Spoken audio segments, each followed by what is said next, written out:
Chapter 1. The Age of Mechs. In the future world, mech technology developed rapidly, and Earth entered a new era, the mech era. Various regions broke out in a series of wars over limited resources, with regional conflicts occurring frequently. The balance of power around the world kept reshuffling. This was an ordinary landfill. If landfills could be graded, then mech junkyards would undoubtedly rank at the top of the list. Below there were aircraft junkyards, automobile junkyards, ship junkyards, and finally, at the bottom, ordinary garbage dumps. Actually, there was no need to distinguish between the last two since their value was virtually identical. But at least an ordinary dump didn't stink as much. And this was where Lin Hao lived. On a bright morning, he was searching for usable items among the piles of refuse in this common landfill. Buried deep within one pile, he found a whole wire, fully 200 centimeters long, attached to a peculiar square plug. What a wonderful day indeed. Encouraged thusly, he began sorting through the enormous heap of trash with great enthusiasm. If he could find almost intact wiring here, then perhaps this pile of garbage would also yield some other treasures. But as usual, he didn't discover anything else of significant value, just heaps upon heaps of scrap metal and broken shards. Just as Lin Hao was about to take a deep breath and leave this pile to head to the next, he spotted a dusty, bent object partially hidden under tattered cloth. To be honest, he hardly had a clear view of it. Most of the item was covered by the cloth. All that stood out was its possible round shape and relatively smooth surface. An experienced worker of the landfill, Lin Hao knew that if a piece of junk was both spherical and smooth, more often than not, it was valuable. Worth happiness and astonishment. It was a complete spherical item. A complete sphere the size of a human fist. His heart nearly burst with joy. No matter what it was still intact, and it could very likely be repaired. He clutched the orb with trembling hands, beginning to wipe it clean with his clothes. With a heart full of excitement, he immediately noticed a sequence of very familiar runes carved onto the sphere. Gasping in shock, he actually recognized this object. It was a mech core. He hit the jackpot. Lin Hao couldn't help but cheer. Until then, he had never seen a mech up close, let alone a mech core. However, Lin Hao already knew everything there was to know about mechs, their pilots, their stories, everything. And Lin Hao was certain that what he held in his hands was a complete mech core. He felt dizzy. He could hardly believe it. Lin Hao collapsed onto the ground, closing his eyes and counting to 10. Then in his mind, he did several difficult multiplications, confirming he could do them smoothly. Taking a deep breath, Lin Hao prepared for the final test. I must repair it. Slap. Lin Hao slapped himself hard across the face. Haha. He yelled in pain, feeling extreme agony. Damn. This wasn't a dream. He truly had a mech core in his hands. He looked back at the place where he had found the mech core, thinking that conducting a thorough inspection wouldn't hurt. He cleaned the area slightly and discovered that it was the trunk of a car. In ancient times, they had compartments at the rear of vehicles where things could be placed inside. Lifting the tattered cloth, Lin Hao checked the contents of this compartment and was shocked to see a human skeleton. Without a doubt, it was the skeleton of a person. Time had left corrosive marks on it, making it almost unrecognizable. Still, the skull, pieces of the spine, and the pelvis were visible. Lin Hao stared at the skull in front of him and began to feel quite nauseous. He wasn't unfamiliar with death. Growing up on those streets, Lin Hao had almost been exposed to death every day. But Lin Hao wasn't ready to encounter someone's remains so closely. After all, whatever anyone said at the time, one thing was sure. He stifled his nausea and bravely searched the trunk for other valuable items. Jackpot again. A shoulder bag. Could this day get any better? Lin Hao became wildly ecstatic once more. Grabbing it, he quickly closed the trunk compartment door. He placed the mech core in a secure spot in his pants, hugging the bag and leaving the heap of garbage behind to find a safe place to examine his treasures. Lin Hao peeked out from the pile of garbage, checking the surroundings. He'd scavenged this area early on because Lin Hao knew there would be few people around. But he was a cautious boy. Cautious boys live, careless boys die. The shore was clean, and Lin Hao ran down a small path surrounded by heaps of garbage, seemingly extending infinitely to the horizon. This was one of the many paths that crisscrossed through the sprawling junkyard. Some led to dead ends, others to exits and entrances, and some to the worst places in the junkyard, the gang hideouts. It would be disastrous if a gang member spotted Lin Hao running with treasures like the shoulder bag he now carried. After a few minutes of heart-pounding fear, Lin Hao finally emerged from the inner depths of the junkyard. He slipped through the broken gate of the dump and sprinted onto a narrow road leading to a small forest outside the junkyard. After a minute or two of running, Lin Hao arrived at what he called home. It was the wreckage of a twin-engine helicopter, which in its prime had been a terrifying machine, and now served as a spacious abode thanks to its extensive remains. It might sound pitiful, but living in such large wreckage was actually a luxury for a junkyard worker. Lin Hao had been extremely lucky to discover this massive helicopter wreck. It had everything needed, a roof, and occasionally electricity if Lin Hao managed to scavenge or steal power supplies. Lin Hao did raid other junkyards. He didn't have to, but he did. He wasn't a kind-hearted person. Once inside his home, Lin Hao let out a sigh of relief. Since moving in 2 years ago, Lin Hao had never had a visitor, nor did he expect one anytime soon. He quickly settled into the area that used to be the cockpit and took a deep breath. Save the best for last, he reminded himself. Lin Hao nodded and forced himself to open the shoulder bag first. The mech core could wait. It wouldn't go anywhere. He told himself this. Lin Hao unlatched the locks on the bag and lifted the lid, gazing in wonder at the treasure inside. J-A-C-K-P-O-T. A handheld communicator came into view, and Lin Hao's eyes sparkled with excitement. He was sure he could get it working again. All it needed was power to reactivate. Besides the communicator, there was also a half-rotten folder filled with rectangular pieces of parchment. The ink on the parchment had faded long ago, rendering them worthless. And then there was the final item, a necklace with a metal plate.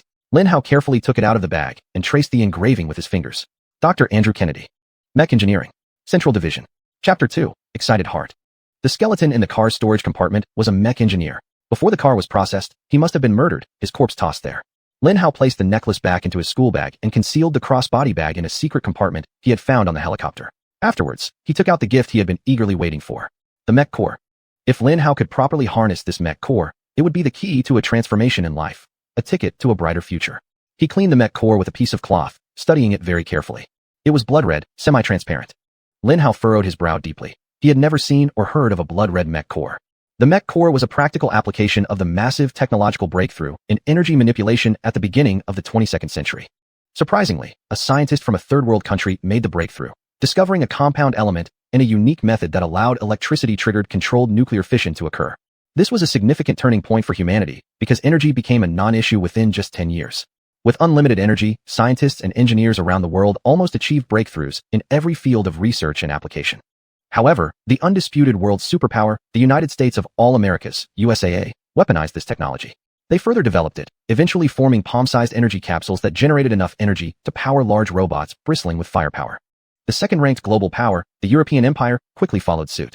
Within a decade, all other major powers in the world had developed their own colossal mechs powered by similar applications of the technology. The age of mechs began. Almost all mech cores were electric blue. The rare and more powerful ones were white, while the rarest of all were golden. There was no such thing as a red mech core. Lin Hao gently caressed the mech core with his fingers, pondering over this issue. Undeniably, this was a mech core. The runes engraved on it were absolutely identical to those Lin Hao had seen in documentaries about mech cores. However, it was undeniable that red mech cores did not exist. How could they possibly exist?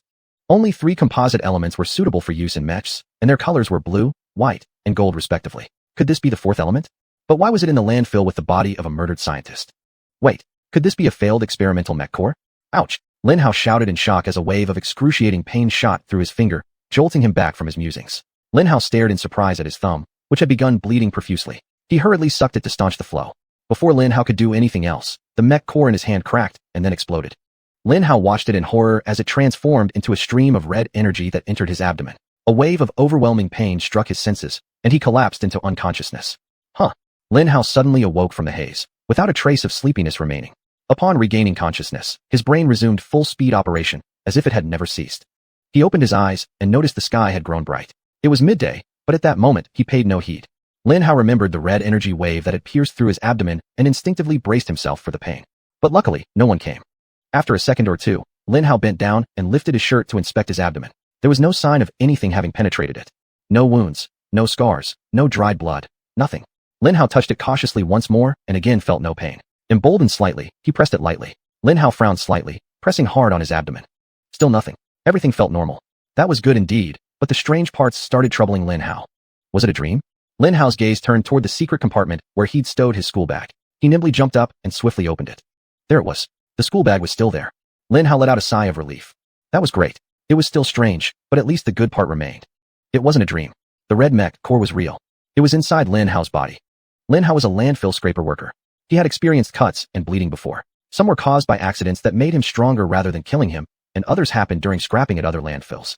Back then, all of Lin Hao's experiences taught him one lesson. If you don't feel pain, you're probably okay. After confirming that he indeed had a strange red energy wave enter his body, Lin Hao still remained calm and collected. Lin Hao sat quietly, attempting to sense the energy within him. There it was. He thought in surprise. He hadn't expected to detect it so quickly. It was still in Lin Hao's abdomen where it had entered earlier. Lin Hao felt his adrenaline surge in response, surprisingly beginning to mix with the red energy. Lin Hao's heart began to race excitedly as he felt the adrenaline-infused energy start circulating around his body. Once, twice, thrice. As it circulated around his body, the energy grew smaller and smaller until it became a quarter of its original size. Afterward, it stopped at Lin Hao's heart and then vanished. Strange why? Blinding pain suddenly engulfed Lin Hao's entire body. The pain was unbearable, and Lin Hao's nerves couldn't determine what kind of pain it was. All Lin Hao knew was that it was pure agony. Lin Hao collapsed onto the floor, starting to convulse uncontrollably. The pain lasted for several minutes, but by then Lin Hao had already lost control of his body. Lin Hao could only lie there awkwardly on the cold metal floor of his home, enduring endless waves of excruciating pain. Finally, the pain ceased. Gasp. Lin Hao exhaled in relief. The sudden disappearance of such unimaginable pain felt like heaven to him.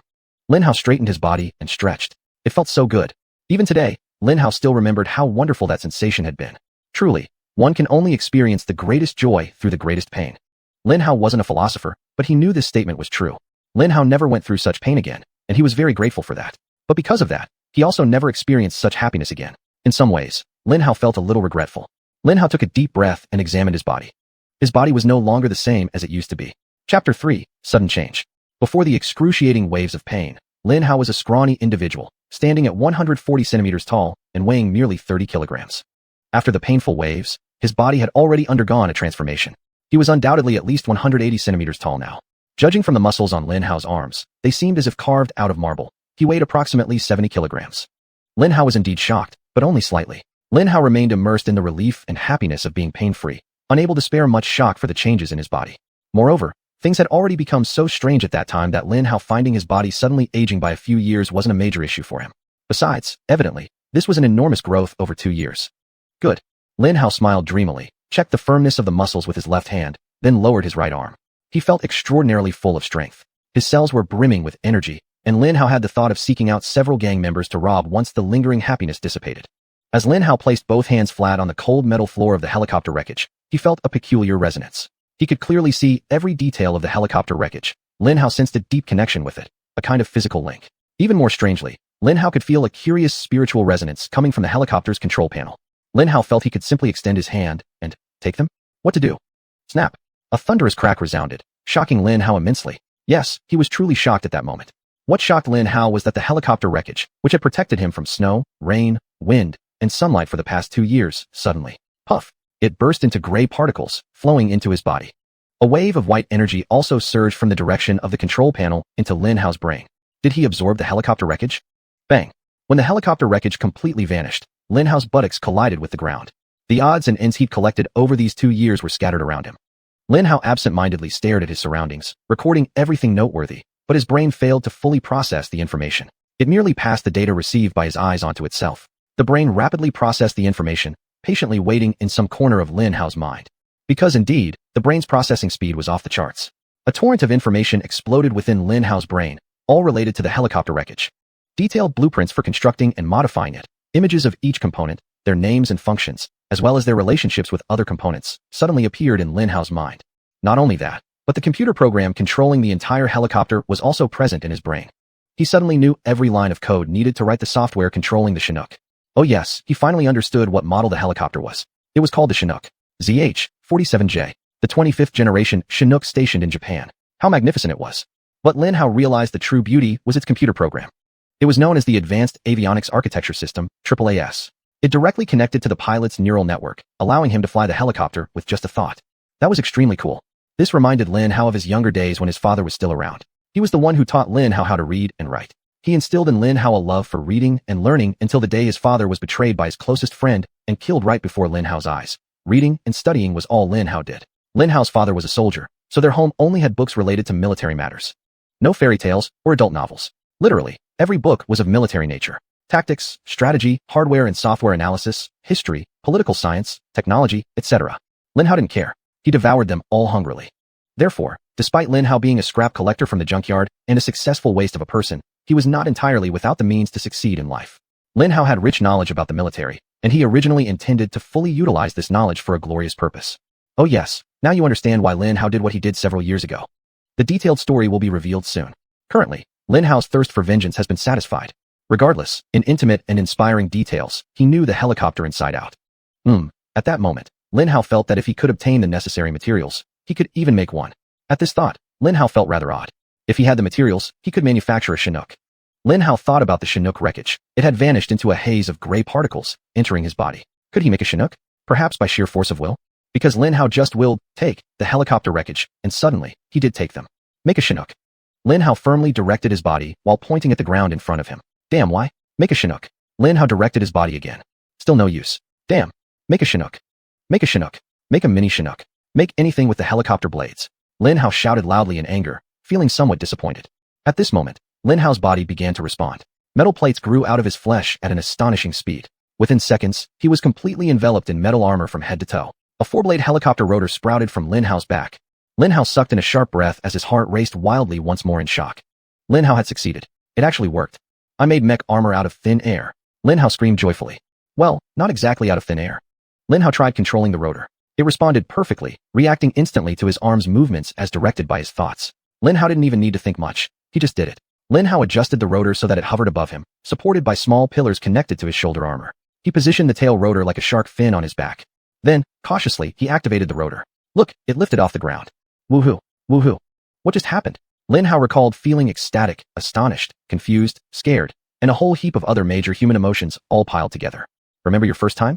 First roller coaster ride, first day of school, first chocolate taste, first truancy, first kiss, first. Add all those firsts together and multiply by 10. That was how Lin Hao felt at the moment. It was incredible. Warning. Detected life forms approaching at high speed. A robotic voice sounded from the heads-up display. Chapter 4. The Uninvited Guest. Damn it, the gang must have discovered something. Hold it, Lin Hao exclaimed with a hint of panic in his voice. Instantly, his mech armor vanished. Bang. As his feet touched the ground, the first batch of gang members broke through the woods, weapons pointed at him. Within seconds, 20 members of the Red Dragon gang surrounded Lin Hao. A beautiful woman with red hair and wearing striking red leather emerged from the crowd. Amelia, the head of the Red Dragon gang. Lin Hao's heart sank to the bottom in an instant. She was notorious for her cruelty, and few could blink an eye before she struck. Amelia could kill someone even before their hat fell off. Interesting. What do we have here? She said coyly to Lin Hao as she noticed his handsome features. Ignoring him, she began inspecting the area. After a while, she looked puzzled at Lin Hao and asked, "Where's the helicopter wreckage? Where's Lin Hao? Are you his brother? Father?" Lin Hao blankly stared at her for a moment. He could feel the world collapsing around him. Was his home not as hidden as he had imagined? People actually knew he lived here? Did Amelia know he lived here? Apparently noticing Lin Hao's shocked expression, she seemed displeased and immediately barked orders at her subordinates. Seize him and bring him back to base. Pack everything up in this area and search for clues. She glared at Lin Hao as her men bound his hands and feet with various ropes.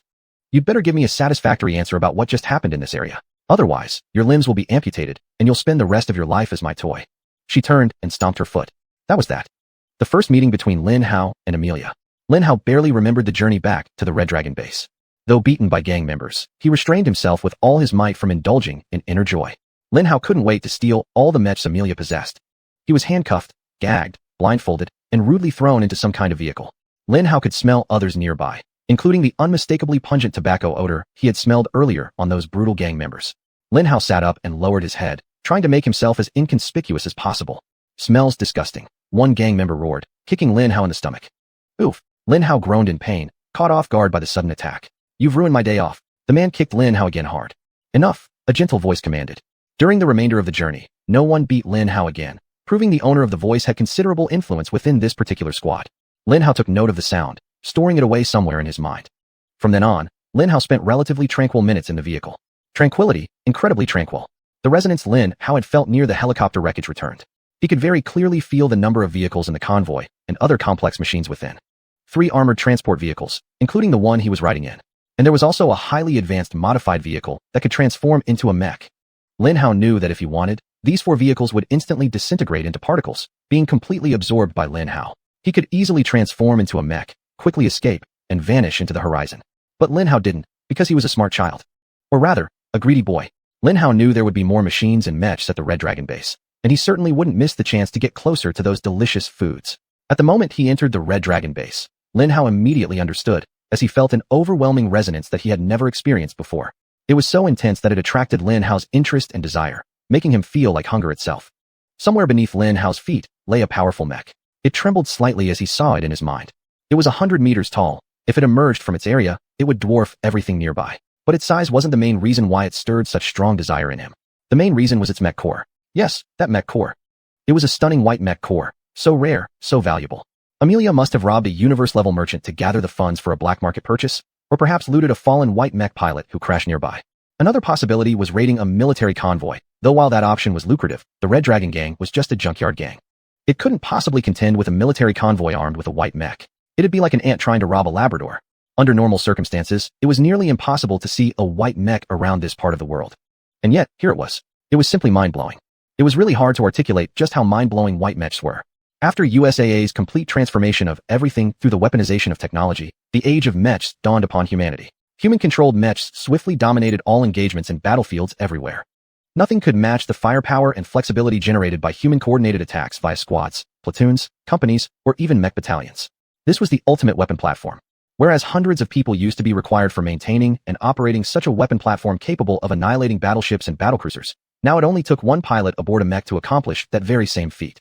A pair of mechs could destroy entire tank companies. If piloted skillfully enough by capable pilots, flying-capable mechs could even face off against the best fighter squadrons of the Air Force. Imagine 1,000 mechs walking towards you. You might be surrounded by tens of thousands of other highly advanced adversaries, from tanks to artillery, even the Air Force. Just looking at one of these mechs would make you tremble involuntarily. That's why, within a century, the armies of the world had almost all been mechanized. Initially, there was a trend towards building human-sized mechs, which possessed great shock value due to their agility and flexibility. They were loved universally across the world's militaries. However, these human-sized mechs were quickly overtaken by larger ones, which could carry far more powerful weapon systems and provide more shock effect. Soon, the trend swung back to manufacturing large-scale, ultra-large-scale mechs that could offset the shortcomings of smaller ones. These ultra-large-scale mechs mounted terrifying firepower. They grew so powerful they were categorized as nuclear-grade and became constrained by the Non-Proliferation Treaty, NPT. Only the superpowers could possess them. Chapter 5: Entering the Base. Thus, the initial Mecha Innovation Exchange dance evolved into a couples dance between the USAA and the European Empire. They banned the development, production, and deployment of mechas above a certain grade determined by their mecha cores. Only the two superpowers were permitted to develop, produce, and deploy golden mechas. The rest of the world was only allowed to construct blue mechas. A few allies of the two superpowers were permitted to build higher-grade white mechas, but in very limited numbers. These white mechas were symbols of the second-to-last power. Not only were they potent symbols, but they also had unique powers that made them extremely powerful and special, powers that blue mechas lacked. White mechas could trigger their cores and release a mild nuclear explosion, an explosion strong enough to destroy everything within a square kilometer. Of course, this explosion would exclude themselves. They were built to withstand such a minor blast. Now you understand why Lin Hao was ecstatic when he found a white mecha at Amelia's base. Once absorbed, Lin Hao would gain strength comparable to any nation in the world not called the USAA or the European Empire. Lin Hao studied the white mecha for a few more seconds with his senses. Somehow, he knew he couldn't devour it all at once. It was too big, too powerful. Interesting, Lin Hao thought. He still didn't know how his swallowing ability worked, and he was eager to find out. Moreover, to Lin Hao's great delight, he could sense several blue mechas nearby. Precisely 10. Start from you, Lin Hao thought happily. Go inside, damn lowly underling. The group shoved Lin Hao roughly, their breaths reeking. Caught off guard by the sudden shove forward, he stumbled and fell hard, his face meeting the ground. Bang. Whoosh. Bang. A nearby metal door slammed shut, followed by the distant click of a lock securing itself. You can rot there, you won't get food. The gang members roared. Moments later, another loud sound echoed, signaling to Lin Hao that he had been left in the building. He knew he was likely in some sort of prison. The bad news was, Lin Hao still had his eyes blindfolded, his mouth gagged, and his hands cuffed. The foul stench in the room made him want to vomit uncontrollably. The good news was, Lin Hao could feel that the blue mechas were within the reach of his abilities. He could absorb them at will. He grinned. They had tied the cloth tightly around Lin Hao's mouth. He was sure that if he hadn't absorbed the red mecha core and greatly enhanced his body, his mouth would have been torn apart. Another piece of good news was that he could easily break free from the handcuffs on his wrists. In an astonishing speed, Lin Hao realized that the metal handcuffs were made of simple iron, and the energy inside him somehow corroded and weakened it. Apparently, Lin Hao had developed some kind of affinity with metal. At that moment, he might be the happiest prisoner in the world. It was an indescribably incredible feeling.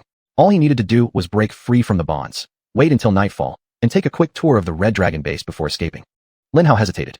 Lin Hao didn't want to simply rip apart the sturdy metal handcuffs in front of many people. He had to check first if anyone was nearby. Hey, Lin Hao tried shouting. Who is it? Is it the new one? Other deep voices came from all around Lin Hao. Other prisoners? Soon, after shouting a few more times, the other prisoners fell silent. What was the point? No one knew what the others were saying. For them, it was a desperate situation. Lin Hao waited a few minutes, making sure there were no sounds other than the voices of the other prisoners nearby. Then he took a deep breath and started pulling his hands apart. Lin Hao could feel his hands grow slightly warm as he instinctively circulated and guided the unique energy he had felt earlier around his hands. Slowly, Lin Hao could feel the energy influencing the metal cuffs around his hands. That's it, he exclaimed inwardly. Destroy the cuffs. Destroy the cuffs. He kept chanting in his mind. Lin Hao didn't exactly know what he was doing, but the intent was clear and the energy somehow responded to it. After nearly a full minute of effort, Lin Hao could feel the hands finally coming apart. Crack. The sound of the fracture resounded. The metal handcuffs on Lin Hao's hands creaked and then opened. His hands were free. He quickly removed the cloth from his mouth, took off the blindfold, and inspected his surroundings. It was almost exactly as Lin Hao had imagined. He was locked in a cell surrounded by metal bars. There were 3 more cells on his left and right, and 4 more across from them, making it an 8-cell prison. Each cell could only hold 4 people, so the maximum capacity was 32. And now, except for Lin Hao's cell, None of the other cells were empty. They were all fully occupied. From all appearances, this place might not even be a base. Perhaps it was a hiding spot, but it certainly contained the strength of a large base. With one white mecha, 10 blue mechas, and one transforming mecha, it could take on any army any country could muster. So it's a secret base. This Red Dragon base is a base with extraordinary significance. Once I've taken everything here from her, she might throw a tantrum, Lin Hao mused. The Red Dragon gang must surely just be a front for another big organization. The question is, which organization, and what are they doing here, in this junkyard? Are they looking for something? Lin Hao pondered this for a moment, finally widening his eyes in shock. Oh no, they're looking for the red mecha core. Lin Hao had finally realized it. A cold, sinking feeling swept over him. That's why they sent such high-ranking individuals with a white mecha to this area. Lin Hao needed to make sure they didn't discover the fact that the red mecha core had been absorbed by Lin Hao. He had to quickly absorb their mechas, and they might know its function. As soon as they see the deconstructed mecha particles rushing toward the prison area, they will immediately know what happened. That newly captured lowly person had absorbed the red mecha core and triggered its use. Lin Hao closed his eyes, trying to analyze the situation calmly. As various ideas and strategies swirled through his mind, his thoughts raced at high speed. After a few minutes, he managed to calm himself down because an idea had occurred to Lin Hao. Yes, this could work. Lin Hao muttered to himself. Of course, let's do it. Lin Hao smiled. Good job, you've surpassed yourself once again. Lin Hao lay back, trying to get comfortable. He would escape as soon as it got dark. Lying there, Lin Hao spent a comfortable day relaxing, considering his next move, and deciding on the life he truly wanted since he now possessed the key to success, the red mecha core. Chapter 6 New Ideas. A great warrior, perhaps the greatest general in the world? That might go without saying. Comfortable and luxurious life? The answer is a resounding yes. A family? Harem? Lin Hao had overheard other older boys sometimes talk about girls. They found all sorts of things done to them very interesting. But to be honest, Lin Hao was really not interested. Help make the world a better place? How? He had the ability to do anything he wanted. Now, Lin Hao needed freedom, and the ability to use this power whenever and wherever he wanted. His lips curved into a radiant smile. Yes, at that moment, Lin Hao decided to become an emperor. The path before him was already set. Immortal Mech Emperor. Yes, it was a very good title indeed. In fact, even now, it still is. When the darkness finally descended upon the land, it came very suddenly. It was still evening just 1 minute ago. Then at an astonishing speed, the sky became darker and darker, until unconsciously, it turned pitch black. Lin Hao opened his eyes and smiled. It was time to put phase 1 of the plan into action, escape from jail. With a single thought, metal particles rose from his skin, quickly forming a metallic armor around his clothing. With that form-fitting suit of armor, breaking locks and chains was as easy as cutting bread with a sharp knife. Lin Hao swiftly made his way around the prison cells, freeing the prisoners. Enemies of the Red Dragon gang were worth something. Most of those prisoners were civilians, merchants, landlords, and people who owned large amounts of assets and money. Therefore, as civilians, and added to their weakened state, they were intimidated by Lin Hao's fierce mech, quietly obeying Lin Hao's instructions. I am organizing an escape. If you go out now, you might get captured again, or worse, you might die. But if you don't leave, you will surely remain in prison here until death. The Red Dragon gang didn't have the habit of releasing prisoners. Anyway, you have no choice. You have 1 minute to leave here before Lin Hao begins his operation. Go on, Lin Hao roared in a robotic voice, pointing a machine gun at them. That night, Lin Hao did not feel proud of his actions. Out of 28 prisoners, 20 died. 7 were captured again, and after everything was said and done, those who were captured again were likely tortured to death. The last person was Emma. After 27 of them left, Lin Hao turned to the last one. She remained sitting there, motionless, quietly staring at Lin Hao. She was a little girl, probably 7 or 8 years old. She was so small, extremely underweight, and obviously malnourished. Even so, she had an extremely stubborn look, a resolve and willpower shining through her frail body. Lin Hao sighed, unable to force her out. He must save her, take her with him. Let me come with you, she whispered softly, her eyes filled with defiance, but simultaneously brimming with fear. She was afraid Lin Hao would kick her out, worse yet, afraid that Lin Hao might shoot her right there. When Lin Hao nodded gently in agreement, her eyes were filled with relief, and her stiff shoulders relaxed slightly from all the tension. This relief quickly turned into surprise because Lin Hao's mech suit suddenly shimmered, revealing a large backpack behind Lin Hao. The hatch opened, revealing a small space where she could sit. Lin Hao had even prepared safety straps for her. You really are someone with thoughts, Lin Hao thought bitterly. Get in, I'll take you out together, Lin Hao said while lowering his body to let her enter the backpack. Emma climbed in and quickly fastened the safety belt. That backpack was actually just an extension of Lin Hao's back armor, so there was nothing separating it from his body. Thank you, Emma said from behind Lin Hao. Don't thank me yet. We still have to leave this base alive, Lin Hao said cynically. Bang. Gunfire erupted from somewhere within the base, accompanied by screams and astonished shouts. It's begun, Lin Hao muttered softly. Lin Hao closed his eyes, reaching out with his senses toward the blue mech. Action must be quick. He released the red energy within him, shooting it straight toward the blue mech, breaking through layers of bricks, mud, steel, and concrete along the way. Absorb, Lin Hao commanded, firmly seizing hold of a blue mech. Puff. The mech transformed into gray and white particles, beginning to enter his body. Amidst the surrounding darkness and chaos, no one noticed the stream of grayish-white particles rushing towards the prison. A surprising sense of pleasure filled Lin Hao's mind and body as the metal particles and information streams entered his body. Lin Hao could feel his body becoming even stronger as it absorbed the high-quality metal and the delectable core of the blue mech. Closing his eyes, Lin Hao's eyelids began to flutter rapidly as a deluge of information flooded into his mind. It was hard to describe the feeling as he absorbed the complete knowledge and technical understanding of how the blue mech worked for the first time.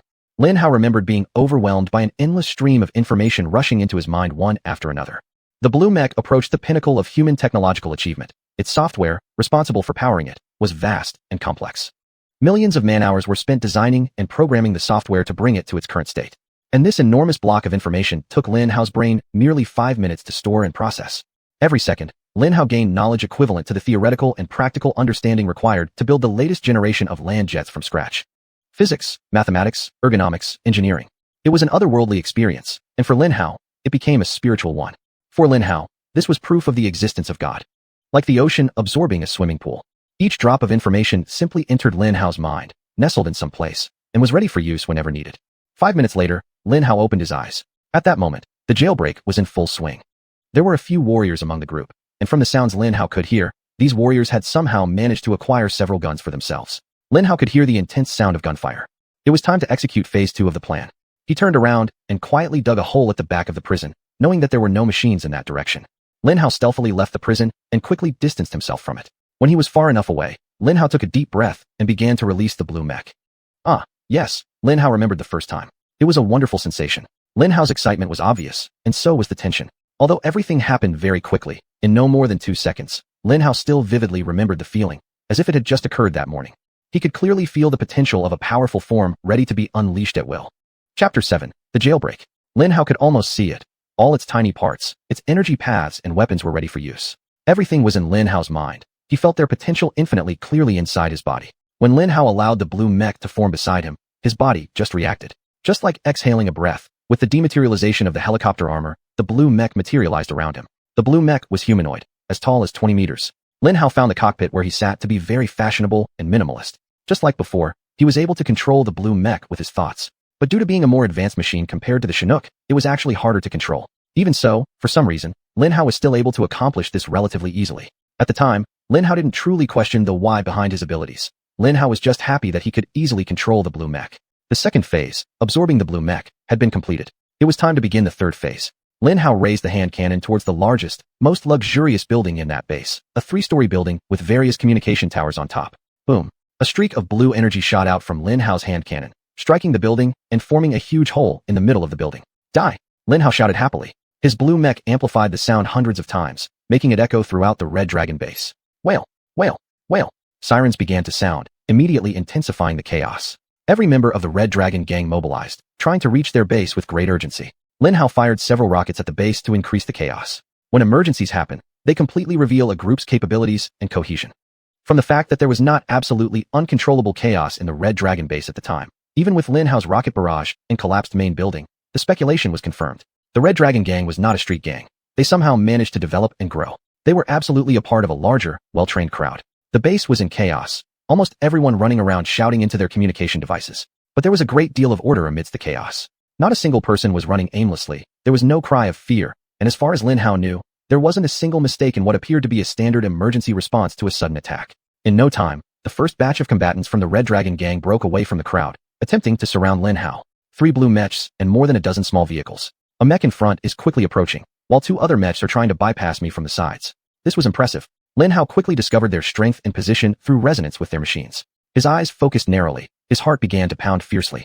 The critical moment had arrived. Lin Hao released red energy, sending them towards the blue mechs and vehicles. In an instant, Lin Hao firmly etched all these details into his mind. With just one thought, he disabled a key component in both the front and right side mechs. Boom, boom.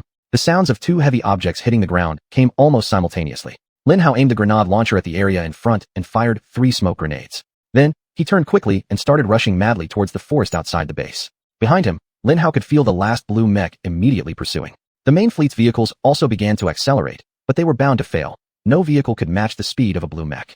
Boom, boom. Lin Hao collided with one tree after another as he continued forward. Lin Hao had not gone more than a few seconds when a massive collision sound behind him indicated that another blue mech had entered the forest with Lin Hao. Lin Hao grinned. His plan was going quite smoothly. With Lin Hao's absolute control over the mech, he was certain that no other mech of the same level would be able to defeat him in a one-on-one fight. Lin Hao longed to test his control over the mech, but his rationality brutally suppressed that desire. This was not the time for comparisons. There would be opportunities to try later. What mattered now was ensuring that the Red Dragon gang did not suspect Lin Hao possessed a red mech core. Lin Hao spun around and fired off a few quick shots with the energy weapon at the blue mech. Bang, bang, 2 misses and 1 hit. Still, the blue mech pilot was fairly lucky. When he crashed into the forest to protect himself, he put up a shield and maintained that position ever since. One of Lin Hao's shots was deflected by his shield. The damn mech pilot really had the luck of the devil. But it didn't matter. Lin Hao did not want to destroy him there. It needed to be farther away from the Red Dragon base. Lin Hao spun around again and began delving deeper into the forest. The blue mech closely pursued Lin Hao, occasionally firing 1 or 2 shots at him. However, what he didn't know was that he had completely fallen into Lin Hao's trap. He was, in fact, being toyed with by Lin Hao. First, Lin Hao had disabled his communications and tracking devices, so he was actually completely isolated from the rest of the gang. Yes, Lin Hao was blazing a new trail in the forest, and they might find him without any issue. But at least they wouldn't be actively discussing and coordinating wicked strategies to take Lin Hao down. Secondly, Lin Hao had weakened his power pathways, so every weapon and mobility module inside his mech lacked sufficient power. How pitiful. The Red Dragon base might belong to one of the richest families in the world, but he definitely had the worst mech pilot. Lin Hao had weakened his mech from the very beginning, and he hadn't even noticed. After a while, the blue mech pilot chasing Lin Hao started slowing down because he had finally realized that there were serious problems with his mech. Lin Hao also slowed down, maintaining a comfortable distance of 15 meters between them. Base. This is Falcon 2. This is Falcon 2. Can the base hear me? Calling base. Base. This is Falcon 2 requesting backup at my location. Lin Hao could hear his panicked voice as he tried to contact the base. Too late, buddy. Lin Hao grinned happily. Lin Hao had just decided that this was far enough from the main base. Now was a good time to absorb this second mech. He spun around again, drew the mech sword, and charged toward the blue mech. Base. I am engaging the enemy. Immediate backup required.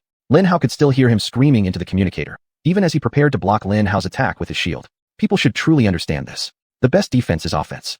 The only correct response to an attack from someone of similar strength is to counterattack, and counterattack more fiercely and brutally than the attacker. Chapter 8. Entangled in combat. Defense was absolutely the wrong move. Bang. Lin Hao's sword struck his shield with astonishing force, the power of the red mech being far greater than what a common blue mech could possess. The answer was definitive. Lin Hao had both a blue mech core and a red mech core within him. His mech couldn't withstand the pressure exerted by Lin Hao and dropped to its knees without resistance. Bang. Over and over, Lin Hao collided with the mech. In less than a minute, the mech was completely destroyed. Lin Hao swiftly absorbed the mech core and turned to run deeper into the forest. But at that very moment, a gentle voice came from behind him. You should have killed the pilot. Emma said. Lin Hao froze in shock. Not only was he shocked, but also deeply afraid, worried for her. A cute little girl, suggesting the killing of an unthreatening adult? Damn it. What kind of life had this little girl led, making her so cold-blooded and decisive at such a young age? He knows your combat capabilities. Soon, he'll figure out your general direction of escape. Kill him. Make him shut up. Emma whispered softly. Damn. She was right. After hesitating for a while, Lin Hao decided to follow her advice. Lin Hao pointed his weapon at the pilot after breaking open his chest armor and exiting the cockpit. Clenching his teeth, Lin Hao quickly fired 3 shots. Bang. In any case, after Lin Hao killed the pilot, he turned and dashed deep into the forest. Phase 3, destroying a pursuing blue mech and finding its remains, was already completed. This was to prevent Amelia from contemplating the possibility that Lin Hao might have escaped using the power of the red mech core, while also letting Lin Hao get some spoils. Lin Hao took away the blue mech core, which was understandable. If possible, the victor in a mech battle almost always loots the loser. Mech cores are invaluable, worth more than half the entire mech itself. Only fools would let mech cores go unclaimed. A fool, or a very rich person. A foolish rich person, because well, even if you're filthy, stinking rich, what harm could come from obtaining a valuable blue mech core? After leaving the vicinity of the battle, Lin Hao immediately began Phase 4, creating chaos. Lin Hao adjusted his direction and started traveling parallel to a large river, which flowed downstream 20 miles away to Andrews Lake. Andrews Lake is the sub-headquarters of the National Armed Forces. Making it look like Lin Hao was fleeing full speed would only complicate Amelia's situation. Even though her strength was sufficient enough to undertake the whole base with her white mech, doing so would only disrupt her main mission objective, finding the red mech core. The country could not possibly allow a foreign white mech to operate within its borders. They would certainly take action, encircling and limiting the movements of the white mech and the Red Dragon gang, and causing unrest in the international community, surely involving the USAA and the European Empire. For Amelia and her primary mission, this would be a complete failure. No, she wouldn't do anything to the deputy commander. On the contrary, she would worry about her secret mission somehow being leaked, and try to stay as far away as possible from the National Armed Forces. This would be the best course of action for Amelia, but it wasn't suitable for Lin Hao. In order to get the white mech, Lin Hao needed to do more than just complicate Amelia's affairs. Lin Hao needed to give her a little disaster, forcing her to bring the white mech into public view, letting the whole world know that she has a white mech inside her red dragon base. Then, when Lin Hao eventually steals it, she will be suspected by 1,000 organizations. Besides, other organizations and countries won't believe that a white mech core can vanish into thin air, and she will be mercilessly pursued, publicly taking the white mech she no longer possesses out of the country. Thinking about his own brilliant plan, Lin Hao smirked. After running full speed towards Andrews Lake for about 5 minutes, Lin Hao finally left the forest and reached the outskirts of the National Armed Forces Andrews Lake branch. There was a mile of open ground between Lin Hao and their base. A killing field. The mech ahead. Stop advancing immediately, or we will open fire. Repeat, stop your advance immediately, or we will fire. A loud voice sounded from a large outdoor loudspeaker. Wait, don't shoot. I am Falcon 2 of the Red Dragon Gang. I'm just here to say hello. There was a brief silence. Then a stern voice came through their loudspeaker. What message do you have that can't be sent to us via normal communication lines? Oh, my message is quite unique. It can only be delivered by me in person. As Lin Hao ran towards the base, he fired his energy weapon, which had been charged for a full 5 minutes.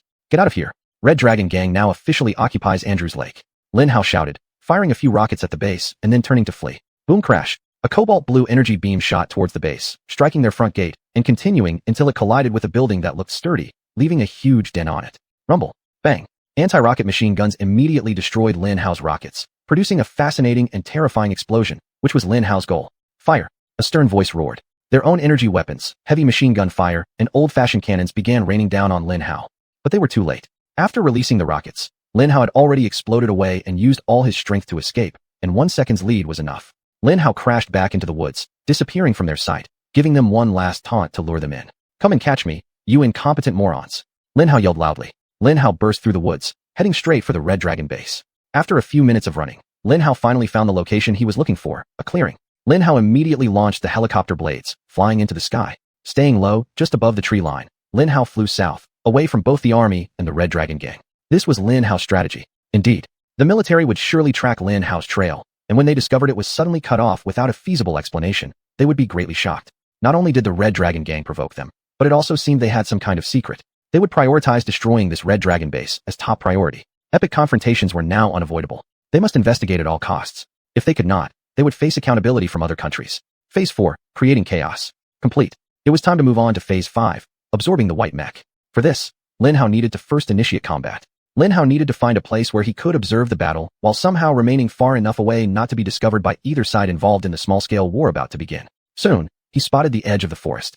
Nearby, he found a small clearing suitable for landing and quickly descended. Chapter 9, Decisive Action. Whoosh.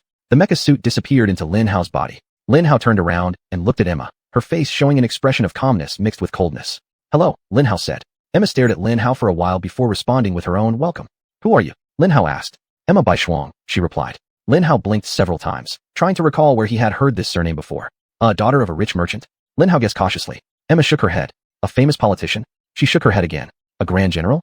Lin Hao questioned, casually throwing out one of the important roles in the government. Of course, when she finally nodded, he felt extremely surprised. General by Xuanyuan? Lin Hao furrowed his brows. General by Xuanyuan. Lin Hao shouted, as he finally remembered why the name sounded so familiar. Yes, Emma answered. Former General of Xuanyuan, by Xuanyuan. But not his daughter, his granddaughter. Lin Hao stared at her in astonishment. That was why she had asked Lin how to kill that pilot. General by Xuanyuan was a fierce soldier.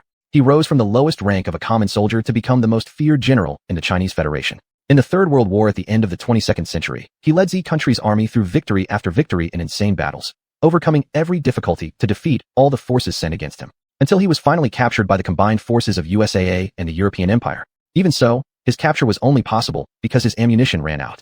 5,000 men against nearly 1 million. He lost, just because he ran out of bullets. His tactics and strategies were impeccable, so beautiful and pioneering that they caused countless military textbooks to be rewritten.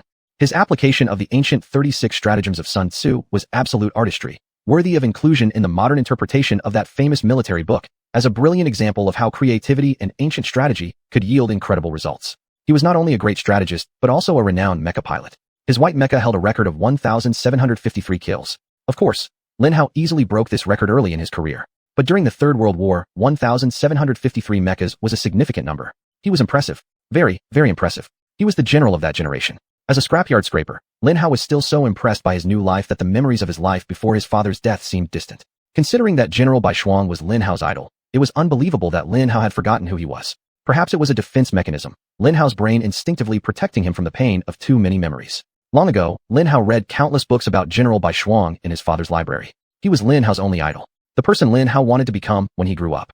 Of course, that dream vanished like morning mist before the afternoon sun after Lin Hao's father was murdered right in front of him. Before Lin Hao stood the man's granddaughter. What can I do? Lin Hao swallowed hard and gave her a weak smile. Ow, how is your grandfather? Lin Hao carefully asked. Looking for me, I think.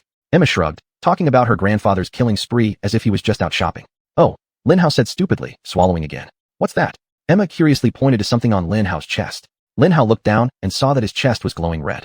Oh, it's some kind of mecha core. It's mysterious. I really don't know how it works, Lin Hao explained.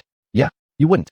You just charged out of a fully armed base, lured an entire military base full of soldiers to chase you, all based on some mysterious mecha core you don't know how to operate. Emma sarcastically nodded, indicating understanding. Lin Hao blinked at her in surprise. Really the general's granddaughter? Lin Hao remembered. Yeah, be even more sarcastic to the person who just saved you and has your life in his hands. All right, keep it up, young lady. She wasn't the only one who knew how to be sarcastic. Based on what you did earlier, you can dismantle mechas from a distance. You absorb them and transform into them. I assume all of this is because of that red mecha core. Emma calmly stated, ignoring Lin Hao's sarcastic response. You've just acquired a unique and incredibly powerful experimental mecha core. Emma, the little demon, was very, very smart. Well, of course she was. But at that time, Lin Hao didn't know that the 8-year-old child who had just demonstrated observational and thinking skills beyond his years had left a deep impression on him. Or perhaps like Lin Hao, a scrapyard scraper. After all, scrapyard scrapers were forced to grow up faster than normal children. In a survival contest between a 10-year-old scrapyard scraper and a 16-year-old child from a wealthy family, Lin Hao would happily bet all his money on the 10-year-old scraper. Every single cent. Anywhere, anytime. All right. You're right, Lin Hao admitted. I can do all of this. Happy now. Lin Hao must have looked much rougher and angrier than he imagined because Emma went silent upon hearing those words. Her body quivered lightly, which Lin Hao thought was due to fear. Lin Hao sighed. At first, she had been full of sarcasm toward Lin Hao. Then she became extremely frightened and began to tremble. What was Lin Hao supposed to do with her? After a while, when she regained control of her body, the trembling stopped. But look, I can do it too. I summoned the mecha on my arm and gave them little helicopter blades. Lin Hao activated them and aimed them at Emma. You can turn them into portable fans. They're really useful, especially in summer. Emma smiled at Lin Hao. Lin Hao stared at her, captivated. Lin Hao still remembered that moment as if it was yesterday. It was the first time he had seen her smile, and goodness, she was beautiful. When she smiled, it really felt like the entire world stopped for a moment, staring at her. Lin Hao returned her smile and retracted everything back into his body. Lin Hao didn't like the fact that his secrets were completely revealed to another person, but once he decided to save her, it was inevitable. Whether he liked it or not, Lin Hao had to endure the fact that Emma knew about the red mecha core and had to rely on her to keep the secret. The other option was to kill her to fully protect the secret, but Lin Hao didn't have it in him to do so at that time. Do you want to go home? Lin Hao asked her. Even though he liked her and wanted her to stay with him, she was, after all, just a little girl. She must be missing her mom and dad terribly, especially after her traumatic experience as a prisoner. She remained silent, her expression turning serious. She averted her gaze for a moment, staring at the many trees around her. She looked up at a small patch of sky visible through the tree leaves. Somewhere in the distance, the loud rumbling of mobilized mechas could be heard. Then she let out a deep sigh. Chapter 10, Diverting the Disaster. Of course she wants to go home, you idiot. Lin Hao regretted asking such an obvious and stupid question. I don't want to go home. Emma interrupted Lin Hao. At least not now. Are you sure? Lin Hao asked her with a hint of confusion. You won't miss your parents, or your grandpa. At this, her eyes watered slightly, and her lips trembled. However, she was Emma. Even at 8 years old, she had already been very strong and extremely stubborn. She firmly bit her lower lip, and the stubborn look that Lin Hao would often see later appeared on her face. No, I'm not ready to go home yet, she said resolutely. You know, things are going to get very dangerous soon. Lin Hao is planning the most epic heist ever. I know, Emma said nonchalantly. That's exactly why I don't want to go home for now. I want to see how this story unfolds, and how your heist will end. Aren't you afraid? Lin Hao probed further. She sighed. Stop treating me like a child. I'm 8 years old. If you're not scared, why should I be? Lin Hao chuckled lightly. Isn't it obvious? I can absorb and release mech suits. So what? Whatever you absorb and release, aren't I right there next to you in them? She complained to Lin Hao. That's right. Lin Hao replied sheepishly.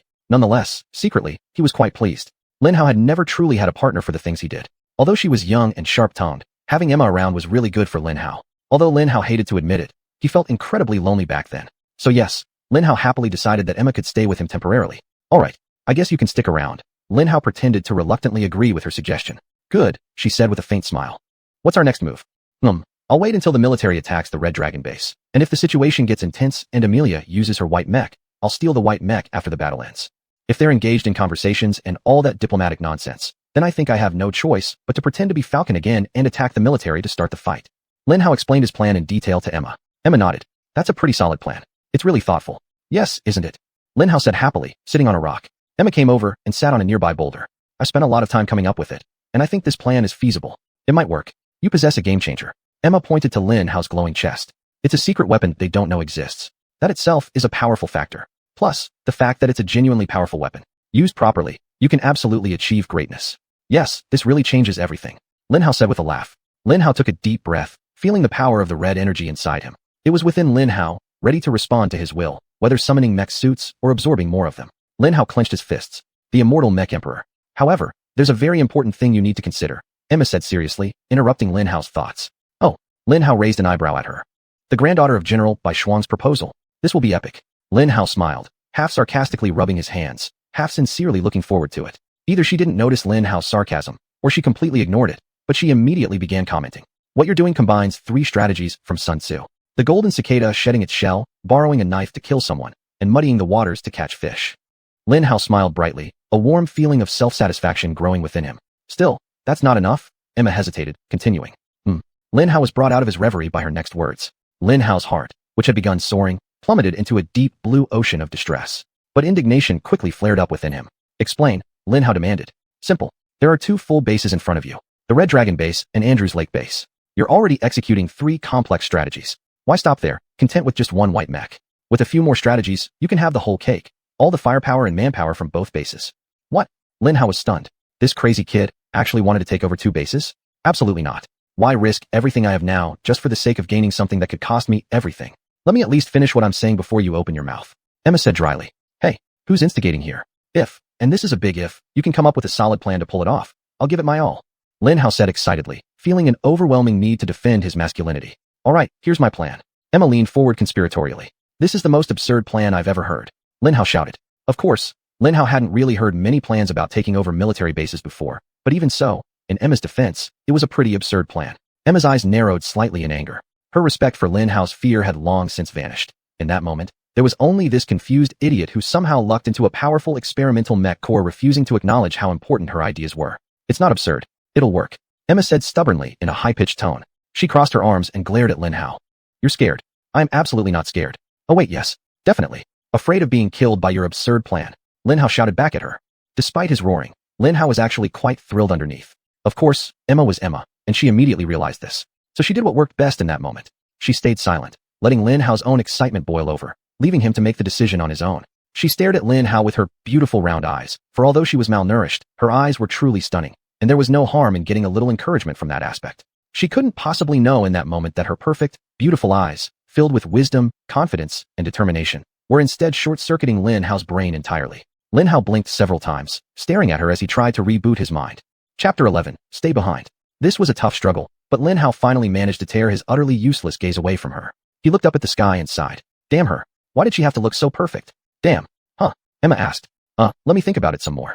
Let's see. Her crazy plan's first step involved stealing a military mech during their initial engagement. It couldn't be easier, Lin Hao muttered under his breath.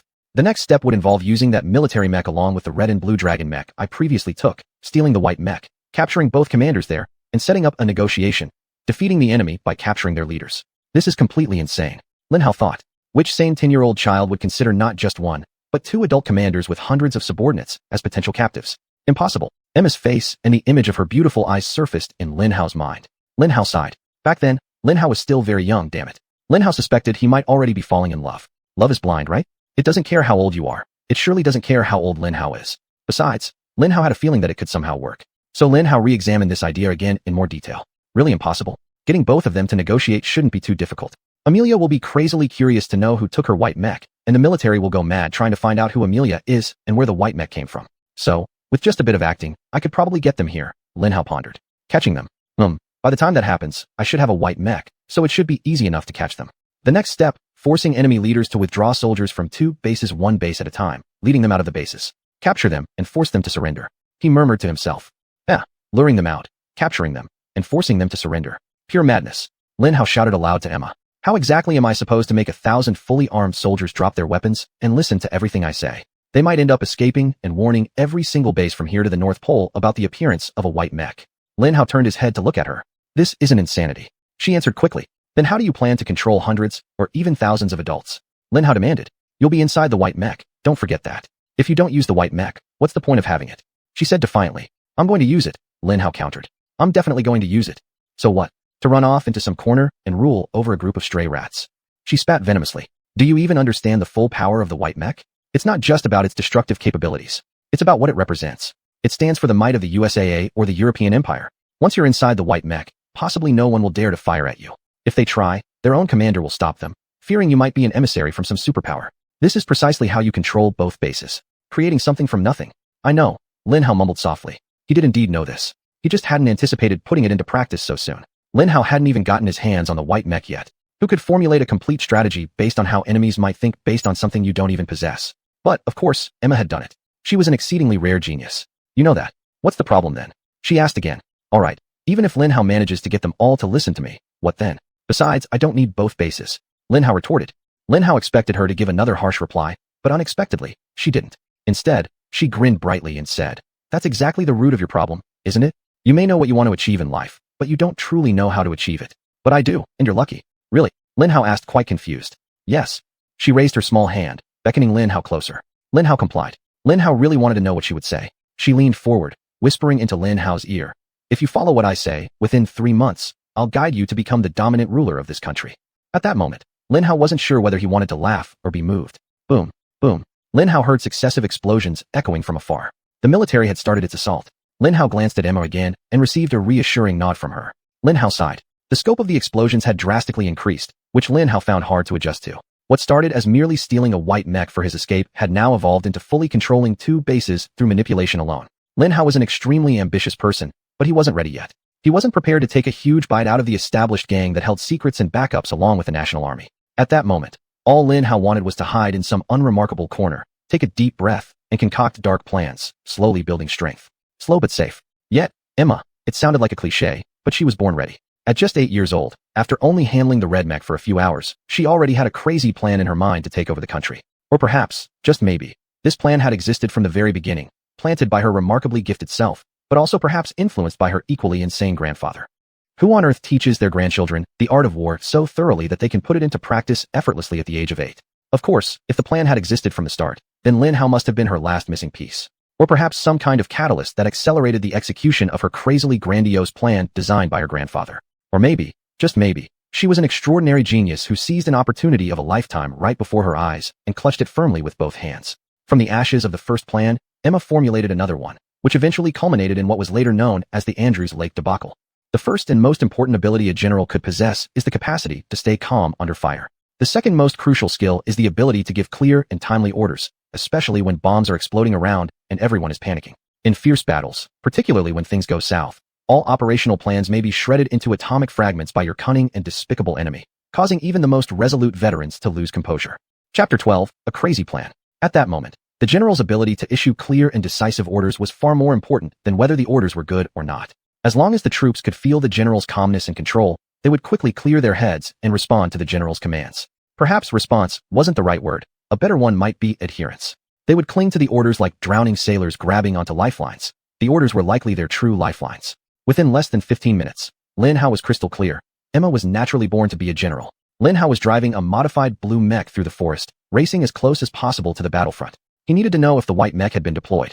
However, Lin Hao's luck wasn't good. He accidentally stumbled upon 3 sneaky red dragon mechs. They were probably attempting to flank the army and launch a surprise attack. The 3 mechs immediately opened fire on Lin Hao. Boom. Thud. Watch out.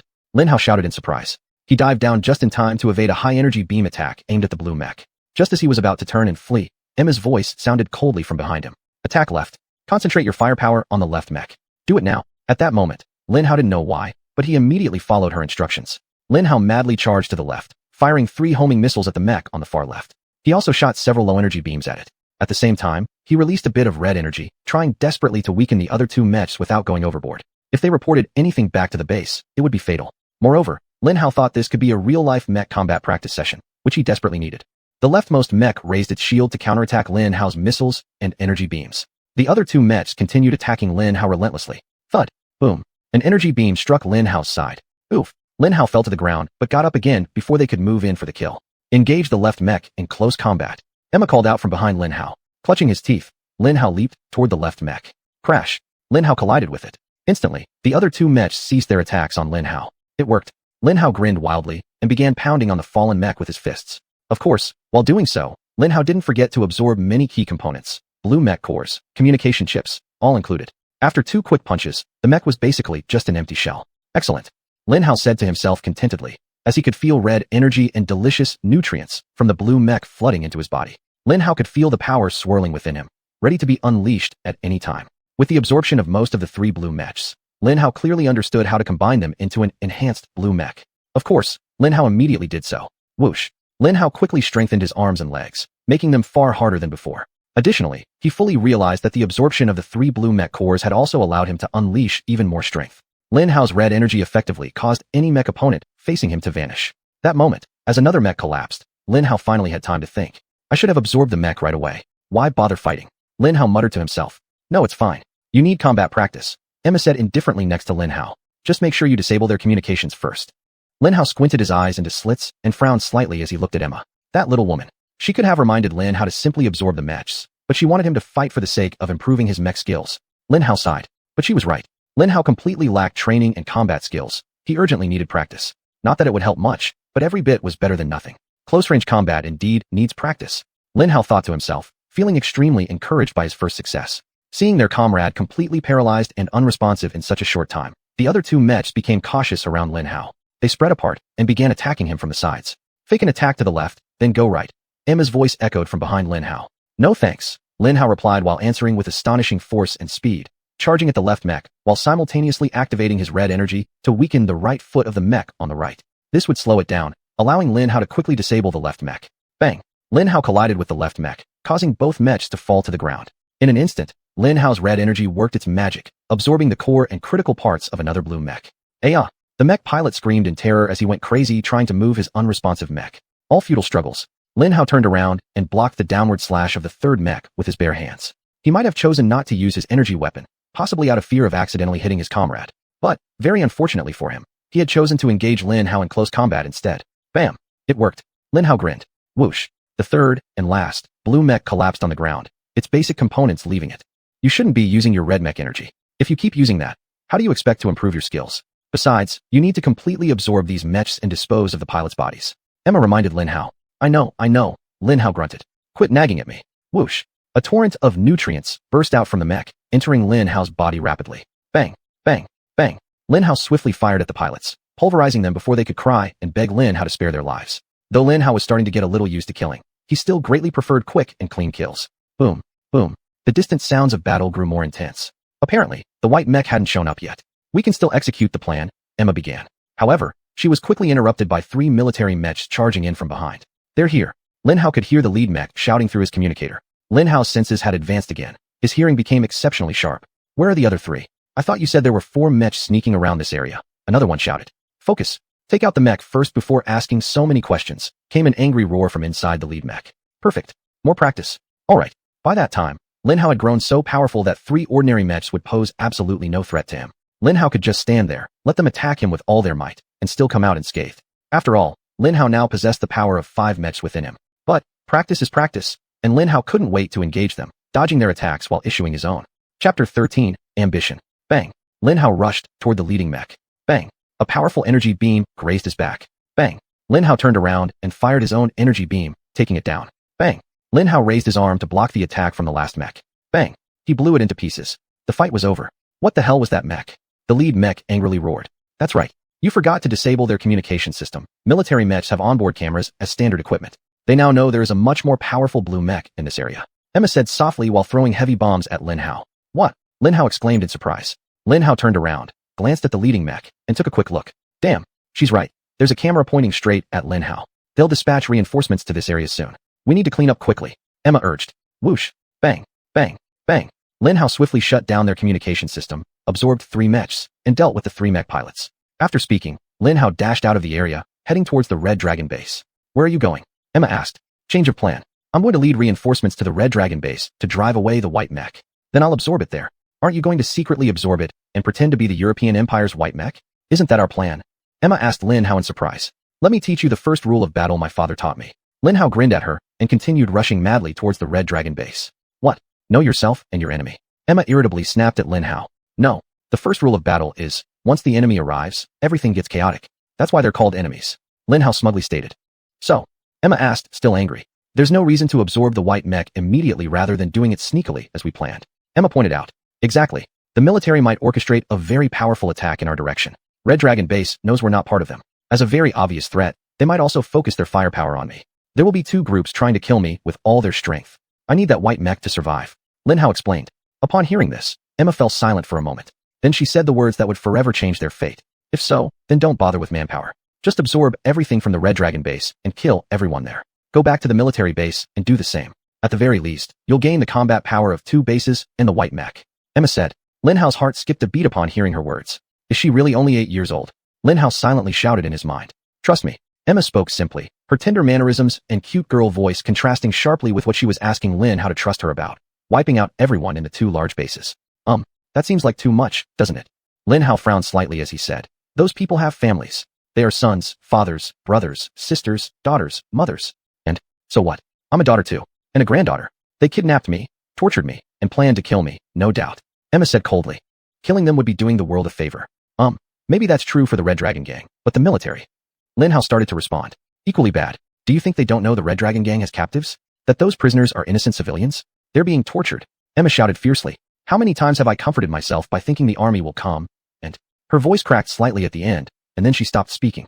Even so, killing everyone would be too extreme. We shouldn't sink to their level. Lin Hao murmured quietly while crossing through the forest, sprinting towards the Red Dragon Base. Lin Hao tried to remain quiet to avoid alerting the enemy. An awkward silence hung in the air for a moment before Lin Hao finally laughed and said, but I will definitely clear out everything I can absorb from the two bases. I'm not sure if I can, and it certainly won't happen all at once. We might have to stay for days and digest everything. Emma fell silent again. Yes, you need to take everything from them. If not their lives, then everything else they possess. She said softly. Coldness permeated Lin Hao to the bone. This was the first time Lin Hao had glimpsed her profound and dark side, a side filled with anger and hatred. Lin Hao wanted to ask her why she was so angry, so full of hatred, but he restrained himself.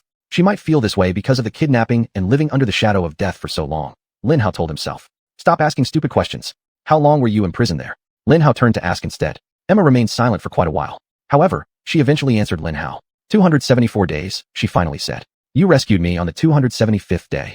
Lin Hao nodded. Just as Lin Hao was about to say something, she unexpectedly continued speaking. During those days, I spent time in 3 different prisons run by 3 separate organizations. Asked me about the 7 invasive physical examinations I endured, and countless interrogation sessions. There it was, the source of her anger and hatred. It wasn't just imprisonment, it was torture. At that moment, Lin Hao's blood began to boil. Look, she pulled her shirt slightly to show Lin Hao the 2 scars on her emaciated body. Her too thin body. She was clearly malnourished, Lin Hao was sure. By then, Lin Hao had seen Emma's suffering and pain. But driven by youthful infatuation, a deep indignation surged from the depths of Lin Hao's heart at that moment, quickly turning into fiery anger. Lin Hao's blood began to boil, flames coursing through his veins. But none of this mattered to Lin Hao. He was a boy who had just discovered that the girl he liked had endured unimaginable pain and suffering at the hands of an organization he now had the power to destroy. I'll kill every single one of them, Lin Hao muttered. Those beasts. He clenched his fists tightly, unleashing more power. At that moment, Lin Hao fully intended to kill every person at the Red Dragon Base. Instantly, the strength of 8 blue mechs manifested around Lin Hao. The density of Lin Hao's armor increased sharply, and a noticeable change occurred in the mech core located at his chest. Stimulated by anger, his small red mech core began pulsating strongly within him, starting to activate. Red energy surged throughout Lin Hao's entire body, blending forcefully with the power of the blue mech core. The particles of the 8 blue mech cores that had previously circulated around Lin Hao's body to power his suit began to be absorbed by the red mech core. Gah! An intense pain shot through Lin Hao's heart and across his entire body. Due to losing control over the mech suit, Lin Hao staggered and collapsed heavily onto the ground. Chapter 14, The Sucking Star Skill. Emma let out a startled scream. Fortunately, she had her seatbelt on, so she escaped completely unharmed. Lin Hao cried out in pain. His entire body felt as though it was burning. What's going on? Are you okay? Lin Hao could detect a slight note of panic and concern in her voice. Because of this, for some reason, even as the pain gradually intensified, he felt slightly better. Lin Hao quickly shifted his focus inward, as all the muscles in his body constricted reflexively in an attempt to suppress the pain. Slowly, through the pain, Lin Hao could feel the energy from the 8 blue mecha cores dissipating, while the strength and power of the red mecha core were rapidly increasing. Lin Hao could sense that his absorption ability was growing stronger. Furthermore, Lin Hao's senses became more acute, spreading over a larger area. Lin Hao could feel the resonance with various mechas and machines around him increasing sharply. Yes, Lin Hao excitedly shouted in his mind. If this is the power I've gained, enduring pain alongside the energy acquisition is worth it. The red energy was also a purer source, with each unit able to generate more power within the mecha. As he grew stronger, Lin Hao would become more powerful. and Lin Hao could seek revenge for Emma more thoroughly. The Red Dragon gang won't leave a single one alive. Lin Hao's anger spurred his strength, allowing him to complete that round of enhancement relatively easily. A few minutes later, the pain subsided. Lin Hao exhaled in relief, taking a deep breath. Are you alright? Emma asked Lin Hao, her round eyes wide open. Yes, Lin Hao replied breathlessly. It was the red mecha core absorbing the power of the blue mecha cores I had previously absorbed. Lin Hao explained. So are you much stronger now? She asked. Lin Hao nodded. How much stronger? She curiously asked. Much stronger, Lin Hao excitedly answered. That's not a real answer, Emma said irritably. Lin Hao gave her an amiable smile. Whoosh. A surge of powerful energy burst forth from Lin Hao's body. The blue armor covering his body faintly flashed, replaced by a sleek set of black armor with exquisite red edging. The upgraded red mecha core allowed Lin Hao to simply replace the current suit with whatever he desired without having to retract the old one first. Besides, Lin Hao's new mecha suit definitely looked good aesthetically. All these featured aspects of a mecha emperor.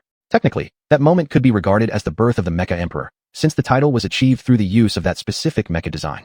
Although the components and strength of the mecha evolved as Lin Hao continually increased his power, Lin Hao retained that particular design for a long time. But of course, at that moment, appearance was the last thing on Lin Hao's mind.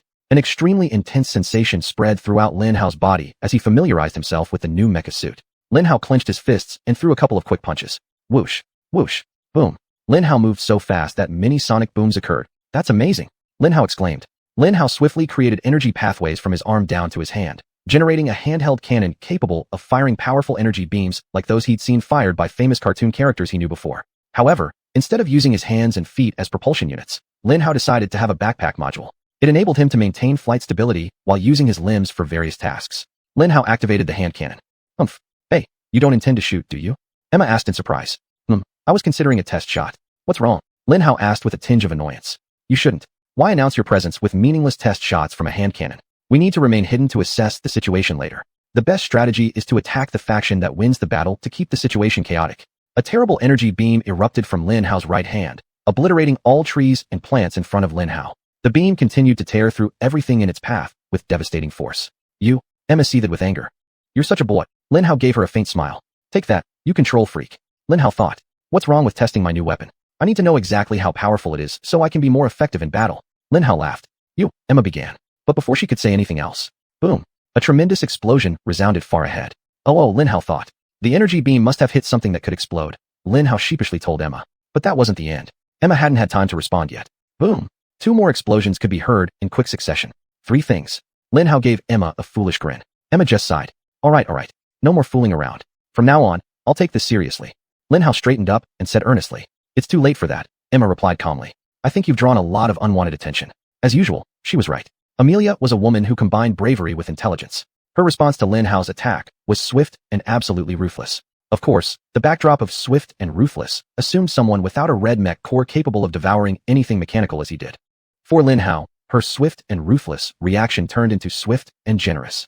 Lin Hao's attack clearly destroyed a blue mech and 2 large tanks. She immediately identified Lin Hao as the biggest threat, most likely the military's ace. Therefore, she also deployed her ace, the white mech. Bang! A massive and powerful energy beam erupted from the trees ahead, smashing into Lin Hao and shocking him. Lin Hao flew backward forcefully, crashing into several big trees before finally stopping. Had it not been for Lin Hao's reinforced mech armor, both Lin Hao and Emma would have died right there. But luckily, Lin Hao had that brand new upgraded mech suit, which effectively resisted the white mech's exploratory attack. Other than being thoroughly frightened by the sudden assault and sustaining minor bruising, Emma and Lin Hao were otherwise unharmed. Damn, Lin Hao cursed loudly. Emma, are you okay? Lin Hao asked anxiously. I am fine, I think. Emma stammered, so shocked she couldn't even cry. Lin Hao quickly got up and rushed forward madly, firing several energy beams of his own toward the direction where the huge energy beam of the white mech had originated. Chapter 15, Suppression. Boom, boom, boom, boom. For streams of red energy erupted from Lin Hao's hands, hurtling toward the white mech that had finally revealed itself. Take this, Lin Hao shouted as he ran as fast as he could. Bang, bang, bang, bang. Lin Hao's footsteps rhythmically and rapidly struck the ground, closing the distance to the white mech so he could quickly absorb it. In front of Lin Hao, the white mech was slowly rising, towering a full 100 meters high. It stood over everything. The blue mech, watchtowers, buildings, everything paled in comparison before it. My God, Emma gasped in shock. That's the white mech? The 4 energy beams Lin Hao had angrily fired earlier slammed into the white mech, like 4 little red ants attacking a child. Nevertheless, they struck the white mech with astonishing force. Bang, bang, bang, bang. A common, sometimes even fatal misconception about white mechs is that because they are so large, they must also be slow. Just as elephants are large and slow creatures, they look clumsy and awkward. always moving at a sluggish pace in the world of elephants. Not only is the white mech astonishingly fast, but its explosive power is extraordinary. It accelerates from 0 to 100 kilometers per hour in less than half a second. Many people encountering a white mech for the first time, if they haven't studied it beforehand or truly believe the rumors of its immense power and speed, are often left confused or stunned by the mech's vanishing act. One moment it's there, and the next it disappears. They stare in disbelief at where the white mech once stood. Then they're drawn to the sonic boom, their heads slowly turning, and then they believe. Its fervor rivals that of the most devout followers of religion. Finally, yet, most people will die at the hands of the white mech, for it is an unrelenting killer. Fatally swift to find fault, fatally quick to reprimand, correcting without mercy. Likewise, if it weren't for Lin Hao's powerful red mech core, his name would become an ignominious addition to the list of enthusiasts who died in conversion under the white mech. Bang, bang, bang, bang. The 4 energy beams Lin Hao had fired earlier struck the white mech with astonishing force. The white mech probably swayed back a few inches. Still, the astonishing strength demonstrated by Lin Hao's 4 red energy beams was a contentious issue. The white mech possessed unimaginable power, taking a much stronger blow than expected with ease, as though it were another trivial attack from a blue mech. It vanished from Lin Hao's sight like magic, and just before he frowned in confusion, his enhanced senses began screaming danger. Lin Hao instantly unleashed all the latent red mech energy within him, charging forward with all his might. A massive crater formed where he had been standing mere milliseconds ago. Damn it, Lin Hao shouted, half panicked, half frustrated, half shocked, and half angry. Lin Hao knew it was too, but in that moment, the emotions truly spilled over. Lin Hao was glad that after enduring that hellish, intolerable pain, he had become much stronger and was looking forward to benefiting from such a painful experience. Of course, after all that, dealing with the white mech would be a piece of cake, right? In fact, Lin Hao was wrong, and it wouldn't be as easy as he imagined, leaving him disheartened and disappointed. Additionally, Lin Hao hadn't anticipated how fast the white mech could move and how suddenly its attacks could strike him. Certainly, aside from the emotional shock, there was a significant portion of panic, because if Lin Hao made a single misstep, he might very well die there. Half panic, half frustration, half shock, half anger. The main trigger for the red mech core was Lin Hao's emotions. Back inside the helicopter wreckage, Lin Hao felt the excitement stirred by the fusion of the mech core within him caused a painful process, merging it completely with his body. Minutes earlier, Lin Hao's overwhelming rage against the Red Dragon Gang allowed the red energy to absorb the blue mech core, evolving once again. Of course, there was Lin Hao's emotional state at that time. The red energy inside Lin Hao was strongly stimulated, and he could feel it running rampant through his body. An incredible surge of potent energy flooded Lin Hao. Lin Hao let out a powerful, bestial roar to vent some of the power surging through him. Suddenly, from Lin Hao's perspective, everything seemed to slow down, while at the same time becoming astonishingly focused and clear. Lin Hao's vision became sharp, and his hearing became extremely acute. Lin Hao turned his head to search for the white mech, finding it quickly. Among all the other things in the area, only it moved at a normal speed. At normal speed, the white mech was just another big, fat piece of meat to Lin Hao. He clearly remembered the vicious exchange with the white mech. He was still outside the absorption range, and Lin Hao knew he needed to close the distance. But for some reason, the white mech refused to let Lin Hao get closer. Lin Hao's newly discovered strength charged toward the white mech. His feet struck the ground so forcefully, so swiftly, that it sounded like one long boom rather than multiple ones. But the white mech moved backward at the same speed, maintaining the distance between them while firing a barrage of weapons along the way. Energy beams, missiles, machine gun fire, and various projectiles covered the space between the white mech and Lin Hao. PFFTSSH. Lin Hao dodged, evaded, and weaved through the storm of flames unleashed by the white mech with astonishing agility. Sharp energy beams capable of piercing through a blue mech like a hot iron through butter missed him by the narrowest margins. Still, somehow, Lin Hao knew it was enough. Lin Hao's senses were indeed operating at hyperspeed. For this, it meant nothing. For everyone else on that battlefield, though, it was a terrifying, horrific scene. Every soldier hit by the crossfire might disintegrate on the spot. The rest quickly scrambled away, keeping their distance from both the white mech and the strange red-black mech, which was bizarrely chasing the white mech instead of the reverse. In a way, Lin Hao understood why Amelia had chosen to keep her distance that day. It was the only thing she could do. Amelia was a fairly decent mech pilot. But back then, she was just fairly decent. And she probably didn't have much experience piloting against a white mech. Chapter 16, Close Combat. Piloting a large mech is no easy task. The biggest challenge for the pilot of the white mech is to use just the right amount of power for just the right movement of the mech and to achieve just the right effect. Imagine a toddler suddenly transformed into a heavyweight boxing champion weighing 200 kilograms, then being asked to defeat a puppy. It would be incredibly difficult. The infant wouldn't know how to effectively utilize the boxer's strength, agility, and instincts, ultimately wasting most of their advantages against the dog. In fact, this giant toddler would likely end up failing completely. Similarly, Amelia had to adjust her way of viewing the world around her, shifting her perspective to that of a 100-meter-tall giant, whose strength could accelerate from 0 to 100 kilometers per hour in half a second. Moving it slowly was easy. Using it as an overwhelming weapon to bully the small blue mech was also easy. But driving it efficiently to achieve specific battlefield objectives? Not so much. This might well be why Amelia didn't want to engage in close combat with a strange mech that somehow resisted its initial attack as if it were nothing. Moreover, considering that Lin Hao piloted a much smaller mech, this might have added to her reluctance to face Lin Hao directly. It would be like a clumsy bear trying to fight a mongoose armed with a lightsaber. Regardless of their power levels, underestimating an unknown enemy while unfamiliar with the mech is the fastest way to die. On this point, young pilots should take note from Amelia's example. Secondly, and more importantly, regarding her reason to keep her distance, Amelia might fear exorbitant repair costs. For most nations lucky enough to possess super mechs, the white mech is considered a strategic weapon. As a gift, if it gets damaged, there's clearly no way for the country to repair it. Any repairs must be done by a superpower who will not hesitate to charge an absurd price for their services. In Amelia's eyes, even the smallest scratch on the white mech's exterior coat felt like a dagger stabbing into her heart. At any rate, regardless of her reasons, this led to the peculiar situation Lin Hao found himself in. A white mech tried its best to maintain a significant distance between itself and a much smaller mech using every trick at its disposal. In a normal battle against a functional yet strange small but powerful mech, this would be the most logical choice, and it might even secure her an effortless victory. But Lin Hao wasn't a regular strange but powerful small mech. He didn't even need to enter close combat range. He just needed to lure her within his red energy beam range.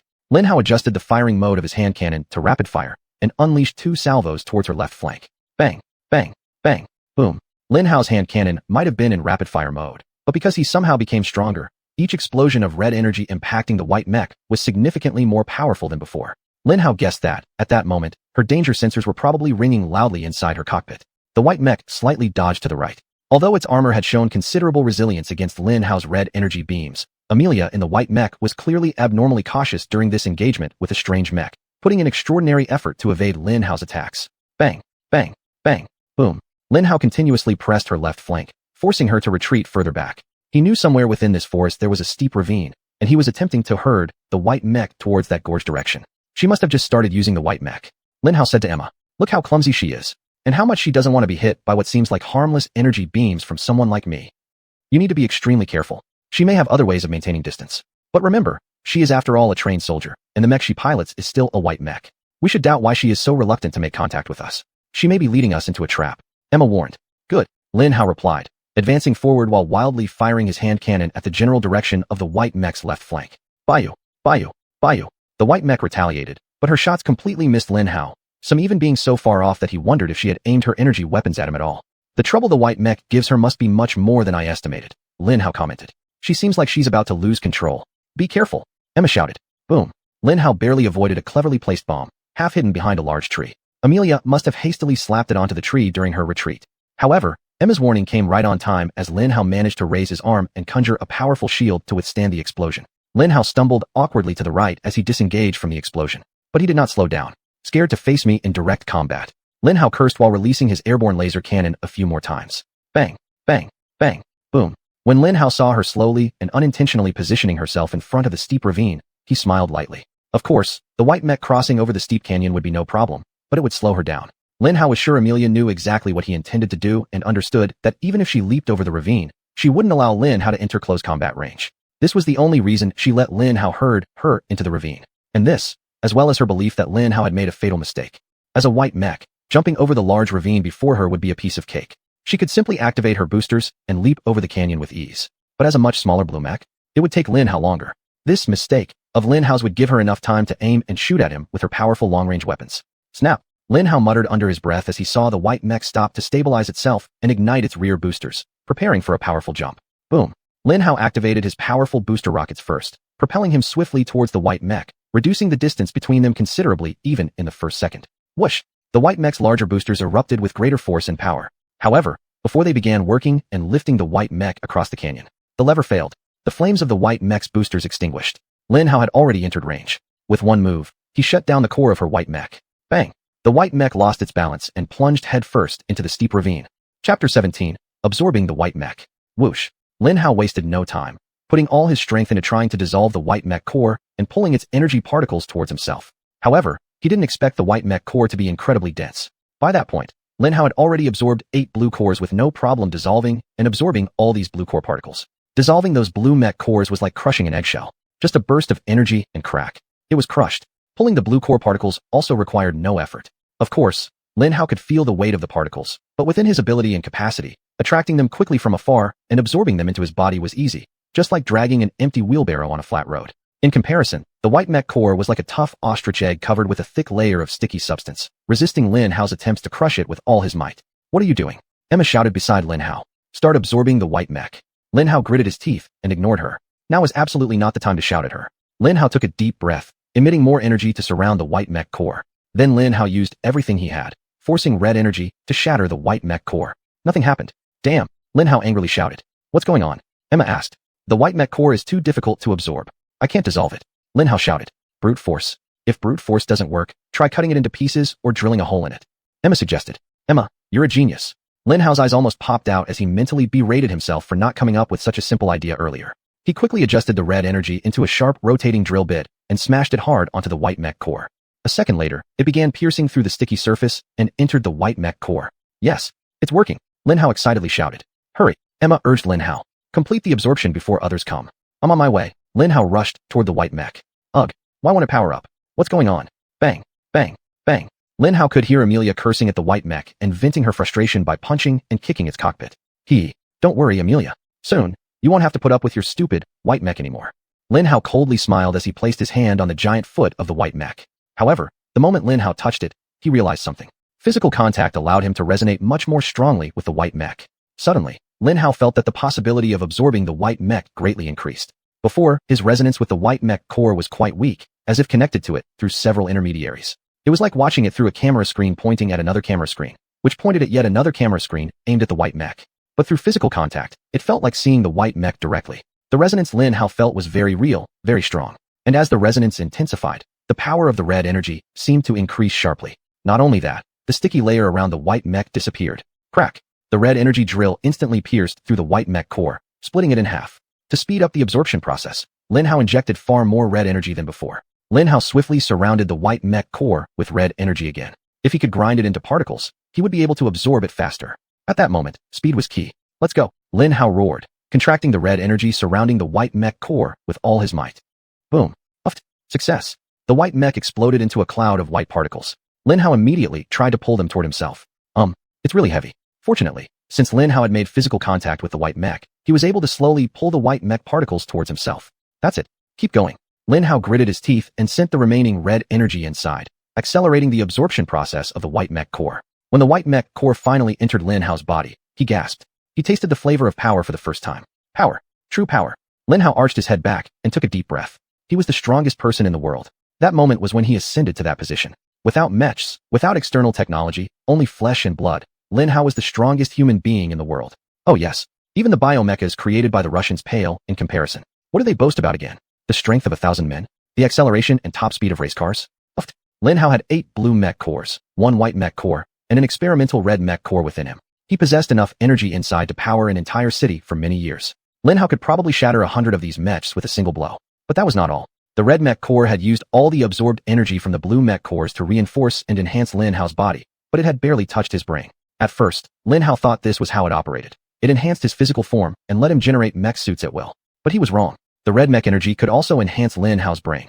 With the excess energy absorbed from the white mech core, it finally had sufficient energy to start working on his brain. Lin Hao might be about to unleash the most powerful mech core in his life, or it might not care about the most dangerous battles he'd ever face.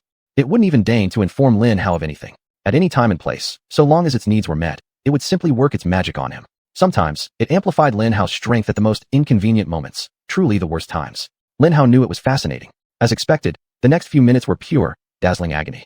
After those minutes passed, Lin Hao was genuinely surprised that his head was still intact.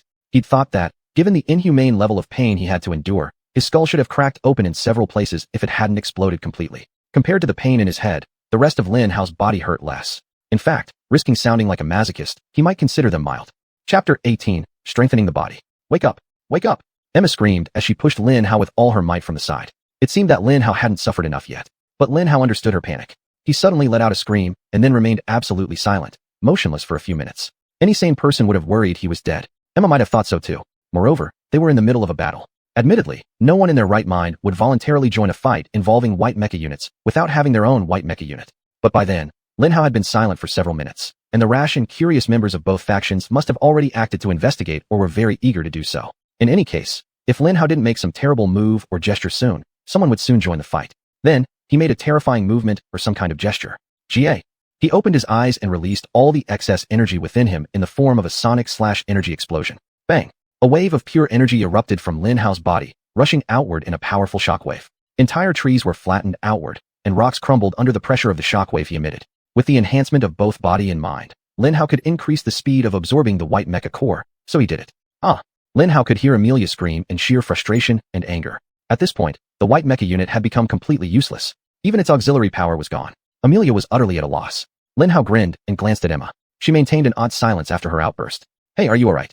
Lin Hao asked. She just sat there, gazing at Lin Hao with her beautiful eyes, remaining silent. Lin Hao sighed, deciding to ignore her and focus on his task. When she was ready, she'd speak. If not, then he could remain silent too. Lin Hao stared at the white mecha core slowly circulating within him, feeling that he had barely absorbed 1% of its power. It was incredible. Just 1% was enough to trigger another upgrade for Lin Hao's body, especially his brain. Lin Hao instinctively felt himself becoming smarter. It was like looking at the world and seeing exactly the same things, but instantly understanding their significance and connection to countless other things. For example, to illustrate how Lin Hao's brain had changed after that small painful event. See this pen? What's the first thing that comes to your mind when you see this pen? Note it. Don't overthink it. It's black, right? Or maybe, for a pen, it's rather fancy. Even, hey, I've got one exactly like it at home. That's how people with normal intelligence would think. Years ago, it would have been different for Lin Hao. If Lin Hao had been looking at the pen back then, the following thoughts would have immediately crossed his mind. Black ballpoint pen. The ink gel might consist of copper phthalocyanine and iron oxide suspended in water along with xanthan gum. Plastic casing, 20 centimeters long, 3 centimeters longer than the average pen. Rough price, Xuanyuan. Approximate age based on wear, 8 months. According to usage rate, it can still be used for another 2 months. All this happened within the first second. Lin Hao didn't know where he had read or glimpsed the information about the gel, but it was in his mind. And the enhanced intelligence simply allowed Lin Hao access to all the hidden and inactive parts of his brain memory bank. Of course, apart from greatly improved processing speed. In short, Lin Hao became a smarter person. Naturally, this immediately led him to consider a series of very critical questions. If the red mecha core was so powerful, why didn't Dr. Andrew Kennedy, the engineer who died carrying the red mecha core in his satchel, use it himself to eliminate his enemies? Who killed him? Most importantly, were there any side effects? With a dramatic enhancement in energy, Lin Hao's resonance with machines also peaked. Before the last upgrade, Lin Hao could extend his resonance to approximately 100 meters around him, and the feedback he received from the resonance was quite vague. He could still identify different machines, cars, trucks, helicopters, etc., but not without difficulty. Sensing these machines around him was like looking into the distance through a layer of fog. It was much easier to distinguish which ones were mechas due to the presence of the mecha core. In Lin Hao's resonance perception, blue mecha cores shone brightly like massive lighthouses in the deep night. Whether there was fog or not, the brightness of the lighthouses was undeniable. But after the upgrade, it was like the fog had cleared. Lin Hao knew exactly what every machine within a 500-meter radius around him was doing. It was almost as strong as the resonance he felt when he came into contact with his mech body. It wasn't quite as powerful, but it was close. Lin Hao could feel his heartbeat start to accelerate. In one of Lin Hao's father's military books, there was a famous general's commentary. He said, "This is the first thing you should do to your enemies in every battle. Make them lose sight." This basically meant taking out their scouts, their sentinels, intercepting the information flow into their camp, and then applying pressure. Even without Lin Hao's ability to dismantle machines and devour them, his resonance would have proven very useful. He would never be one of those blind fools. As Lin Hao continued to grow, the range of his resonance expanded continuously. Eventually, he would reach the point where he always knew how many machines and what kinds of machines were against him. Considering most formidable strike forces capable of threatening Lin Hao required some kind of machine, ambushes were practically impossible for him. And that was just his resonance. It wasn't even the true power of the red mecha core. At that moment, Lin Hao was thrilled. Lin Hao knew that once he no longer needed to keep the secret of his powers, he could enter any battlefield, and he would be absolutely unstoppable. With this range of his red energy, close range and mid-range mechs wouldn't stand a chance. Every machine entering Lin Hao's red energy range could be wiped out at will. It was an incredible thought. Thrown into any environment, Lin Hao would become the ruler. City, jungle, desert, snow, underwater, any area. Lin Hao was a walking machine detector, exterminator, and devourer. He needed to stay hidden. He couldn't afford to have a group of elite investigators from all the superpowers sniffing around his trail. He had bigger things to do rather than worry about being scouted every single day. Chapter 19, Master. Of course, Lin Hao now knows that the devouring of the red mech core is unique. But back then he didn't know. So he kept his head down just in case. With only a single glance, Lin Hao immediately knew that 4 remaining blue mechs idled at the center of the red dragon base. They had sustained minor to moderate damage in the earlier skirmishes, but were still very formidable. There were also 63 red dragon warships, 52 of which had severely diminished firepower. In accordance with their high-level training, emergency repairs on the 4 blue mechs had already begun. Lin Hao could feel various strange and specialized machines locking onto and working on the blue mechs. The extent of mid-air repairs was much higher than what Lin Hao had originally imagined. Deep in Lin Hao's subconscious, he made a note to ensure that he absorbed these repair machines in the future. However, he understood that these urgent repairs at best provided temporary fixes for the more obvious damages. Without being fully diagnosed and repaired in appropriate facilities, the blue mechs would not regain full power anytime soon. In short, the Red Dragon base was in full defensive mode. Lin Hao did not need to worry about them swarming him anytime soon. Their only hope was for their glorious leader to win their battle and return triumphantly, making these military dogs flee with their tails tucked. What made them desperate was the fact that all their hopes rested on the white mech, so they sent out scouts first to check what was happening. On the other side of the battlefield, Lin Hao could sense the forces rushing towards him at full speed. They still had 10 blue mechs and an entire swarm of small drones, no fewer than 1,000 of them. Clearly, Lin Hao's little trick completely infuriated them, prompting them to dispatch a large portion of their troops to crush the Red Dragon base. Perhaps they expected to vent their rage against the arrogant evildoers, yet when the white mech appeared, they were caught entirely off guard. With the appearance of the white mech and the impending fierce clash that might occur shortly, the military strike force had retreated to a considerable distance and adopted a wait-and-see attitude. An intense debate was sweeping through the government's upper echelons. Lin Hao could already imagine the old leaders arguing fiercely. An unauthorized and unidentified white mech appeared within their territory. They needed to mobilize their armed forces and drive it away. But this is a white mech. There must be a superpower behind it. We cannot act rashly. Even a scratch on it will cost exorbitant amounts to repair. Our national sovereignty and dignity are at risk. Are we still debating repair costs? No one wants a war. Who'll pay for it? We have over 1,000 blue mechs ready to mobilize. We believe that maybe 1,000 blue mechs can destroy one white mech. Who voted for you? You idiot. Just talk. Why are you all silent? Are you kidding? Their country was a small nation. Of course, their government was being wiretapped. If not by the 10 great powers, then at least by 2 superpowers. Lin Hao was certainly not the only third-party eavesdropping on their conversation. The military had deployed multiple flying drones to closely monitor the situation. They couldn't afford to ignore the white mech at that time. In summary, this was the situation Lin Hao faced at that moment. He had to absorb an entire white mech without having a group of nosy individuals coming to investigate from behind. He couldn't dismantle and absorb them because that would expose his strength. Lin Hao couldn't even dismantle them because it would create a highly noticeable mystery to unravel that might point directly at him. He knew he had already absorbed 10 blue mechs, but that happened during a fierce battle, where both sides might be too busy pointing fingers at each other to conduct proper investigations. However, if the mechs vanished magically while scouts and drones observed, and both parties were unofficially and temporarily in ceasefire, someone would notice. And if they don't, then who did? It must be that strange mech and its backing power. How did they do it? This would be the worst thing that could happen to Lin Hao. Through this event, suspicion would turn inward. Who has access to those relevant units? There must be a spy somewhere.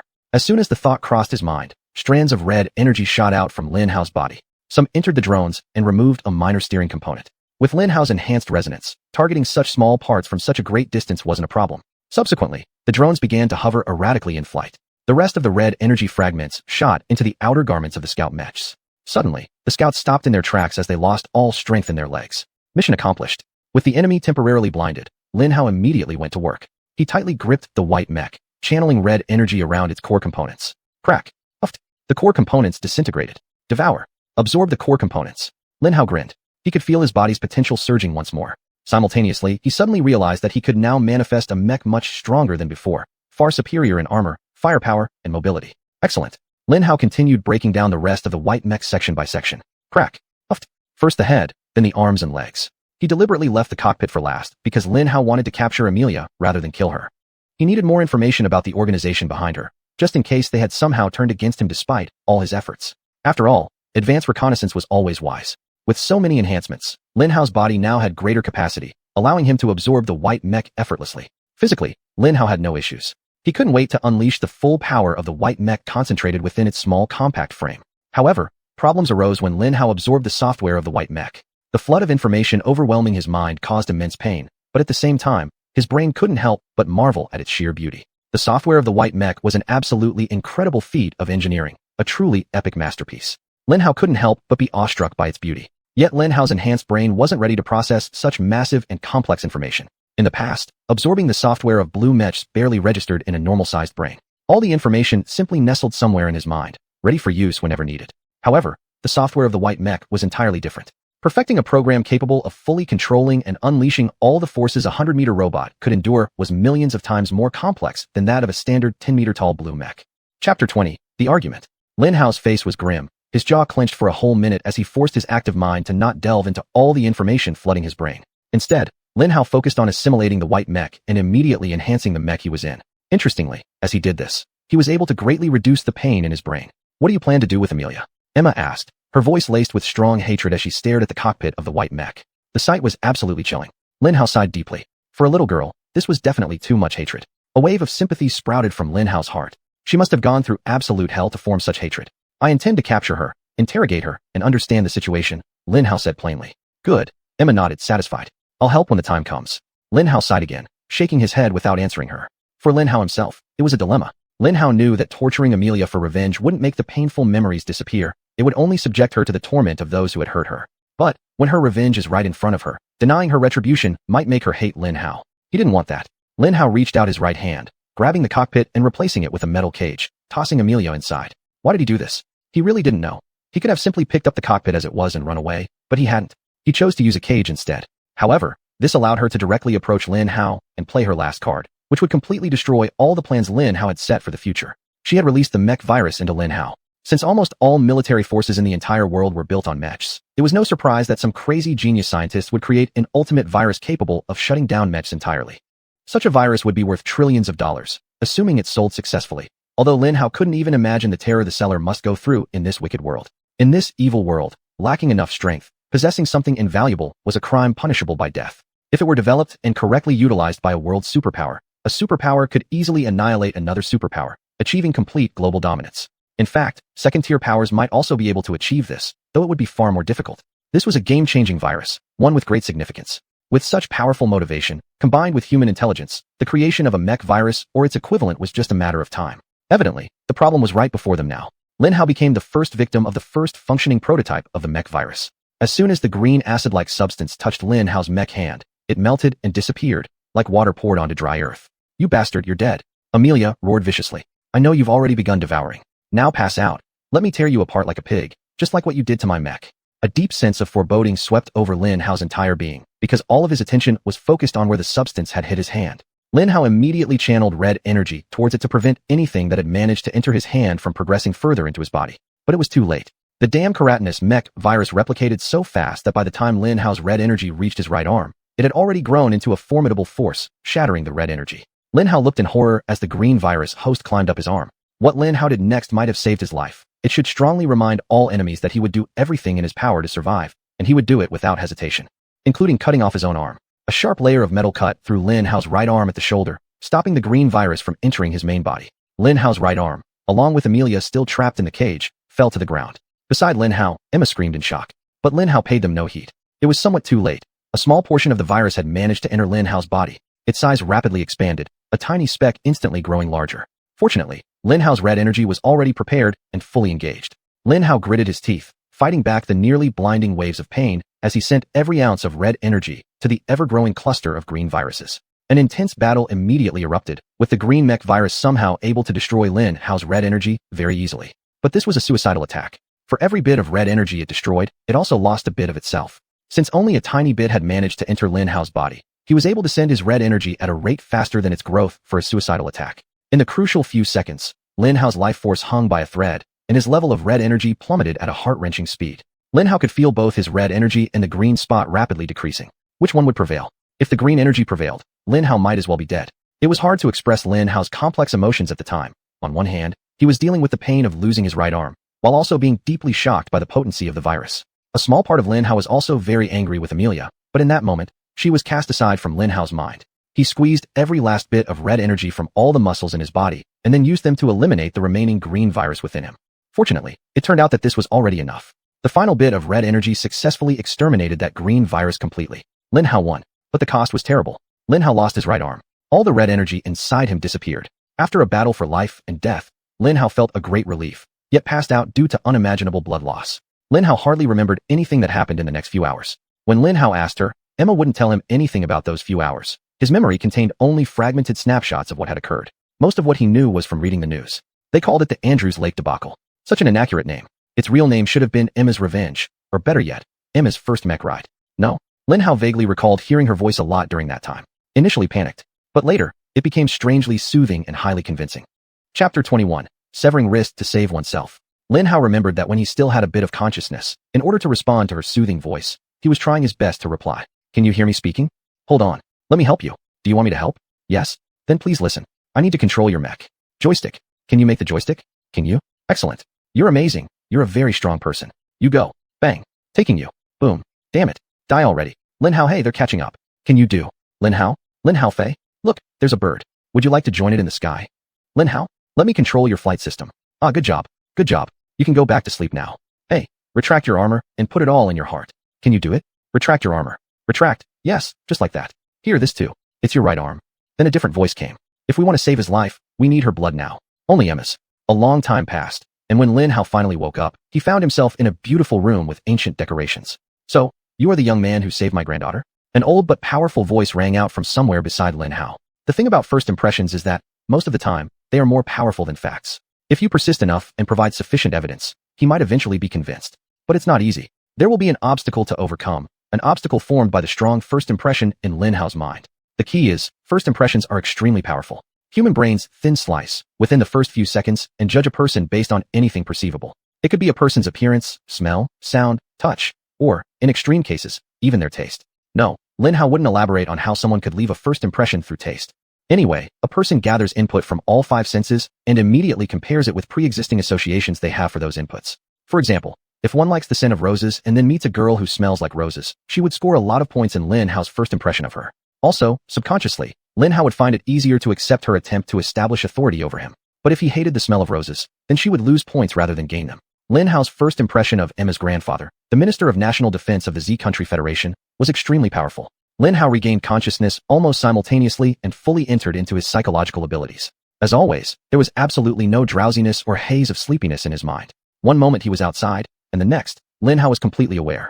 He opened his eyes and saw an elegantly designed room with ancient decorations. The first breath after waking filled Lin Hao's nose and lungs with a gentle, sweet fragrance, which was truly good. A soft murmuring sound filled his ears. At that moment, a wave of weakness swept through Lin Hao's body, telling him something was definitely wrong. But before he could think further, an old yet powerful voice rang out from somewhere on his right. So, you are the young man who saved my granddaughter? Lin Hao turned his head in surprise and saw a tall, burly old man dressed in full military attire, wearing a military cap, with a cluster of colorful medals hanging on his right chest. His face was covered with wrinkles, and pure white beard and mustache almost filled the entire lower face. Light brown spots also partially covered his cheeks. His whole face proclaimed, I'm old. I'm tired. Everything, except his eyes. His gaze remained firm and sharp, and Lin Hao could fully feel the keen intelligence and cold-bloodedness lurking behind his eyes. He might have said Lin Hao was the young man who saved his granddaughter, but wow, the aura he exuded was like someone about to execute a detested enemy. All of this, combined with the fact that Lin Hao's father was a soldier and had raised him to respect and admire the military, made his first impression of Emma's grandfather incredible. In reality, he wasn't that way toward his family. He was very gentle and kind to his relatives, sometimes even fun, especially toward his grandchildren.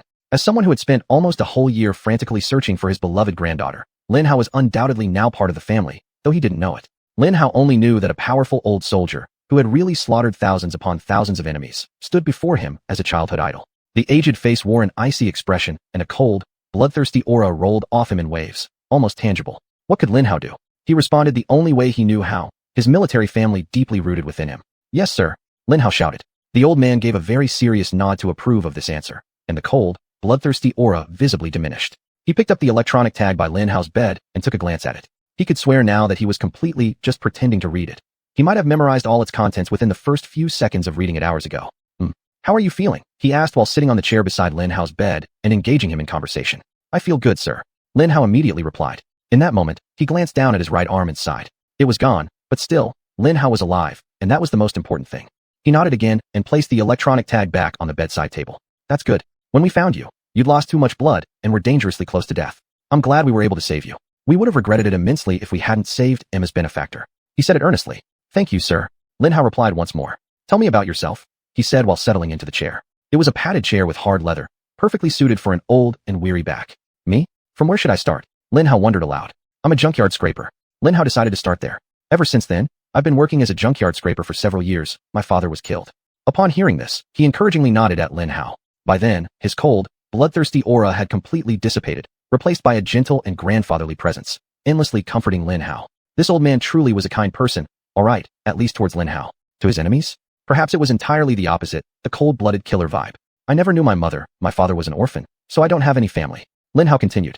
The one who killed my father threw me in the junkyard, probably thinking I'd die, but I survived until now. I guess your father was a soldier? He asked. Yes, my father was a major in the Han army. The elder slightly raised an eyebrow. The Han state was a small country in the west of the Z Country Federation that split after the Third World War. The Chinese Federation had been keeping an eye on it for years and still considered it part of their nation. Intriguing. Tell me, How did a junkyard scraper whose father was once a major end up being an utterly mediocre general with 92% resonance purity? And more importantly, how did you save my granddaughter? The elder fired off a string of questions. Chapter 22. Indebtedness. Lin Hao remained silent, thinking hard about how to answer the question. Should he tell him everything? Or just a part of it? I look forward to the truth, he simply added. Emma, she didn't tell you? Lin Hao asked hesitantly. Emma has been surprisingly tight-lipped about the whole incident. She refused to say a word about it. Since she returned, her only concern has been ensuring we did everything possible to save your life. In fact, the elder paused slightly before continuing. In fact, due to special circumstances, you have a very unique blood type that our doctors have never seen before. To ensure there would be no complications later, we had to extract a large amount of blood from Emma and transfuse it to you.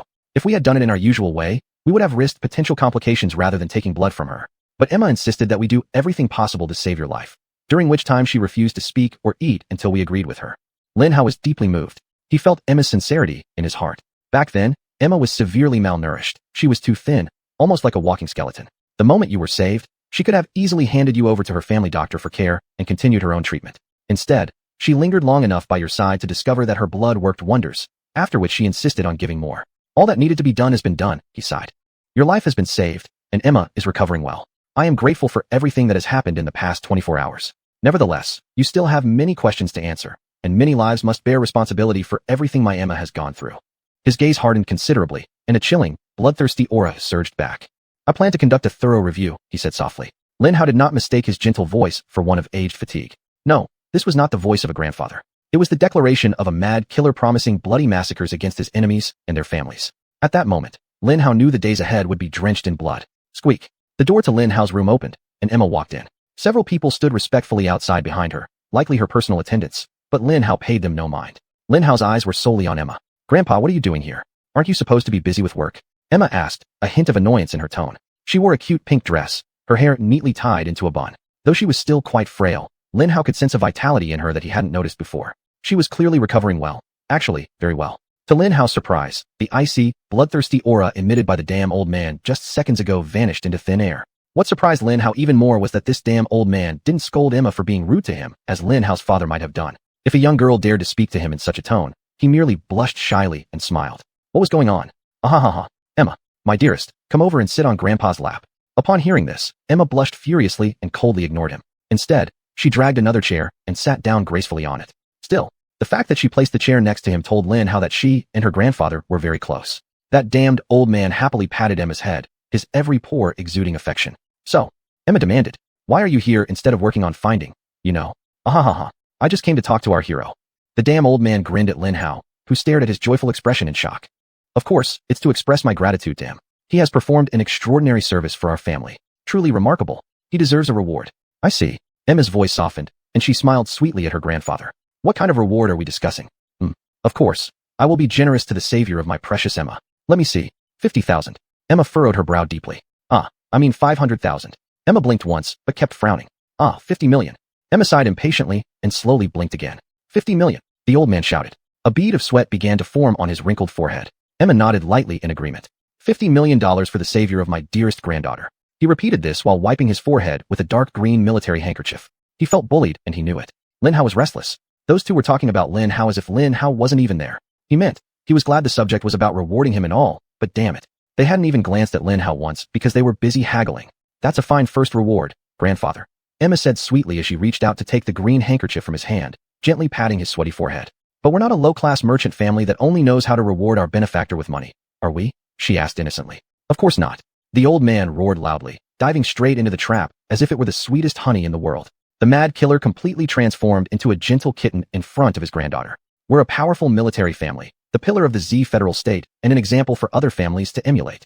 Exactly, Emma added, continuing to pat his forehead and the beads of sweat still forming on it. After all, how you reward the savior of your granddaughter is enough to show how much you love me. What would people say if you gave my savior only a pittance? The elder swallowed. This granddaughter of his had always been an unrelenting blackmailer. She was absolutely ruthless when demanding money from her overburdened grandpa. You're the princess of our Baishuang family. Therefore, I will prepare 3 rewards for the benefactor of my precious granddaughter, the elder solemnly announced. 3 is a good number. Emma nodded in agreement.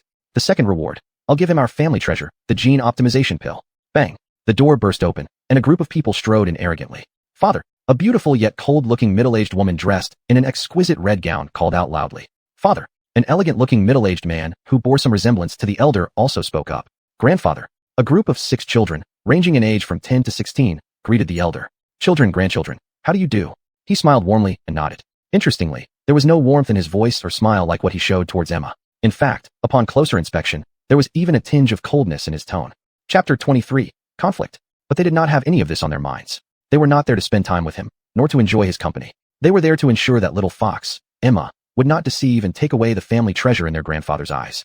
Great, Grandpa. The gene optimization pill will be Lin Hao's second reward, Emma said sweetly, completely ignoring the group who had just entered. Father, what do you mean giving him our family's gene optimization pill? We only have 3 left. You still have 6 grandchildren. The beautiful middle-aged woman shouted loudly. 7. I have 7 grandchildren. The old man said plainly. Even as he was mercilessly demanded from by Emma, his eyes were filled with warmth and joy, but now became cold. Ah, yes, I mean 7. The middle-aged woman corrected herself without remorse. This makes things even worse. How can you give our family's treasure to a complete stranger? That gene optimization pill could enhance our children, increasing their chances of becoming resonance masters. Lin Hao perked up his ears at her words. Resonance master? What is that? Lin Hao thought to himself. It must be related to the resonance purity grade that the old man mentioned before. Her aunt obviously had a prejudice against Emma, and knowing Emma's intentions, she probably wouldn't give up easily. However, the anticipated scene of a full-blown family conflict between Emma and her aunt did not occur, at least not yet. Many years ago, you gave Emma our only gene-cleansing pill, which was bad enough. But now you want to give a gene optimization pill to an outsider? Just because he saved Emma? She is your niece, Isabella. She carries the bloodline of the Baishuang clan. Anyone who saves a member of our Baishuang clan should be rewarded, the old man patiently replied. However, Lin Hao could tell that he did not like where the conversation was heading. His eyes became somewhat cloudy with worry. She is not my niece. Isabella spat out angrily. And she is not part of the Baishuang clan. At this point, the old man simply decided that discussing matters further would be fruitless. He stood up. He looked straight at the middle-aged woman and said one thing. Just 2 words, whispered softly. Yet, as he spoke these words, there was a tone of fatigue and slight irritation. Somehow, it made the middle-aged woman pale. In the past, whenever the old man showed this side of him, something very bad must have happened. On that day, the middle-aged man felt deep fear and unease. Still, either Isabella did not get the hint or she was too immersed in her emotions and failed to notice the old man's change. She continued her tirade. My niece passed away long ago. She is just a smack. The middle-aged man walked up to Isabella and slapped her harshly, making her stagger. Mother! 3 girls screamed in shock. Father! 2 boys and the youngest girl also gasped in surprise. The other 2 boys and the young girl were completely incredulous. They might never have seen their father strike a woman, let alone a family member. Jason, the second son of the Baishuang clan, was very well educated. Not only was he gifted in diplomacy, but he was also highly skilled in mecha warfare. After almost single-handedly destroying the base of a rebel uprising that the patrol team accidentally discovered, he gained fame piloting his mecha. He quickly rose through the ranks and became the second youngest general in the history of the Z Country Federation, after his brother, Emma's father. Despite being very powerful on the battlefield, Jason always remained the perfect image of a gentleman, embodying strength through diplomacy. He preferred to resolve conflicts diplomatically and firmly believed in the saying, the pen is mightier than the sword. He rarely overstepped bounds, even during the most urgent times. That day, for him to slap Isabella, he must have had deeply rooted fear of what the elder represented in that state. Lin Hao wondered what had happened, and even today, Lin Hao still hasn't figured it out. That old man was a monster in many ways. Jason must have glimpsed some of it in some way. I'm sorry, father. Isabella isn't feeling well. She misspoke. She only wants our clan to become stronger, Jason said in a soothing and conciliatory voice. Clearly, he was using all his diplomatic skills at the moment. Brother, how can you treat me like this? Isabella stared at her brother in horror. Her left hand cradled her cheek, and a small drop of blood appeared near her luscious lips. We shall take our leave now. Father, wishing you a wonderful day, Jason declared and directly dragged Isabella away. No, I'm not leaving. I have more to say. Emma, you little brat. You must have brainwashed your grandfather, just like how you brainwashed your father through your mother. Isabella screamed, struggling fiercely against Jason. Shut up, Isabella. Jason roared, trying to drag her away faster. But Isabella wasn't so easily defeated. After all, she was the daughter of a military family. She skillfully wriggled and twisted around, causing Jason considerable trouble. Jason was then forced to intervene and use both hands to gain better control over Isabella. A full-blown fight was about to break out. And strangely, it seemed clear within this faction that there was bias against Emma. That's enough, the old man said calmly. Let her speak. Jason opened his mouth to retort, but immediately silenced himself at a glance from the old man. He sighed helplessly and relaxed his grip on Isabella. Isabella angrily shrugged off Jason's hands and stomped back into the room, towering anger displayed on her battered, yet still cold and beautiful face.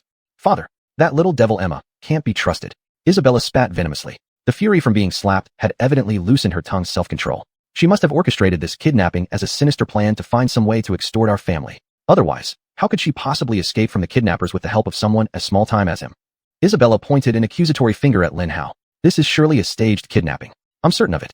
How dare she covet the gene optimization pill after already reaping the benefits of the gene cleansing pill? What a greedy little brat. Isabella cursed Emma with spite. Father, you can't give her the gene optimization pill. It would be wasted on her. Really? Then who do you think I should give the gene optimization pill to? The elder asked, his eyes flashing with the chill of anger. Chapter 24, Operation Lightning Storm. Isabella seemed quite surprised by this question, but she recovered very quickly. Of course it's for your grandchildren. Here, both Catherine and Elizabeth have achieved excellent results in their resonance purity levels. Catherine scored 72 points, and Elizabeth an incredible 78 points. They were both elites. The gene-optimizing pills had boosted their resonance purity significantly, and they might even break through to level 90, entering the Tenfu, talent, level. The two oldest girls, who looked very much like Isabella, immediately nodded enthusiastically. They must be Catherine and Elizabeth. A pretty girl around 14 years old, who looked very much like Jason. She met her cousin's gaze and merely shrugged, maintaining a poker face. There was not a hint of emotion on her face, even though she had just been excluded from the list of potential recipients for her mother's gene optimization pills. Her self-control was quite remarkable for a 10-year-old girl, not bad at all. The other one you can give to Jeremy. He is also an elite. Isabella continued. She flashed a glance at Jason and said, Look, even though you slapped me, I'm still going to help you. Jason merely sighed and looked away. He knew she had crossed the line. She shouldn't have brought up the death of his niece. That was the elder's bottom line, everyone knew that. Even though he came here to prevent the gene optimization pill from falling into the wrong hands, he had no intention of crossing his father's red line. His facial expression seemed to say, she should be more aware than this. If she crosses his bottom line like this, how could she expect the old man to give her the gene optimization pill? What a fool. So you're saying Emma planned the kidnapping, starving herself almost to the brink of death, letting the butcher operate on her to remove her kidney, then returning a year later with her savior so that she could get me to give him a gene optimization pill, which would then be passed to her? The elder let out a cold laugh, a fierce aura seeping from him. At that moment, even Isabella, despite her brazen nature, could feel something terribly amiss. But she had gone too far to turn back. She had no choice but to go all out. Yes, Isabella shouted excitedly. Didn't you see? All these acts of self-torture were to make the kidnapping seem more realistic. Compared to gene optimization pills, what does a kidney or part of a liver mean? It's all part of her plan. She is a cunning snake, just like her mother. Right at that moment, a thunderous silence filled the air. I understand. I finally understand. After a while, the elder said gravely. I don't believe. No, until now, I refuse to believe. He glanced at Jason, whose face showed increasing horror and disbelief.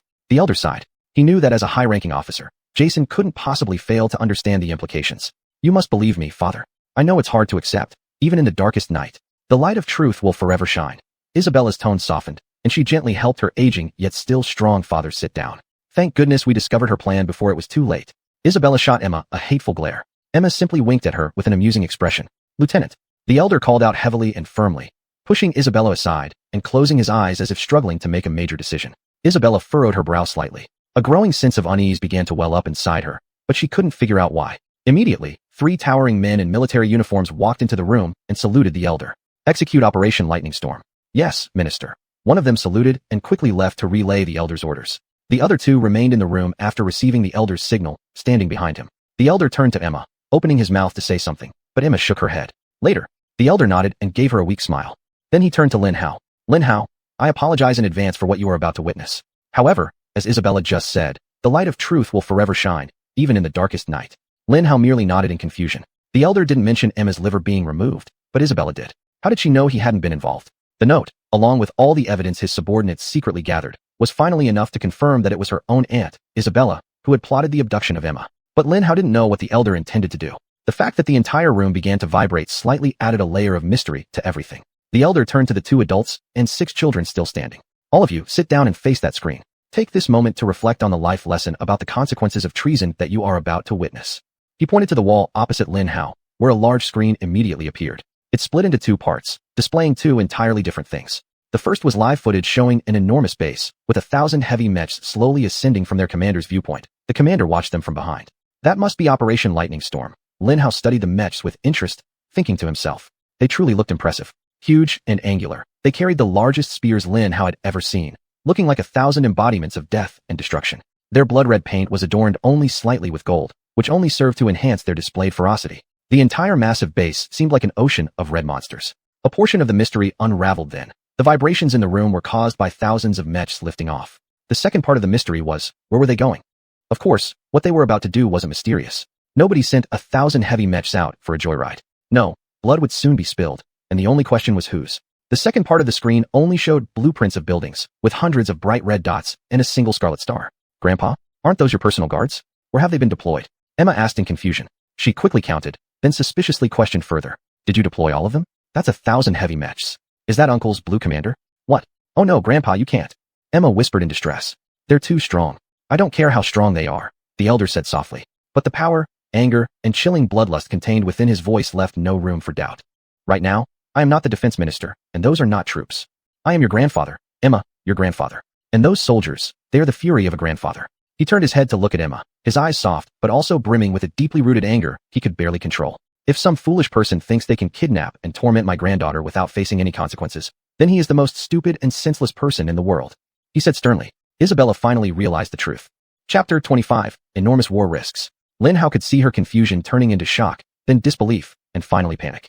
It was a very interesting and satisfying experience, one that Lin Hao greatly enjoyed. He had only seen this woman for a few minutes, yet he already despised her with surprising intensity, despised himself as well. Father, you can't do that.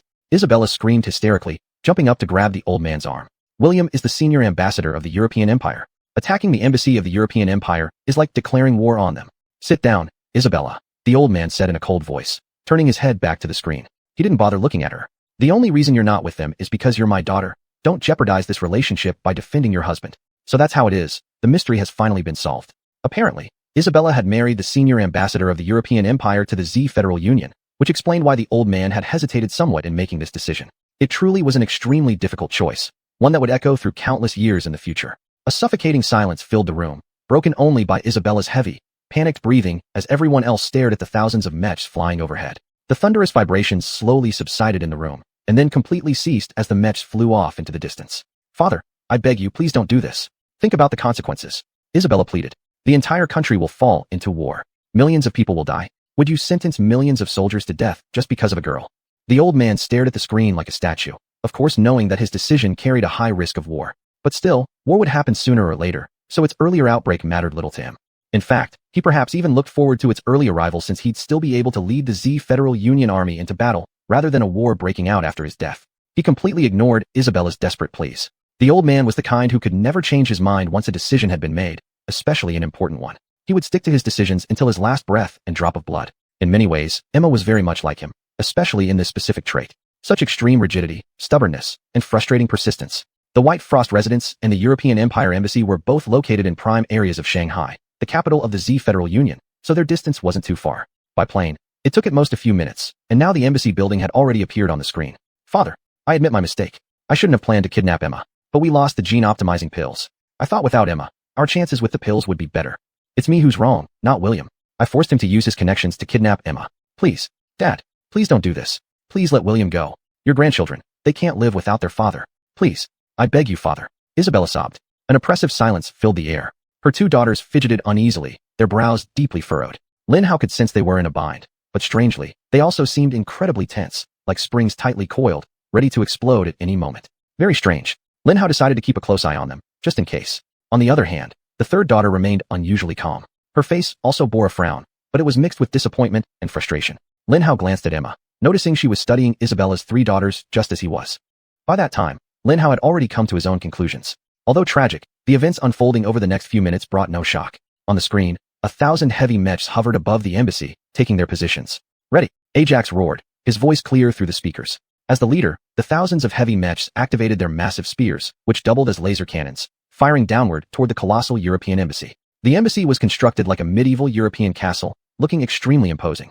It was 10 times larger and 10 times taller than a traditional castle, making it all the more magnificent. Inside, there was a reserved area, towers, battlements, gates, and even a massive moat surrounding it, all enlarged to accommodate the mechs guarding the battlements and towers. This was an architectural marvel, and the fact that they had built it in a prime location in the city center demonstrated the strength and influence of the European Empire, even at the heart of the Z Federal Union. The thousands of mechs were like ants carrying tiny toothpicks aimed at an overturned table. 3 European white mechs ascended into the sky to meet them. The screen showed a sea of truly heavy mechs parting, allowing Ajax to move forward and communicate with them. Emma, please ask your grandfather for mercy. Please. I apologize. I'm sorry. I beg you, Emma. Isabella turned to Emma, pleading with her. Emma just looked at her, saying nothing. Lin Hao understood her. She was likely enjoying the fear, panic, and despair on Isabella's face. I am General Charles Leon, the commander of the mech corps of the European Empire in the Z Federal Union. This is European airspace. Stop immediately. Otherwise, we will consider this an act of war. General Charles Leon's voice could be heard through the speakers of the screen. His arrogance was so thick that Lin Hao felt he could almost touch it. His absolute and unshakable confidence in the strength and invincibility of the European Empire left no room for considering the possibility of the situation worsening further. Because of this, even though he had 5 full battalions, he didn't deploy his mechs. Instead, he chose to handle the situation with only 3 white mechs. He probably assumed that 3 white mechs would be more than enough to deal with what he saw as a motley crowd of Z Federal Union civilians with only 1 white mech. It was true that this was quite an impressive force, but they were, after all, only blue mechs. He and the other compatriots inside the embassy would pay with their lives for his arrogance. Whoosh. Ajax's movement was so fast that the screen could barely capture his actions. Lin Hao could only catch a brief glimpse of a red streak slicing diagonally from the lower right waist to the neck. Boom. Isabella wailed. Beside her, her 3 daughters began to cry as well. There was no turning back now. The first European white mech, piloted by General Charles Leon, the younger brother of Senior Ambassador William Leon and also the 19th Prince of the European Empire, exploded into pieces. The entire world trembled at the sight. Chapter 26, Direct Conflict. The most notable feature of heavy mechs is that they are very heavy. A large portion of this weight comes from the multiple layers of armor covering the entire frame. This incredibly tough armor allows heavy mechs to take a lot of hits before they have to retreat. Most of the time, before heavy mechs have to beat a retreat, their non-heavy mech enemies either run out of ammunition first or die under the deadly weapons of the heavy mechs. Of course, unless the heavy mechs are outnumbered and overwhelmed. A complete victory of non-heavy mech forces over heavy mech forces would be a truly Pyrrhic one. Heavy mechs are the backbone of every army in the world, and they deserve the title. However, not all of the weight of heavy mechs comes from their armor. A significant amount of the weight also comes from the heavy melee weapons these mechs typically wield, ranging from enormous halberds to supersized heavy warhammers. When used properly, heavy mechs are absolutely terrifying within melee range. Finally, the last bit of their weight comes from the long-range laser cannons mounted on their shoulders, which can cause considerable casualties to their non-heavy mech enemies from quite a distance.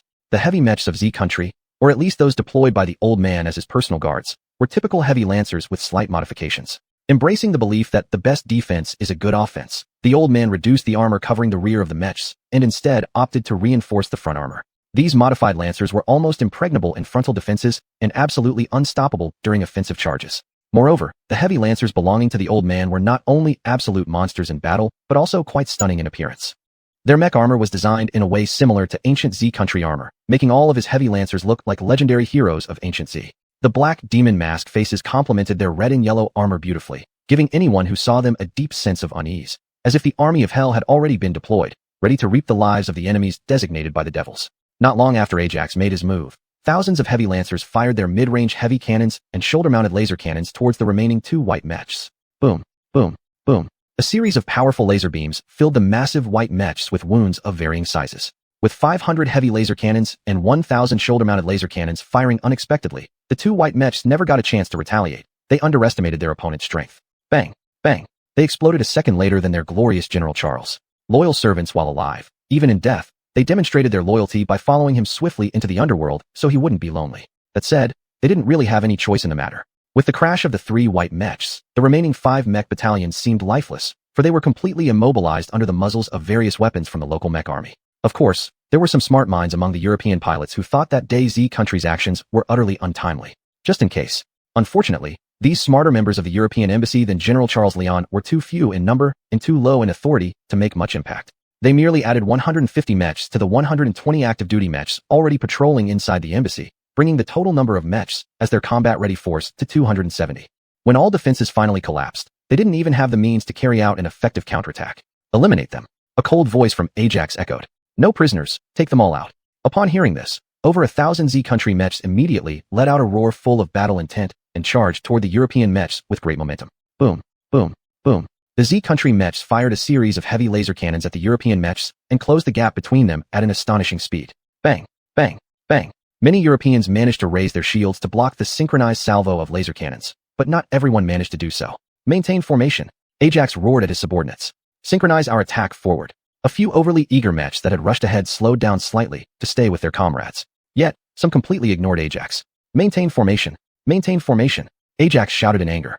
One Z country mech was particularly excited. He rushed into the European defense faster than his comrades. With a heavy spear firmly positioned under his arm, he charged at full speed toward the leading European mech. The leading European mech held a gigantic tower shield and skillfully adjusted it at the last second to deflect the spear charge, avoiding a head-on collision. Clang, clang, clang. The Z country mech was caught off guard, unable to adjust the spear in time. It merely grazed the European mech shield instead of smashing into it and sending the European mech flying. Instead, he soared past the European mech, exposing his lightly armored back. Idiot, Ajax muttered under his breath. I told him many times not to break formation. Old man, if he gets killed today, it's not my fault. Damned idiot. Despite the severity of the situation, Lin Hao still noticed a fleeting glimmer of amusement in the old man's eyes. This maneuver would grant the Europeans a massive opportunity to inflict terrible damage on the misaligned heavy mech, had it been a one-on-one engagement. But unfortunately for him, this wasn't a one-on-one fight. Boom, boom, boom. 3 other Z country mechs slammed into him, tearing him to pieces. This scene played out again and again across the battlefield.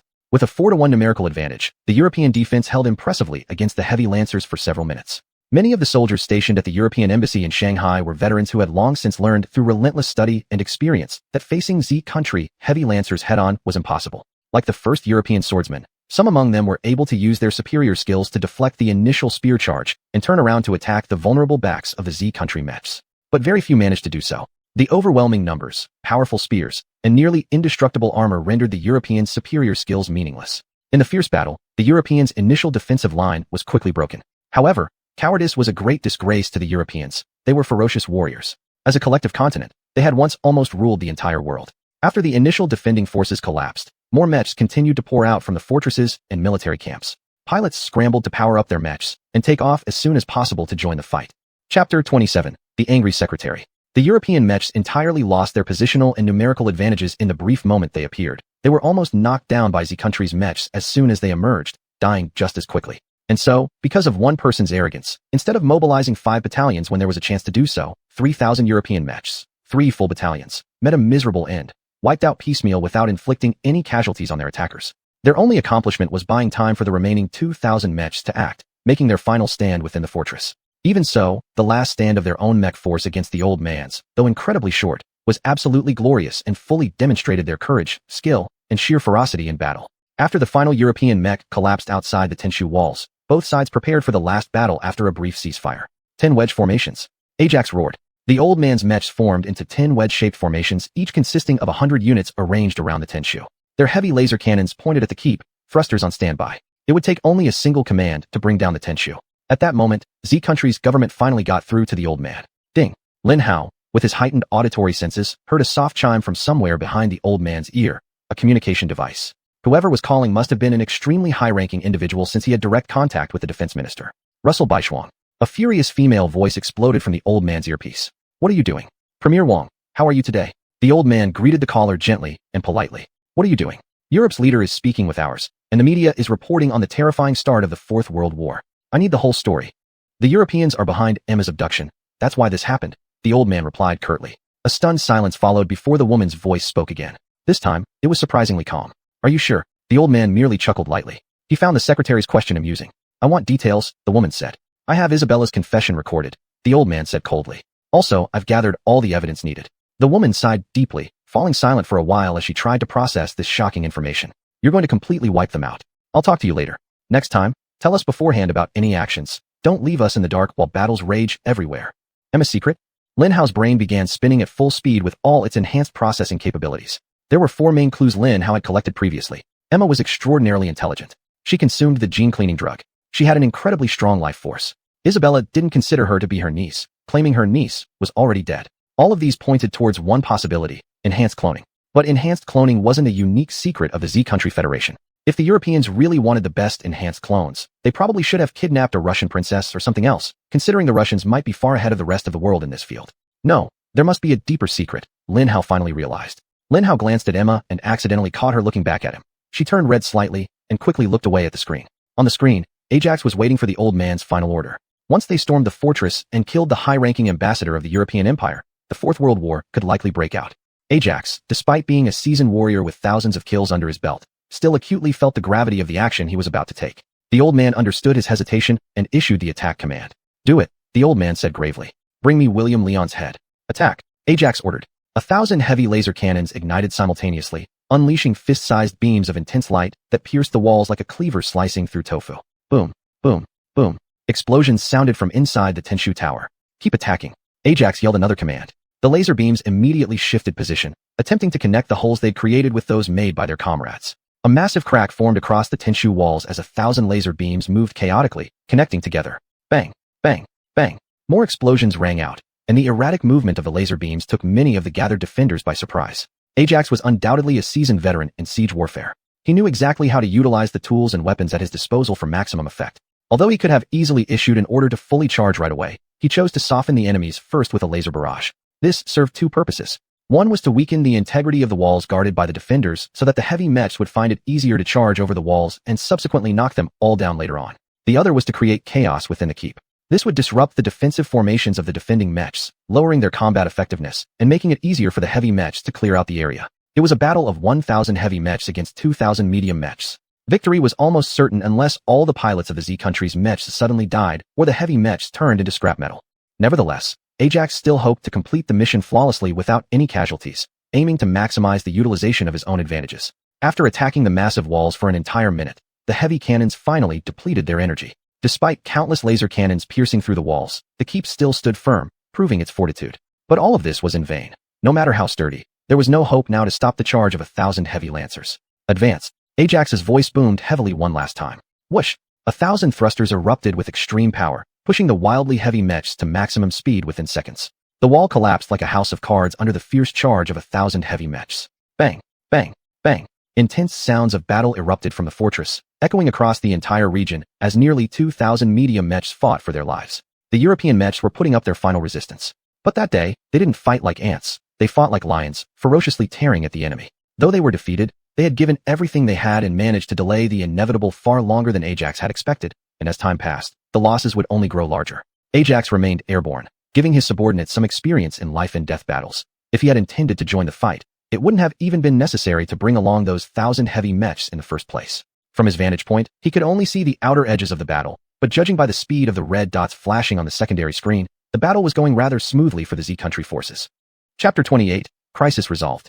Within minutes, the sounds of fierce battle gradually turned into wails and cries of death. A scream echoed from the corner of the battlefield. Then another. They came in succession. The fight was over. On the other hand, the massacre had just begun. The old man was a cruel and terrifying man who loved his family, especially his youngest granddaughter, with such ferocity that even arrogant enemies would feel intimidated. His eyes flashed with cold anger as he watched his men slaughter all the staff of the European embassy. In his eyes, every member of the embassy was guilty. There were no innocents, only criminals, and when he found out that William Leon was the one behind the abduction of his beloved granddaughter, he sentenced him to death. The room was silent as each member watched the red dots on the second screen disappear one by one, until only stars and a few red dots around him remained. Soon, even those flickered and disappeared. "It was you who made me do this, father," Isabella whispered tearfully, realizing her husband was gone.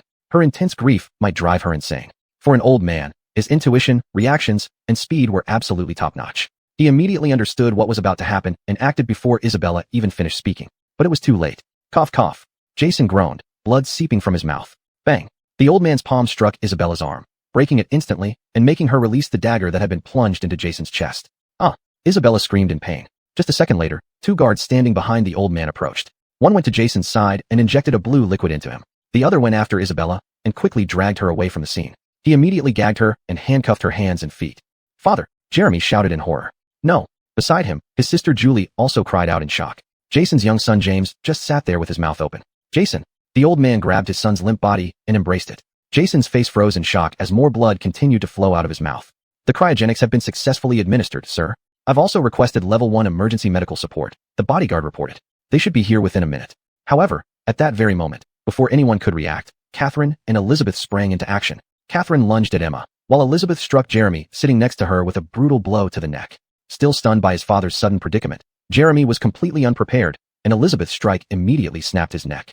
Jeremy's sister Julie let out an angry shout and retaliated with a powerful palm strike. Her forceful hit sent Elizabeth flying, spewing blood from her mouth. "Garo!" The old man pointed at Jeremy and yelled at his bodyguard. "Yes, sir."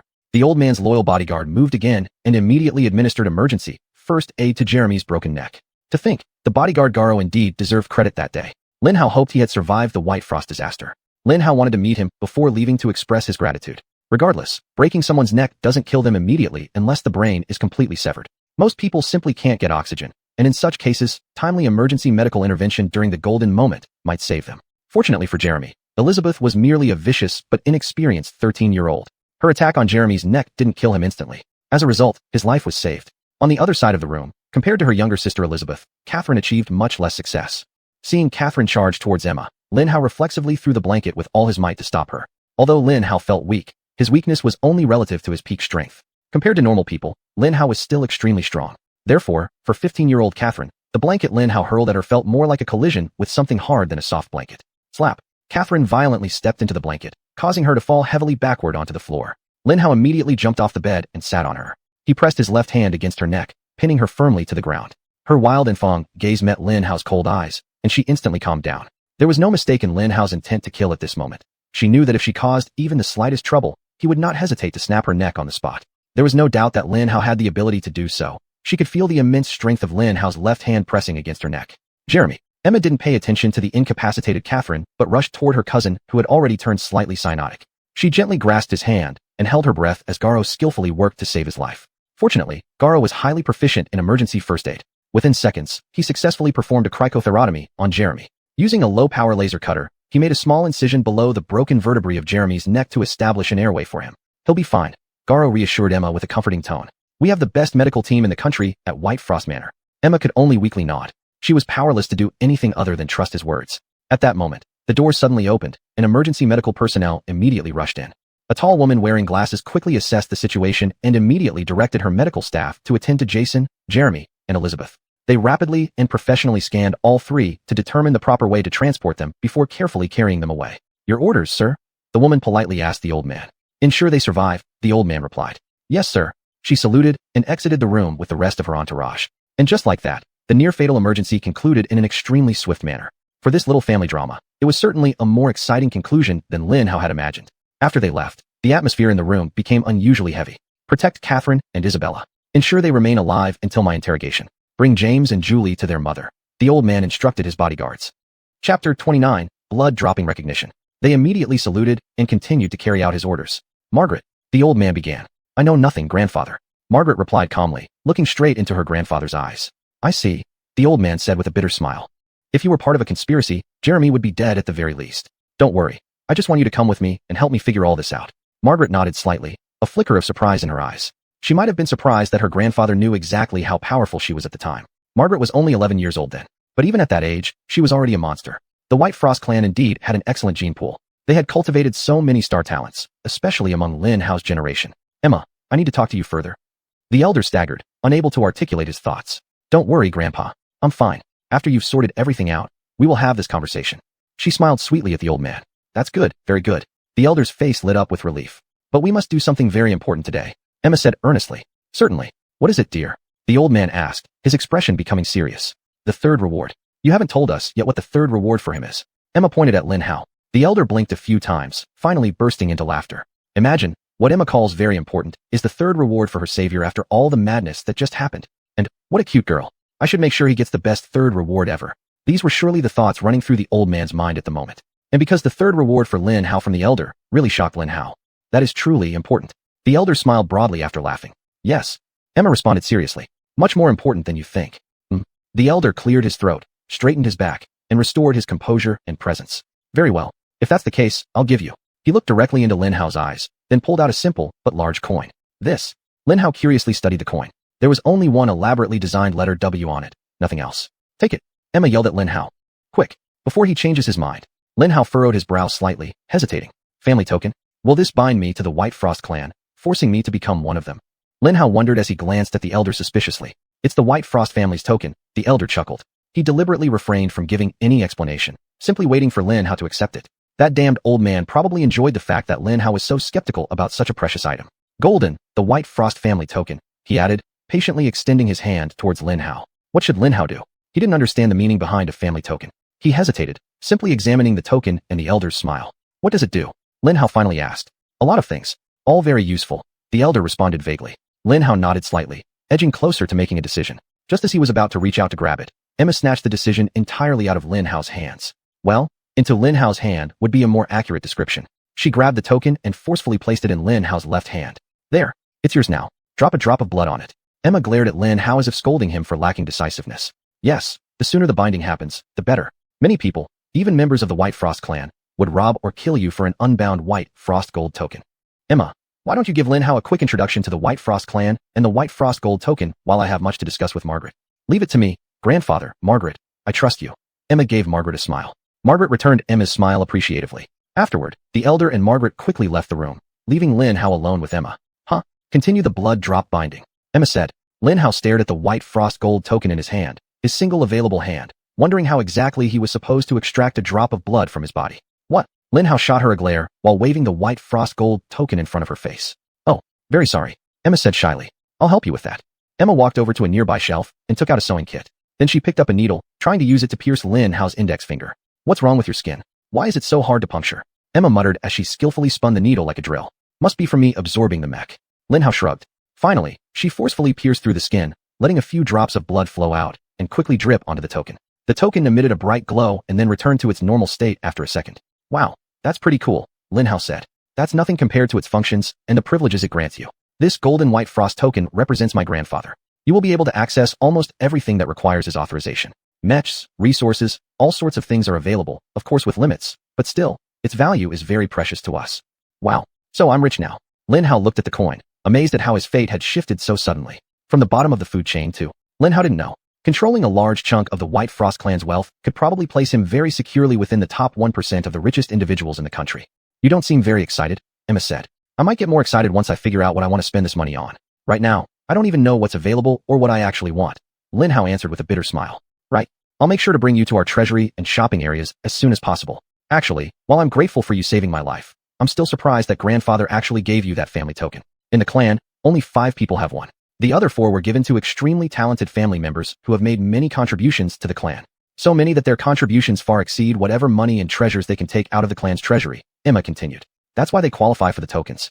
All right, Lin Hao replied. Somehow, the token began to feel heavier in his hand. Anyway, besides giving you a whole lot of money, the Golden Frost token has another extremely important function, Emma said. And what is that?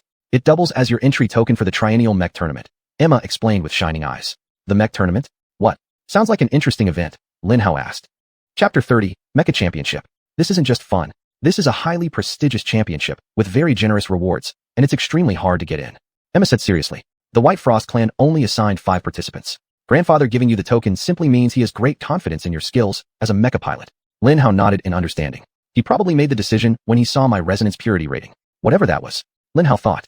Tell me more about the competition and its rewards, Lin Hao said. It's simple. The Mecha Championship is a 1-month free-for-all involving 100,000 mechas in a ruined large city. If you win, you will get a mecha worth $250 billion. Emma casually mentioned. What? $250 billion? Lin Hao exclaimed in disbelief. And 10,000 mechas battling together? Emma answered absent-mindedly. That's insane. What kind of mecha is worth $250 billion? Lin Hao exhaled sharply. The type that combines 2 level 12 mechas. Emma gave a faint smile at Lin Hao's shocked expression. What? How can there be 12 levels? Light, medium, heavy, and super heavy. That's 4 times 3. A set of 4 for each domain, ocean, land, and sky. How? How can a mecha have all these capabilities simultaneously? Lin Hao asked curiously. These are the latest high-tech modular mechas. Emma explained. The mainframe is fixed, but everything else can detach. So you can choose the type of armor, weapons, engines, flight systems, and even the number of limbs. The prize really is extravagant. He inhaled deeply in awe. Yes, imagine what you could do if you could devour them all. Emma gave Lin Hao a scheming smile. Exactly, Lin Hao nodded. Lin Hao could already feel adrenaline coursing through him again. Getting that mecha would open up a whole new world. Nothing was beyond Lin Hao's reach. Then Lin Hao remembered losing all his red energy. Damn, Lin Hao sighed deeply. It's too difficult. What do you mean? The competition suits you perfectly. You could absorb so many mechas there. You just need to be careful not to absorb too many so you don't attract attention. Emma said. I've lost the power to devour and manifest mechas. Lin Hao told her sorrowfully. What? You lost the ability to devour and manifest mechas? Emma asked, astonished. What happened? Amelia threw some kind of anti-mecha poison at me. I had to cut off my right arm to prevent the virus from invading my body, and then I had to use all my red energy to resist the small bit of poison that managed to seep in. Lin Hao cursed Amelia bitterly. Without that red energy, I can neither devour mechas nor release the ones I've already devoured. I see, and that's why this feels impossible for me. If I could regain the red energy, I'd definitely stand a chance to win first place. But without it, let's give it a few days and see what happens. Maybe the energy might recover on its own, Emma suggested. Yeah, I guess that's all we can do now. Lin Hao replied somewhat dejectedly. Cheer up, it may improve sooner than you think. Lin Hao looked at Emma in surprise. That is truly very wise. You sound like an 80-year-old grandmother. Thanks. Emma responded half sincerely, half ironically, making it both a compliment and an insult. Don't mention it. Lin Hao smiled at her. His mood improved greatly after hearing her words. She's right. I need to face this crisis properly. Instead of worrying or complaining, I should focus on finding solutions. Lin Hao decided. Anyway, no matter whether you still have your powers or not, I think you should join the competition. Emma said. It's too difficult. 100,000 mechas. Lin Hao sighed. Whoever came up with such a stupid contest must be a genius. If it were easy, they wouldn't offer such epic rewards. Besides, the competition itself is a great opportunity to train and hone oneself. Emma said, ignoring Lin Hao's question. Yes, I suppose so. The scale is unbelievable. Having 100,000 mechas battle across an entire ruined metropolis. It's mind-blowing. Lin Hao shook his head in wonder. You have 7 whole months to prepare for the competition. Given the way you fought against the Red Dragon Gang members, I think you should make use of every second of these 7 months. If you want to ensure that you come out alive, you need to improve your skills. The government has assessed the risk of death in this competition as moderate. Although killing is not allowed, there are always accidents in every match. I heard that the death toll in the last 32 competitions has exceeded 50,000 people. Emma continued. I think I need some fresh air to relieve myself. Lin Hao said. 100,000 mechas, a ruined major city, $250 billion, modular mechas, moderate death risk. There was just too much of all these things to digest all at once. Emma nodded understandingly and led Lin Hao out of the room. Take some time to process all this information. If you don't want to join, we can pass the opportunity to other members of the White Frost clan anytime. You know, the right to participate in the competition was sold for billions of dollars at an auction outside. Emma said. Right. Let's go get some air. When we go, I'll take you on a tour of the White Frost Manor. Sounds good. Lin Hao said. Lin Hao left the room and entered a wide and elegantly decorated corridor. On Lin Hao's left, he could see a series of doors spaced about 10 meters apart, as well as a huge double door leading to what seemed to be a beautiful garden at the end. You will reside in the VIP suite in the west wing of the main building. Emma began. The west wing only has 1 floor. Apart from your room, there are 6 other guest rooms in the west wing. This way, Emma led Lin Hao to the right, and they entered a massive, ultra-luxurious living room with high ceilings. It was at least several hundred square meters large. Beautiful sofas, lounge chairs, a bar, bookshelves, a carpeted play area, and a huge TV were arranged in a very ergonomic and attractive layout. At that moment, there were only 2 people inside, deeply engrossed in their conversation and not noticing Lin Hao and Emma. Chapter 31, Great Ambitions. This is the main living room. You can wander around here at your leisure to relax. At any time, there are snacks, food, drinks, and books for you to read. There will be some core members of the Xuanyuan clan here, so they may be a bit arrogant. Don't mind them too much. Emma said as she pointed out various things she mentioned. How many people live in the main building? Lin Hao asked curiously. Only the direct descendants of grandfather live in this building. So that's 14 people. The facilities and amenities on the first floor are open to all core members of the Xuanyuan clan. Roughly 150 people can use this room. Wow, that's a lot of people. Lin Hao exclaimed. They are all the descendants of grandfathers, 4 siblings. Emma explained. My uncles and aunts each have their own buildings around the main building. But since the main family holds most of the power over all the actions of the Xuanyuan clan, many Xuanyuan clan members frequently come to the main building for one reason or another. I see, Lin Hao nodded. In addition to the main living room, this central living area also has 5 smaller living rooms, 3 dining halls, 10 studies, 10 meeting rooms, 10 entertainment rooms, and a huge auditorium. The east wing is reserved for the bedrooms of the main family. This is a very large building, Lin Hao said, deeply impressed. Still, compared to the real main building, this is nothing. Emma chuckled lightly. What do you mean? Isn't this the main building? This is the above-ground part of the main building. The real main building is actually the basement. It's, I don't know, 30 times larger than the entire above-ground main building.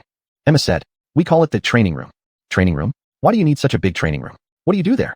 Lin Hao asked curiously. Of course, mech combat training. Emma replied matter-of-factly. Faced with the ultra-luxurious main building of the Xuanyuan clan, Lin Hao's heart, which had originally been completely still, began to beat wildly. Mech battles. Lin Hao had always loved mechs.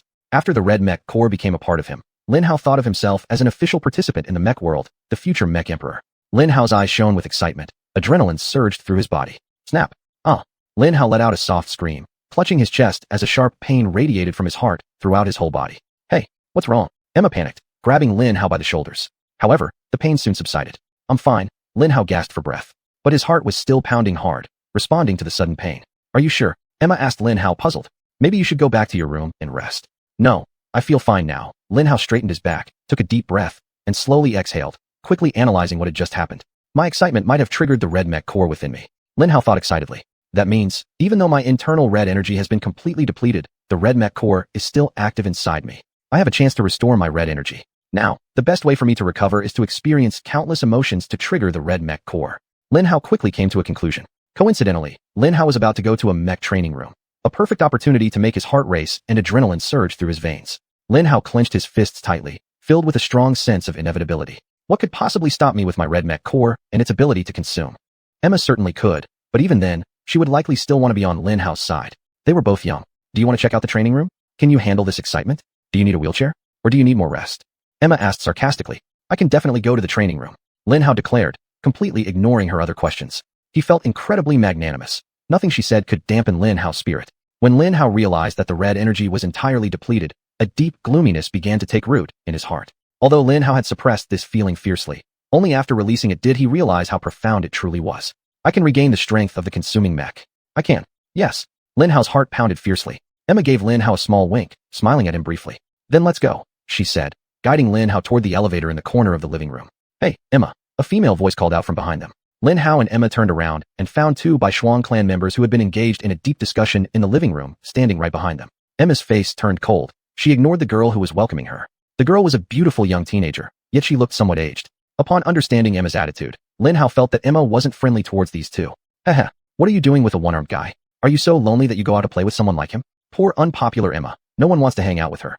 The tall boy standing next to her snorted derisively. His handsome face twisted in an evil expression, making Lin Hao want to punch him hard. His face may be ugly, but nothing can't be fixed by a left hook to the face, Lin Hao thought. Really, Emma, you're such an useless girl. The reason why the old man keeps you around is just because he's too old himself. The beautiful girl pretended to shake her head sorrowfully. Lin Hao was angered by her words, such venomous comments from such a pretty girl. At the same time, Lin Hao also understood why Emma sometimes spoke so sharply. She must have endured much pain under the verbal torment of her aunts and cousins, allowing such bitterness to creep into her mind somehow. She's like a cockroach that never dies. The day she came to this world must be the worst day in our family's history. Why should our clan be cursed with the existence of such a pitiful girl?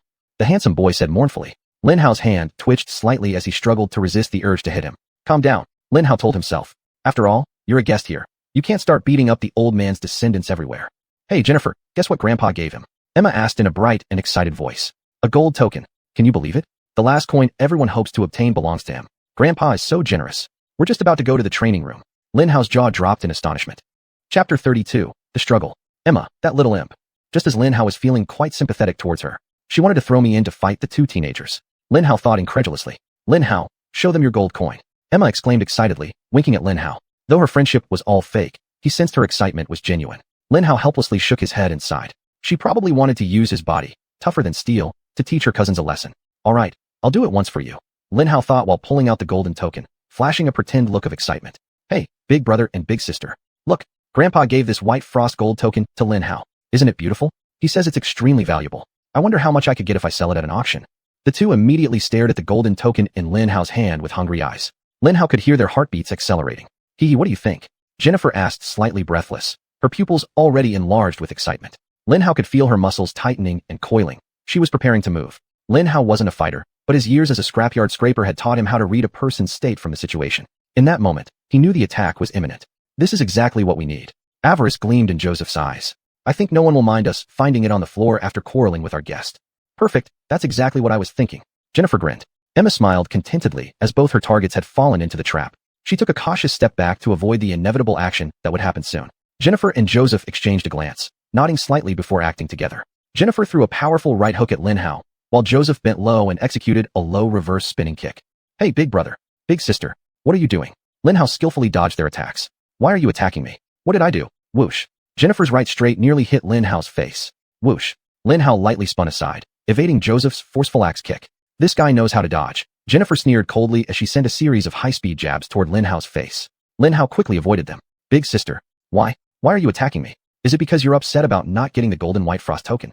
Lin Hao cried innocently. Lin Hao blocked Joseph's savage flying back kick with his left arm.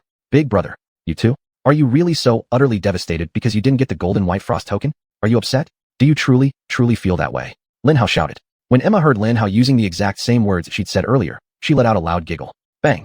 Lin Hao raised his right leg to block Jennifer's ferocious kick. Big sister, don't be jealous. Lin Hao yelled. Shut up, Jennifer screamed. Big brother, big sister, don't be so upset. I believe you'll have another chance to get gold coins. Try harder. Be patient. Don't give up. Maybe in 40 or 50 years, you'll get a coin of your own. Lin Hao loudly encouraged them. Spit. This lowly life infuriates me. Jennifer screamed as she unleashed a powerful spinning back kick toward Lin Hao. Lin Hao lunged forward and downward to evade her kick, and crashed directly into Joseph's upper body. Bang! Joseph let out a shrill scream as the bones in his hand broke upon colliding with Lin Hao's hard face. I think the match is over, Lin Hao sighed, glancing at Emma who wore a radiant and satisfied smile. She looked so beautiful when she smiled like that.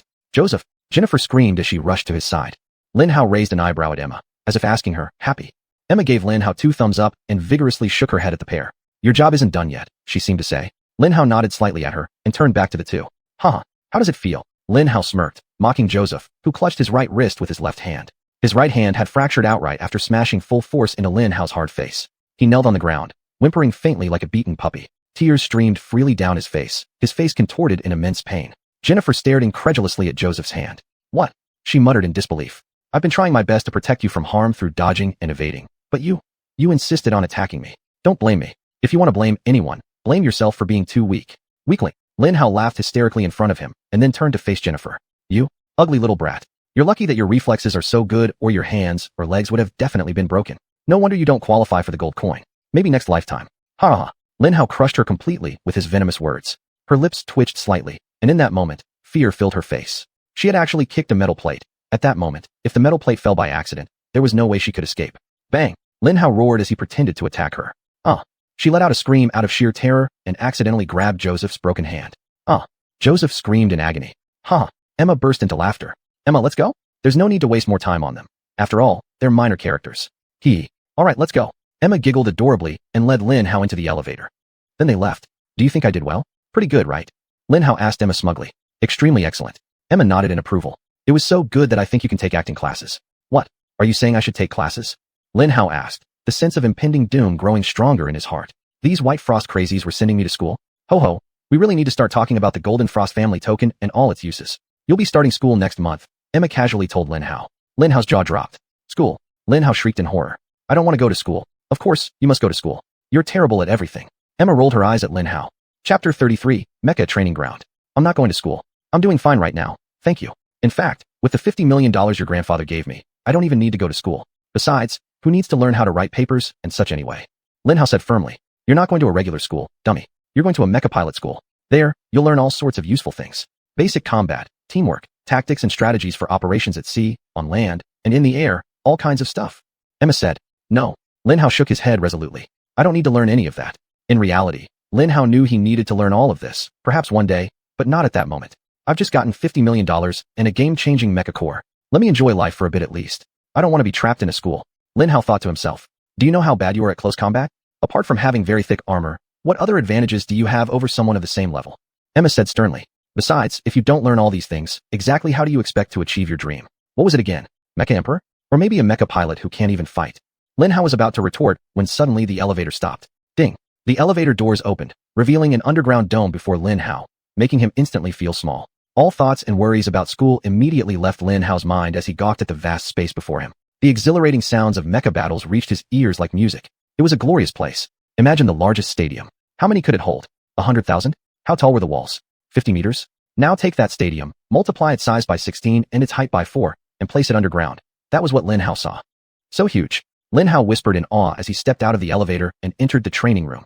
This is a small-scale mecha training facility, Emma said with a teasing tone. But I do understand your sense of awe. Even though this is a small mecha training facility, it's actually the largest indoor one. Most mecha training facilities are outdoors. Lin Hao numbly nodded. In this era dominated by mechas, everything had been magnified. As a poor scrapyard worker, Lin Hao was completely isolated from the world, completely unaware of what lay beyond the scrapyard he frequented. Whether the training room was large or small compared to other training facilities, Lin Hao didn't know. All he knew was that the training room was the most epic and wondrous place he'd ever seen in his life. The elevator led to a balcony that was almost entirely made of glass. Stepping out felt like walking straight into the main training ground, except that the balcony was around 100 meters above the ground. Incredible! Lin Hao exclaimed as he walked towards the edge of the balcony. It feels like walking in the air. You're actually doing pretty well for your first time, Emma chuckled lightly. Most people get dizzy when they step out of the elevator. Lin Hao turned around, furrowing his brow slightly as he looked at Emma. I bet you were hoping to see me dizzy, disoriented, and maybe even freaking out. Lin Hao accused her. Emma just giggled cutely. At moments like this, she behaved entirely like an 8-year-old troublemaker. And when she acted that way, Lin Hao simply couldn't stay mad at her. Lin Hao just rolled his eyes at her and turned back to marvel at the immense training room. The glass walls overlooked the main training ground. It was akin to the VIP area of a football field, except that the football field measured roughly 2 kilometers by 2 kilometers, and the VIP area was about 100 meters above the ground. At the time, Lin Hao was thoroughly confused as to how a single pane of glass could protect the room from laser guns and other projectiles. But thanks to the glass walls, Lin Hao could clearly see about 50 mechas standing at the farthest left and right ends of the training ground. A massive 50-on-50 mecha battle was about to begin. Lin Hao could feel his heart pounding once again. Come on, let's sign up for a mecha battle. Let's have some fun. I only have the license to drive practice mechas, but I believe we can still give it a try. Emma grinned evilly at Lin Hao. Sure. Lin Hao nodded. He was fully lost in thoughts of watching the epic 50-on-50 mecha battle and experiencing what it felt like to participate in a mecha battle without using his own mecha suit for the first time. Emma noticed Lin Hao's conflicted expression and seemed to completely understand his thoughts. Or We can sign up for a practice battle, watch the main mecha fight first, and then do our own drills afterward? Emma suggested. Perfect, Lin Hao shouted. Let's go. All right, let's head out. Emma led Lin Hao off the balcony and into a gorgeously decorated lobby. To the left of the hall was a massive waiting area with many sofas that had their own viewing platforms. On the right, it was all for registration purposes, where around 50 to 60 young people were neatly lined up in 3 rows at 4 counters. The 4th counter was manned, but no one was queuing there. Emma headed straight to the 4th counter. The entire room fell silent for a moment, and Lin Hao could feel everyone's attention suddenly focus on the 2 of them. However, they quickly returned to normal when they realized it was only Emma and a one-armed guy. In fact, Lin Hao could even overhear some sarcastic comments from those with enhanced hearing. That's Emma. I heard she came back from the kidnapping with a lowborn lover. What? She's only 8. How is that even possible? Oomph. Anything is possible with her around. After all, she's a... Sure, we're not allowed to mention that. Well, regardless, she's such a leech. I heard the family spends millions every month just to... Sure, do you want to die? Emma coldly walked past her gossiping relatives, paying them no mind. Lin Hao shot an icy glare at those gossipy ones, his mind partly set on teaching that little thug a lesson who dared slander her. But Lin Hao's attention was soon captured by a new issue. I would like to reserve 2 practice mechas for myself and my friend, Emma told the receptionist. Sorry, practice mechas are only suitable for kids 10 years old and above. You're too young to pilot a mecha.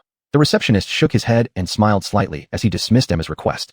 The elder personally granted me an exception, Emma replied with an irritated tone. Just process my request. Sorry, rules are rules. Come back in a few years, kid. Now take your friend and leave before I call your parents, the receptionist rudely said. Why is Emma so unpopular in the Xuanyuan clan? Lin Hao wondered in his heart. Even this lowly receptionist dares show such bad attitude. Emma stared at the receptionist, her face showing a strange expression. You must be new here. So what if I am? The pretty but clearly extremely naive receptionist scoffed. Humph. The receptionist turned away, ignoring Emma. Just judging me unfairly based on rumors is bad enough, but you're also foolish enough to act on it. Emma shook her head in confusion. I'll give you one chance. Apologize to me and process my request. You little vampire. The receptionist sneered at Emma instead. Emma sighed and turned around. She looked at Lin Hao and asked, I don't understand.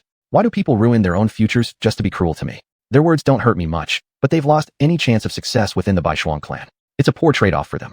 Maybe they think they can get away with it? Lin Hao suggested, quite surprised by Emma's sudden question. They will never get away with it, Emma firmly stated, extending her hand toward Lin Hao. I've always been certain of that. And now, I have a better way. So what do we do now? Lin Hao dumbly asked her, looking at her hand, feeling quite disappointed at the thought of not being able to drive a mecha, and having no idea why she was extending her hand to him.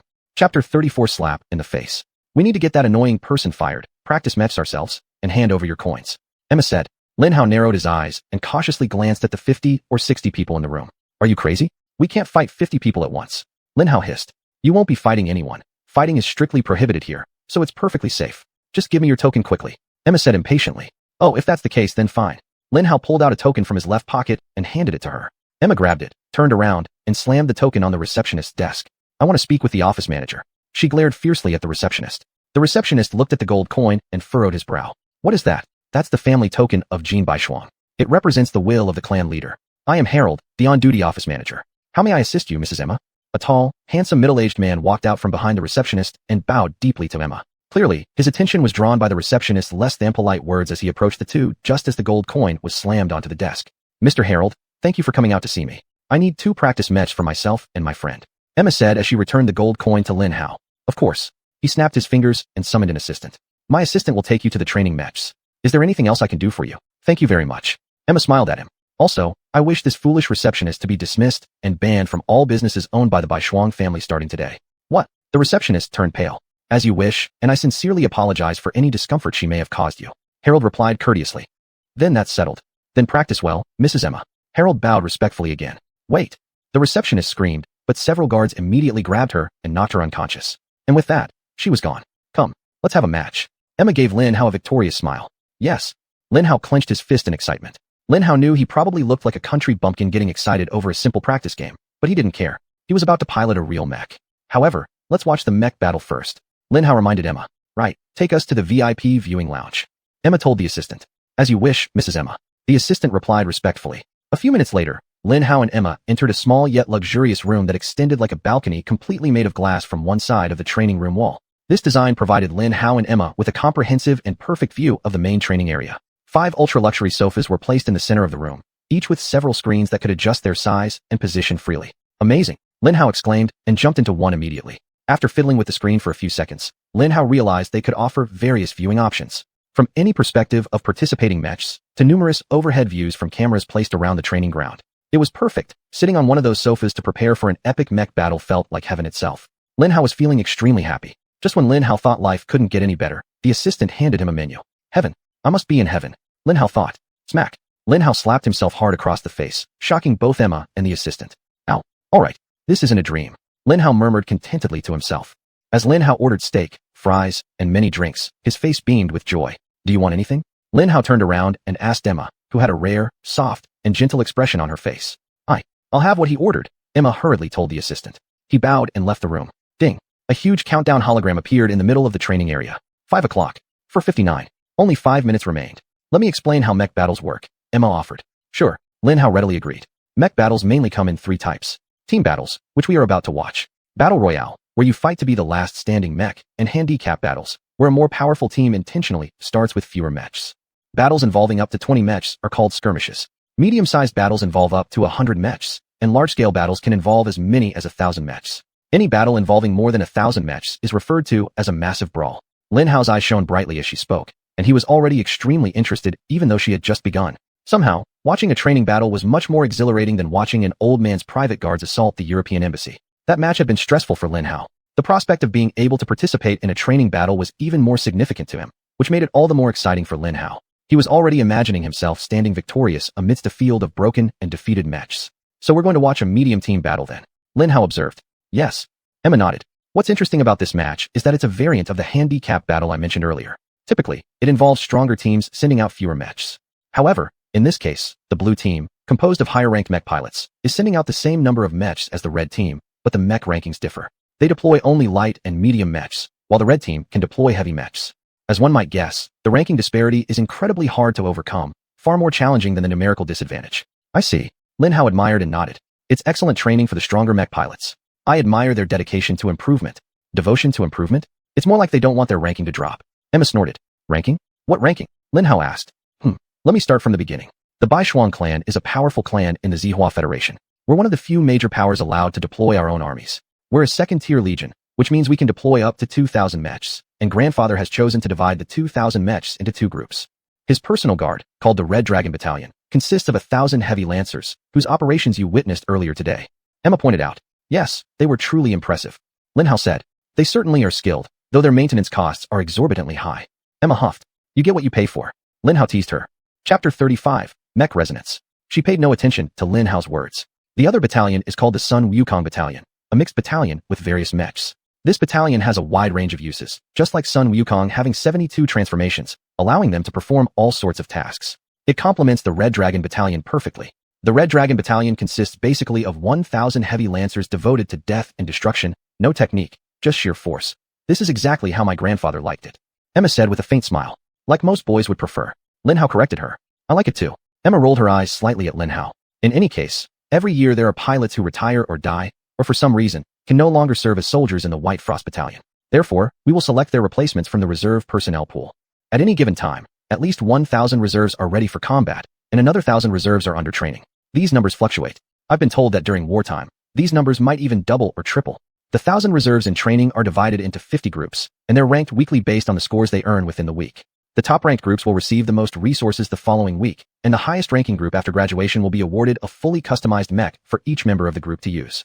That sounds really generous, Lin Hao commented. The word generous is too mild to describe what we're doing. Emma snapped, slightly irritated. Clearly, she didn't truly agree with the amount being spent on custom mechs. The cost of a single standardized off-the-shelf mech ranges between $100 million to $1 billion, depending on the grade and design. A fully customized mech usually costs 50% more than the standard version. If all 50 members choose to customize the premium heavy mechs, that would be $75 billion. Emma snorted. Lin Hao just blinked. At this point, due to a complete lack of reference, the number 1 billion meant nothing to him anymore. But he did realize one thing. The White Frost clan was extremely wealthy. The only reason I haven't brought up this issue and complained to the old man is because, at least, our reservists have consistently ranked first in most categories of the national mech games. If their performance had been worse, I would have ensured their custom budget got cut. Emma continued. Anyway, back to the mech battle. The blue team is the second-ranked team this week and the third-ranked team overall. If they win this battle, they'll rise to the highest ranking and secure second place this week.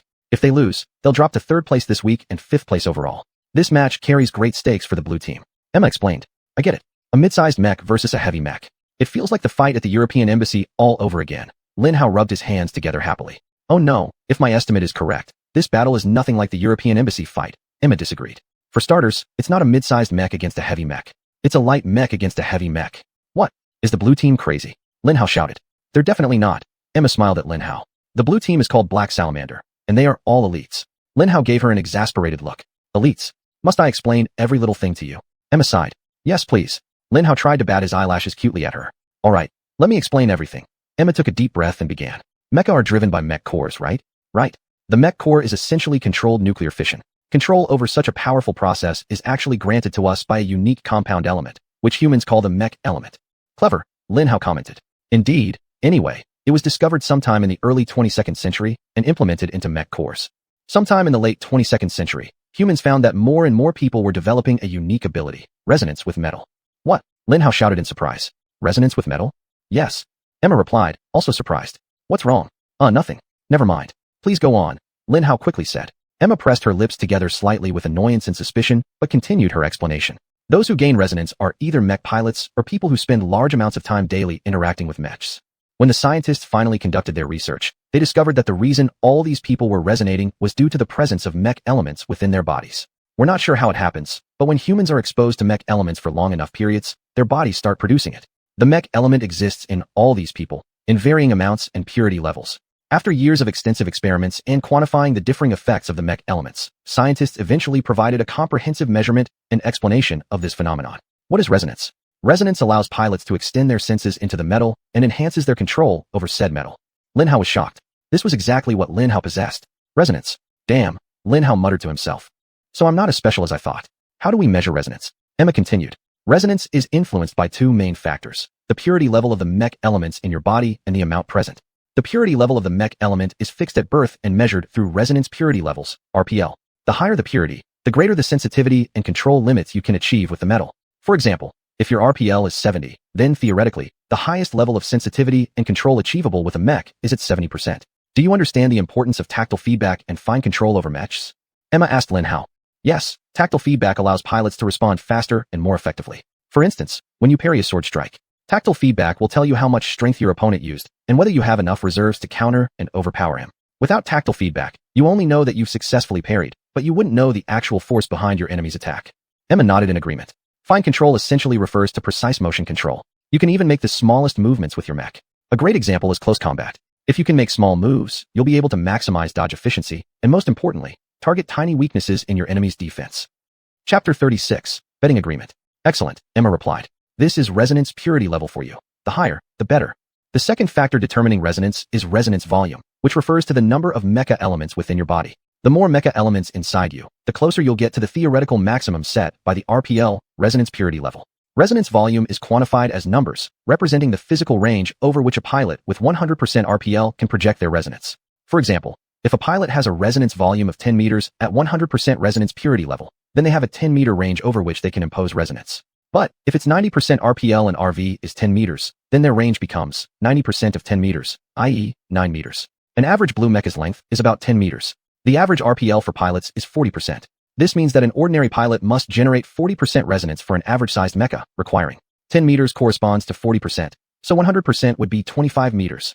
Lin Hao responded lightly. Yes, a pilot with 40% RPL would need to train their mecha up to 25 meters in order to apply 40% resonance to it. This is why RPL is so crucial, yet high RPL needs to be paired with adequate RV so that pilots can fully realize their potential. The amount of resonance will grow over time. The more one comes into contact with mecha elements, the more resonance levels will grow. So even geniuses need rigorous training to enhance their resonance levels. I understand. With Lin Hao's enhanced brain, comprehending it was simple. The old man told me I have an RPL of 92.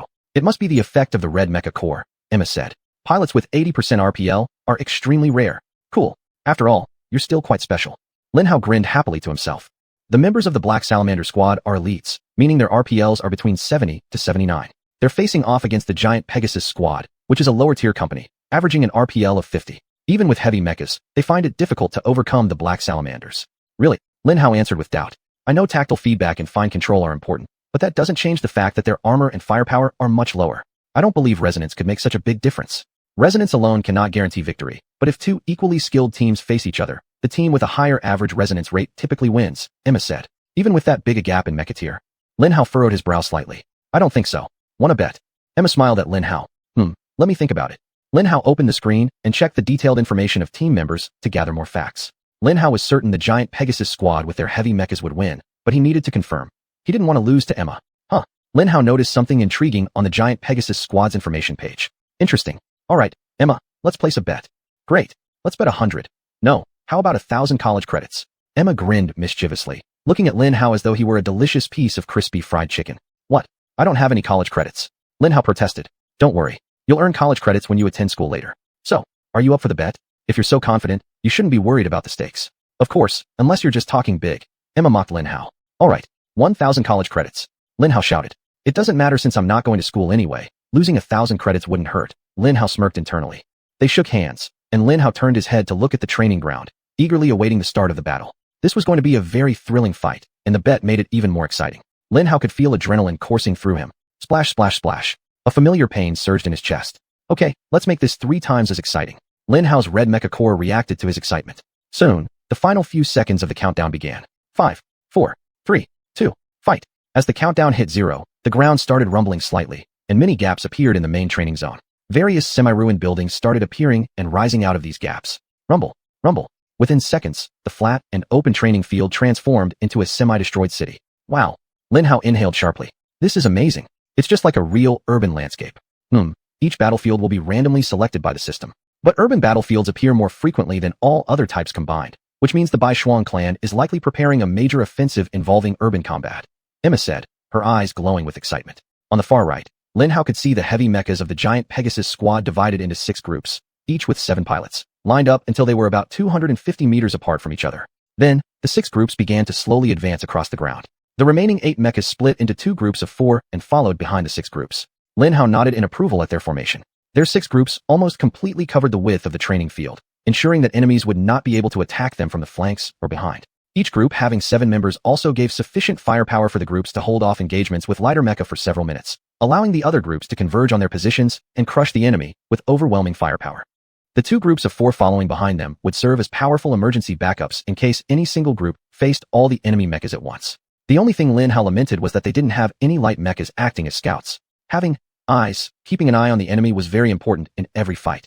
However, they shouldn't have any problem wiping out the black salamanders. Turning his head to the left, Lin Hao studied the formation of the black salamanders. All 50 of their mechas were light ones, and they weren't lacking in reconnaissance capabilities. They had already equipped 10 mechas with flight systems and sent them skyward to scout the position and formation of the enemy. The rest remained stationary, divided into 10 groups of 4 mechas each. The giant Pegasus is already doomed to fail, Emma said next to Lin Hao. They don't have any reconnaissance. They don't even know what defeated them when the black salamanders took action. I really don't know what capabilities lightweight mechas have compared to heavyweight ones, but I have confidence in the leader of the giant Pegasus, Lin Hao replied confidently. Also, the giant Pegasus is mobilizing exactly as I predicted. Really? Why is that? Emma asked curiously. Deng Dajuan, male, 20 years old. RPL 65%. Joined the Xuanyuan clan 5 years ago. Previous job, scrapyard scraper. Orphan since birth. Lin Hao showed her his personal information. He's a scrapyard scraper. So, Emma asked again, confused. Chapter 37. A clever arrangement. Emma, I am a garbage dump scraper worker, and I've only been a garbage dump scraper worker for a few years. It might not mean much, but I survived. However, this Deng Dajuan, from birth to the age of 15, was a garbage dump worker, which tells me one thing. Either he's an incredible survivalist, or he's a gang member. Here, the Xuanyuan clan cannot recruit a gang member. So, he might be a survivor of the garbage dump, but that means nothing in mecha combat.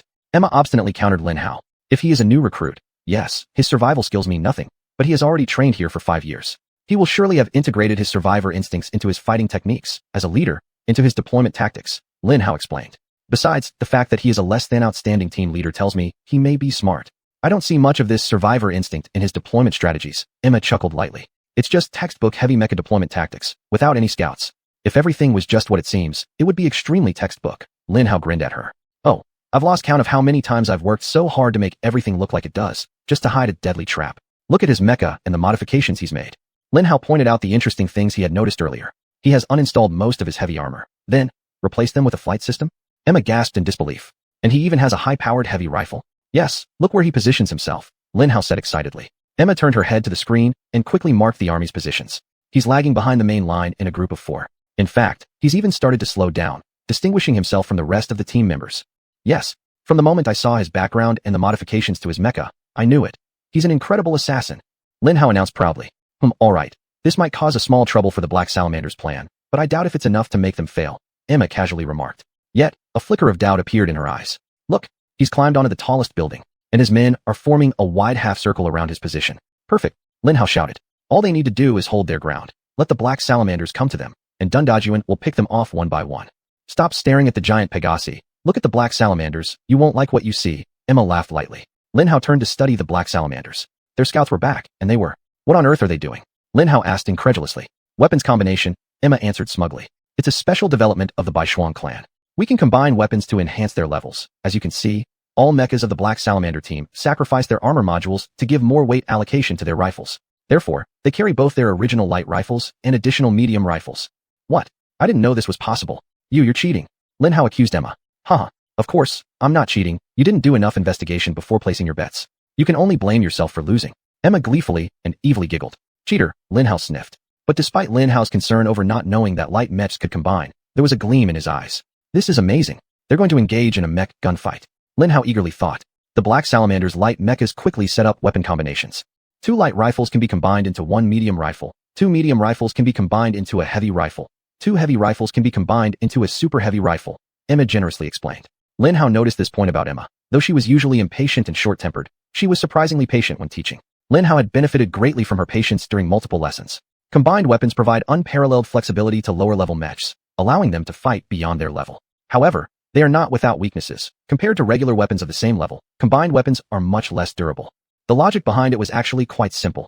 Higher-level weapons handle much more firepower and energy, therefore, detachable parts of lower-level weapons couldn't last long. This is especially true for the combination of light rifles into super heavy rifles. In the best-case scenario, such a rifle could only fire 6 times before being completely disassembled. In most cases, firing 4 times was already worth celebrating. Are they making super heavy rifles? Lin Hao furrowed his brows deeply. If all the light mechs had sacrificed their medium and light rifles, they would end up with 18 super heavy rifles, 1 heavy rifle, and 1 medium rifle. Although the remaining 30 were unarmed, 18 super heavy rifles were enough to destroy the entire giant Pegasus group. The black salamanders truly were an impressive team. It looks like it. Super heavy rifles can penetrate heavy mech's armor without issue. Emma barely suppressed her excitement as she spoke. Whether she was excited about the impending battle or over what she thought would be her imminent victory of 1,000 credits, Lin Hao didn't know. But they absolutely have no armor. Even simple machine gun fire can completely destroy them, Lin Hao pointed out. They wouldn't have had a chance to survive under the heavy fire from a heavy mech's heavy rifle anyway. They might as well go all out on offense. Emma shrugged. It's a clever strategy, I like it. They only have 20 armed mechs, while Xuanyuan has 50. That's insane. Moreover, they have virtually no room for error. If we follow your estimate that each super heavy rifle can fire 4 bullets, then they have only 72 shots before their rifles fail. Lin Hao noticed. They're shooting less than 1.5 bullets per enemy mech. No problem. Emma grinned at Lin Hao. She might already be thinking about what she could do with Lin Hao's 1,000 Academy credits. The black salamander light mechs soon finished their work. Indeed, 20 mechs appeared, wielding large super heavy rifles, 1 medium rifle, and 1 heavy rifle. 20 of the remaining 30 mechs hopped aboard the mechs carrying rifles, beginning to disperse. The other 10 flew into the sky once more to obtain the latest information on the enemy's position and movements. Half of the 10 who took to the sky began launching their light grenades toward the northern giant Pegasus troop. Although they did little damage to the heavy mechs, they caused great commotion and drew the attention of the northern heavy mechs. Chapter 38. Ace. Bang, bang, bang. The heavy mechs fired heavily at the light mechs, but the pilots of black salamanders demonstrated their impressive skills and completely evaded the sporadic heavy rifle fire from 7 mechs in the north. That's some incredible piloting skill from black salamanders, Lin Hao said to Emma. Indeed, black salamanders are renowned for their ace pilots, Emma replied. But today, the star of the show isn't the pilots. Look, 20 light mechs wielding super heavy rifles are already in position. She was right. 40 light mechs had quietly deployed themselves in several semi-destroyed high-rise towers in the southeast of the training ground, placing the group of heavy mechs within range of their super heavy rifles, yet slightly out of range for the heavy mechs' heavy rifles. It was a perfect location, the result of outstanding reconnaissance work. After coordinating targets for a few seconds, black salamanders opened fire. Bang, bang, bang. Several loud gunshots rang out almost simultaneously. Pop, pop, pop. Red paint exploded on 18 unlucky mechs in the south, and their heavy mechs were instantly powered down. Good shot. Emma cheered loudly. 18 to 18. However, just 1 or 2 seconds later, bang, bang, bang. 3 gunshots sounded, and Xuanyuan fired his own super heavy rifle. 3 light mechs wielding super heavy rifles, and in fact, the shots were so accurate that the bullets hit the super heavy rifles before colliding with the light mechs. At this point, their mech companions couldn't pick up 3 super heavy rifles anymore. With 15 super heavy rifles left, there were only 60 rounds. On the other side, 32 heavy mechs remained. Although it seemed like black salamanders had the lead at the moment, they had lost the advantage of surprise, and their positions were fully exposed. Humph. Emma was very satisfied with the current progress of the battle. However, Lin Hao wasn't worried at all. In his opinion, even though giant Pegasi outnumbered them, overall, they still held an advantage. Like the white mech, the heavy mechs also moved astonishingly fast. They may be large and heavy, but they usually came equipped with equally powerful thrusters, making their acceleration nearly as fast as that of the light mechs. In fact, due to their enormous lateral booster rockets, they were even capable of abruptly changing direction. However, these rockets were one-time use, so the number of times heavy mechs could suddenly change direction at full speed was limited. In brief skirmishes, heavy mechs were unmatched powerhouses. Nonetheless, black salamanders indeed put this claim to a hellish test. Bang, bang, bang. Deng Dajuan's lethal assault showed no signs of letting up. 3 more light mechs powered down. Fortunately, the 3 black salamanders were light mechs without rifles, immediately interposing their bodies between Deng Dajuan and their companions. Once their deadly mission was completed and their position exposed, the light mechs retreated immediately. Their lightweight construction made their movements incredibly swift and agile, and within seconds, they had exited the half-ruined buildings and sped off at full throttle. However, the heavy mechs knew that if they let the light mechs disengage successfully and disappear from their sight again, the next sneak attack would likely prove game-ending. Swoosh, crunch. The heavy mechs instantly activated their boosters at full power, and apart from Deng Dajuan, the remaining 31 heavy mechs charged directly toward the light mechs. In their fury, they torched the black salamanders. Boom. The giant Pegasi heavy mechs unleashed all their ammunition as they chased after the retreating black salamanders. Crack, crack. Several unfortunate black salamander mechs crashed to the ground like that. Yet, the superior resonance purity level of the black salamanders began to shine at that moment, as their mech control skills were far higher, allowing most of them to evade the linear attacks of the giant Pegasi and avoid being hit. In every battle, there comes a critical moment when success or failure hangs in the balance. A stage so intense that everything can be decided in an instant, where the first mistake might snowball into a crushing defeat within minutes. That critical moment had arrived for the black salamanders and the giant Pegasi. If either had an ace, this was the best time to unleash it. The morale of both teams was high because they were fiercely exploiting their strengths to cover their weaknesses. The black salamanders used their greater agility to avoid getting hit, while the giant Pegasi tried to vary their attacks as much as possible to become less predictable. To their credit, neither the giant Pegasi nor the black salamanders ran around aimlessly. The giant Pegasi surged forward in ways to prevent the black salamanders from flanking them.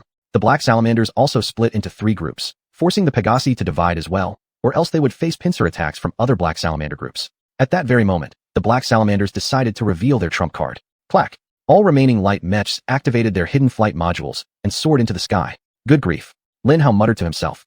That's just disgusting. Like they need even more agility and maneuverability. Hee. Emma simply giggled. Once airborne, the already incredibly agile black salamanders became even harder to hit. Bang, bang, bang. They wasted no time at all and immediately fired on the heavy mechs. Pop, pop, pop. More heavy mechs crashed down in moments. However, the heavy mechs were not sitting ducks. They quickly focused their fire on a cluster of light mechs and successfully brought them down. Still, it was hard for the heavy mechs to track the light mechs carrying rifles due to their high-speed maneuvers and occasional rifle swaps between pilots, which confused enemy targeting.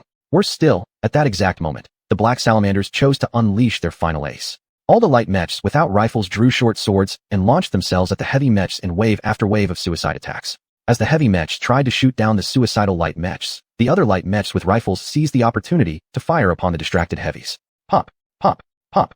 The black salamanders truly demonstrated to the audience why they ranked 3rd overall that day. Their aim was impeccable, every shot a kill. Ultimately, the strength of a mech depends on its pilot, and the strength of an army depends on its commander. The black salamanders had better pilots and an extremely shrewd commander. In the second engagement, 31 heavy mechs fought against 17 light mechs with rifles and 27 light mechs without rifles. The heavy mechs suffered losses. When the dust settled from the second battle, 6 light mechs with rifles still stood tall. Wow huh. Emma laughed wickedly. Wow huh. Lin Hao also laughed wickedly.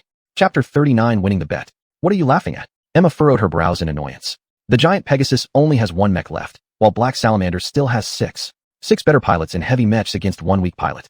Deng Dajuan doesn't stand a chance. Emma said confidently. Is that so? You seem pretty sure about it, don't you? Yes, Dajun doesn't have a single chance. So why don't we raise the stakes? If you dare. Lin Hao provocatively taunted her.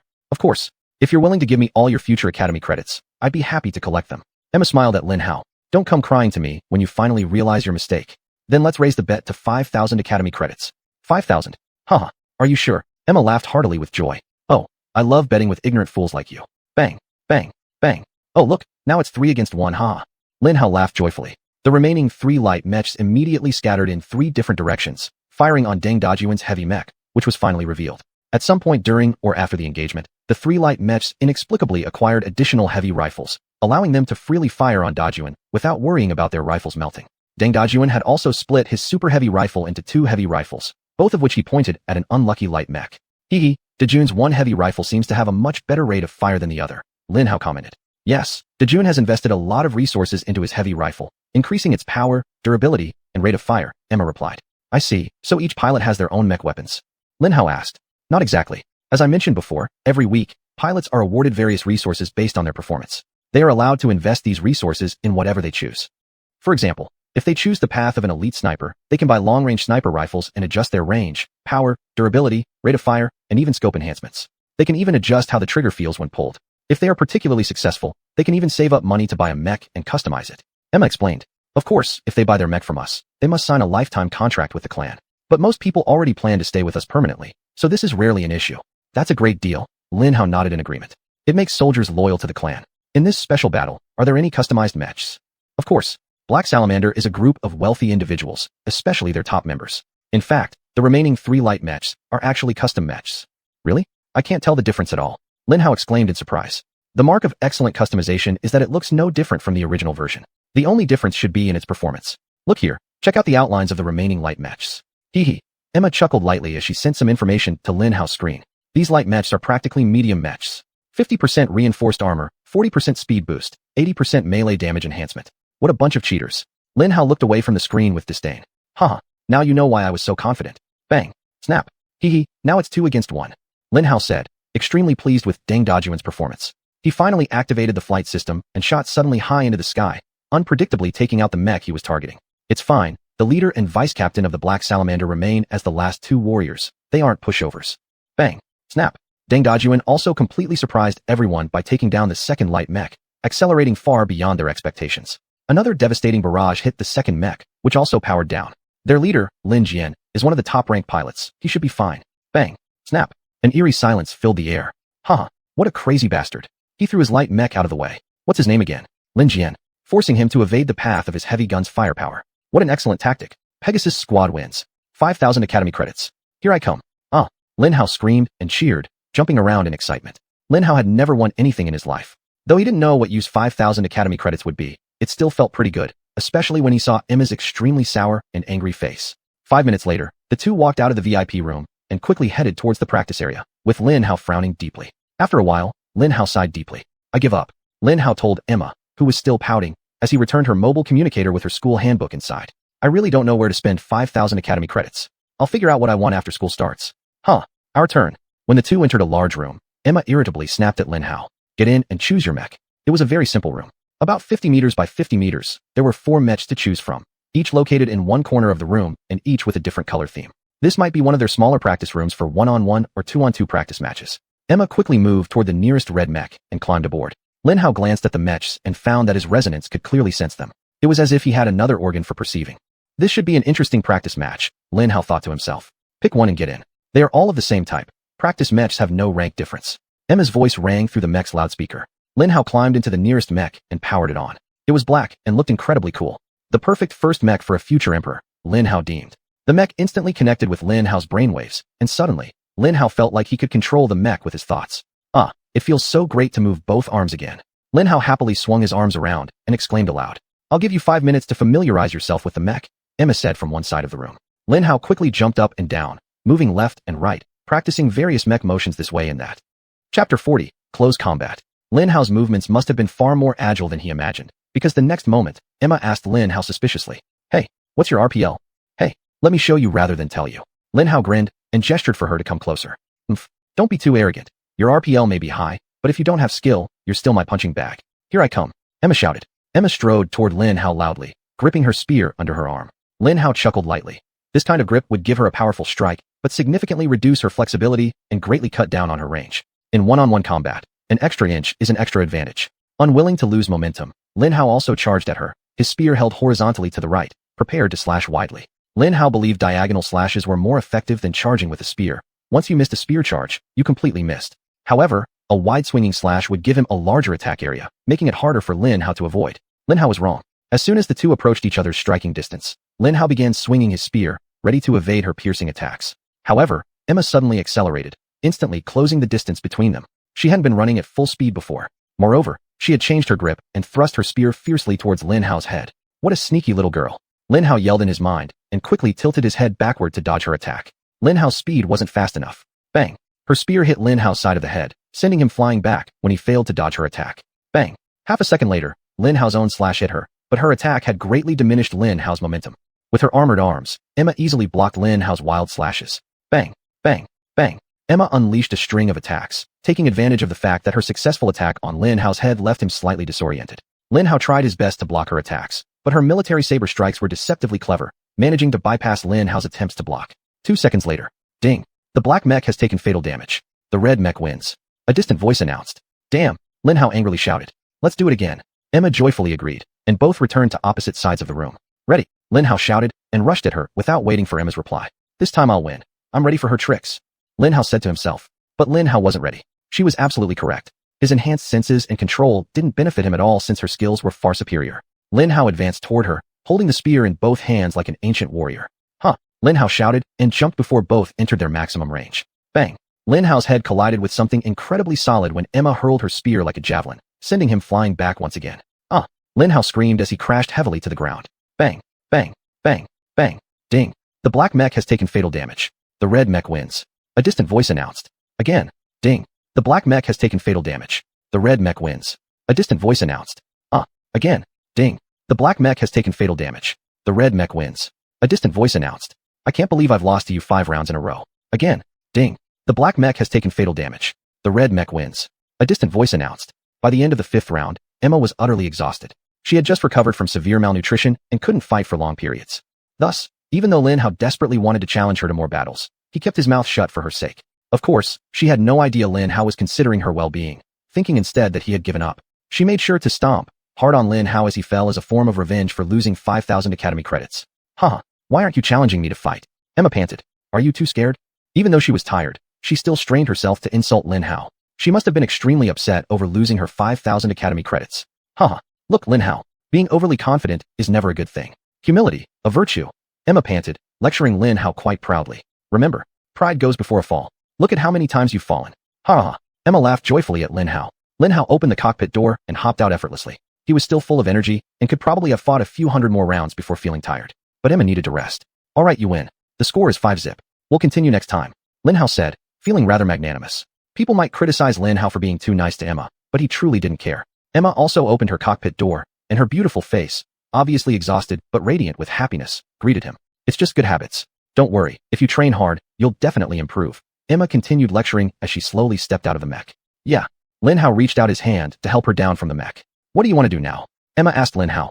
I already know quite a bit about the Xuanyuan clan. Why don't we head to the living room? While we relax for a bit, you can tell me more about the mech tournament, Lin Hao suggested. Great idea. Let's do that. Emma agreed. Emma was such a competitive girl, and winning that training match genuinely made her feel cheerful. The rest of the afternoon dragged lazily by as they hung out in the main living room, and Lin Hao spent his first completely relaxed afternoon ever. That day, Emma and Lin Hao talked about many things. Though she occasionally had a sharp tongue, Lin Hao knew she was actually a kind-hearted girl, someone who appeared sharp on the outside but was very gentle inside. Lin Hao enjoyed her company immensely, and he knew she really liked him too. Soon enough, it was dinner time. Members of the Xuanyuan family could skip lunch together, but unless there was an emergency, dinner was something that couldn't be avoided. Everyone had to be present. So, Lin Hao soon found himself seated on a massive chair around a humongous round table that could seat 20 people. It was laden with all kinds of delicious food, and Lin Hao remembered practically drooling like crazy once he sat down. Chapter 41. The Mysterious Black Dragon Clan. Lin Hao clearly remembered the scene on the table, as if it were yesterday. Fried chicken, roasted chicken, beef ribs, stuffed duck, 3-layered pork, steamed fish. 3 plates of vegetables Lin Hao didn't recognize, a large plate of noodles, a large plate of fried rice, all surrounded by small teacups. The entire table looked like a grand gathering of joy and happiness, and Lin Hao couldn't wait to befriend all the food. However, Lin Hao's friendship with the food was not destined to start immediately. There were still words from the elder. Lin Hao, I should have asked you this question earlier, but everything that happened afterward completely made me forget. The elder began. Present were only the elder, Emma, Margaret, Isabella's youngest daughter, Julie, Jason's daughter, James, Jason's youngest son, and Lin Hao. Jason's wife Lydia was nearby taking care of him and their son Jeremy, while Emma's father and mother were mysteriously absent. Do you want to join the White Frost family? The elder asked. After what had nearly been a tragic day, the atmosphere during dinner became subdued, and his question brought some excitement to the table. Join our family. As what? Julie was the first to speak up. Are we going to adopt him? James asked excitedly. No, we are not adopting him. The elder smiled as he answered James. I invite you to join us and become a candidate for the Black Dragon. Before glancing at Julie, the elder told Lin Hao. What? Him? Julie shouted. Why? The elder stared at Julie for a moment. Sorry, Grandpa. Julie quickly apologized. I'm just surprised, that's all. The black dragons are. I don't know what you see in him. First the gene optimization pill, now this. I understand your confusion. Everything will be clarified in due time. For now, you must trust me. Can you do that? The elder spoke gently yet firmly to Julie. Julie sighed and nodded. Yes, Grandpa, I can. The elder turned his gaze back to Lin Hao, who hurriedly shifted his eyes away from the roasted chicken to meet the elder's gaze. Let me explain my proposal. The White Frost clan has two main mech battalions, the Red Dragon Battalion and the Sun Wukong Battalion. This is something the whole country knows. But we also have another secret force, one far more powerful than the combination of both battalions. It's called the Black Dragon Army. The elder said. Lin Hao nodded in agreement. He could clearly smell the aroma of stewed beef. Oh my goodness, it was the best smelling stew he had ever encountered. The Black Dragons are a group of elite mech pilots that our family has secretly cultivated over the years, the elder continued, assuming Lin Hao's agreeing nod was affirmation of his statement. He completely forgot that Lin Hao was entirely captivated by the food on the table. They are scattered around the world and are all excellent mech pilots who hold influential and powerful positions within major organizations. The Black Dragons receive the highest respect, the most luxurious treatment, and the greatest freedom within our clan. You can basically do anything you want freely. There are only two requirements. 1. You don't betray the White Frost clan. 2. You fully dedicate yourself to defend the clan whenever we need you. Deep inside Lin Hao, he was actually quite impressed. What an amazing system. The White Frost clan was truly deeply rooted. In fact, what they hid beneath the surface was likely much bigger and stronger than what was visible.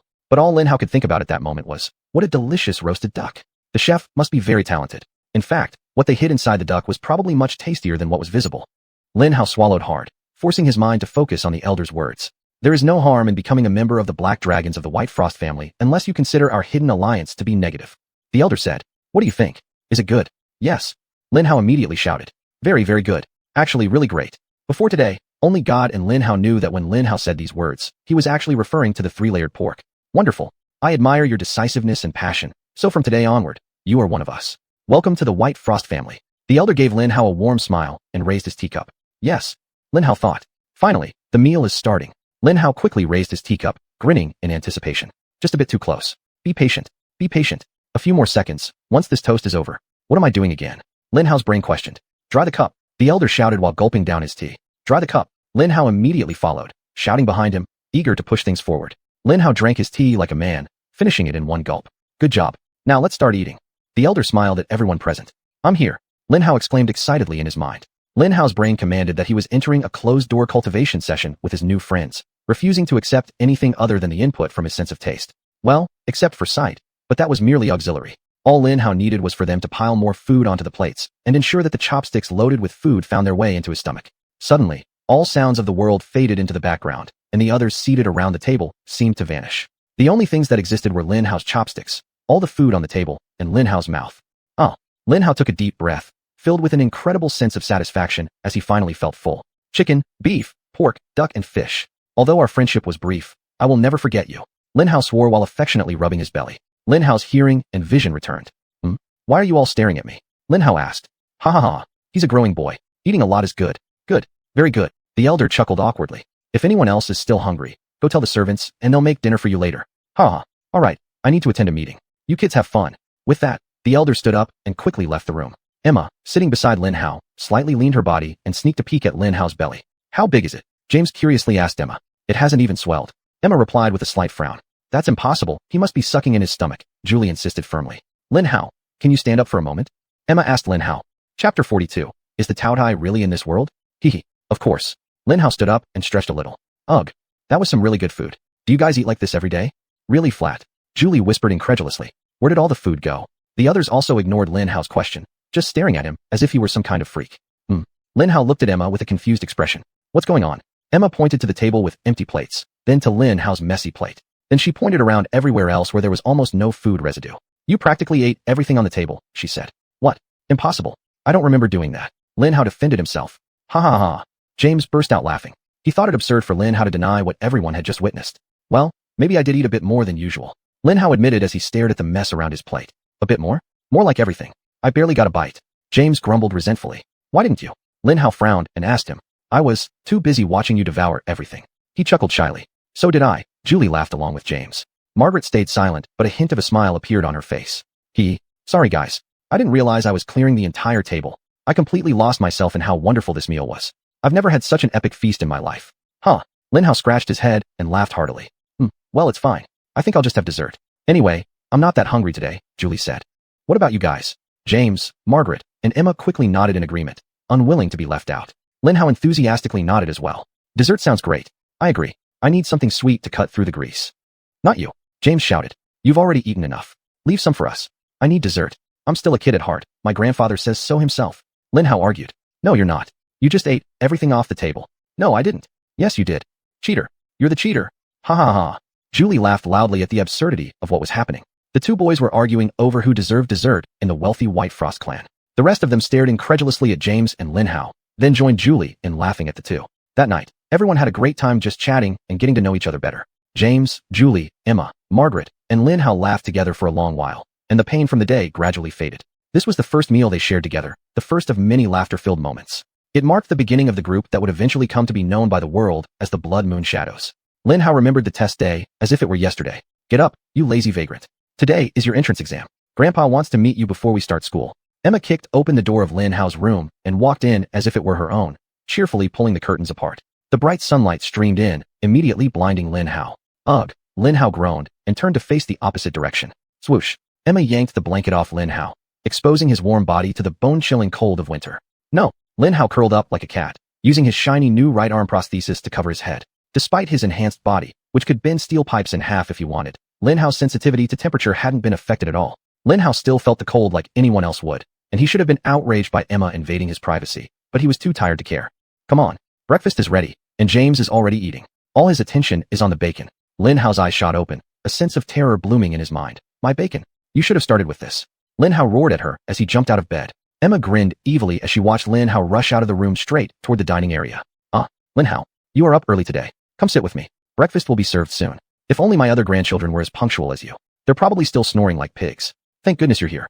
Now you can keep me company. The old man smiled at Lin Hao. Lin Hao stared at the empty breakfast table and let out a sigh of relief. The bacon was still safe. He could feel his pounding heart gradually slowing down, and the day seemed filled with infinite possibilities of brilliance. Among these possibilities, the most prominent one was to eat all the bacon supplied that day before James came down. Emma brushed past Lin Hao and entered the dining room, calmly sitting next to the old man as if nothing had happened. Good morning, grandfather, Emma said sweetly. Good morning, Emma. The old man affectionately patted her head. Come, have a glass of orange juice first. See who has brought you to the breakfast table.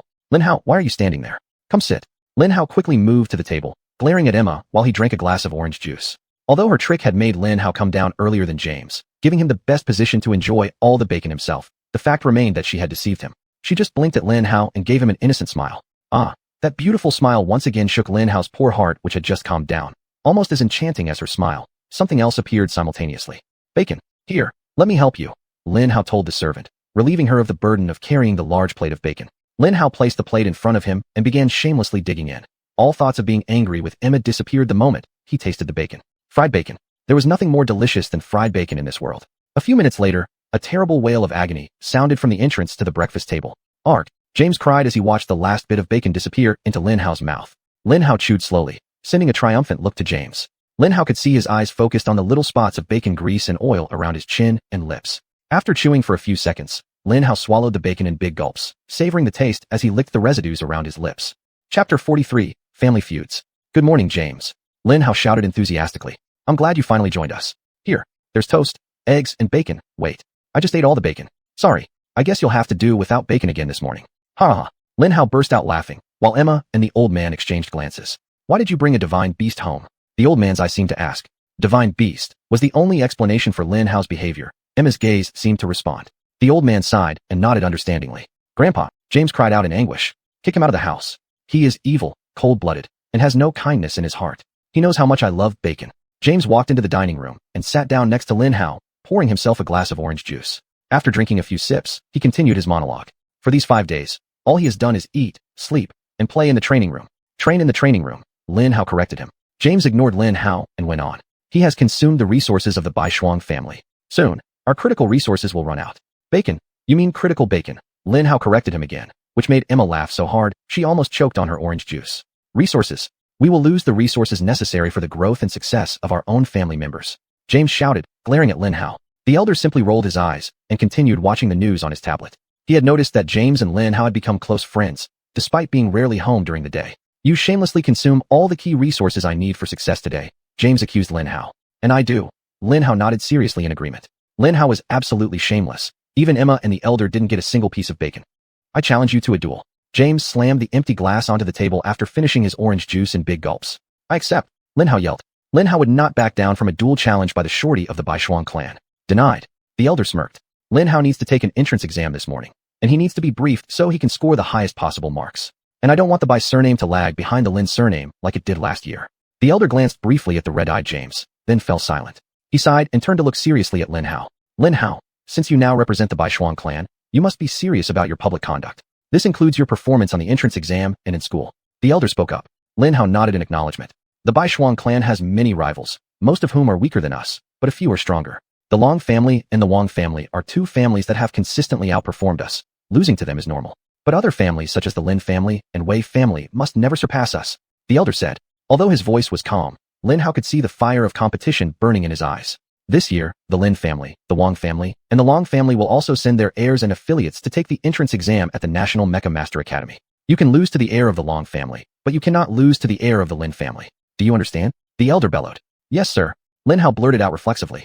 Good. If you manage to secure the first place, it will be a great achievement and honor for the Baishuang clan. If you can do this, I will reward you greatly, the elder said. Lin Hao's eyes gleamed with obvious greed. Grandpa, how can you provide resources to this vile, greedy resource consumer? Bacon. Lin Hao coughed. More rewards. James shouted. That's because Lin Hao also gets the rewards I promised. If you come in first in the entrance exam, I'll give you the promised reward. The elder glared at James. Ah, that. James stopped talking, remaining silent. If you fail to beat the heir of the Long family but still score higher than the heir of the Lin family, I will also give you a reward, the elder promised. Lin Hao nodded eagerly. But, if your score falls below the heir of the Lin family, even if you're second place, you will be banned from eating bacon for the rest of the year. The elder said very seriously. What? Lin Hao screamed in horror. What a terrible punishment. That's what I want to tell you, young man. Your fate is in your own hands. I hope you do well. The elder sternly told Lin Hao. Lin Hao nodded, a little dejected. He didn't like it when people threatened to take away the things he cherished. But deep inside, his heart soared like an eagle spreading its wings. Lin Hao genuinely felt the acceptance of the Baishuang clan members, especially the old man and James. The elder's stern warning was harsh, but it told Lin Hao that he had already accepted him as one of their own, just as James constantly teased him. Lin Hao was truly grateful to them. For the first time since his father's passing, he felt like he belonged to a family. That was why Lin Hao did what he did during the Baishuang disaster. No one could hurt Lin Hao's family. No one. Not now, never. Emma, make sure Lin Hao understands the situation and is ready to take the test. The old man said. Yes, Grandpa. Emma answered sweetly. Good girl. Give Grandpa a kiss before I head to work. The old man smiled gently, leaning over so Emma could quickly peck his right cheek. Aha. Good. I'm off to work. Have. Grandpa, don't you want my kiss too? James called out from his seat, pouting his lips. Have a good day, everyone. The old man shouted, disappearing from the dining room. Could he have just? Lin Hao stared wide-eyed at where the old man had been standing. Yes, he used a movement technique. Emma laughed. Just to avoid kissing me. How could he? James clutched his chest, pretending to be heartbroken. Maybe he would have stayed to kiss you if you brushed your teeth before coming down for breakfast. Emma told him. Ha ha, that's true. James laughed, taking a big bite of his tuna sandwich. Soon, Margaret and Julie joined in for breakfast, and the atmosphere became lively and cheerful as they started a friendly battle for the remaining food on the table. So, the Baishuang clan has a lot of rivals? What's the difference between factions and families? Lin Hao asked them while forcibly securing the last fry. No difference. Armies and families are important because of their rankings. The Baishuang clan is level 2, the same as the Lin family, Wei family, and Chu family. The Long family and Wang family are level 3. Emma explained while watching Lin Hao loudly munching on the fry in front of James with a funny expression. These ranks are granted by the government based on a clan/family's current contribution points. The government offers two types of donations, hard contribution points, HCPs, and soft contribution points, SCPs. Julie added. HCP is awarded for great deeds that have a significant impact on the nation. For instance, when Grandpa led our outnumbered army to victory in the last war, it earned the Baishuang clan a large amount of HCP. Father also won a substantial amount of HCP 5 years ago when he nearly single-handedly wiped out the rebel headquarters. Julie said with a hint of pride in her voice. Your father must have been a great mech pilot. Lin Hao said. He was extraordinary. James proudly announced. After my dad, Emma added smugly. But after saying that, her face fell quickly. She frowned deeply, and Lin Hao could tell she was worried, very much worried. Chapter 44, Entering the Test. What about soft contribution points? Lin Hao's words broke the impending, awkward silence. Soft contribution points, SCPs, are used for more regular contributions, such as generating a certain amount of tax revenue or having a certain number of people hold key government positions. SCPs can even be awarded to children with outstanding academic results. Julie looked earnestly at Lin Hao. The top scorer in the annual National Mech Pilot Academy entrance exam will win 1,000 SCPs for the clan/family they represent. I see. No wonder grandfather insisted that I crush the Lin family so thoroughly. Losing to them would mean they gain the specific SCP advantage within the Bifrost clan. What's the difference between hard and soft points? Lin Hao asked. Hard contribution points are permanent. We can claim rewards and favors from these points, but they'll remain recorded in our clan records. However, once we use soft contribution points, they vanish. Finally, soft contribution points can be converted into hard contribution points at a ratio of 10 to 1. This means 500,000 soft contribution points can always be converted into 50,000 hard contribution points, Julie said. The implication is simple. If you want to raise your clan/family status, you need to make major contributions to the nation. But having a large amount of SCPs, soft contribution points, can also be beneficial. Who knows when treasures or priceless city-building edicts might come up for sale? Lin Hao nodded. The world of the upper class was definitely much larger and more complicated than he had imagined. Even with the addition of the red mech core, his life was still relatively simple compared to all this. It went from having to focus on finding scraps of food to exchange for meals, to now needing to seek out mechs to absorb and power. Of course, having family and school to attend made his life slightly more complex. But don't let the issue of contribution points weigh you down, Julie said. Winning or losing doesn't matter. Just ensure you do your best and pass the test. Lin Hao nodded appreciatively, giving her a smile. Julie was actually a very kind girl. Still, they had heard it before. When the most despicable people fall, they become the vilest demons. Lin Hao thought the statement was correct. Soon, Lin Hao found himself standing in front of an enormous. He didn't know how to describe it. Calling it a building or skyscraper seemed entirely inadequate. It was too vast, too majestic, to simply label it as just a structure. Castle. Yes, it was absolutely as grand and as imposing as a castle. It had 100 floors and spanned several square kilometers. It was massive, but the castle was only the main building. The National Mech Pilot Academy actually occupied an entire mountain range, including 8 natural mountains, vast valleys, and an incredibly large lake that resembled more of a small inland sea than a lake. The test was taking place somewhere within a valley near the main building. Emma and James could only watch Lin Hao through a video feed in the auditorium, where all the relatives of the participants had gathered. Lin Hao glanced over a large group of children, all clustering together in groups, laughing and chatting, some playing, others even fighting among themselves. Nearly 100,000 young people dressed in black sportswear were gathered in the valley, completely unsupervised by adults. Near Lin Hao, there was a medium-sized group of 5 children, 2 boys and 3 girls, each looking vastly different. Tall, short, fat, thin, pretty, bald-headed. They all belonged to that 10-person team.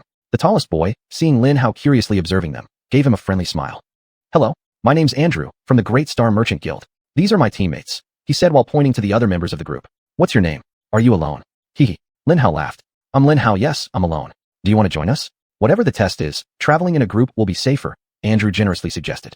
Sure. Thank you, buddy. I agree. Lin Hao immediately flagged him as a potential good guy. Welcome, brother. Another boy nodded, speaking in a friendly tone. He was tall and somewhat handsome. My name is Kenny. Hey, Lin Hao. I'm Phi. A pretty girl with brown hair and bright eyes greeted Lin Hao. Hi, Lin Hao. I'm Siren. A plump girl smiled at Lin Hao. Tess. The last girl lazily told Lin Hao her name while playing with a few small stones, throwing and catching them in impressive displays of dexterity.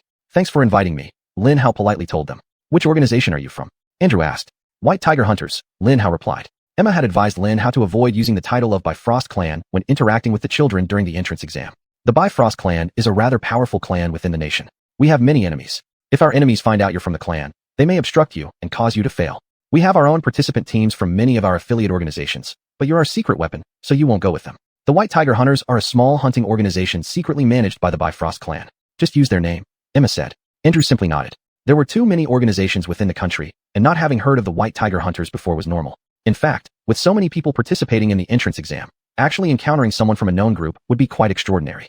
This day was indeed very unusual, as Lin Hao did not spy just one group nearby, but 2 groups who truly recognized him. Hey, aren't they, the Wong family? Lin Hao pointed at 2 cute girls with striking red hair. Ah yes, they're the Wong family's twin phoenixes, Wong Lingling and Wong Tingting. Andrew replied in an awe-filled voice. My father said they might take 1st and 2nd place this year. Because Andrew hadn't even bothered to lower his voice while speaking, the 2 girls heard him quite clearly. Like a princess bestowing favor on peasant villagers, one of them turned around and gave him a small smile. Sure, she actually smiled at me. Andrew gasped, letting out a silly grin. If your father thinks those weirdos will get 1st and 2nd, he must be an old man. A haughty voice rang out. Lin Hao turned around and was surprised to realize that he also recognized the owner of the voice. Emma had shown him pictures of all the major family heirs and forced him to memorize them on the way to the academy. Remember them and make sure you defeat them whenever you have the chance, Emma had said. Especially Victor from the Long family. He's a rare genius with the potential to become the best of our generation. Victor, Andrew snorted, but he didn't say anything else. Victor was from the Long family, which could easily destroy the entire Great Star Merchant Guild in half a day if they so wished. Chapter 45, The Long Family's Retreat. However, Lin Hao was not from the Great Star Business Group. At that moment, it seemed to be an excellent opportunity to fight with the Long family heir and accidentally paralyze him. What? Unhappy? You're just a nameless loser. Get out of my sight. Go home and find your daddy. Victor cruelly spat at Andrew. Lin Hao detested proud bastards from high society like him. Even if Emma had not asked Lin Hao to beat him up, he would have done it anyway. Really? You must know, because your father is the glorious leader of the Elder Circle. Why do I feel your face is so familiar? Oh, that's right. Lin Hao mockingly criticized him savagely. What are you talking about?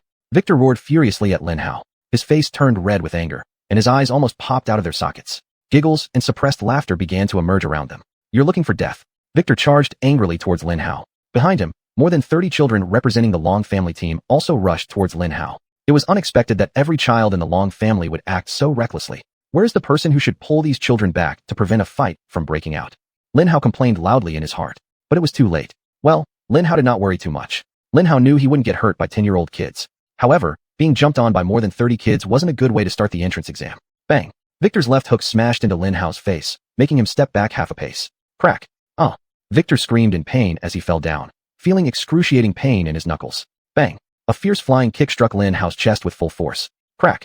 Crack! Crack! 3 more children had to suffer fractures before the entire Long family team stopped advancing.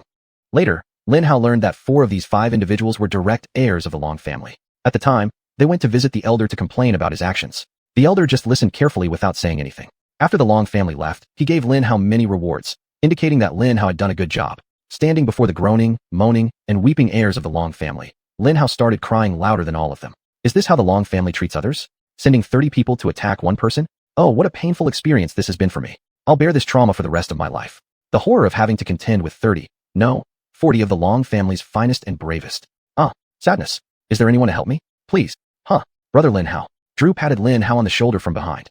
Brother Andrew, did you see what happened? The entire Long family squad suddenly rushed at me, attacking me. Lin Hao shouted. I'm the victim here.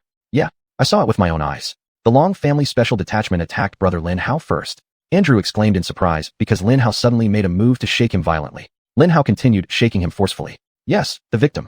Brother Lin Hao is the victim here. Guys, do you agree? Andrew turned to shout at his teammates. Yeah, Brother Lin Hao is the victim. They all shouted together. Long family. Lin Hao cried out to the 2 girls and the nervous group of children standing behind them. You saw what happened, right? They attacked Lin Hao first, without any provocation. Ah, yes, I saw everything, confirmed the red-haired twins with giggles. I will make sure to give my parents a full and clear report after the entrance exam is over. Another twin said with a beautiful smile directed at Lin Hao. Excellent. Thank you. Please ensure justice prevails. Lin Hao told the twins, turning his head to look at the Long family team with strained expressions on their faces. Lin Hao sighed deeply. The Long family shamelessly bullied me, this poor, powerless, and helpless nobody. Lin Hao shamelessly proclaimed. They surrounded me with so many people and beat me up. Look at my wounds. Lin Hao showed his perfectly smooth arms to the onlookers. Oh, terrible wounds. I am so distressed. I am so traumatized. Due to my physical injuries and psychological trauma, I can barely stand. Lin Hao shouted forcefully, his voice resonating clearly across the entire valley. At that moment, all eyes were fixed on Lin Hao. The Long family bullies people. Stop bullying me. Stop. Stop. I can't take it anymore. Lin Hao shouted, taking a threatening step toward them. The group from the Long family had to hastily retreat down the mountain, tails between their legs. Who bullied whom, buddy? As they climbed down, cheers erupted among the crowd watching them. Well done. What a relief. Wow, haha. This is actually the first time I've seen the Long family run away. Brilliant. Absolutely brilliant. Good morning, children. Immediately after, a gentle female voice descended from above. It was as if the voice had been waiting for Lin Hao to stir up the commotion and ended it before speaking. Hundreds of thousands of heads swiveled in unison toward the source of the sound. It came from an exquisite white mech. A collective gasp of admiration erupted from all the children at the sight of such a powerful and glorious mech. It was impossible not to be impressed. This mech was a light white one, lacking heavy armor, and with a relatively smaller build, approximately 60 meters tall, which proved the point. Most white mechs were around 100 meters in height. However, its sharply angular design exuded a terrifying and dangerous presence far exceeding that of the white mech Lin Hao had absorbed from Amelia. The mech was painted pure white with light blue decorations, making it the most beautiful mech Lin Hao had ever seen. It slowly descended into the valley, landing on an open space near the entrance. Welcome to the entrance examination of the National Mech Pilots Academy. I am Nika, your examiner for today. I am one of the 300 senior instructors at the academy, and my national pilot rank is 11 of 290. Another wave of admiration rippled through the children. But this time, the sound was much louder than before. At that time, Lin Hao did not know why this was so significant. No one had told Lin Hao about the national pilot ranking system or what the rank of 11 out of 290 meant. This morning, we have 100,414 individuals gathered here from all over the Federation. By the end of today, only 5,000 of you will be accepted. So prepare carefully. More than 95% of you will not be selected by the end of the day. Alright, let's begin the first test of the day, physical fitness. Physical fitness? Lin Hao's lips already curled into a smile before she pointed to the nearest mountain. Reach the summit of that mountain before I finish my lunch. If you arrive after I've finished eating, you will be disqualified. Ready? Go. And with that, she soared back into the sky, staying there to oversee everyone's progress below. The moment she did so, chaos erupted. Chapter 46, A Different Path. Who says 10-year-olds are cute? They have clearly never seen the entrance exam for the National Mecha Pilot Academy. There was not a single adorable or cute 10-year-old among those who took that test.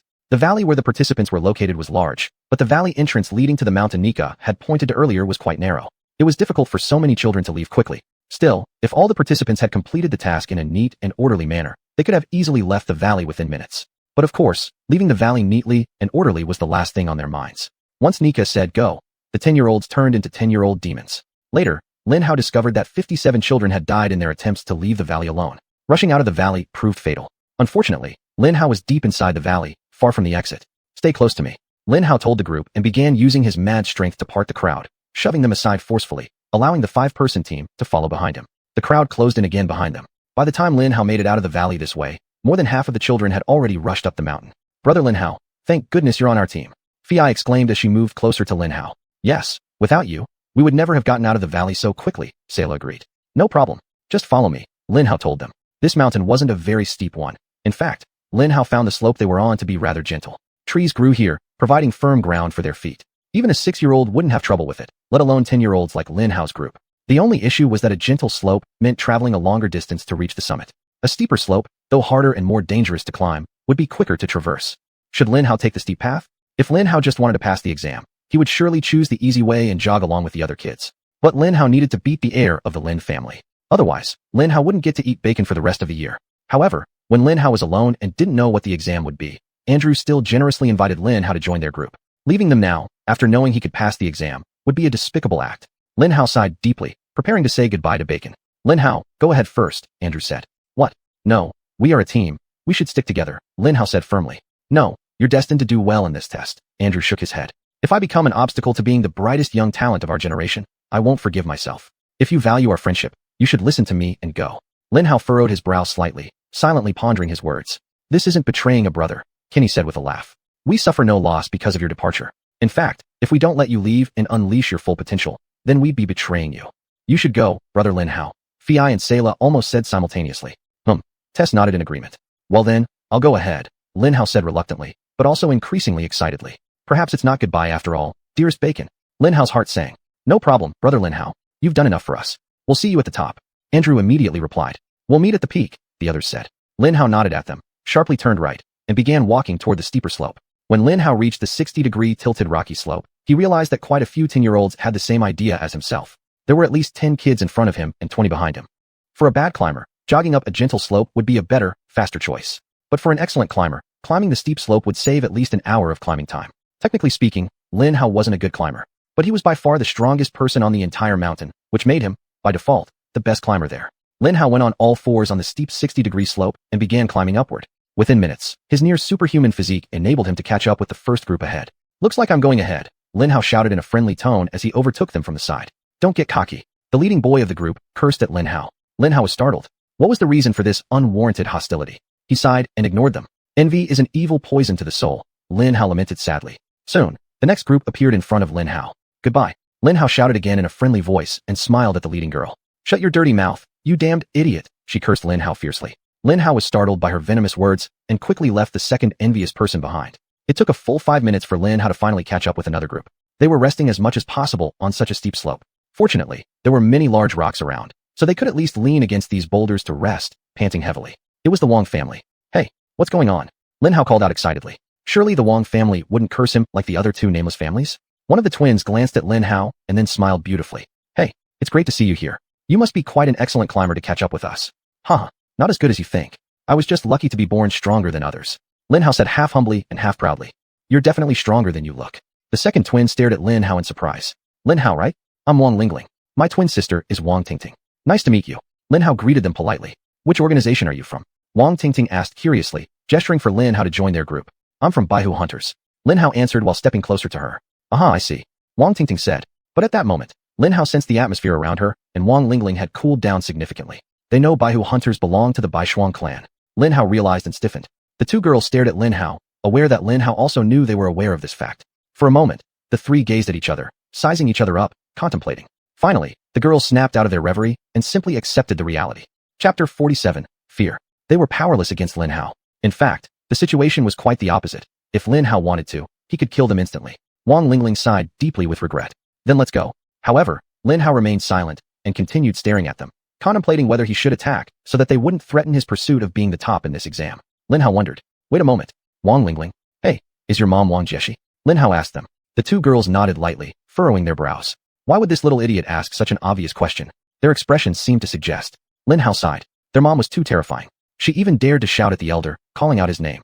If she dared to do that to that crazy old man, if Lin Hao angered her, she would definitely not hesitate to tear him into pieces. Lin Hao could never do anything to their daughters. All right, then I'll leave. Lin Hao quickly turned around and continued climbing with great speed. What's he doing? He's too strong. One of the girls in their team exclaimed. Yes, so strong. Wow, look. His arm strength is incredible. He must be cheating. He might be taking some advanced class drugs. In this test, anyone who doesn't escape from cheating must be a fool if he does cheat. What a fool. Yeah, the biggest fool I've ever seen. Listening to them suddenly praising Lin Hao and then cursing him as a fool a few seconds later, he almost spat blood. If Lin Hao cared what others said about him throughout his life, he'd be in agony. Lin Hao continued climbing tirelessly. Obviously, the Wang family was ranked first because Lin Hao did not encounter anyone else for the rest of the climb. After an entire hour of continuous climbing without stopping, he finally reached the summit. Finally made it. Lin Hao stretched his nearly sore limbs, jumping around energetically on the beautiful peak. Lin Hao looked around and discovered that the summit was actually a large plateau, big enough to comfortably accommodate thousands of children, or even 10,000 or 20,000 kids, but absolutely not enough for 100,000 children. Miss Nika must be somewhere adjusting her eating speed based on the progress of the first few thousand children. Lin Hao chuckled. Woo woo woo. Nika's elegant white mech landed lightly about 30 meters away from Lin Hao. Her cockpit door opened, and a gorgeous woman wearing a red sportswear jumped nimbly out of it. Lin Hao watched as she gracefully touched the ground. His jaw dropped. Agile, flexible, incredibly beautiful. This person was truly extraordinary. Whoosh. In the blink of an eye, she appeared before Lin Hao. She must have used a movement skill to get so close to Lin Hao in such a short time. What a remarkable woman. Lin Hao had known her only for a few seconds, yet his heart was already filled with praise. Hey kid. Nika smiled brightly at Lin Hao and ruffled his hair as if he were just a little boy. Hey Miss Nika. Lin Hao replied in a similarly bright voice. You're over an hour early. Would you like to have lunch with me? She generously asked Lin Hao. Of course. Lin Hao shouted, a bit too enthusiastically. Nika chuckled lightly, indicating for Lin Hao to follow her. Tell me about yourself while I prepare the food. My name is Lin Hao, from the White Tiger Hunters. Lin Hao began. You mean the Baifeng clan? She said with a smile. Ah yes haha. I suppose it's no longer a secret. So many people know about it. I wonder why they still bother telling me I'm a White Tiger Hunter. Lin Hao complained. Hiding your identity from the lower and middle classes is still very useful, but most of the high-level participants probably already know the various secret affiliates of their competitors. If you don't know all this, you must be new. Nika said. I see, yes I'm new. I just joined the Baifeng clan a few days ago. Lin Hao nodded towards her as he watched her quickly set up a picnic. Come, sit down, let's have lunch earlier. Nika told Lin Hao. Thank you. Lin Hao sat beside her, eagerly grabbing a wrapped sandwich. The Baifeng clan is very fortunate to find someone as capable as you, Nika commented. Lin Hao devoured the sandwich like a hungry predator, unable to respond to her. Did they invite you to become a Black Dragon candidate? Nika glanced slyly at Lin Hao. Cough, cough, cough. Lin Hao started coughing, shocked by the unexpected question. I'll take that as a yes, she laughed, handing Lin Hao a bottle of water. Here, drink some water. Thanks. After clearing everything stuck in his throat, Lin Hao sighed. How did you know? Nika smiled and tossed Lin Hao a black token. Lin Hao took it and found it looked almost identical to the Jin by Xuanyuan family token the elder had given him, with an elaborate W embellishing both sides of the token. You're a black dragon. Lin Hao gasped heavily. Nika nodded. Why are you telling me all this? Isn't it supposed to be a secret? Lin Hao asked. There's no one here. My mech has the most powerful interference system, so they can't see or hear our voices from this close distance. I'm telling you because I want you to join my faction. Nika said simply. Faction? Lin Hao asked as he threw her the black dragon token back. She glanced up for a moment, looking far into the distance. Once you finish the entrance exam, you'll understand. When the time comes, remember to choose my faction. Remember not to tell anyone about us. Lin Hao nodded, staring at the place she was gazing at. Those old men will definitely act quickly when something good shows up, Nika muttered jealously. Very soon, at an astonishing speed, several dots appeared on the horizon and quickly turned into gigantic white mechs, landing near Lin Hao and Nika. Boom, boom, boom. 3 white mechs. 3 white-haired elders stepped out of their mechs and approached the two of them. Ha ha ha. Another freak has arrived. A muscular giant old man dressed in white pants laughed happily, sizing Lin Hao up from head to toe. He was shirtless, with countless terrible scars covering his body, and he was completely bald, with white facial hair and a long white beard that made him look fairly old and wise. Of course, if it weren't for his sly, and deceitful eyes. One glance told you, this elder was a shameless master of deception and manipulation. My name is Li. Bang! The elderly woman next to him slammed her long staff onto his shiny bald head. Chapter 48. The Choice of Factions. No, you're not calling Liam, you poor old man. The old woman glared at him sharply. She was tall and slim, with thick winter white hair. She wore a set of white clothes that made her appear transcendent and mysterious. Lin Hao immediately saw that she had once been a stunning beauty, and even at her apparent advanced age, she still looked magnificent. Of course, in a grandmotherly way, but surprising nonetheless. Hey, don't hit my head in front of the children. The muscular elder furrowed his brows and scolded the beautiful old woman. I will hit you whenever and wherever I want. The old woman snapped irritably at him. If you don't want to get hit, stay away from me. I'm staying away. You're the one following me. The muscular elder complained like a little boy. How am I supposed to keep my distance when you follow me around like a duckling? Don't tell me you've finally fallen. I'll beat you. Beat you. Beat you. You old geezer. The old woman unleashed a series of cane techniques, ones the elder could barely dodge. They used to be a couple, Nika said loudly to Lin Hao. But many years ago, when they were younger, Elder Huai caught the old man with another woman. So, she dumped him, and ever since, whenever he gets within reach, she beats him with her cane. Every single time. No exceptions. That's enough. Another elder spoke in a raspy voice. This time, the elder was named Xingji. He slightly bent over, his head covered with sparse, thin white hair, every inch of his skin wrinkled beyond belief. He wore white robes similar to Elder Huai's, but decorated with gold instead of red. Elder Huai sighed and withdrew the staff that was about to crash down on Elder Liam's head. Strangely, despite being struck multiple times, there wasn't a single mark on Elder Liam's head. Elder Huai, Elder Liam, Great Elder Xingji. Nika bowed respectfully. Lin Hao immediately mimicked her gesture and bowed as well. Senior Teacher Nika. The elder greeted her warmly with a gentle smile. Who do we have here? Elder Liam asked eagerly, like a child about to open a Christmas gift. This is Lin Hao from the White Tiger Hunters. Nika formally introduced Lin Hao. Ah, White Frost Kid. I already like you. Elder Liam shouted joyfully. Your senior brother Jeremy is in my faction. Hey, no recruitment before the fair. Elder Huai shouted at Elder Liam, lightly tapping her staff for emphasis. I'm not recruiting him. I'm merely expressing admiration for his background and telling him that his older brother is in my faction, coincidentally one that favors unarmed close combat. Great Elder Xingji coughed lightly. Ah yes, Great Elder Xingji, would you like to speak with young Lin Hao here? Elder Liam hastily changed the subject. Despite his aged appearance and frail, raspy voice, Great Elder Xingji moved with the elegance of a wild tiger. He approached Lin Hao, staring directly into his eyes. Lin Hao felt a trickle of cold sweat run down his spine under Great Elder Xingji's cold, piercing gaze. Kid, what's your name? He growled. My name is Lin Hao, Great Elder. Lin Hao responded quickly. Which organization are you from? He continued to ask, his gaze sharply focused on Lin Hao. I am from the White Frost clan. Lin Hao replied, ready for the real questions to come. Lin Hao knew the first two questions would be obvious ones to see his natural reactions. The real test would come later, and if his reaction seemed suspiciously different, then he would be found lying. How did you become so strong? Great Elder Xingji asked offhandedly. I ingested a strange-looking pill that I found in the pocket of a skeleton coat in the junkyard. Afterward, I became very strong. Lin Hao answered without hesitation. Technically, Lin Hao hadn't lied. The red mech core was indeed as round as a pill. Great Elder Xingji nodded approvingly, as there was no trace of falsehood in Lin Hao's words. While it was peculiar, it wasn't impossible. Junkyard worker. Elder Liam exclaimed with delight. That's exactly it. I'm putting my foot down on this. He's a perfect candidate. Elder Liam, please remind me, what is the third clause of Chapter 15 in the staff regulations regarding the recruitment of faction disciples? I seem to have forgotten. Great Elder Xingji gave Elder Liam a cold glare. Aha! If even the Great Elder forgot, how dare I, a mere elder, remember it? I forgot too. I forgot. Ha! I seem to recall there's an urgent matter for me to deal with. I shall take my leave first. Great Elder Xingji, Elder Huai, Senior Teacher Nika, and Lin Hao. See you later. Elder Liam quickly ran to his white mech and sped away in a blur, disappearing over the horizon within seconds. I do apologize on behalf of that old man. Elder Liam. The elder gave Lin Hao a kind smile. You've arrived here so quickly. Well done. I think you broke the nearly 1 hour record. 63 minutes and 3 seconds, Elder Huai, Nika corrected her. More than an hour. The white elder chuckled. Good job, indeed excellent. Good work, young man. It's been quite some time since our entrance exam records were broken. Prince Long will certainly be interested in you. Lin Hao, right? I'll remember that name. Great Elder Xingji nodded before turning to leave. It's a fine day to go out. I believe I'll stay here and enjoy the scenery with the two of you. Elder Huai declared, shooting a quick smirk at Nika's sour expression. Of course, Nika was only putting on a show. She assumed she had secured Lin Hao's faction choice by revealing herself as the Black Dragon. Alright, since we still have a decent wait until the other children arrive here, why don't we play a game to pass the time? Great Elder Xingji suggested, his eyes gleaming mischievously. As the highest-ranked person among the trio, this naturally had to be agreed upon. Alright then, let's play a game, Elder Xingji. Nika readily agreed. Yes, Elder Xingji. Lin Hao also agreed. This game is called Catch the Finger, Elder Huai said. I'll place my finger vertically on your open palm. Your goal is to catch my finger, and my goal is to avoid being caught. We both only get one attempt to either catch or escape. If I manage to evade before you can act, I win. Simple enough. Nika, why don't you and I try it first so the young one can watch?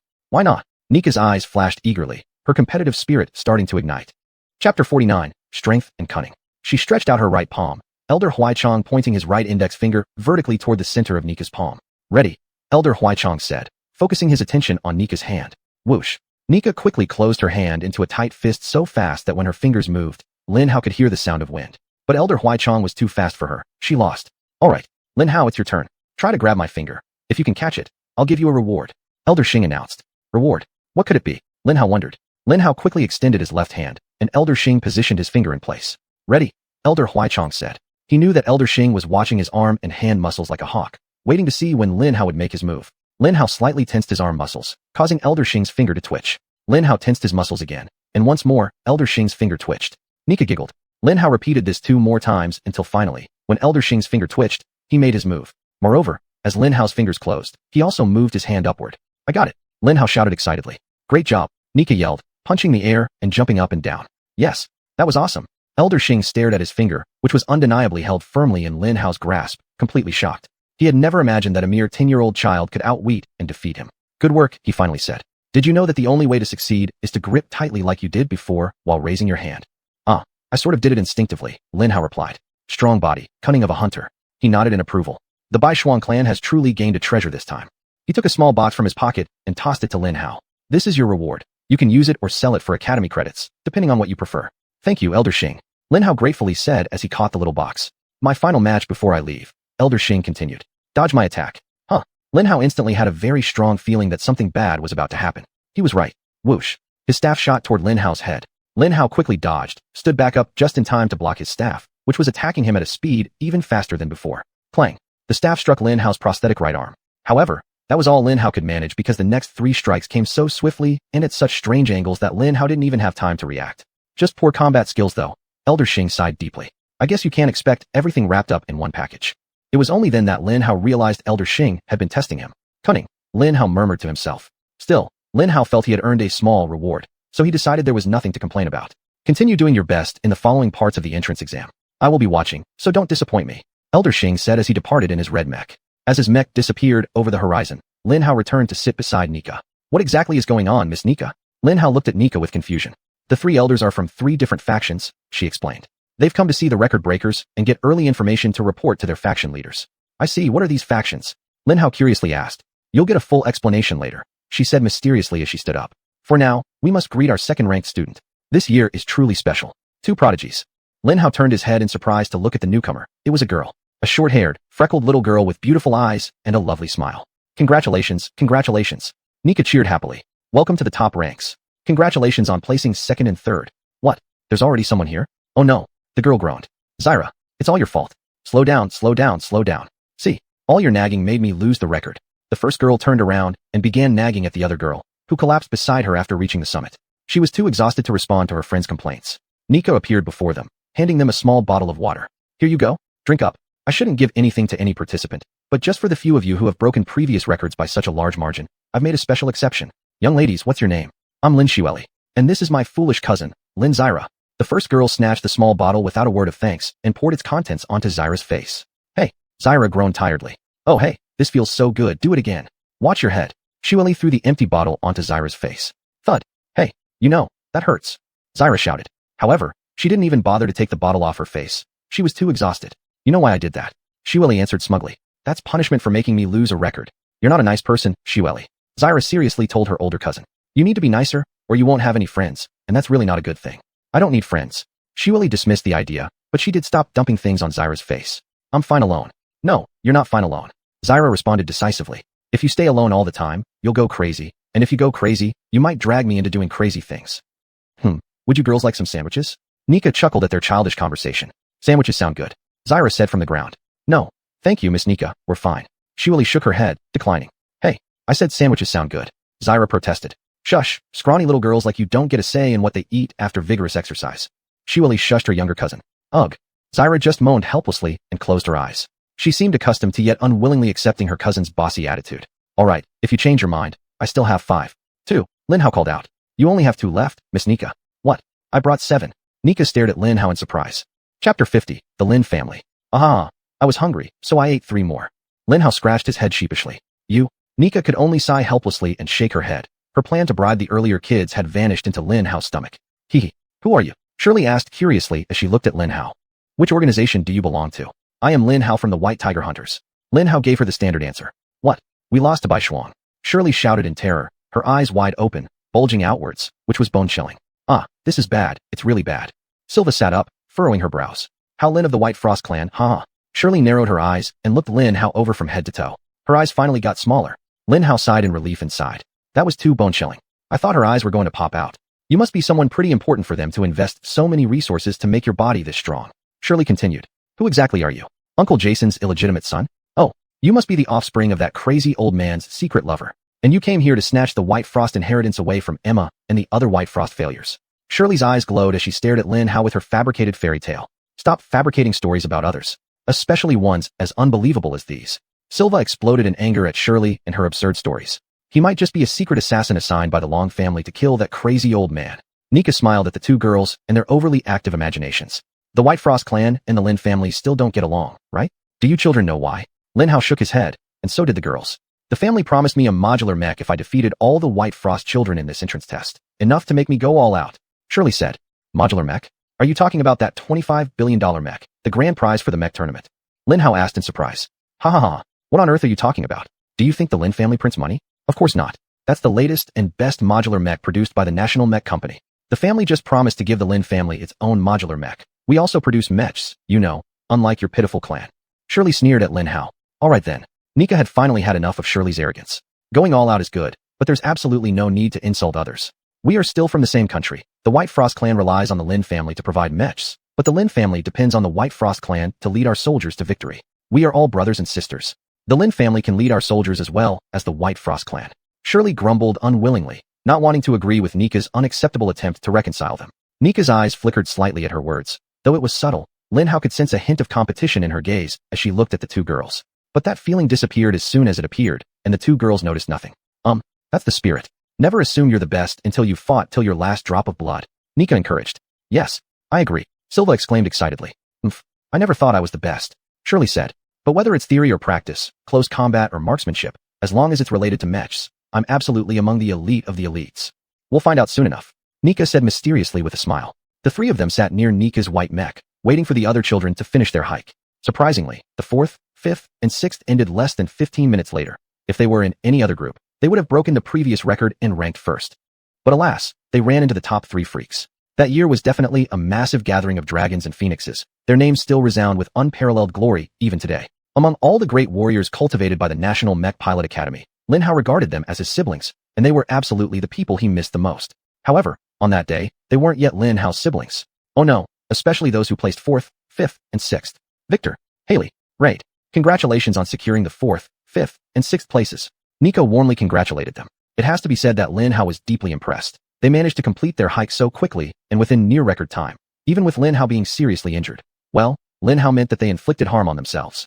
The three were in low spirits, merely nodding at Nika, but when they saw Lin Hao, their anger flared immediately. You, Victor Long roared, taking a threatening step towards Lin Hao. However, his relatives seemed to have become quite alert in the hours after them, as they pulled Victor back, urgently whispering something in his ear. This must have reminded him of the pain and discomfort he felt when his hands were pressed against Lin Hao's steel-like body. Whatever it was, it worked. Afterward, Victor Long simply glared at Lin Hao, completely ignoring him. Lin Hao let out a soft chuckle, glancing at Nika to gauge her reaction. Apparently, she shared the same thought as Lin Hao. Their eyes met and she smirked, and Lin Hao smirked back, both giving a silent salute to the Baishuang clan. However, Nika had to intervene to resolve the situation. Ah, look at you. You're injured. Let me heal you.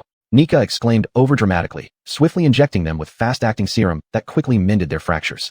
Fixed, she smiled at the Long family, who muttered their thanks before hastily sitting near the white mech. After the Longs arrived, Lin Hao's group waited another hour before hundreds, then thousands of children flooded into the plateau. 90 minutes later, 20,000 panting, 10-year-old, half-dead children finally gathered on the mountaintop. When this happened, Nika ascended her mech and announced the conclusion of this phase. Sorry everyone, I just finished my lunch. From this moment forward, if any part of your body loses contact with the mountaintop, you are officially disqualified and may freely stay by the mountain to admire the scenery. But, you must leave the premises of the National Mech Pilot Academy within 3 hours. If you are found here after 3 hours, you will be treated as a hostile enemy and dealt with accordingly. See you next time. Chapter 51 Eliminate Half. Afterward, Nika opened the cockpit door, stood atop it, and looked down at the group of children groaning around her. They had given their all to rush up the mountain, and now they were utterly exhausted. She kindly gave them a few minutes to rest, allowing them to recover some strength. Lin Hao quickly searched the mountaintop for Andrew, Kenny, Faye, Sayla, and Tess. After scanning the area for a few minutes, just as he was about to give up, he heard an excited yet weary voice calling out. Lin Hao, over here. It was Faye. By her side lay the other 4 children. Strangely, although Faye also looked fatigued, her condition was much better compared to the other 4. Faye, Andrew, Lin Hao said warmly as he walked toward them. I'm glad to see you here. Yes, we were one of the last groups to arrive here. We gave it our all and sprinted the last 100 meters. Faye said excitedly, briefly telling Lin Hao about the events along the way. The others were too tired to even greet Lin Hao. Great, great. Let's stick together from now on, Lin Hao said with a smile. Before Faye could respond, Nika's voice echoed again from her white mech. You've done well. You've passed our physical test. Now there are only 20,000 of you left. After the next stage, less than 10,000 will remain. Before we begin, each of you has only 1 exam token. Please take out your tokens and hold them high. All of your tokens will now be updated based on how quickly you reach this point. Your next task is very simple. See that mountain over there? Get there with 2 tokens before I finish my midday snack. What a cruel test. As soon as she announced the new task, chaos erupted on the mountain peak. Yells, screams, and fights broke out everywhere. Many of those lying exhausted on the ground were especially unlucky. Some of the more ruthless children targeted them as easy prey. Even after their tokens were stolen, they continued to be attacked repeatedly because the attackers weren't sure if they still held additional tokens. Some smarter ones immediately rushed down the mountain peak to ambush those leaving later, while others suddenly attacked their friends, allies, or anyone close enough. This was pure pandemonium. Worse, those who managed to arrive earlier had rested better and were generally healthier at the outset. The second part was clearly intended to eliminate the weak, further testing their endurance, as well as their ability to fight and make critical decisions under immense pressure. Zap! Zap zap! A flashy spinning kick aimed for Lin Hao, but he easily dodged it and swiftly counterattacked with a blow to his head. Bang! The boy crashed heavily to the ground, unconscious. Lin Hao was about to crouch down to grab his token when he was suddenly attacked by 2 girls. A right hook and a low kick came flying at him. Lin Hao blocked them hastily. The force of the collision caused her fist to break in multiple places. Ah! She screamed in pain. Aya! The second girl who had low-kicked Lin Hao also screamed. She probably felt as though she had kicked a wall with all her might. Both girls fell to the ground, clutching their hands in agony. Lin Hao thought that with 3 children down, the others would be more cautious and avoid attacking him. However, the opposite happened. Somehow, the 10-year-olds perceived Lin Hao as a weak and easy target, so they kept charging at him relentlessly. 5 kids appeared out of nowhere and attacked Lin Hao together. Finally growing tired of being on the defensive, Lin Hao switched to offense. Bang! Bang! Bang! Bang! Ah! Snap! Lin Hao took their attacks without concern and fiercely struck them down. After defeating these 5, Lin Hao continued to attack the surrounding children and groups. Bang! Bang! Bang! Rushing around like a madman, Lin Hao quickly disabled 20 to 30 unfortunate children who dared to stand in his way. Even in Lin Hao's early life, his physique was already among the strongest in the world. Those 10-year-olds Lin Hao fought that day truly deserved the utmost sympathy and pity. But the entrance exam was crucial for Lin Hao, and Bacon's survival hung in the balance. After one ferocious chaotic burst, Lin Hao's immediate area finally enjoyed a little peace and quiet. Guys, take their tokens, let's go, Lin Hao said seriously, simultaneously removing a token from the body of a scrawny, groaning little boy. Alright, grab the tokens. Come on ladies, let's go. Andrew agreed since he had done the same thing to another boy. Together, they took the necessary tokens from the nearest children and left the mountain peak. The group jogged slowly and steadily, with Lin Hao walking in front, while Andrew and Kenny guarded the team from rear attacks. From time to time, a few unlucky kids would attempt sneak attacks on Lin Hao, who responded immediately with powerful defenses, usually breaking 1 or 2 bones. It was a miserable day for the city as tens of thousands of 10-year-olds later departed the entrance exam with severe injuries, broken bones, and the worst possible morale. But this was the struggle to rise to the top in the overpopulated Z Country Federation. It was an ongoing bloody fight for resources, so it was normal that the entrance exam for the National Mecha Pilot Academy, the best academy domestically, was brutally difficult to pass. As Lin Hao effortlessly eliminated all the stealthy ambushers, the second part of the test became a breeze for him. Soon, the small group left the ambushers behind, at which point Andrew immediately urged Lin Hao to keep moving forward. Break our records for us, brother. Ensure you rank first in this exam. Go. Hurry up, Andrew urged Lin Hao, and the other 4 nodded in agreement. You're not my brother if you allow me to hold you back like this, Kenny shouted to Lin Hao. Go. Lin Hao smiled at them, feeling deeply moved. Alright, to prove my actions right, I'll aim for first place, Lin Hao declared. Take care of yourselves. Don't slack off. Reach the second peak as soon as possible. With that, Lin Hao sprinted away. But life never unfolded the way Lin Hao wanted it to, so after he left, he tried to set a definitive new record for the second task. Giving full rein to his enhanced physical strength, Lin Hao seized a fantastic opportunity and reached the second peak in just 30 minutes. Ha! Lin Hao shouted, leaped high into the air, broke through the final barrier, and landed swiftly on the mountaintop. Lin Hao? Ha! I knew you'd be the first. Welcome, welcome. Elder Liam stood up from his seat and greeted Lin Hao enthusiastically. Chapter 52, Battle with the Elders. Lin Hao stared in surprise at Elder Liam and the other elders, who were comfortably seated in a large pavilion. The pavilion faced 6 large arenas arranged in 2 rows, and in each arena stood 2 training mechs. He never expected that the second peak was actually a mech sparring ground. However, while Lin Hao was dumbfounded at seeing so many elders in white uniforms and the existence of the mech sparring ground, the elders were also astonished at Lin Hao. What's going on? Did he just break the record for the second part of the exam by a whole hour? I think you're mistaken. It wasn't an hour, it was 2 hours. Incredible. I must recruit him into my tiger faction at all costs. Your faction is full of losers. Why would he join it? He should join my mongoose faction, where he can achieve his greatest potential. Don't make me laugh. Compared to my eagle faction, your 2 factions are both failures. Eagle faction? You must be crazy. He should join my shark faction. Elders, please calm down. We are not vegetable and fruit vendors. Let us not quarrel over such a boy. A soft yet authoritative voice rang out. Yes, of course, Grand Elder. Of course. All the quarreling elders immediately agreed and then shut their mouths. Curiously, Lin Hao looked at the owner of the soft voice. She appeared very young, even younger than Nika. Come over, Lin Hao, and sit down. Elder Liam pointed to the space between the pavilion and the arenas. Once the other children reach this place, you can choose which elder you'd like to battle. What? Battle with the elders? Lin Hao shouted. Shouldn't have told you, right? Oh dear. Elder Liam laughed nervously, scratching his head shyly as the other elders frowned. Elder Liam, what does this mean? Are you attempting to win his favor by providing key information before the event begins? Are you trying to violate the rules stipulated in the staff handbook? Elder Huai rose to her feet, mercilessly attacking Elder Liam with her words. Elder Liam's face turned extremely pale, even a trace of fear flickered in his eyes, and he nervously glanced at Grand Elder Xia. Oh no, you despicable old woman. Why do you accuse me of intentionally breaking the rules without knowing the situation? It was a slip of the tongue. A slip of the tongue. Elder Liam shouted back at Elder Huai. That's enough, you two.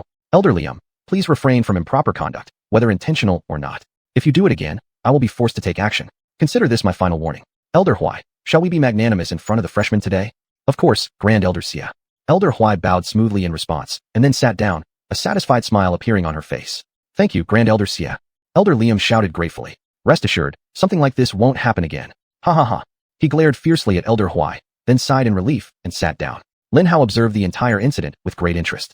If they wanted to survive or even thrive in any organization, the politics of the upper echelons were absolutely something the lower levels had to understand in detail. Sitting where he was supposed to, Lin Hao quietly waited for the arrival of the other children. As expected, about 10 minutes later, the 2 fierce cousins once again ranked second and third and were engaged in an all-out heated argument. It's what you said, wait. Shirley shouted as she jumped up the second mountain peak. If you hadn't said wait, I would have definitely driven her away. Look what she did. She scratched my arm. It's red now. I thought you were going to kick the rabbit. How was I to know you aimed at the girl hiding in the bushes next to the rabbit? Sierra shouted while climbing the second mountain peak, a trembling rabbit held in her arms. My target, of course, was a person. Why would I kick a cute little rabbit for no reason? Do you think so little of me that you find it unforgivable? How could you have such a low opinion of me? Shirley shouted loudly. Don't shout so loud. You're scaring the rabbit. Sierra shouted back, just as loudly. You're the one shouting. Shirley shouted. No, you're the one shouting. Sierra yelled back. Welcome to the third part of the entrance examination, girls. Grand Elder Xia greeted the 2 girls with a gentle voice. However, her words resounded throughout the second peak, cutting into the girls' argument. The 2 girls turned their heads upon hearing her voice and screamed loudly. Aunt Xia, long time no see. Aunt Xia, look, we found a rabbit. Enough. Calm down and sit next to that excellent young man over there. Grand Elder Xia said with an evident tone of teasing and tenderness in her voice. Yes, Aunt Xia. The 2 girls obediently followed Grand Elder Xia's instructions and quickly forgot about their previous argument. There you are again. So you're not only strong, but also good at fighting? You'll be a worthy opponent for me. Shirley glared at Lin Hao. Why do you automatically assume he's a good fighter? He might just be really bad at combat, and only got here first because his body is too strong. Sierra guessed eerily and accurately. At the age of 10, her intuition was already as sharp as an experienced killer's. He's obviously a good fighter. Shirley shot Sierra a disdainful look. I can feel it. On the other hand, Lin Xiaosher wasn't quite as angry or violent now, but her potential was definitely there, just like the Immortal General and her everlastingly loyal warriors. Truly a terrifying duo. Felt something? What makes you so special? Got eyes on the back of your head. Sierra sneered at Shirley while gently stroking the trembling rabbit in her arms. Lin Hao sighed deeply, attempting to escape the battleground of their bickering. The 2 girls continued arguing, so he closed his eyes and tried to sense the red mech core and the red energy within him. The moment Lin Hao closed his eyes, the resonance with the mechs on the training ground sharpened his focus. Though he tried to shut them out and turn his attention inward toward his own body, Lin Hao struggled to recall the sensation of controlling the red energy and attempted to search every corner of his body for a familiar feeling, but there was no response. A slight tension near his heart led Lin Hao to instinctively know that the red mech core was still there. However, it did not respond to his efforts to communicate or control it. It remained there, dormant and unreachable, waiting for some kind of catalyst to awaken it. Still, despite the red mech core being inactive and no red energy circulating within his body, Lin Hao could feel his body slowly and passively absorbing the white mech core and white mech particles. Anyone who knew of Lin Hao's incredible strength might believe his body to be some unnatural anomaly, a biological experiment gone wrong, much like what was happening right now. Chapter 53, The Return of Red Energy. As Lin Hao's body slowly but surely absorbed the white mech and its core, it wouldn't be long before his body became as resilient as a real mech. Even so, Lin Hao sighed deeply because he had almost lost all of his red energy. If Lin Hao still possessed it, he would undoubtedly have become the mech emperor much earlier. Without the red energy to facilitate absorption, the white mech core inside Lin Hao was like an immense, unfathomable source of energy, impossible to control. After an entire hour of futile effort searching for even a trace of red energy, he finally gave up. When Lin Hao opened his eyes, he was surprised to find that at least 3,000 children had already gathered around, with dozens more arriving every second. Lin Hao glanced at them, only to find many people casting strange glances in his direction.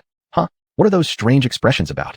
Lin Hao wondered. Lin Hao glanced at the elders and found some of them also looking at him strangely. However, some of them frowned deeply, as if disapproving of something. Brother Lin Hao.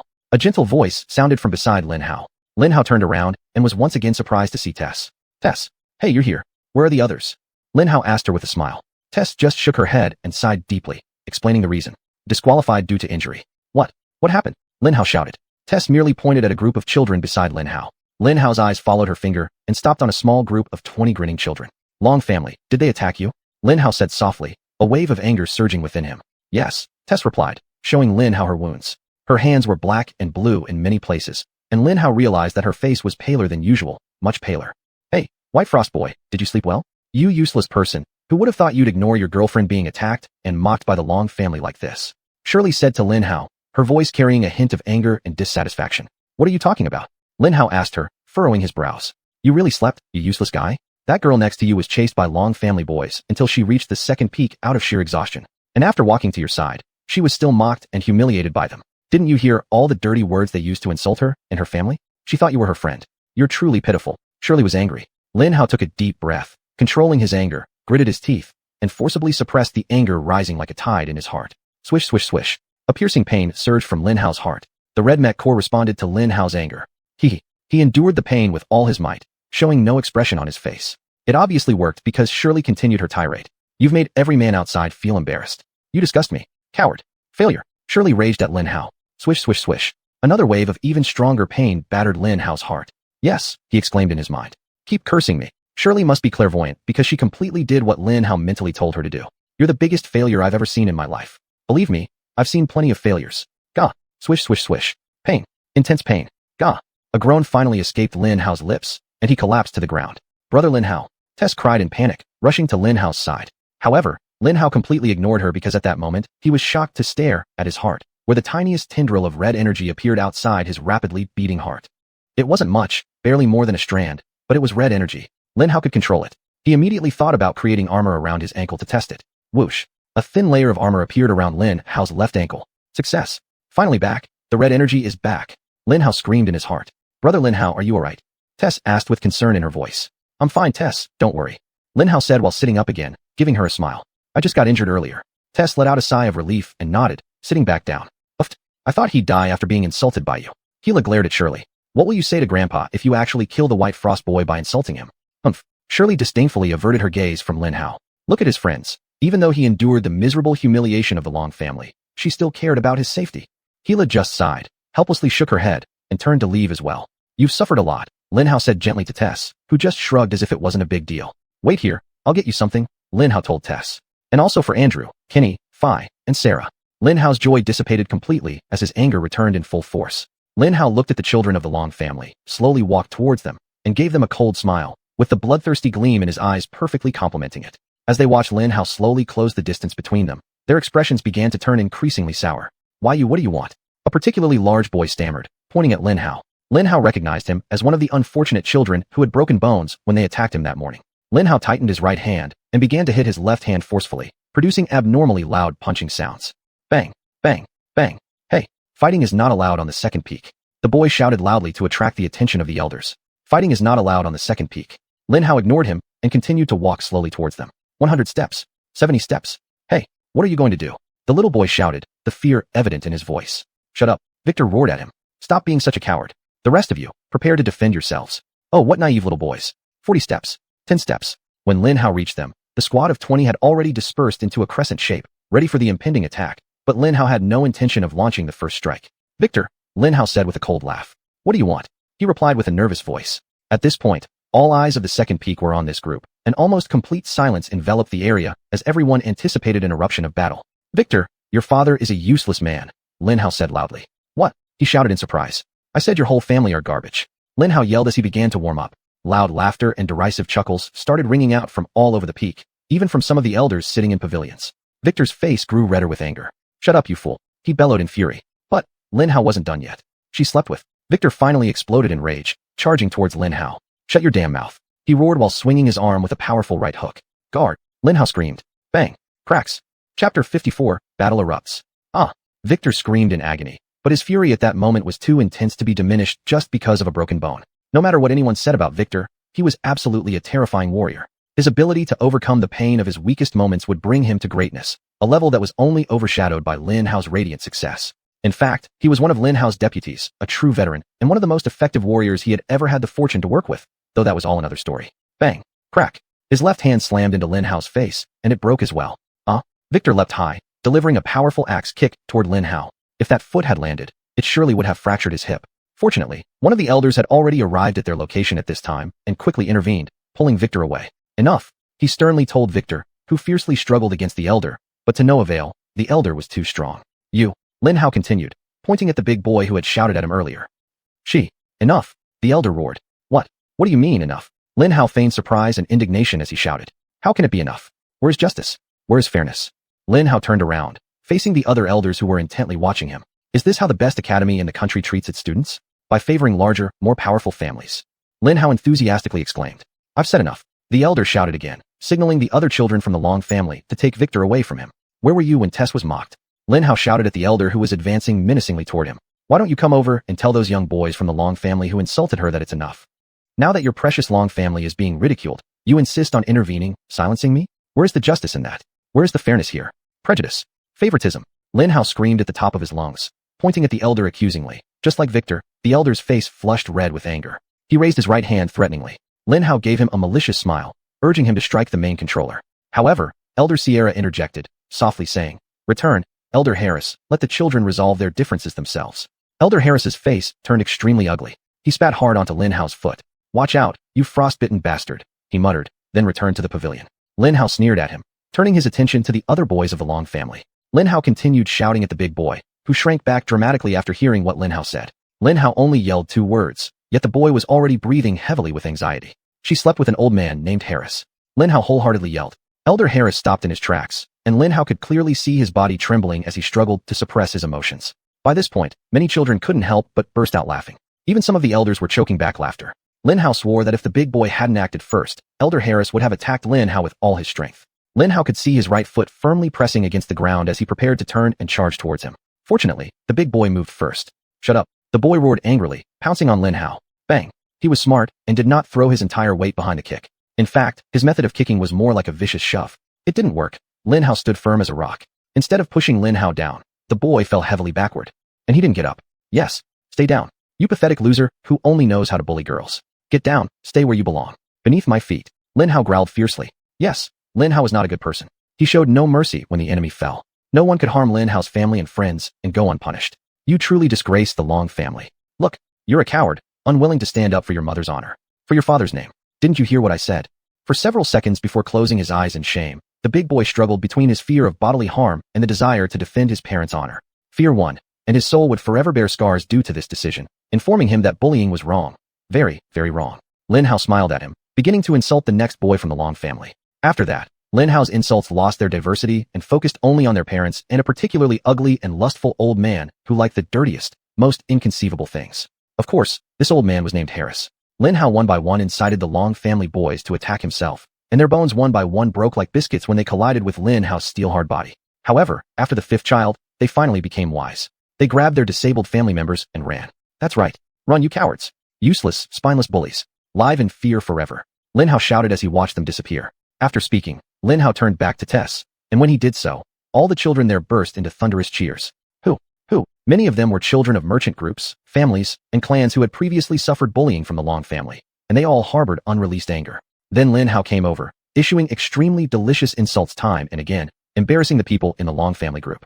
What Lin Hao did for them went beyond satisfaction. Their cheering lasted for a minute until Elder Sierra finally calmed them down with an interesting enough from the pavilion. But even she couldn't suppress her smiles or the frequent bursts of laughter.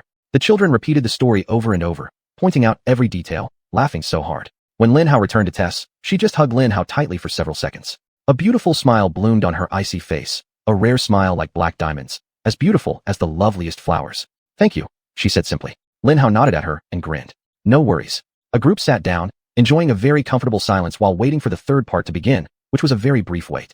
By then, the children reaching the second peak had slowed to a trickle, and within mere minutes, the trickle completely stopped. Elder Sierra took another 5 minutes before finally standing up from her seat, stepping forward, and standing before all the gathered children. Children, welcome to the third part of the entrance exam, Elder Sierra said softly.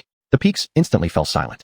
I am Elder Sierra. I am one of the 10 elders of the academy. My national pilot rank is 10,252. A wave of surprised and reverent murmurs swept through the crowd. Congratulations for making it this far. You have proven yourself physically fit and resilient in the face of chaos. 2 very important traits that you not only need to succeed in our prestigious academy, but also in real life. However, these 2 traits alone are not enough. You also need talent. In this part, we will examine one thing, and check only one thing: your resonance purity level. The top 1,000 participants with the highest RPL will automatically be admitted to the academy without further testing. Elder Sierra continued. Instantly, a nearly hysterical strong excitement began to permeate the air with her words. Chapter 55, Testing Levels. All the participants in the entrance exam were confident in their RPLs. They all believed that, although they might not become the top of the RPL, entering the top 1,000 would be a piece of cake. This was the confidence that top-tier talents should have. The remaining 8,000 children were among the best nationwide in physical fitness and combat skills, and their confidence was not unfounded. The next 5,000 will proceed to the 4th section, while the remaining 3,000 will be disqualified. The elders will escort you back to the main hall where your guardians are waiting. There are 50 elders here.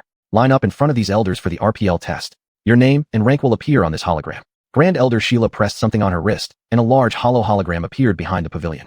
All right, begin. Almost at once, the 8,000 children all stood up and rushed toward the nearest elder, jostling forward and causing many to fall, crying in pain. Don't rush. Calm down. Elder Liam shouted angrily. I will immediately disqualify anyone caught pushing other children.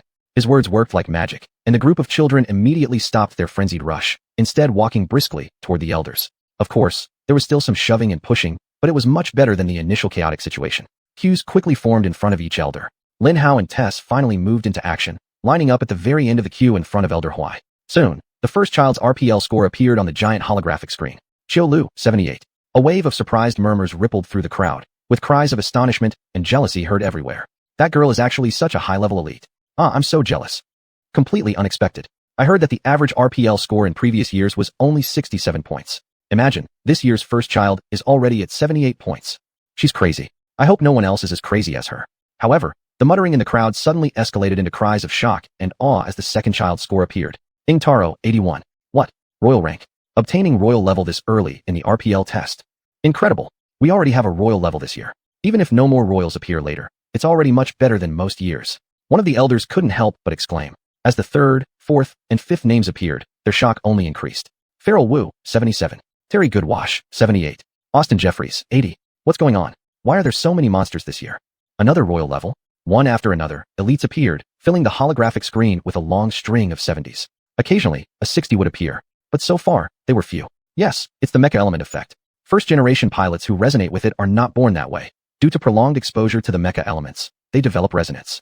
However, because of the immense value of having a high RPL, people began choosing mates based on their RPL, and their offspring usually also had high RPL levels, often even higher than their parents. As the second generation gave way to the third, and the third to the fourth, and so on, the social divide between high RPL and low RPL individuals became increasingly evident, until it reached the state we see today. With more people attaining the mecha element, naturally, there will be those who achieve high, even extremely high, RPLs. Do you think where parents would send a child with an extremely high RPL? Of course, to the National Mecha Pilot Academy. During the year Lin Hao took part in the entrance exam for the National Mecha Pilot Academy. This was just one example of the inevitable rise of RPL in humans, and even more obviously within the academy. Look, it's the Long family's turn. I wonder how high their RPLs are. Lin Hao turned around and curiously looked at Victor and others, who were at the farthest point of the peak, possibly 40 elders away from where Lin Hao was standing. But thanks to Lin Hao's powerful vision, distance wasn't an issue. Sure enough, Victor was in Elder Harris's line. Victor, 89. Wow, that's incredible. Peak royal authority. And at such a high level too. The crowd stirred again, even after becoming numb to the endless string of 70s appearing endlessly on the holographic screen. Haley Lang, 85. Gerald Lang, 87. The The crowd erupted in astonished shouts. Predictable. 3 advanced levels. Unbelievable. The Long family gets stronger every year. We'd better not mess with them. Incredible. Even Tess, who was usually quiet, muttered a sentence. What's so incredible? RPL of 89. Or the fact that they have 3 high-level mecha? Don't tell me you're impressed. Lin Hao teased Tess. Tess just smiled at Lin Hao and said, both. Yes, a high RPL is impressive. Really? Despite their obvious lack of character, they can still make an impression through a high RPL. Then what about someone with good character and an even higher RPL? Lin Hao thought aloud. Higher RPL than Victor? That means an RPL of 90 and above. Tess smiled at Lin Hao and shook her head as if it were impossible. Yes, what is it called? An RPL over 90. Lin Hao asked her. Holy. Tess replied. Appropriate, especially if this person has good character. Holy right. Lin Hao rubbed his hands happily. Lin Hao couldn't wait to measure his RPL and shock the entire crowd. And Lin Hao was particularly eager to see the expressions on the Long family's faces. As they say, the fall after a high point is always the most frustrating and painful, and at that moment, Lin Hao really wanted the Long family to be crushed by pain. However, Lin Hao's grand entrance wasn't as eye-catching and impactful as he had hoped, thanks to that damned Lin Shelley, who always ruined Lin Hao's fun. What? This year's intake is unbelievable. Too shocking, could be heard as Elder Liam shouted in shock. Lin Hao turned his head again to look at the hologram screen and was greatly shocked. Lin Shelley, 91. Lin Hila, 83. The crowd immediately roared in stunned surprise. What? 91. What level is that? It's holy, you fool. My dad said the last holy grade pilot appeared 30 years ago. Guess who that pilot was? Who? Phil Whitefrost. Wow, Lin Shelley is destined for greatness. I should befriend her. Chapter 56. The shocked crowd.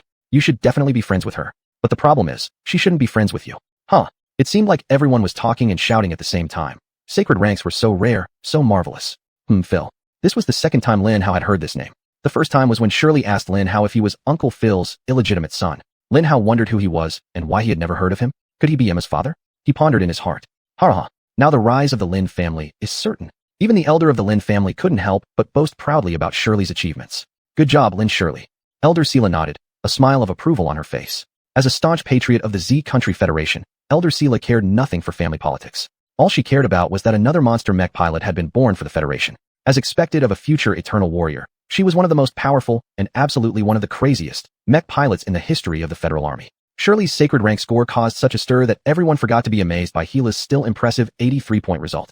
That day, she was completely ignored. If RPL weren't fixed and unable to be altered by anyone, Lin Hao would have surely suspected she intentionally lowered her score. It was too typical of her signature move to hide herself in plain sight, masking it with an even greater power. She created so many miracles just using this strategy. Lin Xueli was undoubtedly the greatest military mind in the Z Country Federation. No, Lin Hao dared say she was among the few in the entire world. Lin Hao would rather fight 10 Shirleys in heavy mechs than 1 Gila alongside 9 mediocre pilots seated in light mechs. That woman, Gila, was the embodiment of the devil. Even Russell Whitefrost, that damn old man, who was as cunning and smart in the past as he will be in the future, had never been as ruthless or malicious as her. Her thoughts worked in wonderful ways, always taking oblique methods, always solving problems from an angle, and always willing to pay any price to achieve her goals. Which incident was Lin Hao referring to? Of course, it was the raid on Berlin. She should have been there. The only reason Shirley was still alive now was because of her insane piloting skills and her incredibly powerful heavy mech, the Eternal Mech. Sometimes Lin Hao wondered whether the victories achieved under her leadership were worth the price paid by the enemy, though by default, the collective force of Earth must bear the cost. Nevertheless, what needed to be done has been done. Lin Hao was grateful for the fact that humanity's army was commanded by one person, who, if not matched in holiness with the saint, then matches in guile with the devil himself. What kind of devil were they facing now? After Lin Xueli's incredible results, the rest of the RPL tests went smoothly without further shocks. Some royal ranks appeared afterward, but no one really felt surprised after Shirley. Not even the scores of Wang Lingling and Wang Lina caused more than sporadic gasps. Wang Lingling, 86. Wang Tingting, 86. Everything was quiet. Only a few children occasionally sobbed as their rankings had dropped out of the top 6,000. Until it was Lin Hao's turn, and then it was Lin Hao's turn. Elder Bai smiled at Lin Hao and said, I'm looking forward to your results. Lin Hao turned around and smiled back at her, stretching his left hand into the sticky substance in front of him. For a moment, Lin Hao felt the nanoparticles sting his skin but could not penetrate it. I don't think the test. The slime can penetrate my skin, Lin Hao shyly smiled at Elder Huai. Haha. Elder Huai could only laugh helplessly. Lin Hao pinched a bit of the slime. Lin Hao's right hand was a prosthetic, to show her. Very unusual. Your thick and water-impermeable skin is indeed unique. I really need to talk to Russell about your condition, murmured Elder Huai as she pulled Lin Hao's hand out of the slime to examine it. There's no other choice. She took out a sharp-pointed knife from somewhere and placed its sharp blade on Lin Hao's palm. Ready? Lin Hao took a deep breath and nodded. Good. Elder Huai slid the blade across Lin Hao's palm, but to no effect. Fascinating. Just how strong is your skin? Elder Bai's eyes widened in surprise. Let me try, Elder, Lin Hao suggested. She nodded and handed the knife to Lin Hao. Go ahead. Lin Hao picked up the blade, placed it vertically with the tip pointing downwards. Then, Lin Hao unleashed a swift and powerful burst of force, driving it into his skin to draw blood. Drip. The blood entered the sticky substance, and the result immediately appeared on the hologram. Instantly, several voices exclaimed in shock. Huh? The crowd was drawn by their shouts and turned back to the holographic screen, where a roar much louder than before echoed throughout the second mountain. Lin Hao 95. When Lin Hao saw his score, his jaw nearly dropped in surprise. Wasn't it 92 before? It must be the red energy's revival. It has increased my resonance again. Lin Hao deduced. 95. Elder Bai whispered softly, perhaps in shock or awe, as she remained still for a few seconds. Lin Hao fully understood her astonishment. Even he was surprised by his own results, though for completely different reasons. I knew it. I just knew it from the moment I saw him. He will become our nation's hope. Pride. Elder Liam shamelessly shouted, jumping up and cheering excitedly. Several elders embraced each other, some even shedding tears. Each of them stopped whatever they were doing and expressed their joy in one way or another. Everyone did, of course, except Elder Harris, who looked like he had just eaten a pile of steaming garbage. Lin Hao was completely dumbfounded by their exaggerated reactions. He knew 95 was a great score, but didn't Shirley also get 91 points? Why is everyone overreacting? Lin Hao muttered under his breath. Elder Bai must have heard Lin Hao clearly, because she suddenly stood up sharply and turned around to look at Lin Hao. Lin Hao, good job. Indeed a very good job you've done on this entrance exam. You must be wondering why all the elders are so happy, right? Ha. The reason is actually very simple. Grand Elder Zila. Here, young Lin Hao was merely expressing his confusion about the elder's extreme reaction to his result. Elder Huai immediately tossed Lin Hao's question to Grand Elder Zila. Chapter 57 Absolute Suppression. Lin Hao, congratulations on passing the entrance exam. Come, follow me, and let me explain some important matters to you. Elder Ziera gave Lin Hao a warm smile and gestured for him to follow her. Elder Bai, I will now take this young man from your side. Of course, Great Elder. Elder Bai quickly replied, her face filled with surprise, joy, and relief, all blending into an impressive expression. Where's Tess? Can she come with us? After everything that had happened, Lin Hao did not want to leave her alone, so he immediately spoke up. Tess. Great Elder Ziera turned around and furrowed her brows slightly, but Tess merely nodded at her. Very well, you may come too, but you must wait for us in the auditorium. Anyway, you're already among the top 1,000. Great Elder Ziera easily agreed to Lin Hao's request and led the two of them to the edge of the peak. Upon arriving, a majestic and powerful white mech appeared from somewhere below, quietly hovering in front of Lin Hao and the others. Judging by its thick and ornate armor, it was undoubtedly a heavy mech. At the sight of such a powerful mech, Lin Hao's eyes gleamed hungrily.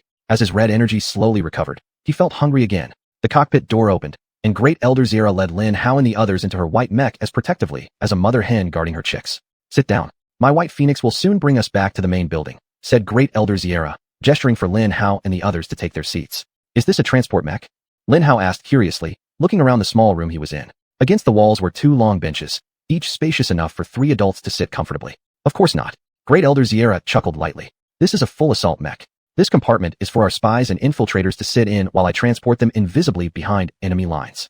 Heavy stealth mech. Lin Hao nodded in admiration of the unique tasks this type of mech could accomplish. The reason there weren't more heavier stealth mechs wasn't because they were inefficient. On the contrary, heavy stealth mechs were highly effective. They were rare simply because making such large and lethal mechs completely invisible was an extremely expensive process. Heavy stealth capabilities were limited to the rich, the powerful, and the exceptionally skilled. Great Elder Ziera's heavy stealth mech, coupled with her unusually young age, clearly demonstrated her background, her value, and most importantly, her skill as a mech pilot. However, just as Great Elder Ziera was about to respond to Lin Hao, Tess surprisingly spoke up. This was also the mech used against Black Flame during the Third World War. She locked eyes with Great Elder Ziera as she said these words. Great Elder Ziera met her gaze calmly and smiled faintly at the corner of her mouth. Lin Hao blinked, seeing the peculiar sight of the 2 girls, one very young at 10, still green, and the other older yet still youthful, about 18, exuding great strength, staring unblinkingly at each other. Is that a statement or a question? Lin Hao asked Tess, trying to break the awkward silence. However, it was Great Elder Ziera who answered Lin Hao. Of course, it's a statement. She finally said with a smile. This young girl is the granddaughter of a famous hero who fought against Black Flame during the Third World War. This is the mech she used. Black Flame? A famous hero? Lin Hao asked curiously, his mind buzzing as he searched his memory database for Black Flame. Lin Hao received the answer to his question just as Great Elder Ziera began explaining patiently. Black Flame was a powerful white mech pilot during the Third World War. At that time, our Federation was in conflict with the Empire and the American Air Force, and he served as a mercenary for the Empire. The Empire pressured us from the west, while the USAA attacked us from the east across the Pacific. As you know, the greatest hero of the war was Russell White Frost, who created miracle after miracle commanding our defense of the capital, the only reason we held out for so long. However, he wasn't the only hero in the war. There were many others who rose to the occasion at critical moments. Without their contributions, the war could have ended much earlier. Tessa's grandfather, Tang Hu, was one such hero. He and his heavy mech squadron fought fiercely, delaying the advance of Black Flame's camp for 3 whole days, buying our retreating forces much-needed time to reach safety. The third day was also the final day when Black Flame himself had to battle Tang, Hu personally, to finally defeat him and continue advancing. Hero Tang Hu died, and his nearly destroyed mech was captured by the Empire. After the war ended, we recovered it. It was repaired, upgraded, and gifted to me in recognition of Lin Hao's special contributions. Lin Hao nodded. This was more or less all the information he had, except for a key piece that Great Elder Ziera either overlooked or deliberately skipped. Tang Hu's body was never found. The general assumption was that Black Flame had taken possession of it alongside White Phoenix. But the Empire denied ever receiving Tang Hu's body and also denied any report from their subordinates about receiving it. As one of the world's superpowers, the Empire had absolutely no reason to lie about an unnamed soldier's corpse. So for those in the know, the mystery remained unresolved. Perhaps, Tang Hu didn't die but defected to the Empire instead, though no one truly knew. All discussions about Tang Hu disappeared after the Federation announced him as one of the 108 national heroes of the Third World War. Your grandfather sounds like a great man, Tess, Lin Hao said with obvious admiration to Tess. He is. Tess responded fiercely, glaring at Great Elder Ziera, as if daring her to mention anything about his defection or betrayal of the Federation.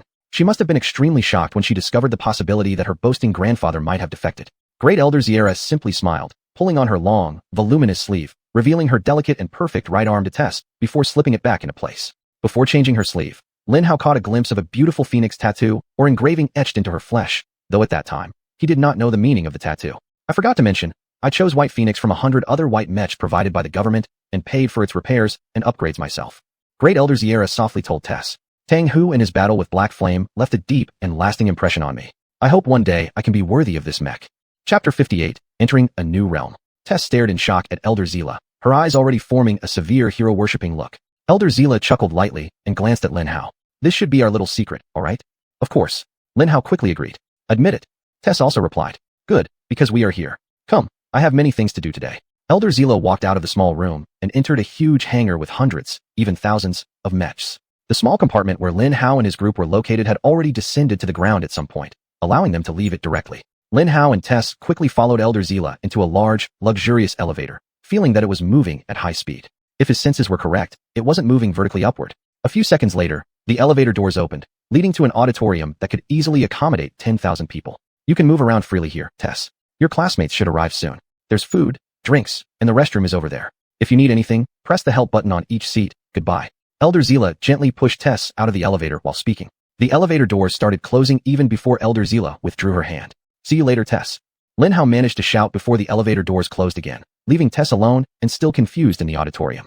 The elevator accelerated at a much higher speed, then stabilized. Lin Hao turned to Elder Zila, opening his mouth to ask why she was in such a hurry when the elevator suddenly stopped again, this time leading to a beautiful and spacious courtyard. I was right, Lin Hao thought to himself. The elevator didn't move vertically upwards. We're actually on the first floor. Come on. Elder Zila quickly led Lin Hao through the courtyard into an astonishingly magnificent garden, which looked as if it had been torn straight from a fairy tale book, vivid and lifelike. The first thing that struck Lin Hao was how serene and beautiful everything was. On the farthest left, there was a small waterfall supplying water to a stream that meandered throughout the entire garden, finally reaching a perfectly shaped lake with an island pavilion in the center. An elegant ancient bridge connected the pavilion to the rest of the garden. The second thing that impressed Lin Hao was the fact that 2 powerful figures were engaged in an extremely high-speed battle on the pavilion. Yes, literally on the pavilion. They were fighting on the roof. Thank goodness we arrived on time. They're still here, Elder Zila said with relief, smiling faintly. Who exactly are they? Lin Hao curiously asked her.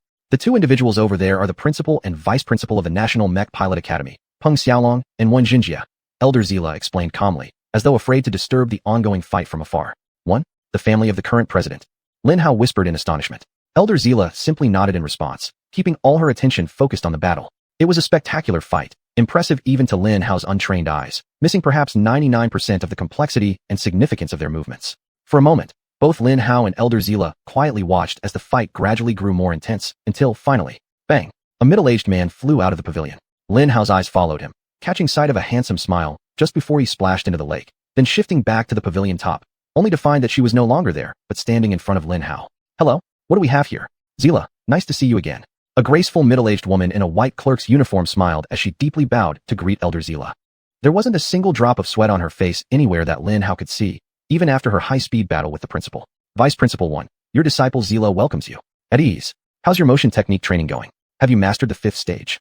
Vice Principal 1 enthusiastically asked her. Yes, Vice Principal 1. I've already mastered the 5th and 6th stages, and I'm currently halfway through the 7th stage, Elder Zila replied, a hint of pride in her voice. Hee hee, I will definitely need to see it for myself later. Wen Jianette's eyes twinkled with genuine excitement. But now, who else do we have here? Wen Jinjie smiled curiously as she scrutinized Lin Hao. Let me guess, you must be the record holder of today's entrance exam. And since you're here now, you've just completed your RPL test. Could it be? Wen Jinjie raised an eyebrow at Grand Elder Zila. But before Grand Elder Zila could say anything, Wen Jinjie immediately shook her head and said, No, let me figure it out myself. Young man, what is your name? My name is Lin Hao. By the way, Principal Peng hasn't surfaced yet from the lake. Do we need to rescue him? Lin Hao couldn't help but blurt out the one thing that had been bothering him. Wen Jinjie blinked in surprise at Lin Hao and then laughed, as if she had just heard the funniest joke in the world. Well, possibly even the funniest joke in the universe, because even after 5 seconds, she was still laughing. Oh dear, I haven't laughed like this in a long time. Wen Jinjie finally said to Lin Hao after a bout of laughter. Can you believe it? I've never put the thought of rescue together with Peng Xiaolong in my entire life. Rescuing Peng Xiaolong from the lake. Wen Jianet was still evilly laughing as she waved for Grand Elder Zila and Lin Hao to follow her. The three walked to the edge of the lake, and Wen Jinjie immediately shouted loudly, Hey, do you need me to rescue you? A few seconds later, bubbles appeared on the calm surface of the lake. Wen Jinjie chuckled softly. That's probably him cursing me under his breath as a nagging old woman. Lin Hao smiled and nodded. It's reassuring to know he's still alive. Wen Jinjie looked at Lin Hao incredulously and burst into laughter again. Oh my goodness. You are a delightful young man. Good. Very good. I award you 100 credits. Wen Jinjie said after chuckling once more. Suddenly, the middle-aged man shot out of the lake, somersaulted beside the three, instantly drenching them with countless droplets of water. Deduct 100 credits, thinking I needed to be rescued after falling into the lake. He announced loudly, glaring at Lin Hao. Young man so handsome. Deduct another 100 credits. Wen Jinjie lazily twitched her lips and rolled her eyes at Peng Xiaolong. Deduct another 100 credits, allowing me to breathe a sigh of relief knowing I'm still alive. Peng Xiaolong deeply frowned and continued generously deducting Lin Hao's academy credits. Chapter 59, The Principal and Vice Principal. 100 credits awarded. Here. Wen Jinjie didn't have an excuse to grant Lin Hao credits, not even trying to come up with a decent option. Don't ruin my education of the younger generation anymore. Principal Peng Xiaolong shouted at Vice Principal 1, wagging his finger at her. You need some self-awareness, stop spoiling him with credits. It's bad when someone gets rewards without doing anything. Peng Xiaolong solemnly shouted. Wen Jinjie turned around and glared at Peng Xiaolong, eventually sighing. I must be getting old. He's starting to make sense. She muttered to herself. But you can't fool me. You're just mad because he thought you needed rescuing. Freak. Take this. Peng Xiaolong viciously swung a right hook towards Wen Jinjie, but she just stood there motionless, saying, If a single drop of water from your hand touches me, no roasted pork for dinner. Immediately, Peng Xiaolong retracted his fist and unleashed a powerful burst of inner energy, evaporating all the surrounding water droplets. Ahahaha. Roasted meat. Are you cooking roasted meat tonight? Great. Fantastic. Darling, I'll wait for you at home. Peng Xiaolong leaned forward, pecked Wen Jinjie on the cheek quickly, then turned around and laughed as he walked toward a small house by the lakeside. Dear Zila, would you like to join us for dinner? Wen Jinjie kindly asked Grand Elder Zila, though she didn't ask Lin Hao, perhaps because the word roasted pork made Lin Hao's eyes light up instantly. Grand Elder Zila was torn between wanting to show her teacher the progress of her movement technique and needing to return to complete her tasks. If you have things to do, you can come back tomorrow morning, Wen Jinjie understandingly smiled. Ah yes, that would be wonderful. Grand Elder Zila comfortingly smiled. Since that's the case, I'll take my leave first, Vice Principal 1. I still need to preside over the final part of the entrance examination. Go ahead, thank you for your hard work. Wen Jinjie nodded and smiled at her, then disappeared instantly after a final bow. Wen Jinjie smirked lightly at her disciple's display of movement techniques. Halfway through the 7th stage? You can't fool this old woman. You've already mastered the 8th stage. Then she turned back to look at Lin Hao. I hope you're hungry. She grinned. Oh yes, I'm starving. At the thought of free food, Lin Hao happily replied. Great. Come on, dinner is a bit early, but we usually eat again at night as a snack. So we generally eat at this time. I hope you don't mind, Wen Jinjie said. I certainly don't mind, especially if there's pork, Lin Hao replied without any awkwardness while speaking with the esteemed vice principal of the National Mech Pilot Academy. Good. My roasted pork is the best in the world, Wen Jinjie boasted, talking to Lin Hao as if he were a friend. There was no hint of awkwardness in her voice, even though she was speaking to a 10-year-old. It was as if she exactly knew what Lin Hao would grow up to be, and in his own way, Peng Xiaolong might have known it too, for he didn't ease the pressure on Lin Hao one bit. What? Why is this person joining us for dinner? He bellowed when he saw Lin Hao enter his little house. Thank you for inviting me, Lin Hao immediately responded, sitting down before being thrown out. Who said you could sit? There's no space here for you. Peng Xiaolong shouted across a relatively large table that could easily seat 6 adults. Be nice, he's only 10, Wen Jinjie remarked offhandedly as she busied herself pulling out a large platter of incredibly tempting roasted pork from the small kitchen. He looks like he can eat a lot, Peng Xiaolong muttered resentfully under his breath, watching Lin Hao. Even so, Wen Jinjie brought out 3 large bowls of rice, a huge platter of heavenly roasted port wine, and a large dish of steamed vegetables. Lin Hao's hand twitched, staring at the food that was soon to be a good friend, but he had to control himself. It wasn't polite to start eating before the hosts. What are you two waiting for? Dig in. Xuanyuan gave them both a warm smile as she spoke. Her words barely finished before Lin Hao's right hand, holding chopsticks, began attacking the platter of roasted pork full force. A few minutes later, everything else disappeared into the background because Lin Hao was meeting some very delicious pieces of roasted pork and having exciting conversations with them. Lin Hao looked up towards the principal and vice principal of the National Mech Pilot Academy and found them shamelessly swapping information about Lin Hao's background. I bet, 5 days straight of roasted pork, he's from the Wang family. The principal whispered to the vice principal. I don't believe it. I'll bet, 5 days of house cleaning and laundry, he comes from the Lin family. No, from the Baishuang clan. The vice principal whispered back. Baishuang? They do have a habit of recruiting young talents like him, but not on the scale of the Wang family. The principal nodded, shamelessly analyzing Lin Hao, who stopped eating and stared at them in astonishment. Aren't you guys going to eat? When Lin Hao saw their empty plates, Lin Hao asked them. Fill your stomach first. We still have plenty of food in the kitchen, when Xuanyuan said very generously to Lin Hao. She was absolutely the best person in the world. Yes, continue eating, Peng Xiaolong softly told Lin Hao. At that moment, Lin Hao didn't know what lightning had struck them to treat him so well, but Lin Hao definitely accepted his offer. Lin Hao nodded and continued eating. 5 more days, and he'd be the son of a subordinate force of the Baishuang clan. The vice principal continued betting. 50 days of roasted pork, and he'd be a wanderer.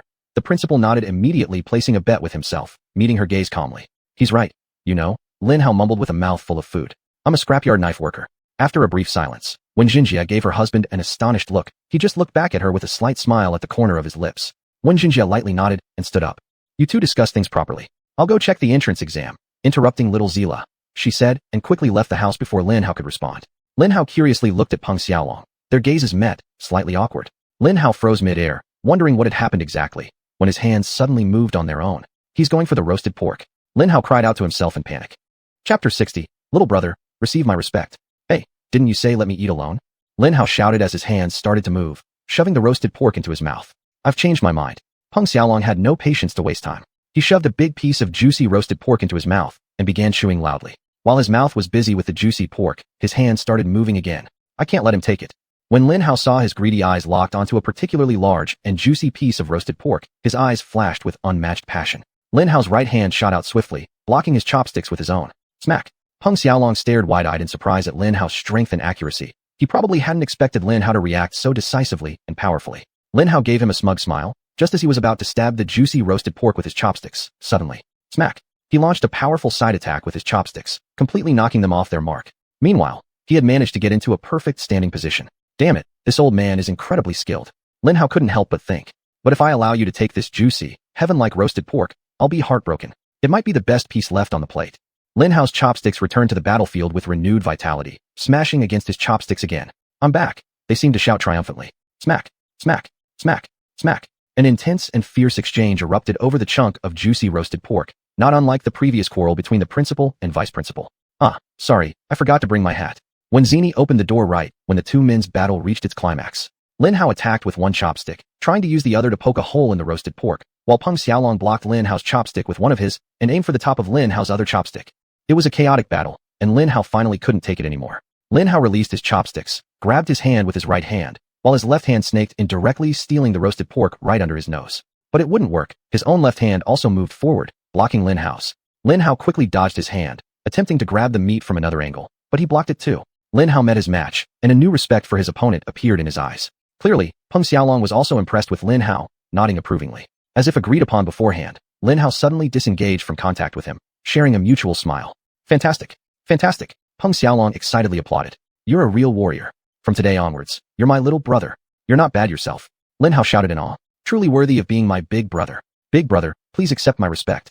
Lin Hao lifted his teacup, clinking it wholeheartedly with his, and both drained their cups. After drinking that tea, Lin Hao officially gained an older brother. This was the secret story of how Peng Xiaolong became Lin Hao's sworn brother. When Zini was stunned, she'd been married to Peng Xiaolong for 30 whole years, and except for her and the remaining family members, he'd never once shown genuine concern for anyone else. And she thought he actually accepted a younger brother based solely on fighting with chopsticks over roasted pork? Are you joking with me? She roared angrily. You rejected accepting my cousins, my nieces and nephews, even those damn outer disciples, and now here you are taking on a sworn brother? Hey, stop yelling at me. Peng Xiaolong yelled back at his wife. How did you come back? I thought you'd be disturbing Xiala. I forgot my hat. When Zini glanced down at her hand, realizing she had dropped the hat she came back for, she quickly bent down to pick it up, then continued yelling at Peng Xiaolong. What is going on? She demanded loudly. Nothing. We had a friendly fight over a piece of roasted pork, tied, and then I made him my sworn brother. Peng Xiaolong summarized the events of the past few seconds very briefly. Of course, there was no need to summarize the events witnessed firsthand by Wenzini. It definitely wasn't the answer she was looking for either. That's not the answer I'm looking for, she shouted at Peng Xiaolong. Then what answer are you looking for? Peng Xiaolong shouted impatiently back at her. Lin Hao. Wenzini paused for a moment before asking, why? I like him. Peng Xiaolong replied simply with a confident smile. You like him? Huh. Wenzini was extremely angry at the moment. Of course, it wasn't directed at Lin Hao, although Lin Hao was indirectly the cause. It was precisely because Peng Xiaolong had spared no effort but still refused to take on so many outstanding students as disciples. Then, without even knowing Lin Hao, it was all too simple and laughable that this trivial event would. Peng Xiaolong's ears twitched, and then he spun around at full speed, his eyes fixed in horror on the platter of roasted pork. Little brother, you took the juicy roasted pork while I was distracted by your sister-in-law. Lin Hao grinned broadly as he replied, continuing to savor the roasted pork with obvious enjoyment. Haha, well done. You are truly worthy of being my little brother. This is exactly what I expect from you in life. Do as you please. Well done. Ha ha ha. Peng Xiaolong roared with laughter. By his side, Wenzini, who had served as the principal of the National Mecha Pilot Academy for 30 years, had never once heard her husband praise any student. Yet now she heard him shout, well done. Not once, not twice, but 3 times. I need to sit down, she muttered, quickly taking her seat, only to find that sitting did little to improve her condition. Frowning deeply, Wenzini grew increasingly perplexed. I need a drink, she murmured again, pouring herself a cup of tea. Realizing the tea provided no relief, she finally dropped all pretenses, pulling out a flask from somewhere and taking a generous swig from it. Much better, she sighed. Lin Hao innocently blinked, pretending not to smell the alcohol. Peng Xiaolong continued to nod approvingly at Lin Hao, a radiant smile lighting up his face. It wasn't until then that he suddenly realized he hadn't asked Lin Hao's name. Little brother, what is your name? He casually inquired, causing Wenzini to choke, nearly spitting out the precious liquor she'd been drinking. He didn't even ask his name, she thought in disbelief. My name is Lin Hao. Lin Hao responded enthusiastically. Which clan or family do you come from? Peng Xiaolong continued, prompting Wenzini to merely sigh deeply. Chapter 61. Choosing a mech. I'm from the Baishuang clan, Lin Hao replied. Even though he had won her bet, it did nothing to improve Wenzini's mood. Good. Whatever Baishuang is now, they are absolutely still one thing, loyal to the Federation. I've chosen well. Peng Xiaolong sighed with relief and smiled, while Wenzini snorted and rolled her eyes. Chosen well? What if he were from the Long family? Or the Lu family? You'd be shooting yourself in the foot, Wenzini sniffed. She was still coming to terms with the fact that her husband had been selected based on chopstick skills over roasted pork. Of course, alcohol helped, but she needed more than just generous sobs to fully get over it. She glanced at Peng Xiaolong, who hurriedly pretended not to understand her expression. There's no need to speculate. He's from the Baishuang clan, and he's also my younger brother. It's perfect. Peng Xiaolong chuckled in response. Come on, let's finish dinner first, then you can tell us why you're here. What else can I do? It's the principal's order. Lin Hao continued eating, and soon all the pork, vegetables, and rice disappeared. The 3 of them sighed contentedly and sat back in satisfaction. Yes, all 3 of them, without exception, sat down and let out satisfied sighs. So tell us, little brother, why did little Xiera bring you here? Peng Xiaolong finally asked the most crucial question, surprisingly delayed for so long. Elder Xiera wanted to explain to me why the elders reacted so strongly when I scored 95 points on the RPL test. Lin Hao casually replied. Bang! You scored 95 points on the RPL test? And you wait until now to tell us. Wenzini slammed her precious flashlight on the table and stood up in shock. Yes, that's exactly the reaction I expected. Lin Hao shamelessly nodded. Ha, I knew it. I could feel it in my bones. You really don't disappoint me as my younger brother. Peng Xiaolong proudly shouted. Come, follow me. We've waited long enough for someone like you, a 95 RPL freak, to appear. Wenzini grabbed Lin Hao's arm and dragged him out. Peng Xiaolong simply stood up and followed the 2 from behind, his foolish yet proud smile still plastered on his face. Wenzini led Lin Hao out of their small cottage and straight into the large and luxurious elevator he had arrived at earlier. She placed her palm on the touchpad and entered a series of complex numbers. The elevator moved immediately, quickly bringing the 2 to their destination. If Lin Hao had to point out the most underrated aspect of the impressive National Mech Pilot Academy estate, it would certainly be their lift system. These elevators were everywhere, moving at incredible speeds. Strangely, you almost didn't notice it moving. It was like a door to anywhere. You could step into any part of the academy. Of course, if you're the principal or vice principal, for most people, this is just a mini teleportation device that transports you to key areas of the academy. This time, the elevator opened to reveal a huge room with 12 absolutely magnificent mechs neatly arranged in 2 rows, 6 in each row. Behind each of them, there were 2 smaller but still imposing-looking mechs. Yes, they were the 12 mech guardians and 24 mech disciples of the National Mech Pilot Academy. Lin Hao didn't think there was much he could say about them that the media hadn't already covered extensively. There was widespread reporting on every one of them. If you haven't seen or read about them yet, it's definitely worth spending the time and effort to learn. As the 3 walked out, somehow Lin Hao's mood became serious and somber. What are we doing here? Lin Hao whispered quietly to Big Brother. To choose a mech for you. He whispered back. Am I supposed to pick a mech from this mech throne room? Lin Hao whispered back, his voice louder than he imagined, and immediately earned a shushing sound from Xuanyuan. Why are we whispering? Lin Hao whispered to her. Because I don't like loud noises. A soft but clear elderly voice suddenly sounded. He must have used some kind of sound technique for Lin Hao to hear him. Lin Hao turned his head to stare into the distance, trying to pinpoint where the voice came from. Old ancestor. Peng Xiaolong and Xuanyuan bowed slightly and greeted the voice simultaneously. Old ancestor. Lin Hao immediately mimicked their movements and bowed. Come closer, the elderly voice said wearily. Lin Hao quickly moved forward along the massive central pathway, with mechs staring at the trio from left to right. This was an enormous room, and even at their near-running pace, it still took them almost 3 minutes to reach the front of the so-called throne room. But apparently, Lin Hao calling it a throne room was inaccurate. It more closely resembled a meditation chamber since there were no thrones in the room. Greeting the three at the far end of the spacious hall was an elderly man quietly seated on a meditation cushion. He looked like a fairly ordinary old man, slim build, long white beard that was mostly silver. But recently, Lin Hao had been using his sharper-than-average senses to read people, with much greater accuracy than they expected. However, this elder was different. Lin Hao felt nothing from him. His sixth sense and instincts were silent, completely blank of any experience or background. No sense of danger, no warmth, nothing at all, as if he weren't even there. Lin Hao must have shown some surprise because the elder suddenly smiled and said, You've grown accustomed to relying on your intuition to provide input. This is where your growth bottleneck lies. Oh, for a young man like you, this is quite an achievement. Thousands would kill to be in your enviable position. But however envious your circumstances may seem, it's still a bottleneck. All Lin Hao could do was nod silently in response to the elder's abrupt words. This time you've brought me a good seedling. I assume he's already met my minimum requirement of 95 RPL. The elder glanced briefly at Peng Xiaolong. Yes, old ancestor. Peng Xiaolong respectfully replied. Finally, the test will begin in 15 minutes. Get him ready. The elder's eyes flickered slightly as he gazed at Lin Hao for a second before closing them again, a faint smile lingering at the corner of his mouth. Peng Xiaolong grabbed Lin Hao's arm and pulled him aside, explaining the situation. Chapter 62, Blood Moon. Big brother, what is this? Are you making me the sacrificial lamb of some kind of cannibalistic mech cult? Lin Hao shouted as he looked at the old man. Lin Hao could clearly see the slight twitch in the old man's lips.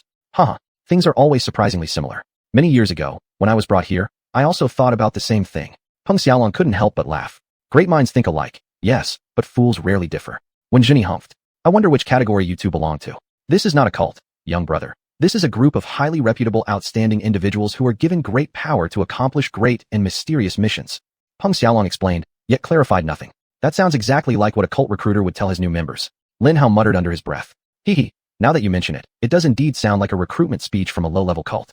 Peng Xiaolong lightly furrowed his brows and muttered as well. We only have 14 minutes. Lin Hao must take the exam. I suggest we abandon the topic of the cult and focus on the main issue at hand. When Xuanyuan said impatiently, Yes, Lin Hao, pay attention now. Peng Xiaolong quickly became serious, and Lin Hao nodded. You have just completed the entrance examination for the National Mech Pilot Academy. Now you are officially a student here. What you are about to do can also be considered an admission test, but to enter a secret and powerful organization within the National Mech Pilot Academy. When Xuanyuan and I are senior members of this organization, and Ziera, whom you've just met, is a junior member. We are called the Blood Moon. We are the Academy's secret power. Peng Xiaolong explained. At any time, there are, and can only be, 36 Blood Moons in the National Mech Pilot Academy, and these are their mechs. Peng Xiaolong pointed to the 36 mechs in the giant room.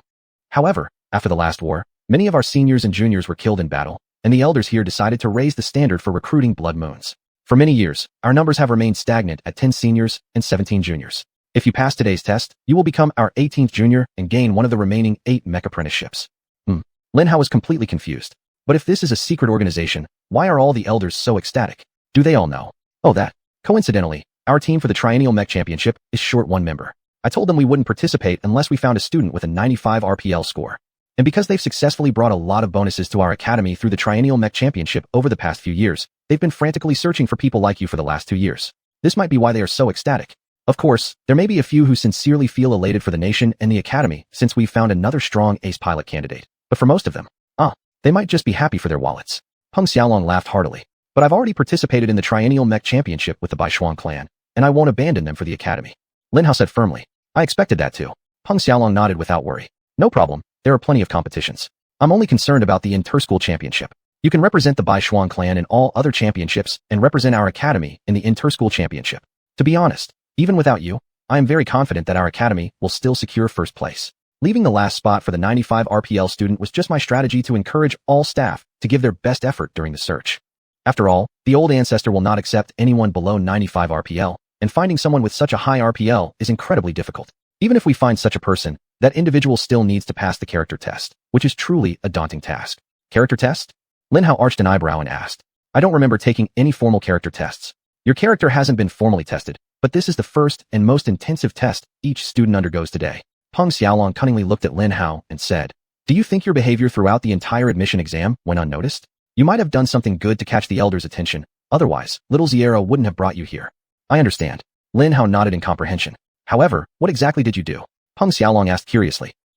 I got into a fight with the Long family. I broke Victor's hand twice, insulted Elder Harris, got the entire Long family attacking me, and then fled in terror. I'm not sure where I passed your character test. Lin Hao responded in a joking tone.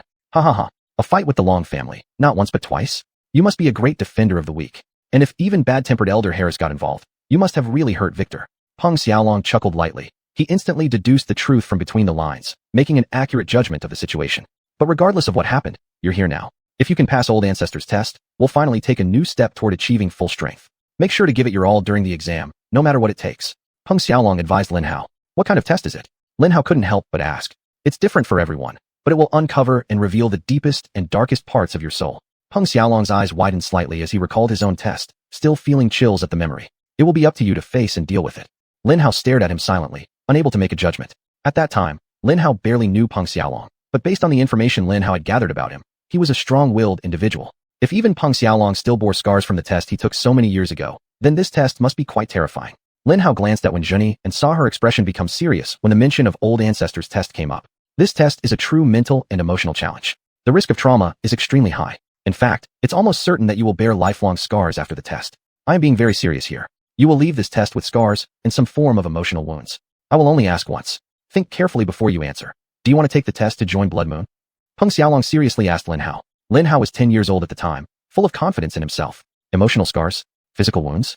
If emotional scars were the only price he had to pay, he was willing to pay it. Chapter 63, Personality Test. So of course Lin Hao agreed. Yes, Lin Hao immediately replied. Good. The patriarch said softly. Young people should be bold, carefree, and confident like that. You are a perfect candidate. Let's see if you are an excellent fit for the Blood Moon. Come over here, young man. Lin Hao turned around and walked closer to the patriarch without a word. A meditation mat appeared beside him, and he gestured for Lin Hao to sit there. Lin Hao immediately settled into a lotus position, waiting for further instructions. Close your eyes and think about your life, starting from your earliest memories. Slowly recall everything that has happened in your life, the good and the bad, the happy and the sad, the joyful and the angry. The patriarch commanded Lin Hao with a soft, hypnotic voice. Lin Hao did as he was told and began imagining his life. A fragrant aroma of vanilla and flowers wafted by, making the images in Lin Hao's mind become clearer due to several factors. Lin Hao could vividly see everything he remembered. In fact, Lin Hao could even start to hear sounds and feel the wind on his skin. He started to get lost in his memories. Countless forgotten things and people appeared clearly before him, then hit Lin Hao's soul like a hammer. His mother and father appeared. Hello, son, father said with a familiar smile. At that moment, Lin Hao could feel his heart almost bursting with happiness. Splash! A wave of intense pain came from Lin Hao's heart. The clarity of Lin Hao's memories in his mind temporarily diminished, but quickly stabilized again. Lin Hao, Mom misses you so much, Mother said with a beautiful smile on her face. Splash! Splash! Sweet, sweet happiness and joy mixed with pain. An even stronger wave of pain hit Lin Hao's heart again. He could feel the red energy inside his body stirring, slowly multiplying. The patriarch was very surprised by the disturbance caused by Lin Hao's red mech core inside him, even emitting an audible reaction. However, the pain subsided soon after, and Lin Hao was sent back into his memories. Unconsciously, Lin Hao's memories had transcended reality, and he found himself sitting in a room he recognized as his old bedroom when he was young. When Lin Hao's father was still alive, he slapped his cheek hard to check if it was a dream. Slap. Ow. What? It actually hurts? What's going on? Lin Hao shouted in shock. Lin Hao hurriedly opened the door to see if he was really home. Crack. Lin Hao's strong build violently smashed the door open, colliding with the wall with a bang, splitting it. Lin Hao, what do you think you're doing? Mother stood up from her seat at the dining table and scolded Lin Hao sharply. Mother? Lin Hao stuttered, letting out an unbelievable whisper. Young man, don't give me that look. It's too late to regret now. How can you treat the door so roughly? This isn't like you. She frowned and stared at Lin Hao with a strange expression on her face. Lin Hao couldn't tear his eyes away from her. She was exactly as she was in his memory. Mother, Lin Hao said with a slightly trembling voice, tears already streaming down his cheeks, his heart pounding deeply with joy. Lin Hao ran to her and hugged her tightly, struggling hard to hold back sobs. Is something wrong? Are you okay? Don't worry, Mom's here, and your father is too. We'll make sure everything turns out fine. Don't worry. Mother lovingly stroked Lin Hao's head and kept talking non-stop, trying to calm Lin Hao's clearly panicked heart. The more she comforted him, the more he began to cry. He didn't realize how much he had missed her. For a while, Lin Hao clung to her tightly, as if she were his lifeline in a storm, crying out all his heart and eyes.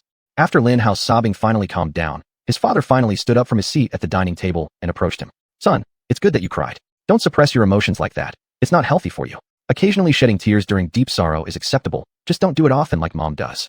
Lin Hao couldn't help but laugh after hearing his words. Yes, he was exactly as he was in Lin Hao's memory. Lin Hao could feel happiness reaching its peak within him. Lin Hao had found his parents again. It was perfect. The test go to hell. Lin Hao thought happily, sighing deeply in satisfaction. Wait, the test. Bang. The front door of the three's house suddenly slammed open, and 4 familiar figures appeared. Emma Baishuang, damn old man Russell Baishuang, Wen Jinjia, and Peng Xiaolong. What are you doing here? Lin Hao was completely caught off guard. He never expected to see them at home. How did they know where to find him? What's going on? However, they ignored Lin Hao's question and stared at Lin Hao's father and mother with cold, murderous expressions. Rebels, this is where you die. Russell Baishuang spat, his voice venomous. What? No. They're my parents, Grandpa. Lin Hao shouted at them in terror. Shut up. They're rebels. Clearly you are too. All 3 of you will die here today. Emma yelled with disdain. Emma, don't do this. I saved your life, remember? You owe me one. Lin Hao shouted. You disgusting fool. Thinking I considered you a friend. Never. Emma cursed Lin Hao. Big brother. Do something. They're my parents. Lin Hao turned his head to look at Peng Xiaolong, pleading with him. I don't have a brother like you. Peng Xiaolong said coldly. I'll suffer a terrible death because of your lies, traitor. Lin Hao began to despair. What was happening? The 4 simultaneously drew their ancient swords and lined up, advancing toward Lin Hao's family. Mother, Dad, come back. Lin Hao immediately screamed, trying to push them behind him. No parent would hide behind their child.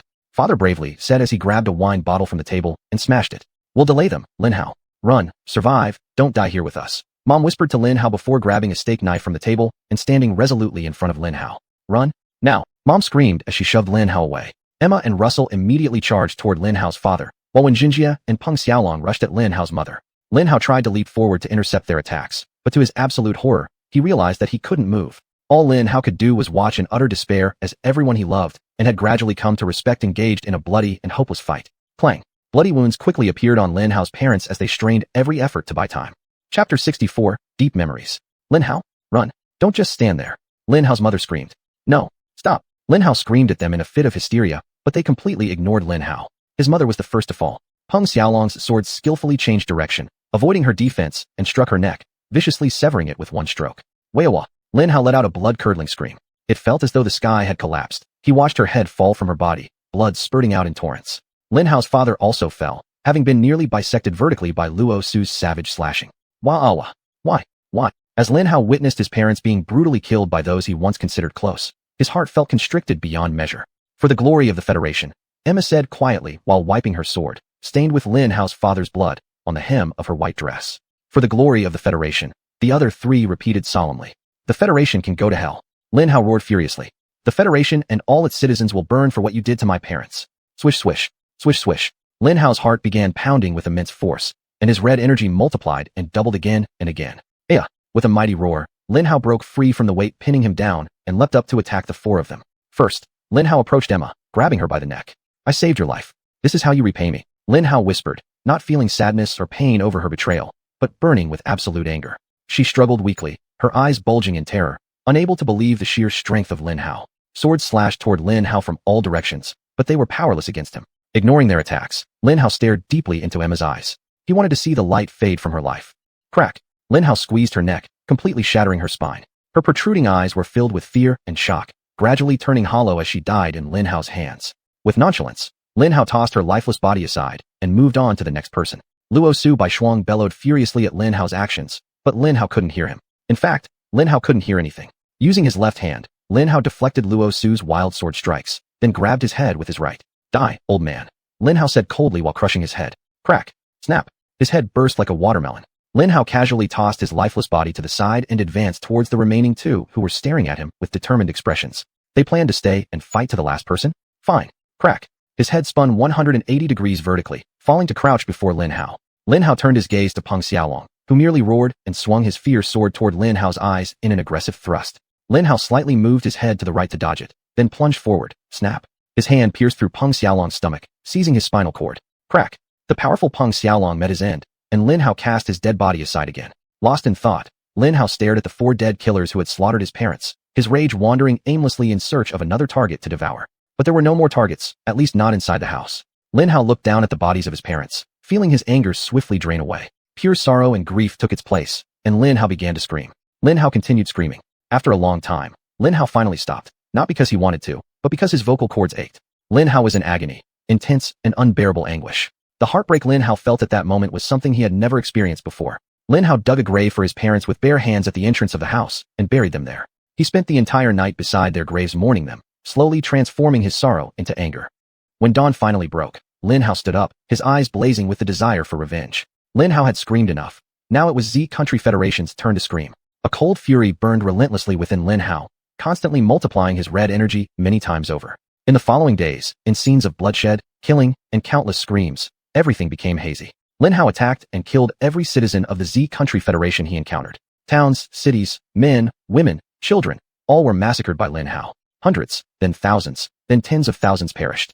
Z Country's police forces mobilized against Lin Hao, but they, too, perished. The Z Country Federation National Guard mobilized against Lin Hao. They perished.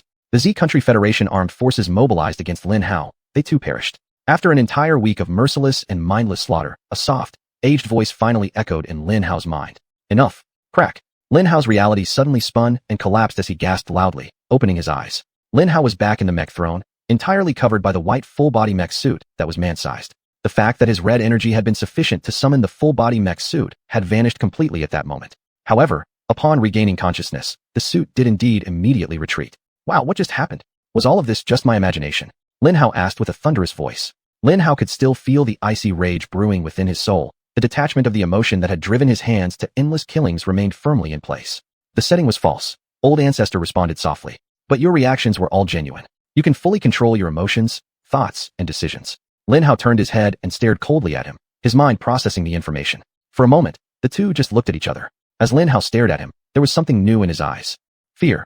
Lin Hao realized it right away. Old Ancestor feared Lin Hao. Lin Hao turned to look at Peng Xiaolong and Wen Jinjie, intending to ask if they had seen what he had experienced.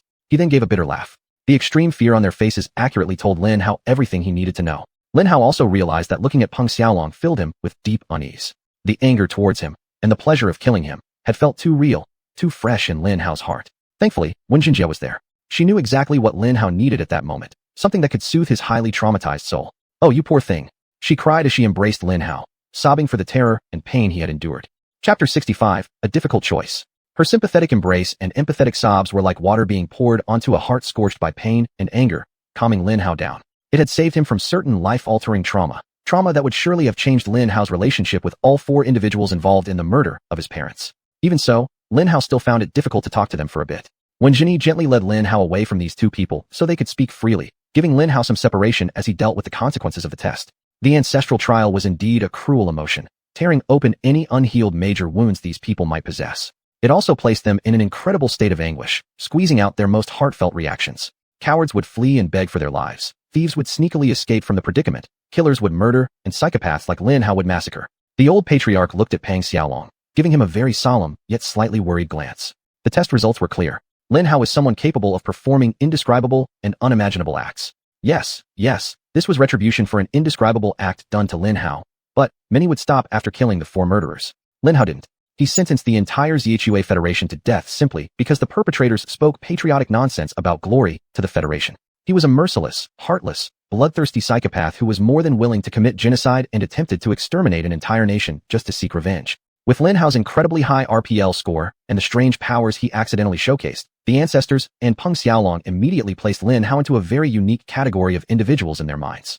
Lin Hao was a time bomb, a ticking nuclear weapon that could explode in their faces. However, if guided and shaped properly, he was also a bomb that could tear the Federation's enemies apart. At that moment, the choice before the old patriarch was very simple. Take Lin Hao in, nurture him to the fullest extent, or kill Lin Hao to prevent him from falling into enemy hands. Thankfully, Peng Xiaolong was there, taking the decision away from the old patriarch. Peng Xiaolong gave the old patriarch a blank look and said in an emotionless voice, "He is my sworn brother."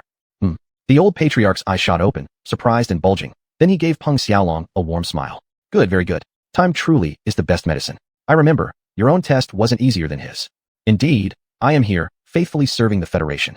Peng Xiaolong slowly replied. The old patriarch glanced at Lin Hao, then turned back to seriously look at Peng Xiaolong. Both fell silent for a few seconds. All future actions regarding him will be entirely your responsibility, the old patriarch heavily said. Naturally, because he is my brother. Peng Xiaolong nodded. You'd better remember the troubles and sorrows you brought me many years ago. The old patriarch half smiled, half warned. This is exactly why I am willing and prepared to take on the responsibility. Peng Xiaolong smiled faintly. All right, I'll let you handle this. I've done what I can. You both know what you're dealing with now. The old patriarch looked at Peng Xiaolong, and Lin Hao said, "Yes, old patriarch." And Peng Xiaolong hesitated lightly for a moment, then leaned over to whisper something into the old patriarch's ear. The old patriarch solemnly nodded his head. "You should start with this. Only one final step remains. Bring the boy here." The old patriarch ordered while staring at Lin Hao, his face bearing a strange expression. Lin Hao remained silent, still half lost in thought and pain. Peng Xiaolong turned around, looking back at where Wen Jinyi and Lin Hao stood. "Come," he softly said. Wen Jinyi finally released Lin Hao from her embrace, wiping the tears from her face. She led Lin Hao back to the old patriarch, then both stepped back, giving the old patriarch and Lin Hao some space. The old patriarch looked at Lin Hao, observing silently. Lin Hao simply blankly looked back at him. Though he was the great architect of Lin Hao's suffering, Lin Hao didn't have much feeling toward him since he didn't appear in Lin Hao's test. In fact, by that point, Lin Hao didn't have too many feelings. His pain and shock had somewhat subsided, replaced instead by a numbing sting. You have passed the first trial. Your display of power, resolve, and willingness to follow your inner self are all very impressive. However, if it were entirely up to me, I would kill you here and now to prevent future trouble. The old patriarch paused for a moment, glancing at Peng Xiaolong before continuing. But still, the world belongs to the young. I am too old to interfere too much. When Peng Xiaolong took you in as his sworn brother, he was actually saving your life. You, and all the horrors you might unleash upon the world, are now his responsibility. To be honest, Lin Hao did not care at all about what the old patriarch said then. Perhaps he knew how Lin Hao felt, because he did not continue with his little lecture. Instead, a most wondrous-looking dagger appeared in his right hand, and he handed it over to Lin Hao, offering the hilt first. "Draw blood." He pointed at Lin Hao's hand, giving a simple command. Lin Hao picked up the dagger and lightly grazed its edge across his left palm. Instantly, his toughened skin parted, and Lin Hao began to bleed lightly.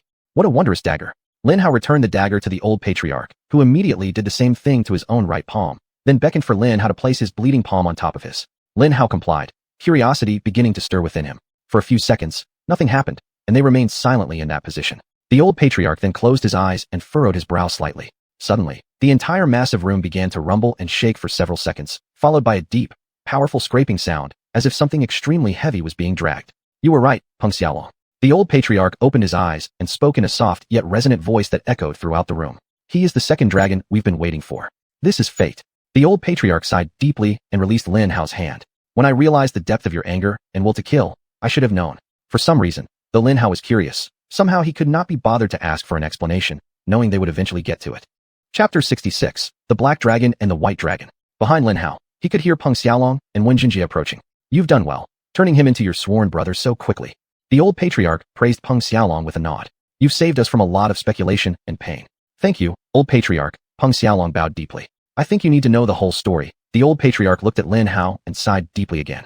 "I've waited for and feared this moment for so long, and now, it's finally here." The old patriarch lamented. "Sit down beside me." Lin Hao silently obeyed him. "There are some things that are better shown than said. Close your eyes." As before, the scent of flowers entered Lin Hao's nostrils, and soon, he swam into a memory. But this time, the memory wasn't his, it was the old patriarch's. A young, handsome man sat in a small room, his eyes closed, and his right hand gripping an ancient-looking pen as he furiously wrote on a piece of paper. "A tiger will rise from the snow-capped mountains and fight valiantly for our nation. He will defeat our enemies and protect us from misfortune. However, the tiger is no match for demons. He will fall, and we will not avoid failure." The memory shifted, revealing the old patriarch, who now appeared older, dressed in military attire, watching news alone in an office. "Russell Baimwang, national hero. He masterminded our defense strategies and defeated every army sent from both east and west. Overcoming all obstacles, we're winning the war. Truly, he is like a tiger among chickens." Then the memory shifted again. Still in the office, he watched different news being reported with much graver tones. Hualian hero Russell Baimwang has been surrounded by enemies on all sides. They attacked his position like a swarm of demons. Why doesn't the Supreme Military Command send reinforcements to rescue him? If he falls, then the Z Country Federation will fall too. Prophet. Lin Hao realized this instantly. Old Patriarch is a prophet. He can predict the future.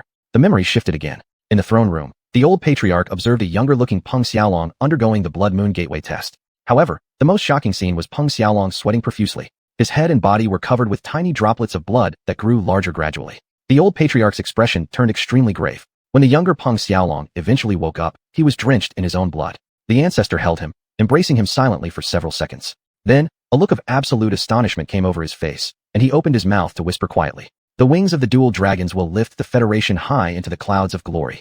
Black and white, male and female, power and brilliance. The battle of the dual dragons will plunge the Federation into the abyss of annihilation. Black will strike white in the light, and white will pierce black in the dark. Their blood will flood the country with sorrow and mourning. Redemption rests in the hands of the dragons." Upon hearing his final words, the old patriarch's gaze fell on Peng Xiaolong, who who trembled with shock and sorrow in his embrace. Is Peng Xiaolong one of the dragons in the prophecy? Then isn't that saying I am one of the dragons in the prophecy? Lin Hao wondered. The memory shifted again. This time, it was more recent, just a few years ago. Young Emma, just past the toddler stage, stood quietly in the main living room of the Bai family. There was the old patriarch, along with Russell, and someone who could only be Emma's father, Phil. The old patriarch held Emma's hand, looking extremely serious. Turning his head toward Russell Bai, he declared, "The White Dragon of Zhua Federation. She will lead us to some kind of glory and possible destruction." There was silence in the air. As senior military personnel, they knew that the zero-tolerance policy applied to any national threats, eliminating them as soon as they arose. Under such circumstances, the obvious step would have been to kill Emma, sacrificing glory to prevent doom, which would have been the logical choice. But Russell Bai merely cast a cold glance at the old patriarch and uttered one word. "She's my granddaughter. I would suggest asking the president to award her core." The old patriarch nodded as if expecting his unreasonable response, expressionless. "Core, that's Emma's secret name," Lin Hao whispered to himself. The scents and memories disappeared together, and Lin Hao opened his eyes. For the first time, emotions other than pain, sadness, and numbness filled Lin Hao's eyes. "Emma is the white dragon in your prophecy? And me? Black dragon." The old patriarch nodded seriously. "Soon, you and Emma will lead us to a greatness beyond what the world has ever seen."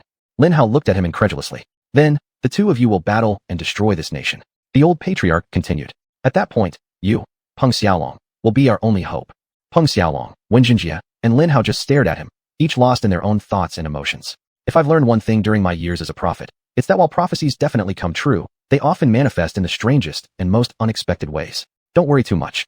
Go, take him to his Mecha. The old patriarch waved for the three to leave, closing his eyes wearily. "Come back after you're done. I have questions about your strange powers." The three bowed, and then turned to leave. As they exited the front section of the room where the old patriarch meditated privately, they walked down the central aisle with 36 mechas standing on either side. Their massive sizes and awe-inspiring presence demanded Lin Hao's attention and respect, and were able to slightly ease his despondent mood. 36 top-tier white mechas divided into 12 different types based on the 12 elements of the world, Peng Xiaolong whispered in amazement. "One of them will be yours." The trio slowly walked down the central aisle between the mechas as Peng Xiaolong provided continuous commentary on each. Wen Jinjie remained silent, understanding that Lin Hao needed to experience a Peng Xiaolong as different as possible from the test. However, she did indeed hold Lin Hao's hand as they slowly walked past the mechas. Lin Hao greatly appreciated her small gesture. He was deeply traumatized and emotionally unstable, to say the least, and had to process the exciting new information. Lin Hao was lost, desperately in need of an anchor, and something as simple as holding his hand meant the world to him, like a lifeline. She would never know what that simple action meant to Lin Hao at the time. But then again, perhaps she did. After all, Wen Jinjie was the most considerate and caring lady Lin Hao knew. Lin Hao was falling more in love with her, and her murder was definitely one of the reasons he had gone so mad. In fact, even now, Lin Hao still felt the need to vent. No one was allowed to hurt those Lin Hao loved, and if someone did, he would seek vengeance at any cost. He had done it before, and if necessary, he would do it again. In any case, despite his emotional breakdown at the time, it was a very educational and enjoyable walk for him. Chapter 67. Choosing a Mecha. Lin Hao had always liked mechas, and the 36 mechas displayed in front of him at that moment were indeed the most powerful and beautiful mechas he had ever seen. Although they were all white mechas, they made Amelia's white mecha look like a cute little imitation. "Do you know the 12 elements of the world, Lin Hao?" Peng Xiaolong asked Lin Hao with a gentle smile. Lin Hao silently shook his head. This is certainly not scientific, but according to a branch of Z mythology, there are 12 elements in the world. The 5 basic elements, gold, wood, water, fire, earth. The 2 advanced elements, wind, lightning. The 4 royal elements, space, time, light, darkness. Finally, the sacred element, chaos. Each of the 12 mecha guardians embodies one of these elements. Even though you might think they're equally powerful, they are not.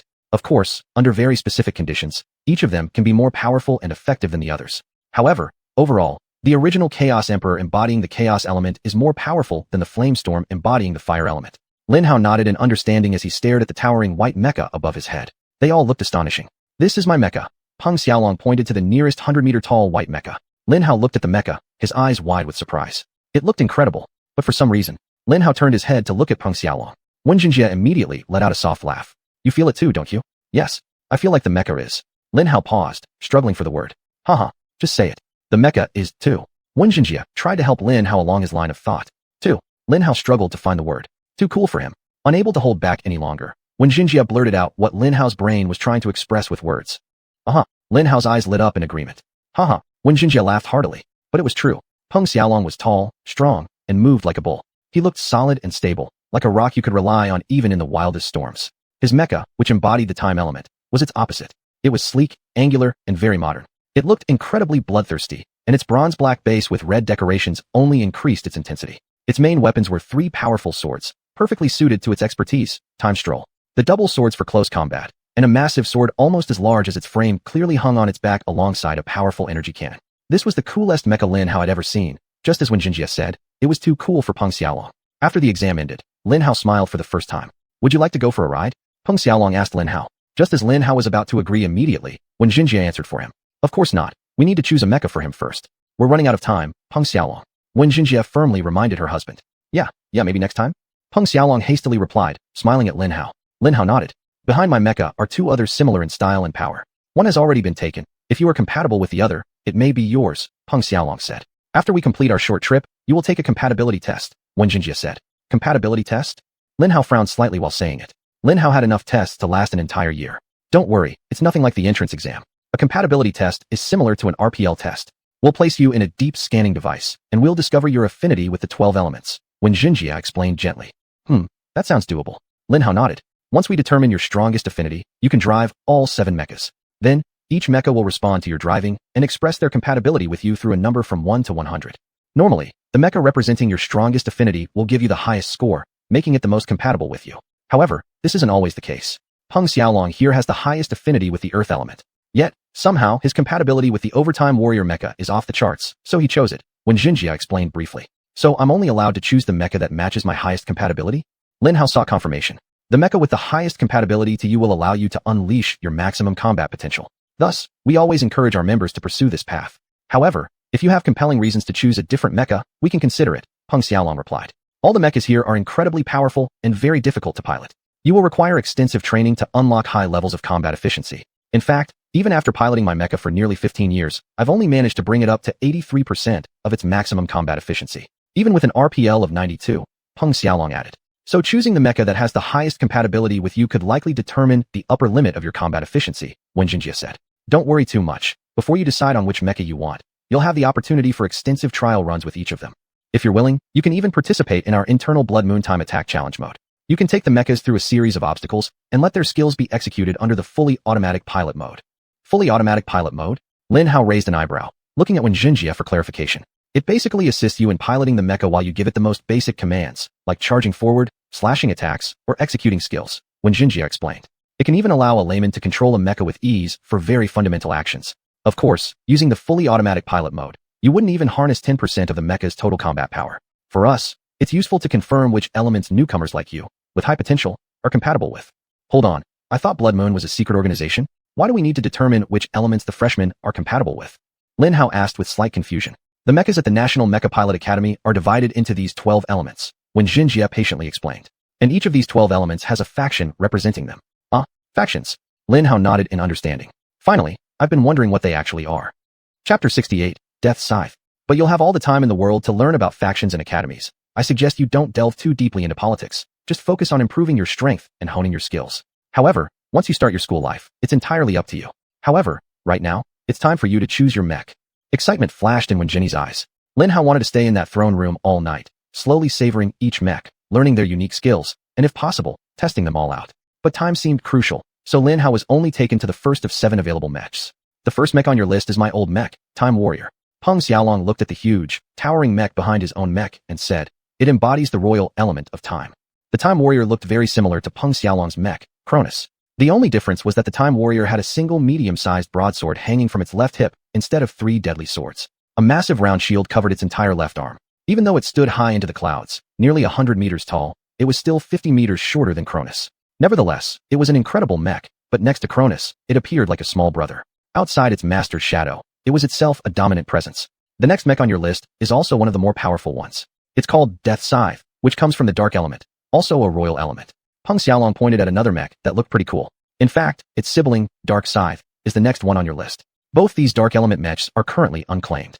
These 2 mechs were part of a trio of fully black mechs, as if they absorbed all the light of life around them. The atmosphere surrounding them was somber and ominous. The mech Peng Xiaolong pointed to held a giant double-bladed scythe. Smooth bat-winged armor completely covered its body, looking incredibly lethal and strong. Next to it was another mech that resembled it greatly. However, the Dark Scythe was slightly smaller and wielded dual scythes instead of a large scythe like the Death Scythe.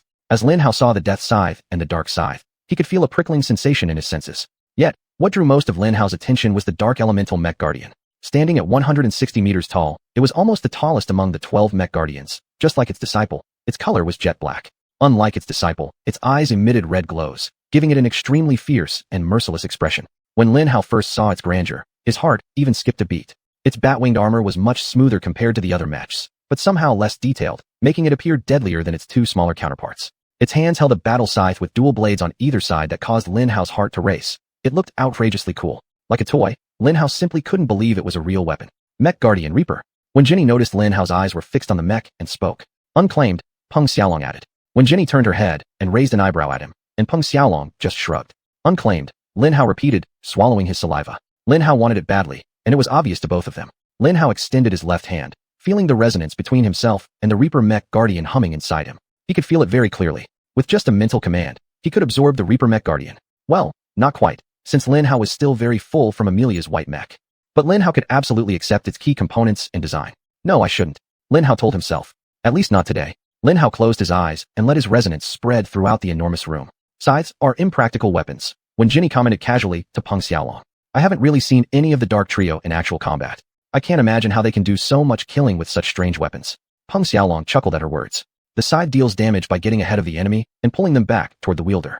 What does this imply? Peng Xiaolong asked when Jenny. As they chatted, they patiently waited for Lin Hao to finish his study of the Reaper. Situation? If the method of killing involves pulling them back, then the caster's enemies must have tried to flee. But there are many other more effective ways to kill a fleeing enemy. When Jenny countered, Peng Xiaolong chuckled and shook his head. Tell me, would you use your favorite shotgun to kill a rabbit, or would you use a high-powered machine gun? Peng Xiaolong asked her. Of course, my shotgun. When Jenny answered immediately, then nodded to show her understanding. Even though it's far less effective than the machine gun for killing a rabbit.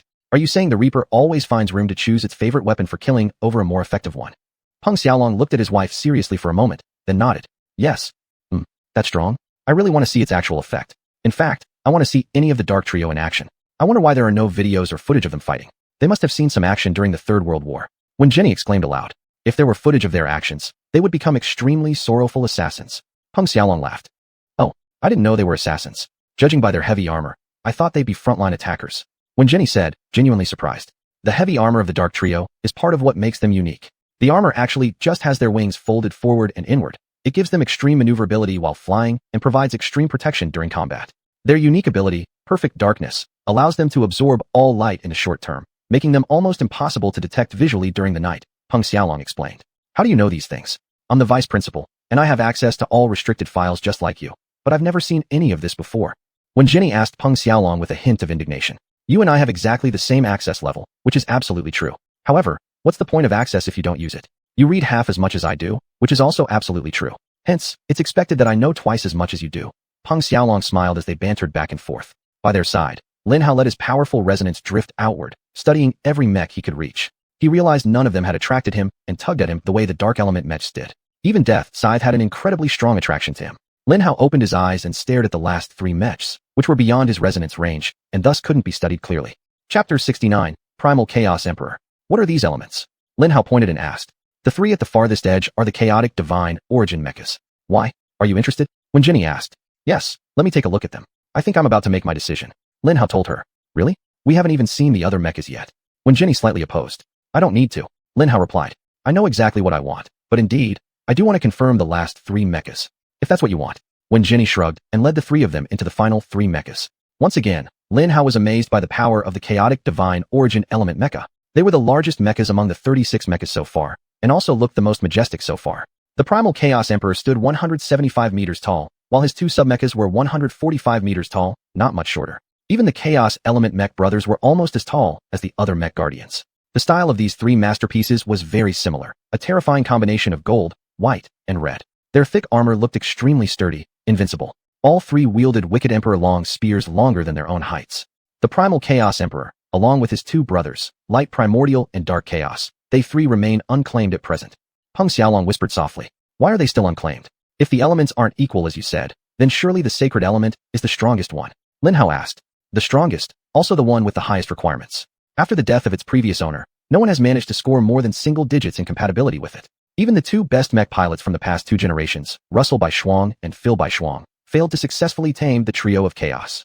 Peng Xiaolong explained, feeling somewhat pleased that Lin Hao was speaking to him again.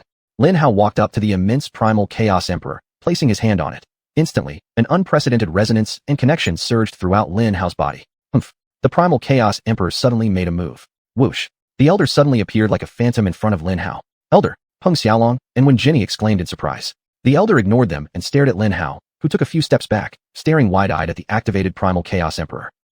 Lin Hao turned and glanced at the elder, then pointed at the primal chaos emperor. Realizing Lin Hao had nothing to say, he immediately executed one of the best-known strategies. Defense is the best offense. What's going on? Why did it suddenly power itself up? It's like I'm the victim here. The elder loudly mocked Lin Hao's pitifully meaningless attempt at defending himself.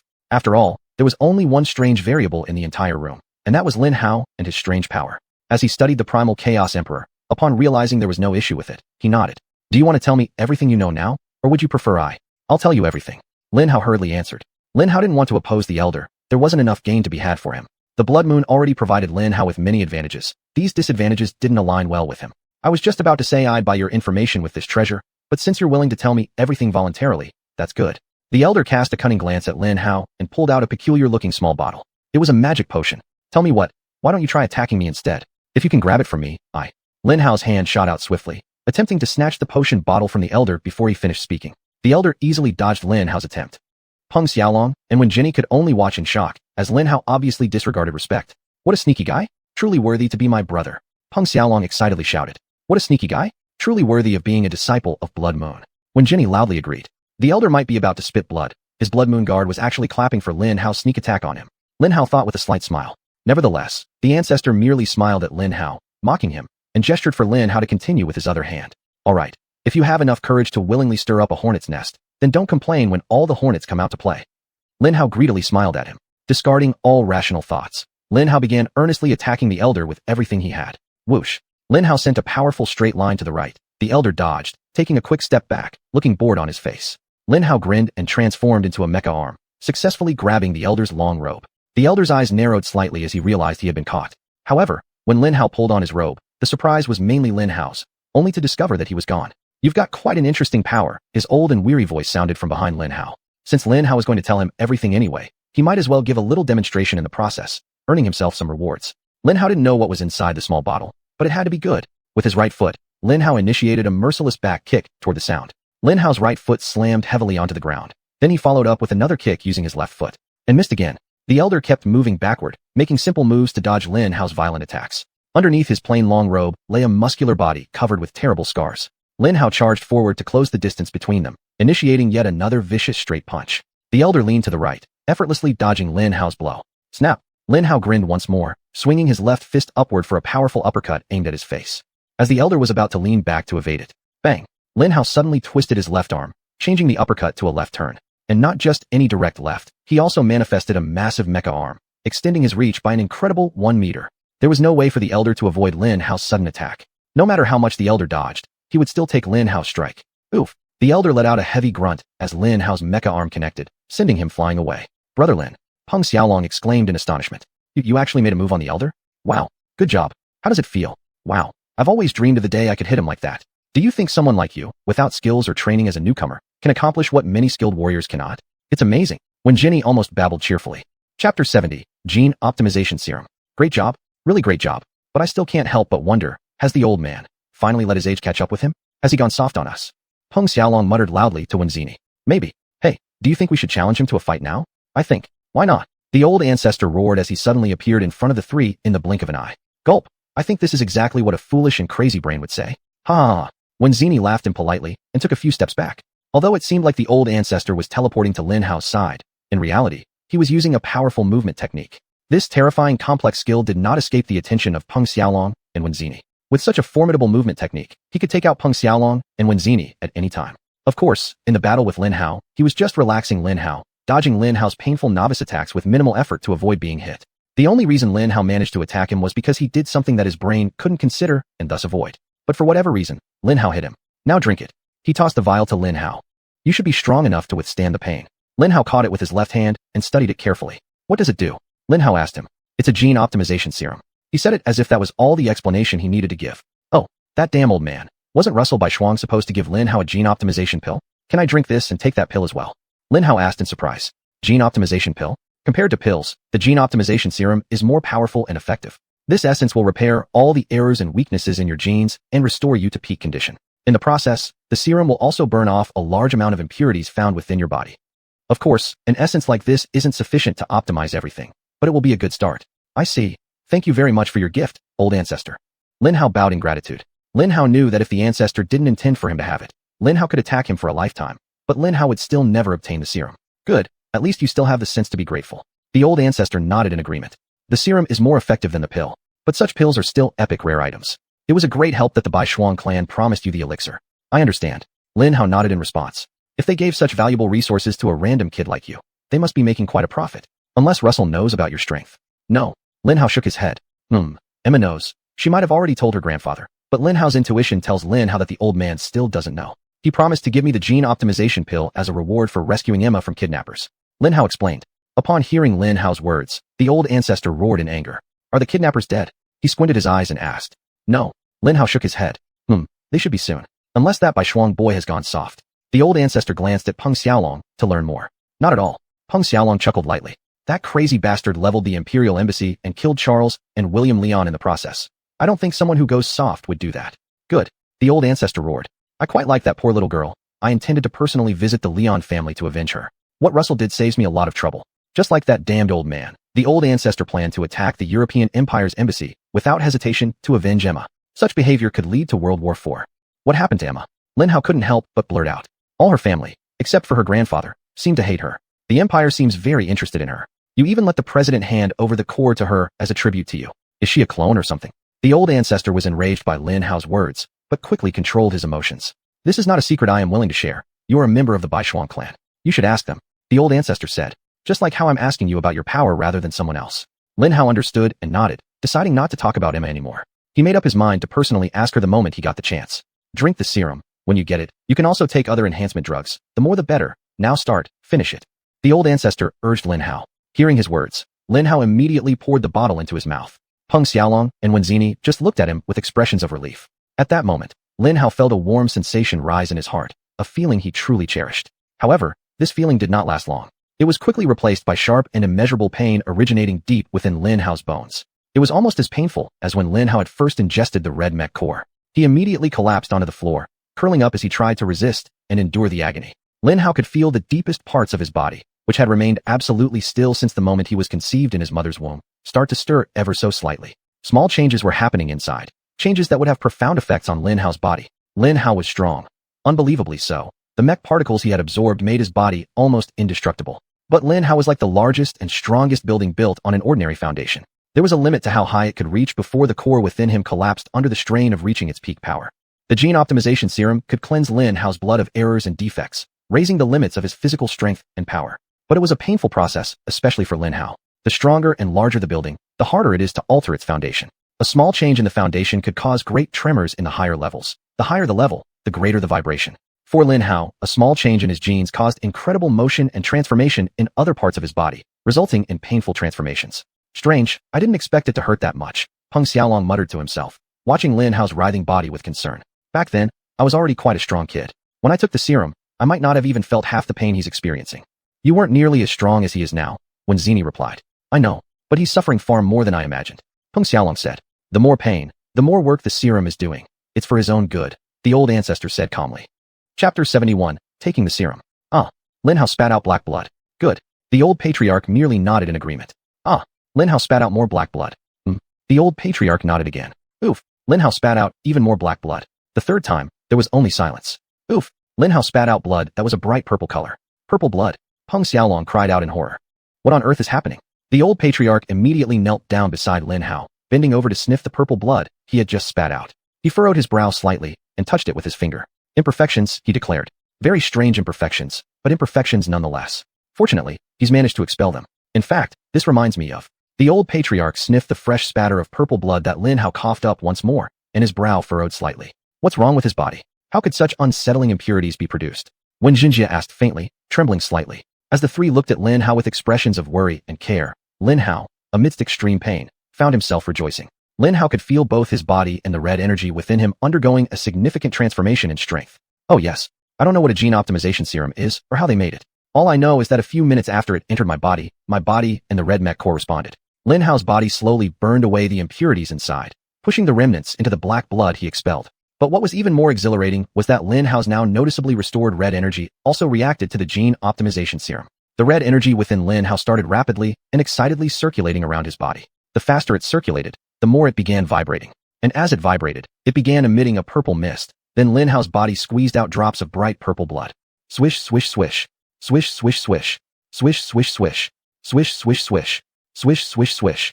After spitting out purple blood 5 more times, shocking and repulsing the 3 senior pilots from the National Mech Pilot Academy, Lin Hao finally stopped writhing on the ground and began panting lightly due to fatigue. Little brother, how do you feel? Peng Xiaolong asked anxiously. Fine. A bit tired, but really good. Lin Hao answered while lying next to the pile of foul-smelling black-purple blood. That strange purple stuff you spat out really shocked us, Peng Xiaolong said. Concerned. Wen Jinjie coughed. Lin Hao smiled at them and sat up. I feel great, don't worry, Lin Hao said. All right. Now, please tell us exactly what you've done to your body, the old patriarch said, looking intently at Lin Hao. Lin Hao glanced back at him and realized there was no point in delaying further. Hold on, guys, Lin Hao told them. Immediately, they took 5 steps back. Further, stay at least 20 paces away, Lin Hao instructed. They dutifully obeyed his command. He took a deep breath and then summoned the purest white mech design he had absorbed from Amelia. Instantly, the white mech materialized beside Lin Hao, and it shot up roughly 100 meters high. His body floated in the center of the white mech's chest, and through the mech's eyes, Lin Hao could perceive the world using almost all 5 senses of the white mech.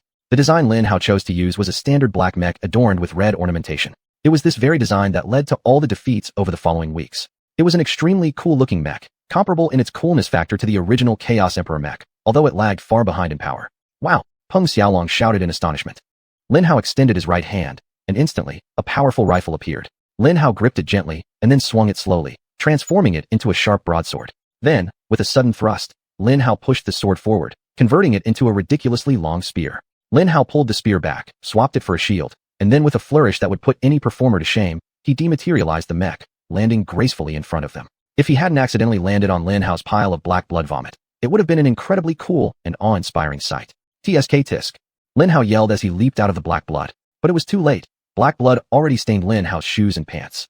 Ha! Great job. Brilliant show. Fantastic, little brother. Peng Xiaolong laughed loudly, clapping as if he'd just witnessed the most entertaining spectacle in the world. However, Lin Hao did notice the gleam of excitement in his eyes, and in Wen Jinjie's. Most notably, in the old patriarch's. Come, follow me, the old patriarch instructed, the excitement in his voice clearly evident to Lin Hao's sharp ears. The 3 followed him quickly into a room tucked away in a distant corner of the giant mech throne room, stepping into what appeared to be a high-tech study. Sit. He ordered as he directed the 3 towards a large control panel. He began typing furiously on it.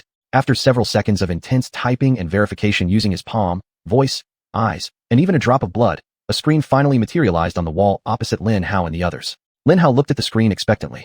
Tell me, do you recognize him? The old patriarch asked Lin Hao as a picture of a middle-aged man appeared on the screen. He was wearing a military uniform from the Z Country Federation and had thick glasses, looking extremely scholarly. He was definitely not a fighter, but possibly an engineer or some kind of researcher. Lin Hao shook his head. What about him? The patriarch asked, showing Lin Hao a photo of a European man in imperial military attire. Like the Chinese man before, this individual was obviously of the researcher type. Lin Hao was about to shake his head again when he saw his name tag. Dr. Andrew Kennedy. Dr. Andrew Kennedy. Lin Hao gasped. The old patriarch grinned smugly. So I assume the last item here is no stranger to you? He asked as another photograph appeared on the screen. Lin Hao looked at the screen. As Lin Hao had predicted, it was a picture of the red mech core that he had absorbed. So Lin Hao was right. The old patriarch murmured to himself, nodding with satisfaction and a broad smile. Devouring has been discovered. Devouring. The mention of this word immediately triggered something in Lin Hao's mind, reminding him of something he had forgotten amidst the chaos. Get your hands off me, you bastard. Lin Hao remembered Amelia shouting furiously. I know you've already started devouring. Now die, just like what you did to my mech. Oh no. Amelia knew I had devoured. She said earlier that she splashed some kind of green virus on me, which invaded my body and almost destroyed every bit of my red energy. Lin Hao exclaimed. Amelia? The 5th princess of Russia? The old patriarch asked. Why am I only hearing about this now? The old patriarch shot Peng Xiaolong a glare. Chapter 72, Emma's Secret. They must have forgotten to report to him. Do you know that the Baishuan clan has experienced a nearly tragic event recently? Peng Xiaolong replied rather bashfully. This is no excuse at all, I understand. I will have the secretary immediately reprimand Russell for his dereliction of duty and impose heavy penalties on them. Never mind. The old ancestor roared. The damage has already been done, and we will soon need Russell and his clan to give it their all. It makes no sense to punish them further during such a critical moment. You young man, I want to know everything you know. I wanted to know yesterday. The old ancestor turned toward Lin Hao and instructed. Without hesitation, Lin Hao recounted everything, from the garbage dump, to the Red Dragon Gang base, to the Andrew Lake base, and then the subsequent battle and escape. So now your body possesses the power of 1 white mech and 8 blue mechs. Peng Xiaolong asked incredulously after hearing Lin Hao's story. Apparently, this is a mockery of the white mech patched together by the Russians, but yes, it remains a white mech. Lin Hao nodded. Peng Xiaolong turned to look at the old ancestor, excitement gleaming in his eyes. Your prophecy, it's coming true. I never imagined. Indeed, it is coming true. Our next decision here will determine how quickly the prophecy will be fulfilled. The old ancestor nodded. Before that, I'd like to briefly introduce the current situation if you don't mind. Lin Hao asked with half a smirk. As the main player, he had every right to know things. How could he become the dragon who would bring glory to the Federation if he didn't know anything? You will receive all the information you need to know later. For now, what you need to know is that the mech you consumed is called Swallower. It is one of the 6 experimental mech cores developed from an alien mech that crashed near the capital at the end of the 22nd century. In fact, the Third World War was fought because of this alien mech. When negotiations about splitting up the mech broke down, Europeans, Americans, and Russians invaded us from all sides. When the war we lost ended, the Europeans claimed the mech's weapon system, the Americans claimed the armor system, the Russians claimed the biotechnology, and we were left with only the motion system of the mech. We know that the Europeans have developed 2 experimental mech cores, each possessing drastically different powers, a full armor-piercing weapon system, and an infallible godlike aiming system. The Americans also developed 2 experimental cores, complete immunity to harm and pure invisibility. As you know, the Russians possess their supermen, but they failed to incorporate the biotechnology into their mechs. Oh, they did try, and achieve some level of success. But they are far from reaching the power levels the Europeans and Americans currently possess. The old ancestor gave Lin Hao a brief summary of the current situation. What about us? Lin Hao quickly followed up. What have we developed? We got their motion system. On the surface, it seems we were left with the least valuable piece. All we managed to do was create an experimental mech core capable of enhancing the speed and maneuverability of our mechs. But in reality, at that moment, the old ancestor's face became quite cunning, and he paused. What? Hurry, tell me. Lin Hao shouted impatiently. If you know, you know. The old ancestor chuckled. Ah, old ancestor. Why are you doing this to me? Lin Hao complained like a regular 10-year-old child. You'll find out soon enough. I'm not going to forfeit Emma's advantage in our first battle later on. The ancestor grinned like a little boy anticipating the new episode of his favorite show. Emma. Lin Hao's thoughts raced at full speed, and finally, Lin Hao realized Emma's secret. Yes, just like you. She has a mech core within her, but due to her young age, the core hasn't been activated yet. Otherwise, escaping from the captors wouldn't have been a problem for her. The old ancestor sighed. She must have gone through a lot. I need to visit her as soon as possible. So that's why the Europeans kidnapped her. They wanted her mech core. Lin Hao deduced immediately. Did they succeed in taking it from her? Huh, they did not. If Amelia was involved as you said, her kidnappers might have double-crossed them and sold her to the Russians instead. The Russians didn't know why the Europeans were so desperate for this girl. So they simply conducted as many tests and checks as they could, then threw her into the nearest base. Local gangs might have secretly tried selling her organs. This reminded Lin Hao that if Russell Baishuang did not have the ability to wipe out those gangs and their secret sponsors, the outcome might have been completely different. I hope to go to their base and quietly enjoy a $10 million bottle of red wine. If a dog's bark ruins my wine tasting moment, I will deduct the cost of the wine from your bonus. The old ancestor roared at Peng Xiaolong. Don't worry, I believe Russell's Red Dragon Camp and Monkey King Camp are already fully deployed in his crusade for revenge. In fact, he may even be overreacting by deploying his reservists. Peng Xiaolong hurriedly informed the old ancestor. Humph, he knows, with war approaching, he'll become untouchable. He is right. Let him and his reservists prepare. In fact, I think his overall idea is correct. Tell your brother to immediately triple the mech reserve army of the top clans. He should be able to bypass the parliament through the president's war order, the old ancestor told Wen Xeniat. Yes, old ancestor, Wen Xeniat nodded in response. And without ambiguity, tell all the top clans that they need to prepare for a prolonged war. Immediately strengthen the recruitment and training of pilots. I want them ready whenever we call. And ensure you truly grasp the virus Lin Hao mentioned. I do not wish to be defenseless when they eventually release it against us. Yes, old ancestor, Wen Xeniat answered again. The old ancestor turned to Lin Hao and revealed the final surprise prepared for him that day. 1. He raised a finger toward Lin Hao. I will let you absorb a mech and its core, the old ancestor told Lin Hao, his lips slightly curling up into the tiniest of smiles. Death Scythe. Lin Hao immediately responded without hesitation. Unlike the old ancestor, Lin Hao couldn't hold back his inner thoughts, breaking into a radiant smile. Lin Hao's connection with the Dark Trio was incredible. He could feel the entire presence of its existence resonating within himself. Lin Hao was certain that if he could successfully absorb Death Scythe, his strength would experience a tremendous leap. Chapter 73, Leaving First. For some reason, Lin Hao had a stronger connection with the primeval Chaos Emperor, but Lin Hao suspected that the Patriarch would release their strongest mech guardian for him. If you're willing, you can test it out first, the Patriarch agreed. But both he and Lin Hao knew that the decision had already been made. The true mech pilot is, when they find that. Lin Hao shook his head. I want Death Scythe. Lin Hao repeated. All right, absorb it. Then continue meeting with me in the basement. I still have one last gift to give you, the Patriarch said. I can't absorb anything right now. Lin Hao admitted shyly. I'm still very full from absorbing Amelia's white mech. I doubt I can absorb any more white mechs until the red mech core somehow upgrades, or I find a reliable way to upgrade it. Currently, I know of only one way to upgrade the core, by feeling genuine and powerful emotions. That works too. Let Peng Xiaolong know immediately once you're ready. The patriarch nodded in understanding. Since that's the case, I'll have to wait to give you my final gift. Thank you, patriarch. Lin Hao bowed deeply in gratitude. Today is a good day. 2 dragons have been revealed. Even though we might end up at war, the Federation will undoubtedly become stronger. The patriarch sighed contentedly. But prophecy aside, life remains in the hands of reality. And the truth of this world is governed by one thing, and only one thing: power. Without power, a dragon will be murdered before learning how to fly. Without sufficient strength, even a dragon will fall. The patriarch warned Lin Hao seriously. Lin Hao nodded, indicating he understood. Of course Lin Hao would understand. The Federation might see him as their dragon. But Lin Hao had never considered beautifying the Federation as his goal. No, his goal was to become a mech emperor, though the patriarch certainly didn't need to know that. Your task for the next 6 months is to train and improve yourself as much as possible. If you can secure first place in the triennial mech competition, I'll reward you with a potent treasure. The patriarch encouraged Lin Hao. Treasure? Why not just give me the primeval chaos emperor as a reward? Lin Hao shamelessly asked. Ha, he's my brother, alright. Cheeky, direct, greedy, good, excellent. Peng Xiaolong praised Lin Hao endlessly. Then he slapped Lin Hao hard on the head. Fiat. Ow, why did you do that? I thought you said it was a great idea. Lin Hao shouted in pain. Yes, but the patriarch is the patriarch. You must not be so presumptuous with him. Peng Xiaolong laughed loudly. Consider this a lesson to learn how to properly pick your targets. Now, thank him for his generous offer. The patriarch isn't stingy. His rewards will still be substantial. Young man, don't worry. Alright. Thank you for your reward, patriarch, Lin Hao muttered. Well, that's all for now. Before Russell starts wondering why you haven't returned yet. I don't want him barging in here and finding you, ensuring no one learns about your powers at all costs. The patriarch sat naked in his work chair, shooing away the 3 people. Peng Xiaolong, stay behind. We have much to discuss. Wenjinjie, please take the boy back. Yes, patriarch. The 3 people bowed gratefully for his instructions.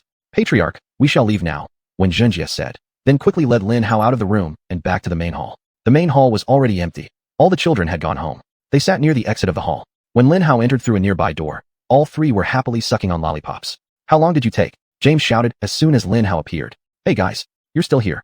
Thank you for waiting for me. Lin Hao exclaimed happily. In the past few years, no one had ever waited for Lin Hao with kindness. The only reason people waited was to rob him. It felt great that someone was waiting for him, purely for the sake of going home together and nothing else. That was really nice. With so many uncertain events happening that day, Lin Hao's emotions had been all over the place. Seeing his 3 friends waiting for him touched him deeply, almost bringing him to tears. A few seconds later, when Emma handed Lin Hao a dinner box, he actually cried. He saw it was filled with bacon. Lin Hao sobbed, like a lost lamb reuniting with its shepherd. With 2 trembling hands, Lin Hao took the dinner box from Emma, tears streaming down his face. Then, he quickly sat down in front of the confused crowd and reverently opened the lid. Bacon, Lin Hao said between slowly subsiding sobs, as he absorbed the glorious scent that made life so sweet and worth living.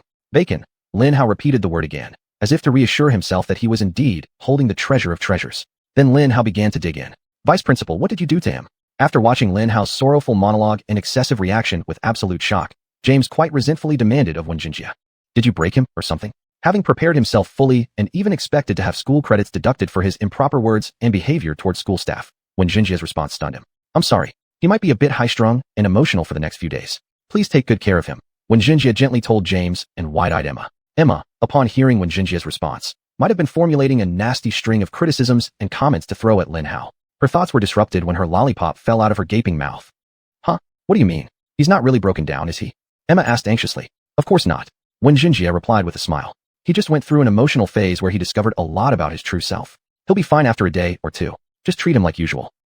Especially you, Emma, James, and your grandfather. Ensure the 3 of you are extra nice to him, alright? Alright. Emma nodded her head. Feed him plenty of food, lots of roasted pork, and, bacon. He seems to like them a lot. Wenjinjie added. Alright. Emma nodded her head again and stayed silent. Chapter 74, Ambush. The 4 of them looked at Lin Hao, who finished eating the last bite of his paradise bacon and eggs, then drank down the orange juice in one breath. When Jenny said, I think I'll leave first, you children take care. Don't be late for school next week. Yes, Vice Principal. All 3 responded quickly. Goodbye, Vice Principal. Lin Hao quickly stood up, waving to bid her farewell. When Jenny could only shake her head helplessly at Lin Hao before leaving the hall. Lin Hao looked at Emma and James, his face slightly furrowed. The images of their attack on him and his parents were still vivid in his mind, and Lin Hao found it difficult to maintain his former calmness in front of them. But Lin Hao forced himself to look into their eyes and gave them a weak smile. You must be exhausted. Let's go home. James sighed and said, I hope you can get better soon. To ensure your full recovery, I won't touch any bacon tomorrow morning. Alright. James was generous and magnanimous, and to Lin Hao at that moment, he seemed like a brilliant and generous shining star. He was the first among the 4 to return to normal in Lin Hao's mind. This is the power of bacon between brothers. Alright. Lin Hao nodded eagerly. Let's go. Tess, will you go home with us? I told my grandfather about this during the entrance exam, and he asked us to temporarily take her back home, James explained. Ah, all right. That's great, Lin Hao said with a smile as he smiled at her. Tess faintly smiled and followed Lin Hao out of the hall. Within seconds, they were comfortably seated on what looked like a cool White Frost land fighter, swiftly returning to White Frost Manor. As Lin Hao and the others were happily recounting Lin Hao's exploits while drinking fruit juice, Lin Hao suddenly felt a mild sting in his resonance. At the same time, Lin Hao's instincts began screaming danger. He did not hesitate. Get down, Lin Hao shouted loudly, immediately releasing a crude dome composed of mecha around him. Buzz. In the instant the dome solidified, a massive explosion shook the three. What's happening? James shouted in shock. Emma put her hand in her pocket, pressing an emergency button connected to the private communicator with the White Frost headquarters and the Elder. SSS. A horrifying roar struck the dome again. We are under attack. The enemy's spies and dormant agents must have been waiting for us, Emma calmly replied. The White Frost alert mecha will reach us within 30 seconds. Can you hold on for 30 seconds? Emma asked Lin Hao. Buzz. Buzz. Deafening explosions continued to shake the three. Lin Hao felt the dome around him shaking lightly and quickly reinforced it with more material. I can, Lin Hao answered calmly. Stay seated, don't worry, leave it to me. All right, Emma nodded. Tess sat quietly, tightly controlling her emotions. The only one who was slightly flustered was James. As the enemy's attacks on the dome grew increasingly fierce and desperate, his facial expression showed that he was somewhat disoriented. Attacks came relentlessly, even targeting the ground around the dome. Lin Hao quickly expanded the dome to cover the growing holes around. Should I try to break through by manifesting the white mecha? Lin Hao wondered. No, Lin Hao finally decided. Wait for reinforcements. The ancestor said I should keep the secret of my red mecha core at all costs. It's easy to explain the manifestation of the protective dome, attributing it to new defense technology, but if I manifest the mecha, especially the white one, it will surely tell them I consumed it. Lin Hao quickly strengthened his dome and determined to fortify his defenses. At that moment, Lin Hao's strong resonance finally detected a powerful and familiar scent. When Lin Hao focused his resonance on it, he instantly recognized it as a powerful heavy red dragon camp mecha. The White Frost alert mecha finally arrived. However, Lin Hao also suddenly noticed an unfamiliar mecha, much more powerful, approaching from another direction. A white mecha. Lin Hao was stunned. White mechas should be exclusive forces owned by the world's two major giants, the USAA and the European Empire. But over time, this exclusivity had been eroded, with other larger nations like the Z Federation and Russia beginning to produce their own white mechas. Despite the fact that, on paper, the USAA and the European Empire still maintained ironclad control over military forces with their advantage in gold mechas, in reality, with more countries secretly producing their own white mechas, this control was slowly diminishing. In this situation, openly producing their own white mecha, therefore, the arrival of the new white mecha did not immediately indicate that USAA or the European Empire had joined the battle. It could be reinforcements, or it could be the Russians. As Lin Hao realized that this newcomer was drawing a weapon and rushing straight for the White Frost alert mecha, Lin Hao's heart turned slightly cold. It's not reinforcements, Lin Hao thought as a sense of despair slowly bloomed in his mind. Lin Hao could easily withstand the attacks of a large group of blue mechas, even if they exploded at full power into his dome. But a full attack from a white mecha was another matter entirely. The white mecha that Lin Hao had absorbed from Amelia was clearly low quality, as the resonance he now shared with 12 mecha guardians, 24 mechas, and even this incoming one far surpassed hers in power. Much more powerful. Fortunately, compared to a white mecha, the dome that Lin Hao had to maintain was very small. Therefore, even with only 5% of Amelia's white mecha being absorbed, he was able to pack thick armor layers far exceeding that of an ordinary white mecha. The white mecha launched a powerful assault on the White Frost clan alert mecha. Even though the alert mecha was a heavy-duty blue mecha, it was still just a blue mecha. Clang. Alert mecha number 5 was able to cleverly deflect the white mecha's first attack, but that was all it managed to do. The white mecha was faster and stronger. Its second attack hit him, as did the third and fourth. Within seconds, it turned into pieces. A white enemy mecha has just taken out our reinforcements. I won't last long, Lin Hao honestly told the others. Grandpa will be here soon, maybe with the entire army, Emma said. Do your best. Damn it. How dare they attack us right on our own turf? They must think we're some pushovers. James cursed wholeheartedly. Damn it, damn it, damn it. Chapter 75. Hold on with all your strength. Deep in Lin Hao's heart, a fleeting anger could ignite a burning rage, like magma flowing through Lin Hao's veins. This was far removed from the anger Lin Hao had felt while fighting Emma and the others in his mind before, but it was still incredibly potent. Potent enough to trigger another resurgence of Lin Hao's red energy. Rustle, rustle, right on time. Boom, boom, boom. The enemy mech continued its Fengkong assault on Lin Hao's dome. Crackle crack. A particularly powerful attack suddenly hit Lin Hao, causing Lin Hao's dome to shatter. Lin Hao raised his hand, gritting his teeth, his face slightly contorted with anger. You have not broken through. While thinking this, Lin Hao transformed into layer after layer of white mechs, blocking the enemies who had already shifted their attention to him. Woo woo. Lin Hao could feel the attacks of the white mech growing desperate. The pilot might be enraged to the point of madness. Deploying hostile white mechs in the Xuanyuan capital must have been an exorbitantly expensive and extremely challenging endeavor. Activating such assets without achieving results means that even if he managed to escape the impending onslaught of angry soldiers, he could still be killed by his superiors for incompetence. He only had a small window left to complete his mission, after which escape would become impossible. Woo-woo. However, the other blue mechs were still there. They had no way out, so they would detonate their mech cores, trying to take down as many Z country soldiers as possible. At that moment, just like a flashy hero who likes to make fashionably late entrances, Lin Hao could sense a very familiar mech explode at the edge of his resonance. Kronos. Peng Xiaolong. Big brother Lin Hao has arrived. Once Peng Xiaolong and Kronos showed up, the window for them to finish their mission closed completely for the enemy mech. They were aware of this. No one felt the pressure more sharply than the white mech of the enemy. It began transferring all its power to its flight system, overloading it with tremendous energy to temporarily boost its propulsion system, almost doubling its speed. Besides, it abandoned its modular heavy armor and main rifle to achieve maximum flight speed. Bang! Its powerful thrusters hurled it forward with an incredible acceleration. But it was futile. The Z Country Federation had obtained the movement system of an alien mech that mysteriously crashed on Earth years ago, and its brilliant engineers had nearly finished extracting most of its technology. Kronos was equipped with the best product the engineers could create from that system, and was likely the fastest mech on Earth. Lin Hao could feel Kronos bearing down on the fleeing white mech like an angry bull, rapidly closing the distance between it and the enemy mech. Soon, both of them were out of Lin Hao's resonance range. But Lin Hao had no doubt about the outcome of that encounter. Because, besides Big Brother's extraordinarily fast mech, Lin Hao also sabotaged the flight system of the enemy white mech before it left his effective resonance range. Its engines would soon sputter and die, and it would be brutally beaten by Peng Xiaolong and his Kronos. Good riddance to that exploding white mech. Closer to Lin Hao, the blue mechs hadn't stopped attacking Lin Hao's dome. Compared to the pilots of the white mechs, these pilots of the gurgling sound mechs were more devoted to their cause, impressively so. Or perhaps, they were more fatalistic, knowing that they lacked the tools and equipment even for a hope of escape. Anyway, when Jiannai's mech Guardian Voidwalker appeared on the scene, witnessing 15 medium lightweight mechs explode against a white dome, a dome battered but still able to easily withstand attacks from blue mech levels. Lin Hao could feel the anger and indignation when Jiannai conveyed through the white-hot energy discharge she released from her flight system, causing her Voidwalker to rush toward Lin Hao with an unbelievable speed in the air. When the blue mechs saw the Voidwalker appear, they all turned to face it. Their chests started glowing blue because they began overloading sequences for self-destruction in an attempt to harm their hated enemy as much as possible. Just like their white mech leader, they grossly underestimated the strength of the Federation mech. They assumed they could complete their own destruction sequence in time, but when Jiannai didn't have these problems, she immediately activated her skill. Her mech's name came from void walking, and made all 15 blue mechs flicker with a slight glow, then disappear from sight for several seconds.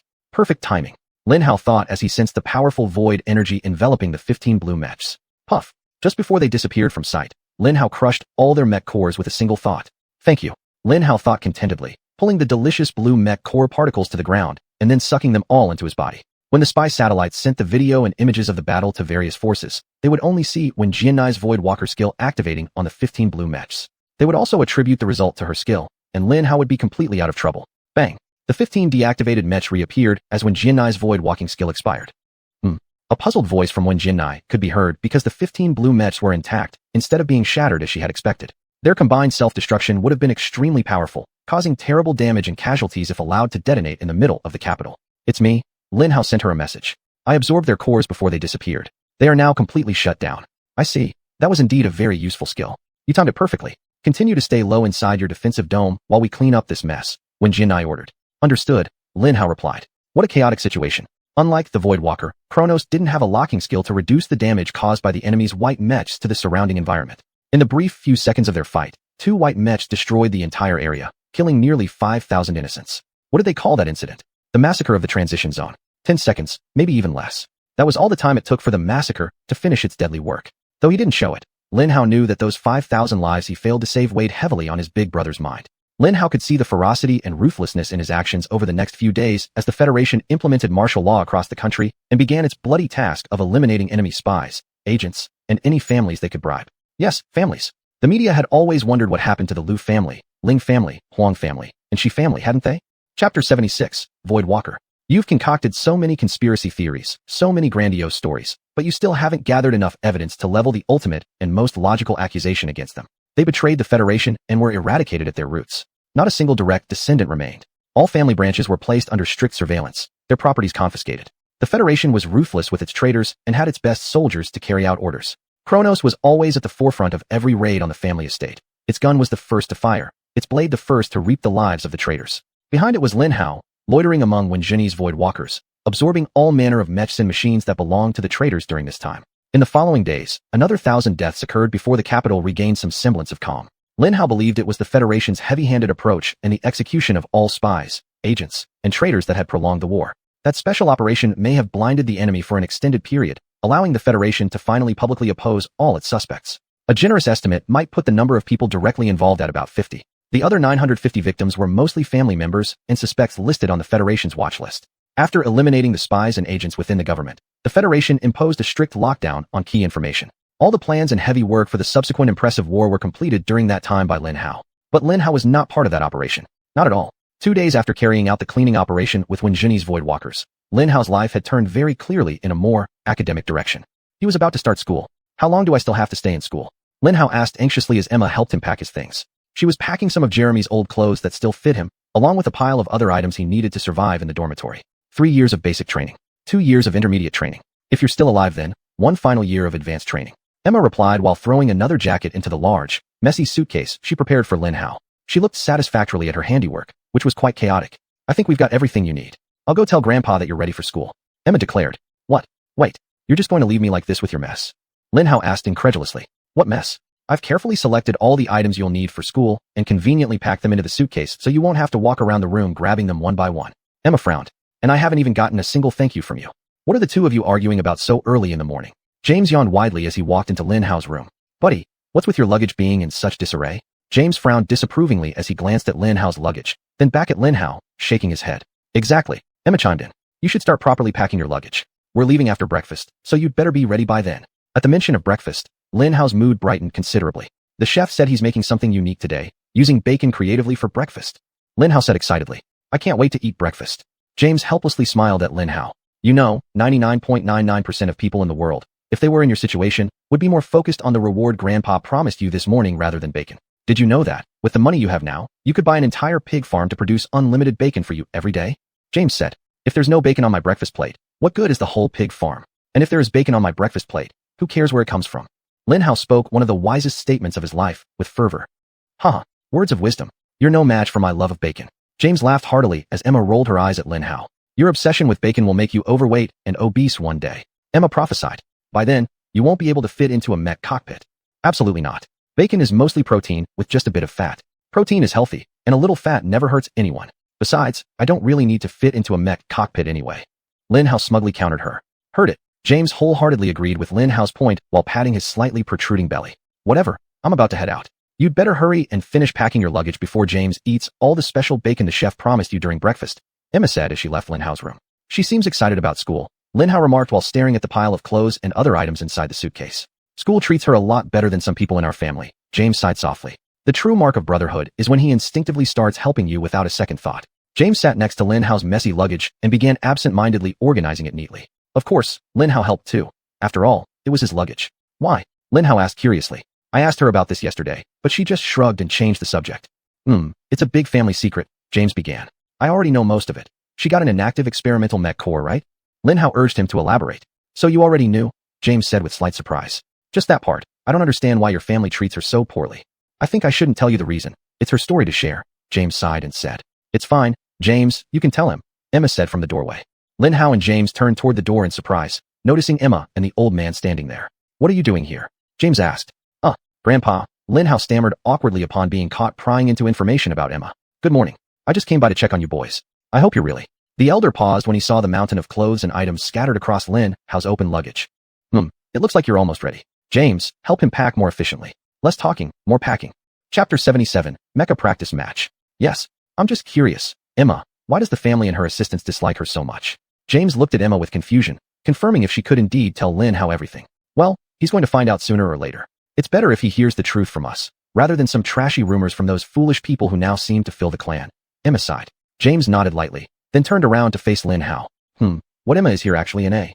James struggled greatly with this word, but eventually gave up. Clone. Emma decisively finished this sentence. The original died during childbirth. I am a successful lab experiment. Specimen number 1743. Not just meaningless labels. You are a beloved granddaughter. The old man said gently yet firmly. A beloved cousin, a beloved friend. These are important labels. That's true. Emma gave the old man a sweet and grateful smile. So far, I might not have been the best cousin. James began apologizing. You're one of the best people. Emma reassured him again with an angelic smile. Really? Well, I'll try to ignore the rumors. James muttered guiltily. I don't understand why this would make the entire family hate you so much. Lin Hao said. In fact, shouldn't they be happy for you?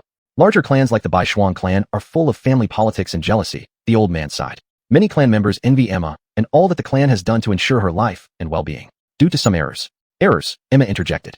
Errors, the old man emphasized heavily. Emma should have been much stronger than an ordinary person, but ended up frail and sickly in her childhood. It continued until I gave her the gene-cleansing pill. She became stronger, quickly turning into the Emma she was supposed to be. But of course, in the process, it aroused the envy of all other clan members.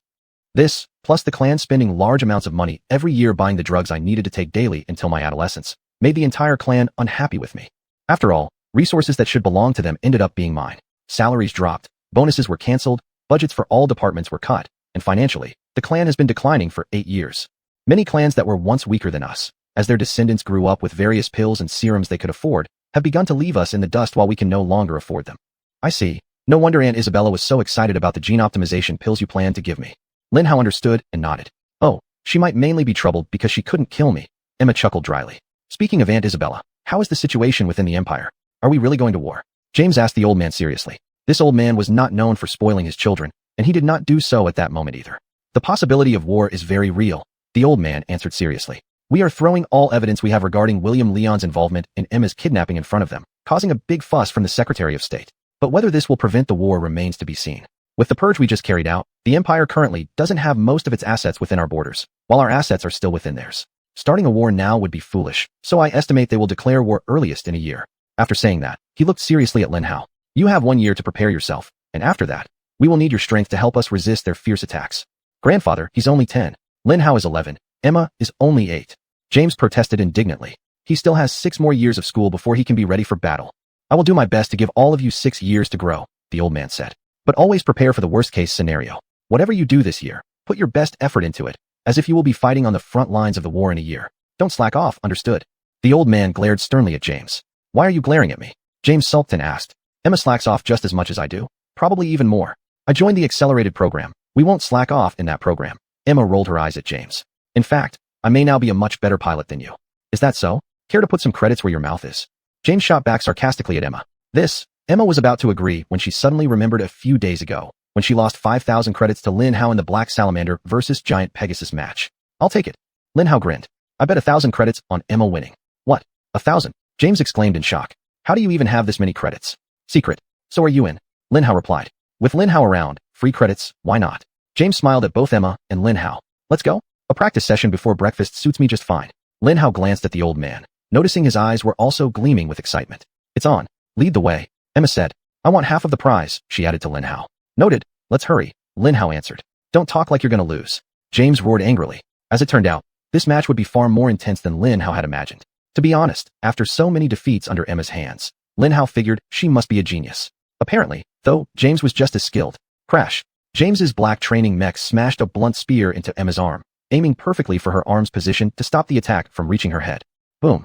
Her own mech surged forward, smashing directly into James's mini-arm shield. After the exchange failed, both mechs jumped back, starting to circle each other once again. It was already the 5th minute of their duel, and both mechs had taken serious damage from one another. Emma's left arm was heavily damaged and completely unusable. Due to circuitry damage, her left leg and right arm lost 50% of their power. In total, her mech's efficiency had dropped by at least 60%. James wasn't much better off. His left leg had lost all strength, and both of his arms suffered moderate damage. While he could still burst with full power, he could only do this for another minute tops before both arms would lose their strength. The next exchange would decide the winner, the loser, and the owner of 1,000 Academy credits. Chapter 78, A New Move. However, despite the fight having entered a critical phase, while they were all waiting for the perfect opportunity to strike, verbal exchanges never ceased. Ho ho, you actually managed to unlock your arm shield and used it to block my attack. You're good, for a talentless student.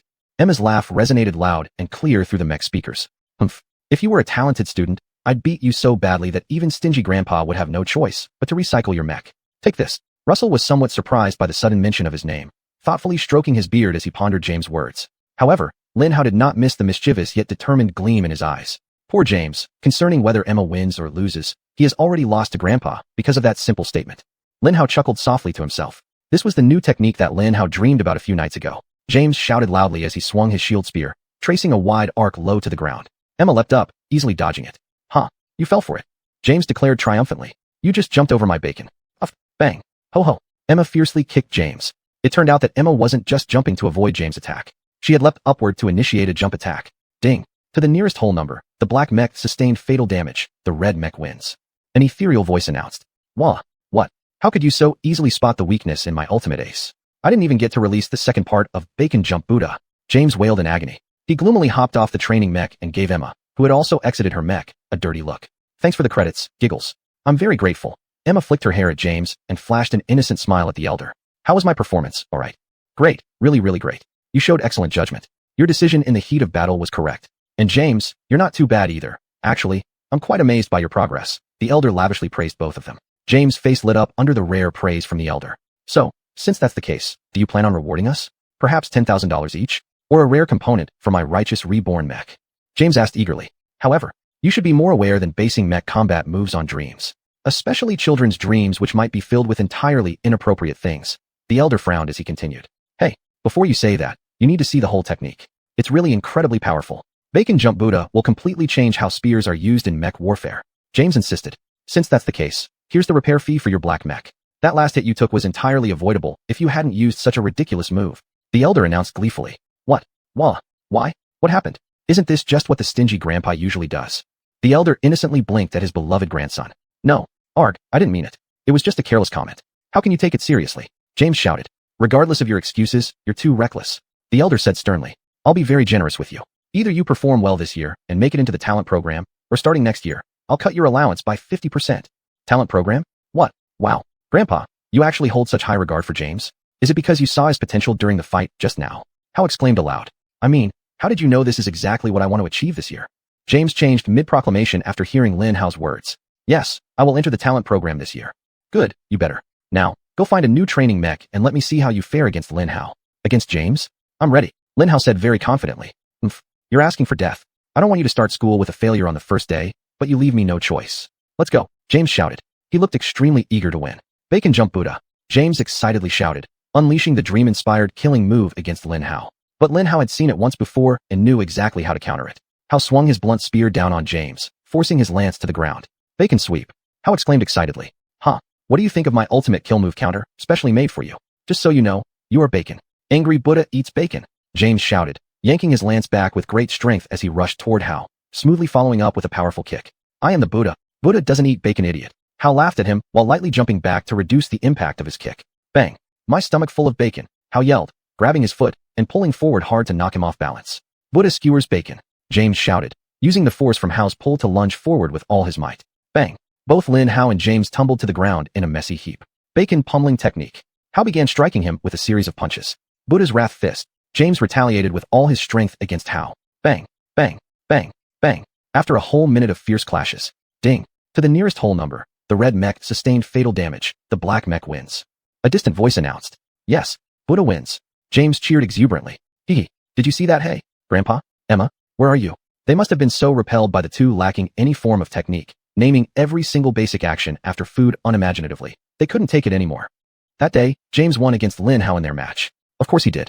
In a spirit of fairness and to challenge himself, Lin Hao didn't use his own red core energy at all. But Lin Hao was very certain this would be the last time he'd ever do so. 2 hours later, Lin Hao waved goodbye to the elder through the internal displays of his mech. The elder smiled stiffly and waved back at Lin Hao. Chapter 79, Entering the School. After speaking, a whole squadron of 50 red dragon heavy lance riders took off from the vast courtyard under the lead of an enormous white mech. James, Emma, Julie, Margaret, Tess, and Lin Hao were randomly distributed among the mechs, with only the old man knowing which mech Lin Hao was in. After the assassination attempt a few days ago, the old man didn't take any chances. He ordered Ajax to escort the group to school using his white mech. The 50 red dragon heavy lance riders under the leadership of Ajax's mighty white mech made quite an impression. What is this white mech called? Lin Hao asked Emma, who sat next to him inside the cockpit of the white mech. It's called the White Frost Dragon, Ajax thundered in front of Lin Hao. This white mech is the second most powerful white mech in our entire White Frost Manor. Lin Hao's highly intelligent mind immediately picked up on some key clues. This is the second strongest white mech. Does that mean it's not necessarily the second strongest mech overall? Do they have another unit? Perhaps golden mechs? Lin Hao wondered internally. And it's the second most powerful white mech within White Frost Manor. So that means if we include mechs outside of the White Frost Manor, it isn't necessarily second either. But that makes sense. They have their secret Black Dragon Legion. If those high-profile warriors own mechs more powerful than anything inside White Frost Manor, it would be normal. White Frost Dragon. So does this mech represent the White Frost clan? Lin Hao asked aloud. Yes, you could say that. This mech is one of the White Frost clan's strongest weapons. Unless a serious crisis occurs, this mech is all that's needed for the White Frost tribe to avenge themselves against their enemies and teach them lessons they'll never forget. Or rather, they'll forget instantly. Ajax chuckled lightly. Because they'll die. Lin Hao smiled at his small joke. That's right. Ajax replied. Is grandfather's mech the most powerful one in the clan? I've never seen him pilot one. Emma questioned. Your grandfather used to pilot the most powerful mech. But that mech has been passed down to your father, Emma. Phil is now our ace. If something happens, the burden of the White Frost clan will rest on his shoulders. Ajax said softly. He's still alive, I know it. Lin Hao blinked, waiting for more information to be revealed. But that was all. During the rest of the short flight to the National Mech Pilot Academy, no one among Lin Hao's group spoke a word. Soon, the massive estate of Lin Hao's new school appeared on the horizon, and all the mechs landed in their designated landing zone number 1 before entering their secure hangars. Thanks for the ride, Uncle Ajax, Emma said in a toneless voice as she jumped out of the cockpit. Thank you, Uncle Ajax, Lin Hao said with a friendly smile. Of course, don't worry about it. You look strong. I believe you'll be fine. Don't stress too much. Even Phil didn't come in first on his first day. What are you talking about? Lin Hao stopped himself from jumping out of the cockpit and turned around to look at him. Huh? They didn't tell you about the first week for new students? Ajax asked Lin Hao incredulously. No, they didn't. Can you tell me? Lin Hao asked eagerly, a deep unease rising in his heart. I think there's a reason they didn't tell you, and perhaps I shouldn't either. Actually, I might have already said too much. Go ahead. Get out of my mech and enjoy yourself. Ajax impatiently shoved Lin Hao out of the mech. Lin Hao shot him one last disappointed glare before jumping out of the cockpit to join the other White Frost children. We're here, Li Hao? You, do your best, alright? Make the clan proud. Julie gently patted Lin Hao's back. You'll be fine, Margaret said confidently. Lin Hao turned and glared at Emma and James. You two want to tell me something? Lin Hao barked at them. Emma and James simply grinned mischievously at Lin Hao. Lin Hao's heart began pounding with excitement and apprehension. What exactly would the first week of school be like? Lin Hao remembered that first day vividly, very vividly. After leaving the mechs, Lin Hao and the others were quickly ushered into a gigantic elevator along with a few other children who had arrived via mech. The group of around 50 comfortably fit inside the elevator with space left over. Genius program. Prepare to disembark, the tall and muscular elevator operator announced. Goodbye, Emma. Have a great time. Thanks for not telling me anything about my very important first day. Lin Hao said to her half sincerely and half sarcastically. You're welcome, she grinned at Lin Hao. Whatever happens, don't give up. And take care of Tess. She gave Tess a quick hug and then walked out of the elevator as soon as the doors opened. Apparently, over the past few days, they had gotten very close.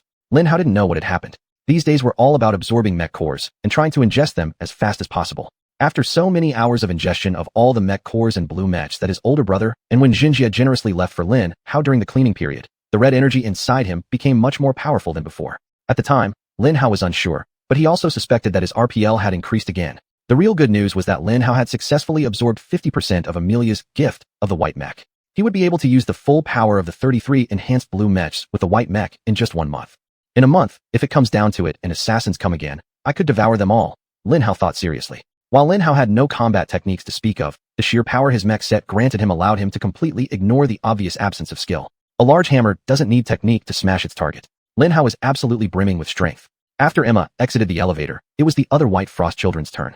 All of you, except for the first years, please exit the elevator, the operator said in a completely bored tone.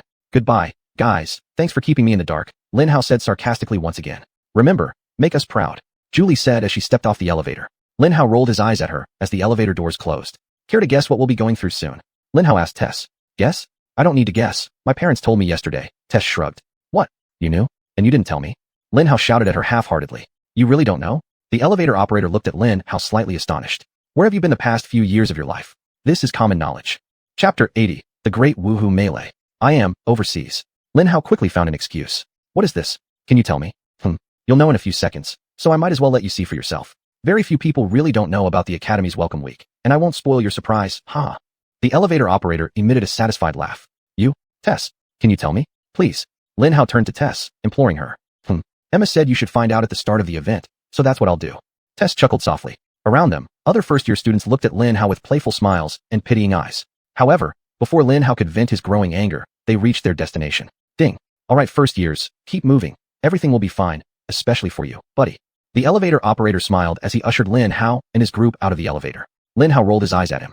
The group walked into an absolutely gigantic space that could only be described as an arena. It was so large that it would take a horse many minutes to run in a straight line from one end to the other. Around the immense arena were row after row of seats. The seating area surrounding the arena was enormous, capable of holding around 1 million people. At that moment, almost 20% of the arena was already filled, which was close to 200,000 people. They were probably family members of the participants, staff, and students, as well as important guests. The first day of the first-year welcome week at the National Mecha Pilot Academy had always been a major event, no lack of spectators wanting to watch. Huh, this is much bigger than I imagined. Rumble, rumble. A person roughly Tess's height exclaimed in surprise. Amazing. Tess whispered softly, also stunned by the sight before her.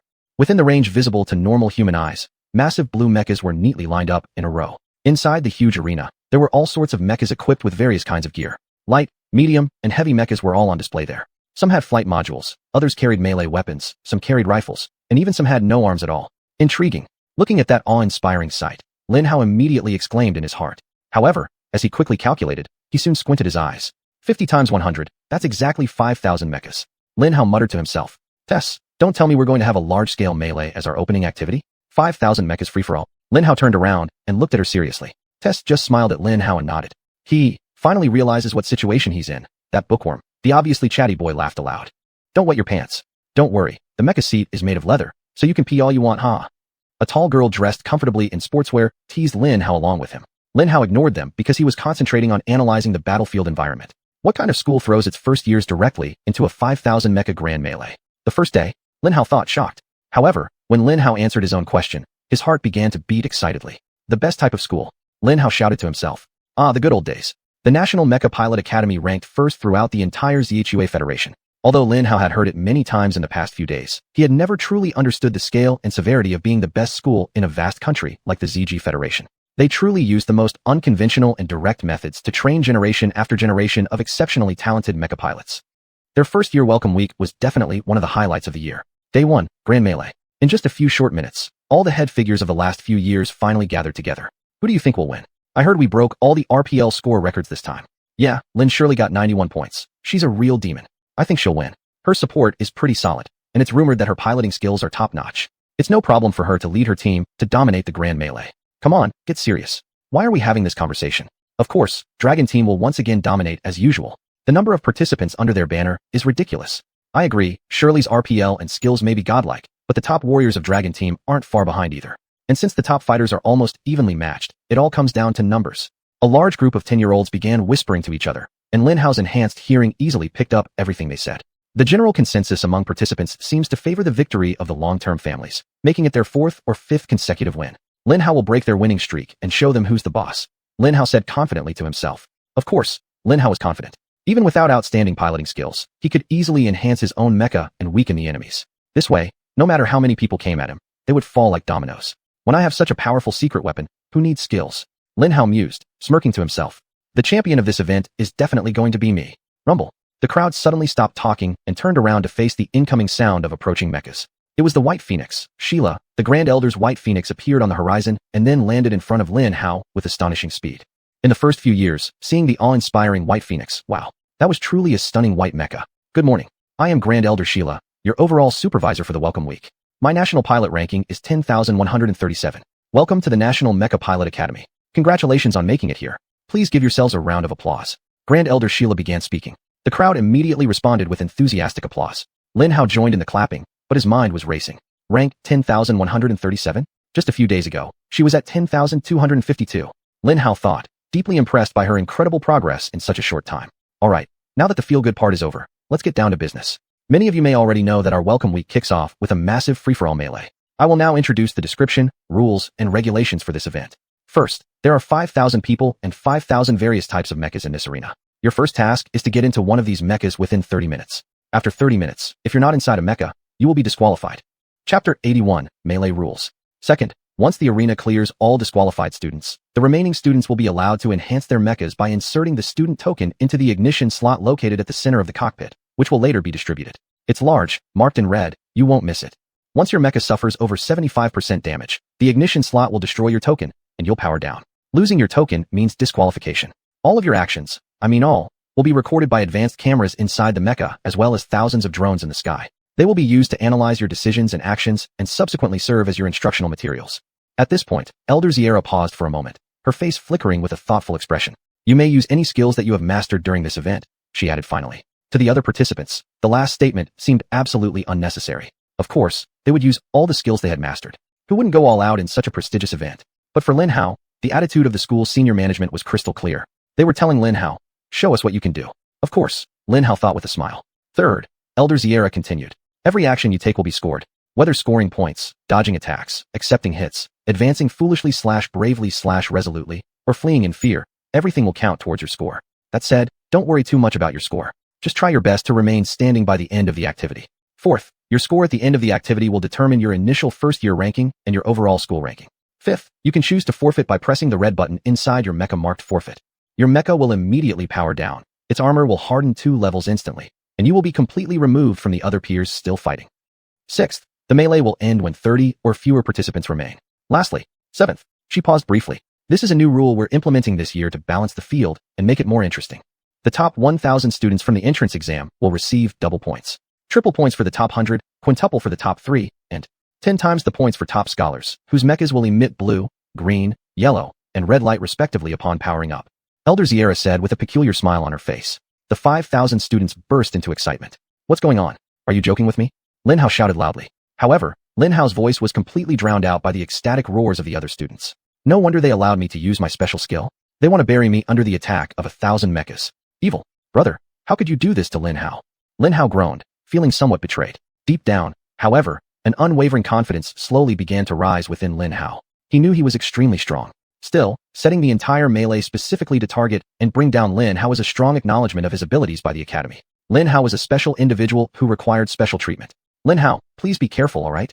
Tess tightly clutched the edge of his sleeve. Don't worry, Tess. You might already know that I can manifest armor.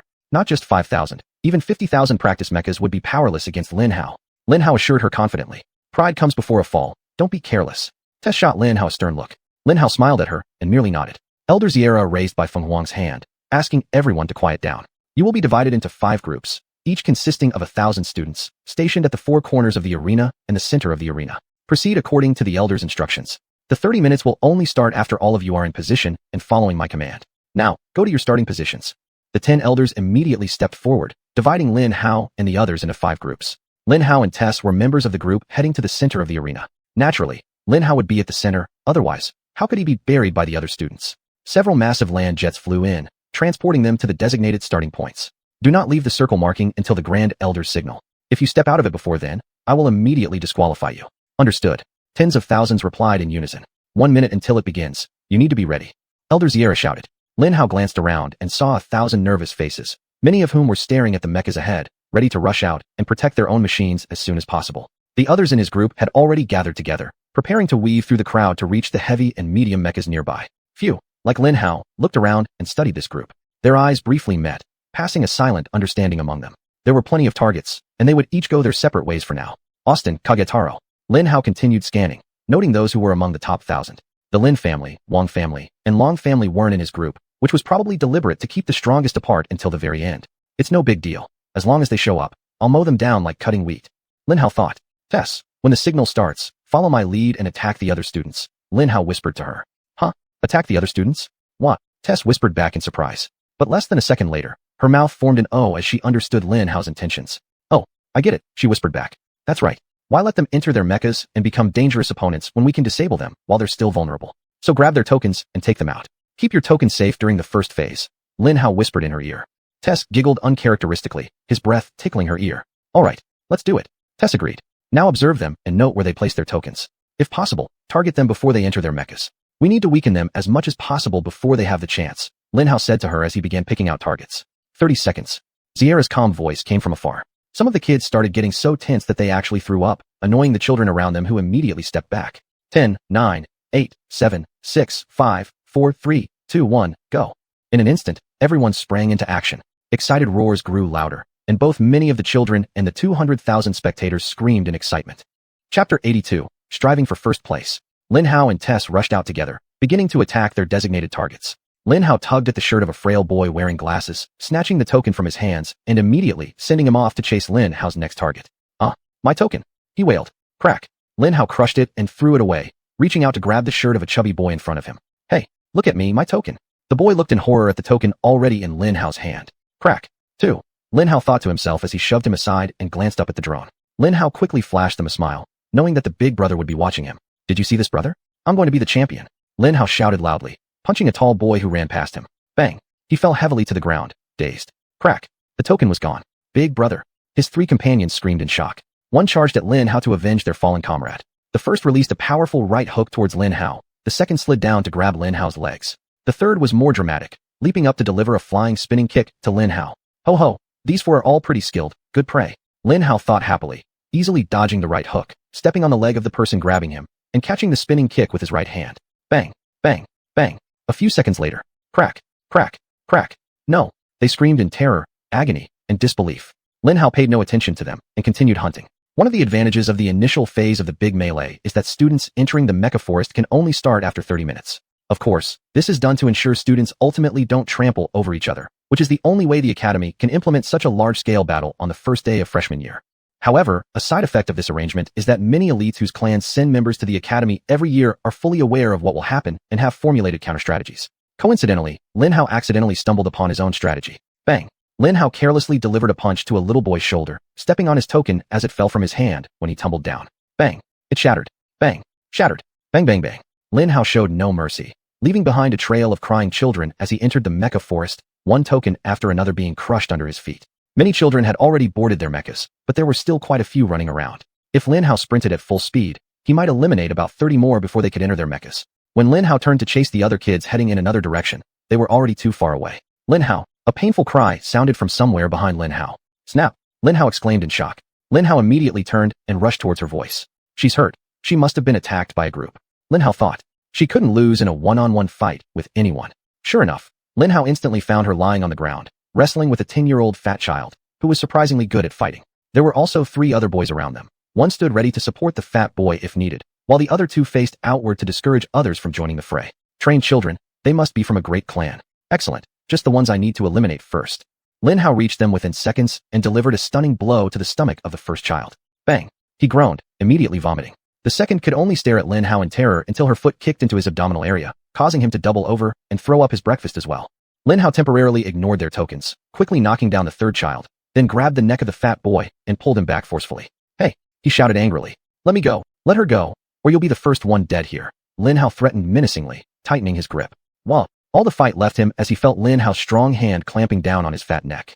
Of course, Lin Hao wouldn't kill someone on the first day of school, but the chaotic and frenzied atmosphere made the fat boy panic, and he immediately scurried away limping. All right, now give me your token, Lin Hao said softly. What?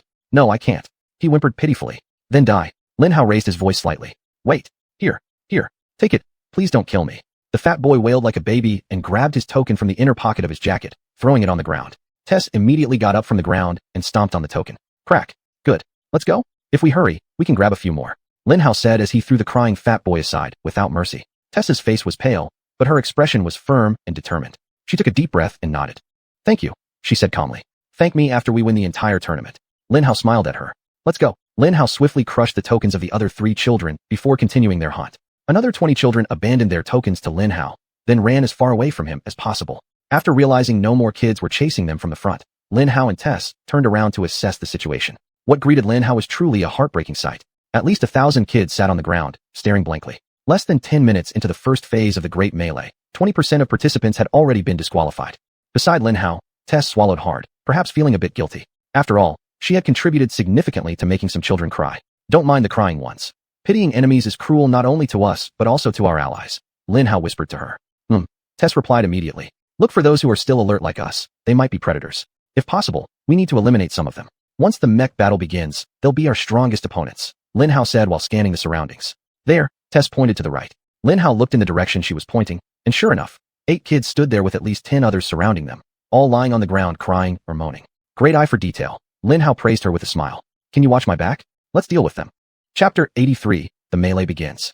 Lin Hao slowly ran towards them, Tess following 2 steps behind Lin Hao. One of the 8 children saw Lin Hao and immediately alerted the rest of the group. They gave Lin Hao an evil grin and formed an impressive formation. The 2 largest boys started walking directly towards Lin Hao, while the remaining boys split into 2 groups of 3 each, taking flank positions. This would be an uneven fight, and the other group seemed unwilling to throw punches. Lin Hao was glad to see it. Follow me. It wouldn't take long, Lin Hao told Tess, then rushed toward the last few meters to the 2 big boys. Even though they were 10-year-old kids, any kindness or softness in battle had been entirely trained out of their systems.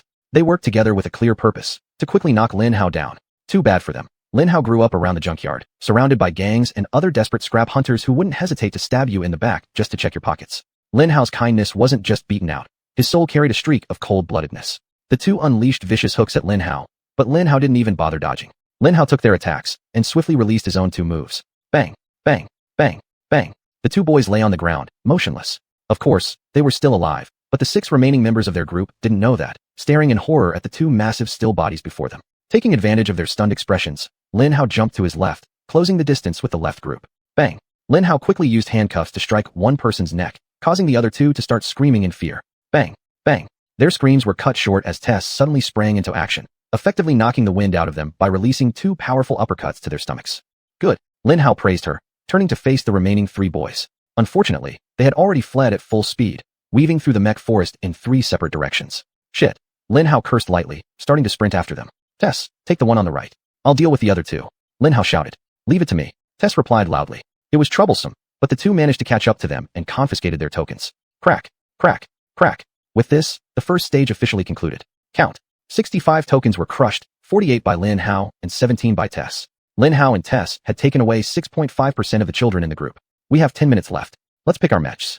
Tess said as she looked around for suitable mechs. What kind of mech do you want? A lightweight mech with a flight system, a medium-weight mech with ranged weapons, or a heavyweight mech with close-range weapons? I really don't know what the best combination is. A medium-weight mech with a flight system? What do you think? Lin Hao asked Tess. A medium-weight mech is heavy, and if you use a medium-weight mech with a flight system, you might be very slow in the air, making you an easy target for all mechs with ranged weapons. Tess explained. Combat mechs used for large-scale melee are practice mechs, so you won't find unique combinations like heavy mechs with flight systems because the flight systems are too large. If there's a heavy mech with a flight system in this event, it will likely be equipped with a standard flight system, making it almost useless. The best combinations are those I mentioned earlier. A lightweight mech with a flight system so you can fly high and fast, protecting you from ground-based mechs, or a medium-weight mech with ranged weapons so you can maintain distance and fire at enemies, or a heavyweight mech with melee weapons so you can quickly destroy opponents. Heavy weapons equipped with ranged weapons are also a very reliable choice. Lin Hao had never heard Tess talk so much in one breath before, and Lin Hao was truly grateful she did it to explain many key things he needed to know. I really don't have many close combat skills, so I think I need a lot of armor around me to keep me safe. My only choice is a heavy mech. At this point, I doubt we'll find one. They should all have been taken. Lin Hao frowned as he said this. And if they're taken? Tess rarely smiled as she asked Lin Hao. It makes no difference to you. Lin Hao blinked, instantly understanding the unspoken words she had implied. A slow grin spread across Lin Hao's lips. Good. Tess, you're more assertive than I imagined. Lin Hao smiled and said, all right, in that case, let's get you a mech first. Which one do you want? I want the red rifle heavyweight mech. She sweetly told Lin Hao. Red rifle heavyweight mech, coming up. Lin Hao announced bravely, striding toward it. The cockpit elevator was no longer hanging on the mech's leg, indicating it had already been claimed. Lin Hao calmly grabbed the mech's leg and began to climb up. Within mere seconds, Lin Hao reached the cockpit. Knock, knock. Lin Hao called out on the cockpit. Go away. This mech has been taken. A deep voice of a young boy could be heard from the cockpit door. Now listen to me. I won't crush your token. You can go find another mech. If I must forcibly open this door, I will crush your token before throwing you out of this mech. Lin Hao threatened him. Huh? Do you think I'm a fool? There's no way you can force open the cockpit door. Even if it unlocks due to the power being off, it would still be too heavy. Creak. Lin Hao nonchalantly opened the cockpit door, reaching inside and grabbing his token, crushing it instantly. What? What? The little boy wailed in terror. Tess, catch. Lin Hao shouted as he grabbed the boy and hurled him out of the cockpit. Oh. Tess caught the crying boy and swiftly slammed him down on the ground. She quickly climbed aboard the mech, settling herself comfortably in the cockpit. After the event starts, I'll find you, Lin Hao told her. Stay alive until then. She rolled her eyes at Lin Hao and shushed him with her hand gestures. Lin Hao jumped down from her mech and swiftly set off to find another heavyweight mech. Lance. Lin Hao finally decided. I want a heavyweight mech with a lance. Chapter 84. Seizing the mecha. Lin Hao scanned the area and finally located a heavy mecha. The spear was 5 meters long. This was perfect for Lin Hao. As usual, Lin Hao climbed onto the mecha and banged on the cockpit. Get out, give me the mecha. Lin Hao said impatiently. If you do this, I won't take your token. But if you don't, I'll crush it. There was a moment of silence. Bang. The cockpit door opened, nearly colliding with Lin Hao. Holy smokes, this pilot must be violent, Lin Hao thought, completely forgetting that he himself is a blackened kettle. A beautiful girl calmly stared at Lin Hao from inside the cockpit. She undid her seatbelt and sprang off her seat like a spring. Lin Hao blinked lightly and instantly recognized her as someone with an extremely powerful physique. Huh. So the Z Country Federation also uses body enhancers here. I thought only the Russians would do that. Lin Hao smiled at her. Thanks for the mecha. I appreciate your wise choice. Whoosh. Without saying a word, the beautiful girl launched a powerful kick at Lin Hao. Oh no, there wasn't even a hint of emotion in her eyes before she attacked. She was like a feelingless robot. Bang! Lin Hao exclaimed in surprise as he deflected her kick with his prosthetic limb. Boom! Lin Hao's arm trembled slightly under the force of her kick, and he stared in shock. If not for the white mecha reinforcing his arm, Lin Hao would definitely have had his right arm crushed. However, the final flicker of surprise in her eyes was even greater than Lin Hao's. She never expected that someone could so easily withstand her attack without suffering any damage. So, you are human after all, Lin Hao said while launching a series of punches at her. Lin Hao didn't know at the time, but the entire school, perhaps even the whole country, was watching him. Almost everyone had entered their own mechas, and in the remaining 5 minutes or so, there wasn't much truly interesting to see. Until Lin Hao battled on top of a deadly heavy lancer. I am human, she said with a smooth voice as beautiful as her face. Is that so? She acrobatically dodged Lin Hao's attacks and showcased her control over her body in a way that was absolutely amazing. Her balance and timing were perfect, and despite Lin Hao having incredible strength and speed, Lin Hao simply couldn't touch her. The difference between them was clear to anyone who knew what they were seeing. She was a well-trained warrior, and Lin Hao was a clumsy buffalo. Well, maybe not a buffalo. Godzilla would fit better. Compared to her ballet dancer-like movements, Lin Hao was a clumsy Godzilla. Even in the neck region of the heavy lancer with the cockpit wide open, she was able to easily evade Lin Hao's vicious attacks. And it wasn't easy. She did it with absolute grace and composure. What a monster, Lin Hao thought. Did I choose the wrong target earlier? But I must have this mecha at all costs. Whoosh. Another powerful kick flew towards Lin Hao's head. Desperate times call for desperate measures, and Lin Hao evaded her attack while catching her leg with his right hand. Bang. She lightly furrowed her brows, then leaped forward with her remaining leg. She bent the leg caught by Lin Hao's hand, allowing her other leg to make contact with Lin Hao. Aiming very specifically for Lin Hao's groin, she placed all her bets on this final attack. Unfortunately for her, she was really up against Godzilla. Lin Hao might lack many combat techniques, finding it hard to defeat a trained warrior like her. But to her, Lin Hao was also an iron slab. His specialty was taking hits. Lin Hao slightly adjusted his body, causing her kick to hit his thigh instead. Her legs left the ground, leaving her entirely at Lin Hao's mercy, and he showed no compassion. Lin Hao immediately spun around on the mecha and flung her away. No, Lin Hao wasn't trying to kill her. Lin Hao clearly understood how strong she was. Falling from the blue mecha wouldn't cause her body any harm. But Lin Hao forgot that no one else knew what Lin Hao knew. They only saw a little boy throwing a little girl off a 10-meter-tall mecha. Lin Hao fully understood the ensuing uproar. If he were them, he'd be angry too. But as Lin Hao had said earlier, he didn't care. Lin Hao did what Lin Hao needed to do, intending no harm toward her. She gracefully flipped in the air and landed perfectly on the ground, just as Lin Hao knew she would. Thanks for the mecha, Lin Hao shouted from the cockpit doorway. She just stared at Lin Hao for a while, as if memorizing his face, then turned to the nearest heavy mecha and pointed at it. Immediately after, the cockpit door opened and the pilot of the heavy mecha disembarked. She got in, quickly heading towards the mecha. It's mine, she loudly declared to seemingly no one. At that moment, 20 mechas surrounding Lin Hao and her opened their cockpits, and their pilots leapt out, standing on the necks of their mechas. Lin Hao's jaw dropped slightly in surprise. They had all undergone physical enhancements. Out of all the mechas I could raid, I had to pick one right in the middle of a group? Great luck, Lin Hao thought incredulously. No, a tall boy said seriously. This isn't a game. All members of your Golden Bear squad listen up. When the free-for-all begins, take him down together. Yes, sir, the other boys and girls shouted in unison. Lin Hao simply blinked, sighed deeply. Today was full of surprises for Lin Hao. Begin. The voice of Elder Sierra reverberated across the entire arena. As soon as the words were spoken, the whole arena rumbled with noise, as though a terrifying giant had come alive. Uffed. Various mecha engines roared, screamed, and wailed. Some lightweight mechas immediately launched their flight boosters, ascending into the sky. Others transferred their strength to their feet and started rushing towards safety zones, or charging forward to attack others before they were ready. A few immediately raised their rifles, vying for the first blood. If you've never heard the combined sound of thousands of mechas operating together and the collective roar of hundreds of thousands of spectators, you can never truly understand the thick, rolling flames surging through Lin Hao's veins. Pure excitement. This was an exhilarating moment for Lin Hao. Snap, crack, pop. Lin Hao's heart raced wildly due to extreme excitement. His red energy began powerfully pulsating within him. Though very gradually, but undeniably, the red energy began to replicate and move in the direction of filling Lin Hao's entire body. Chapter 85, The First Attack. No matter how the outcome of the Great Melee turns out, Lin Hao has already reaped very rich rewards from his participation. After the Great Melee, he will break down the white mechs and absorb their abilities, which will surely greatly improve his own. At first, the only sound that could be heard was the mech starting up, but extremely fast, the first attack came. Bang! Just like the explosion of a dam blocking the largest river imaginable, the entire arena erupted into chaotic and disorderly battle cries. 4,000 mechs began a frenzied mass brawl. The roar of the audience grew louder and louder, intensifying as the first casualties began to appear. The first mech casualty has appeared. An excited voice rang out. Yes, let me introduce myself. I am Elder Galtaru, and today I will be your paramedic. It was incredible. In just a few seconds, a mech had already suffered fatal damage. However, what was happening in the rest of the vast arena seemed far removed from this world. For Lin Hao, the scale of the battle that occupied all of his attention was much smaller. More than 20 mechs were piloted by angry children. These children are the kind you absolutely don't want to cross paths with. They were extremely low profile, considering that they hadn't caused any ripples during their entrance exams. But judging from their obedience to leadership and physical strength, they were definitely highly trained and well-disciplined. Lin Hao's first mech battle in the Great Melee would be a fight of 25 against 1. Not the best situation for Lin Hao, but he had faced worse situations. Even worse ones. Charge. For heavy mechs armed with heavy melee weapons stomped out of the formation, surrounding Lin Hao from all directions. 6 light mechs had already taken to the skies, 10 medium mech rifles aimed at Lin Hao, all awaiting firing orders. Attack. A calm voice came from a medium mech wielding a giant sword. It was the leader who had appeared earlier. Click, click, click, click, click, click, click, click. Light and medium mechs fired simultaneously at Lin Hao, while the heavy mechs stepped forward and executed their tasks cleanly and neatly. Bang, bang, bang. Lin Hao was truly overwhelmed by powerful ranged and mid-range attacks. But Lin Hao had reinforced his mech with the advanced white mech model. Though the impact of their attacks made Lin Hao slightly lose balance, he absolutely remained unharmed. What a joke. Battle class white mechs versus 10 light and medium rifles? Still, Lin Hao had to commend the Golden Bear squad, whose heavy mechs moved forward with perfect precision to unleash powerful sword slashes and thrusts. Facing other heavy mechs, their attacks were completely overkill, but regardless, they were serious about it.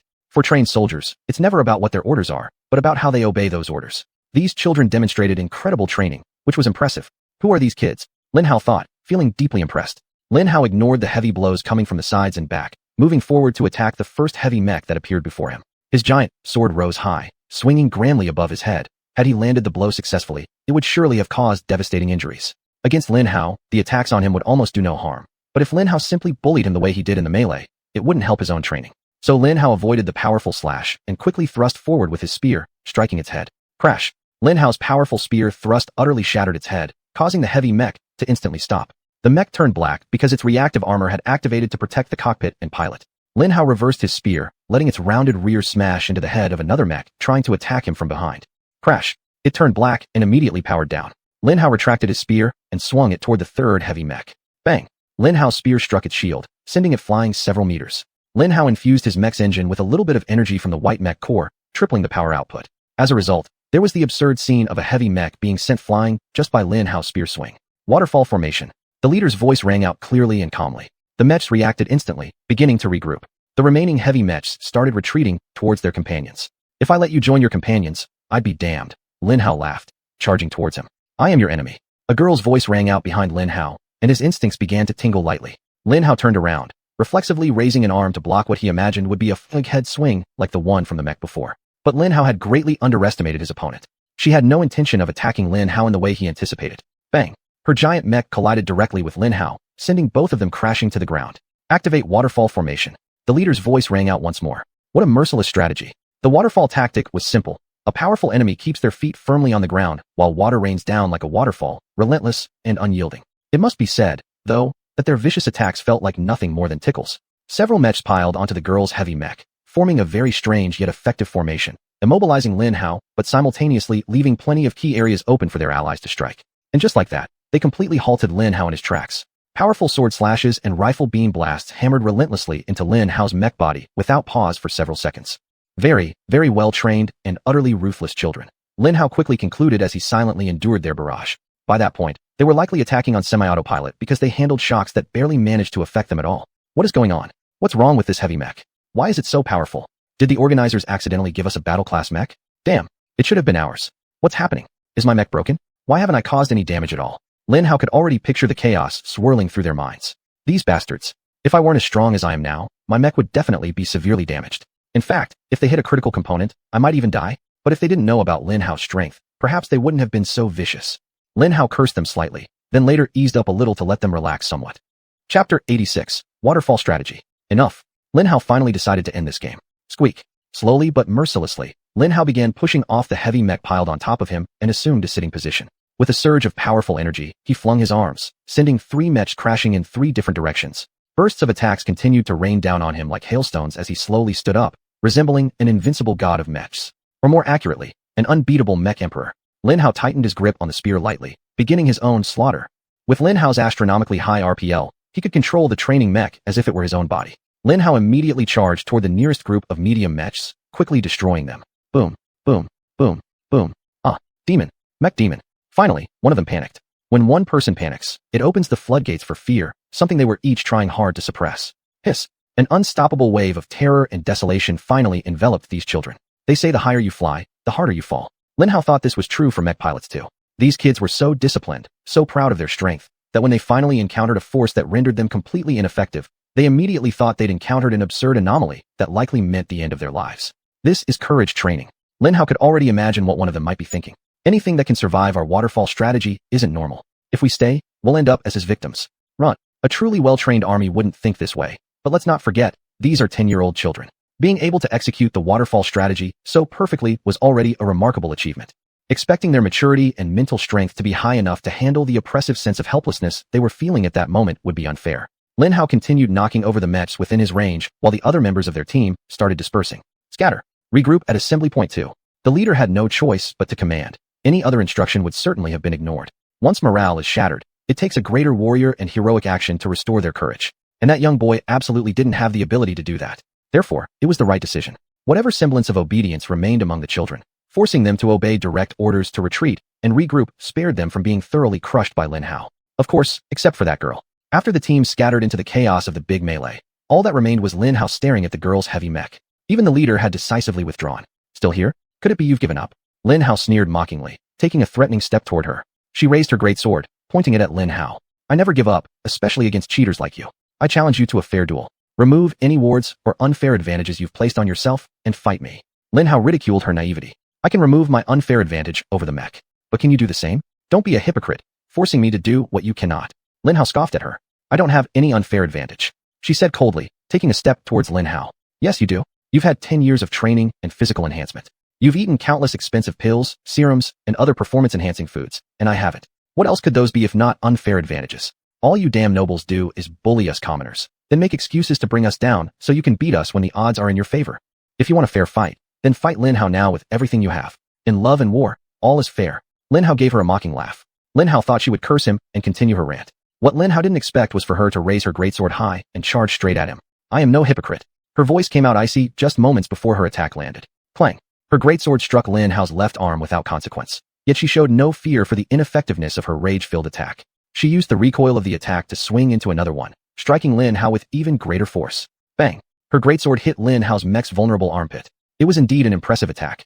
The power she unleashed, combined with the tricky angle at which she managed to reach such a difficult spot, showed Lin Hao that this girl was no ordinary 10-year-old. Her enhancements might have gone far beyond just her physical body. Bang! She launched a powerful kick at Lin Hao, but all it did was send her reeling backward. You should give. Boom. A powerful energy beam suddenly appeared, smashing into her raised arm. Hey! Lin Hao shouted indignantly, quickly turning to face the sneak attacker. As everyone knows, Lin Hao despises sneak attackers. Of course, unless they're on Lin Hao's side. But that day, Lin Hao had no one by his side except Tess. For Lin Hao and the brave girl, the great melee was a ruthless affair, especially in the first few minutes. If you were alone on the ground, you'd almost certainly be killed within seconds.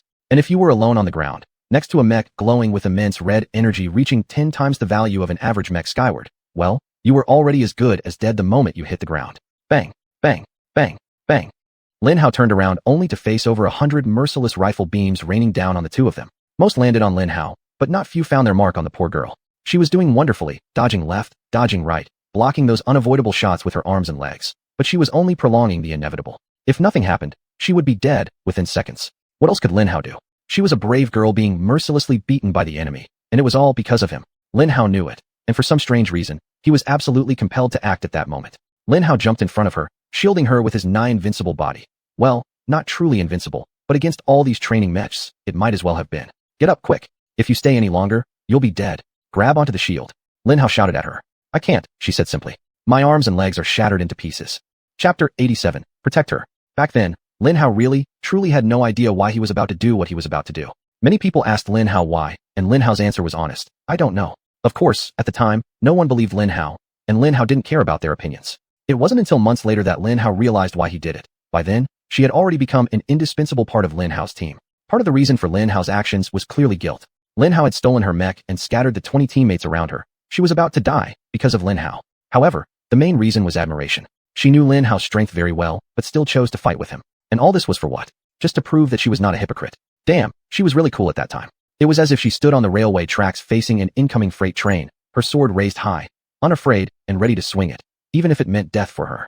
It was stupid, pure, simple, even the most pure form of stupidity, but it was also impressive. Lin Hao recognized in her an ability to do something he couldn't do. Lin Hao couldn't just let someone so stupidly brave get eliminated from the grand battle so early. So Lin Hao grabbed her with his left hand and dashed out of the area at high speed.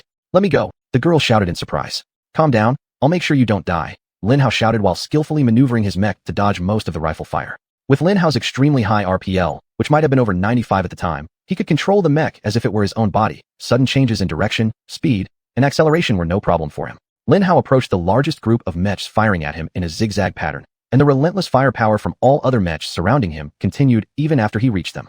Bang, bang, bang.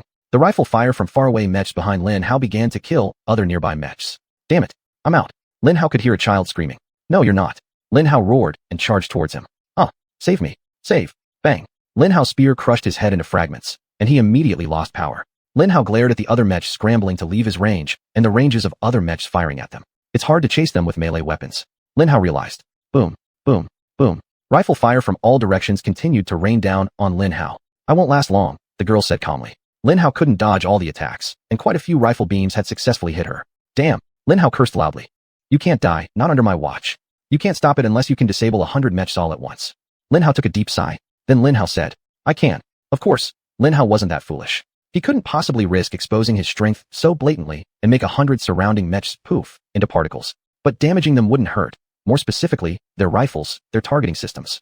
The rifles could still fire at normal intensity, but they would need manual aiming. Since many participants had relatively low RPLs, manually aiming rifles midair or even on the ground during combat would be almost impossible for 10-year-old children. Few among them may have had the capability to attack Lin Hao. They may have also been besieged by other groups. Don't forget, those who were powerful enough had bounties on their heads. They stood out like Lin Hao, and killing them would bring killers huge points. So, Lin Hao thought it was enough to disable the aiming systems of their rifles. Poof. Following that, the energy beams falling on Lin Hao suddenly stopped attacking him. Some people started losing control of their ballistics, while others, Lin Hao wasn't sure if they were still aiming at him. Oh, look, they somehow compromised. This is our chance. Let's counterattack. Lin Hao cheered. Without waiting to hear what the girl had to say, Lin Hao immediately rushed towards the nearest mech.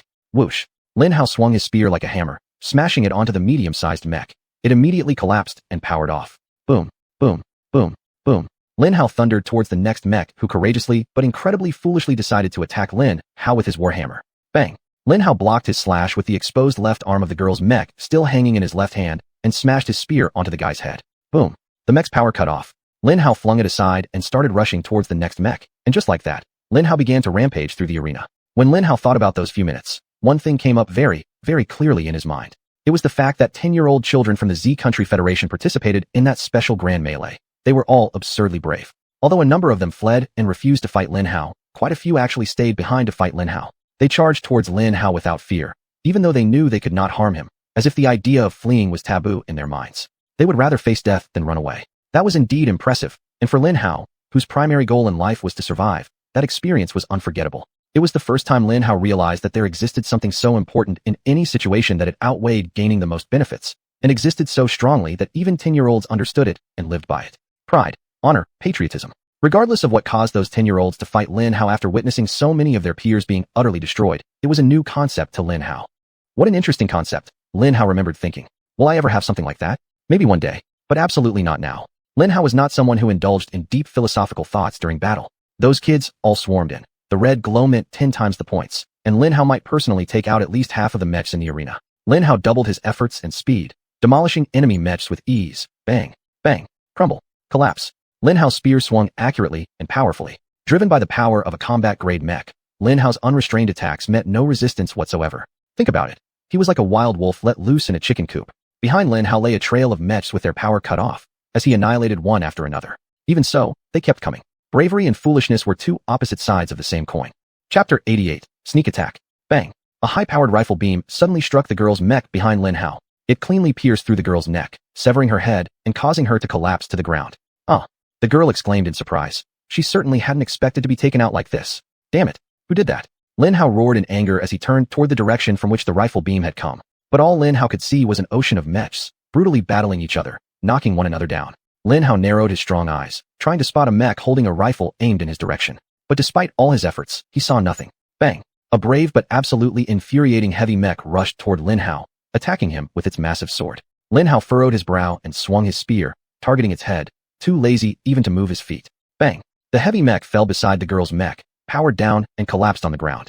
Lin Hao cursed once more at the sneaky bastard, looking at the girl's mech. Her responsive mech was now destroyed, and at this moment, she was completely immobile. Lin Hao took it upon himself as a personal mission to ensure her survival. Letting her be killed by a sneak attack truly angered him. In this situation, what could a wolf do? One thing, only one thing. Kill. Lin Hao dared to say that during the first few weeks after his enrollment, the National Mech Pilot Academy wasn't truly ready for Lin Hao to become one of their students. That's right, Peng Xiaolong and Wen Jinyi knew about Lin Hao's strength and devouring abilities. At that moment, Elder Ancestor probably understood Lin Hao better than Lin Hao understood himself. But none of them were truly prepared to deal with a reckless, angry 10-year-old boy wielding a metaphorical huge hammer in a vast arena filled with weak practice mechs piloted by other 10-year-olds. They thought Lin Hao would be overwhelmed by the sheer number of mechs he'd have to handle. They thought that, even if Lin Hao overcame all odds and won, he'd still face quite a bit of trouble. The person who shot Lin Hao in the dark completely enraged him. They took something away from him. By all that was good and sacred, Lin Hao would knock them down, even if he had to trample over more than 1,000 corpses. Specifically, not corpses, but mechs. Technically speaking, Lin Hao himself didn't personally kill all 4,000 people. Quite a few died among themselves after Lin Hao failed in his self-proclaimed mission to save the girl. Afterward, Lin Hao realized he was a very dangerous beast. Tess had better keep far away from me, Lin Hao thought. I'll stay away from her, so she has a higher chance of getting through the free-for-all. Thus, Lin Hao found himself alone, surrounded by hostile mechs. What else could Lin Hao do? He went berserk. You're all dead. A bunch of weaklings. You're all cowards. Cowards. Losers. If you don't even dare to come and attack me, how do you expect to face your mother later? Coward. Failure. Lin Hao recalled shouting with quite a bit of force. Yes, it was precisely this shout that completely changed the curse of the Z Country Federation and was also the reason why the entire queue was so against Lin Hao. After Lin Hao's shout echoed across the entire arena, almost all the mechs turned toward him. Almost in unison, they surged in his direction. Of course, this was exactly what Lin Hao wanted. Bang, bang, bang. Lin Hao wildly swung his spear, beginning to crush all the mechs starting to surround him. At first, Lin Hao made good progress, and 2, 5, then 10 mechs quickly fell to his spear. But as the massacre continued, he realized that the spear was becoming more of an obstacle. Lin Hao could only take down 1 or 2 mechs at a time, and he needed relatively longer to reset and swing his spear to kill another mech. I guess the spear isn't that useful in this situation, Lin Hao thought coldly, discarding the spear and walking into the crowd of mechs. When surrounded and encircled by so many enemies, the best weapons are your own elbows, fists, knees, feet, and head. Bang. Lin Hao landed a punch on a heavy mech and instantly knocked it down. Bang, bang, bang, bang, bang, bang. In the short moment Lin Hao punched the heavy mech, for fierce weapon slashes and countless rifle beams had already landed on Lin Hao. Yet, they didn't even leave a dent on Lin Hao's armor. Lin Hao had fully clad himself in shameless armor, using a large amount of white mech particles to completely reinforce his mech armor. Lin Hao knew that as long as he didn't absorb other mechs and continue reinforcing his own mech, it could easily be explained by a few pieces of high-tech armor items. Even if they couldn't perfectly determine which technique Lin Hao used, their efforts would go into studying whether Lin Hao had used any armor enhancement items. Their focus would never be on swallowing, so Lin Hao didn't hold back from abusing his powers. Bang, bang, bang. Lin Hao swung his body and quickly jabbed at the nearest mech within attack range 3 times. Without a doubt, they were taken down. Left hand, stab, poke, jab, right hand, hook. Each hit would take down a mech. As Lin Hao had mentioned before, the children of Z Country and his generation were completely filled with fearless prodigies, but at that moment, they were still fundamentally fearless. They weren't yet prodigies, so their excessive bravery unintentionally pushed them to the edge of danger, making them foolish to a laughable degree. In the first minute of Lin Hao's rampage, over 100 children fell. 10 minutes later, it was 1,000. Just minutes ago, the excited roars from the crowd had completely faded away. This wasn't a big free-for-all anymore. It turned out to be a mass massacre, but even by that 10-minute mark, with only 1,000 mechs being knocked down, it wasn't quite yet considered a slaughter. Suddenly, when the mass of mechs surrounding Lin Hao seemed to melt away, giving him space for a one-on-one battle with a particular mech, it struck Lin Hao hard. The glow around the medium-sized mech was yellow, marking its pilot as ranked among the top 3 in the large free-for-all. You're pretty good, came a familiar girl's voice from inside the mech. Pretty good. Lin Hao smiled at her and gestured toward the pile of fallen mechs around him. These mechs around me, they tell me I'm the best here.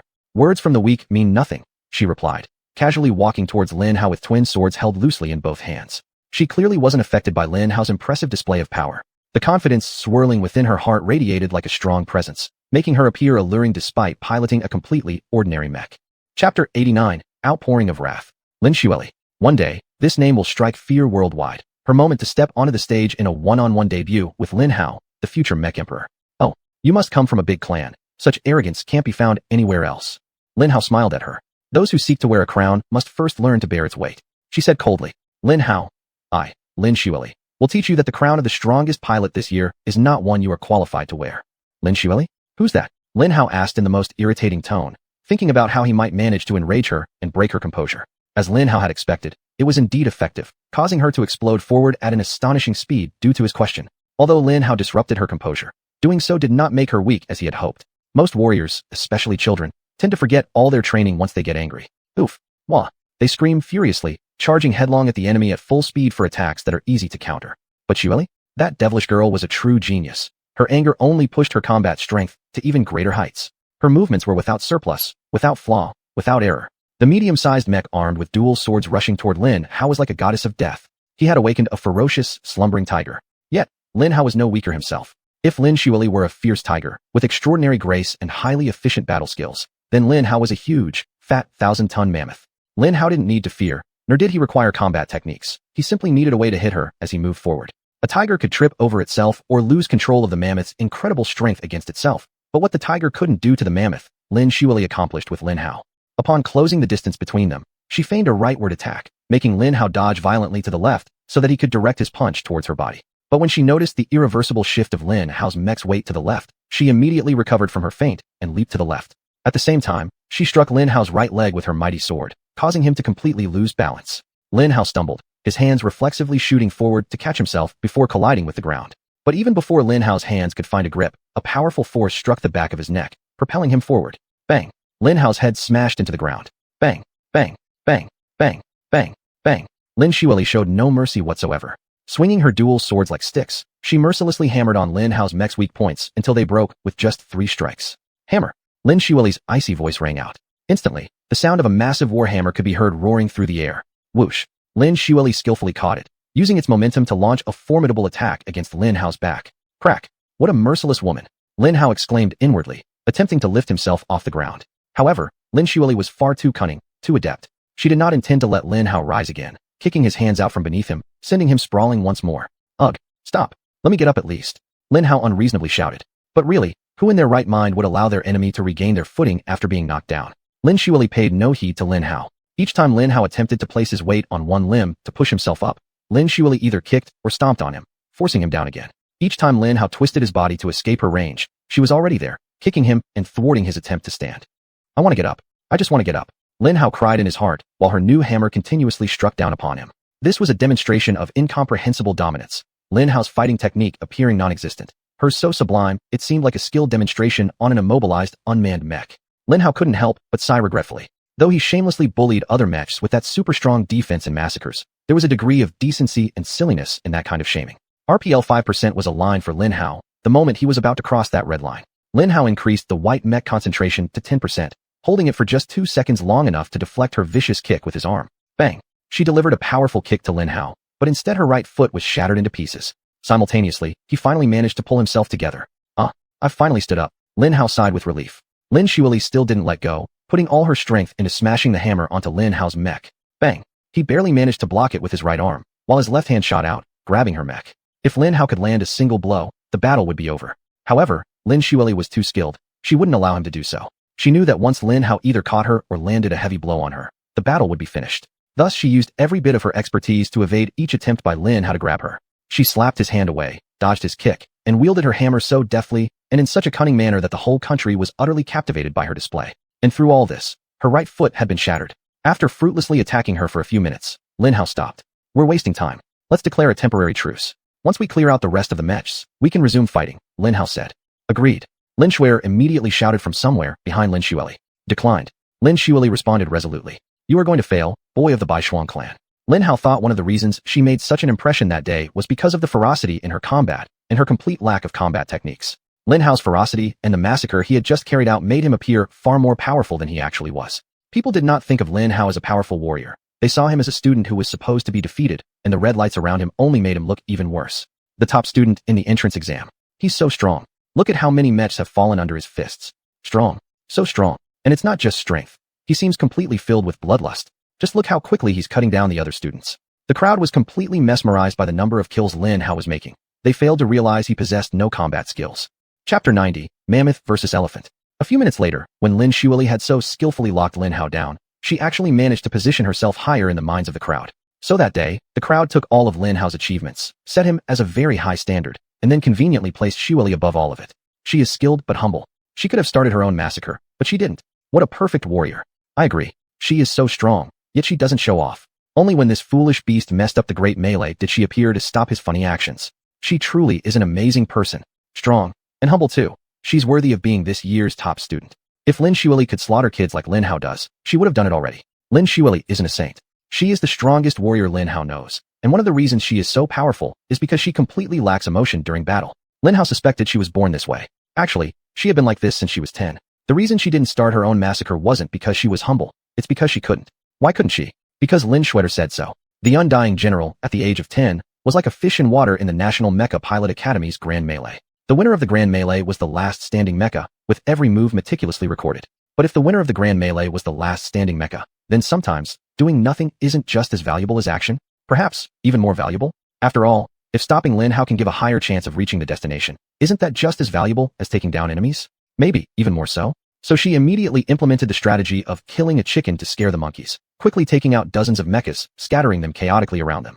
The formation with spears pointing outward remained stationary. With so many dead mechas around them, and so many functioning mechas within their group, the crowd avoided them like the plague, engaging in their own conflicts instead. Some even copied her strategy with varying degrees of success, yet no one could replicate Lin Xueli's level of ferocity as perfectly. And so, within the first few minutes of the Grand Melee, Lin Xueli's brilliance was effectively hidden, until Lin Hao appeared near them. He could easily imagine how their argument must have unfolded at the time. This is terrible. Xueli frowned, looking at Xuer. Look, he got all the attention. It's all your fault. I should have left your good fortune behind and done the same thing he did. This way, more people would praise me, and I might raise my allowance. I'll use any bloody word I like. Xueli shouted. Hey, don't use bloody either. Xuer scolded. Oh, Xueli nearly pulled her hair in frustration but stayed silent after that, refraining from cursing further. What do we do now? What can we do? Wait until he gets tired, then let other fools take him out. Then we wait for more fools to eliminate those fools. Xuer shrugged casually. Maybe after that, we can act. No, it takes too long. I'm attacking him now. Lin Xueli shook her head firmly. No, stick to the plan. Lin Xuer ordered sternly. I stick to my plan, Lin Xueli said, drawing her dual swords. You don't have a plan. The plan says you and us will stay here and wait. Lin Xuer frowned deeply. Yes, your plan says that. But my plan is that I want to beat that bullying White Frost boy and make him see who the real leader of our generation is. Lin Xueli said as she began stepping away from their formation. Lin Xueli, you'll pay for this. Lin Xuer shouted. So what? Tell him how my brilliant performance boosted the fame of the Lin family. Thanks. Lin Xueli laughed. Lin Xuer sighed. But she was the eternal general, and she had many plans and scenarios in her mind. So she immediately executed the scene where Lin Xueli became the center of attention. Hoof formation, she yelled loudly. Escort Lin Xueli to over there. This time, Lin Hao thought Lin Xueli made the right decision, as the Lin family gained its renown due to their impressive performance against Lin Hao on that day. Because even up until now, Lin Hao's battle with her was the closest he ever came to being defeated by a mecha pilot. The eternal warrior Lin Xueli ignored Lin Hao's ceasefire call and charged at him again. No matter how strong you are, technique always triumphs over brute force. There are no shortage of stories where a seasoned and experienced old warrior can easily defeat a muscular youth at the peak of their physical health, even while dealing with acute back pain. This was the case in the battle between Lin Hao and Lin Xueli. Despite having her right foot smashed, Lin Hao still couldn't deliver a fatal blow to her. However, fortunately enough, the smashed right foot also gave her enough of an impediment to prevent her from taking him down as easily as before. Thus, the fight between the two unexpectedly presented a subtle balance, and it was surprising that Lin Hao could avoid being taken down. In a sense, Lin Xueli was still fighting with just one good foot, which wasn't exactly a surprise.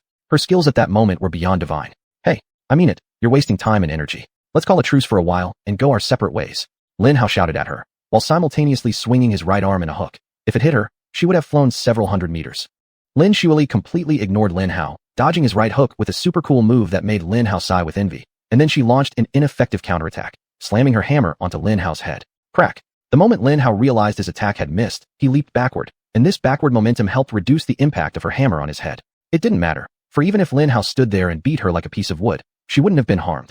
But Lin Hao did so because, while her physical attacks had no effect on him, his reputation was about to be destroyed. Lin Hao needed to value his reputation, so he had to act this way. If he didn't, the name of the White Frost clan would become a laughingstock because of him, and the damn old man might cut back on the amount of bacon in his breakfast. He could even remove it entirely from the menu. To preserve his reputation, Lin Hao must display some skill, but unfortunately, it was too late. At the time, he didn't know it, but everyone in the crowd and those watching on television might have already reached a clear conclusion about Lin Hao at that point. Strong, possessing a secret technique that could reinforce armor, but utterly lacking in combat skills. Chapter 91. Eternal Warrior Lin Xueli. Lin Xueli once again struck Lin Hao. For some unknown reason, she reversed the motion of her hammer and used it to smash into Lin Hao's chest. Lin Hao had finally had enough of this battle. She wasn't strong enough to beat him, and Lin Hao lacked the physical skills to take her down either. But Lin Hao did have other skills that could take her down. Still, all's fair in love and war. As she charged forward with her foot aimed at Lin Hao weakened the structural integrity of a key component of that foot, causing it to snap on the spot. Her mech immediately collapsed onto the ground, which was surely a heart-wrenching sight for many of her supporters and fans. Crash! Lin Hao was no saint. Hao swiftly kicked her right shoulder, shattering it into pieces. The massive damage triggered her injury threshold, and her mech shut down immediately as its reactive armor dimmed. Lin Xueli was defeated. The crowd erupted with a roar of both outrage and excitement. What sorcery is this? How does the National Mech Pilot Academy maintain these training mechs? Why was her mech leg so bloody weak? Murder. I say foul. No. The swan has been defeated by an ugly frog. This can't be true. It's impossible. I told you, skill cannot defeat brute force. Watch and learn. My words are never wrong. Lin Hao completely ignored the commotion from the crowd and focused instead on the Lin family mechs rushing up to encircle Hao. Do you want to forget about the entire incident because your superstar has already died? Lin Hao asked them with the most menacing voice he could muster. Then come at me. I'll give you all a glorious death. We've come for Xueli. Lin Schwetter said calmly. You've done enough. Let us take her mech. Let's call it a draw. Lin Schwetter was absurdly amusing. Recalling that moment, Lin Hao was astonishingly clear about something. She was gambling, trying to maximize a bad situation. Xueli lost the mech battle, but Schwerer wanted to win the psychological warfare by seizing Xueli's corpse. She was willing to risk having her entire team annihilated by Lin Hao just to secure a psychological victory, giving her team a powerful mental advantage. She wanted to send them a clear message. Fight. Fight like Xueli. Fight to the death. If you fall, your brothers and sisters will respect you and your sacrifice, ensuring we protect your corpse, rather than leaving you alone on this vast battlefield. Even if it meant confronting the devil, Lin Hao, himself, they would do it. Of course, Lin Hao had no idea what she was doing at the time, so Hao naively and grandly agreed to her request. This was a glorious fight.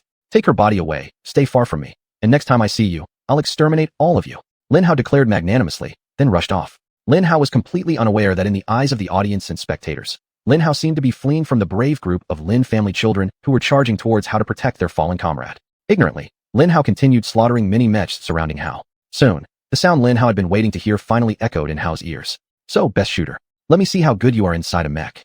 Upon hearing those words, Lin Hao broke into a wide grin. It was the Long family. From the very beginning, especially from the moment they infuriated Lin Hao during the entrance exam, the Long team was destined to be the biggest loser this year. Lin Hao stared at them like a fierce mountain tiger eyeing a group of cute little goats. They were a bunch of arrogant, entitled, utterly ordinary upper-class children who liked to bully the weak and take advantage of those without power. They made other weaker groups of children give way to them wherever they went, and forced the especially weak ones to serve their every small whim and desire. Their treatment of Tess clearly demonstrated their corrupt nature, and Lin Hao harbored deep resentment against their kind. Because even among the lowest rungs of society where Lin Hao lived for years, there were bullies like them. Just because they had the backing of adult gangs, just because they were bigger and stronger, they bullied the young and weak scrapyard workers to the utmost. One of the reasons Lin Hao didn't have many friends was that few young scrapyard workers survived their bullying. For a long time, Lin Hao deeply detested their kind. If Lin Hao easily forgave them, Hao would be cursed. Oh yes, Hao had no mercy for them. Facing them, Lin Hao had no reservations whatsoever, going all out. Lin Hao wanted to take away their pride and confidence. He wanted to tear them into a million pieces. Afterward, he wanted to stomp on the remains to ensure their arrogance and pride were utterly crushed. So even if they suddenly became kings of the world, they couldn't reclaim themselves. Anyway, Lin Hao knew he would beat them, then defeat them again whenever he got the chance. Lin Hao stared at the group of mechs belonging to the Long family and quickly memorized them. 33 of them, divided into 3 teams, each led by one of the top 100, glowing green. They must be Victor, Haley, and Gerald. All 33 are heavy mechs. Lin Hao angrily narrowed his eyes. Of course, Lin Hao knew how they had managed to acquire so many heavy mechs for every member in their team. Not a single one of you will leave this large melee unscathed, Lin Hao swore. Surround him. Victor barked at his henchmen, and immediately, all 32 heavy mechs moved into action. Victor stayed directly in front of Lin Hao, while Gerald and Haley took positions at Lin Hao's 4 o'clock and 8 o'clock. The remaining 30 heavy mechs formed a circle, ready to support their 3 leaders at any moment, and occasionally sneaked in 1 or 2 attacks against Lin Hao when the opportunity arose. I want to make sure this doesn't end too quickly for you, Victor growled. You've spoken my mind, Lin Hao said with a cold smile. Then come find daddy, little babies. Lin Hao extended the mech's arm and gave them a thumbs up. Let's see how you keep talking nonsense once we rip off your limbs. Victor shouted. Seize him. Haley and Gerald leapt in, wielding swords and hammers, professional bullies who were well-trained and skilled in their techniques. Even though they had 33 mechs on their side, they only sent 2 to deal with Lin Hao. If they sent more than 2 to handle Lin Hao, it could lead to unnecessary conflicts in the end. Chapter 92, The Long Family's Challenge. This requires a team that has spent a great deal of time training together to effectively attack a single target alongside 3 people. Splash. Gerald's hammer struck the right arm Lin Hao raised, its position guarding against him. Splash. Haley's sword smashed into Lin Hao's left arm. Their attacks were initiated very cleverly, perfect body rotation and angles, all of which contributed to providing the most powerful and destructive attacks their mechs could unleash. In fact, they were so proficient that Lin Hao estimated they must have released 50% more strength than the other children. He knew because the moment their attacks landed, the joints in their weapon-wielding arms shattered. When two objects of similar density and intensity collide with an impact intensity that the material can still handle, not much happens beyond a loud noise. This is exactly what was mainly happening throughout the entire large-scale melee. Practice mechs have high armor, which allows them to endure beatings without breaking. After all, they are practice mechs. However, when two objects with vastly different densities and intensities collide, the weaker one will collapse. It's like a car colliding with a tank, or an airplane crashing onto the ground. Haley's and Gerald's weapon-wielding arms were what Lin Hao thought had no attacking power at all. The moment they realized their arm-based attacks were completely ineffective, they immediately jumped back, shouting for their goons to attack with rifles. Consume his strength first. Fire! Gerald shouted loudly.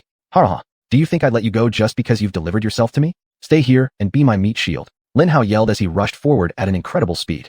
Lin Hao grabbed Gerald's arm and immediately pulled him towards himself, using him to block some of the rifle attacks. Of course, Lin Hao didn't need him to block it for him, but letting him die under friendly fire felt pretty good. He would never forget that moment he said fire. That was the moment he sealed his own fate. Bang, bang, bang, bang. All 30 goons opened fire with rifles they might have obtained earlier from victims. Bang, bang, bang, bang, bang. Their rifle beams crashed down on Gerald and Lin Hao. Of course, more ammunition rained down on Gerald because Lin Hao was actively swinging him around to ensure he absorbed as many attacks from his goons as possible. No, don't shoot at me, damn it. He screamed loudly at his goons, who tried their best to avoid shooting him. But who was Lin Hao? Lin Hao was a mech pilot with an RPL over 95. He swung Gerald's mech with incredible precision, making sure it absorbed all the rifle fire. Hold your fire. Stop attacking, damn it. But that was all he managed to scream before his heavy mech was destroyed. One of the top 100 participants in the National Mech Pilot Academy's Grand Melee, Gerald, fell. He was the first of the top 100 to fall, landing directly on Lin Hao. Seeing one of their leaders being tossed around like a dead fish stunned the Long family children. Because aside from the absurdity of the situation, what Lin Hao did at that moment could only be explained in two ways. The first was torque. Heavy mechs needed to rotate at extremely high speeds to generate the power and torque required to physically lift another heavy mech like a human would. The entire nation could see that when Lin Hao grabbed Gerald's heavy mech and lifted him off the ground, then tossed him around like a doll, there was no sign of rotation. So that left the second explanation. Lin Hao's mech had a higher grade power source. To achieve this goal, there were two possible explanations. One was that the National Mech Pilot Academy accidentally placed a heavier powered heavy mech, and Lin Hao happened to get it. Lin Hao remembered that this was the National Mech Pilot Academy's explanation, approved by the Federation after a long investigation. But at that moment, the investigation hadn't even begun, and the hearts of the entire nation were swirling around the second reason. Lin Hao was a prodigy mech architect. He tampered with the power source of his own practice heavy mech, configuring it for higher productivity. This explained his nearly indestructible armor and absurd power output. Since the armor was previously enhanced, most analysts were happy to look for external reasons to understand how and why Lin Hao was able to increase the armor grade of his mech. Perhaps a hack in the activation triggers of reactive armor? Or a breakthrough in barrier technology. But now, as Lin Hao's power output soared to an absurd level, given his incredible performance, the unthinkable finally began to seem predictable. Lin Hao was a very, very promising and coveted genius mech architect. And in a country that was under immense pressure from the USAA and the Euro Empire for immense strength in the form of gold mechs, a prodigy mech architect was worth at least 100 prodigy mech pilots. All clans, families, and organizations were very clear on this. In fact, one of the reasons why the Long family was so powerful was that they once had a highly successful mech architect, one of only 3 mech architects in the entire nation. The entire arena, and likely the entire country, erupted in shocked shouts and excited roars. If Lin Hao was a prodigy mech architect, he wouldn't have stayed unless he had solid backing that could easily match or even surpass theirs. If that was the case, then he was probably a piece of metal they couldn't kick around. Victor was a decisive man. He was someone who could make tough decisions very quickly, the kind that would paralyze many adults with indecision, and he had been like that since he was a child. That day and moment were no exception. Are you a mech architect? He suddenly asked Lin Hao. Of course, Lin Hao had no idea what he was talking about, so Lin Hao acted as if he didn't know what Victor was saying. Well, even if I am, it won't change the fact that I'm going to kill you and all your clan members here today, Lin Hao replied coldly. However, at that moment, before Victor could respond, 3 rifle beams shot out from somewhere to Lin Hao's right. His fellow students on stage were being applauded by the rest of the school, much like a malicious boy throwing eggs. Mechs equipped with something called super heavy rifles in the practice mech world had already fired 3 consecutive shots at Lin Hao. And those 3 shots were all aimed at the unarmored inner joints of Lin Hao's arms. Lin Hao immediately realized that it was the same evil person who had shot at the girl Lin Hao had decided to save earlier. Chapter 93, Lin Hao's Wrath. It had the same sneaky angles and the same powerful shots. I get it, you're dead, asshole. Lin Hao's eyes sparkled with the anticipation of revenge, his lips curving into a satisfied smile as he tracked the sniper rifle shot back to a medium mech about 500 meters away. That mech was hiding among a group of medium mechs. Victor, I'll deal with this bastard first, then I'll come back for you. Lin Hao shouted, taking 3 huge rifle bullets without dodging or even blocking. Lin Hao threw Gerald's mech to the ground and charged toward Jaden. Yes, that was Jaden and his infuriated clan. Among all the heroes who stood up for the country when help was needed, Lin Hao disliked him the most, and this great melee was just the beginning of a rocky relationship. Even so, he remained loyal to the country, which was more than what Lin Hao could say about many other outstanding figures. After all, Jaden was a patriot, and by that point alone, he was qualified to be called Lin Hao's brother. However, at that moment, he was right at the top of Lin Hao's kill list. 500 meters might be far, or it might be very close. For heavy mechs wanting to approach medium or light mechs, it was eternal. Generally speaking, medium and light mechs couldn't be caught by heavy mechs. But for a heavy mech driven by Lin Hao's Red Core, it was just a few seconds sprint. Lin Hao rushed across the arena like a bolt of thunder before anyone could react, charging toward Jaden like a bull tearing through a field full of sheep. Creditably, the bloodline held their ground, with 3 green glowing mechs stepping forward to challenge Lin Hao. Like the Long family, they also had 3 children within the top 100, but unlike the Long family, there wasn't a single heavy mech in their 30-person squad. Strangely enough, they were all medium mechs. Crash! Just as Lin Hao shrugged off the last mech blocking his way, the bloodline finally made their move. That was the moment Lin Hao learned not to underestimate enemies, no matter how strong or advantageous one's position may be. Whoosh! Whoosh! The bloodline activated their flight modules, sending all 30 mechs soaring skyward. They all pulled out rifles and aimed at Lin Hao. Fire! Jaden commanded his teammates calmly. 30 rifles weren't a particularly imposing number in grand schemes, especially in melees involving thousands of mechs. However, when all 30 rifles fired at one target from a relatively safe and impeccable position, those 30 rifle beams dropping from almost the same direction could decisively shift the tide of any battle. Each synchronized burst would knock down 1 or 2 heavy mechs, and after just 10 to 15 seconds, most enemy groups, not to mention individual targets, would be torn apart and defeated. Of course, against another formidable faction, their strategy might not have worked so smoothly. Their choice of medium mechs equipped with flight modules and powerful rifles was perfect, considering this family primarily specialized in sharpshooting, with an impressive record as the nation's top sniper clan. A total of 100 Blood King snipers each accumulated over 100 mech headshots in both real and simulated battles, a testament to the bloodline and their affiliates. It was truly an extraordinary achievement. In that great melee, 30 bloodline snipers unleashed precise shots at Lin Hao, giving him a strange yet striking sensation. His key areas were completely overwhelmed by rifle beams. The bloodline members precisely knew how powerful their rifles were and exactly how much force their attacks carried. However, they underestimated the damage the rifles could cause, focusing solely on how much power they could withstand, proving just how deep their mastery of the art of shooting was and how well they understood the situation in their battle against Lin Hao. Repeated aerial shots struck Lin Hao's right knee, throwing him off balance. Bang! Bang! Bang! Just as Lin Hao prepared to shift his weight to his left foot to regain balance, they seamlessly shifted their target and hit Lin Hao's left knee as well. Bang! Bang! Bang! What can a wolf do when stimulated flying porcupines hurl their quills from afar? Of course, unleash its full strength and destroy them once and for all. I don't care about your little spikes. Die now, was what the wolf thought. Lin Hao wasn't a wolf, but that's exactly what he thought at the time. Lin Hao focused his strength on his legs, grabbing a nearby fallen mech and hurling it toward the bloodline. Dodge! The poor pilot inside the falling mech might have screamed with all his strength, as his heart must have nearly leaped out of his chest with fear. Bang! The fallen mech crashed into several bloodline mechs, instantly cutting off their power. Boom! 3 mechs slammed heavily onto the ground. Of course, their cockpits were undamaged, so the kids inside would be fine. But Lin Hao dared to bet that if there was anything in their bladders, it would have been released into their mech suits at that moment. However, the bloodline clan was absolutely not cowards, nor would they give up easily. Even after witnessing the horrifying demise of 2 of their comrades, it did nothing to diminish their enthusiasm for shooting at Lin Hao. 28 rifles continued to mercilessly attack Lin Hao. What was most impressive was that all 28 mechs began flying around randomly in the air to avoid being hit by more flying mechs. Although their accuracy and timing slightly dropped, no longer perfectly hitting Lin Hao's vital areas with perfect rotations, they still managed to strike his body at a relatively good rhythm. It was quite impressive. When Lin Hao mentioned the dragons and phoenixes of this generation, they were definitely included. The Lin family were the vanguards, and the bloodline were the elite sharpshooters on the flanks. These 2 families working together could utterly annihilate almost anyone sent against them. Fortunately, these 2 families weren't allies in real life, especially during such great melees. The Lin family hadn't participated in Lin Hao's fight with the bloodline, but it wasn't the same case for the Long family. Remember those tough decisions Lin Hao said Victor was capable of making? Well, the first one that truly left an impression on Lin Hao was his attitude toward him, which had done a 180-degree turn despite everything Lin Hao had said about his parents. They say there are no permanent friends or enemies, only interests. Through Victor's actions and those of his team, Lin Hao really saw the reality of that day. Fire! Victor's voice rang out from somewhere behind Lin Hao. Damn you, Victor. Can't wait to die, huh? Alright, I'll grant your wish then. Lin Hao looked perplexed as rifle beams flew from long-range weapons. Bang! Bang! Bang! Due to the erratic movements of the bloodline mechs, most of the rifle beams missed their target, though some connected. 2 more bloodline mechs fell to the ground.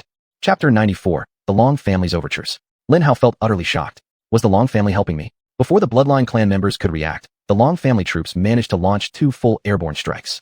By then, compared to the 32 teammates of the Long family, there were only 23 Bloodline clan members left on the other side of the battlefield. The Bloodline clan and the Long family immediately engaged in a whirlpool-like battle that left all spectators breathless. However, despite the Bloodline clan members' astonishing accuracy and flying skills, they were ultimately mid-sized mechs ambushed by heavy mechs. The Dragon team had the element of surprise and the advantage of being prepared to deal with them. Moreover, though not as skilled as the Bloodline clan, all pilots from the Long family were quite competent in their own right, quickly establishing a steady rhythm. Concentrate fire and adopt defensive postures, Victor ordered while deftly taking down a Bloodline clan mech.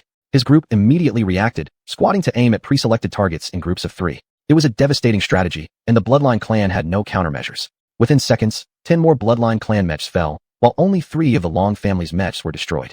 The battle was over. One of the key traits a good commander must possess is knowing when to retreat and save as much strength as possible. The Bloodline clan had clearly lost. A good commander would immediately lead his subordinates to retreat and preserve their power. Jaden was a good commander. He would surely order a retreat. If, of course, he weren't just a powerless mech at that moment. Lin Hao had been watching him closely and immediately launched a flying mech towards him. Bang! Lin Hao's flying mech collided with him, sending his dark, battered mech crashing to the ground. "Oomph, you sneaky bastard, daring to harm the girl I protect," Lin Hao shouted at him. With Jaden out of the fight, the rest of the Bloodline clan lasted less than a minute. When the dust settled after the last Bloodline clan mech fell to the ground, 27 ultra-heavy mechs remained standing tall. The Long family was formidable, extremely formidable. Lin Hao turned toward Victor. Victor turned to face Lin Hao and signaled his subordinates to stand down. "I told you, I would kill all of you. Helping me defeat the Bloodline clan wouldn't change that," Lin Hao roared at him as he approached. Lin Hao extended his right arm and grabbed Victor by the neck. "We started off on the wrong foot, and the Long family wishes to build a relationship with you.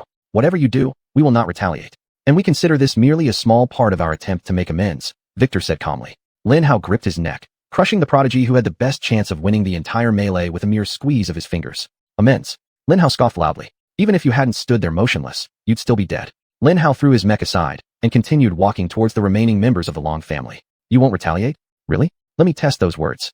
Lin Hao grinned at them and moved toward the remaining star of the Long family. Each of the Long mechs stood completely still in front of Lin Hao, including Haley's mech. Lin Hao reached out and grabbed her by the neck, just as he had done to Victor. Lin Hao remembered staring at her mech and the dazzling green light enveloping it, and how the green light disappeared at an astonishing speed when Lin Hao clenched his fist again. Crack! Haley's heavy mech powered down and went dark. Lin Hao released his grip on her, letting her collapse to the ground. Lin Hao had to admit, it was impressive. They were willing to pay the price, just to leave a deep impression on him. However, Lin Hao wasn't one to forgive and forget so easily. But whatever they did, it was the right step. One by one, Lin Hao killed the Long family mech that came to his rescue minutes earlier. At first, he hardened his heart, fiercely grabbing their necks, telling himself this was the end they deserved for being super tyrants. But not only killing completely motionless targets, but also those who had previously made efforts to save Lin Hao, brought a very unsettling feeling. Although they had indeed committed brutal acts of bullying his friends, they were now willing to die there and give up the competition, stirring something within him. By the time the 10th Long family mech was dead, Lin Hao's raging fury had dissipated into boiling anger. By the 20th, Lin Hao's anger had cooled down, and by the 27th and final mech, Lin Hao was almost unwilling to kill him. But in the end, he did it. Cracks. The entire arena fell silent as Lin Hao took down the last mech of what could arguably be called the strongest group in the Grand Melee. If the Lin family was known for their fierce warriors led by a shrewd leader, and the Bloodline clan were incredible marksmen, then Victor was renowned for being completely devoted to their cause and family, sometimes even at the highest cost. They were merciless to victims and enemies, but also merciless to themselves. They bore all the hallmarks of an extremely wealthy and powerful family, with a well-thought-out and even well-implemented training system. Arrogant bullies, yet viciously focused on their goals. Despite being detestable, people couldn't help but admire their courage. They would make very solid comrades in battle, Lin Hao thought. But I must first break their damned arrogance before I can have any sort of relationship with them. Lin Hao's eyes narrowed slightly as he recalled what they had done to Tess. "Humph, it'll be a relief," Lin Hao growled faintly. Lin Hao turned around to face the rest of the participants. There were more than 2,000 left. Are you all going to stand there and let me slaughter you like I did the Long family?" Lin Hao shouted at them. Naturally, this worked, and as expected, the group of 10-year-olds erupted in anger. Almost all at once, they charged at Lin Hao, defending their honor. "Don't you dare talk about my mom," one particularly enraged boy shouted. Altogether, Lin Hao's taunt reached absolute perfection. The remaining 2,000 mech pilots almost all rushed toward Lin Hao. No formation, no coordination, just a chaotic swarm of mechs roaring toward Lin Hao, desperately trying to close the distance and grab hold of him. Heavy mechs, medium mechs, light mechs, walking and flying modules, they came rushing from every direction. Those with rifles immediately opened fire, causing a cascade of rifle beams to rain down on Lin Hao. Without coordinated volleys, they stood no chance of hitting Lin Hao. The children fired wildly, providing a spectacular demonstration of their complete lack of skill. A flock of crazy chickens, Lin Hao muttered with a grin as he effortlessly dodged their long-range attacks. Chapter 95, Mockery. Lin Hao was brimming with confidence in victory. Oh yes, extremely confident. The bloodline people were gone, the Long family left, the Lin family lost surely, and they were in harm control mode. Most of the powerful clans had been ruled out. Only the Wang clan remained outside the participation of that year's great melee among distinguished families and clans. Although they weren't allies of the Baimong clan, they weren't particularly hostile either, so they didn't hinder Lin Hao. With the calculation of major forces, the great melee quickly approached its end. The remaining 2,000 angry children formed Lin Hao's last act in this event, taking only 25 minutes. This was how long it took Lin Hao to clear them all by hand. They all knew they had no chance against Lin Hao, but they didn't care. 2,000 charged bravely, attracted like frenzied moths to a brilliant flame.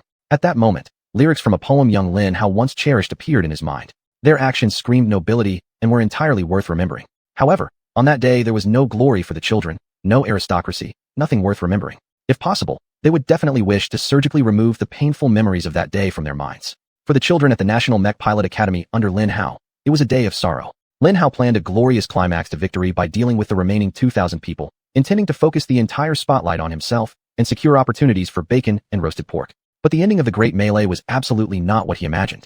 Instead of the whole crowd cheering for Lin Hao, or at least being silent in shock, they were cheering for an intense battle between the Lin family and the Wang family. 2,000 versus 1, winning easily began as an epic start. However, after 20 minutes of relentless attacks, it quickly grew numb and boring. Better yet, pay attention to the incredible battle between the two most powerful superpowers, more balanced, thus even more thrilling. Thus, Lin Hao killed the final enemy, only to be completely and utterly ignored by the crowd. Alright, let me see just how spectacular this battle is. Lin Hao deeply sighed, heading toward the swirling chaos several hundred meters away. Lin Hao could already see their battle formations. Reflecting on it, it was truly astonishing that a group of 10-year-olds could complete such an epic fight, involving such complex formations and movements. Lin's adopted a three-part formation named Lion Falcon, with 10 heavy mechs in the middle, mechs and light mechs on the wings, and medium mechs occupying the positions closest to the center. This was a highly flexible formation, allowing Lins to respond appropriately to any threat. Outside the mechs, there were lighter, faster mechs, making them highly responsive and enabling them to quickly reach anywhere. Even if the enemy attempted to weaken them by firing heavy tanks towards both wings, they could fold back the wings and retreat them behind their own heavy tanks. Once there, they could easily adopt the arrow formation, with heavy tanks forming an empty wedge-shaped array while the internal medium and light mech launched outward. The drawback was that, if the wing wasn't well coordinated by a good commander, they would be easily picked off, and their formation might crumble from the outside inward. Indeed, this was a complex but outstanding formation worthy of the young Eternal General. On the other hand, the Wang family, led by twins, naturally divided into two groups. Strangely though, they weren't split into two equal groups. Wang Lingling led a larger force of heavy and medium mechs, with at least 20 mechs advancing in two rows. Wang Nana led a smaller team of 7 medium mechs, approaching the Lin family from the north, far away from the main force advancing from the east. This was the Wang family's famous hammer and anvil formation. Wang Lingling would act as the unbreakable anvil, resisting enemies, attracting and absorbing most of their firepower, while Wang Nana would hammer them from wherever she liked, poking at their weaknesses and delivering the fatal blow. The fact that she led a small team composed of medium mechs gave her the flexibility required to stab enemies and deliver lethal blows with firepower. In summary, this too was an excellent formation, equally awe-inspiring. However, regarding execution, the Wangs held the advantage from the start. Wang Lingling and her 20 mechs constituted a massive threat, forcing Lin Xuanyuan to deploy her 10 mechs to resist them. Meanwhile, Wang Nana glanced at Lin Yao's formation and immediately attacked their northern wing, precisely targeting the medium mechs located between their light mechs and heavy mechs. With this move, the Wang family had already released their hammer onto the Lin family's wings, immediately taking control of the initiative. If they could sever one of the eagle's wings, the Lin family would be at a tremendous disadvantage. Fortunately for Lin Xuanyuan, she had to respond. Of course, she was thoroughly enjoying this thrill. For an eternal general, these were moments she lived for, where she could turn the tables on her enemies. Wang Lingling's medium mechs began their hammering with a salvo at a single medium mech that was defending against Wang Elise's heavy mech, killing it instantly. They then drew their short swords and charged towards the other medium mechs. Bang, bang, clang, clang. If everything went as expected, Lin Zyra's medium mechs would be slaughtered, and her light mech stranded. Her northern wing wouldn't just be cut off, it would be pulverized. However, Lin Xuanyuan remained completely calm, allowing the battle to continue for several more seconds before finally issuing the command. Northern wing, rise. At Lin Xuetra's command, the remaining 9 medium and light mechs ignited their thrusters and soared into the sky. Of course, they could fly. However, Lin Zyra wasn't the only one with surprises up her sleeve. As soon as the northern wing destroyed its thrusters, Wang Tingting and her hammer also ignited their own thrusters. Swish! They shot into the air, converging with Lin Zyra's northern wing. 7 Wang family medium mechs versus 9 Lin family medium and light mechs. What lay ahead for them now would be an aerial battle. Having gained a small but significant height advantage over the Wang family, the Lin family mechs were able to reclaim the initiative, lunging at the Wangs before they could ascend to a respectable height in the sky. 3 Lin family light mechs sacrificed themselves, deliberately colliding with the Wang family mechs, crashing back to the ground as swiftly as they had risen and powering down immediately. The remaining 4 Wang family mechs managed to turn in time to avoid the other Lin family mechs. They fired their thrusters at full speed and immediately swung northward to regroup, their hammer having lost most of its striking power and being forced to retreat. Chapter 96. Lin Xuanyuan's Strategy. However, Lin Xuanyuan was not someone who let her prey escape so easily. Bei also fired up the thrusters at full speed and began pursuit. Subsequently, a high-speed, relatively aerial battle commenced, with the airborne mechs beginning to bring the fight towards the north. The Lin family camp had lost a wing, and the Wang family camp had lost a hammer. It was more or less equal. Wang Lingling continued her pressurized attacks, her 20 mechs stronger than Lin Xila's 10 heavy mechs in the center and 10 medium-light mechs in the south. It was probably around the moment Wang Lingling realized her mistake. Lin Hao could already imagine her reaction. Huh? Wait a minute. Where is her southern wing? Wang Lingling turned to check the situation in the south, and what terrified her was that the southern wing was gone. Whoosh. Whoosh. 10 medium-light mechs suddenly ignited their thrusters from behind the 10 heavy mechs, shooting fiercely towards the northern battle. At the same time, Lin Xuanyuan's 10 heavy mechs charged forward, tilting slightly northward, blocking Wang Quangling from sending troops to rescue her sister. What was initially 4 against 6 would soon become 4 against 16. Lin Xila's heavy mechs were the key to the entire operation. They had to survive so they could serve as a fortress for the final attack by Lin and her 20 mechs. If the Lin family destroyed 7 of her medium mechs, but left 10 heavy mechs for her, it would be an epic disaster. But if she didn't have a plan to ensure the safety of her heavy mechs, she wouldn't be Lin Xila. Just like Lin Hao, Lin Xuanyuan didn't hesitate to use the bodies of the fallen to her advantage. While her 10 heavy mechs moved north to block Wang's reinforcements to her sister, they collected the downed mechs, turning the activated armor into powerful shields. This way, they could use these mechs to block both long-range and short-range enemy attacks. It was vicious, fully showcasing her mastery of the battlefield. Young Lin Xila, only 10 years old, had already learned the art of utilizing everything the environment provided. There was no suspense in this phase of the battle. Less than a minute into the intense fighting, Wang Lina crashed dramatically, her 4 medium mechs taking down 3 medium mechs and 1 light mech before dying. Taking all factors into account, this was an extraordinary achievement. Under such odds, most children might die without being able to eliminate a single enemy. Lin Xila's airborne mechs quickly returned, firing rifle beams from above at the Wang family, causing medium mechs to fall one after another. Within minutes, all of the Wang family's medium mechs were gone. Only 12 heavy mechs remained. Facing them were 21 mixed mechs from the Lin family. Lin Xuanyuan brilliantly showcased her skills during that battle, with victory almost within her grasp. Through her, the Lin family once again demonstrated to the nation that they were not just mech producers. They were also outstanding military strategists. Yet, the fame of the Wang family was no less than that of the Lin family. In fact, one could even say they were even more famous. What were they known for? Of course, diplomacy. The Wang family was an expert at dealing with people and making friends, and the person in power at the Wang household was just one among a long domestic list of influential Wang politicians and powerful figures. In that large melee, there was still a powerful friend to make. Hey, brother, help me. I'll join your side with my sister if you can help me defeat the Lin family. Wang Lingling wasted no words, immediately putting the hammer on the negotiating table. She directly handed over the status of herself and her sister to Lin Hao. Well, things went wrong later. Yes, Wang Lingling later revealed that amazing technique to Lin Hao. It only worked in high-pressure emergency situations, where the enemy had very little time to decide. Just thinking about finally starting school, while made the Wang family want to place Lin Hao as their subordinate, his heart thrilled. Lin Hao certainly knew Bai Shuang might support him, but clans had their own politics. Lin Hao didn't think they'd all help him if needed. Not that Lin Hao anticipated needing their help. Still, having external supporters, especially ones as powerful as the Wang twins, wasn't a bad thing. When such a juicy piece of meat swung in front of him, what could the wolf do? Of course, Lin Hao rushed toward the Lin family. Haha, child of the Lin family. Here I come. Lin Hao remembered shouting enthusiastically. Alas, Lin Xuanyuan was a more mature commander than Lin Hao had imagined. When Lin Hao clearly indicated his intent to fight them, she abandoned the battle. All 21 Lin family mechs powered down, bringing an incredible anticlimactic end to the great melee. A few unpicky members of the crowd whistled at Xuanyuan and her Lin family members. Just as I was about to have an excellent impression of the Lin family, they had to give up. What a waste. She gave up for sure. Why fight that powerful freak? That's a complete waste of time.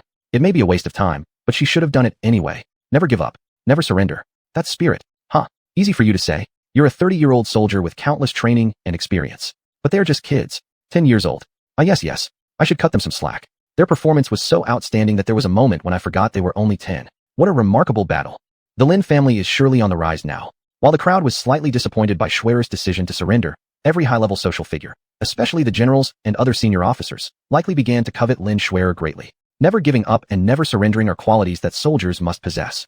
However, if a general or commander possesses such traits to the exclusion of all else, it would be catastrophic. As Lin Hao had mentioned earlier, one of the hallmarks of a great general is knowing when to retreat. While surrendering to the enemy is looked down upon, Lin Xuanyuan wasn't doing that. She abandoned the fight in order to preserve the mental health of her soldiers, who would undoubtedly suffer devastating blows if they were allowed to be slaughtered by Lin Hao. In essence, she was saving her soldiers so they could fight another day. This decision undoubtedly placed her name among the top military scouts' essential lists of officer candidates in the country. Still, despite this, some commanders didn't want to wait for her to go through the selection process. The enhancement of the white mech was no joke. Even at such an incredible distance, Lin Hao was able to clearly make out the conversations in the military VIP section of the crowd. At the very moment when Lin Xuanyuan gave up probing further to observe her superior's overall reactions to the grand melee, Lin Hao had already redirected his senses to various VIP sections.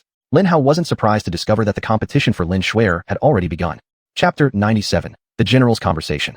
The Mecha Air Force plays a crucial role in every battle, began Air Force General Zhang Dong. But the other generals quickly seized on General Zhang Dong's line of thought, cutting him off before he could even finish his first sentence. It's not as important as our Navy, immediately countered Naval General Wei Tai. The Army wants Lin Xuanyuan, directly stated General Long Peter of the Mecha Corps. She will play a key role in our defense against the European Empire. General Long Peter had laid down his strongest card right from the start. Defense against the European Empire. After Russell mercilessly executed the senior ambassador of the European Empire, tensions with the Empire have reached unprecedented heights. War could break out at any time, and it might be a very, very long war against such a powerful enemy. Therefore, the Army, which will be on the front lines of the European offensive, will certainly get first pick of the most talented young people to begin training them and prepare for future battles. The other two generals immediately became furious at General Long Peter's shamelessness. At least give us a chance to present our arguments. Why are you so aggressive? Mumbled General Zhang Dong. Yes, Long Peter, you old bastard, can you calm down? Since Russell killed old Willie, you've been so gloomy, sighed Admiral Wei Tai. Don't mention that old fool to me, glared General Long Peter. Countless parents and children have to live in constant fear, worried that they will lose their descendants in the flames of meaningless wars with the Empire due to his selfish actions. Haven't you received the leader's memo? The Federation fully supports his actions. Even if Russell hadn't acted, troops would have been sent to carry out this mission. In fact, I think you owe Russell a favor for doing your job, said General Zhang Dong fearlessly, with no small amount of mockery in his tone. These three elders were long-term friendly rivals, so their conversations were always direct and unreserved. The leadership respects that Bai Shuang Wraith too much. She's biased and not qualified to be the Grand Secretary, loudly ridiculed General Long Peter. Oh, why do you say that? Asked Admiral Wei Tai happily, delighted to hear some nonsense about the equally influential members of the Wang family coming from the dignified member of the Long family. She's just his little granddaughter, so what if she gets killed by the European Empire? Simply condemn the Empire diplomatically and launch a slander campaign in the international media. Why kill their ambassador? Said General Long Peter, quite maliciously. If it was your Victor or your Haley, would you say the same thing? Asked General Zhang Dong before realizing his mistake. You definitely would. After all, you're an emotionless demon, answered General Zhang Dong with a bitter laugh. I feel like you're underestimating the leadership. I sense a secret they haven't told us somewhere. A very deep secret, like hidden mecha technology or something, speculated Admiral Wei Tai. Lin Hao almost choked when he heard these words. That damn Wei Tai. He's very smart. But no matter how smart he was, he still lacked direct knowledge of the true situation, which told Lin Hao one thing. The upper echelons of the Federation didn't trust their generals, a strange discovery for Lin Hao. However, it wasn't the time to dwell on great conspiracies and future wars. With the Lin family stepping aside, the number of participants had dropped below 30, reaching 13. This thrilling great melee, arguably the most exciting one ever, ended at the cost of elites, royalty, and even deities. The great melee is over, shouted Elder Gartner loudly, his amplified voice echoing throughout the entire arena. The crowd roared in agreement, giving thunderous applause for several long minutes. All the practice mechas powered down, and cockpit doors opened, releasing 4,000 children from the mechs into the open, basking in the gratitude of the crowd. For many, it was a moment of awe. Being cheered by thousands of supporters was not only glorious, but also made all the efforts and sacrifices they had made to reach this point seem worth it. Many children were moved to tears, though not all. Of course, Lin Hao's heart cried. He had never felt so wonderful in his life. For him, it was a moment both exhilarating and awe-inspiring. Even so, Lin Hao remained in his mech, ensuring no one could see his tears, but evidently, someone did see, and even used an ultra-powerful camera to capture the moment. Who? And who else? Over the next few holidays, posters showing Lin Hao crying with a duck face, enlarged, were plastered all over the main building of Baishuang. Damn you, James. Elder Gartner allowed the crowd to express their excitement, letting the applause continue. He was an expert at reading and orchestrating the mood of the crowd, and the pure energy radiating from them was unbelievable. What an incredible fight. What a magnificent display of youthful courage, creativity, passion, and skill. Elder Gartner roared, and the crowd continued clapping and stomping enthusiastically. A few minutes later, the roar finally subsided slightly, and Elder Gartner skillfully continued. The Wang family has unexpectedly overcome all difficulties, retaining 12 mechs by the end of the event. According to the rules of the Great Melee, the Wang family is hereby crowned champion. Congratulations. Please allow the elder of the Wang family to step forward to receive the award and say a few words to the participants and the crowd. The crowd burst into applause again, but it was clearly softer, more systematic, lacking the fiery passion of before. Yet, there were still a few people who didn't clap. After all, the Wang family was a patriotic household, a very powerful one. Although their method of winning the great melee certainly wasn't worth celebrating, they still deserved respect. A radiant, joyful-looking old man appeared on the giant screen, showing that the award ceremony was being broadcast live immediately. His pure white hair was combed neatly, and the suit with a pin on the collar marked him as a politician. He was Wang Jiaz, a senior minister of the Z Federation, one of the 12 respected elders who provided advice to the president on key issues. In short, as Lin Hao would come to understand in the following months, one of the true masters of the Federation. Chapter 98, The Final Champion. Ha ha ha ha. His joyful laugh rang out from the massive speakers. I am a very, very happy old man. It's been so long. Really, it's been too long. The Long family has ruled the great melee. How many times now? 3, 4? An impressive winning streak indeed, but alas, it has come to an end. Ha ha ha. This year's Special Task Force champion is well-deserved. Well-deserved. Good job, my most beloved descendants. Good job, ha ha ha ha ha ha ha. Huh. Still laughing heartily, Wang Jiaz grabbed the enormous championship trophy with one hand and strode off the stage, looking extremely proud. Of course, as he passed by Ms. Long, he didn't forget to give her a smile. What an enthusiastic and exciting speech. Let's give him another round of applause. Elder Galtro shouted. The crowd obliged. Who will wear this year's crown of the great melee? Who will step into the year as the undisputed champion among the first-year students? I will now invite our principal, the esteemed Professor Peng Xiaolong, to announce this news. Let's welcome him with applause. Elder Galtro exclaimed excitedly, clapping loudly himself. The crowd rose almost simultaneously, roaring their approval, and welcomed Lin Hao's elder brother onto the stage with applause and stomping feet. At that moment, Lin Hao had no idea how famous and beloved he was. His familiar smiling face soon appeared on the large screen. Like Wang Jiaz before him, he began his speech with a burst of laughter. Ha ha ha ha. What an exhilarating great melee. This is the best one in the entire history of our National Mecha Pilot Academy, don't you all agree? Peng Xiaolong shouted. Yes. The crowd replied in unison with a thunderous roar. Ah ha ha ha ha. This year is doubly exciting and special for me. Do you know why? Because this year's champion, the one who will wear this glorious crown made entirely of pure gold. Peng Xiaolong held up the shining golden crown high. Yes, my friend. Lin Hao of the Baishuang clan. Congratulations to you. Peng Xiaolong roared. But instead of a thunderous roar of approval, what he received was a collective gasp of shock, followed by murmurs of disbelief rising from the crowd. And then came an ear-splitting shout.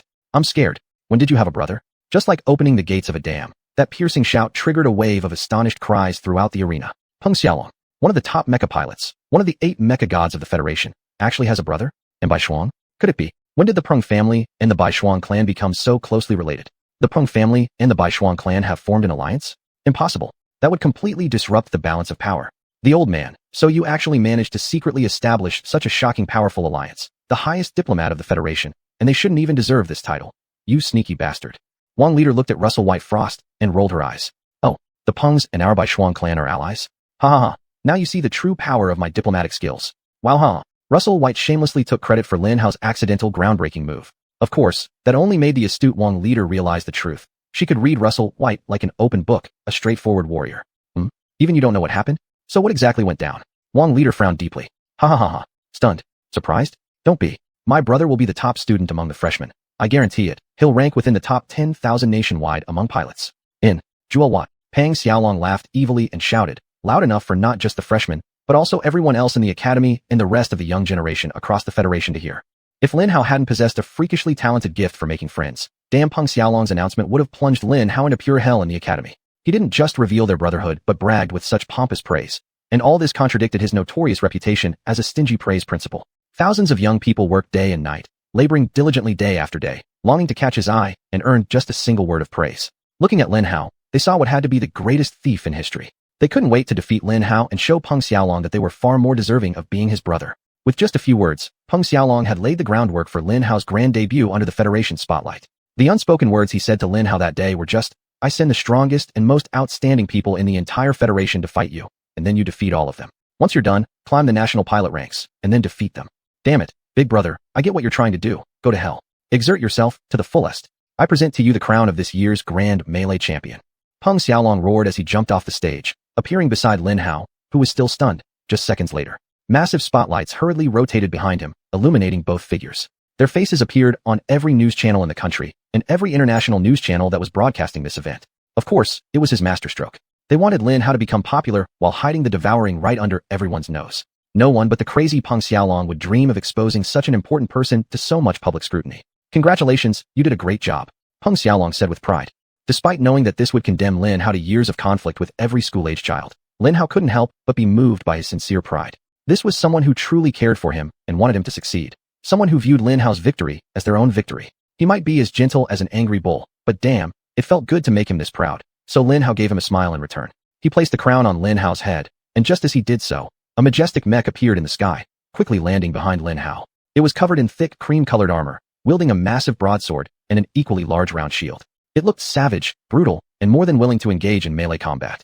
A surprise reward for this year's champion, the barbarian class medium mech, Peng Xiaolong whispered, yet his voice echoed throughout the arena. Like an explosion, the crowd roared in approval. Barbarian class? Isn't that the latest product from the prestigious elite Flying Dragon Mech Company? I heard their products are extremely easy to handle, and if we can master them, we might have the chance to create something called mech affinity enhancement with our mechs. Chapter 99, Barbarian Mech. What? Is there something so amazing? Where's their shop? I want to buy one. Buy one? Dream on. Their products are all sold through invitation-only contests. If you're not invited to buy, you'll never get one. How about the second-hand market? Are there any sellers there? When you purchase a Flying Dragon mech, if you want to sell it, you must sign an agreement to sell the mech back to them.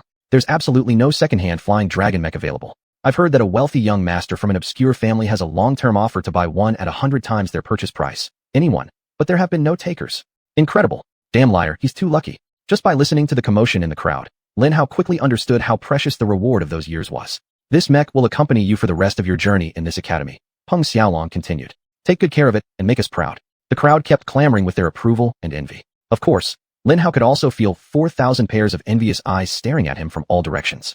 They had to start practicing mech from the first year. As long as Lin Hao possessed the barbarian class mech, even if his RPL wasn't that high, he could more or less guarantee winning most one-on-one battles. Lin Hao's student pilot rank at the National Mech Pilot Academy was destined to be extremely high. For those unfamiliar with how rankings work, let me give you a brief explanation.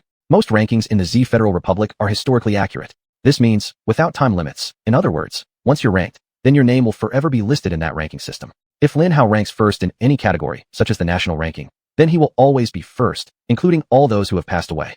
It's very similar to the ranking systems of most sports. Whether you're alive or dead doesn't matter. As long as you score in the National Basketball Organization, then you will forever be ranked among those who have ever scored. That's why Grand Elder CILA's rank being 10,137 is so impressive. Their rank among active duty mech pilots, including those serving in the military, is actually around 1,000. Domestically, there are only around 1,000 mech pilots with higher contributions than them. It's insane just to think about it. At the time, the Z Federal Republic had at least 1 million active duty mech pilots serving in the military, and possibly 100 million mech pilots still alive nationwide, serving in various capacities, or recently retired but still capable of operating mechs. This meant they were in the top 0.0001% nationwide, making them elites of the elites. The best of the best. There are also various ranking systems designed to motivate everyone to work hard and improve their skills and contributions. There are 5 main ranking systems. The primary overall ranking system, which is the most prestigious and common, is certainly the National Mech Pilot Ranking. It contains nearly 500 million names. Anyone ranked over 1 million is considered elite. Note that Peng Xiaolong said Lin Hao would be ranked within the top 100,000 in this ranking system within 6 months. To say the least, it was an arrogant boast, like claiming, behind Lin Hao's back, that he'd force Lin Hao to step on the feet of 100 million active duty mech pilots and assert that Lin Hao would surpass all of them within 6 months. In any case, this was the first and main ranking system. The second most prestigious ranking system is the Military Mech Pilot Ranking, which, as the name suggests, ranks the top pilots in the military. It is usually used to measure the strength of the military compared to other regions of the Federation. Its name ranking slightly exceeds 5 million, and any military pilot ranked below 5 million in the National Mech Pilot Ranking would become a laughingstock across the entire military. This simply means there are civilians who are better pilots than them, and even contribute more than they do. The third, fourth, and fifth ranking systems are all school-related. All 3 systems are event-specific rankings. They rank youth mech pilots aged 21 and under, similar to the nationwide Children's Mech Pilot Ranking, the Advanced Student Mech Pilot Ranking, which ranks all senior students nationwide, and the respective ranking systems within each academy nationwide. Each ranking system is based on a very simple formula. Their RPL score plus points. Points can come in forms such as contribution points, exam points, tournament points, etc., and most rewards for mech pilots are related to the ranking system, making the system more accurate and reflective of reality. Thus, if an RPL is hardworking and smart enough, the ranking of a less effective pilot with a lower RPL can surpass that of a pilot with a higher RPL. This means that someone's talent not only gives them an advantage in terms of points, but also enhances their ability to earn contribution points. All in all, it's a realistic and fair system. In fact, Lin Hao was endowed with a barbarian class mech, which made it laughably difficult for him to be dethroned as the #1 student among first-year students. Lin Hao not only had an incredible lead with his high RPL and the victory points earned from winning the Grand Melee, but he was also almost invincible in the upcoming battles. Lin Hao remembered how he stared at the beautiful barbarian-class mech with a deep longing to devour it, his red energy skyrocketing, and he was almost ready to start consuming some large and delicious things. Of course, the death scythe awaited him, but the barbarian-class mech would be the perfect appetizer. Lin Hao sighed, just smiling at Bruce and reaching out to touch the mech. He could feel every aspect of the mech clearly, much more so than before. In fact, he had a distinct feeling that if he wanted, he could activate the mech. Peng Xiaolong turned back and smiled at Lin Hao, subtly pushing Lin Hao's hand away. He probably thought Lin Hao was going to consume or absorb it somehow, so he hastily sent the mech away. Great. The mech will be kept safe until your classes begin. Ladies and gentlemen, it belongs to you. Our annual Grand Melee for the first year has ended. Thank you for joining us. Goodbye, and please don't fall down the stairs on your way out. Ha ha, Peng Xiaolong said while dismissing the crowd like this. The crowd chuckled at his joke and started to disperse slowly. Now, all first-year students, great job on the fantastic battle. I believe you all enjoyed yourself just now with your classmates, didn't you? Peng Xiaolong smiled at the first-year students. Most of them laughed, nodded, and somehow agreed with his statement. Chapter 100, Peng Xiaolong's admonition. This would be the last time they laughed that day. You are all wrong. Peng Xiaolong suddenly roared.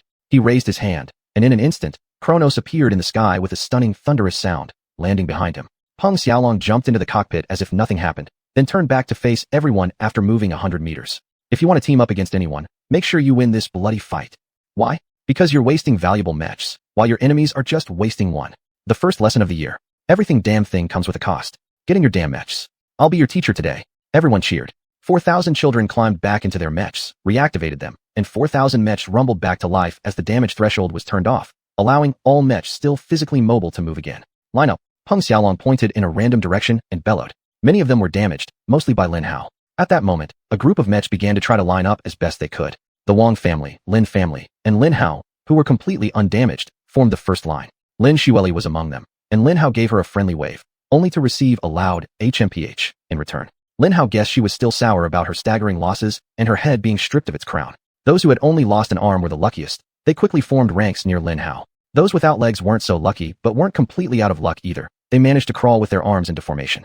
The ones without heads were the least fortunate. They had lost all sensory instruments and had no idea where Peng Xiaolong was pointing. Among those without heads, the Long family was undoubtedly the luckiest. Their necks were merely broken by Lin Hao, and their sensors were still intact. They only needed a simple electrical bypass to quickly start their basic instruments. Though they couldn't turn their heads anymore, at least they weren't blind. They climbed out of their mechs and created bypasses for themselves and those who didn't know what to do. Within mere minutes, the Long family was almost back at full strength. Indeed, a powerful and devilish ability. However, those with completely crushed heads had to rely on their teammates. They tried calling out to their friends to guide them into the line, but not many responded. The unluckiest of all were those without arms or legs, unable to obey Peng Xiaolong's orders. One such person was the girl Lin Hao tried to save. Lin Hao noticed her far away almost immediately and moved toward her without hesitation to help. Ho ho, Lin Hao said as he approached her. Hey, what are you doing here? She snapped at Lin Hao angrily, upset because she couldn't follow Peng Xiaolong's orders and thought she'd missed the valuable first class. Of course, I'm here to help you. Lin Hao replied matter-of-factly, grabbing her by the neck. I don't need you to trouble yourself, my teammates will help me. She retorted bitterly, though both of them knew her teammates weren't nearby. Either they were completely destroyed, or they were too far away to find her amidst the chaos.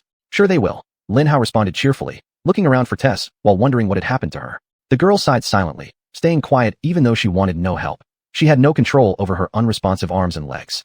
Tess, Lin Hao shouted loudly. Where are you? Lin Hao? I'm here. A distant, gentle voice answered him. I can't move. Wait, don't go anywhere. I'll help you. Lin Hao bravely but foolishly yelled back. Of course, she wasn't going anywhere. She just said she couldn't move. Okay. She responded kindly with a faint smile. Idiot, of course, she can't go anywhere. Lin Hao mumbled to himself loudly. She's just saying she can't move. Ha ha ha. From inside the young girl's mech came a sharp laugh. Lin Hao didn't know if his cheeks turned red, but he certainly felt foolish. So what's your name? Lin Hao asked the girl, trying to change the topic since he was heading towards Tess. By that point, the arena had been cleared because those who could move had done so, leaving those whose mechs were too severely damaged to move, and a very few like Lin Hao who stayed behind to help another mech. I'm Olivia. She replied. Somehow Lin Hao's foolish comment made her feel slightly better towards him, possibly also because Lin Hao was taking the trouble to help her even while on his way to help another person. Olivia had always admired strong and kind people, and Lin Hao's actions undoubtedly improved her impression of him. I'm glad to meet you. I am Lin Hao from Baishuang clan, Lin Hao said. I know, and I also know that you won the free-for-all. I'm a spiritual seer. Olivia said dryly.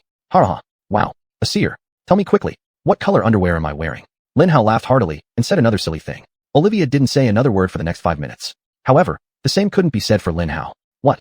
You can't see what color underwear I'm wearing today? How about tomorrow? What color underwear will I wear? Lin Hao asked her gleefully, completely forgetting that she might either blush like a tomato or be dumbfounded by Lin Hao's absurd question.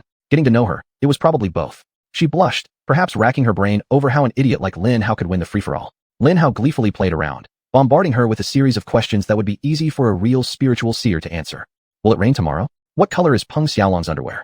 Is he even wearing underwear? Soon, Lin Hao strode right up to Tess. He clenched his teeth at her pitiful gaze. Just like Olivia, she too could no longer control her limbs. But unlike Olivia, her limbs were utterly destroyed. She must have fought too intensely, making her opponents angry enough to cut off her limbs out of spite. But of course, that wasn't the case. Mech damage management was a crucial skill, and Tess happened to be a complete genius. She had perfectly controlled the damage dealt to herself so as to squeeze out every last bit of function from her mech until her limbs gave out, finally triggering the damage threshold. But Lin Hao didn't know that at the moment. Lin Hao assumed a group of resentful children had tortured her to death. So Lin Hao did what Lin Hao usually did when he got mad at that age. Who the hell did this to my friend? Lin Hao roared furiously. Chapter 101, Unique Teaching. They're all dead. Only one is left standing, so you stand on him. Tess said with a light laugh. Lin Hao quickly glanced down and realized that in his haste to reach Tess, he had accidentally stepped on another mech. Did he torture you this way? Lin Hao could feel a surge of immense anger rising from deep within him. Of course not. How could he torture me? This might be a practice mech, but its reactive armor isn't something other practice mechs can handle. Tess replied as Lin Hao grabbed her with the other hand and effortlessly hoisted her onto his shoulder. Oh, Lin Hao nodded in understanding, suddenly feeling rather foolish. Lin Hao should have known better. All right, buddy, since you didn't torment my friend, today's your lucky day. I'll take you along. Lin Hao addressed the mech he had accidentally stepped on earlier. Thanks. An unwilling boy's voice sounded, and Lin Hao sighed deeply, grabbing him with his free hand. As Lin Hao carried 3 destroyed mechs across the arena, he witnessed an astonishing scene. By then, Lin Hao was the only one still moving in the arena. Lin family, go out and help the other fallen mechs, Lin Shuer's soft voice echoed. Instantly, all surviving mechs leapt forward and began aiding the fallen ones. Wang family, help them. Wang Liana's voice also rang out. Like the Lin clan, the Wang family mechs started walking toward the nearest fallen mechs, while the Long family remained silent, watching coldly. Seconds passed, and the rest of the mechs hesitated. Should they follow the Lin and Wang families or mimic the Long family? However, before the other mechs made their decision, Peng Xiaolong's voice suddenly sounded from behind them. Attack, he said coldly. In an instant, hundreds of training mechs appeared from all sides, beginning to ruthlessly attack everyone. Hundreds of rifle beams began raining down on the group like hailstones. Lin Hao cast a glance at them and flinched. The children will be slaughtered, Lin Hao thought, desperately dodging the rifle beams. Wailing sounds filled the air. Wailing sounds. New training mechs, all adorned with yellow-black stripes, like many terrifying tigers, descended upon the arena and wiped out all who remained standing. Defensive formation, use the fallen mechs. Lin Shuer's calm voice resonated as she mercilessly ordered the Lin family to grab the fallen mechs for use as shields. Wang family, join me, or we will all die, she added. Elise and Wang Liana were not cowards. They immediately commanded their families to join the Lin family. Obey Lin Xiera as if you obey me, Wang Liana ordered swiftly. Understood. Her family responded, and similar commands spread through the Lin family circles. Give me your mech, Lin Shueli instructed one of the Lin family medium mechs, and after a few seconds, they swapped mechs, allowing Eternal Warrior Lin Shueli to return to a fully functional practice mech. Led by Lin Shuer, more than 40 mechs formed the strongest and most cohesive team yet, and thus hundreds of mechs concentrated their firepower on them. 100 mechs split from the main force and charged towards the Long family, while 200 rushed towards the combined forces of the Lin and Wang families. Another 100 circled around Lin Hao. They weren't there to kill Lin Hao, but to restrain him and prevent him from affecting the rest of the battles. The remaining mechs rushed towards the still functioning mech lines, an incredibly audacious move by Peng Xiaolong, teaching Lin Hao and others a lesson that would never be forgotten. He truly was a master teacher. The crowd that was about to disperse let out exclamations and returned to their seats, continuing to eat popcorn. The show wasn't over yet. This year's big brawl is simply incredible, they all shouted excitedly. All eyes were on Lin Hao and his companions, sharp minds analyzing their every action, picking seeds for future leadership. Not many among Lin Hao's group shone brightly in the chaos, but those who did were brighter than stars, akin to the dawn of multiple suns. Lin Hao hoped to be among them, but his moment of fame that day had already ended. Peng Xiaolong shrewdly demonstrated to Lin Hao that brute strength may be incredible in battle, but true leadership is what is needed to win and save his companions' lives. That day, Lin Hao felt humbled because he could not save the people he wanted to. What Peng Xiaolong had actually created was an ambush. A group of 10-year-old children were being taught how to respond promptly to an ambush, accompanied by the shock, injury, and fatigue of prolonged combat. If it wasn't the best teaching, then Lin Hao didn't know what was. First rule of an ambush, stay calm and follow instructions. Second law of an ambush, those within the kill zone, retaliate and cover simultaneously. Peng Xiaolong's voice rose above the chaos. Those outside the kill zone, locate the enemy and suppress their firepower. Lin Hao didn't know how many of them responded to his words, but evidently, not many did in the first few minutes. There were 4,000 of them in total, only a few hundred ambushing mech pilots, about 600 or so. Had they all reacted perfectly, considering they were all light mechs, they would have slaughtered all 600 ambushing pilots within seconds. But of course, they didn't. 1,000 people remaining on the field died for the second time within the first minute of the ambush. The 100 mechs assigned to deal with Lin Hao were all experts and smart. They hadn't killed Tess, Olivia, and that boy, forcing Lin Hao to carry them along, which hampered his movements. With them weighing him down, Lin Hao's combat effectiveness was halved. He could barely defend himself, let alone harm the enemy. They danced around Lin Hao like countless irritating but well-trained flies, pelting him with rifle fire while staying far away from him thanks to their superior speed and maneuverability. Lin Hao charged at the 100 light mechs surrounding him, like a chubby little lion chasing butterflies. Though he managed to take some of them out over the next few minutes, in reality, he was completely useless and had no impact on the rest of the battle. Lin Hao's immense strength, at the reasonable cost of 100 mechs, had effectively been erased from the scene. The ambush had been executed flawlessly. The third rule of an ambush: those who are not under attack, counterattack and rescue friendly forces with the most firepower. Pang Xiaolong continued his lesson. Lin Hao didn't know if anyone was paying attention to him at the time, but later, Lin Hao discovered quite a few had noticed. They would go on to make profound impacts on many others. Chapter 102, Counterattack. The chaos continued at full force. The performance of the Linhuan coalition was admirable. They were rescuing a disabled mech when the ambush hit them, so they had many shields available for use. Of course, this was merciless, but that's war. However, despite the substantial shields providing effective defense, battles aren't won through defense alone. Lin Shui, Wang Lingling, and Wang Lingling joined forces to charge the enemy from the right flank, which was facing the Long clan's side. Lin Hao believed that moment marked the first time the three unicorns acted together. Lin Shui was her usual lethal self since Lin Hao. She weaved through gunfire from dozens of rifles with incredible agility. As a medium-class mech pilot, coupled with her godlike skills, she quickly approached her enemies and began her frenzied counterattack with her twin swords. Behind her were the two highly capable Wang twins in heavy mechs, their large tower shields protecting their flanks as they followed Lin Shui's charge, with her drawing most of the firepower from the front. Bang! Bang! Within seconds, they completely disrupted the enemy formation. The mechs facing them had to retreat, and others had to redirect the main firepower towards the Linhuan coalition, trying to knock them down. Thus, under the suppressive fire of the Linhuan main force, the three managed to clear a path toward the Long clan. Victor, join us, Lin Shui shouted from the center of the Linhuan coalition. Victor wasn't a fool. Arrogant, yes, but he was intelligent. His 20-man squad had dwindled to only 12. Although he had stabilized the situation by using 8 dead mechs as shields, his entire team's annihilation was just a matter of time. He immediately understood that his best chance of survival lay in joining forces with them. Simultaneously, he also knew that as the weaker party, the enemy's standard response would be to form a team and attempt to destroy him before their connection succeeded. But what choice did he have? Dressed in true blue pants, Victor calmly issued the command to link up. All of you, head towards the Lin family and Wang family. Maintain the defensive formation, he ordered. His group started walking towards the Linhuan coalition, while the Linhuan coalition slowly moved towards them. As Victor had guessed, and very much according to Lin Shui's plan, the ambushers reacted. They instantly sensed the movement. The 200 ambushers targeting the Linhuan coalition instantly changed targets, directing their firepower towards the weaker Long clan. 300 versus 12, a miracle if they could hold out for over a minute. That day, there was no miracle. Everyone except Victor and Haley, who survived due to top-tier skills, was wiped out within a minute. But that 1 minute was incredibly costly for the ambushers. The almost entirely isolated Linhuan coalition now had free rein to counterattack. They did so in such a way that it would shame even the wildest, fiercest bull still alive. Led by the 3 unicorns, they slammed into the 300 ambushers with unprecedented ferocity. They discarded their shields and drew their swords, hammers, and spears. Whoosh! Bang! The ambushers were disciplined warriors loyal to their combat objective.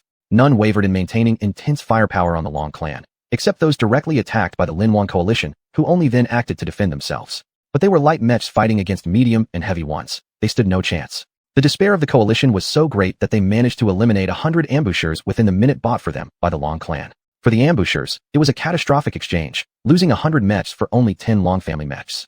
Lin Hao was sure that those 300 pilots lost plenty of points that day. In any case, after wiping out the Long clan, the remaining ambushers attempted to retreat and regroup before engaging the Linhuan coalition again. But Lin Shui was like a giant python, grabbing her prey, a plump, juicy calf, with her body. She couldn't let them go. Instead, she initiated an attack. You 5, trap them, she called out. There was no need to specify who these 5 were. Like the python's head, they beat greedily at the big, fat, juicy calf. 100 ambushers were assigned to Lin Hao. 300 were allocated to the Linhuan coalition and the Long clan, leaving the remaining 200 ambushers to strike the other participants. Their division of themselves clearly showed how they viewed the threat level posed by Lin Hao and the rest, and in most cases, their analysis was correct. The only mistake they made was assigning 200 men to deal with the other mechs. Although the number of other mechs was around 2,000, most of them lacked leadership, so they didn't pose a significant threat. They should have gone all out, dispatching 500 mechs to completely annihilate the Lin, Wang, and Long families. But because of that slight underestimation, aside from 300 bitter defeats, their entire operation plan went straight to hell. 5 future stars pounced like 5 fierce wolves toward 200 sheep, skillfully pushing the 200 mechs towards Lin Shilai. Lin Shuerui slashed off the head of an enemy mech and viciously kicked it towards its partner. As the enemy mech tumbled down in a heap of tangled metal, a third mech suddenly appeared from her blind spot and launched an extremely fast spear thrust. She slightly tilted her head, narrowly dodging it at the last possible edge, then spun sideways and detonated. She mercilessly stabbed her right sword into the abdomen of the third mech, instantly killing it. Yet, her momentum was so powerful that she didn't even have time to shake the third mech off her blade before she reached another enemy mech. Her left sword swung down at astonishing speed, severing the fourth mech's right arm. Then she swiped her twin swords outward on both sides. Her left sword cleaved through the fourth mech, while the third one still impaled on her sword fell crashing to the ground. Showing off. Haley complained as she dealt with her own enemies, but far less flamboyantly or stylishly. Reach my level, then see if I'm showing off. Lin Shuerui replied coldly and swiftly moved on to the next enemy. Clang clang clang. Haley growled in frustration, kicking a leg out from beneath an enemy mech and hammering it viciously into pieces on its head. Calm down, your anger makes you inefficient. For our choral mission, we merely need to exchange blows with them and disable them, only killing when it doesn't slow your advance. Stay focused. Victor reprimanded Haley. All right. Haley sighed deeply and followed orders. The 5 of them pierced through the entire formation of 200 light mechs, leaving a trail of destruction in their wake. A well-trained mech army might have ignored them, focusing instead on their task objective, retreating and regrouping. But unfortunately, they were only 11 years old, second-year students at the National Mech Pilot Academy. Chapter 103, Need for a Leader. Most of them instinctively responded to the 5-time mechas and united to attack them, which resulted in devastating consequences. Lin Shueli, Wang Lingling, Wang Tingting, Victor, and Haley. Just mentioning any one of these 5 names is enough to make tens of thousands of enemies tremble as their terrifying memories resurface and their traumas are triggered. Even at the age of 10, their skills were at the top level in their own class. The second year of driving the ambush mecha had no chance against them, and dealing with General Unbeatable Lin Shala, it was an unfair fight when 200 light mechs faced her 30. But unfair to whom? Of course, it's unfair to the poor second years. 200 mechs against her is unfair. Any number less than 200 mechs would just be a joke, a cruel one. It took exactly 5 minutes to clear out 200 mechs. After that, another 10 minutes to handle 2 more groups of 200 mechs. By then, Lin Hao's side, with its 100 mechs, was also wiped out. Whether by misfortune or some misguided purpose involving the destruction of 100 mechs, Tess, Olivia, and that poor little boy were killed again. Once free from the burden of protecting 3 unarmed mechs, Lin Hao immediately went berserk, effortlessly taking down another 100 mechs. Less than an hour after the large battle ended, Peng Xiaolong's first class of the year came to a close. For many, it was very unforgettable. For others, it would be forever etched into the minds of Lin Hao and his group like a scorching hot brand on cattle. Circle up, ordered Peng Xiaolong, and Lin Hao and the others obeyed. Of course, as much as they could, their condition was worse than before, with many having lost mobility. Those among Lin Hao's group who were still able to move gathered together and opened their cockpits to hear the headmaster's first lesson.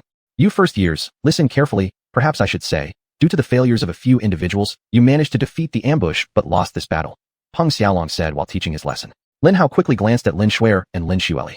As expected, Lin Xuan's face showed no emotion, while Lin Shueli frowned deeply. The first lesson, he said, maneuvering Kronos closer to Lin Hao's group. In any combat, there must be a leader commanding the soldiers. He raised Kronos' right hand and pointed at the crowd. You, possessing leadership skills and power, yet failed to rise to the challenge.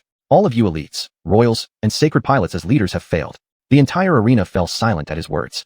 Even the audience held their breaths, letting the strongest mech pilot's analysis wash over their minds, sinking deep into their hearts. Peng Xiaolong may have been addressing only the freshmen at that moment, but the entire crowd and every single person watching the broadcast were his students. His words were spoken softly, yet thundered through the souls of the students. His finger shifted and pointed at Lin Hao. Before the ambush, you had just been crowned champion. You're the strongest here on this stage, but you didn't step forward to lead. You failed to utilize the available resources effectively. Therefore, as a leader, you failed. Peng Xiaolong looked earnestly into Lin Hao's eyes and said so. Lin Hao swallowed hard, nodding weakly. A soft murmur rippled through the crowd as they adjusted their perspectives. Many might think Lin Hao did well, but Peng Xiaolong's words revealed the truth. Lin Hao failed to reach his potential and failed to fulfill the responsibilities granted by his position of power. This was a profound revelation for Lin Hao, who shifted his fingers slightly and pointed at Lin Shuer. You're a genius, but you confined your genius to leading the Lin family, Wang family, and Long family. You betrayed your fellow comrades and let them die. You failed to use the available resources effectively. Thus, as a leader, you failed. Peng Xiaolong solemnly declared Lin Shue's failure. A flicker of surprise crossed Lin Xuanyuan's face before she too nodded gravely. I will take your lesson to heart, headmaster. Lin Shuer responded calmly. Peng Xiaolong nodded approvingly, and another wave of murmurs spread through the crowd. Lin Xuanyuan's performance was incredible, unbelievable. But damn it, by Peng Xiaolong's standards, she was a failure too. As crazy as it sounded, Lin Shuer could have and should have done more. The second lesson. In any battle, all efforts must go toward accomplishing two main things: achieving the mission objective and saving the lives of your siblings. Peng Xiaolong continued seriously. Lin Hao could already hear all the initial sighs. Kronos shifted again, and the finger pointed at Lin Hao. You were one of the few who took the trouble to help your friends before the ambush. As a teammate, you did well, but you only acted to save your friends, not others. As a soldier of the Federation, you failed. You could have used your influence to rally more people to do as you did, but you didn't. As a leader of this generation, you failed. Peng Xiaolong said without mercy. By that time, Lin Hao had already understood Peng Xiaolong's background and his worldview. Lin Hao nodded solemnly. But Peng Xiaolong wasn't finished yet. During the battle, you were completely ineffective. A mere 100 enemy units rendered you useless. You allowed your wish to protect your 3 immobile friends to limit your impact on the main fight. You sacrificed your primary mission objective to save your friends, and you also failed in that. Lin Hao once again nodded solemnly. His finger moved next to Lin Xueli. You possess skills that most pilots dream of, but you did not use those skills to defend or protect any of your fellow citizens, not even those of your own clan. You allowed them to die, despite being capable of saving them. While you fought well to achieve the mission objective, as a teammate, you utterly failed. Lin Xueli reluctantly nodded, knowing he was right. Wang family, the two of you had the most connections on this stage, but you didn't utilize them. Bloodline, you're the sharpshooter of this generation, but you didn't identify and take out enemy leaders. Peng Xiaolong systematically dismantled every single result that everyone on the field had shown so far. Complete, abject failure. The arena was enveloped in an almost depressing atmosphere. Many 10-year-olds began to tremble, holding back tears after having fought so hard in 2 particularly wild battles. They had failed spectacularly, and in public. It was indeed a cruel lesson, one no one would ever forget. Peng Xiaolong finished his grand analysis, letting the silence worsen for several minutes as the lessons he taught fully took root in Lin Hao and his group's hearts. Chapter 104, The Principal's Teaching. Then, as their masterful mentor, he skillfully led everyone out of the dark valley and into the glory of light.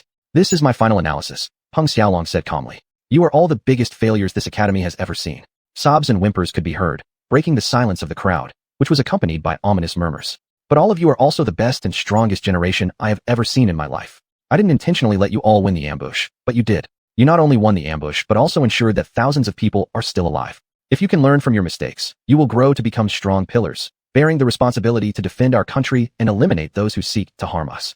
For your future service and sacrifice for our nation, I, from the bottom of my heart, thank you. As he spoke, Peng Xiaolong bowed deeply to the people present. If Peng Xiaolong could bow, how could his subordinates bow less? Each teacher stood up, wherever they were, and bowed to the people present. At that moment, the dam that had held back the tears of the 10-year-old children burst, and everyone began to cry. As Lin Hao had said before, Peng Xiaolong was a master teacher. His primary weapon wasn't teaching techniques. It was his sincere and earnest heart. He truly believed that Lin Hao and the others were the strongest. He genuinely believed that Lin Hao and the others would become the pillars of the nation. He was truly grateful for their future service and sacrifices, especially with war looming on the horizon. Lin Hao's first day finally ended, and they were quickly taken to their dormitory rooms. The freshmen, sophomores, and juniors shared the same building. Lin Hao's dormitory looked like a beautiful mansion, with a west wing, an east wing, and a central public hall. The central public lounge had a huge auditorium on the 3rd floor, a public lounge/library on the 2nd floor, and a public cafeteria on the 1st floor. Each public lounge could accommodate every student in the dormitory and leave extra space. Boys stayed in the west wing, girls in the east wing, freshmen on the 1st floor, sophomores on the 2nd floor, and juniors on the 3rd floor. Each room had 4 bunks and a restroom. In short, this was a brief description of the dormitories. Lin Hao shared a room with 3 very unique individuals, and Lin Hao clearly remembered their first meeting. Hey guys, I'm Lin Hao, what's going on? Lin Hao shouted at them as he entered the room. They had arrived earlier than Lin Hao and had already chosen their bunks. Naturally, the 2 bottom bunks were taken, leaving only one top bunk on the left side of the room unclaimed. Wah, we're sharing a room with the champion. How amazing. I'm so excited. My head is spinning from the horror of this moment. Help, people, save me. A plump big boy on the lower bunk on the right fanned himself with a welcome brochure, speaking in an extremely dull and boring tone. Lin Hao glanced at him and immediately recognized him as the organization's clown, a type of humor that was plain and dry but still clownish. And that chubby boy, Barik, was absolutely the clown. Wow, we're living with the champion. Hey, do you want my bottom bunk? Come and take it. I'll go to the top bunk. A lanky boy eagerly shouted and immediately started packing his things. Loyal general, or sneaky pirate? Lin Hao remembered looking curiously at Roland and thinking, "Humph, bastard." The 3rd boy sneered. He sat on the bed of the upper bunk on the right, coldly eyeing Lin Hao. His body was quite large for his age, and he looked very strong. This one might be the best warrior among the 3, Lin Hao thought. Of course, it was Yang Jieka. Arrogant genius? Or jealous loser? Lin Hao quickly dissected these 3 boys in his mind, trying to quickly conclude their personalities. Shut up. Roland immediately snapped at Yang Jieka. The champion should be treated like a champion. Failures like you should shut up and enjoy your damn top bunk. The hierarchy battle within the group began. Roland instantly recognized Lin Hao's impeccable position and wisely chose to cheer Lin Hao on. However, if he received any nonsense from the yet-to-be-proven Yang Jieka, he would be cursed. Failures like me? Haha. Do you think just because I gave you the bottom bunk, I'm scared of you? Let me give you a damn lesson. Yang Jieka jumped down from the top bunk at an incredible speed and unleashed 2 very fast jabs at Roland. Whoosh, whoosh. Roland leaned back slightly and easily avoided Yang Jieka's attacks.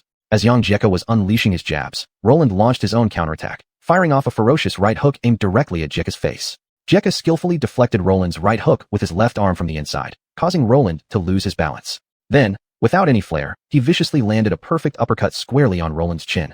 Bang! Roland was struck so hard that he flew back a short distance before collapsing on the ground. Unexpectedly, however, Roland let out a faint groan and then stood up again. Good upper body strength, but for someone your size, you're a bit weak, don't you think? Roland shook his head slightly and got back up. Come on, let me show you how to do a proper uppercut. Oomph, you're definitely going to get hit, like a damn cockroach. Bang! A loud crash suddenly rang out from the wall behind the right bunk. Not me. I didn't do anything, Barik said lazily. He didn't look surprised at all, and neither did the 2 boys. Apparently, they already knew what had happened. Lin Hao slightly strained his hearing for a moment and started chuckling as Lin Hao quickly caught up with the latest developments. All around the dormitory, sounds of fights erupted. A hierarchy that could last 3 years was forming. Understandably, the teachers were absent, allowing the first years to do their thing. This must be some kind of initiation ritual. Hey, guys, instead of fighting amongst ourselves, why don't we check out other rooms? We should bully them a little and make them understand who's the boss. Lin Hao grinned mischievously at the 3. The 3 exchanged uncertain glances. Of course, their families had already briefed them about the inevitable struggles over rank that would take place. But they had never heard of anyone going from room to room within the dormitory to establish dominance. What exactly was happening? Surprisingly, it was Barik who responded first. Let's move, he declared and began to hoist himself off his bed. I could use a little exercise anyway. Chapter 105. Establishing a hierarchy of status. Roland blinked, then lowered his fighting stance. Count me in. Whatever the champion does, I will too, he said with a chuckle. Lin Hao turned to look at Yang Jack. All he did was sigh helplessly, shaking his head as he walked towards the 3 of them. Each of you grab a bag. You take the largest one. We'll need plenty of space to collect our tribute, Lin Hao said with a smile. At this point, all 3 managed to crack a grin, albeit mischievous ones. It wasn't for nothing that they were known as the 4 great demons. The first room Lin Hao and the others visited amicably, naturally, was the one on the right. Ouch! Damn it! Take this! Bang! Shut up! Take this! Came the muffled sounds from outside, as if indicating a fierce battle. Bang! Lin Hao kicked open the door, accidentally slamming it into one of the boys inside, who was thrown hard against the wall of the room. Bang! He collided with another boy standing opposite him. Hey! He roared in anger as the other boy pushed him away with all his might. Lin Hao said cheerfully. Hey, don't kick the door like that, Barik remarked. They'll deduct repair costs from our school points.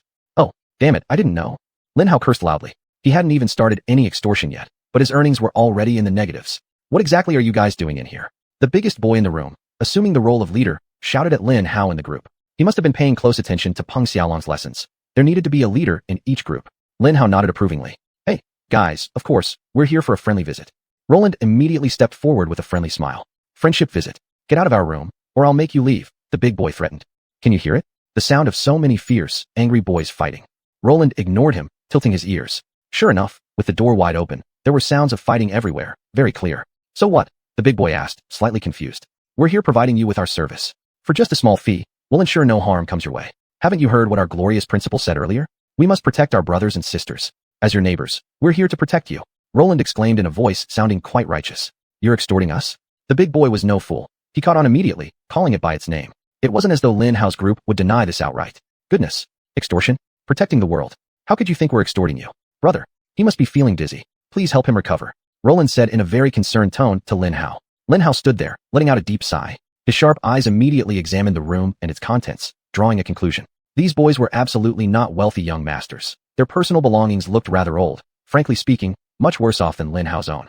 Extorting working-class merchants was certainly not something Lin Hao wanted to do. The 4 of them watched Lin Hao warily. Of course, they recognized Lin Hao, the godlike pilot, the long-term victim of bullying, and the champion of the great melee. They immediately realized that opposing Lin Hao would be a bad idea. They'd definitely get their bones broken, and the extortion would happen anyway. But they weren't cowards. Want my stuff? Come and take it, the big boys growled, entering their combat stances. The other 3 quickly followed suit. We may not be as strong as you, but we won't let you walk all over us, the second boy muttered quietly. No, we're not here for your things, Lin Hao said firmly. Not here for them. Roland turned his head, puzzled as he looked at Lin Hao. Not here for them, Yang Jack replied calmly, having made the same observation and come to the same conclusion. We're just here, well, to say hello. And we've done that. Good.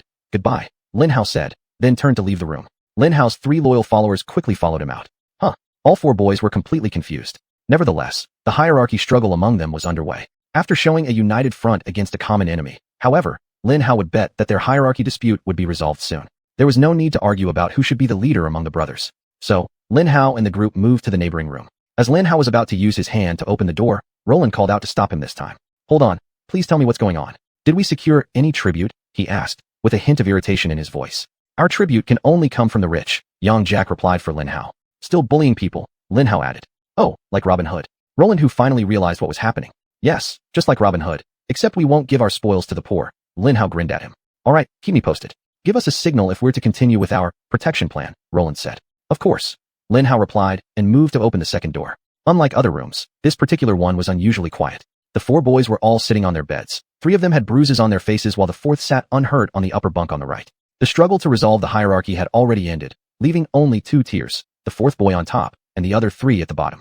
The 4th boy turned his head to look at Lin Hao and the others, frowning deeply. "What are you doing here? Get out of my room before I destroy you," he roared. Lin Hao chuckled, Roland chuckled, Yang Jack chuckled, Barrick. He actually yawned, but let's say he chuckled too when Lin Hao and the group said so. Barrick chuckled. They had found their prey. That day, Lin Hao and the group opened nearly 100 doors and collected various forms of tribute from at least 60 rooms. Clothes, pants, watches, wristbands. Whenever a boy in a room acted harshly toward Lin Hao and his group, they responded in kind. Even if the boys didn't, Lin Hao's gang insisted that those with more valuable possessions generously contributed by sharing their luxuries with them. It wasn't the most noble act, and looking back, Lin Hao didn't take pride in what they had done then. But it was what it was. Lin Hao was a wolf living in a large building filled with plump chickens, some of which were even mean ones. It was hard not to take a bite. They joked and laughed as they went from room to room, somehow unaware that all sounds of fighting had completely died down, leaving only an unsettling silence in the air. Too peaceful. Chapter 106. Messed up. When Lin Hao and the others saw an elder with a solemn face walking down the corridor, followed by 2 towering teachers, they realized they had messed up. They passed by Lin Hao's room, and it was obvious they had noticed it was empty, because Lin Hao could see that the door to the room was open. "Damn," Roland whispered. "I forgot about the 15-minute time limit." "I didn't," Barrick said carelessly with a grin. "What time limit?" Lin Hao quietly asked them. "The Academy gives us an informal time limit to resolve our ranking issues," Barrick replied. "Why didn't you remind us?" Roland snapped, quite disheartened. "Why should I? It'll be interesting to see what the Academy does to us." Barrick rolled his eyes at Roland. "You?" Roland gritted his teeth in frustration. "Calm down. They allow fights to happen. They won't do anything to us," Yang Jeka muttered softly. "Cool guys, let me handle this," Lin Hao whispered to them. "So what do we have here?" The champion and his buddies returned from mingling with his many fans. The great elder said sarcastically in his voice. Lin Hao sighed deeply. It was an elder full of hostility. "Ho, what are those bulging bags in your hands?" "Intriguing. Fascinating." The elder gave Lin Hao and the others a sinister smile. "Good evening, elder. Good evening, teachers." Lin Hao shouted loudly as soon as they were close enough. "Good evening, children." The elder glared at Lin Hao and his group, and the 2 towering teachers behind him remained silent. One even sneered at Lin Hao and the others. "What are the 4 of you doing outside your rooms?" The elder asked while glaring at Lin Hao and the others, especially at Lin Hao. "Elder, we're socializing with teammates who have achieved victory today," Lin Hao brazenly shouted. "Socializing?" The elder scoffed at Lin Hao's shameless lie, pointing at the bulging black bags in Lin Hao's hand. "What's in those bags?" "Presents, elder. Our teammates are extremely grateful for everything I've done earlier this morning, so they insisted we take these presents back." Lin Hao yelled loudly. Nonsense." One of the teachers, an ordinary middle-aged woman wearing glasses and a white dress, dismissed Lin Hao's words. "No, ma'am. This is not nonsense. In fact, some of them even screamed things like 'take this,' and this too," Lin Hao shouted loudly. Indeed, they had screamed such phrases. Wonderful wordplay. The other teacher sighed deeply but smiled as he said it. When Lin Hao saw his smile, his mood brightened significantly. A friendly smile. If I have a friendly teacher opposing my words and plans, this crisis might be easier to resolve. Lin Hao thought happily. "Open the bags," the elder requested with a soft tone, allowing no disobedience. So Lin Hao simply smiled at the elder and said, "I can't open them," leaving the elder astonished with widened eyes. He truly hadn't expected to be utterly refused. The tall male teacher's smile broadened, while the frown on the enormous and dull female teacher deepened. "Do you dare to defy me?" the elder hissed, taking a threatening step forward, encroaching uncomfortably into Lin Hao's personal space. "Yes," Lin Hao answered with an annoyed tone, standing upright with shoulders squared, refusing to leave his position, just staring fearlessly into his eyes. Article 17 of the Student Rights at the National Mecha Pilot Academy. Students have privacy rights over their personal items unless in emergencies, came Barrick's lazy voice from beside Lin Hao. The elder swiftly turned his head to glare at Barrick, surprising Lin Hao slightly. His gaze dangerously locked onto Barrick. "Very well.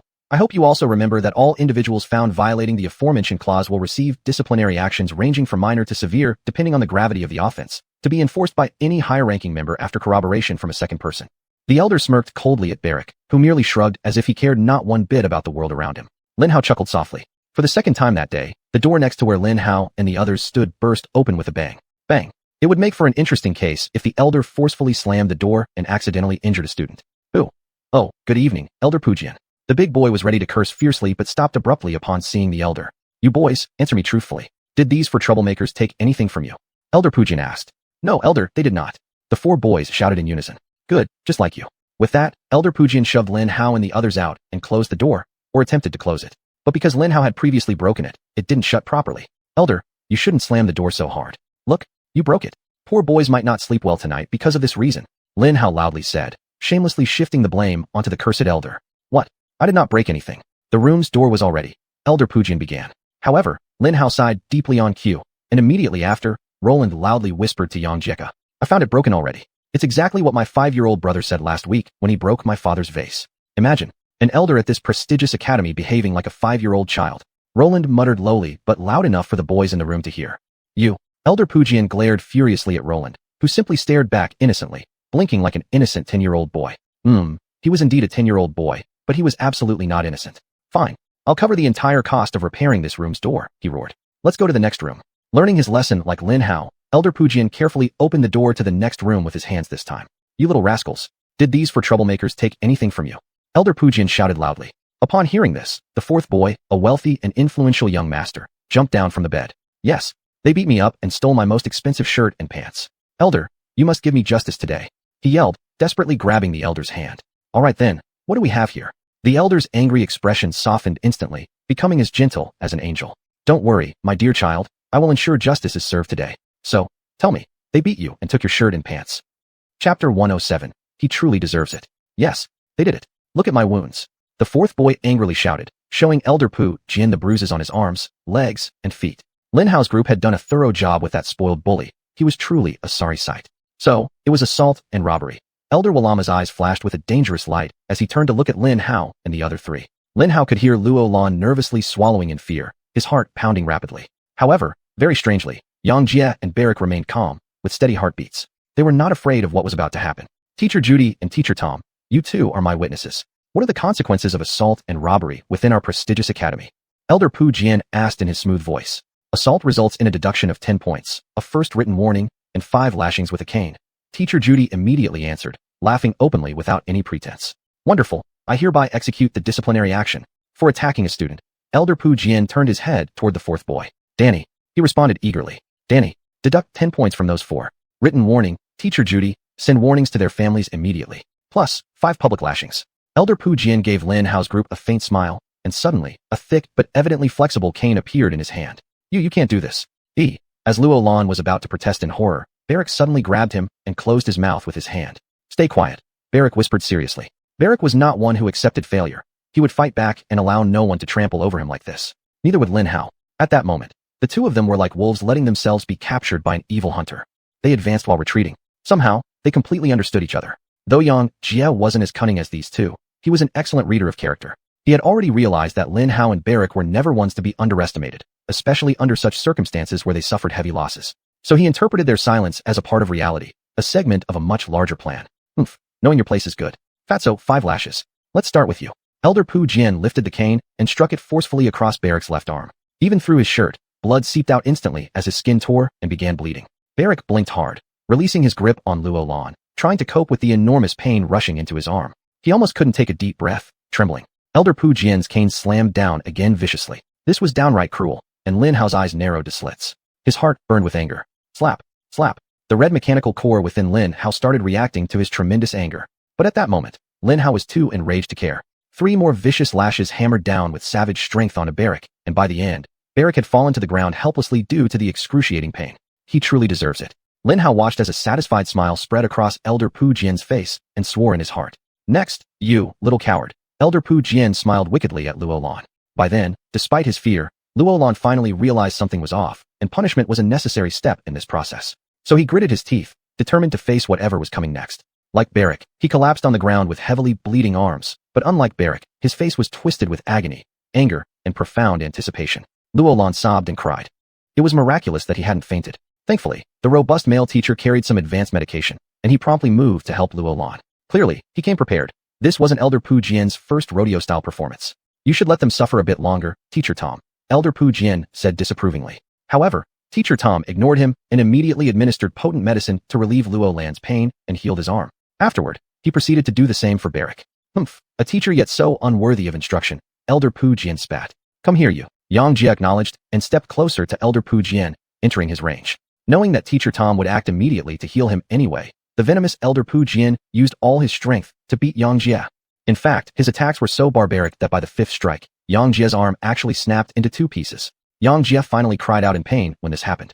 Lin Hao's thoughts almost snapped like Yang Jie's arm. Lin Hao had lost count of how many times his red mech core had been triggered within him, nor did he notice the large amount of red energy gathering inside his body. All Lin Hao could do was fight back against the shadow of anger that threatened him, insisting that Lin Hao would soon kill that bully's son like he had done to his friends. Ha! Oh no, I accidentally broke his arm.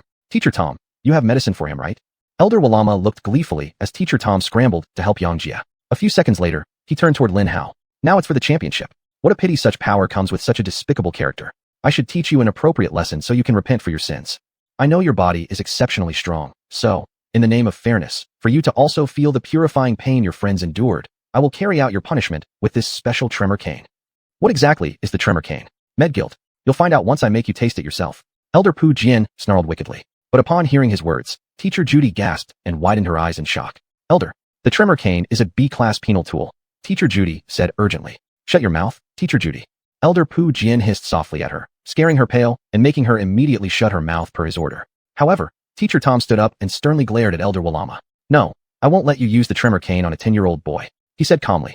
You won't let me? Elder Pu Jian's already soft voice dropped even lower. I won't, Teacher Tom repeated, clenching his fists, prepared to stop the tremor cane from being used on Lin Hao at any cost. Chapter 108, The Tremor Staff. Teacher Judy, by my authority as an elder of the National Mecha Pilot Academy, I order you to arrest Teacher Tom for treason. Elder Pu Jian said coldly. Teacher Judy hesitated only for a brief moment before leaping forward to confront Teacher Tom. Teacher Tom did not slack for a second, and soon they were completely engulfed in fierce combat. Lin Hao, run. Find another elder. Hurry, Teacher Tom shouted desperately. But that was all he managed to say before Teacher Judy's ferocious attack sequence forced him to focus entirely on his defense. Of course, at that moment, Lin Hao had no intention of running. In fact, Lin Hao was even looking forward to seeing just how vicious the staff could be. You don't intend to run? I must say, you are a brave child. Elder Pu Jian's smile returned. He realized he wouldn't have to waste energy chasing Lin Hao. He set aside his bloodstained staff, switching it with one that looked similar. As soon as he pressed a button, it began humming softly. If a simple observer heard this hum, they might only look at the tremor staff in confusion. Why is the staff buzzing, they would wonder. Even more innocent, or perhaps foolish, people might think. Is it some strange toy? Maybe a fake, low-quality lightsaber. But to Lin Hao, with Lin Hao's sharp senses, he could clearly see and hear why the tremor staff buzzed. It was vibrating at an incredibly high speed. If it struck an ordinary metal plate, the plate would be instantly shredded at the point of impact.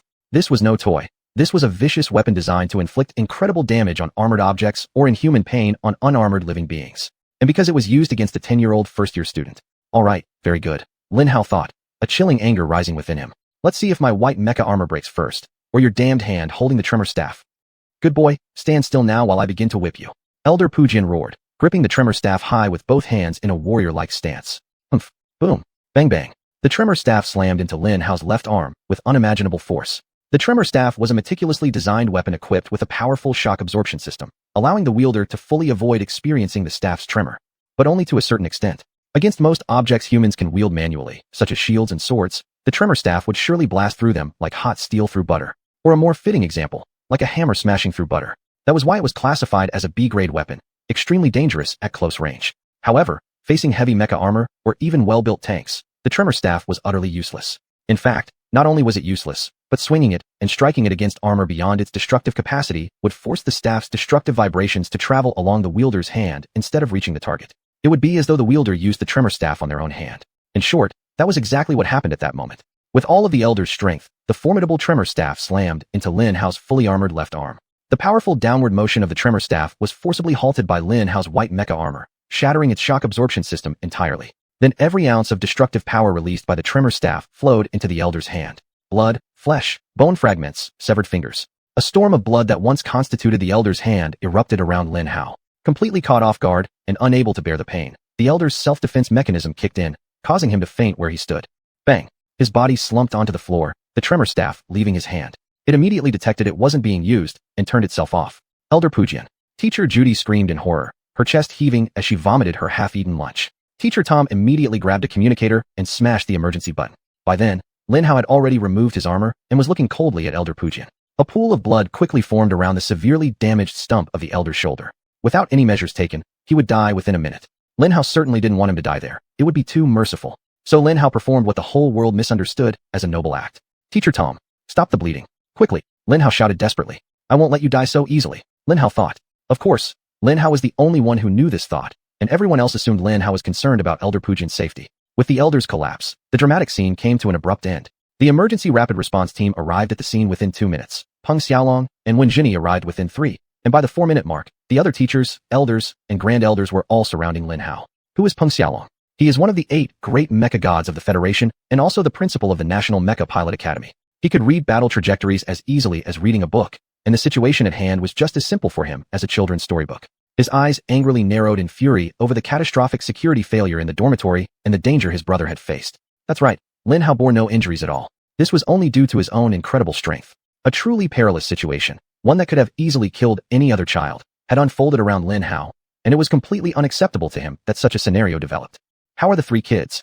Peng Xiaolong asked Wen Jinyi, who immediately ducked under Lin Hao's bunk to check on their conditions, not even sparing a glance at Elder Pujian, who lay unconscious and bloodied. Her first priority was her students.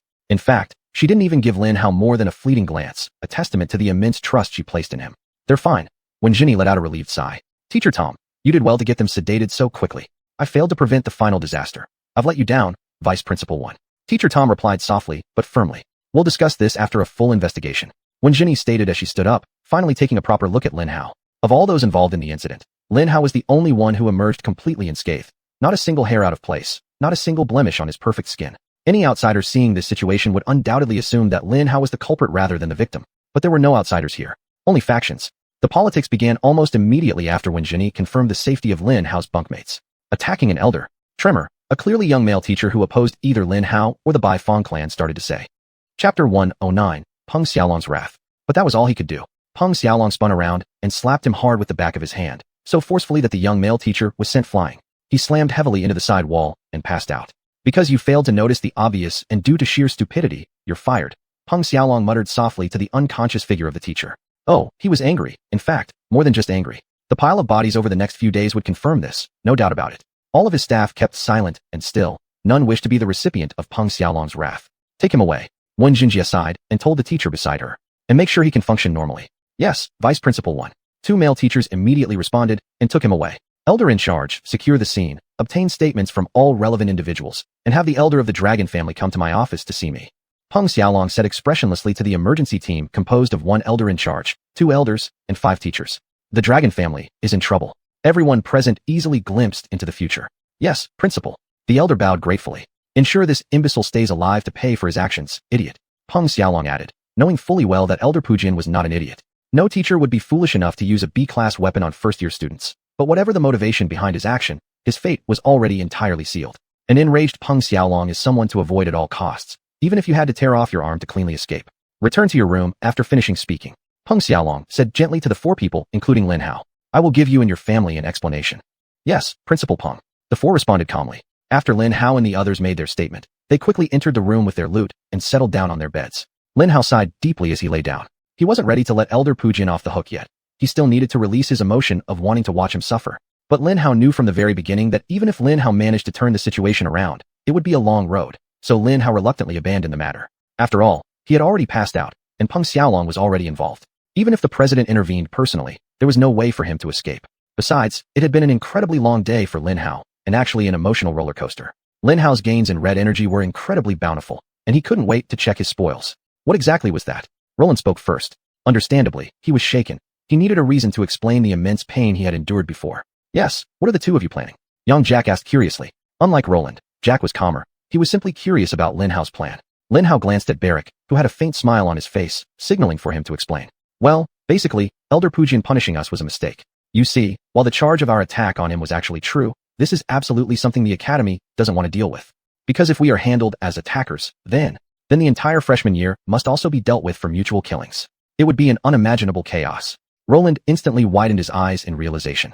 Correct, Barrick said seriously. I plan to have my family demand justice. forcing that damn Urim elder to uphold fairness and punish every student who fought today. Elder Pujian will certainly find himself opposed by the academy and powerful families. It's a good plan. Young Jack nodded in agreement. It's a good plan because of his lack of wisdom. You mean idiotic? Lin Hao laughed and cut him off. My apologies, yes. With that wicked trembling staff he used on Lin Hao, he's literally cutting his own throat. Barrick chuckled evilly. Truly satisfying. I hope his arm never grows back. Roland spat angrily. Grows back? Lin Hao thought silently to himself as he looked down at his prosthetic limb. I doubt anyone will bother to regrow it for him. He's now a burden to any faction. If my guess is correct, Elder Pujian will soon become a former employee of the academy and likely the newest member of the national prison. Barrick continued. He turned around and looked seriously at Lin Hao. How? You're extremely lucky that the trembling staff malfunctioned when it did. Otherwise, you might have been the first student to die on the very first day, Barrick said. Lin Hao just smiled and didn't say anything. They hadn't seen the mecha materialize on Lin Hao's arm. They might still be in shock about what happened back then. Impressive as their names were now, they were ultimately 10-year-olds, so naturally, they missed the greatest clue Lin Hao had revealed to the world regarding devouring. Peng Xiaolong might have also wiped the closed-circuit TVs that day because during that incident, Lin Hao's mecha armor didn't expose anything. Yes, you're really lucky, Roland added. But it's quite strange. Using a trembling staff on freshmen is practically attempted murder. Why would he do such a thing? I don't know. Lin Hao honestly answered. Maybe he had an exaggerated impression of my strength. After all, I did beat Team Dragon pretty badly in the entrance exam. You really did. Yang Jack exclaimed enthusiastically. When you attacked them in that valley, I was actually pretty close to your location. You were incredible back then. Incredible? He was incredible. He was like a real-life superhero. Roland shouted even more excitedly. I've never seen, nor heard in my life, about the dragon family being made to look so ridiculous. My father always warns me to avoid them at all costs. They're not worth the effort getting close to, he always says, but damn it, you really brought them down a level that day. Down a level? More like smashing them into the mud and dragging them for miles. Young Jack laughed gleefully. Lin Hao smiled, reminiscing about the pleasant memories he left behind for them over the past few days, letting his attention wander inward. As soon as Lin Hao did this, he was instantly stunned speechless. His entire body was filled with red energy. What's more, he had already absorbed everything he had absorbed. The white mecha core and the blue mecha Lin Hao absorbed during the national purge. My god, Lin Hao remembered thinking to himself. I was preparing to devour the death scythe. Chapter 110, The Golden Mech. That moment was unbelievable for Lin Hao. Because of the improvement in red energy mass caused by the serum, and due to the emotional roller coaster over the past few days, there had been a sharp rise in his red energy, greatly enhancing his absorption ability. With all the digestion completed, Lin Hao was finally ready to absorb more. Blue mechs, white mechs, anything. Lin Hao just needed targets. I need to find the strongest white mechs and secretly consume them. Lin Hao thought. If it's possible, if I could find a golden mech. Lin Hao felt incredibly excited just thinking about it. Hey guys, Lin Hao shouted loudly, interrupting Roland and Yang Jack who were arguing fiercely about how quickly the Long family would be overtaken by the Bifrost family to become the leading family in the Federation. Now that Lin Hao had completely defeated their youngest and smartest generation, he also had to wake up Barrick, who was already snoring loudly on the bed. How much do you know about golden mechs? Lin Hao asked them as soon as he caught their attention. Golden mechs? The most powerful mechs in existence. Roland's voice rose with astonishment and reverence. Yes, those golden mechs, do we have any? Lin Hao asked him eagerly. Of course no. Yang Jack chuckled bitterly. If we had a golden mech, we wouldn't be bullied like this by the Americans and Europeans. The reason they are the only two countries in the world that call themselves superpowers, and no other country dares to claim that title, is simply because they possess golden mechs. Are golden mechs really that powerful? How exactly do they make America and Europe superpowers? Lin Hao asked curiously. A light golden mech is worth 1,000 heavy white mechs. That's a moderate estimate, Barrick said, yawning widely. A squad made up of 10 golden mechs can be stationed in 10 different cities across this federation, holding the entire nation's citizens hostage. Apart from detonating all our nuclear arsenals, we absolutely have no way to drive them out. But doing so would first defeat the purpose of using them, since a nuclear explosion would kill all of our citizens. In short, golden mechs are the pillars of superpowers. The only reason America and Europe cannot fully control the entire world is simply because they keep tabs on each other and actively balance each other's powers. The world is caught in their deadlock, and our fate for freedom depends on their decisions. Barrick said heavily, instantly ruining the slightly fun atmosphere in the room. I've never heard before that our situation is like this. After several seconds, Yang Jack finally said calmly. Terrible. Roland added bitterly. Your parents have stupidly shielded you from the truth. Barrick said rather unfriendly, but softened his tone to mitigate the bad effect of his words. Roland and Yang Jack sighed only. You must be the son of a nobleman. Roland said to Barrick. Only nobles would teach such heavy things to children. What does your family do? I've never heard of you. Lin Hao looked at Barrick with interest, though the questions about golden mechs weren't fully answered yet. He was quite curious about Barrick's family background. So far, his words, thoughts, and actions have left a deep impression. Of course, you've never heard of us. We're not very high profile. We're not as strong as the Long family and Bifrost. Barrick laughed lightly. We're content with living comfortably and minding our own business, acting only when necessary to protect our interests. His words sounded very reasonable, and Lin Hao immediately believed him. He might be the son of an upper-middle-class nobleman, well-educated, and very knowledgeable about the global situation, possibly involved in diplomatic relations or something. Lin Hao thought, and then left it at that. It wasn't until later that Lin Hao learned just how powerful the Barrack family was, and how broad the scope of acting when necessary to protect our interests truly was. You know, this was their favorite saying. Aren't you the son of a nobleman too, Roland? Yang asked. Your physical enhancement is impressive. Most kids would faint after being hit by my upper body earlier, but you didn't even get hurt. Oh, that. My father received a gift from one of his noble clients, someone he helped a lot. It was a powerful physical enhancement serum, which he gave to me to eliminate my physical weaknesses, Roland said disdainfully, but pride was evident in his voice. You're very lucky, Yang sighed regretfully. If only I could get my hands on a physical enhancement serum. That would be amazing. Why are you interested in golden mechs? Even for elites in this country, it's impossible to see a golden mech, let alone ride in one, or even pilot it. Barrack directed the conversation toward more interesting matters for Lin Hao. They are the most powerful mechs in existence. Of course he's interested, and so am I. Roland said, enthusiastically answering Barrack's question on behalf of Lin Hao. Yes, if possible, I really want to see one. It would be an incredible experience, Lin Hao sighed wistfully. And if I could absorb one. Lin Hao thought inwardly. If you just want to see one, it's not entirely impossible, Yang suddenly said. What? What do you mean? Where can I see a golden mech? Tell me quickly. Roland, acting as Lin Hao's spokesperson, whether intentionally or unintentionally, shouted out all the questions Lin Hao wanted to ask. I believe you know about the strained relations between the Federation and the European Empire, right? Yang said. Of course. Russell Bifrost slaughtered their top ambassador. It was insane. Roland immediately replied. I heard the Europeans plan to send a golden mech to visit the Federation to investigate this case. And because the Europeans are sending a golden mech, the Americans will do the same. If that happens, then there will soon be 2 golden mechs in the Federation. If they're here, then seeing them won't be a problem, Yang explained. Lin Hao's eyes sparkled at his words. Not 1, but 2 golden mechs. Now, if Lin Hao could somehow consume both of them and make it look like one side had stolen the other's mech, Lin Hao's thoughts began to race. One plan after another, one scenario after another flashed through his mind. Chapter 111, Confidentiality. How did you hear about it? I thought this was actually confidential information. My dad said not to tell anyone about this matter. Barrack voiced his sentence, then chuckled at his own words. Yeah, like, don't tell anyone actually means something in this era, Yang laughed. Oh, well, I guess it's no harm telling you that the golden mecha will arrive sometime this week. The 2 will arrive on the same ship. In fact, it will be a fully joint investigation led by America's Gordy. Barrack said. Upon hearing these words, Lin Hao's ears perked up. On a ship? What ship? Which port? Exactly when? Roland read Lin Hao's mind again and asked the question he wanted to ask. Of course, I haven't been told the details. Do I look like an important member of the Federal Welcome Party to you? Barrack answered while rolling his eyes at Roland. But it's not hard to see that the mechas will arrive at the Shanghai port. It's the only one large enough to accommodate 2 mechas. So we just need to find a huge spaceship big enough to hold 2 golden mechas, and when they leave the spaceship, we'll have a chance to see them? Roland asked excitedly. More or less, if you're a homeless stray rat in Shanghai, maybe you can manage that. Unfortunately, you're a glorious student at the National Mecha Pilot Academy. When the mechas arrive, you'll be buried in homework miles away. Barrack said in his signature dry tone. Oh rogue. Roland sniffed deeply and sighed heavily, lying down on the bed. After that, the conversation gradually quieted down as everyone slowly got lost in their own thoughts. Well, at least for 3 of them, Barrack had fallen into dreams within minutes. 2 golden mechas. It was hard to explain the allure of these 2 golden mechas for Lin Hao.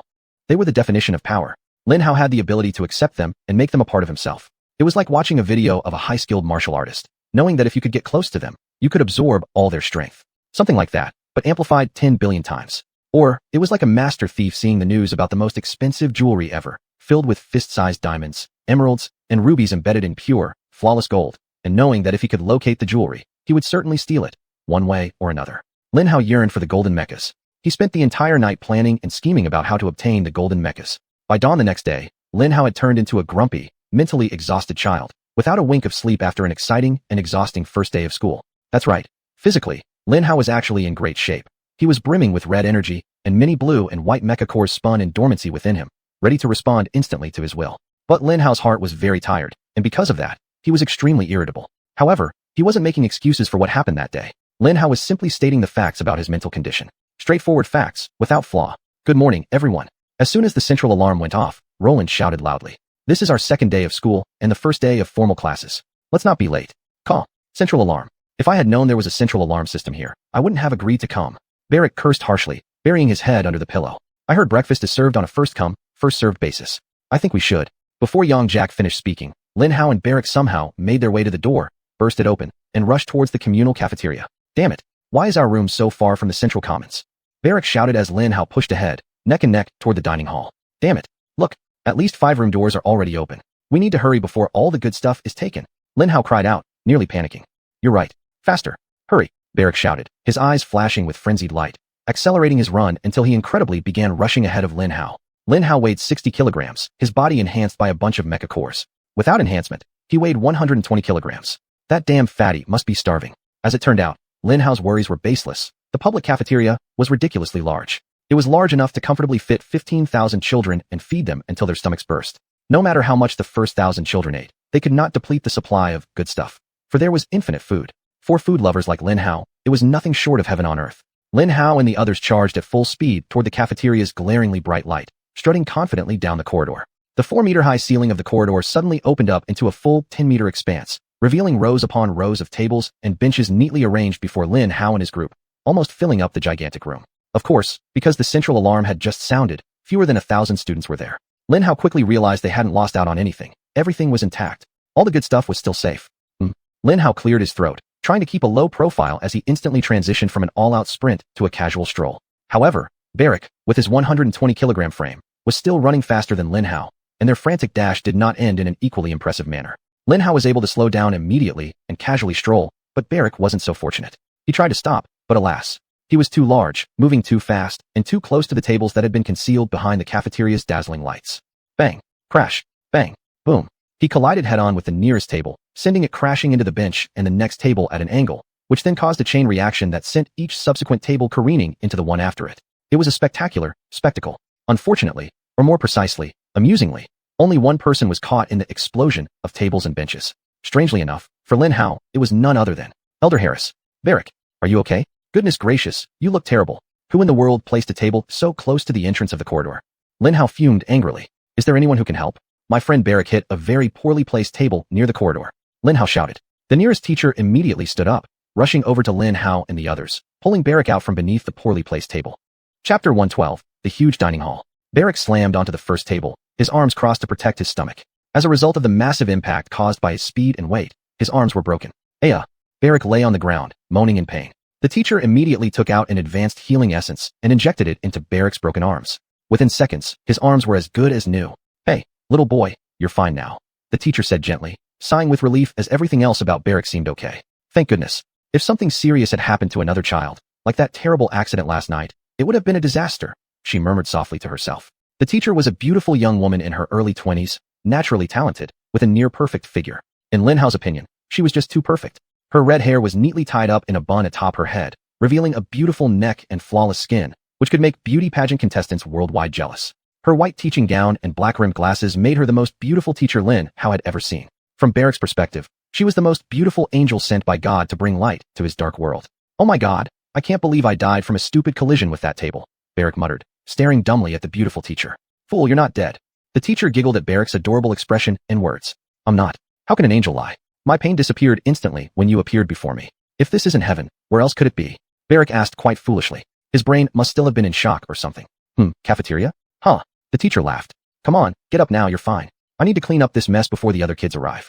Huh. Barrick lifted his head and looked around, finally spotting Lin Hao smiling at him a few steps away. Oh, I'm really fine. He sighed in relief as he slowly pushed himself into a sitting position. Hey, watch your words. I was the one who called for help. Without that, you might still be crying in pain, Lin Hao sternly told him. If he hadn't shouted loudly for help, the teachers wouldn't have heard the enormous crash. Lin Hao helped him stand up and grinned at him, and Barrick returned a foolish grin. However, his smile quickly vanished as he pointed in panic at a spot behind Lin Hao. Is that a human leg? He shouted. Oh, yes. Earlier someone was sitting on that table. It must have been him who moved it so close to the corridor. Lin Hao shouted even louder in accusation. The pretty and helpful teacher immediately rushed forward to rescue the owner of the leg stuck onto the table. Elder Harris? Are you all right? She cried out fearfully while lifting the table covering him. Elder? An elder actually did something as dangerous as blocking the main corridor? How could there be such an irresponsible elder? Lin Hao exclaimed incredulously. Ouch. Elder Harris groaned in pain, completely caught off guard by the sudden collapse. He had been innocently sitting there enjoying his morning double half-boiled eggs and jam toast when his table was suddenly and forcefully lifted upwards, crashing into him. He fell backward, landing instantly on his table along with his coffee, his double-plate boiled eggs, and his toast. Elder Harris, you've suffered a concussion, but otherwise, you're okay. But, you might want to change your clothes, the beautiful teacher said with an unbelievable smile. Lin Hao, I'm in love, Barrick said blankly. You're only 10 years old. You're incapable of experiencing romantic love. Lin Hao contemptuously replied. You're the one who doesn't know what romantic love is. Your family knows no romantic love. Barrick harshly scolded Lin Hao. Alright, you're in love, congratulations. You've officially met the woman you love for the first time, while wearing your cute little tiger cub pajamas. Ha ha ha. Lin Hao mercilessly mocked him. Barrick anxiously glanced down at his own pajamas and immediately ran off to change. Lin Hao smirked as he watched Barrick retreat, glancing over at the beautiful teacher, helping Elder Harris sit up. Oh, so it's Elder Harris. Elder, are you alright? Why were you sitting so close to the corridor? It's too dangerous. Don't you know hungry children always rush to the dining hall? Elder Harris, you need to be more careful, especially at your age. Get well soon, Elder Harris. Lin Hao shouted cheerfully and immediately went to have breakfast, too lazy to even listen to his response. In the entire school, Lin Hao might be the only one who bravely does what he wants. He has nothing to lose and absolutely doesn't care about performing well in the academy. But the second day of school was interesting. Seeing Elder Harris like this, Lin Hao's irritated heart slightly cheered up, and the sight of the heavenly bacon and roasted pork available for breakfast made him extremely happy. Throughout the entire breakfast time, Lin Hao was in bliss, but soon breakfast ended, and the first class of the day began. The next day, morning classes, Introduction to Combat. Yes, that's right, Introduction to Combat. It wasn't direction, not combat theory, not even mecha theory. The first day of school was a huge free-for-all. The second day of school was the Introduction to Combat, something only the National Mecha Pilot Academy would do with such a crazy curriculum arrangement. They were very focused on experiential learning and hoped all students would learn through experiencing things. Later, Lin Hao found out that this was an initiative by Peng Xiaolong to reform the academy education in such an extreme way. Lin Hao could already imagine Peng Xiaolong's conversation with his predecessor. Classroom lessons about combat? Nonsense. Which idiot wrote the syllabus? Ah, you did, sir? Of course, I don't mean literal idiot. You're absolutely not an idiot. I mean it philosophically. Damn it, you're a decorated mecha pilot. When did you know most about combat? Of course, it's when you're fighting. As a pilot, when did you learn the most? Of course, it's in the cockpit. Why do you have so many classroom courses? I'm changing everything. Yes, perhaps it wasn't as much dialogue, but more of a dramatic monologue. But whatever happened, it led to a complete overhaul of the academy curriculum and significantly improved the already high-quality education. Chapter 113, Instructor Black Diamond. The National Mecha Pilot Academy's control over the top pilot academies in the Federation was, under Peng Xiaolong's leadership, entirely unshakable. Well, of course, there was that one special year. But that's a story for later. Lin Hao's first class was an Introduction to Combat Theory, held on a massive open field. Lin Hao and the other 5,000 students were divided into smaller classes, each with 50 students. The groups gathered together, with a teacher dressed in white, standing in front of each class. Strangely, every teacher was holding a giant sandwich. Is this a reward for today's class? Awesome. I'll make sure I try my best to win that sandwich. Lin Hao remembered how naively he had thought at the time. In front of Lin Hao's class stood a thin, bespectacled young man with a bored expression on his face. He was about 1.8 meters tall and looked deceptively powerful, but he exuded a very dangerous aura, so Lin Hao didn't dare to underestimate him. Not even a bit. Lin Hao quickly glanced around at his classmates and noticed that most of them were boys. However, Lin Hao was delighted to find Tess and Olivia in his class. Lin Hao thought it might have been when Xinjia slightly tweaking the arrangements, filling his life with friendly faces. She was undoubtedly the best. Yet the academy was full of excellent teachers and staff, and coincidentally, their first-year combat instructor that year was also legendary. Instructor Black Diamond. Damn, even his name sounded bloody cool. Good morning, kids. My name is Black Diamond. You can call me Instructor Black Diamond, and I will teach you how to fight. You're all divided into classes of 50, and standing in front of your respective classes are your homeroom teachers. They're all holding giant sandwiches. You have until they finish eating their sandwiches to strike them 3 times. If you succeed, you can skip running 50 laps around this enormous field. Good luck, classes. Homeroom teachers, you may start eating your sandwiches. Short and effective, Instructor Black Diamond wasted no words, immediately laying out the task as clearly and straightforwardly as possible. Then he refused to answer any questions and promptly started the timer. Crunch. All the homeroom teachers took massive bites of their sandwiches. Our homeroom teacher looks like a damn nerd, but holy crap, can he eat? Attack, Roland shouted, nearly panicking. Hearing his shout, Lin Hao and the other classmates snapped out of their shock and immediately rallied themselves. They swarmed toward the teacher from all directions. The students were clever. They knew they wouldn't be able to overpower their homeroom teacher in a fair fight, but they also knew that if they could somehow knock them down, they would win. So many students rushed the teacher, hoping to catch them off guard. Unfortunately, this wasn't the first rodeo for these homeroom teachers, and the setup didn't work for most of the students. Even if it was their first time, they had been thoroughly briefed on what to do. In the initial seconds of chaos, not a single student managed to grab any teacher. Whoosh, bang, ow, ow. Students were colliding everywhere, crashing heavily onto the ground, while the homeroom teachers didn't even bother showing off any fighting techniques. The moment the signal went green to start eating, most instantly stuffed huge bites into their mouths and began fleeing in the opposite direction. Grab them. Don't let them run away. Are our teachers cowards? Stand and fight. Doing this to the staff of the National Mecha Pilot Academy was a completely different matter. However, the mockery seemed to work for some lucky classes, as their homeroom teachers stopped running and glared at them with dangerous gleams in their eyes. They might have earned a chance to avoid running 50 laps across the vast field, but that opportunity could end up being more costly and painful than just running. Some homeroom teachers who were extremely confident in their own skills stayed back from the start to play with their students, and Lin Hao's teacher was one of those who stayed behind. As always, Lin Hao's intuition was correct. He was very dangerous. Their group of 50 surged toward him at speeds their short legs could carry. Yet, with incredible agility and ease, he kept himself just out of range and continued munching on his sandwich. While intensely analyzing the situation at hand, Lin Hao replayed Instructor Black Diamond's words in his mind. Something felt off about the situation. The students were overly focused on chasing their own homeroom teachers, and Lin Hao occasionally noticed a few teachers deliberately rushing into another class's crowd to create more chaos. This is an introduction to combat, so why are we playing like this? Lin Hao wondered. But as Lin Hao reviewed Instructor Black Diamond's words in his mind, he immediately noticed something sneaky. The instruction was simply to strike them 3 times, with no special mention of striking their own homeroom teacher. For that matter, it didn't even specify punching. It means 3 attacks on any teacher. This could be any type of attack on any teacher. Lin Hao realized, a chill running down his spine. Among the 5,000 kids in the field, fewer than 500 chose not to join the chaos. These children were calm and level-headed, potential candidates for leadership roles. Guys, follow my lead. Lin Hao shouted to the 2 girls, who were also preventing themselves from joining the chaos, examining the situation carefully. Lin Hao immediately walked toward the homeroom teacher, but in a zigzag manner that would cause his path to intersect with an adjacent homeroom teacher.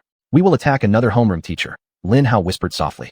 When I strike, you do too. Like many light bulbs turning on at once, understanding lit up their faces, their lips curling slightly upward into sly smiles. Lin Hao and his group jogged lightly, like soldiers marching inexorably toward an explosion, until finally they were only a few meters away from the other homeroom teacher. Her mouth wide open, she took another bite of her sandwich, which was almost half gone. As her sandwich entered her mouth, "Now!" Lin Hao roared, charging toward her. She had no chance. Completely caught off guard and completely out of position, before she could even react, Lin Hao's strong hands grabbed her arms, and Lin Hao's right foot swiftly stomped on her 3 times. Beside Lin Hao, the 2 girls attacked her quickly and accurately with their hands and feet. After finishing their work, Lin Hao released her and stepped back politely. Thank you for your leniency towards us. Lin Hao bowed respectfully. Thank you for your leniency towards us. The others echoed loudly. Their homeroom teacher had no time to respond to Lin Hao and his group, only managing to shout MMMPH before having to spin around rapidly to avoid being struck by other students. Chapter 114, Atmosphere Change. She managed to escape the students in class through a series of impressive steps. The other students who were observing and studying the situation naturally saw Lin Hao's actions and had their own insights. Several mute students even shouted out loud, "We can attack any instructor, not just our own."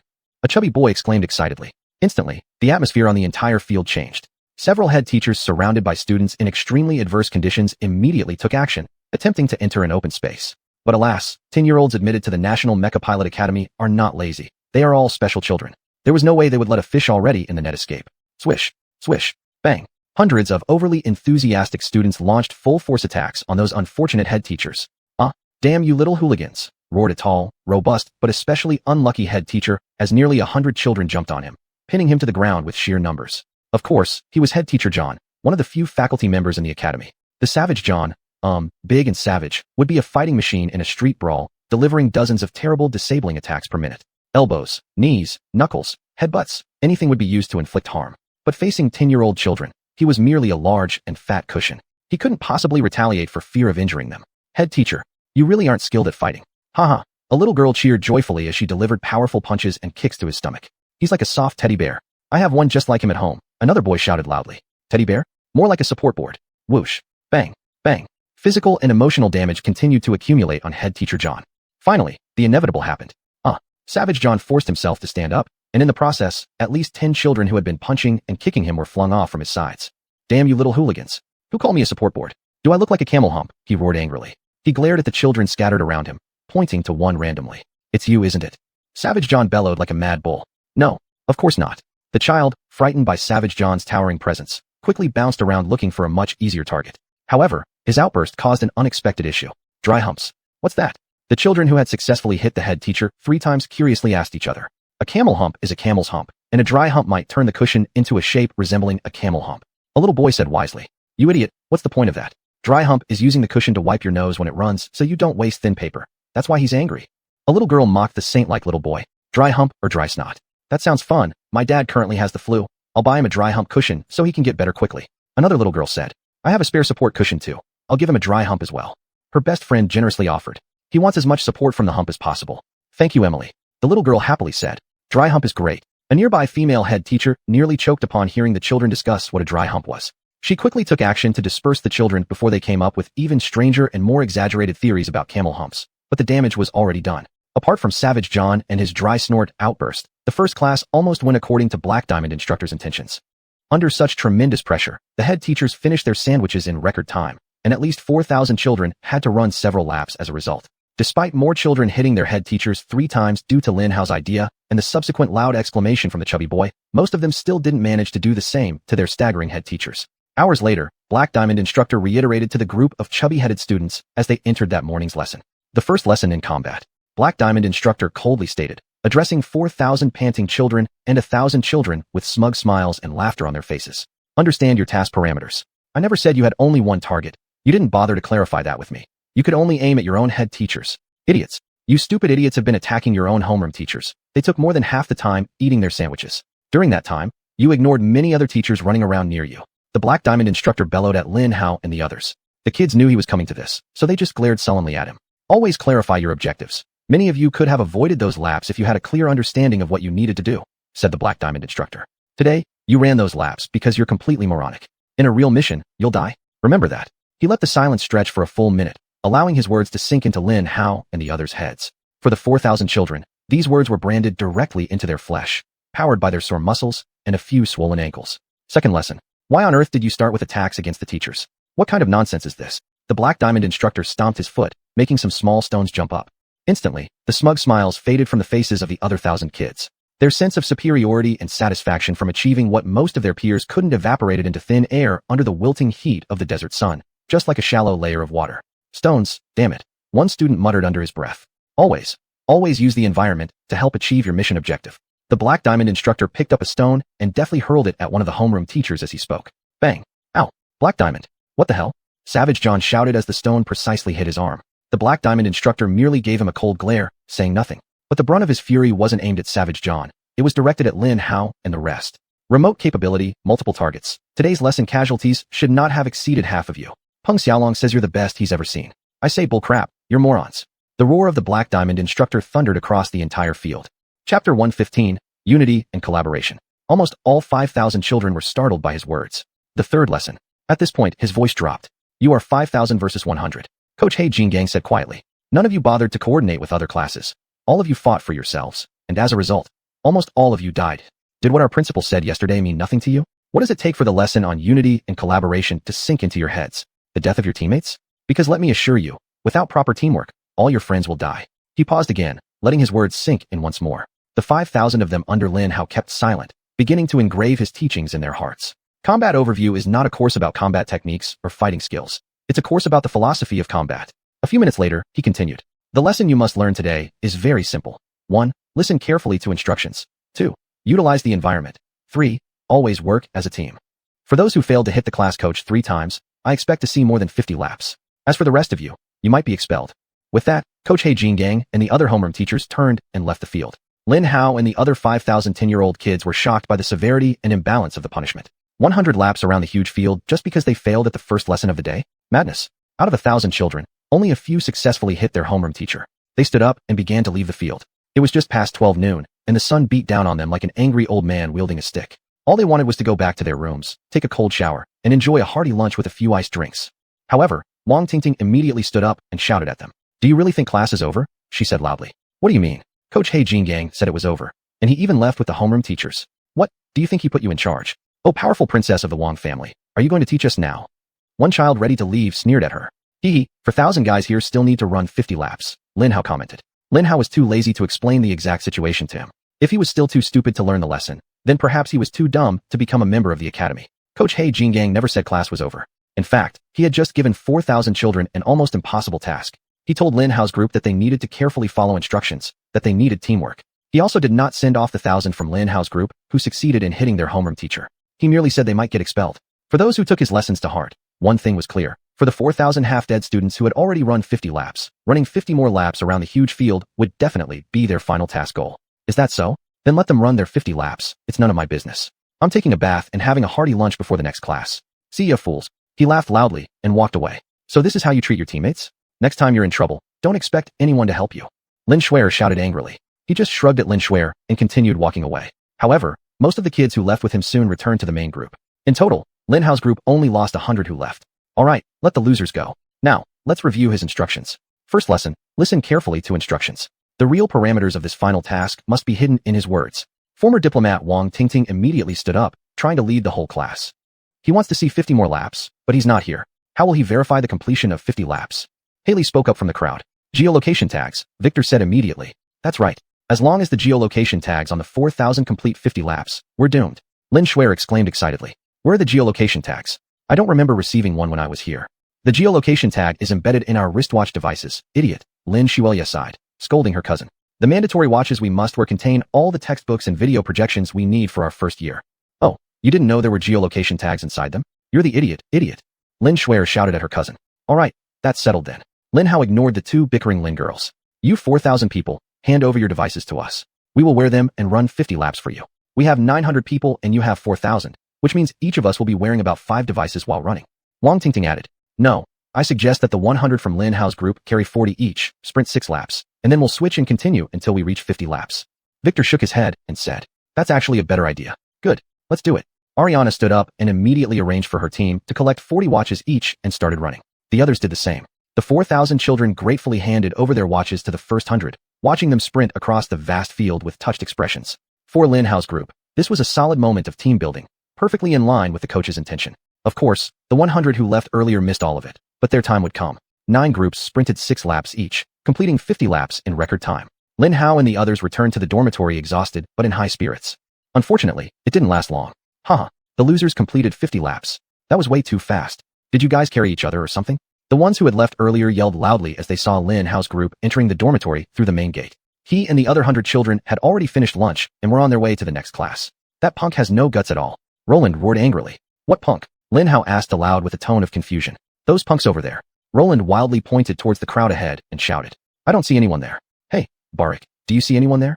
Lin Hao asked while slightly changing his walking direction, leading the group directly into collision with the 100. Chapter 116, Conflict Arises. The main entrance actually led to a spacious atrium, which connected to a huge cafeteria, so in fact, Lin Hao and his group had plenty of space to walk.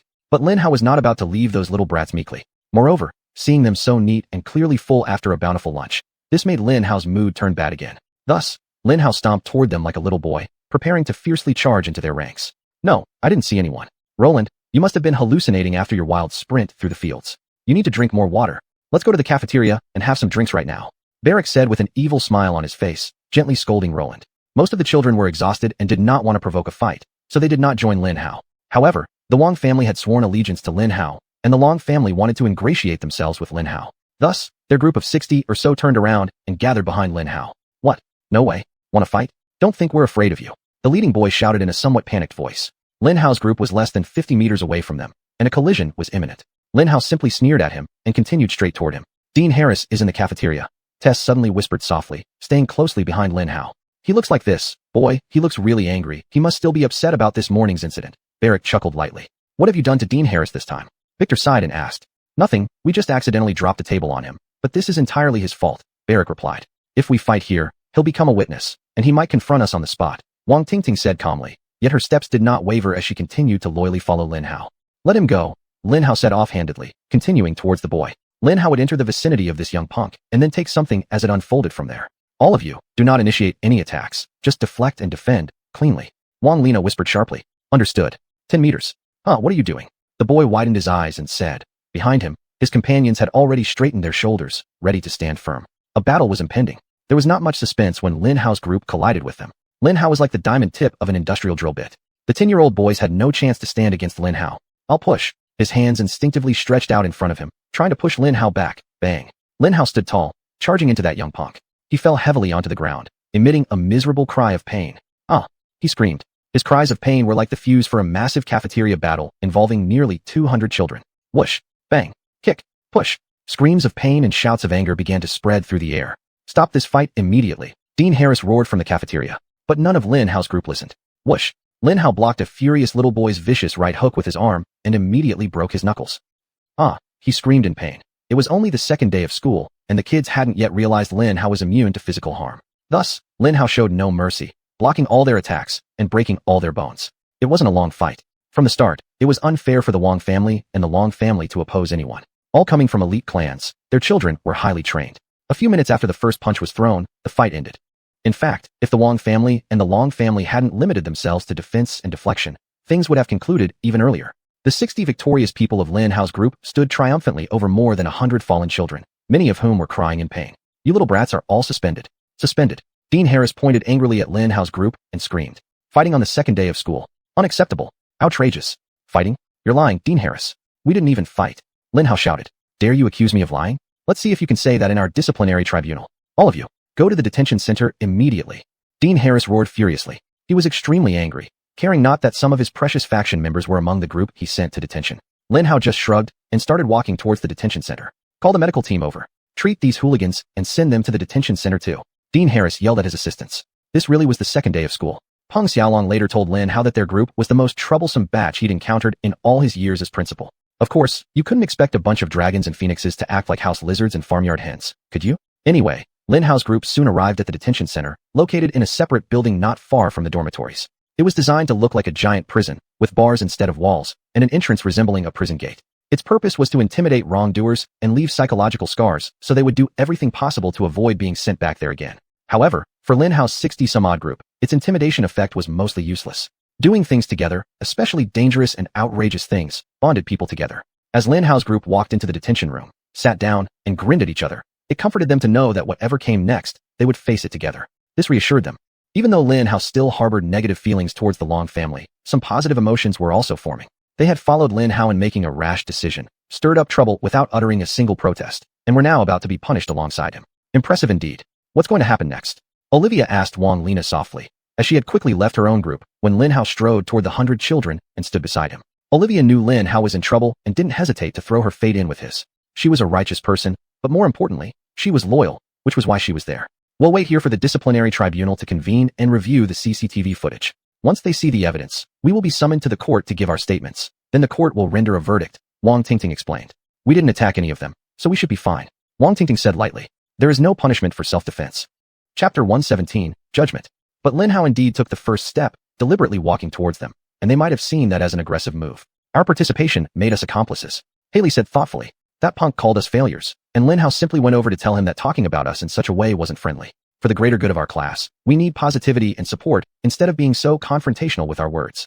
But alas, before he even had a chance to say a word, that feisty little boy actually tried to shove Lin Hao violently. Barrick said dramatically, eliciting soft laughter from the others. They doubted the disciplinary court would be foolish enough to believe this story, but it was still amusing. Nonetheless, the fact remained that he did call them failures first, and ultimately, that was the decisive factor that kept Lin Hao from being suspended. The court summoned them within 30 minutes, and took another 30 minutes to deliver its verdict. The disciplinary court was a simple room with a raised podium, behind which sat 3 judges at a long table. Directly in front of them was an open space that could serve as an evidence presentation area, if needed. In front of the empty area were rows upon rows of seats for faculty and other students. The rule breakers were placed on either side of the open space in designated zones. Clearly, when they entered the courtroom, they anticipated dealing with a large group of mischievous students. That day, the courtroom was packed with all the teachers, elders, and great elders. Vice Principal Janet was even present. Behind them were all the students who managed to squeeze into the super crowded courtroom. After hearing Lin Hao's statements, Chief Judge Great Elder Su delivered the judgment. The disciplinary court finds the young punk to be the instigator of the incident. He aggressively labeled another class as failures and was also the first to physically assault another student. The disciplinary court hereby sentences him to 2 weeks of suspension, 100 hours of community service, and a fine of 2,000 credits. The disciplinary court finds Lin Hao guilty of retaliatory attack behavior by altering his course and directly approaching the punk, leading to the fight. The disciplinary court hereby sentences Lin Hao to 20 hours of community service and a fine of 1,000 credits. The disciplinary court further imposes a fine of 1,000 credits on each of the other students involved in the incident. A murmur of approval rose from the crowd of teachers and students. However, naturally, there were some who were not at all satisfied with the lenient sentencing. I respectfully request that the disciplinary court impose a harsher sentence on Lin Hao. Great Elder Harris stood up from the elders' seating row, loudly stating, as a champion and one of the strongest students in this batch, he has a responsibility to set an example. As they say, with great power comes great responsibility. His offense must be punished more severely. Great Elder Su turned her head and looked coldly at Great Elder Harris. She was no frog at the bottom of a well. Everyone in the academy knew how Lin Hao exposed Great Elder Harris's dirty rhetoric during the entrance exam. She thoroughly despised how Great Elder Harris allowed his personal grudge against Lin Hao to guide his actions and words. At the same time, what he said made sense, so she did the only thing that made sense to her. Very well. The disciplinary court notes the constructive feedback from Great Elder Harris. As leading members of the community, Bai Xuanyuan, Wang family, and Long family all have a responsibility to set an example, but their actions have been grossly negligent. At this point, I hereby sentence Lin Hao, the Wang family student, and the Long family student to an additional 50 hours of community service. With a bang, Great Elder Su knocked the wooden gavel and immediately stood up to leave. Wait, the Long family too? Great Elder Harris breathed in panic. Stand up, the court usher shouted loudly. The sound of the crowd standing drowned out Great Elder Harris's objections. Bow, the attending court again shouted loudly. This was followed by a roar, and the entire crowd began excitedly conversing with each other. Lin Hao's first, but absolutely not his last, disciplinary court hearing had come to an end. The teachers, elders, and great elders were obviously angry at Great Elder Harris. This is bad news for the nobles. With this precedent, all their children will receive heavier punishments when they make mistakes. That Great Elder Harris has just made himself a bunch of enemies. What a fool. His personal issues with White Frost caused me huge losses. Like this, our faction just got slapped, putting us at a major disadvantage. All our members are children of nobility. Even the kids couldn't help but comment. Great Elder Harris really is doing something good. With this, we now have a chance to beat the nobles in the rankings. That damn fool. He's the biggest fool in the entire academy. No, the whole world. Who's the fool? Of course, it's the fool who just caused us a lot of trouble. Elder Harris's face turned extremely ugly because his sharp hearing had almost caught every insult thrown at him within so many breaths. But what could he do? He gritted his teeth and left the room with the crowd. Clear the court, the court usher shouted loudly. The crowd quickly dispersed, leaving Vice Principal Janet behind in the courtroom. The court guards released Lin Hao and gestured for him to step into the central area to face her. All right, your second day of school has been quite wild, hasn't it? Vice Principal Janet shook her head lightly at Lin Hao. Go on, proceed to your next class. You won't have lunch, but will immediately drink afternoon tea right after the first period of the second class today. Lin Hao, stay behind. Vice Principal 1. I'll share any additional punishment you give to Lin Hao. Olivia spoke up immediately. So will I. And me too. I'm the same. Yes, me as well. Without exception, every single member of the 60 students immediately voiced their willingness to share Lin Hao's punishment. Impressive.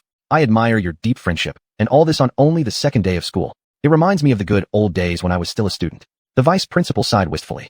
But don't worry, I won't punish him. I just need to say something to him. Go ahead, you're late for your class. If my memory serves me right, your class 2 has a very tough teacher who values every second. Janet pointed toward the exit, prompting all the children into action with her words. Within seconds, Lin Hao was alone with Janet. Follow me to my office, she said. Lin Hao, you're truly impressive. In just 2 days, you've successfully become the champion, robbed over 200 kids, got 1 teacher fired, had an elder convicted of attempted murder, and another elder almost losing all his influence. Chapter 118, The Vice Principal's Hint. Accomplishing any one of them would already be a feat worth remembering and gossiping about for years. What do you want to say to yourself? When the two were safely seated in her office, Vice Principal Xuanyuan gave a light chuckle. I might follow in the footsteps of my older brother. Lin Hao tried to make a joke. If I called you here to discuss your recent behavior, I would spank you for not taking this seriously. She rolled her eyes at Lin Hao. But since that's not the case, this isn't why I called you here. Lin Hao grinned at her. In any case, I need to update your status. How about swallowing? The moment she brought up this topic, she immediately became serious. It's doing well. Its strength and abilities have surged recently. In fact, I'm now prepared to swallow the death scythe. Lin Hao also spoke seriously to her. Is this why you asked me to come?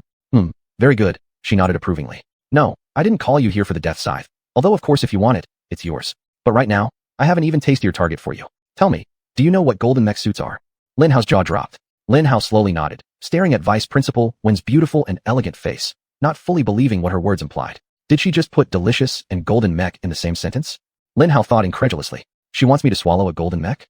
I suppose you've heard about the 2 golden mechs coming our way? She looked at Lin Hao with a sly glint in her eye. So that's why she placed Barak and me in the same room. Lin Hao's heart realized instantly. You're such a sneaky vice principal. When Xuanyuan chuckled lightly at Lin Hao's thunderstruck expression. Of course, I wouldn't allow you to do anything to the golden mechs. I won't encourage anything that could worsen the already strained relations between us and the Europeans. Lin Hao blinked slowly, processing her words. I'm not allowing you. As opposed to I forbid you. Lin Hao obviously understood the difference. The first one was simply her performing her duty, not formally allowing Lin Hao to do something. If Lin Hao wanted to act, he would have to do so without her official permission. The second would be her personal and explicit order for Lin Hao to back off. Lin Hao couldn't believe she'd actually suggest something like that. Lin Hao blinked slowly again, processing her words. I'm not allowing you. Unlike I forbid you. Lin Hao of course knew the distinction between the two. The first was merely her fulfilling her duty, without formally permitting Lin Hao to do something. If Lin Hao wanted to act, he'd need to do so without her official authorization. The second was her personal and clear command, ordering Lin Hao to step aside. Lin Hao was astounded she'd actually recommend such a thing. Like with everything, unless you're absolutely sure it can't be traced back to you, don't act. It's better not to gain an advantage. We trust that you'll exercise complete caution in this regard. Can you do it? When Xuanyuan asked Lin Hao. Sure, I may only be 10 years old, but I may be as smart as someone 20. Lin Hao assured her as much as possible, and as arrogant as someone 20. When Xuanyuan muttered under her breath while looking at Lin Hao with a slightly furrowed brow. The two of you share no blood ties, yet you're too similar. You must have been true brothers in a past life. Don't worry about me. The only people who know I possess swallowing are few, and if you take care of her, then I should be able to do this without raising any suspicions. Lin Hao said confidently with a smile. Good, don't worry about that. You just need to be careful, watch out for yourself. Then, Vice Principal Wen gave Lin Hao an extremely rare cunning smile, making her appear entirely crafty, completely different from the wise and elegant middle-aged woman she always portrayed perfectly. Lin Hao couldn't help but laugh, watching her devious demeanor. It was like two wicked scoundrels scheming together. Both Lin Hao and her laughed, initially evilly, then outright joyfully, and finally with giggles tickled by their own naivety. Well, her naivety. Lin Hao is 10, with every right to childish laughter. What are the two of you laughing so maliciously for? Peng Xiaolong said loudly while opening the door and striding into the room without knocking. Hey, big brother. Lin Hao waved happily at him, but was too lazy to stand up. Peng Xiaolong sat down on the couch beside Xuanyuan and gave her another peck on the cheek. Xuanyuan blushed lightly like a schoolgirl, then elbowed him. Ow! Peng Xiaolong groaned in mock pain, a big grin still plastered across his face. We were just discussing the invitation we received to attend the event for the golden mech crystals, Lin Hao said with a chuckle. Oh right. So, can you absorb them? Unlike Xuanyuan's politically correct facade and words, Peng Xiaolong charged through everything like a bull. I probably can. But even if I can't absorb both mechs entirely, I can at least absorb their cores. Lin Hao laughed openly at Peng Xiaolong's straightforward manner. Xuanyuan could only sigh deeply. Well, at least she had tried. All right, after you've absorbed them, I assume you'll be able to provide us with blueprints for creating them, right? Peng Xiaolong asked, his eyes flashing with excitement. Yes, not only that, but I'll also be able to merge them into one, creating something with all their strengths and none of their weaknesses. Lin Hao nodded seriously. Great. Fantastic. Be sure to absorb them cleanly. And if you have to choose one, it has to be the American mech, I know. Don't bother teaching me such basics. Lin Hao rolled his eyes as he spoke. What? The American one? Why on earth? When Xuanyuan's eyes widened in sudden realization, then she whistled in approval. You sly devil, Peng Xiaolong praised. Watch your language. When Xuanyuan scolded sharply, more out of habit than anything else, still reeling from Lin Hao's revelation. Stealing the American mech while leaving the European one intact will undoubtedly make the Americans accuse the Europeans of sabotage, causing their relationship to deteriorate to an unprecedented level. Peng Xiaolong marveled at the brilliance of Lin Hao's plan. Maybe we should do this. Chapter 119, Picking an Internal Fight. Of course not. Lin Hao firmly opposed. I don't know when I will be able to get close to the gold armors again, and I need to absorb these too while I still have the chance. You need to look at the bigger picture and make an objective decision based on the benefits we might gain, Peng Xiaolong said as he began lecturing Lin Hao. But Lin Hao stubbornly shook his head. He couldn't give up the gold armors for political reasons. I must agree with Lin Hao's point of view. Absorbing them is key, but doing so at different times. First, absorb the American armor, so the Americans accuse Europeans of foul play. Then absorb the European armor, making them believe it's America's retaliation. This way, they will conflict with each other. When Jinny said with an innocent smile. Lin Hao was deeply impressed. Yes, by her idea, but more so by how she could maintain such an angelic expression on her face while proposing a concept that could embroil two superpowers in a world war, leading to the death of billions. All right, we'll do it this way, Peng Xiaolong decisively stated. Next time I will discuss the timing in detail with you. Now, you can return to class first. I still have things to discuss with your sister-in-law. Okay, but can I get a written pass to skip the rest of the day? My sister-in-law says my second period teacher is very troublesome, Lin Hao asked hopefully. Of course not. Both of them said simultaneously and laughed.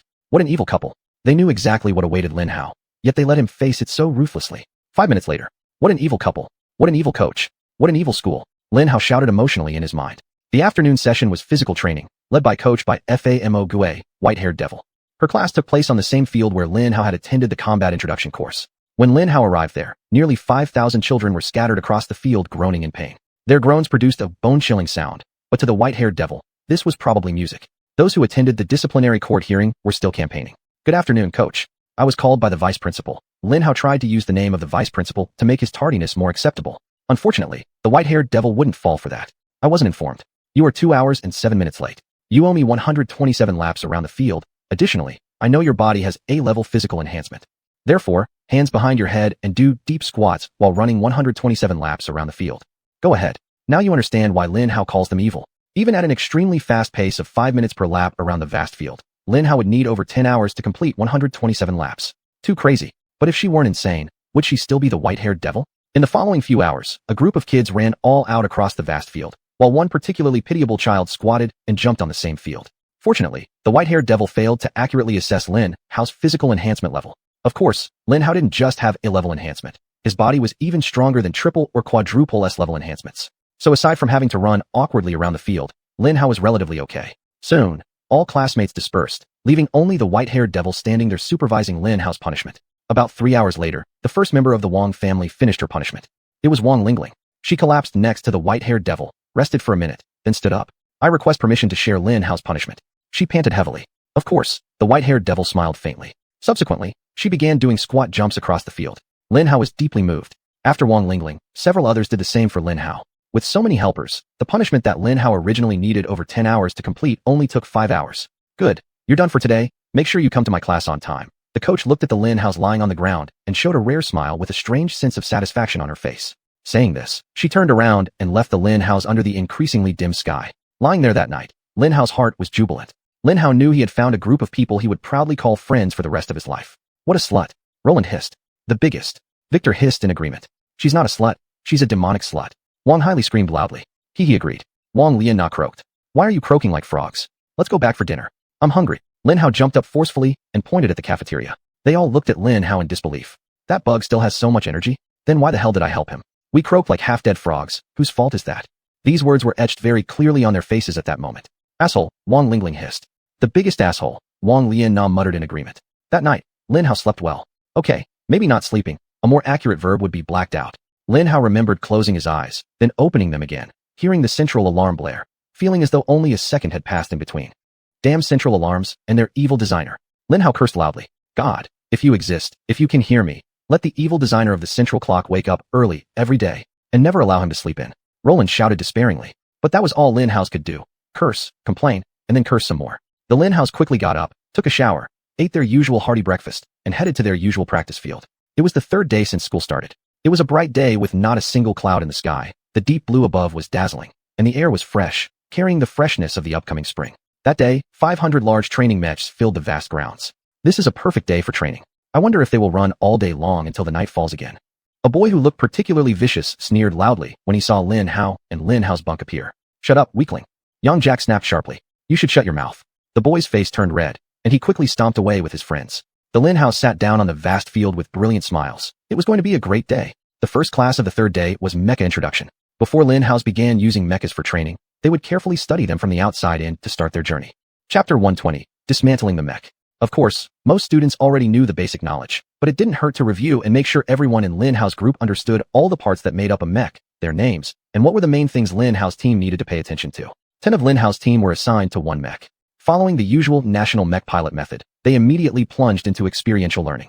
The mech in front of you is the simplest mech in existence right now. They are the most basic functional mechs you can get. Moreover, they have been modified for easier maintenance.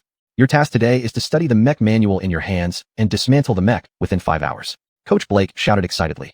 Each member of the first team to finish will receive 1,000 academy credits, plus a surprise reward. I assure you, the surprise reward is epic. The last team to finish will lose 1,000 academy credits per person. This is a competition. Take them apart carefully. Hurry up with the dismantling. If you damage anything, the repair cost will come out of your academy credits. Remember this, and start. Coach Blake was short but sturdy, quite like a tall dwarf. That day he was very excited, his mood spreading to Lin Hao's team. The moment he spoke, Lin Hao's team sprang into action, a roar bursting from 5,000 throats. Lin Hao's team had 5 hours to complete the task, but this was considering those with low RPLs. For Lin Hao's team, who had extremely high RPLs, their resonance with the mechs instinctively told them what they needed to do, only occasionally glancing at the manual. The competition for first place would be decided within 30 minutes. Especially for Lin Hao. Lin Hao's RPL was extremely high. Lin Hao possessed the knowledge to build an entire white mech from scratch. Dismantling the practice mech was a piece of cake. If Lin Hao wanted to, Lin Hao could dismantle it alone in 20 minutes. But just like every class at the National Mech Pilot Academy, there were lessons within lessons. Lin Hao knew it wasn't as simple as dismantling a mech. It was training in teamwork and effective communication. That day Lin Hao's team was randomly created, and Lin Hao didn't know anyone there. Guys, let's work together and win first prize. Lin Hao began enthusiastically. I'll let you be our leader? A tall girl with a relatively pretty face loudly interrupted Lin Hao. Yes, just because you're the champion doesn't mean we have to follow your instructions. We also know how to dismantle this mech. Another girl snorted disdainfully at Lin Hao. That's right. Do you think you're the only one with high resonance? I have a royal level RPL. I can sense the mech, and I can sense you. A bookish-looking boy sneered at Lin Hao. Yeah, just sit there. Another little boy smirked smugly as they gathered around the mech discussing and assigning tasks without Lin Hao. Sigh. No matter how Lin Hao tried, they wouldn't listen to Lin Hao. What else could Lin Hao do? Without bloodshed, Lin Hao would just sit there and watch them work. Besides, Lin Hao started to realize that the journey to the peak would be full of obstacles, many of which would involve loneliness and misunderstanding. At a cost, Lin Hao wanted to be first. Lin Hao wanted those 1,000 credits, and Lin Hao wanted the mysterious epic reward. Don't get in my way, idiot. If you don't want to be crushed by falling mech parts, then move aside. Lin Hao shouted, nimbly climbing onto the practice mech. Lin Hao unleashed crazy RPL with abandon, his mind racing to devise an action plan to dismantle the mech as quickly as possible. Within seconds, bang! The mech's head smashed into the soft grass next to that group of kids. Ah! A girl in the team screamed in terror when the mech's head suddenly appeared beside her. The faces of the others turned very ugly due to Lin Hao's behavior, but Lin Hao didn't care at that time. Lin Hao charged ahead on his own. Whoa whoa whoa, look at that team. They've already perfectly dismantled the mech's head. If I were you, I wouldn't look down like that. If it's damaged, I'll make sure its repair costs come out of your academy credits. Hey, bang. The mech's right arm slammed heavily onto the ground. Ho, what impatient young people. Ah, how wonderful youth is. Keep going, keep going. Coach Blake cheered on Lin Hao's team before continuing to do the same thing with other groups, urging them to go faster, more carefully, and more efficiently. There was no doubt that Lin Hao would be the first. Lin Hao's actions were steady, extremely efficient, and in less than 15 minutes, the mech's 5 limbs had been separated from its body. Lin Hao looked coldly at the 9 irritating kids as he passed them, continuing his fervent assault on the mech. 10 minutes later, just as Lin Hao finished dismantling the last arm. Wow wow wow, we have a winner. Coach Blake suddenly shouted excitedly. Hearing his words, the other children groaned in disappointment, including several loud curses, almost out of breath after working on their mechs. Little girl, what's your name? Great job. I've been keeping an eye on you. You're an excellent coordinator. You did great. Coach Blake continued to shout excitedly. Here we have one person's hard work, one student's individual effort while his teammates are just watching from the sidelines. Not too good at teamwork, huh? Young man, you may be skilled, but without teamwork. Wait a moment. Your mech isn't completely dismantled yet. Look, that leg wasn't taken apart properly. Oh, the winner is this team's individual effort. What a dramatic twist. Incredible. It might have been a slightly dramatic ending, but the point of the story was that Lin Hao won, and the distance between Lin Hao and the others widened. They had started with a bias against Lin Hao, and everything he did only made them dislike him even more. But Lin Hao didn't care. Ha! Yes. Lin Hao laughed heartily. 1,000 credits and a mysterious reward. All done in 25 minutes. Lin Hao grinned. That day, Lin Hao failed the class, but it also made him realize that he would never find a proper place among normal children. It strengthened Lin Hao's resolve to reach the peak by his own strength. Teamwork was good, but being able to do alone what a team could only accomplish together was even better. Lin Hao quickly headed over to Coach Blake to collect his 1,000 credits and Lin Hao's epic reward. Chapter 121, Mecha Blueprints. Your epic reward is a few blueprints from my personal collection of mechas, Instructor Blake said with a beaming smile. Lin Hao's eyes widened with excitement. Lin Hao already had the white mecha blueprint, and logically speaking, Lin Hao didn't need any low-level mecha blueprints, especially those that a mere instructor at the National Mecha Pilot Academy could easily give to his students. But Lin Hao needed diversity. Every mecha design, even if their final products would eventually work within the same scale range, was unique in its own way. Some featured unique mechatronics applications that were theoretically groundbreaking but hard to scale, thus restricting their use to low-quality lower-tier mechas. Others approached defense, offense, targeting, flight, and even movement systems in unique ways, birthing true monsters on the battlefield when combined with specific systems. Lin Hao was like an ultimate mecha factory, capable of producing any kind of mecha he desired. All Lin Hao needed were enough blueprints to make them. Wow, what a generous gift. Thank you so much, Instructor Blake. Lin Hao exclaimed excitedly, emitting a wave of genuine excitement for just a moment. Ha! You are a very rare young man who appreciates the value of blueprints. Excellent. Truly excellent. Instructor Blake happily patted Lin Hao's back as the details of the chosen mecha blueprints entered Lin Hao's pocket. I naturally thank you for them, Instructor. In fact, I appreciate them so much that I eagerly crave to see all of your mecha blueprints. May I take a look? Lin Hao shouted enthusiastically, radiating excitement through every pore. Humph. A little boy from Lin Hao's group snorted loudly as he walked away after receiving his credits and blueprint. Lin Hao ignored him, continuing to plead with Instructor Blake using what he hoped was an irresistible puppy-like gaze. Of course, I can't give you any more blueprints. Otherwise, I will deplete the rewards. But I will let you see my collection to whet your appetite. Here, you'll have to wait until the other students finish before you can see my collection, Instructor Blake said cheerfully. For the world, he couldn't imagine that by doing this, he was practically giving Lin Hao access to all his blueprints. Lin Hao couldn't help but grab his pocket and sit beside Instructor Blake to browse the collected mecha blueprints. Fantastic. For foreign readers, let me briefly explain the mecha industry in the Z Federal Republic. Let's start from the core of the mecha industry. Mecha blueprints, like all other mechanical blueprints, are divided into civilian and military categories. Most civilian mechas are much like ordinary cars on the road. They're commercialized and mass-produced based on aesthetics, speed, efficiency, quality, and profit. Some civilian mechas look really cool and boast outstanding performance stats. Some serve as mainstays, and others are antiques or collectibles. Just like cars, all types of civilian mechas exist, and like cars, there are best-selling mechas within the industry. These blueprints are guarded like money-making treasures by civilian mecha companies, making it impossible for ordinary people to obtain them. However, to encourage the development of mecha companies, the Z Federal Republic has publicly released several basic mecha blueprints and encourages mecha designers to work on these public blueprints and upgrade them. Then, these mecha designers can take these basic designs and apply their personal style in upgrading them. They can then sell the upgraded blueprints to the National Mecha Design Bureau, which will purchase them at preferential prices if their works meet certain standards. Eventually, their blueprints will also become public property, allowing the next aspiring mecha designer to adopt and further improve upon them. Through this method, the Z Federal Republic created a highly advanced line of mechas with thousands of creative variations. Moreover, to regulate the community of mecha designers, the Z Federal Republic has implemented a grading scale, dividing mecha designers into 6 different levels: Novice Mecha Designer, Intermediate Mecha Designer, Advanced Mecha Designer, Mecha Design Master, Master Mecha Designer, Mecha Architect. Each level grants access in the public repository to increasingly complex and powerful mecha blueprints compared to the ones available below them. Such policies have led to a surge in the number of mecha designers within the Z Federal Republic. Thousands of blueprints are being made every day, with hundreds submitted to the National Mecha Design Bureau for review and sale. With so many blueprints in circulation, the next aspect of the mecha industry is, of course, one of the main beneficiaries: the mecha manufacturers. Mecha manufacturers don't need to spend huge amounts of money on cutting-edge research. All they need to do is maintain a small, but highly skilled team of mecha designers to modify and enhance the best public mecha blueprints. Then pay the National Mecha Design Bureau for production and sales licenses. Most mecha manufacturers follow this path and have achieved great success. Besides them, boutique mecha manufacturers choose to design their own mechas from scratch to cater to niche markets. Linhao's barbarian-class mecha manufacturer, Phylong Mecha Company, was just such a manufacturer.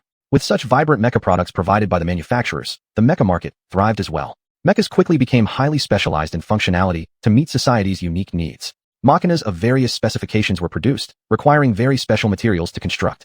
Companies specializing in procurement and supply of these materials began to sprout. These companies themselves needed extremely powerful mechas to procure unique materials from deep within the earth, underwater, and even from the far reaches of space. In short, the civilian mecha industry was flourishing. But if the civilian mecha industry was flourishing, then the military mecha industry was completely in supernova mode. Every army in the world was modernizing. They were either transitioning to mechas or upgrading their old mechas to new ones. As the unofficial third superpower in the world, the Z Federal Republic sold tens of thousands, even hundreds of thousands of mechas to other countries. Ocean exploration and space exploration were exploding off the charts. This was an unprecedented period in the global economy. At a time like this, owning blueprints wasn't unusual, but having a good blueprint was indeed very rare. Thus, you can imagine Lin Hao's excitement when he browsed through Instructor Blake's personal collection of blueprints. Instructor Blake must be a pretty decent mecha designer, Lin Hao thought excitedly, his mind devouring the first few designs. These mecha designs are quite impressive. He's at least an intermediate-level mecha designer. Chapter 122, Mecha Designer. Lin Hao's augmented brain, his photographic memory, and his deep understanding of the white mecha allowed him to quickly identify the key aspects of mecha blueprints and retrieve information in his mind for future study. The National Mecha Design Bureau could be picky, only purchasing designs with immense potential that contained a spark of creativity. Thus, the designs Lin Hao pursued that day gave him wave after wave of inspiration and ideas. Lin Hao's mind was spinning at its fastest speed as he thought of many different options to create more powerful, faster, and more efficient forms of mecha performance while studying the blueprints with fascination. The first few mecha blueprints were lightweight mechas, but their design was very ingenious, maximizing speed and firepower at the expense of armor, raising their specifications to near-medium mecha levels. Amazing! These mecha designs are so inspiring and of such high quality. Lin Hao praised inwardly. I can apply the aerodynamics and thruster positioning principles used here to my own mecha performance. It won't overhaul my strength significantly, but increasing it by 5 or 6% shouldn't be a problem. Within the grand plan, this is great. Lin Hao continued on, and several mechas were medium-weight mechas. Once again, the mecha design was clever, functioning as a jack of all trades. Medium mechas had to perform many tasks, necessitating an all-around high spec. The output of medium mecha blueprints collected by Instructor Black was roughly consistent, generally surpassing ordinary medium mechas by 15 to 20%. However, what was awe-inspiring was that they all achieved the same output level using very different methods. Each clearly demonstrated mastery of various aspects of mecha design. One focused on achieving its high output through highly advanced mechanical design, while another did so through clever energy compression and manipulation. Another relied on the genius of energy conversion efficiency. Each mecha blueprint opened Lin Hao's eyes wide. Lin Hao steadily moved forward, greedily absorbing the 7th mecha blueprint before finally flipping to the 8th. Just seconds prior, Lin Hao noticed that in his extremely sharp peripheral vision, Instructor Black had started staring at Lin Hao. At first, Lin Hao thought this was to ensure he wasn't attempting to tamper with the mecha blueprints, which was strange because Lin Hao absolutely had no way of doing so. Mecha blueprints were very secure devices, operable only by acknowledged users. Instructor Black had to specially allow Lin Hao to flip through the pages of the mecha blueprint design folder. However, when Lin Hao opened the 8th mecha design, he finally realized what the instructor was doing. He wanted to see Lin Hao's reaction to the 8th mecha design. From the triumphant glint in his eyes, it seemed he got exactly what he wanted. Lin Hao's jaw dropped, and he couldn't help shouting, "What the hell?" The mecha blueprint that appeared before Lin Hao was indeed a wonder of wonders. It was the blueprint of an ultra-heavy mecha, but it wasn't an ordinary ultra-heavy mecha. It was in the shape of a massive Tyrannosaurus Rex. Clearly, Godzilla. Lin Hao lightly whistled in admiration. I can see its appeal lies in its awe-inspiring and radical appearance, but function-wise. This Mecha Godzilla isn't meant to be the best in terms of performance. Instead, it's designed to bring nostalgia to those who grew up watching Godzilla movies, Instructor Black said with pride. Lin Hao nodded understandingly. Mecha Godzilla was one of the pretty boys, a type of mecha that prioritized looks above all else. Click, click. Lin Hao's photographic memory immediately memorized its main features and internalized its design in his mind. Damn, I can't wait to use this epic design to stomp on my enemies. Lin Hao remembered, thinking excitedly, hoping for a sudden mech uprising nearby, requiring his intervention. Impressive, right? That you even know about Mecha Godzilla impresses me. Keep working hard in my class, boy, and one day, this awe-inspiring and sacred mecha design might just be yours. Instructor Black encouraged Lin Hao. Lin Hao grinned at him and nodded forcefully. Yes, I'll work hard to make sure I get this mecha blueprint. But I'm sure you have even more amazing ones. I'll keep looking. Lin Hao eagerly said, ready to turn to the 9th mecha. But before Lin Hao did so, breaking news. Principal Peng Xiaolong has just accepted a 5-on-5 friendly mech combat challenge against the Radiant Sky Mecha Pilot Academy. This will be our 5th victory, not their 5th victory. An overly excited third-year student ran into the field, screaming at the top of his lungs, and then disappeared as quickly as he had come. However, even after he was gone, the wave of excitement he brought instantly infected everyone in the area. A 5-on-5 battle with the Radiant Sky Mecha Pilot Academy, the #1 ranked aerial mecha academy in the nation. I bet this will be an aerial combat. It's got to be aerial combat. Their land and sea mechas are purely nonsense. Peng Xiaolong would never waste our time by sending us to an irrelevant competition. Oh, this is epic. I heard from my older brother that we've consistently lost to them in aerial combat. This friendly challenge is definitely not going to be friendly. Damn, not friendly. My older sister is in 5th grade, and she's been dreaming non-stop about winning the aerial mecha trophy in this triennial inter-school mech competition for 6 whole weeks of vacation. Everyone is buzzing about this year's aerial mech championship. I heard that their ace pilots from 5th grade, Hu Lintao and Xia Jing, were scouted by Z Country Federal Air Force's Black Knights. Xia Jing. She's super pretty. She's the prettiest girl in the Federation. Just by overhearing the kids' gossip, Lin Hao immediately got all the information he needed about the Radiant Sky Mecha Pilot Academy. Their excitement was so thick and obvious that Lin Hao felt like he could touch it. The atmosphere instantly grew electrified. Even Instructor Black couldn't help but be affected. Ho ho, on the 3rd day of school, and the first challenge has already arrived? The other academies must be getting impatient, eager to put more pressure on their students so they can rapidly improve before the preliminary round of the triennial mech competition. He said with glittering eyes. The first challenge? Preliminary rounds? So you mean? Yes, there might be a lot of challenges this year. Maybe even some people on your level. All leading up to the preliminaries in 3 months. Chapter 123, Ranking Valley. Of course, our nation's Mech Pilot Academy will have no issues in the preliminaries. Lin Hao and his teammates usually participate with the 3rd longitudinal beam. But for people like you, every battle is incredibly precious experience. Thus, make sure you focus on your courses and improve yourself. Who knows, you might be selected to represent our academy in challenging another school. Coach Blake loudly encouraged Lin Hao and the others. Naturally, everyone was thrilled. Lin Hao and the rest were children. They lived to compete with one another and strive against each other. Having the opportunity to compete with other academies and showcase how great they are to the rest of the country was very enticing for Lin Hao and the others. Even Lin Hao himself was excited. Friendly matches and preliminaries will be officially scored. Each participant will receive competition points, which will contribute to your ranking system. Don't forget, all of you are currently part of both the National Youth Pilot Rankings and the local National Mech Pilot Academy Rankings. Coach Blake said. Oh my goodness. That's right. Rankings. I completely forgot about them. Let's head over to the Ranking Valley a bit later during lunch, one boy shouted loudly. As soon as the Ranking Valley was mentioned, all the kids began chattering excitedly. The first 2 days of school had been so exciting that Lin Hao and everyone else had forgotten about the rankings. Lin Hao chuckled happily to himself. I'm absolutely the first among this batch, and definitely at the top of the local academy rankings. In fact, I might even be one of the top contenders in the National Youth Mech Pilot Rankings. The jury and judges could have been impressed by my secret technique, making me exceptionally strong and increasing my resistance against enemies. Lin Hao was extremely confident, believing he had performed admirably. So you can imagine Lin Hao's shock when, about 3 hours later, they checked the rankings grid. What in the world?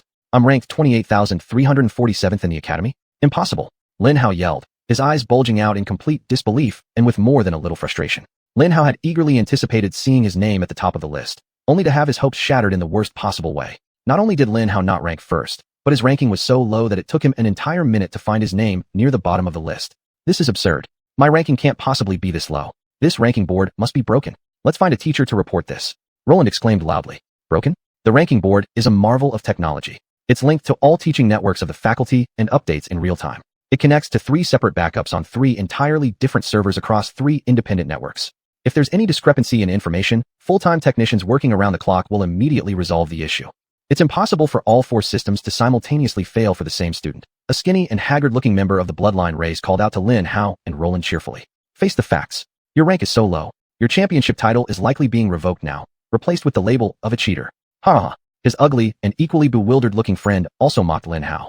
Lin Hao glared at them, wondering if it would be worth getting into trouble just to smash their faces in.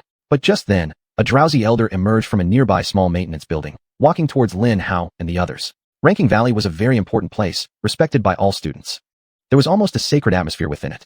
It was situated in a true valley between two mountains at the front end of Pengda Manor, making it easily accessible by foot for Lin Hao and the others. Inside the Ranking Valley, there was an enormous screen, at least 100 meters wide and 20 meters high. In front of it was a massive assembly ground that doubled as a mini-mech battlefield, with several maintenance buildings nearby. All 5 primary ranking systems were located there, where Lin Hao and others could track the ranking of every member of the academy, including faculty and students.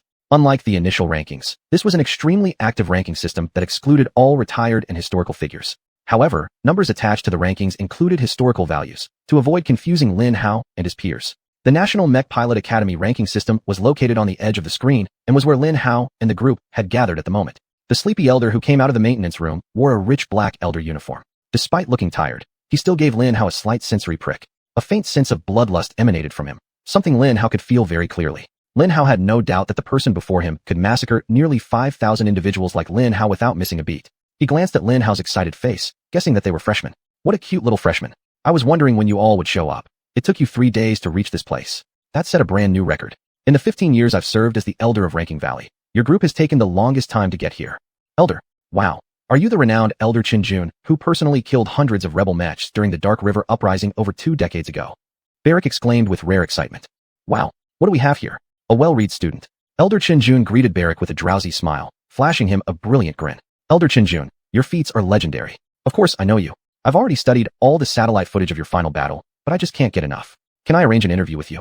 Barrick, in true information gatherer fashion, immediately tried to secure his source of information. However, at the mention of the final battle, Elder Xuanyuan's expression faltered slightly for a moment, and then without a word, he turned around and went back to his building. Huh? What happened? Lin Hao curiously asked. I thought he'd give us a brief explanation about the ranking system and everything. I wanted to ask why my ranking is so low. Why did he just turn away silently like that? I think you just hit on something he's trying hard to forget, Xuanyuan said to Barrick. His final battle is classified information beyond what I mentioned earlier. I think he lost many comrades in that fight. Barrick whispered thoughtfully. At that moment, Lin Hao's heart was split in two. A part of him was genuinely curious about the story behind the legendary Elder Xuanyuan, hidden behind the wall of classified information. No doubt, his final battle must have been bone-chilling and possibly a heartbreaking tragedy. Chapter 124, Questioning the Ranking. Lin Hao needed to understand this calculation rule. However, another part of him was really curious as to why his ranking was so embarrassingly low. He hadn't just failed to leap ahead in the second year. Even in the first year, he was far below the halfway mark. His achievements couldn't have earned 0 points. By that point, Lin Hao had already saved Emma and rescued her again from Elizabeth's clutches. He broke records during the entrance exams, achieving an exceptionally high RPL, and became a member of Blood Moon. He protected himself and by Shuang's child from an ambush by a white mech and dozens of blue mechs. He won the damn free-for-all, landed 3 hits on the homeroom teacher, and Lin Hao ranked first in dismantling mechs. Where are my points? Lin Hao recalled feeling furious with the academy deep down, knowing you truly deserve so much more, only to find you've received but a fraction of what you're worth. It truly is a terrible sensation. Indignation swelled within Lin Hao, and he was prepared to march into Peng Xiaolong's office to demand justice. However, at that moment, several of Lin Hao's friends approached. Hey, guys, what's your rank? Olivia asked as she left her group to join Lin Hao's. I'm ranked 25,878th. Wow, nice. We're pretty close. I'm ranked 25,907th. Xuanyuan said with relief. As it should be, their batch ranked 907th among Lin Hao's group, extremely high in the collection of rankings within the valley. And Olivia actually ranked incredibly high. Lin Hao didn't know how they calculated her score, but her ranking was genuinely surprising to Lin Hao. I'm ranked 27,071st, Roland said sourly. That's still above average. You should be proud. Barrick patted him on the back. You say that easily, but where do you rank? How about your rank? Roland asked him. 29, Barrick calmly answered. All their jaws dropped. That's, Roland pressed his lips together. You almost died last. Why do you care? Why is your rank so low? Xuanyuan frowned and asked. I didn't secure a mech in the big free-for-all. Barrick replied, looking like he'd completely accepted his fate and was now calm about his terrible rank. As one of the highly active participants who effectively stopped hundreds of kids like him from using mechs, Lin Hao could only give a soft, awkward laugh at his words. Damn, you were one of those ruthless bastards who attacked them before they reached their mechs? Those kids went too far. Roland shouted, visibly upset. Yeah, they really went too far. Olivia said with a radiant, mischievous smile on her face. Tell me, if one of those ruthless bastards were to come across you, what would you do? That sneaky little troublemaker. Lin Hao thought, incredulous at her obvious provocation. But of course, Roland took the bait completely. I'd teach him a lesson he'll never forget. Big Brother Barrick will lead, naturally, because he has the biggest grievance against that guy, followed by Big Brother Lin Hao, because he's a walking armored tank. Then Brother Jack and I will help them kick his head in. Roland said. Oh, right. Roland was truly someone who understood his place and fulfilled his role perfectly. By the time he was 10, he already knew he wouldn't lead any faction. His role was to support. So, even though he fully fell for Olivia's bait, he didn't truly fall into a dilemma created by his own words. But Olivia continued with her self-appointed mission, trying relentlessly to get Lin Hao to beat someone up. Fantastic. I happen to know a ruthless bastard who did exactly that. In fact, this ruthless bastard even stole my mech before the big free-for-all started. Should we give him a lesson together? Olivia enthusiastically asked Lin Hao from his bunk. Yes. Roland roared. Let's give that bastard a lesson. Yang Jeka nodded, with righteousness shining in his eyes. Even Barak, who usually avoided doing anything strenuous, began nodding eagerly. Lin Hao sighed. All right, follow me. Attack the one who attacked me. Olivia yelled. Let's go. Beat this ruthless bastard. She laughed, her body colliding with Lin Hao, causing him to lose balance and fall. The three bunkmates stared at him in shock for a while before cheerfully shouting and also beginning to beat Lin Hao. Hey, I was just doing what I thought was best in that situation. Lin Hao shouted as he tried to stop them as gently as possible. Don't hit him. His skin is too thick. Grab those rocks over there and use them to hit him. Olivia completely ignored Lin Hao and shouted loudly. What? Rocks? Are you crazy? Lin Hao shouted loudly. But they scrambled to grab the rocks, quickly returning with a large pile of them, sinister smiles on their faces. Attack! Roland howled excitedly. They burst into laughter and pounced on Lin Hao. Hey, what are you doing? Tess shouted as she pushed her way through the crowd to reach Lin Hao's side. Likewise, the two Wong girls and Long Trio also arrived at Lin Hao's side simultaneously. The loud battle cries of these fools fighting drew the attention of many people. Most of their classmates were already staring at them, ready for a good show. Kill this bastard who let Brother Barry and the others not get mechs before the big free-for-all started. Join us, Roland shouted gleefully, tossing some rocks to the newcomers. Here are some rocks. Catch him. Lin Hao's best brothers and sisters, even those who were the same as that day since there was no way out of hell, joined forces to attack Lin Hao during lunchtime because the Wong family and the Long family hadn't done anything to stop the other children from getting mechs. They didn't manage to inflict any real harm on Lin Hao, which might be why they were doing this. And in the process, they managed to build camaraderie among themselves, which might also be why Olivia had orchestrated it. Also, it could be very entertaining for them. Lin Hao was like a living punching bag, capable of dodging, blocking, and countering by catching their rocks and crushing them. Lin Hao slightly moved his head, avoiding Tess's wicked downward strike with a grin, letting her rock slam into his shoulder instead. Crack! Her rock shattered into pieces, and she was the first to drop out of the rebellion against the future Mech Emperor. Of course, she wasn't really rebelling. She was just joining in the fun. The rest, however, couldn't say the same. Chapter 125, Deepening of Friendship. Lin Hao's eyes were focused on the culprit Olivia, who was still sitting very comfortably on Lin Hao's stomach, gleefully pounding his chest over and over again. Lin Hao precisely swatted her stone away, instantly leaving her weaponless. Without a weapon, she became just a little girl sitting on a boy. Clearly, this wasn't something she intended to tangle with for too long. She immediately rolled off. Right after her came Barak. Lin Hao remembered at that moment, he was thinking, to hell, if I let that fatty sit on me, I'll be damned. Lin Hao shouted in panic. Having a cute 10-year-old girl sit on you is one thing. Having a 75-kilogram 10-year-old calf sit on you is an entirely different matter. Ignoring any potential harm he might cause to others, Lin Hao immediately threw himself aside to avoid Barak's body attack. Smack! Barak's body fiercely kicked near Lin Hao, missing him by just a few centimeters. Hey, that's enough. Lin Hao yelled loudly. Enough?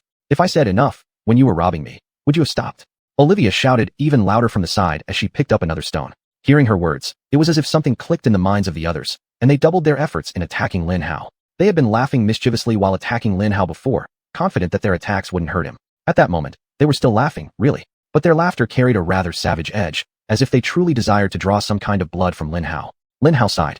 At that time, they were close, but the fact remained that they had only known each other for a few short days. Lin Hao and them were still exploring the limits and boundaries of their unique friendship, where Lin Hao was shrouded in mystery, but obviously destined for greatness, and they might be fated to become secondary characters in Lin Hao's glorious future.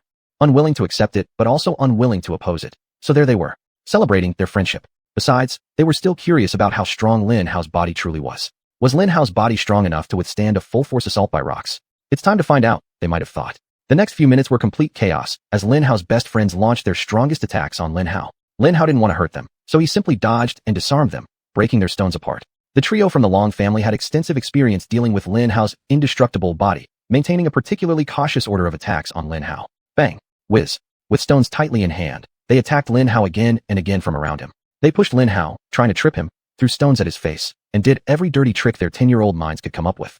But, damn monster. Olivia panted heavily as her last stone struck Lin Hao's arm, shattering into pieces. One by one, they ran out of stones to use against Lin Hao. He must be as strong as a Russian freak. Roland panted. Definitely. Young Jack gasped. No, he absolutely is stronger. Wang Lingling gasped. He must be a Russian spy. Wang Lina gasped. Let's report him. Barak gasped in agreement. Lin Hao gave them a smug smile. You weaklings. So many against one. Look who's panting like cute puppies. Weak. Weak. The future of the Federation is bleak. Oh well. Woe for the Federation. Lin Hao mercilessly mocked them. They all looked at each other for a moment, then somehow reached an unspoken consensus. My ranking is 24,963. Wang Tingting started. I'm 24,964. Wang Lingling continued. Lin Hao's lips twitched upon hearing their words. Their team numbered over 25,000. This meant their ranking surpassed the second year. And all this happened on the third day of school. Absurd.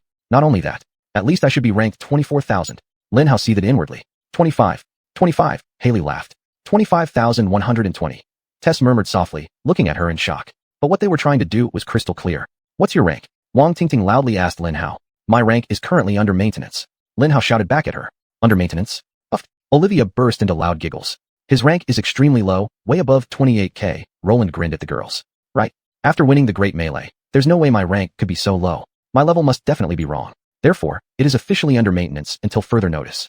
Before it's determined, no one can mention my rank. Lin Hao declared. If Lin Hao's poor declaration had actually stopped the kids from teasing and mocking his rank, that would have been extremely worrisome for the nation. Thankfully for this country, unfortunately, they didn't take what Lin Hao said seriously and continued to mock him mercilessly. The rest of the time passed uneventfully. In fact, the rest of the week went by like this. By the weekend, Lin Hao had attended all the classes at least once. To be honest, school wasn't as bad as he initially expected. The theoretical courses were all useful, and the practical courses were very fun, truly eye-opening. As a first-year student, Lin Hao only needed to take 2 theoretical courses, basic physics and basic biology, which taught them how mechs and their own bodies functioned. They were prerequisites for the basic intermediate courses known as mechatronics and first aid. Aside from these 2 theoretical courses, the rest were experiential learning classes or practical courses. Physical fitness, individual combat, mech movement, and team collaboration. Each practical course occurred twice a week, while theoretical classes only happened once a week. Each class occupied the entire time before and after lunch, either in the morning session or the afternoon session. These courses weren't too advanced, but they were all incredibly important for Lin Hao, crucial for strengthening his fundamentals. These few weeks solidified their mindset as mech pilots and gave them what they needed for long-term success. The mech movement course basically trained people like Lin how to perform various maneuvers alone or as a team, always on extremely dangerous and difficult terrain. Not only did they need to use the mech very precisely, but they also had to do so at the right time and in the correct manner. Chapter 126, The Abandoned Mech Valley. This was a tremendous challenge for the children, and even for members of the royal family. For someone like Lin Hao, it was much easier. Lin Hao recalled that there was an especially difficult class sometime around the second week. Lin Hao and his peers had finished practicing with the standard training mechs a week ago. By their standards, they had done rather well. Apparently, the teachers felt the same way and decided to raise the difficulty by 1 level, or perhaps several notches. One morning, the entire batch of mechs was transported deep into the heart of the Z Federation's ancient battlefield. There, they discovered 5,000 neglected mechs. In fact, neglected was quite a mild word to describe those mechs. 5,000 savage mechs looked like a vivid mech junkyard standing before Lin Hao and his group. There was absolutely no complete mech, nor were there 2 limbs belonging to the same original mech. It was a hodgepodge collection of mech parts gathered in a vast valley. What the hell? Are we supposed to drive that garbage? Young Jack exclaimed loudly as their massive transport vessel landed and the gates opened, revealing the 5,000 mechs in disrepair. Garbage? I've seen garbage. Compared to these, they look like brand new flying dragon mechs. Victor sniffed disdainfully. No, you haven't seen real garbage. And these absolutely do not resemble new mechs, let alone dragon mechs. Lin Hao rolled his eyes at the pampered little punk who was born with a diamond spoon in his mouth. Looking on the bright side, at least today's lesson won't be as boring as last week's. Wang Lingling yawned lazily. Yes, exactly, Gerald added, hoping she agreed with her opinion. That poor little dragon boy somehow managed to fall in love with Wang Lingling. Over these few days, he either followed her around or got yelled at by Victor. Wang Lingling was not manipulative like many budding politicians who enjoyed playing with boys' hearts, but she was just a young girl who had recently acquired her first set of fans. Thus, she did nothing to push him away and simply enjoyed the attention. Of course, she occasionally allowed him to carry her things and buy her cute little items, like diamond-encrusted dresses and the like, but that was normal. Anyway, all of them anxiously disembarked from the huge transport and quietly entered the mechs randomly, choosing the ones they thought they could handle confidently. There was no need to bother staying together since the teachers usually grouped students randomly. They liked placing them among new friends each class, so they would constantly be forced to deal with different types of teammates instead of creating possible comfort zones. Lin Hao found himself inside a small humanoid mech with a pair of raptor legs, its left hand a drill, and the right hand a 3-fingered claw. It also had a massive third arm sprouting from its back, drooping over its head like some strange plant, blocking sunlight. That third arm looked oddly out of place, as if the mech designer had wanted to give the mech 2 fully functional arms with fingers, but didn't want to sacrifice the drill on its left arm. Lin Hao activated the mech, letting the powerful resonance flush through it, studying it in detail far beyond what even its creator might have achieved. Instantly, Lin Hao realized that this mech, despite its ridiculous appearance, was actually more powerful and ferocious than most of the blue mechs of the Red Dragon gang. The mech designer who created this strange mech must have been a genius. Alright, are you all ready? If you are ready, then take a good look at the battlefield in front of you. Today's mission is very simple. Reach the other end of the battlefield. Yes. Snap, shouted the instructor. The battlefield laid before them was completely chaotic. It was nestled in a valley that stretched almost as far as the eye could see, with dark silhouettes of hills surrounding them from every direction. A large number of rusty remains were scattered across the area, the ground dotted with enormous craters likely caused by explosions from mech cores. Some of the impressive craters could possibly be from white mechs exploding. All of them carefully studied the terrain, trying to maintain calmness within themselves while figuring out the route to traverse the valley. Lin Hao's sharp eyes quickly noticed a few suspicious things. First were the fresh mech tracks. On a few rusted wrecks, there were bright paint marks, suggesting that mechs may have accidentally scraped against them. After all these years, the paint could not have stayed bright. Paint flakes off of mechs wouldn't last longer than a few days, especially in a place as windy as the valley where elements beat down relentlessly. The second was the movement of small animals in the valley, with tens of thousands of them dashing around, as if undergoing a mass migration. These two clues immediately told Lin Hao that there was one thing for sure. Ambush. A mech next to Lin Hao muttered through its speaker. Lin Hao was quite surprised. Someone had an observational skill as sharp as his. An ambush? What are you talking about? Another mech asked nervously. Are you saying this is the site of an ambush from many years ago? Someone else asked. But the mech that spoke remained silent. Lin Hao took note of it and marked its pilot as one of the more capable students. If possible, I'd like to know who he or she is, Lin Hao thought to himself. By then, the lessons of leadership, responsibility, and teamwork had begun to sink into them. So a few children had already taken advantage of the calm moments before the mission to organize themselves into groups. Unlike previous classes, the instructors didn't actively group them up, but left them on their own, which was clearly a test of their initiative. Lin Hao embraced the challenge and did his best to lead his classmates. Friends, Lin Hao shouted loudly through his personally enhanced speaker. I believe there will be an ambush ahead on the battlefield. Let's form groups and prepare to traverse the battlefield wave by wave, gradually overwhelming the ambushers while maintaining the appearance of order. After Lin Hao's announcement, shock immediately erupted. Ambush. Nonsense. You just want most of us to wait while you rush toward victory. Wave after wave advancing, so those at the front take the damage while the ones at the back stay safe? You sneaky bastard. Why should we follow you? Who do you even think you are? There's an ambush up there whether you like it or not. If you think there's no ambush, feel free to go first and be the first wave. Lin Hao shouted loudly. If you think there is an ambush, then stay behind and become the second wave. But don't forget to charge forward and help the first wave when the ambush hits. Chapter 127. Marching forward in formation. I think there is no ambush. I will charge ahead. I am too. If you think there's an ambush, then fall back. If you want to charge first, then step forward. Shut up, stop commanding us. You shut up. Lin Hao finally turned up the volume of the loudspeaker and roared loudly. If you don't want to follow the instructions and work together, then shut up. When has the mission given by the school been as easy as reaching the finish line? The real task here is not yet complete. It's about teamwork, reconnaissance, responding to emergencies, overcoming that damn ambush as a team. Upon hearing Lin Hao's words, the rest of them were finally stunned. Well, perhaps not because of what Lin Hao said, but because his shout was so absurdly loud that their ears were ringing. But whatever the reason, the others fell silent, and the atmosphere became more cooperative. Let's assume there was an ambush at that time. If you want to continue first, then step forward. If not, ready, on your mark, ready, go. The drill instructor chose that moment to interrupt Lin Hao and urge the group to take action. But Lin Hao was determined not to let them mess up the mission. Wait, we don't have to go just because they say start. Lin Hao shouted after the instructor had spoken. Our mission is to reach the end. Don't get there first. Some people paid no attention to Lin Hao's words, and about 100 mechs leapt forward, rushing toward the battlefield. I'm Victor, hear me out, let them be the first wave. Long-term members of the family, as well as those who are willing to listen to me, get ready to support them. We'll be the second wave, step forward, take position. Instantly, about 200 mechs began to rumble forward, following Victor into battle. Lin Hao let out a sigh of relief. He couldn't organize all 5,000 mechs on his own. He needed other voices. I'll lead our flanking maneuver to support the second wave. The blood clans, and those who are willing to follow me, come this way. Jaden called out, and began heading toward the farthest right corner of the battlefield. About 100 mechs clumsily followed after him. Miss Wong, gather 1,000 mechs, split into 2 waves to approach the battlefield away from the eastern and western directions. Lin Xuanyuan called lazily. Alright, come on, guys, let's complete this mission together.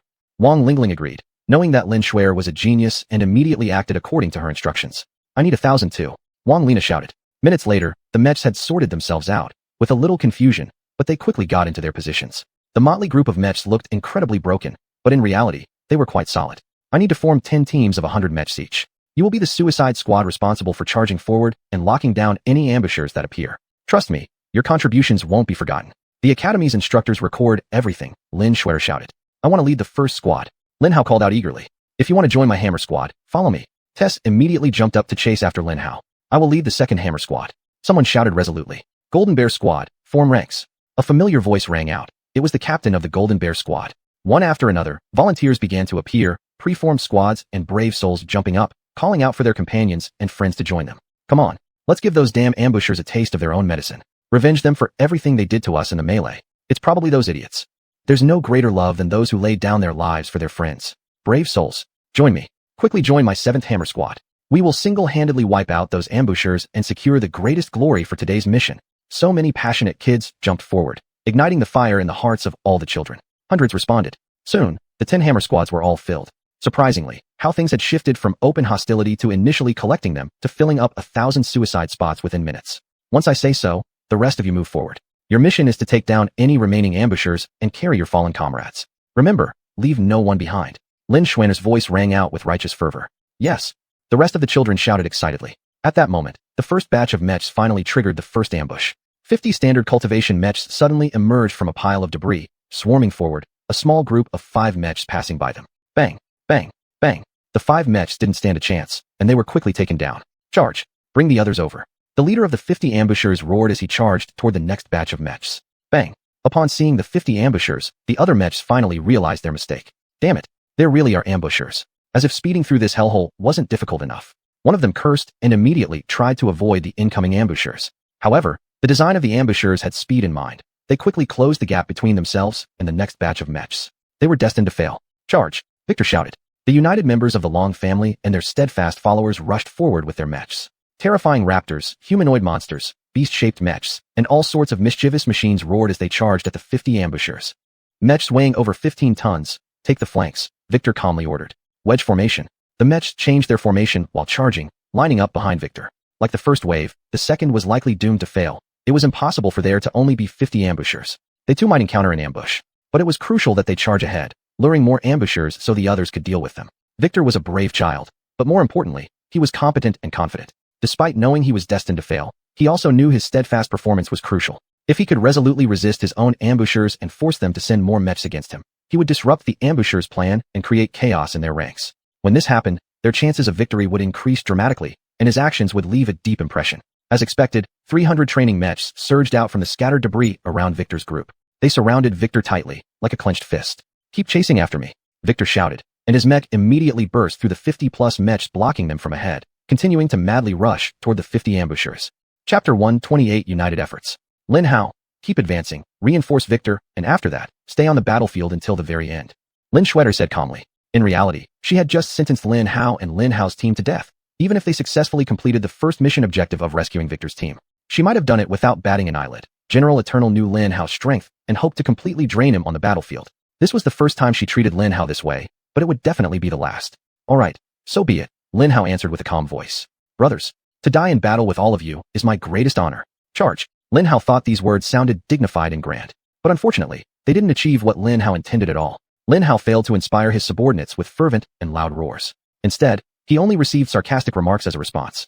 Huh? You're about to die? With who? Are you sick? Roland shouted loudly as he directly rushed behind Lin Hao, faithfully positioning himself on Lin Hao's right. Who wants to die here? Fool! Yang Jack cursed, placing his position on Lin Hao's left. Pa, dying here with you would be a disaster. I should have stayed back and joined the final cleanup squad. Barrack sniffed disdainfully. I'm not dying here, but don't worry, if you wish, I'll carry your dead mech with me. It's how I repay you, Tess said calmly. Yeah, fool, muttered another unknown person cursing Lin Hao. Fool, another person agreed. For the men following him, that day, they were supposed to die gloriously, but their deaths were anything but noble. It was difficult to truly describe the atmosphere on that ancient battlefield. The underlying emotion was a somber solemnity brought by the vastness of the battlefield and its absolute desolation. Thousands of true men and women, all heroes, had actually died there years ago, making it all the more solemn. The earth had once feasted on rivers of blood flowing from their corpses, and whether you believed in ghosts or not, their wandering spirits lingered heavily in the air. Once the ambush began, the atmosphere became even more breathtaking and perilous. But it felt like trying to burn a hole through the thickest, most fire-resistant blanket you'd ever seen. Participants in the fight screamed, shouted, performed thrilling actions, but none of it brought any real life back into the silence and stillness of the battlefield. Lin Hao and his group were like tiny ants battling in an enormous, empty football field. Let's go. May our enemies perish. Lin Hao cried out heroically. Cliché, murmured another unknown person somewhere behind Lin Hao. Who's this guy? Someone sighed again. The heavy atmosphere made it hard for Lin Hao to ignite any passion or fire in his soldiers' hearts. Even so, the footsteps behind them did not falter. They all stood united and surged forward, heading toward the 300 training mechs encircling Victor's group. Victor's team held out extraordinarily well. Over the span of a few minutes, they suffered almost no losses to their mechs, and more importantly, they weren't trapped in one spot. His team was still charging toward the 50 mechs ambushing the first batch of fools. Their task objectives were still fresh. Because of this, the situation looked relatively favorable for them. Their first group tried to escape, neutral score. Their ambushers were still on the way, neutral score. Lin Hao's second group was rescuing their first group. First mission objective, approach the first group, successful. Their ambushers failed to stop them. First mission objective, stopping the science freak mechs, failed. Of course, the second and third mission objectives for the second group were to truly rescue the first group and live. These were still ongoing. As for Lin Hao's third group, they were rushing toward the ambushers' second group. Their mission objective was simple, destroy the enemy's mechs. However, considering Lin Hao was in training mode, he resolved within himself not to rely on the advantages of the red mech core anymore. He aimed to improve his skills as much as possible. When would Lin Hao make progress if he always depended on the red mech core? He unleashed his full resonance on the mech and skillfully piloted it, despite many problems and near failures arising due to combining so many strange and different parts. Go over there and cut through those wreckage pieces. Yang Jack pointed at a pile of particularly large twisted metal components. The metal components looked like they belonged to a huge and magnificent aircraft. Seeing that Yang Jack's suggested route would allow them to catch up with the enemy and approach at a certain angle, Lin Hao immediately turned and charged toward the wreckage. I'm going. Lin Hao shouted in terror. Shit. We've been spotted. The leading enemy mech pilot shouted even more fearfully. Purely by chance, Lin Hao had led his team into ambushing the ambushers. Full-out attack. Lin Hao roared excitedly as he skillfully drove his mech into the belly of the leading enemy mech. As its reactive armor activated and its primary power shut down, signaling it had been killed, it went dark instantly. What the hell? Are we ambushing them? Lin Hao, you're a genius. Barrick joyfully shouted, wildly swinging his oversized right hand to grab a practicing enemy mech still crouched in ambush. He completely dislocated it, smashing it dead. Sorry he. Yang Jack shyly smiled as he threw his mech forward, stepping on several enemy mechs trying to get up. Bang, bang, bang.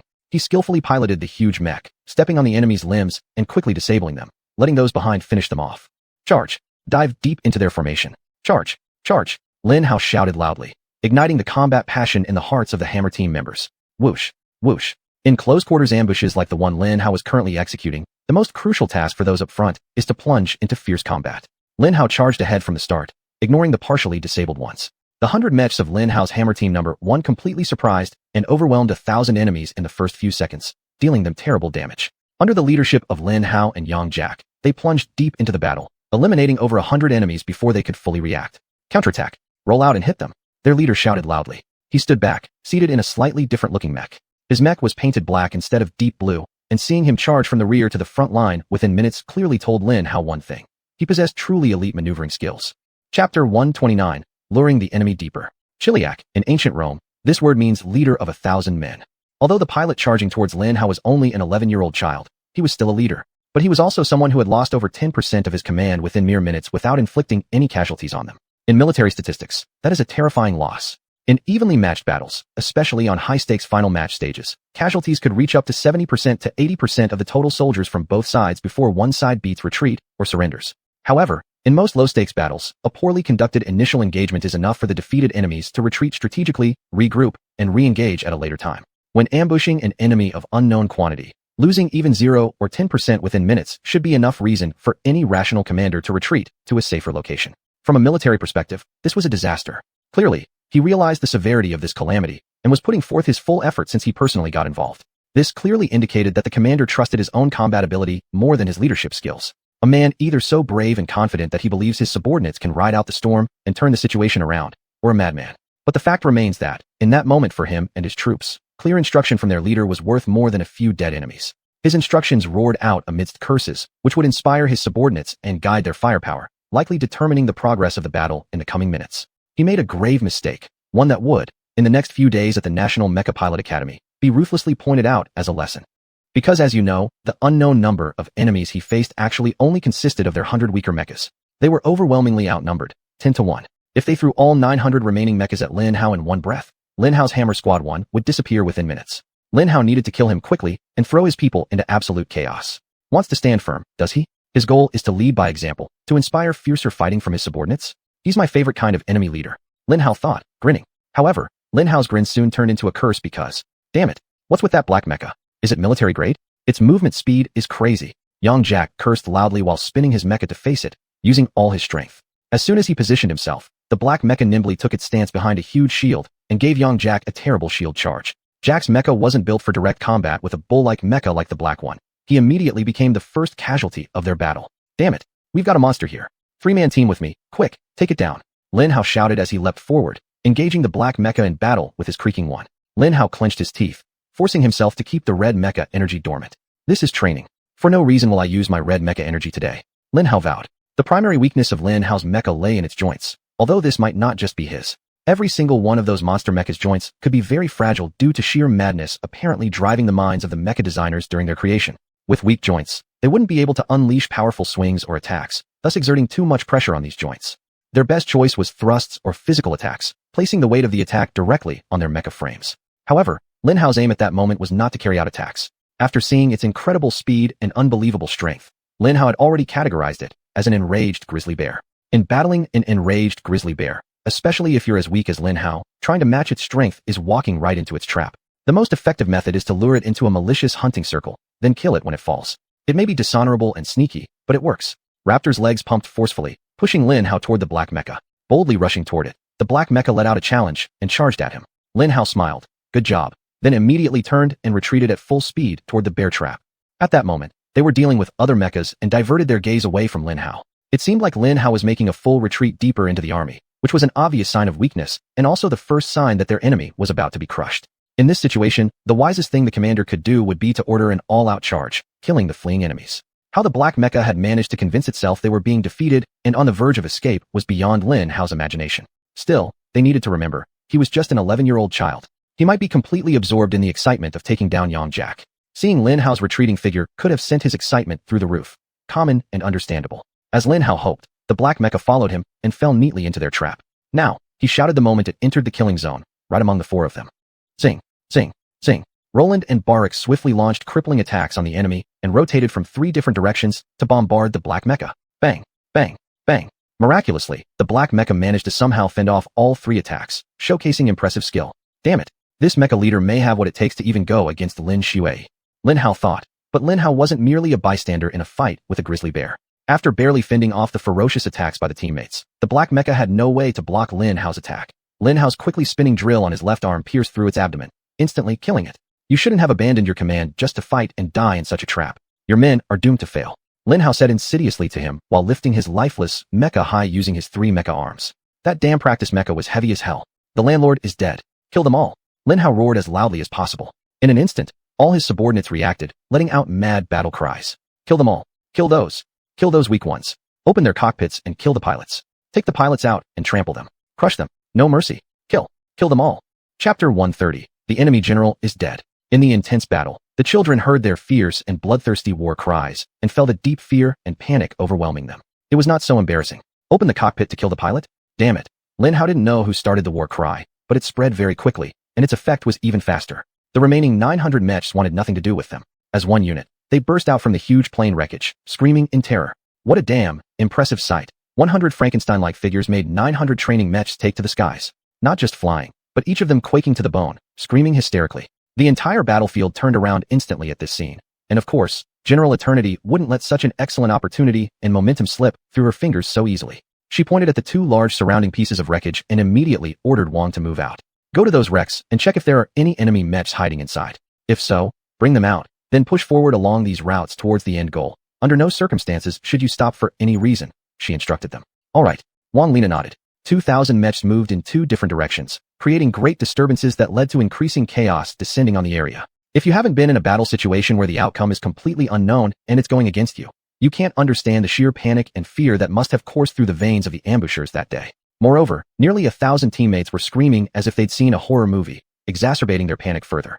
Their morale was on the brink. If there was no unexpected intervention, they would likely crumble before the main force could act. However, the second-year students also had an ace up their sleeve. Just like a timely dunk can shift the momentum of a basketball game, a spectacular move by their star player could still rapidly turn things around. Moments like the one Lin Hao and his team found themselves in are pivotal moments that form heroes. On that day, such a hero emerged among the second-year students, Zach. He was a boy of few words, yet his actions and combat abilities on that day required no explanation or verbal accompaniment. Without him, the battle might have ended right there, and the screams of the 900 hysterical children would have made the already heavily oppressive atmosphere even a million times worse for them. Zack stopped all that. Leading a squadron of 500 mechs, he charged out of a hiding spot several hundred meters away. They quickly positioned themselves to intercept the fleeing teammates and show them reinforcements were on the way, his tactics charming in execution. When the 900 fleeing mechs finally noticed their reinforcements, a shred of rationality returned, and they slowly came to a halt. Behind them, Lin Hao and his companions tore into their ranks with unparalleled ferocity, swiftly carrying away dozens of them. However, they had lost the element of shock and awe, or rather, the shock and screams, and the remaining 800 mechs turned back and quickly joined forces with Zack's 500 mechs. As the highest-ranking officer there, all 1,400 mechs had to follow his instructions. His sole instruction was issued in a loud and unmistakably clear voice, echoing in all their ears and in their hearts. Decisive battle. He roared without hesitation. Lin Hao's heart sank. It would be an extraordinarily difficult challenge to face 1,400 mechs fighting to the death. Of course, a single command from an unknown child who hasn't been battle-tested might not make the other 1,400 children fight until the last person stood. After receiving about 50% to 60% of the numbers, they might still break and run depending on how quickly the situation unfolded. But this was something Lin Hao's small group of mechs couldn't manage. On average, none of them could possibly take out 7 mechs and still live. In fact, if they could each take down one enemy before succumbing to death, they would already be considered extraordinary. At this point, Lin Hao's Hammer-First squad effectively bound approximately 15 times their number in enemies. Doing so dealt enormous damage to their plans. Only 5,000 strong, 1,500 represented 30% of their available mechs. 100 of us versus 1,500. Lin Hao truly thought he was dying in this battle. Tess sighed, swinging her warhammer and smashing an enemy mech down with tremendous force. You've ruined us, you idiot, Lin Hao. Barrick sighed as he evaded a vicious attack from an enemy mech and retaliated with a fatal blow, smashing its head into pieces. Even with inferior mechs and hardly any training, Lin Hao and his companions had absurdly high RPLs. They could easily crush their foes. If it was a 1-to-1 battle, they would win within minutes. Even in a 1-to-3 fight, they could still triumph effortlessly. But there was absolutely no way for them to handle 1,000 enemies, let alone 1,400. Dying in a decisive battle, completely shattering the enemy's plans, fighting against 15 times our number? Lin Hao shouted loudly, fully expecting another torrent of sarcastic quips to rain down on him. However, to Lin Hao's great surprise, what he received was nothing but roars of determination and unparalleled confidence. Let the enemies die. Lin Hao's team roared defiantly as they resisted the overwhelming swarm of enemy mechs rushing to surround them. As Lin Hao looked around, he finally spotted their commander. Damn, Lin Hao swore softly. Zack behaved like a proper commander, staying back while issuing clear and concise instructions to his team. This time, severing the snake's head would be extremely difficult. Fight!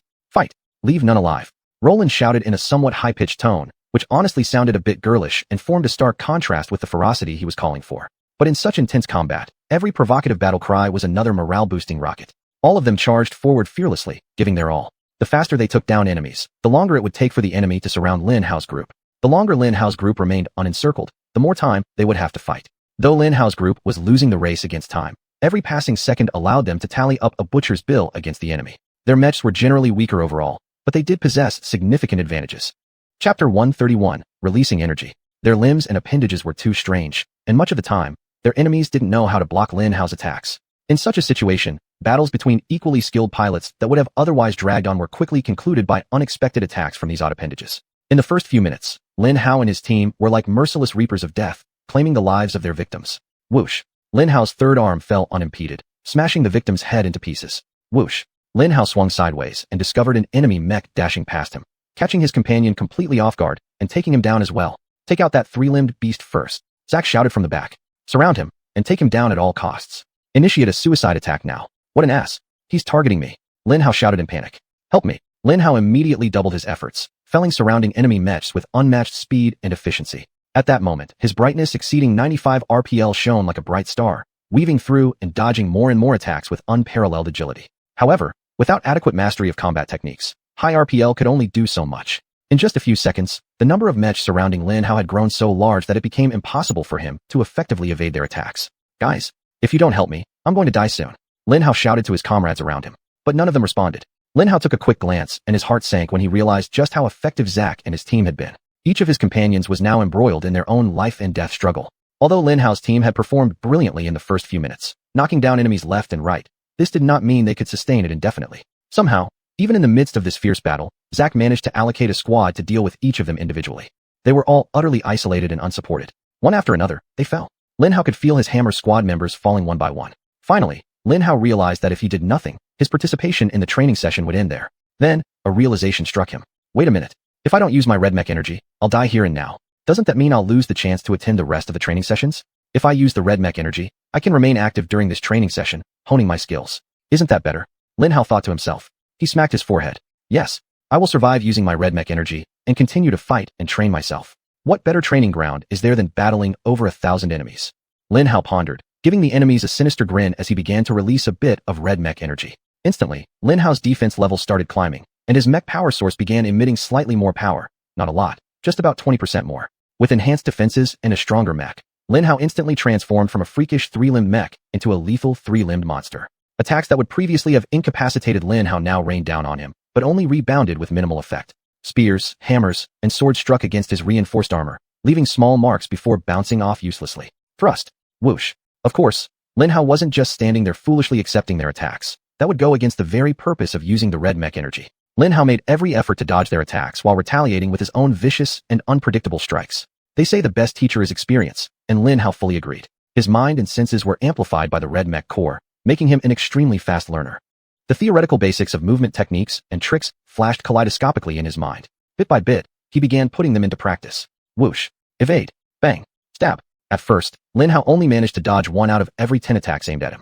However, as time ticked by second, Lin Hao soon found himself dodging the second attack, then the third, and then the fourth. His movements became smoother and more precise. His senses sharper, and his brain processed sensory input at absurd speeds. In an instant, Lin Hao was able to identify and process every piece of relevant information he encountered. The speed, trajectory, and strength of enemy attacks were laid bare before Lin Hao, allowing him the luxury of choosing the most appropriate response to each. It's amazing, Lin Hao murmured softly, half-heartedly, losing himself in the fierce battle. Any outsider seeing Lin Hao's situation would instantly think he was being bullied by a large group of bigger, stronger, and faster mechs.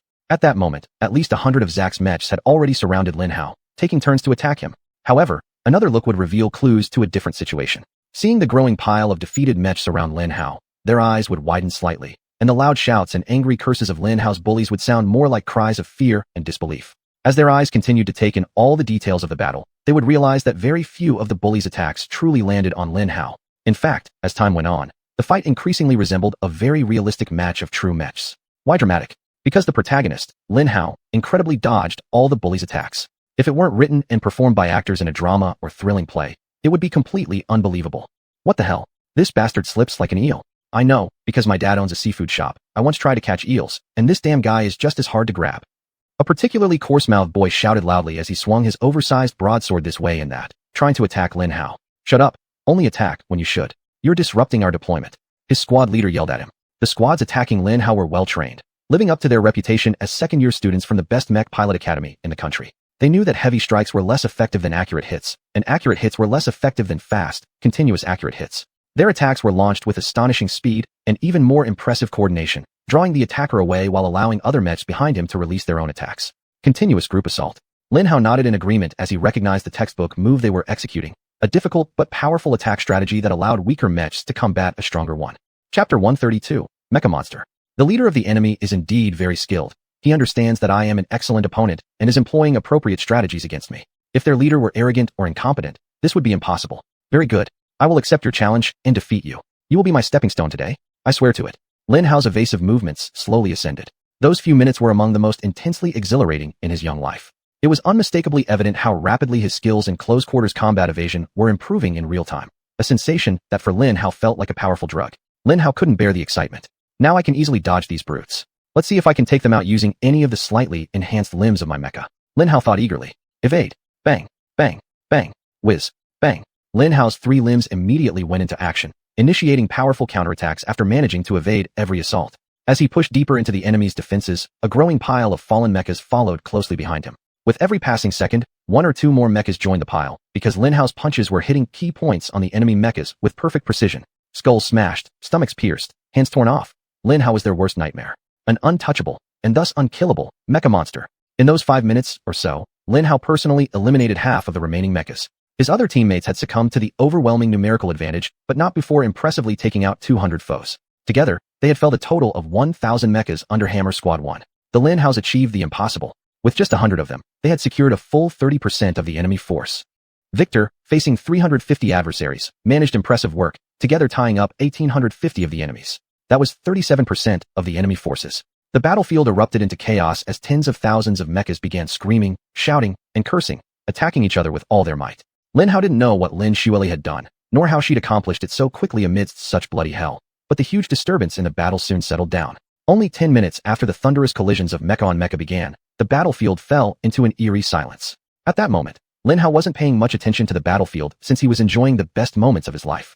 By then, the remaining 500 mechas had mostly retreated, leaving only 5 enemies. Yet these 5 could have been the best of the second year, because damn it, they were incredible. Zack, like most children from noble families, was impeccable and very versatile. But he must have been a second-level devil king, because his 4 companions were all damned demons. Lin Hao vividly remembered that particular fight, as if it had happened yesterday. He was extremely excited by the rapid advancement of his skill level in mecha close combat. Everything that occurred during that fight was etched into his mind, much like many sacred edicts carved into stone tablets. Their strategy was incredibly simple. Zack fought Lin Hao one-on-one, pinning Lin Hao completely, while the other 4 took positions around the 4 main directions. No matter where Zack and Lin Hao moved, the 4 demons always maintained their positions around them. Because of this, there was always one of them who could freely unleash all of their attacks on Lin Hao's defenseless back. Damn it! Damn it! Lin Hao's heart was filled with anguish and indignation as he tried to dodge the attacks from Zack and the 3 visible mechas he could see. Throughout it all, the last remaining mecha behind Lin Hao attacked him again and again. Whiz! Bang! Bang! Bang! Lin Hao had no choice but to infuse more red mecha energy to strengthen his rear armor. If he hadn't, he surely would have died within the first minute of the engagement. I need to find a way to break this formation, Lin Hao resolved shamelessly as he endured the powerful blows raining down on his back with relative ease. Rotate, Zack commanded calmly. Like the gears of an oiled machine, the 4 mechas surrounding them suddenly rotated clockwise, with the newest member of the quintet starting to hack away at Lin Hao's back. All 5 of them were very proficient pilots individually. Though they weren't quite on par with the godlike skills of Lin Xueli, they weren't far behind either. However, when the 5 worked together in harmony, the pressure they emitted was even higher than that of Lin Xueli. On that battlefield 15 years ago, the quintet led by Zack proved to be a tougher enemy for Lin Hao than Lin Xueli. There was absolutely no gap in their perfect continuous attacks. They left no mistake unpunished and no unguarded opening undestroyed. Without Lin Hao's red energy, he would have died 1,000 times in that battle. But he did have the red energy, and he didn't die. He shamelessly stood his ground, enduring their attacks while continuing to dodge, and attempt counterattacks. 5 minutes later, Lin Hao hadn't managed to hit any of them. They were truly incredible. All of Lin Hao's counterattack attempts were either deftly redirected or evaded. They weren't even trying to block his attacks. Perhaps they knew he could unleash unimaginably powerful strikes, and blocking them might result in fatal damage. So they cleverly deflected Lin Hao's attacks, and he thought to himself, was there even a need to explain how much harder deflecting an attack was compared to merely stopping it? Stopping an attack was just about neutralizing it by allowing stronger defenses to counteract it. Shields could do this, maybe even strong arms. Deflection, however, required precisely timed and accurately placed counters to redirect Lin Hao's attacks. They were formidable. A part of him felt frustrated by his complete inability to harm them, but for the most part, Lin Hao was thrilled. Because once again, Lin Hao could feel his skill level rising. Not one of their movements escaped his senses. Lin Hao could clearly see, hear, and feel their actions, with textbook perfect follow-ups flashing through his mind. He was learning from them, and at an alarming rate. The very next moment after Zack performed a beautiful maneuver to evade Lin Hao's retaliation, Lin Hao executed the exact same move to evade an attack from his partner. His partner struck Lin Hao at a deceptively sly angle, landing a powerful critical blow on his otherwise impenetrable armor, and the next instant, Lin Hao used the exact same technique against Zack. This was experiential learning at its finest. Chapter 133, The Essence of Mech Combat. Over the years, even when Lin Hao couldn't use the red energy, the foundation for the incredible melee skills he would later display was firmly established on that day. Lin Hao owed Zack his gratitude. At that moment, Lin Hao knew nothing about martial arts or levels of strength related to it. But even at that ignorant stage, Lin Hao was very clear that the stages often found in most movies and novels simply didn't exist in the mech world. There absolutely wasn't any body stage or muscle stage one needed to go through, and there absolutely wasn't any dantian or inner force one had to acquire. Moreover, in hell, bulky fat mechs could exchange 100 moves within a second, and personal battles could last over half an hour, let alone lasting days as they usually see in most stories. In battle, even the slightest mistake could lead to immediate failure or death. In most battles, mistakes might occur within the first minute. A perfect fight lasting 5 minutes with an equally powerful opponent might be as rare as unicorns. To have personal combat last more than 10 minutes? Thus, effective martial arts that could be applied to real-life combat consisted merely of 6 simple tools and 3 simple philosophies. Firepower, speed, armor, movement skills, combat skills, targeting system. Constant awareness of one's own defensive and offensive capabilities, constant understanding of the enemy's defensive and offensive capabilities, wisdom and experience in utilizing all of the above. If it's team combat, include teamwork and formations. But as you know, Lin Hao isn't much of a team person. He doesn't place too much importance on teamwork. Because as long as there is sufficient firepower, everything else can be disregarded. No skills, no speed, no wisdom. No experience? Surrounded by a group of enemies? But inside a gold mech? You win. His method of defeating Lin Xueli using the super strong red mech energy was a good example. However, they wouldn't always find themselves in a position with advantageous firepower. When this situation arose, each item below became crucial. That particular training session was extremely beneficial for Lin Hao. He already possessed firepower, speed, armor, and the white mech's aiming robot in the form of a targeting system. Faced with the gold mech, he was nothing but prey, but facing the kids in the academy and most of the enemies he would encounter, Lin Hao was a god. All he lacked was a solid foundation in combat skills and movement techniques. For instance, when Lin Hao was piloting a standard training mech in a defensive posture, what was the most effective response when an enemy with strong legs but weaker arms came rushing at him from overhead, swinging down? In that specific example, he would have a multitude of possible responses, all of which might be quite reliable options. Lin Hao could dodge the attack, or even block it with his sword. Neither would be a poor choice. However, with proper combat and movement techniques, Lin Hao would be able to execute a better option. The correct move would be raising Lin Hao's shield at the last second so that it ends up smashing against the broadsword and causing damage to its vulnerable arm, potentially breaking it and rendering it unusable. To do this, Lin Hao would need the required movement technique to properly position himself, as well as the necessary combat skill to execute a shield bash at such a critical timing and positioning. Even so, the aforementioned situation was relatively easy to handle. What if Lin Hao were piloting a completely misaligned mech, and 3 enemies, each possessing everything powerful, attacked him simultaneously from 3 coordinated positions with a spear, sword, and hammer? Lin Hao would have far fewer options available, and thoroughly mastering combat skills and movement techniques would enable him to understand his choices in such situations. Wisdom would guide him to make the right choice, and experience would let him make the right choice in less than a split second, possibly reflexively. Those critical skills are the ones that flashed in his mind and slowly entered his muscle memory. Understanding things may have shortcuts, but mastering close-range combat has no shortcuts. Acceleration can come from excellent potential, yes, but not shortcuts. Everyone, whether a genius or an idiot, must train hard to develop their skills, gain wisdom, and endure hell to gain experience. Even though he was not at all threatened by the large number of mechs he faced, that training was almost hell for him. Swish, swish, swish. Spear, sword, and hammer simultaneously fell upon Lin Hao, catching him completely off guard. In the past few seconds, Lin Hao had been quite successfully dodging attacks, never expecting 3 extremely sneaky attacks to come at him from such a tricky angle. Ouch! If I didn't have the red mech energy, these attacks would kill me. Damn it, those bastards were holding back earlier, and they've just started taking me seriously. Lin Hao muttered as he took a step back, trying to reset. However, the 3 mechs would not let up. Whoosh. Bang. Bang. Once again, they cleanly and neatly struck Lin Hao. Damn it! Lin Hao yelled in frustration. Just seconds ago, Lin Hao had managed to raise his combat and movement skills to the level where he could perfectly dodge all other attacks, but then 6 consecutive clean hits took all that satisfaction away from him. To put it politely, this was incredibly frustrating. This is what you get. Zack's calm voice sounded from one of the nearest 3 mechs. Don't talk nonsense. Try to deal some real damage to me. Lin Hao mercilessly taunted him. Zack was a man of few words. At 10 years old, his vocabulary was limited, and he was a boy who rarely spoke. He ignored the taunt and continued to demonstrate the best abilities of a second-grade student.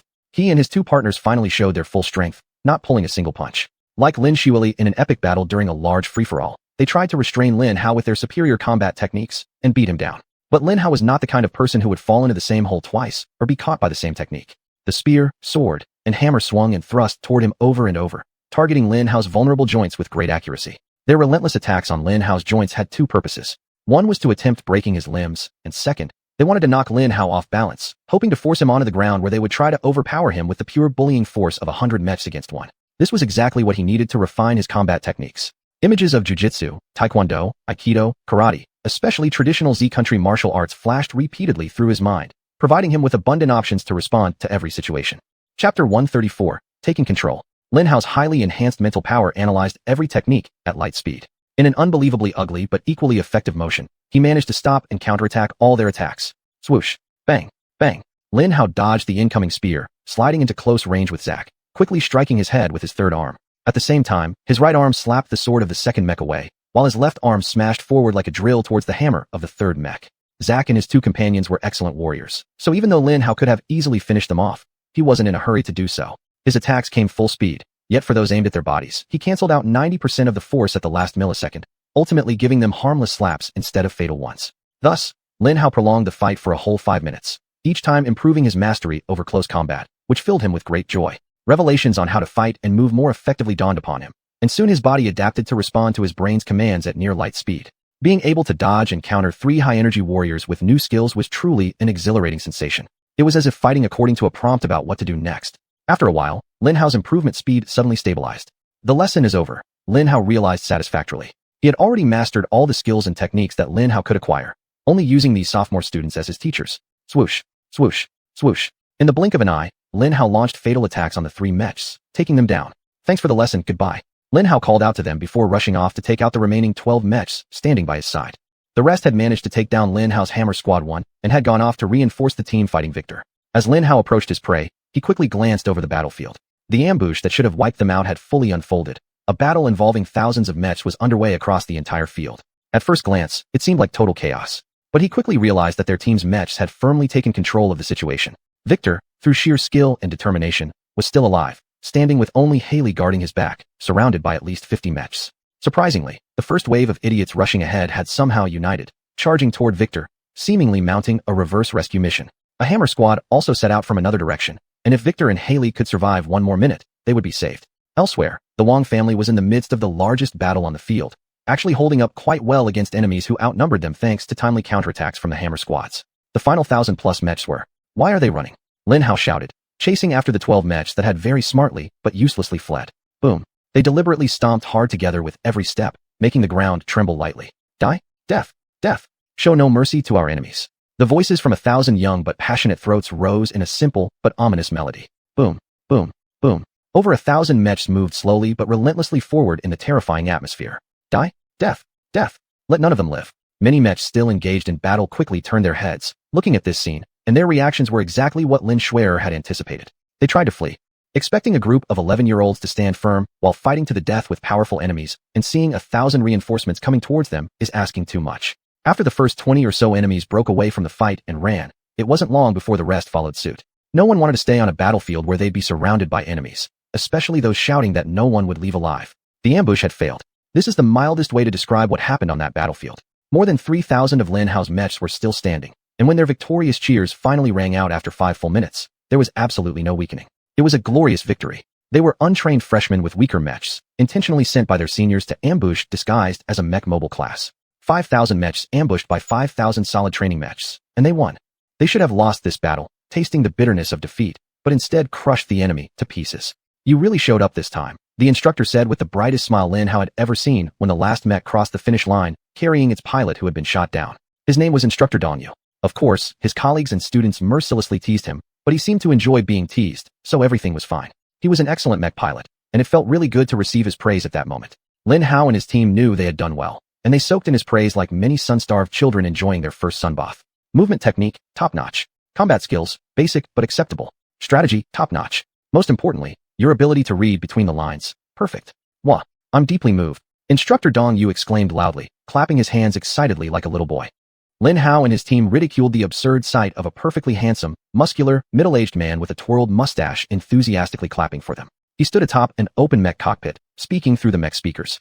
4 other instructors were scattered around Lin Hao's group, while another 5 instructors were rounding up the sophomore students, possibly preparing a massive scolding for them. As usual, there are many outstanding individuals among you, and some fools as well. Your class lecturer will soon break down your performances and provide feedback on what you did well and where you can improve. But today, all of you get to rest for the day.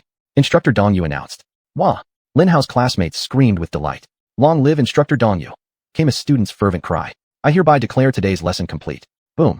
A tremendous explosion suddenly erupted beneath Instructor Dongyu's mech. Lin Hao clearly remembered the look of terror on his face as he was thrown out of the cockpit and soared through the air. Chapter 135, Ambushed. For some reason, he wasn't killed in that explosion, even though his mech was more or less disintegrated by the massive blast.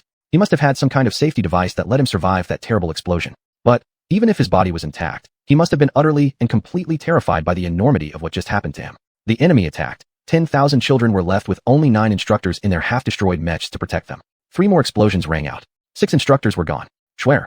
Lin Hao turned around and shouted towards Lin Xuanyuan. In that instant, Lin Hao knew that the clever mind which had won them a day's reprieve would be their only hope of surviving the real ambush. To the wings, prepare to move forward on my command. Victor, lead the rest in forming a defensive phalanx around our downed mechs, Lin Xuanyuan said calmly. Lin Hao and Shirley, each find 3 hammer squads, prepare to engage the enemy. As always, Lin Xuanyuan unhesitatingly placed any of her group members in danger. To her, what mattered most was achieving her goal. In that particular situation, her objective was very simple. Save as many children as possible in the next few minutes and wait for backup to arrive. If saving 5,000 children meant sacrificing another 5,000, then so be it.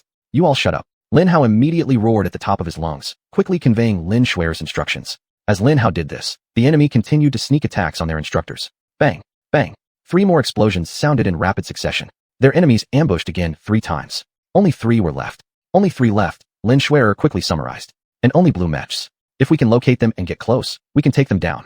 Lin Hao nodded, continuing to gather the 3 hammer squads, now numbering about 500 members, dividing them into 2 parts. Nevertheless, at that moment, Lin Hao's heart sank. Their enemies were clearly targeting their instructors. This could only mean one thing. They weren't carrying out assassination missions for Lin Hao or any other top student on the battlefield. If that were the case, they wouldn't bother killing the instructors first. They'd go directly after the target. No, those weren't the assassins Lin Hao faced that day. They were butchers. They wanted to exterminate them all. The remaining 3 instructors ended up in the sophomore student zone, fully under emergency conditions. They knew the enemy's targets were them. Their best chance of survival was to defeat all 3 attacking enemies in one swift move. Damn it. All 3 are cloaked in invisibility cloaks, wielding stealth rifles. Now they present triple threats. One of the remaining instructors yelled loudly. The other 2 soon followed suit, beginning a highly risky maneuver, flying off in 3 different directions to accomplish 3 objectives. First, they wanted to clearly see the battlefield. Second, they aimed to lure the enemies, making any attack on them visible to the others, thus exposing the attackers' positions, whether they use stealth rifles or not. Third, they would be able to respond swiftly to any evolving situations by directly infiltrating the targeted area. But doing so left them separated, making each of them extremely vulnerable to enemy attacks. Any attack by the enemy against them would be 3 versus 1. Whoever the enemy chose to strike first might as well be dead. As teachers, they were indeed the best any student could wish for. With almost no hesitation, they were prepared to sacrifice their lives for Lin Hao's group. It took a minute for the chaos among the children to subside before they began stomping into formation. In that brief minute, a lot happened. First, the 3 enemy mechs attacked once more. Amidst the chaos, Lin Hao detected very slight fluctuations in power coming from 3 different directions. Almost instantly, one of the 3 instructor mechs exploded with a thunderous boom. Wolf Zone and Fox Zone. Lin Hao roared in fury, charging toward the enemy mech located in the Fox Zone of the battlefield. The first division was the Allied-controlled area and the enemy-controlled area. The Allied-controlled region was called White, while the enemy-controlled region was called Black. The next division comprised 9 main zones, like a square divided into 9 equal sections. The western blocks from top to bottom were named Bear, Wolf, and Fox, the central squares Dragon, Salamander, and Snake, and the eastern squares Phoenix, Eagle, and Sparrow. In the chaotic battle, if Lin Hao wanted to say a certain place was under the enemy's control, he could simply say Black Wolf, and everyone would understand that the central western square of the battlefield was under enemy control. This was an efficient and simple way to quickly convey key information. In that particular situation, Lin Hao skipped mentioning Black or White as it didn't matter. But when Lin Hao shouted Wolf and Fox, the remaining 2 instructors immediately launched a barrage of missiles toward the Wolf Zone, which was already devoid of students at that moment. Boom. As soon as the missiles exploded, the enemies hiding in the Wolf Zone were knocked out of their stealth mode. The 2 instructors dove into an attack on the enemy and immediately engaged them in fierce combat. Lin Hao didn't pay much attention to the fight because he was already charging toward the Fox Zone where the other 2 enemies were hiding. Nevertheless, Lin Hao remembered to give his 2 instructors a little gift.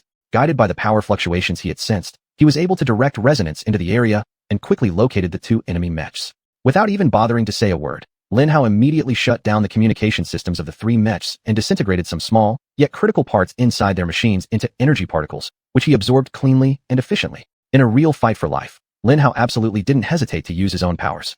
At that moment, his only concern was whether there were more than 3 enemy mechs. If he openly flaunted his abilities, the enemies might discover his presence.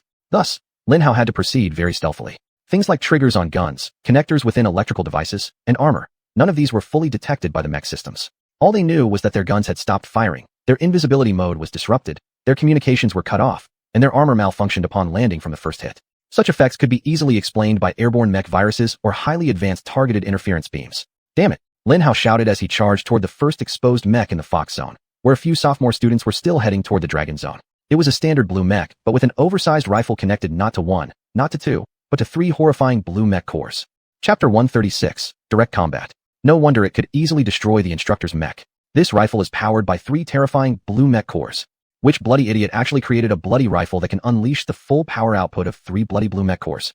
It was absurd. It was like bringing a lightsaber to a sword fight. Faced with such an unreasonable and ridiculous enemy, Lin Hao didn't hold back his strength. In the blink of an eye, he entered the close range of the first mech. Click!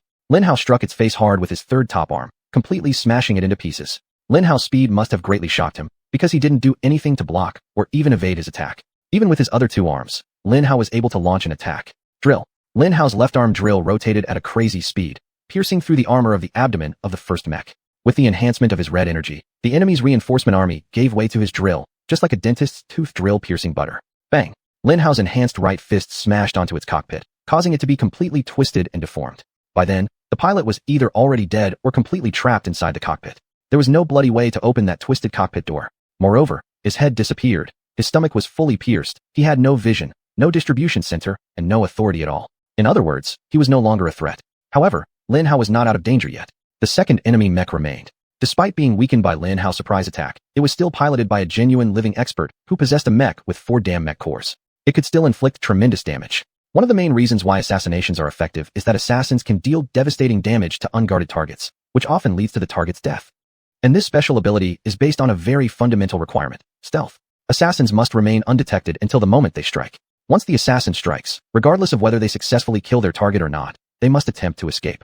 Assassins are not born to hold ground and fight. In most cases, their high-value targets will be surrounded by powerful guards, making it extremely dangerous for them to persist. However, although rare, some assassins are so powerful that they can simply stay at the assassination site and launch a full-scale massacre when their target and the target's cronies gather. These are the elite among elites. That day, Lin Hao faced such an assassin. Their overpowered rifles, outrageously thick armor, and extremely high mobility clearly indicated that their mechs were adjusted to sit at the peak of blue mechs and might even approach the power level of white mechs. They could inflict incredible damage on their target while in stealth mode. Even after being taken down, they could still hold their ground and fight against any force.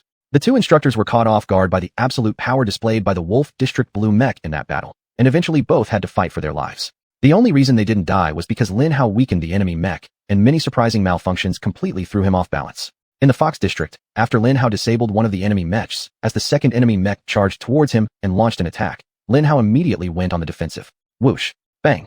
Bang! His large rifle was a triple-function weapon, serving simultaneously as a spear and a massive blade. Facing Lin Hao, he wielded it like a gun blade, smashing towards him, knocking him to the ground. Damn, he's much stronger than I imagined. Lin Hao shouted loudly in his mind. However, despite his strength shocking Lin Hao, his wild swinging swords failed to crush his mech, surprising him even more. Who are you? You're not a student from the academy. He roared, half in anger, half in disbelief. Who told you to sneak attack us? Lin Hao yelled at him, throwing the most despicable curses he could think of, while pushing his sword away from himself and attempting to stand up. What the hell? He roared, even more unbelievably. Do you really think I'd tell you in this situation? What illness?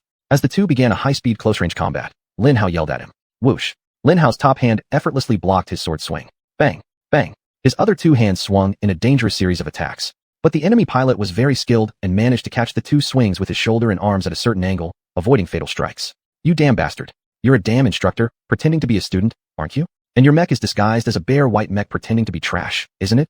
You and your Federation. The enemy mech pilot roared angrily as he jumped back and began to circle Lin Hao warily. But he was no amateur to fall for Lin Hao's tricks. He knew the window to kill as many kids as possible was closing fast, and he didn't have time to deal with Lin Hao. Yet after their rapid exchange, he also realized that Lin Hao wasn't someone who could walk away alive. In fact, Lin Hao had already seen that his mind was weighing the value of killing him versus slaughtering a group of children. This was an effortless decision. He pressed a button on his rifle, splitting it into dual blades. You must be the new generation of assault troopers the Federation is training. I'll take you down, he murmured quietly, as a strange green glow began to emerge at the edges of the dual blades. However, Lin Hao had once been its victim, and he was all too aware of what that strange green glow signified. Mech virus, Lin Hao said softly to him.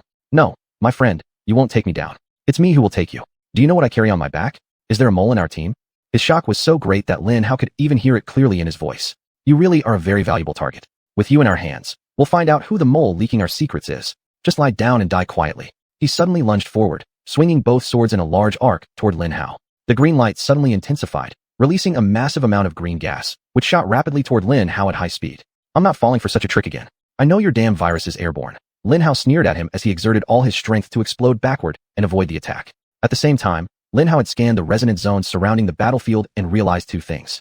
Somewhere in the Eagle Zone, an unidentified strong presence remained hidden, and reinforcements were already on the way. The problem was, Lin Hao's reinforcements would pass by the hidden, unidentified presence. Without hesitation, he acted.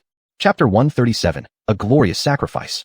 Lin Hao could not believe that the enemy could do more than hide 3 powerful blue mechs and something that looked like a white mech so deep inside the Z Country Federation, especially after the recent large-scale purge. No matter what they did, no matter what assets they had left inside the Federation, Lin Hao was sure these 4 mechs were their last remaining assets. If the hidden powerhouse was the last one on the battlefield, then if he also shut him down, he should be able to unleash more power. Why they were activated at that moment, and the goals they pursued were completely unimaginable to Lin Hao at that time. But he knew that if he managed to capture them, he would get the answers. So Lin Hao hesitated not a second to release his own strength. Lin Hao wielded red energy, crushing the core of all 4 mechs' armor. Uffed. Their mech's power was instantly cut off. Do you think you're the only one with a mech virus?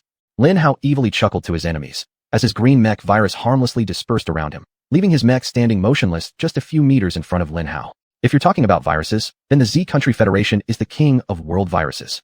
Ha ha! Lin Hao maliciously giggled. Lin Hao didn't know why he said those words to an utterly defeated enemy that day, but it was precisely this that saved Lin Hao from fully exposing himself. Because Lin Hao didn't know that there was a fifth enemy mech. Lin Hao realized this when he felt 4 reinforcements disconnect and fly up into the sky. The fifth enemy mech was hiding above the clouds. Damn, there's another one? Lin Hao exclaimed in shock. However, the enemy mech was hidden exceptionally well, and Lin Hao failed to quickly find it through resonance. Fortunately, Lin Hao's reinforcements were equipped with anti-stealth technology, so they hadn't noticed any issues. Lin Hao looked up briefly, watching alertly as the 4 reinforcements approached. Lin Hao intended to help them, aiming to weaken the enemy quickly by placing his red energy on himself. Before Lin Hao could do so, "You've done enough, let us handle the fifth mech." An older brother's voice carefully resonated through Lin Hao's communication device. "Big brother," Lin Hao shouted in surprise. "I have placed you and your classmates back in danger due to my failure to foresee this ambush." "I'm sorry, little brother." Peng Xiaolong's voice was filled with half-suppressed anger and guilt. "What exactly are you talking about? With me around, nothing will happen to these kids. Don't worry. When you're away, I'll protect them." Lin Hao intentionally sounded quite grandiose. Lin Hao quickly shifted the topic, placing emphasis on protecting the children rather than lingering where he needed active protection. Haha. Thank you for trying to lift my spirits, I appreciate it. But the fact remains that I have failed again, and our enemies are becoming more desperate every day, necessitating decisive action. Come see me tonight in my office, little brother, we have much to discuss. After saying these words, Peng Xiaolong turned off the communication and continued personally rounding up prisoners, ensuring no mistakes were made. And thus, an extremely exciting lesson came to an end. Tragically, 3 instructors died that day. Others were equipped with various life-saving devices, allowing them to survive the explosion of the mechs. But the 3 instructors who perished, including the brave one who flew into the sky to draw the hidden enemy's attention, were not as fortunate.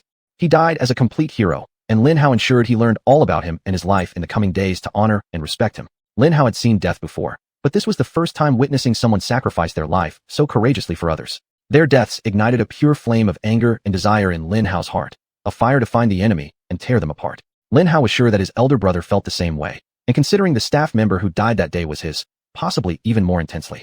Within hours, Lin Hao's speculation proved correct. At exactly 9 o'clock in the evening, Lin Hao found himself sitting in front of Peng Xiaolong, in his cozy but dimly lit office.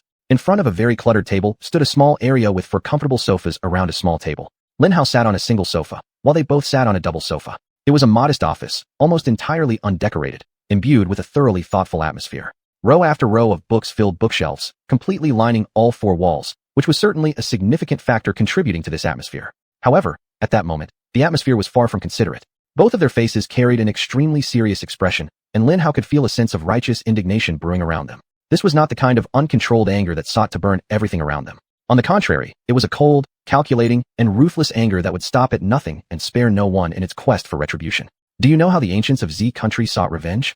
A hoarse and weary voice sounded from somewhere deep in the shadows of Peng Xiaolong's office. It was the patriarch. Lin Hao couldn't say he was surprised to see him involved. After all, the death of 3 instructors wasn't a trivial matter. But seeing him here in Peng Xiaolong's office, Lin Hao was somewhat taken aback. He had always regarded the patriarch as a secluded elder master who would never leave his cave until the day he died or until it collapsed around him. Greetings, great patriarch. It's nice to see you again so soon, Lin Hao said politely. Nice to see me? The patriarch couldn't help but chuckle sarcastically. Beside him, Peng Xiaolong and Wenjini also gave a light laugh. You don't mean to say that if you survive the next few missions, I'll just hand you a gift directly, do you? The patriarch chuckled wearily. Enough chit-chat. Answer my question. Answer your question? In ancient Z country, there were several ways of seeking revenge, but the most notorious one for me would be tying the 5 limbs to horses running in 5 different directions, tearing the person apart limb by limb. Lin Hao answered after a moment of thought. The patriarch nodded approvingly. And what about seeking revenge on a large group of people? He pressed further. In that case, the phrase, cutting grass and destroying roots is most appropriate. Killing everyone, including their children and even infants. Lin Hao responded easily, without flinching. After Lin Hao's words fell into the icy room, silence reigned, and he had a very distinct feeling, like standing on the edge of a steep cliff, as if something significant was about to happen to him, placing him at the starting line of chaos. Chapter 138, Revenge. What do you think about these matters? After a while, the patriarch finally spoke. I completely agree. Lin Hao shrugged. A root that has not been destroyed will one day come back to haunt me. If I intend to kill, I will ensure no root survives to trouble my future. The patriarch nodded in satisfaction. You're actually a bit too young for such a task, but it's good to start early so you can get used to it. Death Scythe, I hereby order you to show our enemies the true cost of killing our brothers. Blood Moon shall be mobilized. Peng Xiaolong, Wenjinjia, prepare yourselves. As he said this, the patriarch rose from the shadows and extended a scroll toward Lin Hao. Lin Hao glanced at Peng Xiaolong, Seeing him give a slight nod signaling total control over the situation, Lin Hao hastily followed through. Open it, drop a drop of your blood on it. The patriarch instructed. Lin Hao followed the instruction, and as he did, he could feel a strange resonance with a powerful mech. The death scythe, Lin Hao exclaimed in surprise upon recognizing the mech. It is yours, whether you pilot or absorb it. That's up to you. The patriarch heavily stated. Thank you, patriarch. Lin Hao bowed his head in gratitude. Thank me when you return. The patriarch sighed, stretching out his hand again. Here, this was the gift I intended to give you last time. Curiously, Lin Hao accepted the gift. It was a strange weapon the size of a finger, looking like a fusion of a sword and a rifle. Ah, a keychain? Lin Hao blinked lightly as he asked, because deep down he knew it probably wasn't. Its shape looked just like a damned keychain. He's cold-blooded, a fool. Make sure you train him well. The patriarch chuckled softly to Peng Xiaolong as he began walking towards the door. Yes, patriarch. Peng Xiaolong smiled gently, bowing slightly. Stay healthy, patriarch. Wen Jinjia also bowed. Farewell. Thank you for your gift. Lin Hao quickly shouted as the patriarch's figure disappeared beyond the door. Farewell? Thank you for your gift? You idiot. Peng Xiaolong barked furiously at Lin Hao, giving him a significant look.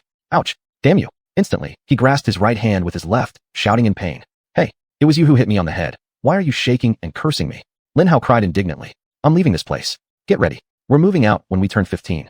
Wen Jinjia sighed, quickly fleeing the room. Look what you've done. You drove my wife away. Peng Xiaolong shouted, reaching out his hand for Lin Hao's keychain. Drive her away? You game king. She wasn't driven away. She was just taking a break from your excessive drama. Lin Hao yelled at him, handing over the keychain. Is that what you say? He roared angrily, pulling Lin Hao's hand and slicing lightly with the sword onto his palm. The small sword emitted golden light and almost instantly vanished. Simultaneously, a flood of information about the sword surged into Lin Hao's mind, shocking him momentarily to the point of forgetting to retort to his elder brother. Lin Hao's eyes widened lightly as marvels of the received weapon surfaced in his mind. Images of how to use it and its immense power flashed repeatedly in his mind for a few seconds, causing him to exhale softly. Who caused so much trouble within the first few days of school? Who got called into the damned disciplinary court, breaking the record for the earliest court trial acceptance? Peng Xiaolong launched into a lengthy lecture while Lin Hao was dazzled by the new shiny weapon. But Lin Hao was too lazy to argue with him. Lin Hao was far too excited about the outstanding performance of the Death Messenger. At that moment, what Lin Hao held in his hands was actually his first gold-tier weapon. You may know that weapons and armors are divided into several ranks. White, bronze, silver, gold, platinum constitute their entire Earth ranking system. White-tier weapons are capable of causing certain death to a single unarmed target. Guns, arrows, swords are all white-tier weapons. Bronze-tier weapons are capable of causing certain death to more than one unarmed target within a second. Machine guns, grenades, massive oversized swords, hammers, etc. Silver-tier weapons are capable of causing certain death to a single blue mech. Super heavy mech rifles, mech melee weapons, etc. Gold-tier weapons are those capable of causing certain death to multiple blue mechs. Such weapons are extremely rare and usually aren't mass-produced. Earlier that day, the 3-core rifles held by the 3 enemy mechs were an excellent example. Finally, platinum-tier weapons are those capable of causing certain death to a single white mech. These are probably only apex white mechs and gold mechs that can wield them. You can imagine how thrilled Lin Hao was when he received 2 extremely precious items earlier, his near apex white mech and a gold-tier weapon. And all of this happened after the roller coaster events of that very morning. Upon realizing Lin Hao did not intend to continue the verbal sparring, Peng Xiaolong simply sighed lightly, sitting back on the sofa waiting for him to finish inspecting the Death Messenger. No, Lin Hao wasn't the one who named it. When he familiarized himself with it, he received its name and all other details in the form of images. As previously mentioned, the Death Messenger looked like a fusion of a sword and a rifle. The rifle's barrel had an extremely sharp edge and doubled as a sword blade. The stock could be pulled straight to form a sword grip, and the trigger could neatly retract to form a balanced sword handle when needed. Both the rifle and the sword were gold tier, thus capable of killing more than one blue mech at once. The Death Messenger was indeed an impressive weapon, but if that was all there was to it, it might not have shocked Lin Hao for so long. Because in reality, the rifle and the sword were just add-ons. The Death Messenger was actually mainly a third type of weapon.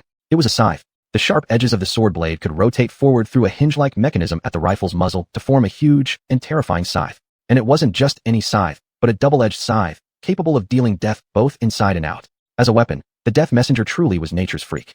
Most hybrid weapons that combine 2 or more functions must sacrifice many aspects to make the weapon functional. Many had to see massive reductions in key areas such as durability, balance, power output, efficiency, ease of use, weight. However, the Death Messenger was designed so ingeniously, made of such absurdly robust materials, that it retained the gold-tier specifications for all 3 of its weapon functions. Chapter 139, Easy Reproduction. The most amazing aspect is that it can shrink and adjust to a maximum size of 100 meters high. This is an incredible weapon. Lin Hao finally whispered to Peng Xiaolong after studying it for a full minute. Yes, indeed. The Patriarch is a weapons designer, and this Death Messenger is one of his masterpieces. With this gold-level weapon, we could even engage in direct combat with white mechs. Puff. Lin Hao released red energy, causing the Death Messenger to vanish in a pile of particles. What exactly did you just do? Peng Xiaolong shouted in panic. Huh? What? I just absorbed it. Now I have its vague imprint. I can easily recreate any weapon I want, and I don't need to sacrifice anything to get triple functionality. I can channel all rare materials into the most powerful scythe design. Swoosh. Lin Hao created the double-bladed scythe held by the mech guardian death god. Swoosh. Lin Hao immediately made it disappear and recreated the 3-core rifle carried by the enemy mech earlier. Swoosh. Lin Hao made it vanish again and created a sword that looked very powerful. A cleaner, more potent version of the sword the Death Messenger could transform into. This. Peng Xiaolong exhaled a breath of confusion. On one hand, he was deeply impressed by Lin Hao's abilities and the power of the weapons Lin Hao had created. But on the other hand, this means you didn't actually need to ingest the damn Death Messenger. You could have requested its blueprint and copied it yourself, right? Why did you absorb a gold-level weapon that took us 5 years to acquire? Bang! The door to Peng Xiaolong's office burst open as an ancestor who looked slightly flustered ran inside. Don't ingest the damn. His words were cut off when he saw the clean-looking gold-level sword in Lin Hao's hands. The elder sighed, then left the room. Bang! The door slammed shut behind him. Bang! The door opened again. The elder re-entered, then glared at Lin Hao. You, he roared. Yes, elder. Lin Hao summoned all his innocence, asking him with the most guiltless voice. The elder took out a device and handed it to Lin Hao. You have 5 minutes to study everything in it and produce them with your abilities. His tone clearly combined agony, deep regret, anger, hope, greed, excitement, and impatience. What is this? Lin Hao asked curiously, picking up the device and studying it intently. It's the elder began to answer, but Lin Hao didn't let him finish. Saint Smoke. Are these all gold-level designs? Lin Hao shouted loudly when he saw a large number of gold-level blueprints inside the device.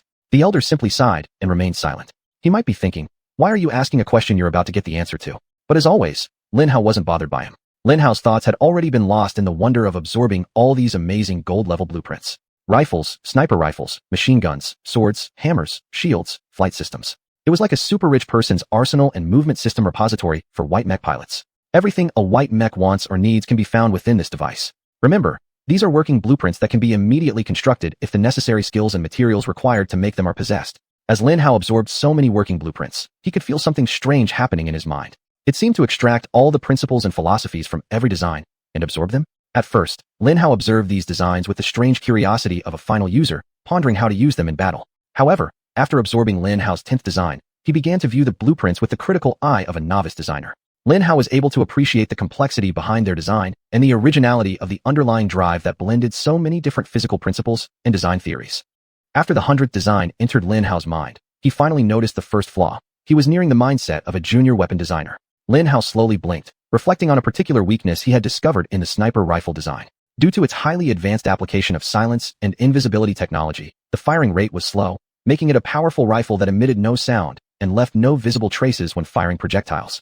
In most circles, a slow-firing sniper rifle is extremely normal. In fact, it's expected. However, Lin Hao had already absorbed one blueprint before, implementing a firing system on the sniper rifle that could shoot 240 bullets per minute, with no recoil. And because of that particular breakthrough, the silent sniper rifle's 60 rounds per minute firing rate became a flaw in Lin Hao's eyes.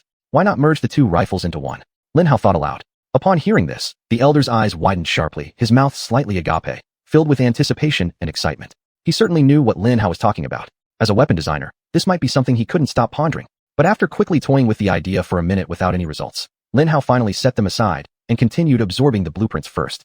Who knows if Lin Hao's mind would continue to evolve as he absorbed other blueprints. 200, 300, Lin Hao could feel his mind continuing to evolve slowly. At the 400th and final design, Lin Hao finally experienced a mild breakthrough.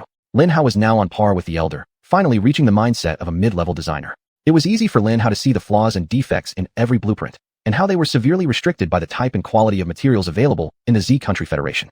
Lin Hao could accurately see the compromises made due to the lack of materials, the sacrifices made due to the lack of manufacturing skills, and the obvious weaknesses accepted due to the lack of real-life technical breakthroughs. Machines were needed to make machines, which would ultimately create the components required by the ancestors. For such a technically demanding task, the Z Country Federation was severely understaffed. But Lin Hao had no such limitations. He didn't need skilled blacksmiths and craftsmen to physically realize the blueprints. He didn't need large amounts of materials because the materials used for various weapons that had to be manufactured could be reused. All the things the elder wanted to do but couldn't due to the lack of all the above, Lin Hao could.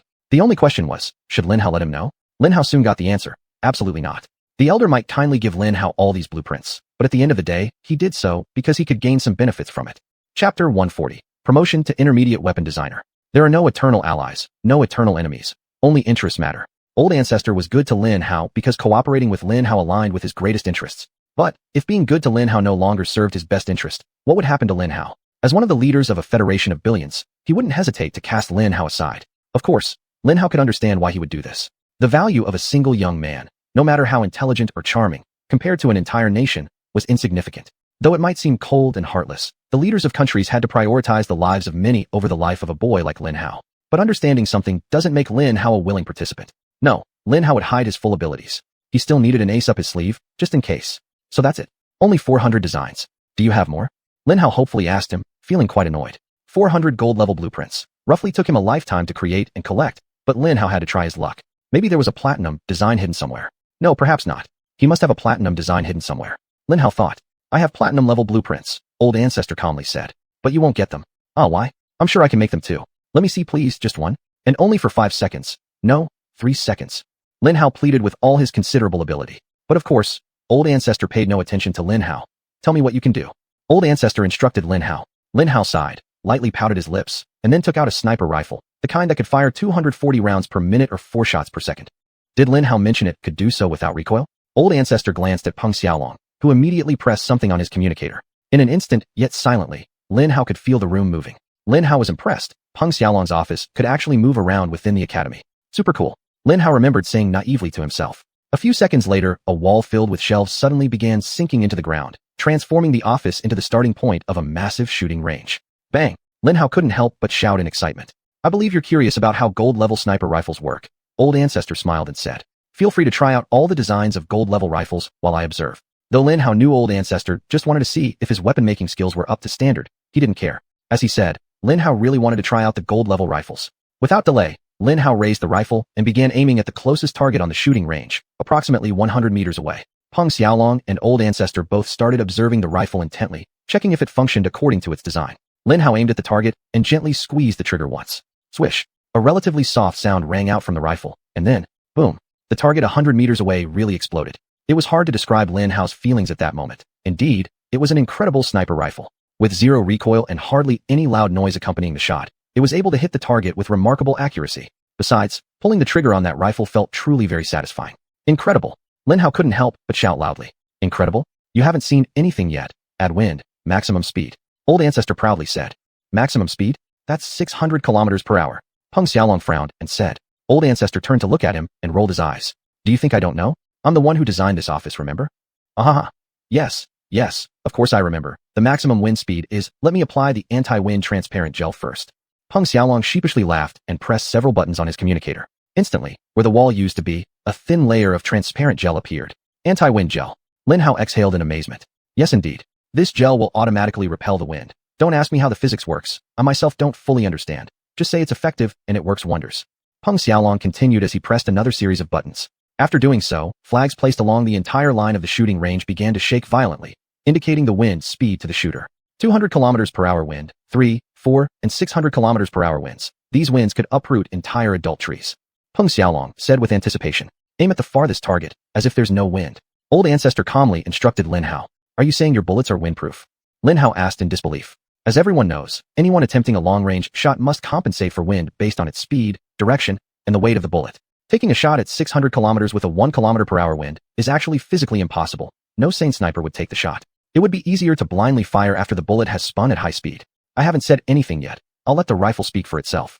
Old ancestor spoke with a self-satisfied smile on his face.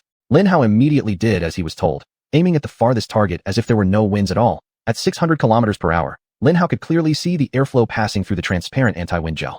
If someone were to stick their hand into the anti-wind gel, it would surely tear the flesh off their bones. In fact, the entire hand might get torn off. It's that fast. Whoosh, whoosh, whoosh. Lin Hao fired 3 consecutive shots, and the targets exploded in the next instant. It was true. An anti-wind sniper rifle. I've never seen one of those before. Peng Xiaolong remarked in admiration. I assumed the blueprint was originally intended for mecha? Yes, it should be used for mecha. This technology is too bulky to be applied to human rifles. Old ancestor nodded, looking at the rifle in Lin Hao's hands with a strange expression on his face. You wouldn't be able to handle it. Lin Hao immediately said. If it gets too far from me, it would just dissipate into energy. So you're like a portable arsenal. Old ancestor muttered. And he's too valuable to be used like this, even with gold-level weapons. Peng Xiaolong laughed. But seriously, this will change the game. The first few remote sniper assassinations we do during storms are now guaranteed successes. We need to carefully choose our targets. Yes, I know, but that's not what I'm pursuing right now. Old ancestor replied, his eyes gleaming. Chapter 141, Weapon Modification. Not. Then what about after? Peng Peng Xiaolong asked excitedly. All right, show us that weapon, the elder urged Lin Hao. Lin Hao smiled at them, and with a single thought, he reshaped the sniper rifle with a splendid touch. The new sniper rifle was a smooth, 1.5-meter-long black gun, emanating a silent, yet chilling confidence. As soon as it took form, the atmosphere became unusually reverent. Peng Xiaolong opened his mouth several times, looking like he had something to say, but for some reason, every time he ended up shaking his head and closing it again. The elder just stared at the weapon, as if staring at a long-lost wife who suddenly reappeared, appearing just as resplendent as the day they got married. He swallowed once, then twice, then 3 times. It was Lin Hao's turn to feel smug now. This special rifle was exceptionally hard to materialize, but it still fell within Lin Hao's capabilities. To manifest a 100-meter, or even 200-meter tall white mech might be difficult, but paradoxically speaking, it would be effortless in comparison. At that moment, Lin Hao needed to expend a significant chunk of red energy to bring out the full power of the 200-meter tall heavy white mech. However, this sleek and compact 1.5-meter-long black rifle represented a different kind of difficulty, the kind that made nanotechnology engineers more valuable than civil engineers. The challenge lay in how small and intricate the rifle was. It was so tiny that Lin Hao needed to refine his visualization down to an almost atomic level to display this specific rifle. Lin Hao understood why the ancestor was so captivated by the rifle. Even creating a 15-meter version of that rifle using the technology available back then would have taken at least a whole year. Yet Lin Hao had created a 1.5-meter human-scale version instantly. His predominant emotion wasn't jealousy, but wonder. The elder cleared his throat. We need to provide a much stronger testing range for this special weapon. Yes, a very, very powerful person, Lin Hao quickly agreed, having already seen and fully comprehended the design of the rifle. Goodness, if Lin Hao didn't have a complete damn nuclear shelter protecting him, he'd never consider pulling the trigger. Of course, it wasn't a nuclear rifle because it couldn't launch nuclear warheads. If it could, it wouldn't be called a rifle. It would be at least referred to as a rocket launcher. Although, the idea of a rocket launcher firing nuclear warheads is absurd. How does the rocket launcher operator survive their own attack exploding? However, despite not firing nuclear warheads, it would fire ridiculously heavy bullets at such absurd speeds that the bullet's impact force would generate a miniature nuclear explosion.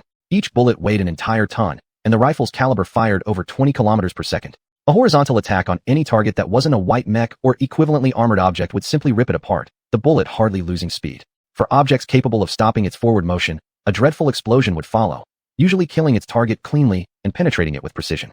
Anti-weight and anti-sonic boom technologies were also integrated, allowing it to become lightweight and quiet enough to function as a proper sniper rifle. It was the king of all ground-based sniper rifles, completely unmatched during the peak era of gold-class weapons. No other product in its class could come close to wielding its power. A stronger testing field? Should we move to the white mech training field? Peng Xiaolong politely asked the elder, but his voice clearly carried interest.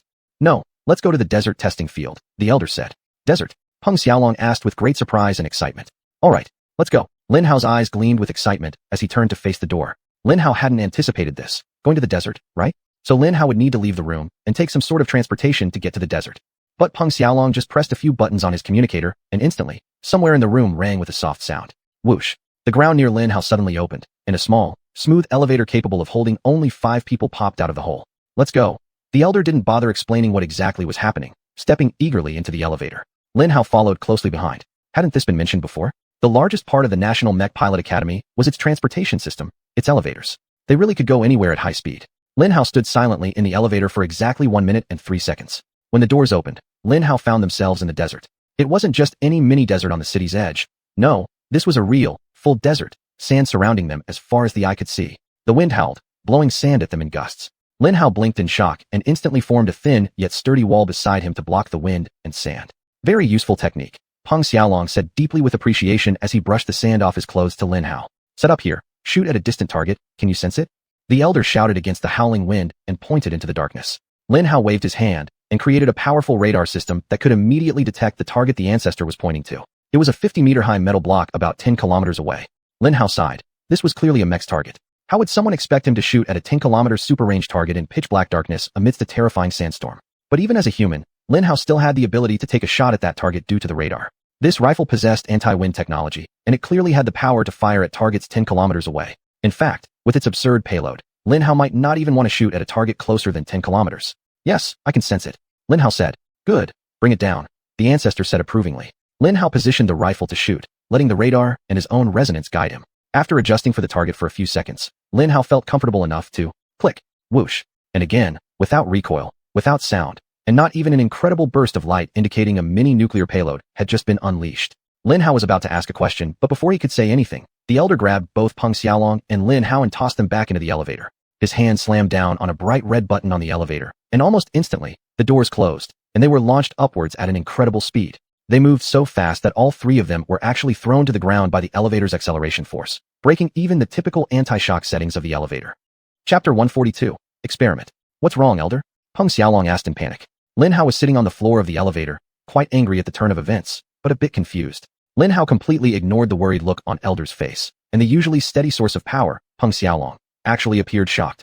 The damn Worm King is nearby? As soon as I fired my gun, I felt it charging towards us. If we were only a few people. Ugh, Worm Queen? She's lying in wait for us, the Elder shouted in shock. Because those two worms weren't machines, Lin Hao couldn't even detect them.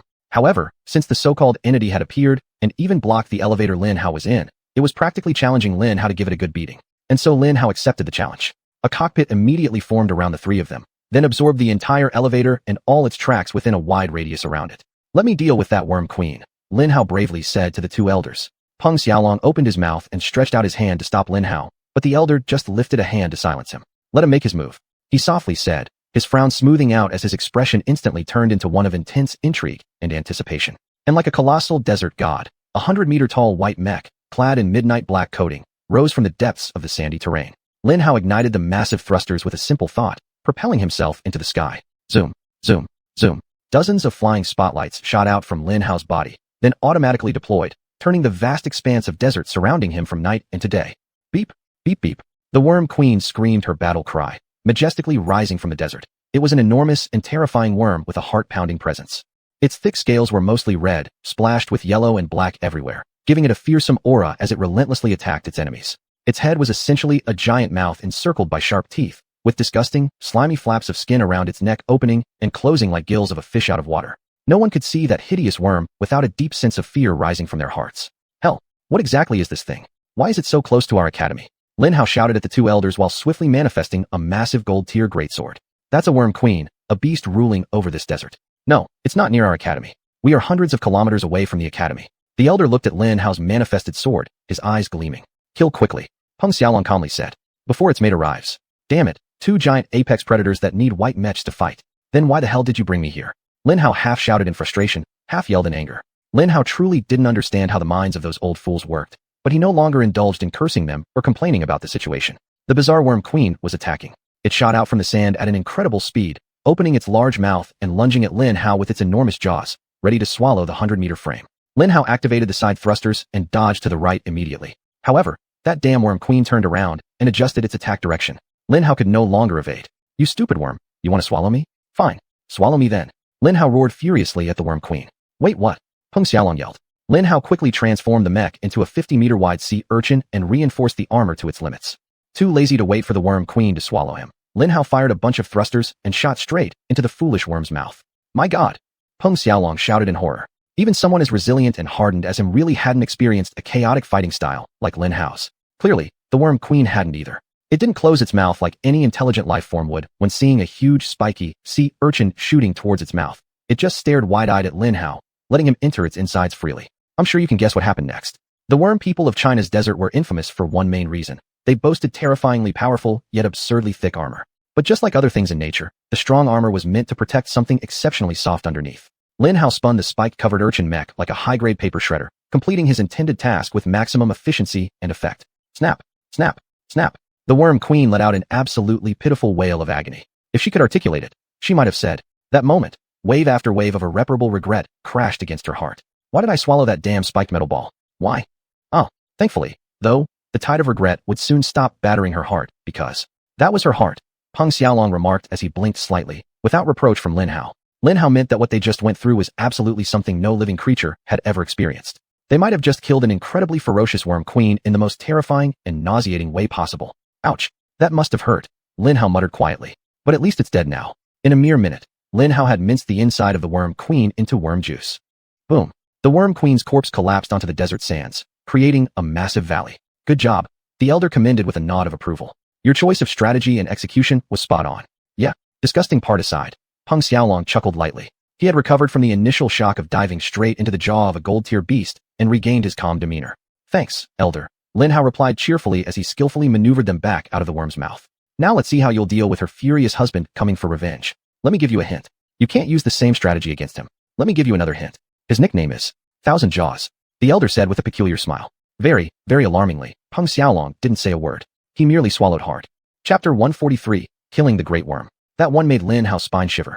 If tearing it apart from the inside no longer works, then let's see how it handles the real full-size king of rifles. Let this be a duel between two kings. Lin Hao shouted with enthusiasm and quickly revealed the giant version of the smooth black rifle from before. Speaking of which, what happened to that metal block Lin Hao shot it far away? Lin Hao twisted his mech head to check the damage he had caused, only to be utterly stunned. At the location where that huge metal block once stood, there was absolutely nothing left. What's going on? Wouldn't an explosion turn the sand into glass? Lin Hao asked curiously. It would, and it did. The old ancestor replied. Then where is the glass? Lin Hao questioned. Do you really want to worry about the glass right now? The Wayne King is getting closer. The old ancestor reminded Lin Hao. Lin Hao glanced at the radar and swore. The Wayne King had covered more than 10 kilometers in the past minute. It was initially around 50 kilometers away. Yes, 50 kilometers. As Lin Hao had mentioned earlier, the speed was indeed astonishing. But while Lin Hao dealt with the Wayne Queen, the distance had already been shortened to just 30 kilometers. At the Wayne King's speed, that was less than 3 minutes. Damn it, that witch king is too bloody. Lin Hao yelled as he immediately fired up the thrusters and shot up into the sky. Click. Whoosh. At about 1 kilometer high, Lin Hao placed the rifle in firing position, aiming at the Wayne King. Beside him, Lin Hao could feel the intense gaze of the old ancestor focused on the rifle. He was evaluating its performance. Old man, take a good look at this. I've upgraded your rifle quite a bit, Lin Hao said smugly as he pulled the trigger. Wow. Surprisingly, a massive explosion echoed, and a bus-sized bullet shot out from the enormous rifle in Lin Hao's mech hand. In the blink of an eye, a bright light illuminated the entire night sky in the distance. The bullet moved at such a frenzied speed that there was only a short delay between firing and impact. You upgraded the rifle? Are you crazy? The old ancestor yelled at Lin Hao, completely shocked. Why? I noticed some inefficiencies, so I just smoothed them out. Overall, I only increased the damage output by 10%. Lin Hao frowned, looking at the old ancestor's overreaction. A wave filled with sand slammed into Lin Hao, and several seconds later, the loudest explosion Lin Hao had ever heard gloriously thundered. Oh, for a few seconds, all Lin Hao could hear was the explosive sound. Lin Hao grinned foolishly at both of them, ignoring the angry glare from the old ancestor. Did you really think I didn't know about those inefficiencies?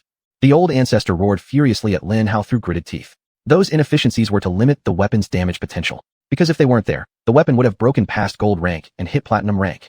Then, he jabbed toward the massive eruption and mushroom-sized cloud in the direction of the night sky. This is exactly what I wanted to avoid. A platinum rank explosion. Now the whole world knows our capabilities. And I may have to deal with that troublesome young Miss Wang. Damn it. She's already calling. The old ancestor cursed. That's right. King Wang isn't dead yet. Peng Xiaolong pointed gently at the massive explosion. Indeed, a large snake-like creature still writhed toward them. Kill it before I finish this call, otherwise. The old ancestor glared angrily at Lin Hao before answering the call. Old ancestor. Has your damn ancestral brain finally exploded? What the hell is going on? A sharp shout could be heard from any headset worn by the ancestors. Ah, little Miss Wang, how are you? The old ancestor's angry face suddenly transformed into a kind-hearted old man, and he began trying to soothe Leader Wang. What did you just do? Now the entire world knows we're capable of platinum-rank non-nuclear attacks. Well, I'm also extremely upset about what happened. You won't believe it, but I was testing the new rifle we just manufactured, and somehow, it exceeded everyone's expectations, completely surpassing the boundaries of gold rank. The old ancestor said through gritted teeth. But Leader Wang wouldn't buy any of it. Nonsense. Tell me what happened before I tell Mom. Mom? Lin Hao looked surprised at Peng Xiaolong. I suggest we avoid using that rifle to kill the Wayne King. Peng Xiaolong continued speaking with his gentle voice, completely ignoring Lin Hao's question. Yes, let's not use that rifle anymore. I don't want to deal with that crazy woman. Lin Hao quickly agreed and immediately transformed the rifle into a massive spear. A spear is a good idea. Now get close to it. Tell me what you've got, Lin. I estimate you have at most 2 minutes.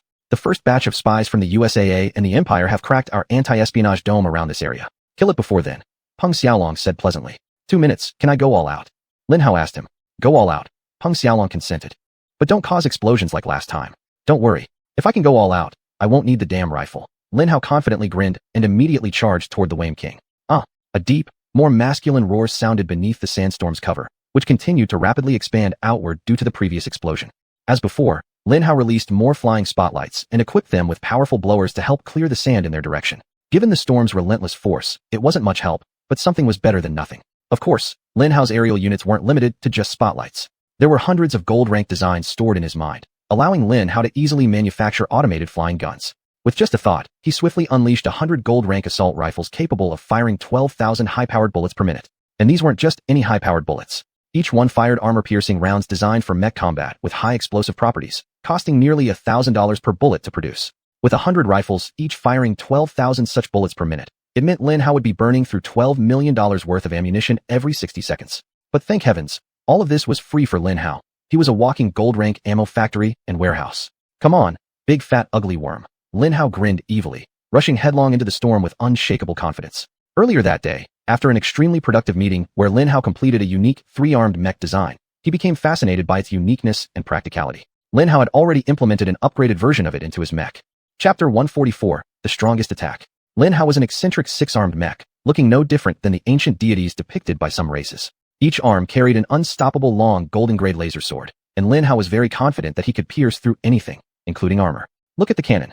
The six-armed god of mechs. Lin Hao shouted joyfully. Woo! Lin Hao finally pierced through the last thick layer of sand between himself and King Xuanyuan, their first face-to-face encounter. What bleeding ghost? The god of the six-armed mech screamed in panic. What's wrong with this Xuanyuan? Why is it so disgusting? Damn it all.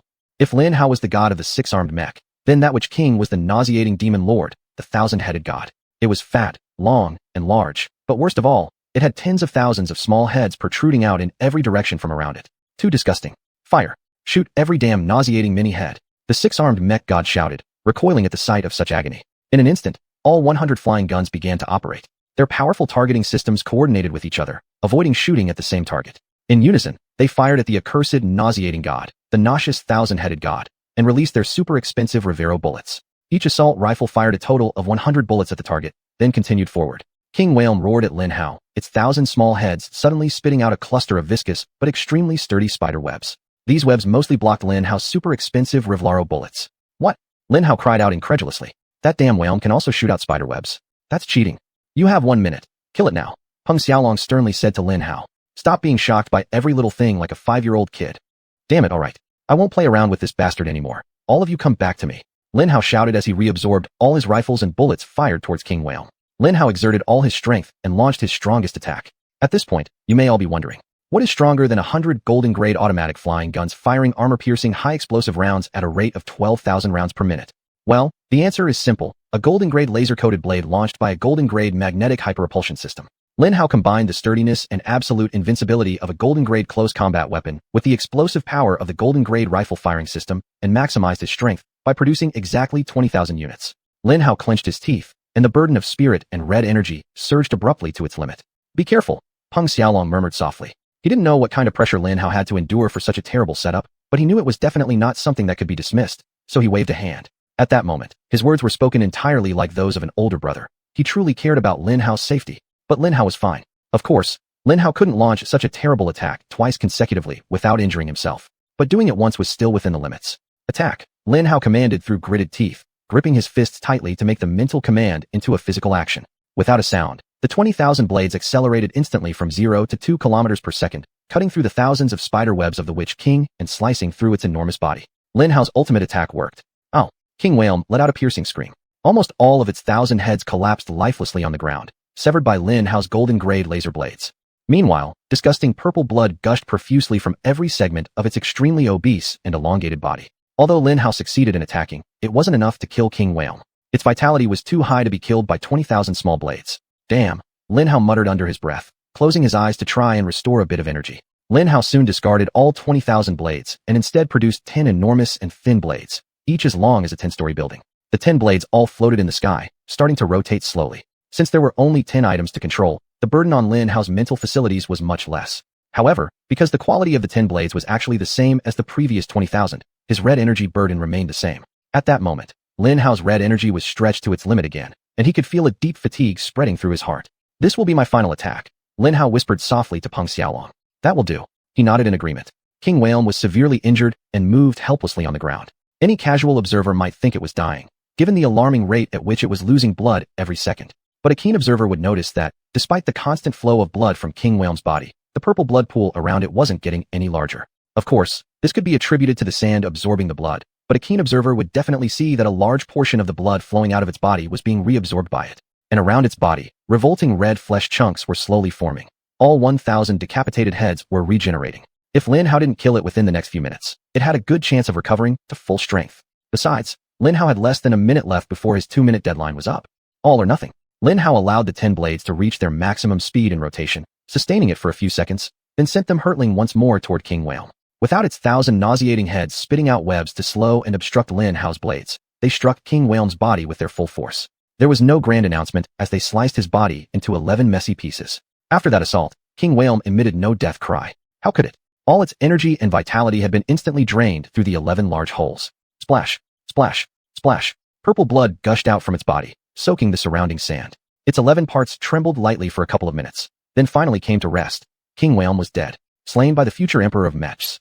All right, recall everything and modify the mech into light blue. You're now a scout, Peng Xiaolong said calmly. Lin Hao did as he was told and altered the form of the mech. As Lin Hao was doing this, Elder Ancestor was delivered to their side, and Lin Hao once again clearly heard some very enthusiastic cursing. She is quite expressive, Lin Hao whispered very softly to Peng Xiaolong. But apparently, Lin Hao lacked subtlety. Chapter 145, Strike. Who just said I have great presence? I'll show that damn guy a truly expressive beating right now. Is he the idiot responsible for this fiasco? Damn it. The head leader shouted with a completely expressionless face, which struck immense fear into Lin Hao. Old Ancestor and Peng Xiaolong both immediately turned around and shot Lin Hao a glance. What? Ha! What a beautiful sound. Who are you talking to, Ancestor? Are you speaking to a renowned singer? Lin Hao responded in the only way he could manage. A damn artist. So this is what the damn punks from your academy think of me, huh? I'll be there within 2 hours. Just wait for me. A sharp voice rang out and ended with a loud bang. Do you think this experiment was successful? Lin Hao hopefully asked. For a brief moment, Peng Xiaolong and Old Ancestor looked as if they were about to burst with anger.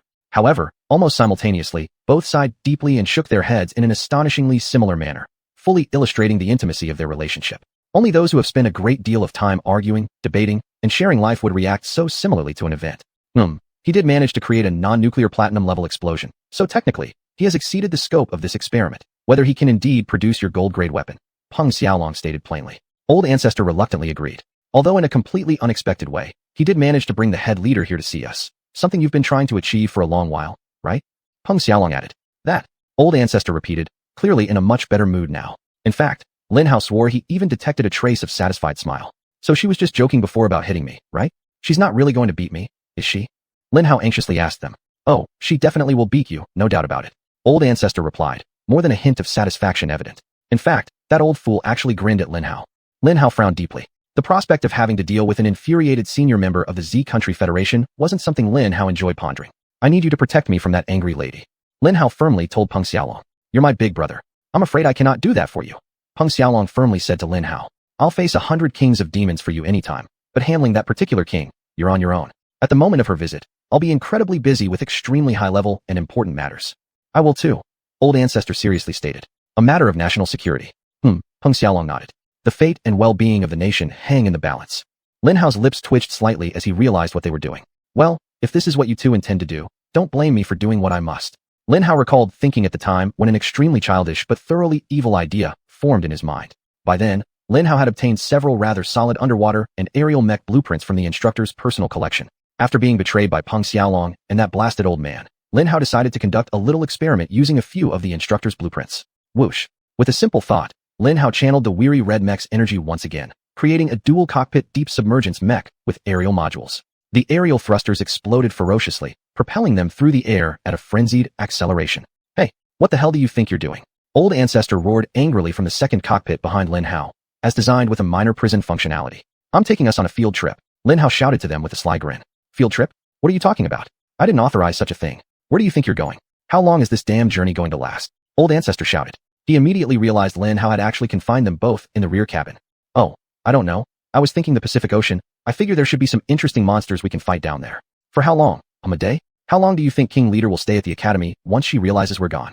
Lin Hao responded carelessly, leading them toward the direction of the Pacific Ocean. They continued to fly at breakneck speed, reaching up to 10 Mach before stabilizing. Old Ancestor paused briefly.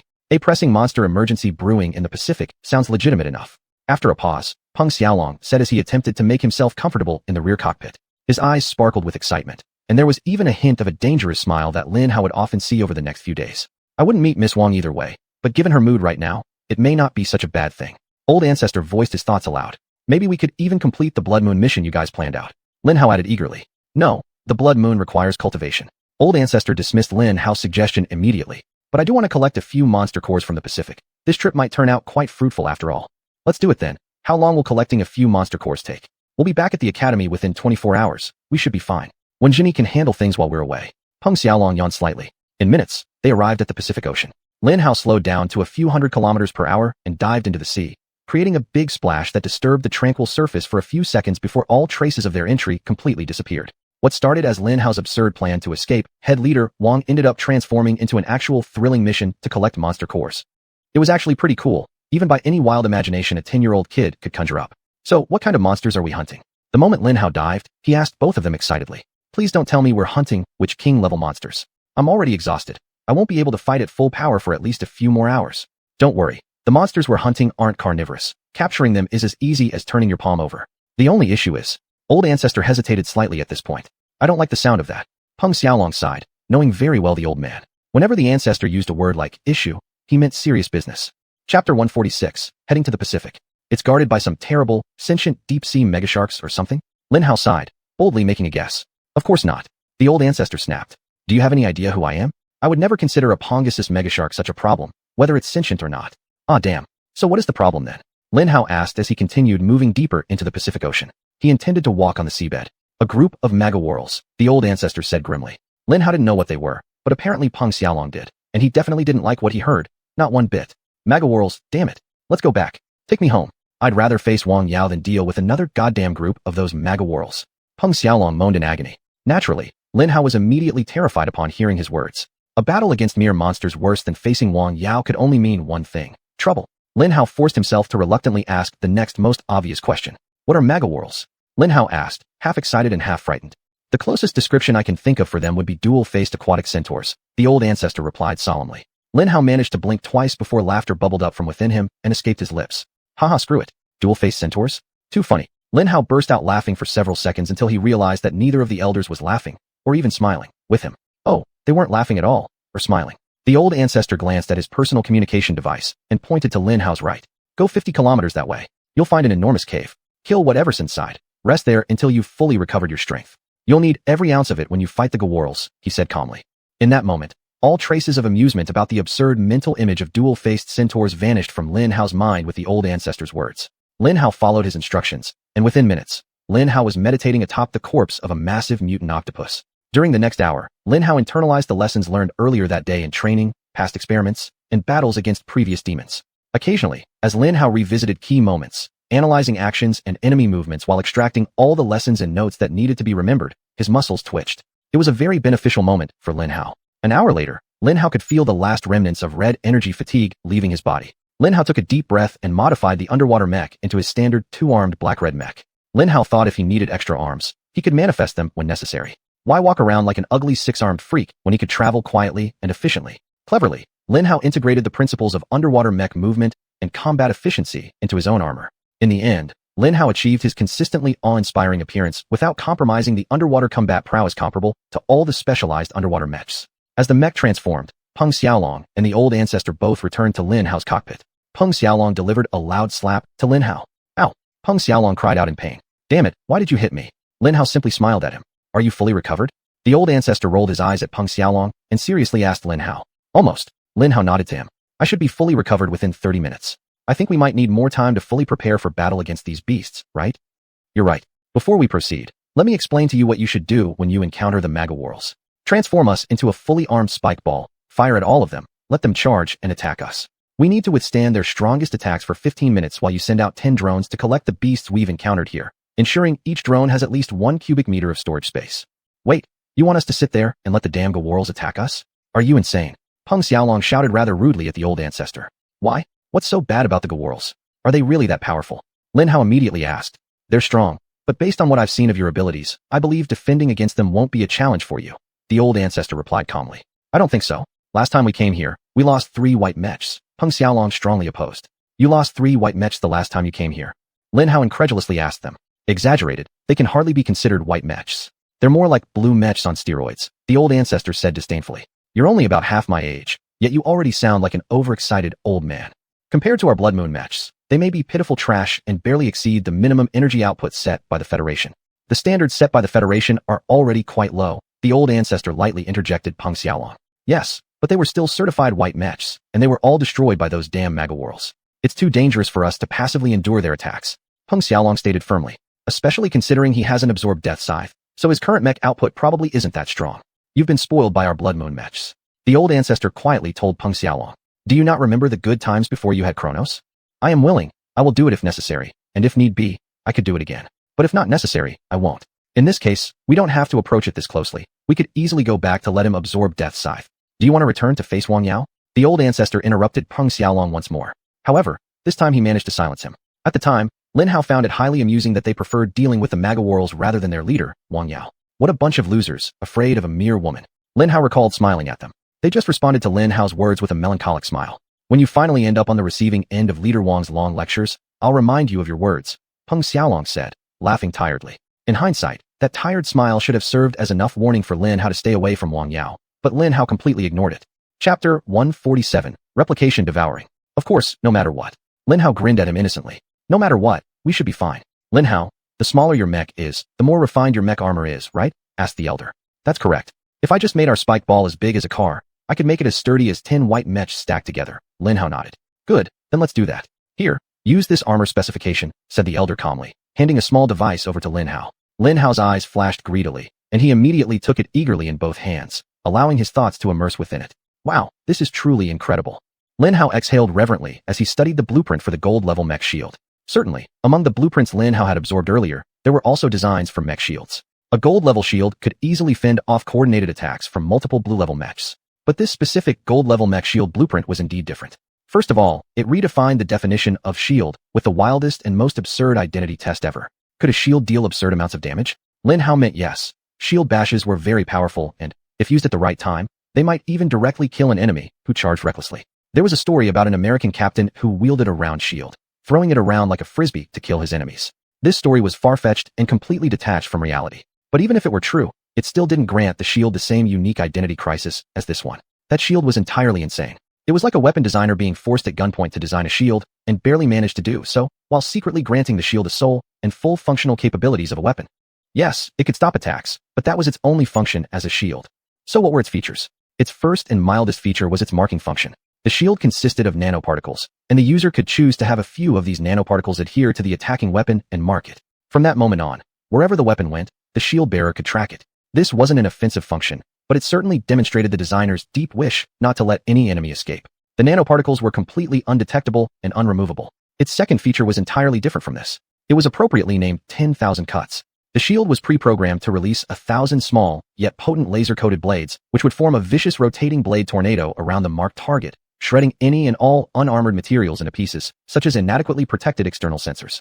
That tornado of blades could reduce the largest mammoth to a bloody smear on the ground within minutes. However, compared to the third function, it felt like the gentlest caress of a lover. The third function was its most powerful. At this stage, the weapon designer had shed all pretenses of wanting to design anything other than a complete frontal weapon capable of handling any and all enemies in a torrent of furious and unstoppable attacks. It was called Smile. Only a manic, bloodthirsty death god would smile at such a ridiculous attack method. Lin Hao muttered under his breath when he comprehended the full scope of the shield's third function. The elder merely chuckled softly but kept silent. He looked at Lin Hao with great concentration, his face carrying a thoughtful expression. I have no idea why the third function works this way. I mean, I understand the logic of letting nanoparticles lock onto anything that touches the shield and then bite off chunks of the weapon/body part. It was an excellent feature that worked similarly to the second one. It was less destructive due to its much shorter range, but destroyed more completely as it tore the enemy apart on a molecular level. Smile isn't a finished design. It's only the first step in replication. You know, smiled the elder. Replicate? What I know? What am I supposed to do? What? You want to replicate devouring? Lin Hao shouted in shock. Smart kid. Yes, our nanotechnology design has advanced by leaps and bounds, and we can mimic the behavior of devouring everything. Though of course, it's not as strong and miraculous as the red energy of devouring. Yet Lin Hao believed this was a huge step forward. Nevertheless, they encountered a total blank when synthesizing them into desired objects in the second step. The elder sighed and explained the background of the third step, Smile. Of course, not as strong and miraculous, was a gross underestimate of the difference between the gold-level shield and Lin Hao's red energy. A mere nanoparticle gold-level shield couldn't come close to replicating red energy, and Lin Hao didn't hesitate to voice his opinion. Imitate. This is like a 5-year-old boy trying to mimic the moves of an NBA veteran, attempting a full 360-degree windmill dunk. Lin Hao ruthlessly shot back with a smirk at elder. Yes, but imagine what you could do if you had this shield as cover. The elder paused, giving Lin Hao a mysterious smile. Lin Hao's jaw dropped. He was right. That shield was Lin Hao's ticket to openly absorb enemy mechs.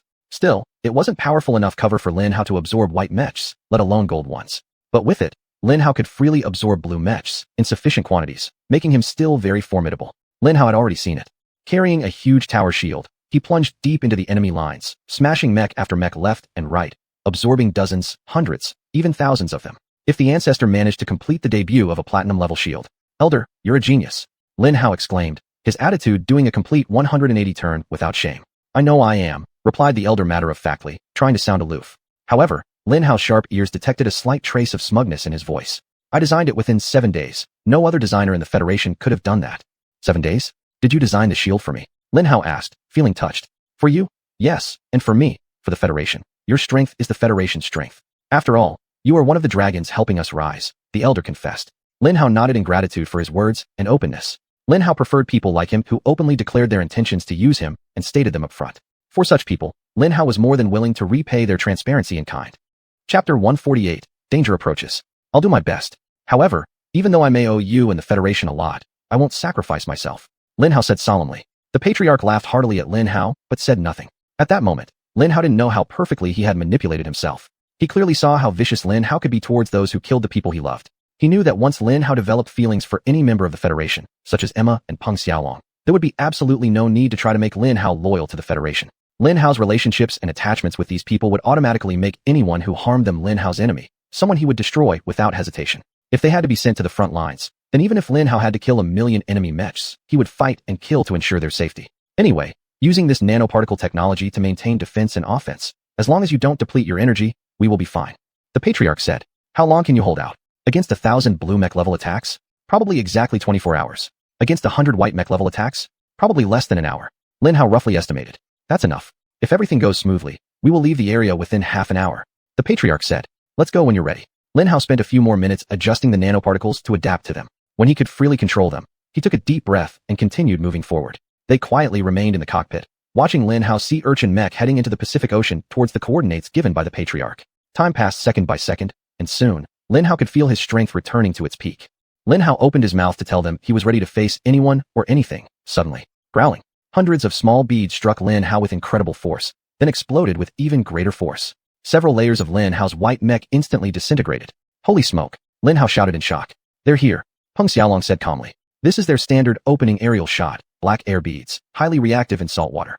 Can their standard opening volley destroy 7 layers of damn white mechs? Lin Hao exclaimed incredulously. What? You've lost 7 layers already? Peng Xiaolong shouted, even more shocked. More explosions rocked Lin Hao's sea urchin. This time, they cleanly snapped several of Lin Hao's sharp spines.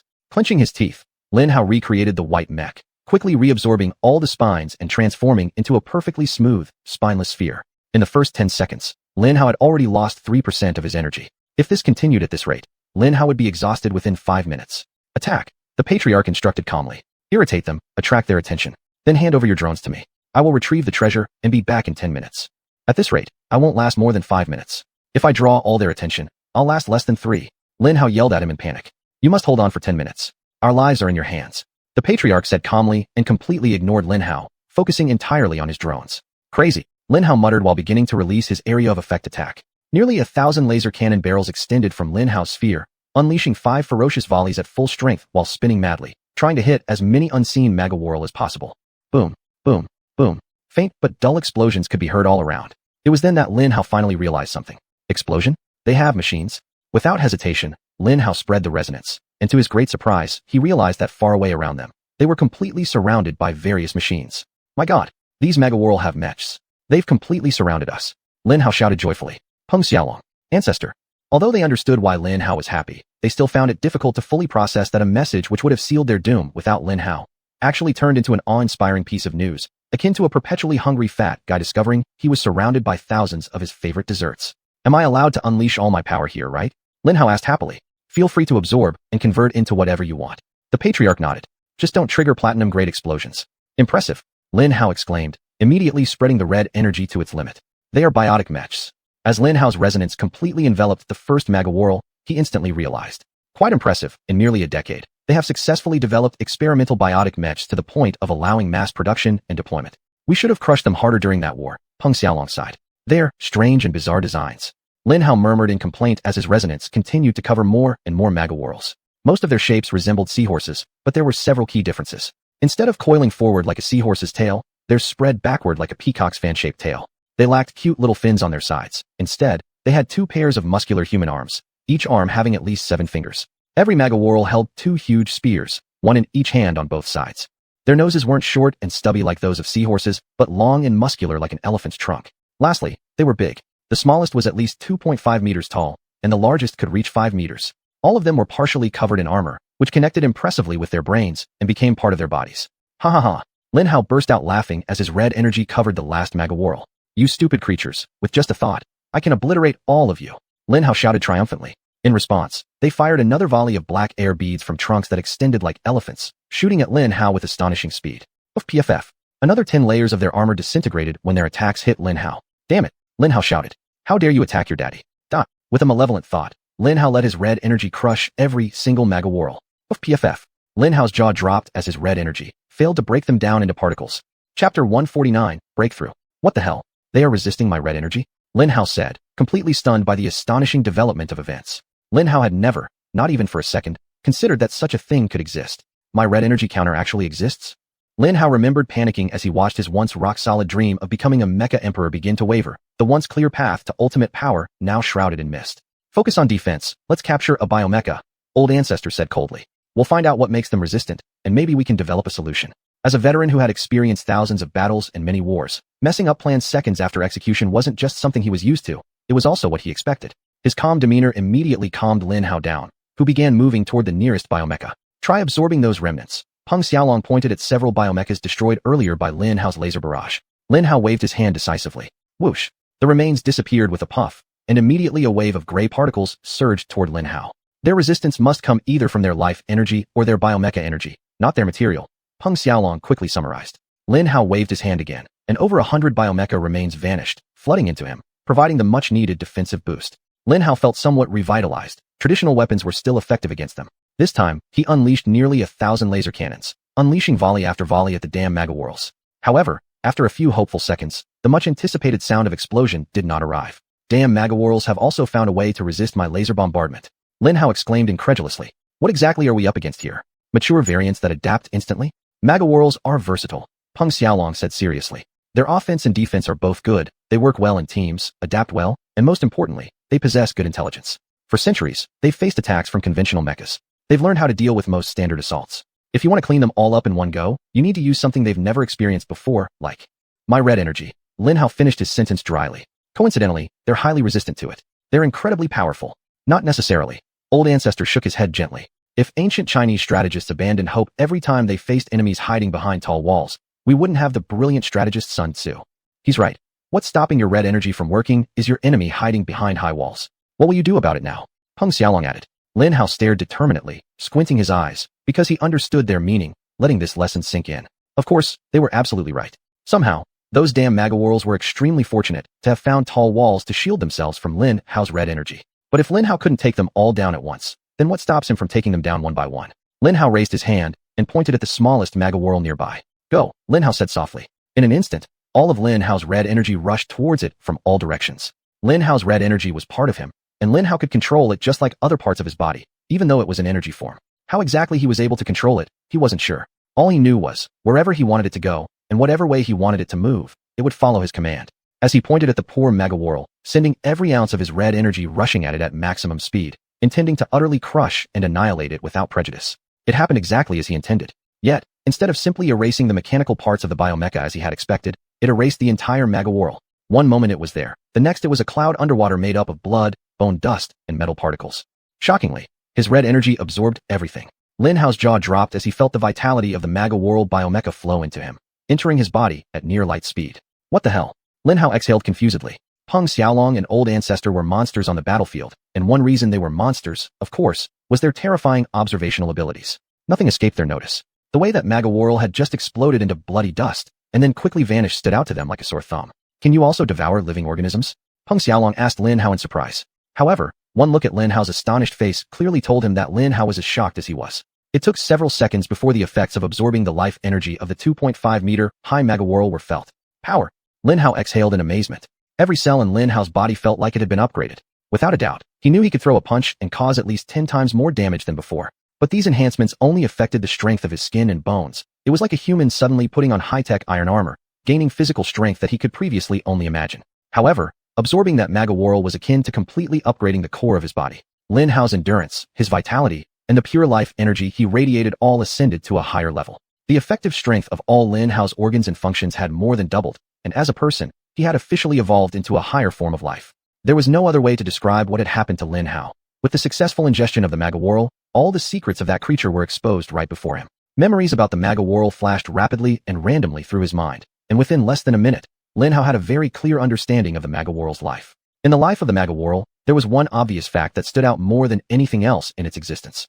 Alien technology. Lin Hao murmured while seizing hold of a specific image from the Gavarel's memories. It was an enormous wreck, most of it buried within the seabed, from which they managed to dig out a small pod not far from the wreckage and triggered some sort of legacy transfer, granting them vast technological inspiration. Chapter 150, The Alien Brigade. These insights prompted them to use the salvaged raw materials from thousands of semi-destroyed mechs and drones, rapidly developing, producing, and implementing biomechanical enhancements across the entire species. However, what caught Lin Hao's attention was not the millions of biomechanical units accumulated by the Maga Whorls. It was the image of the Maga Whorl leader, a particularly gigantic beast almost entirely covered in black and aggressively imposing mech armor. A deep red glow emanated from the chest, marking an extraordinarily familiar mech core. Could it be Swallow? Could there be two devourers? Lin Hao hesitantly asked the elder. Another devouring? The elder's expression darkened considerably, and the attacks from the thousands of Maga Whorls showed no signs of diminishing. They seemed content for the moment with firing at them from a distance. Lin Hao frantically searched through the Maga Whorl memories for more details about their leader, but despite all his efforts, he found nothing. The Maga Whorls Lin Hao had consumed were too low-ranking to have interacted much with their leader, so he hadn't observed its actions. I need to consume another one. Lin Hao finally decided seriously, fixing his gaze on the largest, most fearsome Maga Whorl. He pointed, and once again, a red energy surged forward with irresistible force. It collapsed into a bloody mass of flesh, metallic particles appearing and rushing toward Lin Hao. Lin Hao's brow furrowed deeply. His mech's consumption had succeeded, but he had failed to shatter the Maga Whorl's physical body. Lin Hao attacked the lump of flesh with red energy, attempting to break it down into absorbable particles, yet inexplicably, nothing happened. His red energy floated over the chunk of meat, as if a hand was waving through nothingness. Intriguing. The elder merely nodded slightly. Proceed, let's see what you can obtain. He's right, Lin Hao immediately realized. This might be a numbers game. The more I consume, the higher my chances are of triggering some form of Maga Whorl devouring. Yet, Lin Hao was also very aware of something else. It wasn't just a numbers game, it was also a time game. By the way, the Maga Whorl army has over 1 million biomechanical units. This cluster of biomechs is merely a battalion that happens to be stationed in this area. Lin Hao casually mentioned to both of them. Still, I'm very confused about one thing. If they're ready with 1 million biomechanical units, why don't they attack us? I mean, according to what I've consumed, these biomechs allow them to breathe outside water and even walk quickly on land. Lin Hao questioned while focusing on consuming more and more Maga Whorls. Lin Hao first concentrated on 2 at a time. After realizing he could handle 2 easily, he moved on to 3, 4, and so forth until he discovered that his maximum capacity was approximately 9 at once. An unending stream of biomechanical material and power sources flowed into him, significantly enhancing his strength. Lin Hao was highly satisfied with what was happening. The Maga Whorl's long-range attacks were being nullified by an endless flow of power. Unless there were any new forms of attack, Lin Hao could practically withstand their assaults indefinitely. Shifting his focus to the drones controlled by the ancestor, Lin Hao checked their progress. What's going on? Lin Hao turned and shouted at him. Why aren't the drones moving? Do you realize how tight our schedule is here? However, the ancestor remained silent, completely ignoring Lin Hao as he intensely stared at his communicator. Lin Hao glanced at Peng Xiaolong, who was also intently staring at his communicator. They're communicating with headquarters. I finally understand. Then another realization hit Lin Hao. About the 1 million biomechanical units? What likely astonished them was the fact that the Maga Whorls already possessed biomechs earlier. They must have been shocked knowing that over 1 million have been accumulated and they possess land-based capabilities. Are the Maga Whorls preparing to invade the land? Then another revelation struck Lin Hao. The ocean is larger than all the land on Earth. Surely, other races and monsters must have obtained what the Maga Whorls did. Doesn't this imply that a global war is about to erupt? A few seconds later, the elder finally took a deep breath and sighed. Change the plan. We will no longer gather materials. Instead, we will act as elite scouts for the Maga Whorls and ascertain the full combat readiness of their army and their intentions. The elder said calmly, tinged only slightly with concern. Intentions? I dare say, based on their biomechanical capabilities, their intentions are already quite clear. Lin Hao said just as calmly. As a matter of fact, I absorbed one that even has the ability to fly, a flyer among their ranks. Peng Xiaolong pressed something on his communicator, immediately projecting a stern woman in her 40s. Director Wang will stay in contact with us throughout our mission, Peng Xiaolong announced gravely. She is already aware of your abilities. You must notify both us and her immediately about any discoveries you make. Report that you found some units with flight capability. While you continue consuming them, explain in detail their flying and landing capabilities, Director Wang ordered softly. She exuded an aura of absolute authority and expected complete compliance from Lin Hao without delay. But for some unknown reason, seeing her severe and unfriendly face lifted the rebellious spirit within Lin Hao, causing him to snarl angrily at her. I think words like please and thank you make perfect sense, Lin Hao said. rolling his eyes at her while continuing to ruthlessly consume the biomechanical units. A loud silence followed his statement, hanging over them like thunder. Lin Hao glanced at the two inside the cockpit, catching flashes of shock, disbelief, and joy cross their faces momentarily. This Director Wang has been intimidating my bro Peng Xiaolong and this old man for too long. Lin Hao sighed innocently to himself. After all, Big Sister gave me so much delicious roasted pork, and I need to return the favor. Please, thank you. Director Wang smiled warmly. Of course, would you be kind enough to share details about what you've discovered? Thank you very much. Certainly, since you ask so nicely, I'll comply. Lin Hao responded, slightly surprised by how attractive Director Wang seemed. I only need this information so that I can prepare the country's armed forces to better counter the impending invasion. Chapter 151, Urgent Communication. As you know, the armed forces of this country may sacrifice their lives to fight against these terrible creatures so that your freedom and way of life can be preserved. Leader Wang began. Lin Hao nodded in appreciation. They are fathers and mothers, sons and daughters, brothers and sisters of their own families. Infants, toddlers, and children grow up without their love present. Families are torn apart by war. Sons grow up under the care of strangers, without even a shadow of their father to learn from. Daughters try to blossom without the critical guidance of a mother they have lost. Elderly parents are left in nursing homes, knowing that the treasures of their lifetimes will enter their graves sooner than themselves. Lives are put on hold as the men about to die for the nation are mobilized, for their compatriots, for you. Every bit of information Lin Hao could get, even a second earlier, would help them prepare the men and women better, so fewer of them would need to die. Every moment of Lin Hao's life was lived in a race against time, in order to make better preparations so that more people could walk away from war alive, with their families joyfully welcoming them because, by the grace of God, their loved ones could survive another war that takes the lives of neighbors and friends. By some miracle, their children, parents, would be spared the pain of never knowing the touch and embrace of a father or mother's love in the days to come. I'm sorry I didn't think to say please when I asked you for all the information. Thank you, said Leader Wang. Lin Hao considered himself a cold-blooded killer. Perhaps it was Lin Hao's power that made it very easy for him to kill enemies, and the extremely transcendent way he could do so, but killing those who wanted to harm him quickly became an easy thing to do. However, Lin Hao was merely a cold-blooded killer when dealing with those he perceived as evil. Lin Hao was mostly kind to strangers, and generally more inclined to do good than bad.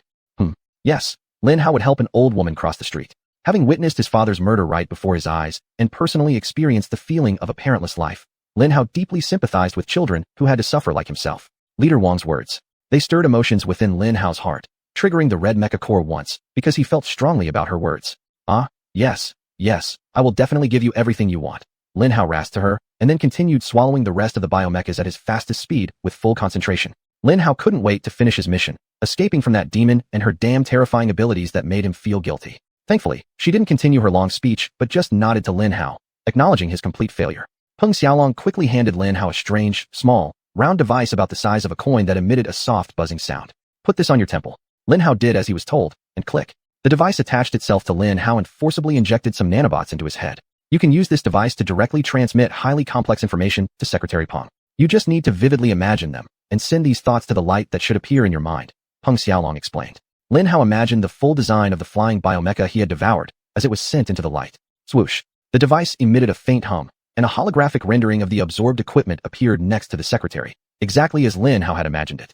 Lin Hao nodded and continued sending all the information he possessed about the Maga worlds, including all their biological data. In the following few minutes, a deep and lingering silence enveloped them as Lin Hao charged into the Maga world territory, leaving behind a trail of bloody messes. Despite the silence, Lin Hao's heart was slowly lifted by the quality and quantity of the absorbed mechas. Though there were no white mechas among their numbers, the quantity of mechas Lin Hao had absorbed was enough to compensate for their absence. With the blueprint obtained from the elder ancestor, Lin Hao could easily incorporate the strongest armor design into the existing white mecha blueprint. Of course, Lin Hao also effortlessly integrated the latest nanotech armor received from the elder ancestor. In summary, the offensive and defensive capabilities Lin Hao could unleash at this moment were absolutely top-tier white mechas. To bring an end to all of this, Lin Hao could freely alter his shape at will. Calling him a multifunctional nuclear cannon was still a serious understatement. After listening to Leader Wang's words, Lin Hao felt terrible. He really wanted to have an exhilarating battle. There had to be a god somewhere deep within who was listening, because at that moment, Lin Hao's resonance acquired the powerful strength of a biomecha type he had never seen before. The power level it emitted was shockingly close to that of a Blood Moon mecha disciple. Behind him, there were at least 1,000 more biomechas, their quality much higher than those Lin Hao had almost completely absorbed already. Lin Hao did not hesitate. Lin Hao immediately channeled all of his red energy outward in an instant with a speed that was overwhelmingly greedy, heading straight toward that powerhouse. At that moment, Lin Hao suddenly recalled the trick of forcibly swallowing the first white mecha. Training exercise. Lin Hao widened his eyes and cursed himself for being a dumb goldfish. How could he forget something so important? In the blink of an eye, Lin Hao shaped the red energy into thousands of spinning drills. If he could just swallow that damn biomecha. With a force akin to 1,000 hammers, his red energy drills smashed hard against the fatty biomecha. Break through, damn it. Lin Hao gritted his teeth as he shouted, deeply furrowing his brows, making his red energy drills spin faster, pushing harder against the strong resistance of the biomecha expert. They're all going to die. Lin Hao yelled in frustration, realizing that his red energy failed to penetrate. Try again. This time give it more speed and weight, the elder ancestor calmly commanded. Right. Lin Hao waved his hand to the right, and the red energy surged off into the distance. The biomecha, having recovered from being struck by an eerie invisible energy, instantly ordered an all-out charge. He wanted to engage in close combat. No, not close combat. As Lin Hao noticed how the biomecha was rushing towards him while wielding weapons in all four hands, Lin Hao realized the truth. He wants to surround me with an impenetrable layer of biomechas and grab me by force. Chapter 152, Fury. If I consume you first, it won't. Lin Hao coldly smirked resolutely, waved his hand, and pointed at that strong one. Lin Hao's red energy surged toward him again, faster this time and much stronger, appearing in the form of a massive drill. Simultaneously, Lin Hao created a rapidly spinning ring of blades around himself to destroy any biotic mechs attempting to physically surround and capture him. Tear apart. One by one, the biotic mechs began losing parts of their bodies in fragmented pieces. Even though these parts were so close to Lin Hao, he could not siphon a single bit of energy from them to decompose and absorb them. Lin Hao's main focus was on the powerful biotic mech warrior, which was still resisting his potent red energy drill in a strangely marvelous way. Whatever power Magaveral possesses to resist my red energy, it must be mine, Lin Hao muttered under his breath. I have to devour it, allowing my red energy to gain immunity against it. Of course, this was the right method, and the only one, to counter dark blood energy. But Lin Hao didn't realize he had instinctively stumbled upon a solution many researchers had worked tirelessly for so long to uncover. Although the Magaveral were a ferocious people, they had never fought against someone with a metal blade tornado like Lin Hao. Screams of pain and fear began to rise from the second group, which was supposed to be stronger, more elite among the Gavarels. In significant engagements against obviously similar enemies, most armies might suffer losses exceeding 30 to 50% before breaking. In evenly matched battles against similarly weakened foes, they could last until 75% casualties. Of course, the numbers varied greatly depending on soldier quality. Well-trained, brainwashed troops could fight till the last man if the commander was insane enough to will it. However, when facing an unknown enemy who effortlessly destroyed them, most armies wouldn't endure beyond 15% casualties before fear overwhelmed them. Judging by its appearance and sounds, the second Gavarel army was about to collapse. Unlike the first Gavarel force, which had developed a false sense of security due to the distance from Lin Hao and each other, this group of Gavarels could see Lin Hao's blade tornado ripping their comrades apart up close. Their horrific deaths performed miracles, breaking through their rigorous training and plunging them into abysses of terror. After another minute of slaughter, the two things Lin Hao had wanted to achieve suddenly occurred within seconds. With a cacophony of panicked screams, the second Gavarel Legion finally broke formation, fleeing in all directions. A second later, their commander silently succumbed to Lin Hao's red energy drill, exploding in a spray of blood and metallic components. Uffed. Yes, Lin Hao screamed in triumph, immediately spreading his arms and dispersing his red energy, consuming every biotic mech. At that moment, just as Lin Hao thought he was reaching the pinnacle of ecstasy, his red energy pierced through the remaining flesh of the Magaveral commander, swallowing it as well. Whoa! Lin Hao howled in manic joy, feeling something he'd never known he was capable of sensing. Lin Hao truly felt like a destitute farmer who had just won 10 billion in the lottery. After every victorious battle, plunder was always the best and most anticipated part. And it was the same case for Lin Hao. Lin Hao was utterly immersed in extreme bliss as high-level biotic mech particles from the fallen elite soldiers and the flesh of their commanders surged toward him from all sides, enhancing his already very powerful energy. Several unique designs of biotic mechs were presented before Lin Hao, including the commander's especially distinct and more powerful design, equivalent to the standard medium white mech of the Zigua Federation. Lin Hao wasted no time sending these designs to Leader Wang, then closed his eyes to comprehend the images that had already started flashing in his mind.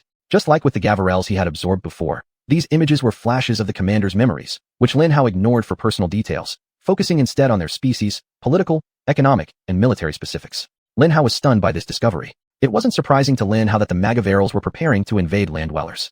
However, the sheer scope and preparation of the invasion taking place genuinely shocked Lin Hao. Apparently, the Magaverals were just one of nearly 1,000 oceanic resident races that evolved quickly and formed alliances to invade the entire world. No, it wasn't invasion. It was the consumption of the entire world. The deep-sea civilization had been developing explosively under the radar, completely skipping decades of knowledge, culture, and technological incubation to reach a shocking level of maturity, implementing hundreds of advanced technologies within their ever-expanding army. Without uttering a word, Lin Hao transmitted all information he obtained from Commander Gavarel directly into the launcher. Seconds later, Lin Hao noticed an evident change in Leader Wang's expression. The information transmitter delivered the data straight to the secretary, bypassing Peng Xiaolong and Old Zhu. However, Leader Wang's natural reaction didn't escape their attention at all.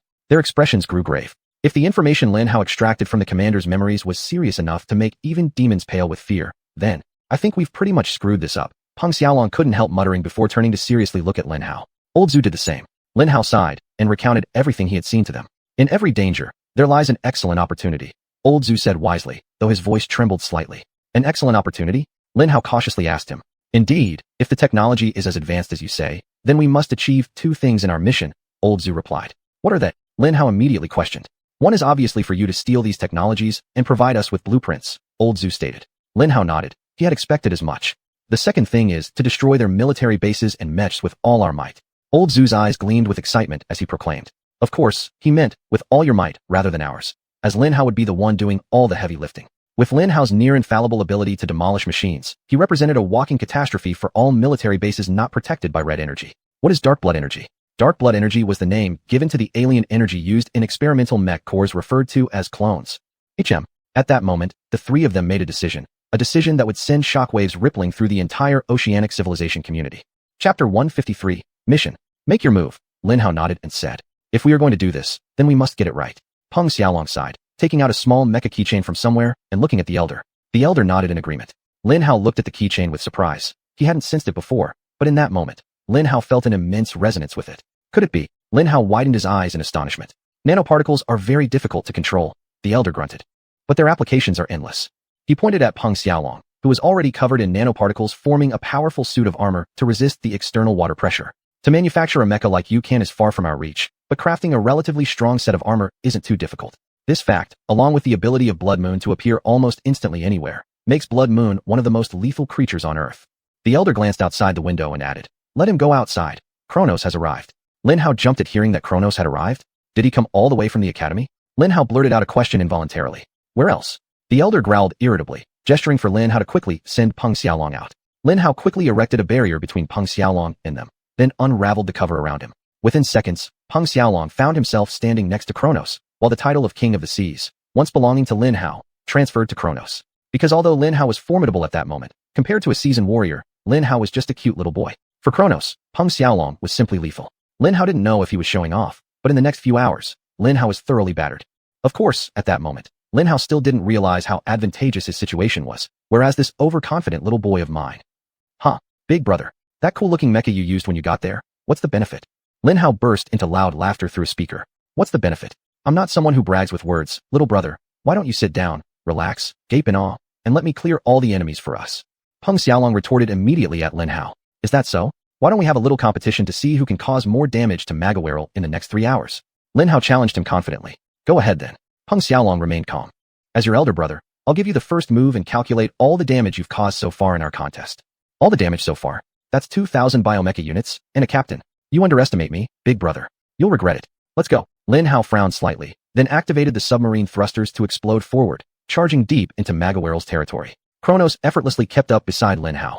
For about a minute afterward, they traveled quietly as they devoured several miles, which could possibly be the open spaces between Magawerl bases. After a while, the elder finally spoke up. We have reached the first major Gawerl military base. Be careful, both of you. Lin Hao looked at him in surprise. Lin Hao didn't understand how he detected the base's existence since all advanced radars and resonances showed nothing. But the elder was right, because just a few seconds later, Lin Hao discovered hundreds of long-range attacks converging on their position from the surroundings. Lin Hao passed by Magawerl's fixed weapon platforms without detecting anything. At that moment, an unsettling premonition surfaced in Lin Hao's heart. Just how many unknown technologies have the Magawerl people implemented? Lin Hao sulked inwardly, fabricating hundreds of independent laser guns and shooting them toward the explosive projectiles heading toward them. However, before Lin Hao's laser guns were fully formed, hundreds of attacks from the surroundings suddenly exploded. Little brother, I'll make my move first. Remember to watch and learn. Peng Xiaolong shouted loudly as he disappeared beside Lin Hao. Huh, watch and learn. Lin Hao shouted loudly, quickly completing the creation of his own 100 powerful laser guns and setting their firing mode to search and destroy. Boom, boom, boom. Muffled explosion sounds began to echo endlessly in all directions. Frowning, Lin Hao carefully inspected his 100 laser guns. They hadn't fired a single shot. Kronos, subtly speaking, was incredibly fast.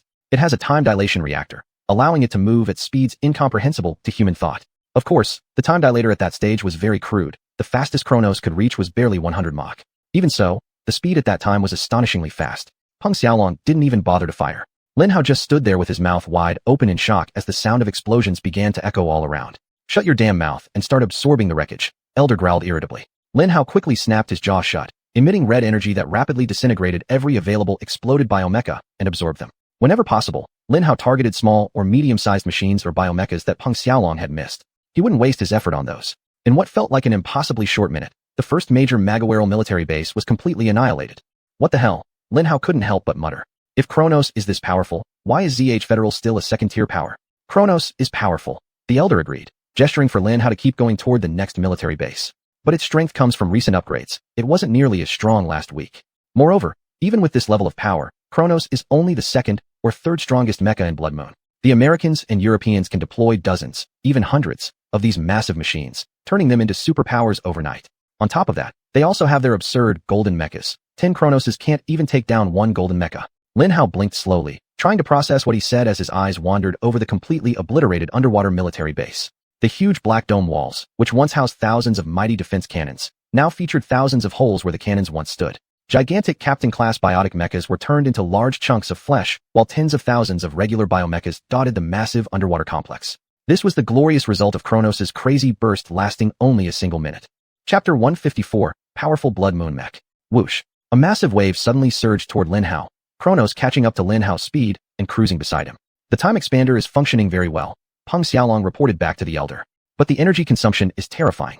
As I predicted, how much strength do you have left after that 1-minute burst? 60%, the Elder asked. 60? Hardly.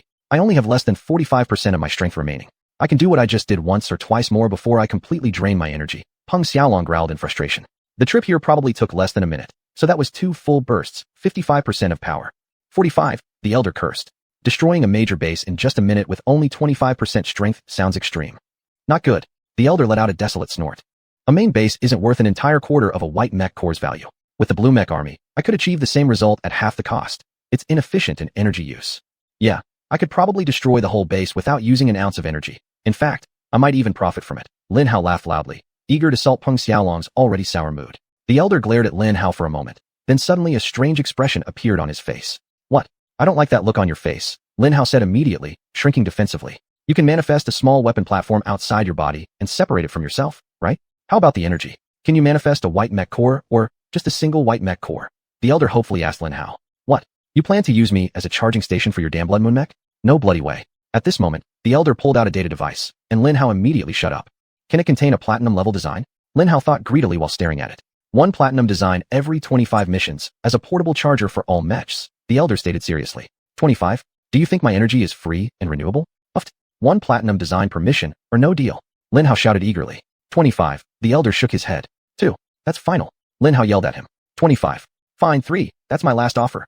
Lin Hao glared at him angrily, like a starving man forced to pay with his kidneys for a bite of fried chicken. 25. You nasty old man. Lin Hao screamed in despair. 4.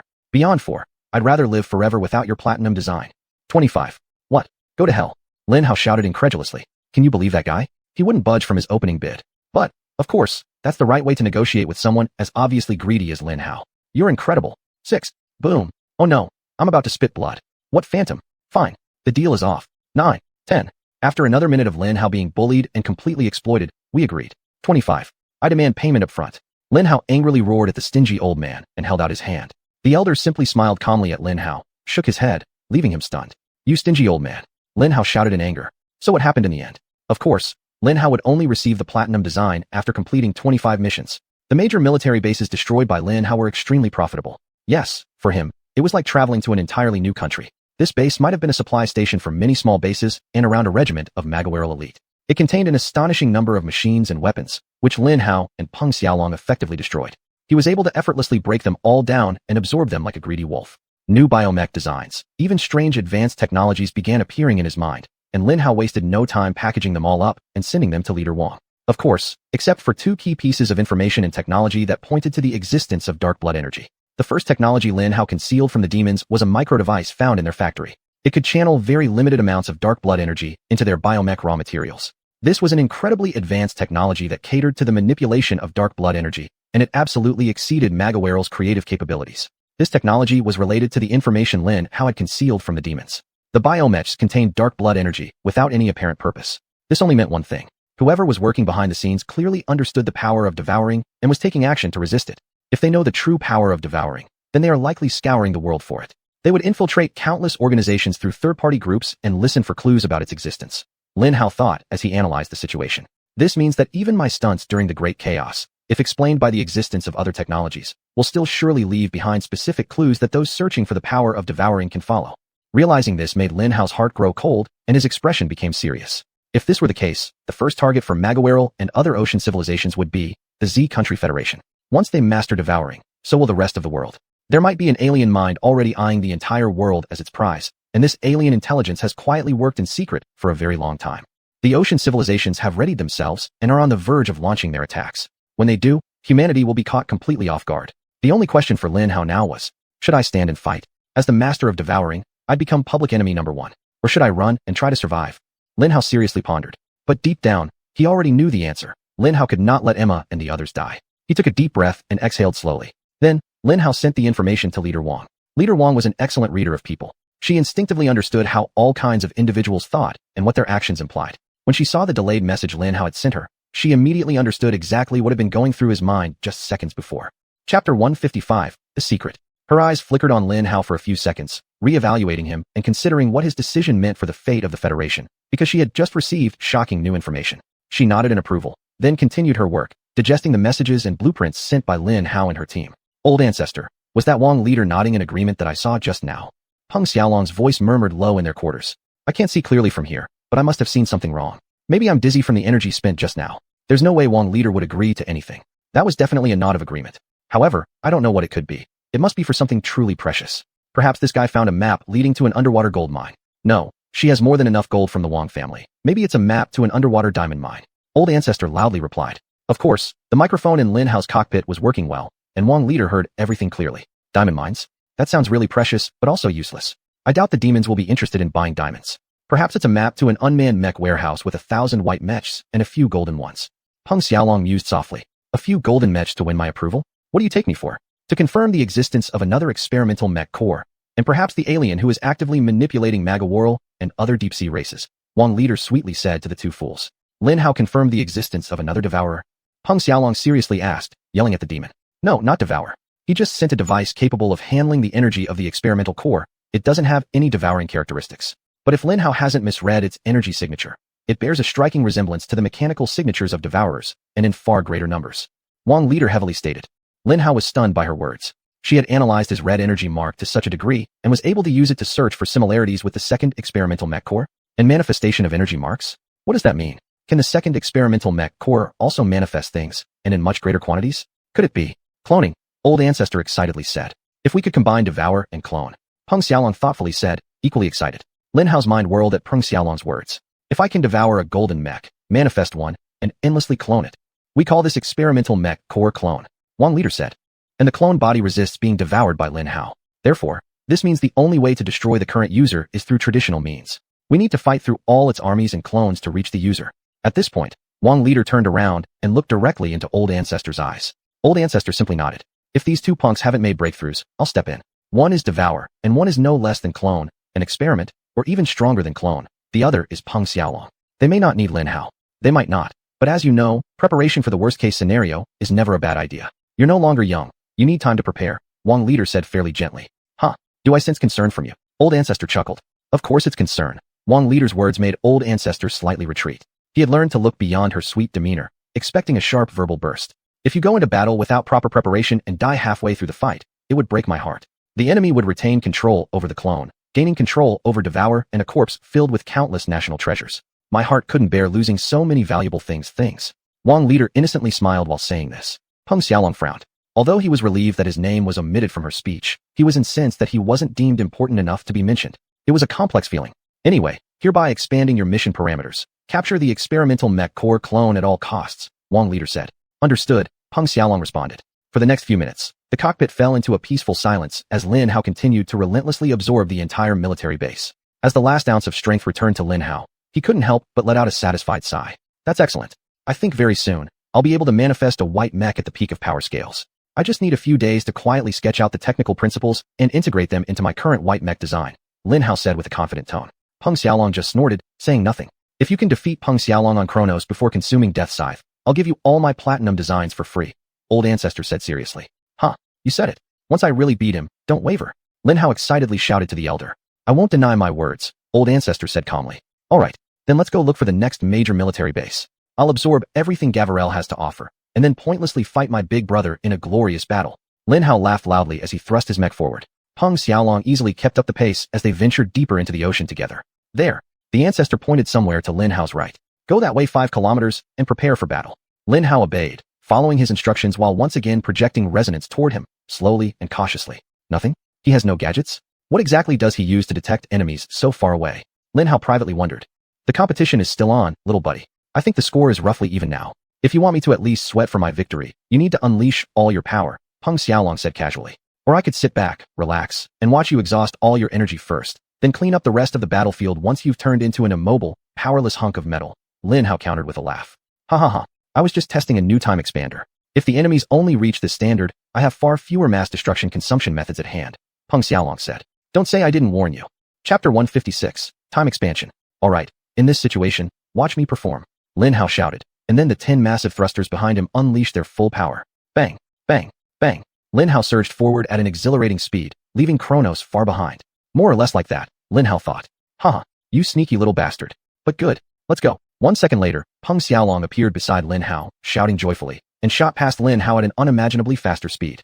Kronos is the fastest mech in the Federation, with or without the time dilator. Old ancestor smiled at Lin Hao. It won't last long. Lin Hao frowned, releasing more thrusters. He didn't back down, but somehow managed to install over 100 more thrusters on the 8-armed star-shaped platform behind him.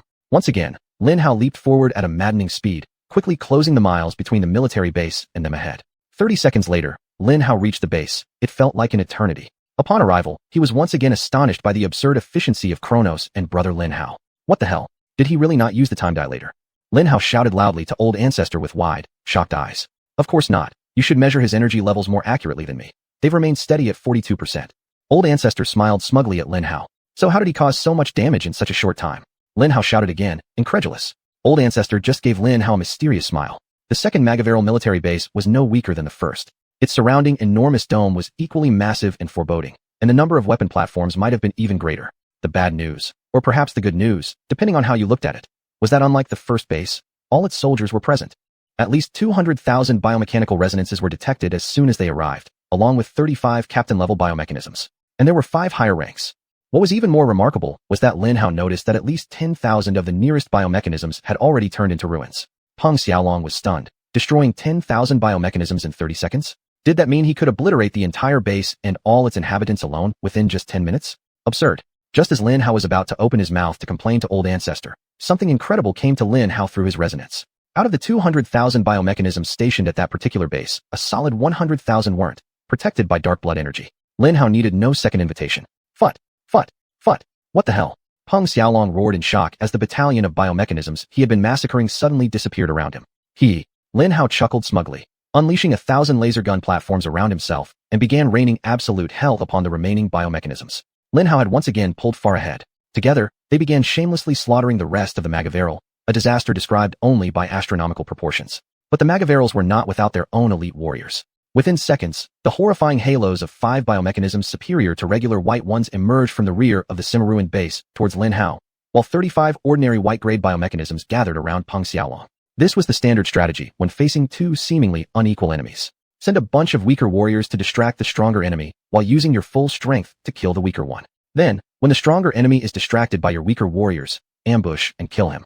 Good strategy. The only problem is, you picked the wrong weaker enemy. Lin Hao exclaimed cheerfully, simultaneously releasing powerful drones of various shapes and sizes to obstruct the advancement of the 5 beyond white-grade biomechanism warriors. Meanwhile, Lin Hao also deployed 100 immensely powerful gold-grade rifles.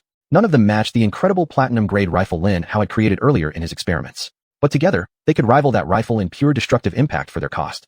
As soon as the 5 biomechanisms appeared, all of Lin Hao's rifles locked onto their weak points. These 5 biomechanisms, towering over 100 meters tall each, were as large as the strongest white biomechanisms. They all wore unified black armor, etched with terrifying patterns that filled everyone who gazed upon them with despair. Each carried the usual dual spear Magaveral weapons, held by both left and right hands.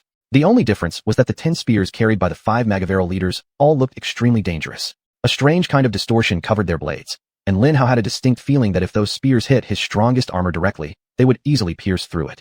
I won't let you get close enough to use them, Lin Hao resolved firmly. Before you can engage in close combat, I'll take all of you down. Whoa, whoa, whoa. Almost simultaneously, all of Lin Hao's rifles fired, sending an exhilarating amount of force crashing towards the 5 biomechanisms. What are these biomechs made of? Lin Hao couldn't help shouting when the 5 biomechanisms burst out from the massive explosions almost completely unharmed. A bizarre protective field still flickered faintly around them, still burning. If you can resist explosives so easily, then let's see if you can handle nanobots as well, Lin Hao said with determination. At this thought, Lin Hao swapped out all his rifles for the most powerful particles he could create, sending them rushing toward the 5 biomechanisms, intending to fully encase them in an impenetrable cover. If I can't destroy them, then maybe I can capture them, Lin Hao figured. In an instant, the 5 biomechanisms were entirely enveloped in a thick layer of strong armor. Bang, bang, bang, bang. Powerful struggling sounds could be heard coming from within the armor covering the 5 biomechanisms. Lin Hao, narrowing his eyes, clenched his fists. Cracks. All the armor surrounding them suddenly collapsed inward on them, sinking into every crevice and gap. Lin Hao sent all the nanobots deep inside the biomechanisms, then with a malicious intent, transformed them into blades that severed everything they could cut. Within mere seconds, all movements of the 5 magavirals ceased. Plop. With their deaths, the dark blood energy that protected them dissipated somehow, allowing Lin Hao to absorb them with ease. Yes, Lin Hao went wild with joy, as he felt the powerful firepower of the 5 beyond white grade biomechanisms fill him up. Chapter 157. Competition between the two. There was no doubt that Lin Hao was one of the strongest white mechs still in existence. Lin Hao turned his head toward Peng Xiaolong, assuming he was still in a fierce battle with those 35 biomechs. But he wasn't, of course. He had killed them all very, very quickly and had long since gone to other parts of the base, unleashing absolute hell on them. Too bloody, Lin Hao muttered under his breath, swiftly pulling out as many laser guns as possible and beginning to fire at the biomechs beyond Kronos' range. A battle was underway between Kronos and Lin Hao. The thing about biomechs is that while their power output could compare with blue or white mechs, this output came from the unique combination of flesh and machine. So even though Lin Hao absorbed the remains of over 5 white mech-grade biomechs, he was actually only absorbing the mechanical parts of 5 white mechs. Perhaps even fewer than that. And thus, of the 35 white mech-grade biomech remains Lin Hao was absorbing, it was merely some kind of super strong blue mech. Not that he was complaining. In any and all standards, it was a feast far surpassing all luxury banquets. Lin Hao was merely clarifying that the overall power he absorbed at the time was roughly equivalent to 7 white mechs, perhaps 8. Clarifying this point was crucial for understanding the next fight Lin Hao would describe. Following the deaths of their 40 esteemed leaders, the second base was quickly taken down by Kronos, and, well, let's just call Lin Hao's mech form back then Black Prince. He wasn't royal enough to be called a king, much less an emperor. Prince was the noble rank Lin Hao could claim back then. But among their group of mech pilots, blue mechs and white mechs were too vague and could refer to vastly different mech power outputs. Thus, Lin Hao and others had their own unofficial classification system. Baron was the lowest, referring to cannon fodder blue mechs. Viscount, or Vice-Sis, referred to standard blue mechs. Count referred to peak blue mechs that could almost challenge substandard white mechs. Marquis referred to substandard white mechs, Duke to standard white mechs, and Prince to peak white mechs. Lin Hao and his team reserved the titles of King, Emperor, and God for gold mechs. But most of them had never and would never see one, so they rarely mentioned it. Anyway, Kronos and Lin Hao's Black Prince effortlessly cleaned up the rest of the Magaworld. Again, Lin Hao devoured the remains of the second base without hesitation. Apparently, the two main bases were the Magaworld King's last line. Because right as Lin Hao happily consumed all the delicious remains around him, the Elder suddenly issued a venomous curse. The Elder cursed furiously. What's wrong? Peng Xiaolong immediately asked sternly. We're completely surrounded, the Elder said darkly. Huh. Peng Xiaolong pressed for more information. By monster biomechs, annoying, hard-to-kill monsters, the Elder sighed. Even Kronos? I mean, if Kronos and I both decided to run, surely we can easily escape, right? Lin Hao asked him skeptically. Of course, but we don't want to run, do we? We want to destroy as many bases as possible and steal as many technical blueprints as possible. At this point, being surrounded is the worst development for us, the Elder said. I hope we can pick off their bases one by one again, but our game is over. Monster biomechs, huh? Sounds pretty tasty, Lin Hao boasted arrogantly. Update mission parameters, survive, annihilate enemies. The voice of the leader sounded calm. Understood, there's no way we're dying here, the Elder said with a roll of his eyes. This is just an annoying predicament. Peng Xiaolong, find the snakehead. No, wait, Lin Hao, you go find the snakehead. You want me to find some bigwig who can summon an army large enough to surround us from 5 kilometers away, and then kill him in front of that stupid army? Lin Hao had the foolish Elder clarify the reckless mission tossed carelessly onto his shoulders. No, I want you to find the commander of the division surrounding us from 10 kilometers away on all sides, break through layers upon layers of soldiers to reach the end of the army, and then kill all his elite forces, possibly over 1,000, that exceed white mech level biomechs. Then kill his generals that might approach gold mech level, and finally, kill the boss. The Elder rolled his eyes at Lin Hao. Lin Hao blinked, slowly processing his words and assessing whether he really could accomplish this. I meant to assassinate him, you fool, the Elder shouted in anger. How stupid can you be to actually think you could accomplish what I just said? Do you know what irony means? Peng Xiaolong let out a soft laugh. I like his confidence, he said gently. Hearing this, Lin Hao gave him a delighted smile. He's an outright idiot because of his misaligned and completely erroneous self-confidence, Peng Xiaolong added with a chuckle. Fool enough, the elder commanded. In your gold-level design catalog, there's a special blueprint for an experimental stealth bodysuit. Adopt its principles and apply them to mini-mechs suitable for both of us. Then go find their leader and kill him. Fine. Lin Hao replied sourly to both of them, then started brainstorming, eventually coming up with an invisible blue mech which, without its stealth feature, might only be barren level. Within seconds, a fully invisible blue mech slowly submerged beneath the ocean surface. Of course, enemies were already advancing along the ocean floor toward them, but with so many rocks, ridges, and all sorts of things down there, it was much easier to break through the ever-tightening blockade. I guess you want me to distract all their attention? All 1 million? On my own. Peng Xiaolong's voice rang out, his tone tinged with a hint of grievance. Be a man and don't complain, the elder told him. Yeah, big brother, be a man, do the right thing, life is short, you only live once, so go for it, Lin Hao said, spewing a bunch of nonsense slogans to provoke him. What are you even talking about? Peng Xiaolong sighed, referring to the elder's prophecy about him being Lin Hao's dragon companion, more like a babysitter. Nevertheless, he drew a pair of flashy, glowing curved swords and unleashed a strange numbing force field aura. Peng Xiaolong had never been one to shy away from battle, whether wielding firearms or facing overwhelming odds, and he would absolutely not do so in front of his younger brother and teacher. Chapter 158, Taking the Enemy General's Head. Come at me, you fools. I know your damned experimental clone mech cores. I'll take action today. He scornfully shouted at the group of gigantic biomechs that had just crossed the 9-kilometer checkpoint. Battle wisdom. Confuse your enemies as much as possible. Tell them anything that will disrupt their calm. But of course, Peng Xiaolong wouldn't succumb to such levels. Damn stupid underwater donkeys, you'd better ensure you kill me today? Otherwise, I'll capture all your ugly little donkey babies and take them to the mainland. I'll deep fry them and make a feast out of them. Peng Xiaolong shouted quite guiltily through his greatly enhanced loudspeakers, which quickly carried his voice in every direction. Of course, Magavarals understood his words without any issue since they all wore high-tech biomechs equipped with built-in translators. Pesky, Lin Hao muttered offhandedly to the elder. Disheveled, the elder roared back. Remember, child, everything in war is fair. Being kind to your enemy is cruel to your allies. I expect more from Peng Xiaolong. If discussing your enemy's filth bothers you too much, I suggest you resign from the academy when you return to land and apply to be a nanny, spoiling rich brats for the rest of your miserable life. Indeed, Lin Hao nodded in agreement, slightly amused. That elder must have had some very bad experiences, caring for enemies. He attacked Lin Hao so strongly. Based on what you said, yes, big brother is sloppy and rash. You should reprimand him. Lin Hao chuckled malevolently as their invisible mechs slowly treaded toward the dimly visible ocean floor. Quit being a chatterbox and do your damn job properly. The elder snapped, and the communication device transmitted directly into Peng Xiaolong's ears. Apparently, this was all Peng Xiaolong needed. He transformed into the most blasphemous, foul-mouthed, black-tongued, venomous heretic language devil, enhancing the deep sea with his creative expressions. What he said about their wives, daughters, sons, especially regarding their helmets, was utterly unsuitable for anyone to hear. In any case, his words deeply pierced the hearts of the Magavarals. They were initially very simple life forms who only advanced through alien manipulation during their civilization phase, so they weren't accustomed to such coarse curses. To say they were merely shocked, disgusted, and angry by Peng Xiaolong's curses would be an understatement. The loudest, angriest roars imaginable began erupting from the million elite cavalry of the Garrower soldiers. Magavaral were terrifying creatures. Even in their biomech form, the weakest among them could easily defeat 100 underwater barons. Lin Hao was currently facing what was likely their entire Magavaral expeditionary force intended for human invasion. Of course, Magavarals were just one of many other races whose armies would also be thrown against them. Even so, their forces were formidable. 1 million powerful Garrower elites could wipe out the entire Zhua Federation if they decided to attack, disregarding self-preservation. As strong as the top warriors of Blood Moon and the Federation might be, they were still only a minority of mechs. They couldn't stop the impending tidal wave of Magavarals sweeping over every beach and river if it hadn't been for their little retreat. This would have been a sudden strike. It would have been a complete massacre. Although most of the top warriors could survive, the rest of the Federation wouldn't stand a chance. And right at that moment, Peng Xiaolong was in a Blood Moon white mech, standing against a tidal wave at their homeland. He simply irritated the tidal wave. Will he be alright? Lin Hao asked the elder calmly, yet seriously.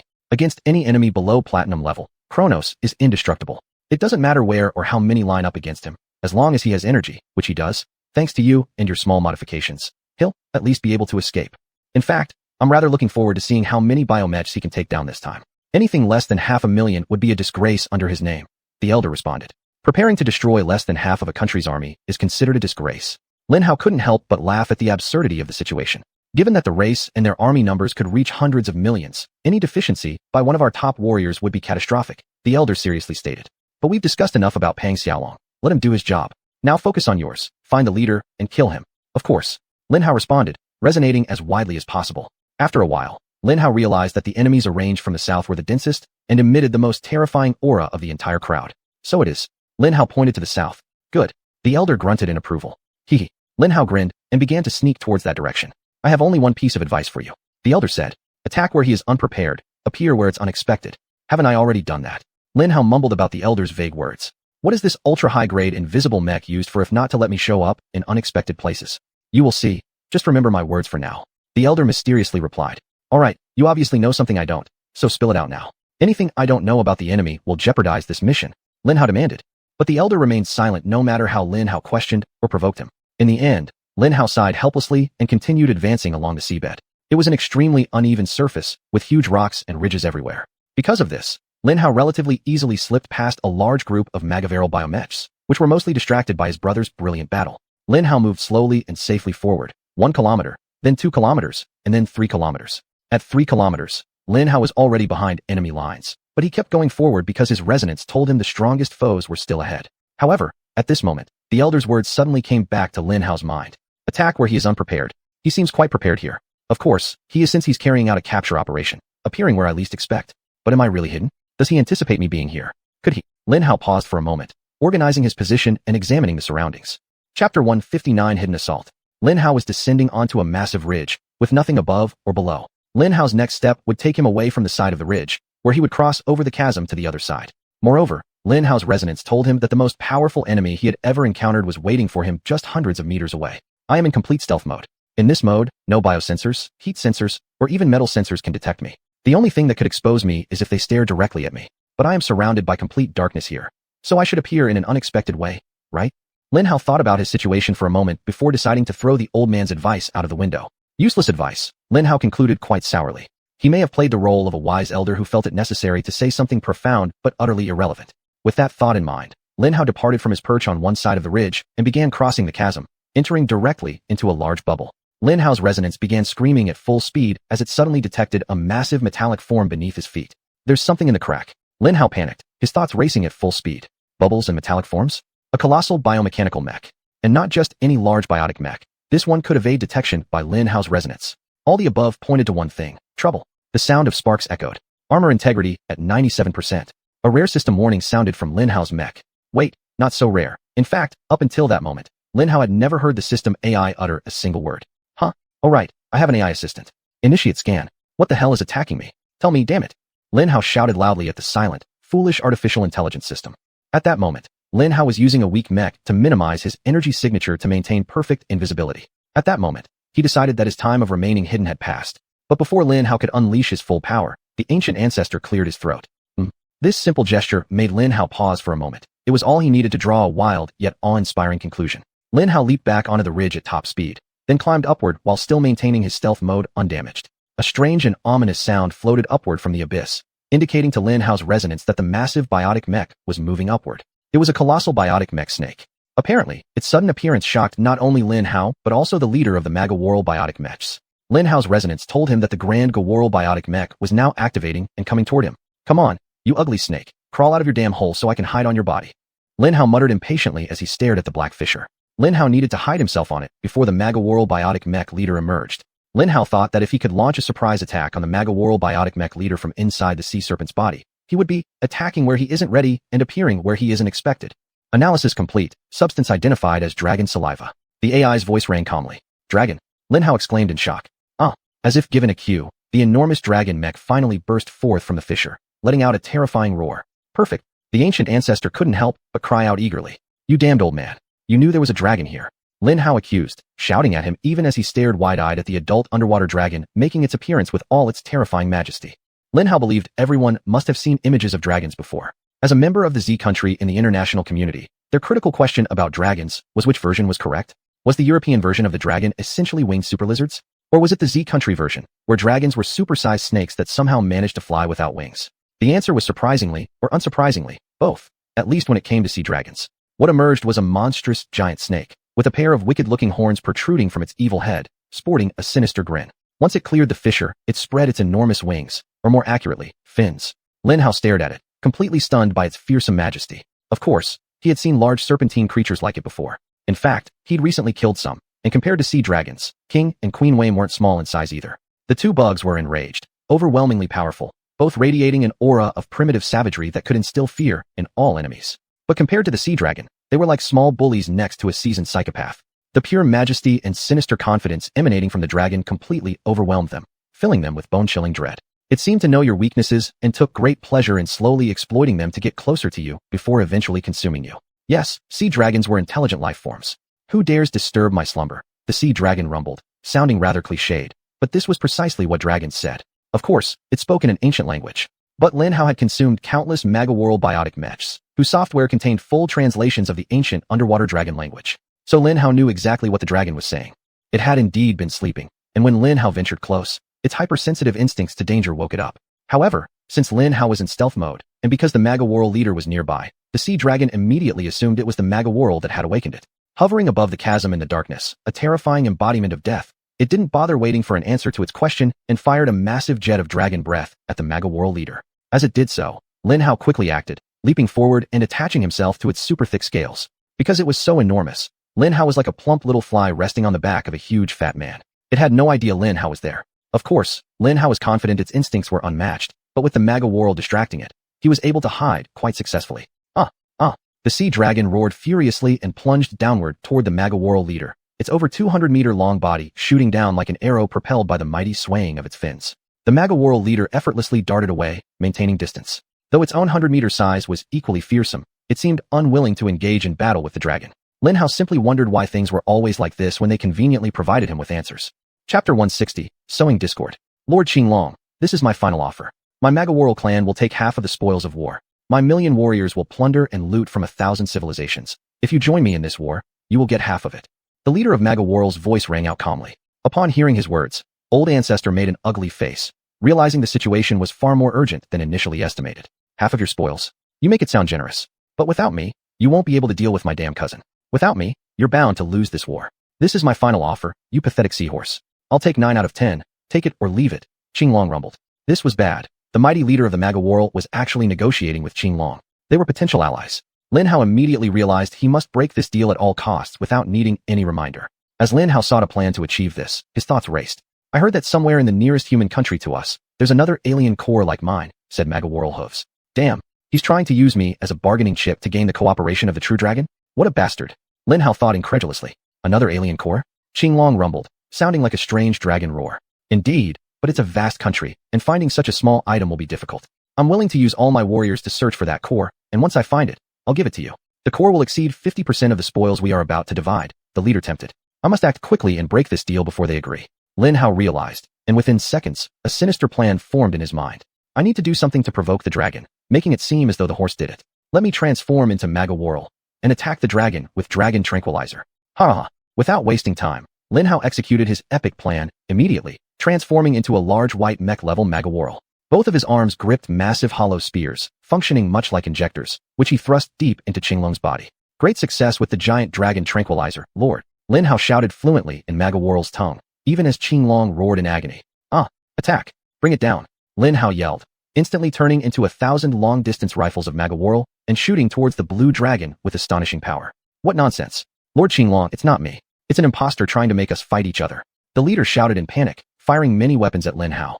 Good shot, Lord, keep attacking. Lin Hao shouted, attempting to stab Qinglong again with his spear while evading the leader's attacks. Fortunately, at this point, Qinglong had gone mad with convulsions, and somehow most of the horse's shots landed on him. You claim it's an imposter, yet you're firing at me? I'll devour your entire Magaworld racing clan. Qinglong bellowed in fury. Yes, Lin Hao thought triumphantly as he stabbed the great dragon again, injecting it with copious amounts of highly advanced paralyzing toxins. Qinglong whipped his head around deftly, attempting to bite Lin Hao while simultaneously releasing large quantities of dragon saliva from every part of his body. Whoever named this substance, dragon saliva, was undoubtedly a complete fool. But Lin Hao had already exited his weak stealth mode, now possessing full defensive capabilities in his Magaworld mech form. Lin Hao didn't fear its damn saliva. Moreover, having successfully killed a WRM queen from within, Lin Hao also wasn't afraid of being bitten. In fact, Lin Hao was looking forward to doing the same thing to a WRM queen. But as it turned out, Lin Hao was wrong on both counts. The saliva he had encountered in stealth mode before was only an unconscious release by Qinglong. It was minimal, very much like a drop of diluted hydrochloric acid splashed onto an adult's hand. It stung, however. In his rage, Qinglong was now releasing hundreds of gallons of strongly concentrated dragon saliva. Clearly, he wasn't trying to bite Lin Hao. Instead, he was preparing to fire his dragon breath at Lin Hao. Warning, defense integrity at 84%. Damn artificial intelligence, shouted calmly. Warning, energy beam attack imminent. The cursed AI called out calmly again. Get the hell out of here. Lin Hao roared, unleashing a massive surge of raw energy from the mech, blasting off the mech's back in an instant. However, while Lin Hao could escape the concentrated area of its dragon saliva, he couldn't escape its dragon breath. Qinglong's breath exploded out of its mouth, shooting toward Lin Hao. Splashing sounds erupted. Warning, defense integrity at 74%. The cursed AI continued to annoyingly announce Lin Hao's impending doom. The dragon breath was so powerful that a direct hit would reduce Lin Hao's defense by a full 10% in an instant. Doesn't that mean it can kill me within 10 seconds? Lin Hao thought as he channeled all his focus into wherever the dragon breath impacted him, reinforcing his defenses. Defense integrity stabilized at 70%. The AI calmly announced. After almost entirely concentrating all of Lin Hao's defensive capabilities in one specific location to resist the dragon breath, he barely managed to match its power output.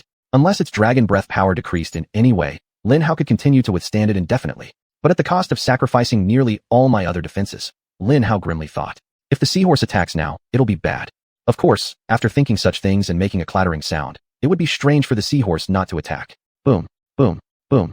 The damn seahorse had split into 3 parts and initiated an assault on Lin Hao. Great. Not only is it a stupid yet powerful existence, but also a demonically skilled warrior. Lin Hao shouted in frustration as 6 highly accurate and expertly wielded spear attacks were launched his way. Do note, this was happening while Lin Hao was running as fast as possible, with the dragon breath following close behind him. That horse truly was a top warrior among its race. Lin Hao could only dodge 3 of the spears. The other 3 struck him with terrifying force, landing squarely on his left arm and right leg.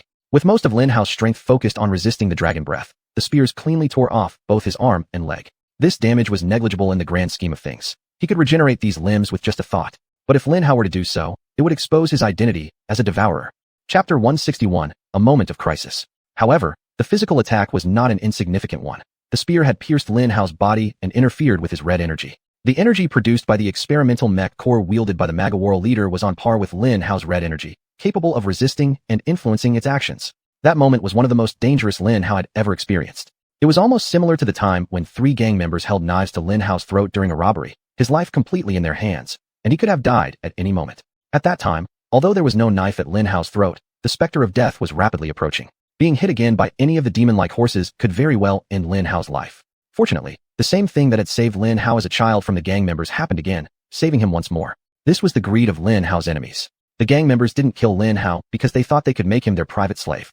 Haima did not kill Lin Hao because it wanted any secrets Lin Hao possessed, allowing such perfect formation of Magaworld within him, and naturally wanted to know any madness that led Lin Hao to attack that green dragon in such a manner. Like the gang members, Haima would soon regret this decision.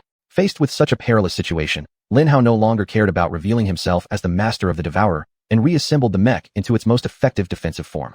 A sphere, one that condensed the direct impact area of the dragon's breath into a pinpoint, simultaneously moving the irritating spear stuck inside Lin Hao's body. At that moment, all Lin Hao wanted was to escape the absurd 2-on-1 situation and reset. Lin Hao replaced the 1,000 laser guns with explosive projectile rifles, then directed all of them towards the green dragon's fins. Boom, boom, boom. Underwater, the explosions of the shells were even more destructive than on land, and their effects were excellent, successfully diverting the blue dragon's attention, making it stop attacking Lin Hao with its dragon's breath. As soon as the dragon's breath stopped, a great sense of relief surged within Lin Hao, who immediately restored his identity as a Magaworld warrior and delivered the final blow, sealing the deal between Magaworld and the green dragon. My lord, why are you attacking me? I've already stopped its dragon's breath. Hurry, deploy your secret weapon. This is our only chance to capture it. Lin Hao shouted wholeheartedly. Of course, upon hearing that Haima had a secret weapon, the green dragon restrained its attacks and redirected them entirely onto Haima. Do you want to catch me? You pathetic Haima. Die. The green dragon roared furiously, releasing its dragon's breath against both Haima and its clones. My lord, I will protect you. Run. Flee from the green dragon. Lin Hao cried out while commanding the rifles to fire once again toward the green dragon's claws. However, Lin Hao hadn't used those previously effective explosive pellets to halt the dragon's breath, but instead switched the rifles back to laser rifles. Although they penetrated much better, their damage effectiveness against the heavily armored green dragon was not as great as the explosive pellets, which caused huge shockwaves to enter the dragon's throat. Thus, the green dragon was able to quickly and effectively destroy 2 marklings. Nevertheless, killing the original horse master wasn't so easy. It immediately retreated at the fastest speed possible and summoned 10 clones to confuse the green dragon. If Lin Hao did nothing, Haima could escape from the green dragon in just a few seconds, and the battle would soon reach a stalemate among Lin Hao and the other 2 parties. Lin Hao wouldn't let this happen. Lin Hao pointed at Haima's true form, easily distinguishable due to its terrifying resonance. All of Lin Hao's red energy surged towards it, striving with all his might to shatter and absorb a small yet critical component within its biomech structure. Its propulsion injector. If Lin Hao's target was anything larger than the injector, he might fail. The experimental mech core clone still retained quite a bit of energy, and every part of its body was protected by dark blood energy. Still, as the old saying goes, if the opponent reinforces everywhere, then everywhere is weak. Its energy was dispersed, covering its entire body. It couldn't resist Lin Hao's full force attack on a component merely 10 centimeters long. Hoxie's propulsion disappeared instantly, slowing its forward momentum significantly. The green dragon was no fool. He knew that the propulsion units of the clones, newly made, wouldn't just malfunction like this. The only ones likely to experience propulsion unit failure would be those already tested in battle and possibly damaged over time. The real one. Snap. The green dragon approached the powerful leader of Magaworld, biting down fiercely on its enormous back, crackling and sparking. Metal and bone shattered into pieces under the immense jaw pressure of the grand green dragon. Magaworld's blood sprayed everywhere. No, the Haima leader screamed in absolute denial and fury, but it was useless. Its death was written in stone the moment its propulsion injector disappeared. Hiss. The highly corrosive dragon's saliva quickly burned its flesh into nothingness, and thus, the Haima leader died. Crack. The green dragon started to savagely devour the Haima leader. Lin Hao clenched his fists and instantly disassembled all usable components from the Haima corpses and absorbed them. However, as much as Lin Hao tried, he could not break down the clone. It emitted an alluring green glow, only a few meters away from the green dragon. And yes, naturally, the green dragon accepted it. Damn it, Lin Hao cursed harshly. Kill the dragon. The elder commanded Lin Hao with a calm voice. Kill what? Lin Hao shouted for clarification. Kill the dragon. The elder repeated. Its monster core is worth far more than you can imagine. Its body is a treasure trove of materials, and you will need that experimental mech core. The elder pointed at the green dragon, where a green mech core in the blue dragon's claw was being forced into its chest with great intensity. Had Lin Hao mentioned that the green dragon was also a biomecha? Had Lin Hao done it? Yes, the mech component in its chest was wriggling at that very moment, currently undergoing self-adjustments by Lin Hao's modifications. It was adapting itself to assimilate with the green mech core. Of course, it could never fully fuse with it and unleash its full power in such a crude manner. But it could utilize dark blood energy to enhance its attacks, and most importantly, gain resistance against Lin Hao's red energy. Lin Hao would not allow this to happen. Lin Hao's red energy spun into a drill-like shape for a moment before sending them toward the green dragon. Whoosh, whoosh. Strangely, even though the green dragon had yet to fully assimilate with the experimental mech core, its resistance against Lin Hao's red energy was surprisingly high. Chapter 162, Killing the Dragon. What the hell this strong? Lin Hao panted heavily, as his red energy training had failed to collapse the Azure Dragon in one attack. However, Lin Hao could feel that it was unable to completely stop his red energy, barely holding itself together. Just a piece at a time, Lin Hao thought, reorienting the red energy to start attacking its critical biomechanical components. Puff, puff, puff. The Azure Dragon began disintegrating bit by bit from all sides, letting out a contemptuous roar as it turned its terrible head and glared at Lin Hao. But Lin Hao was far enough away to be safely out of range of its dragon breath.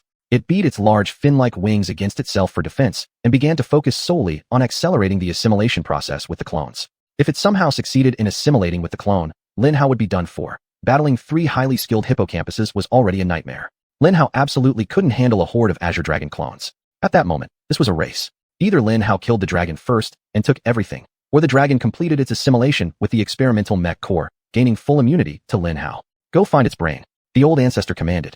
Go. Lin Hao whispered, simultaneously unleashing his 1,000 laser guns and white mech form, displaying at least resistance to crushing water pressure, allowing his red energy to reach its maximum power. At the same time, Lin Hao followed the old ancestor's instructions and sent out red energy to attack the biomechanical components responsible for its brain. Lin Hao didn't go after the components near the experimental mech core, as the dark blood energy surrounding it made Lin Hao's red energy extremely sluggish. Swoosh, swoosh, click.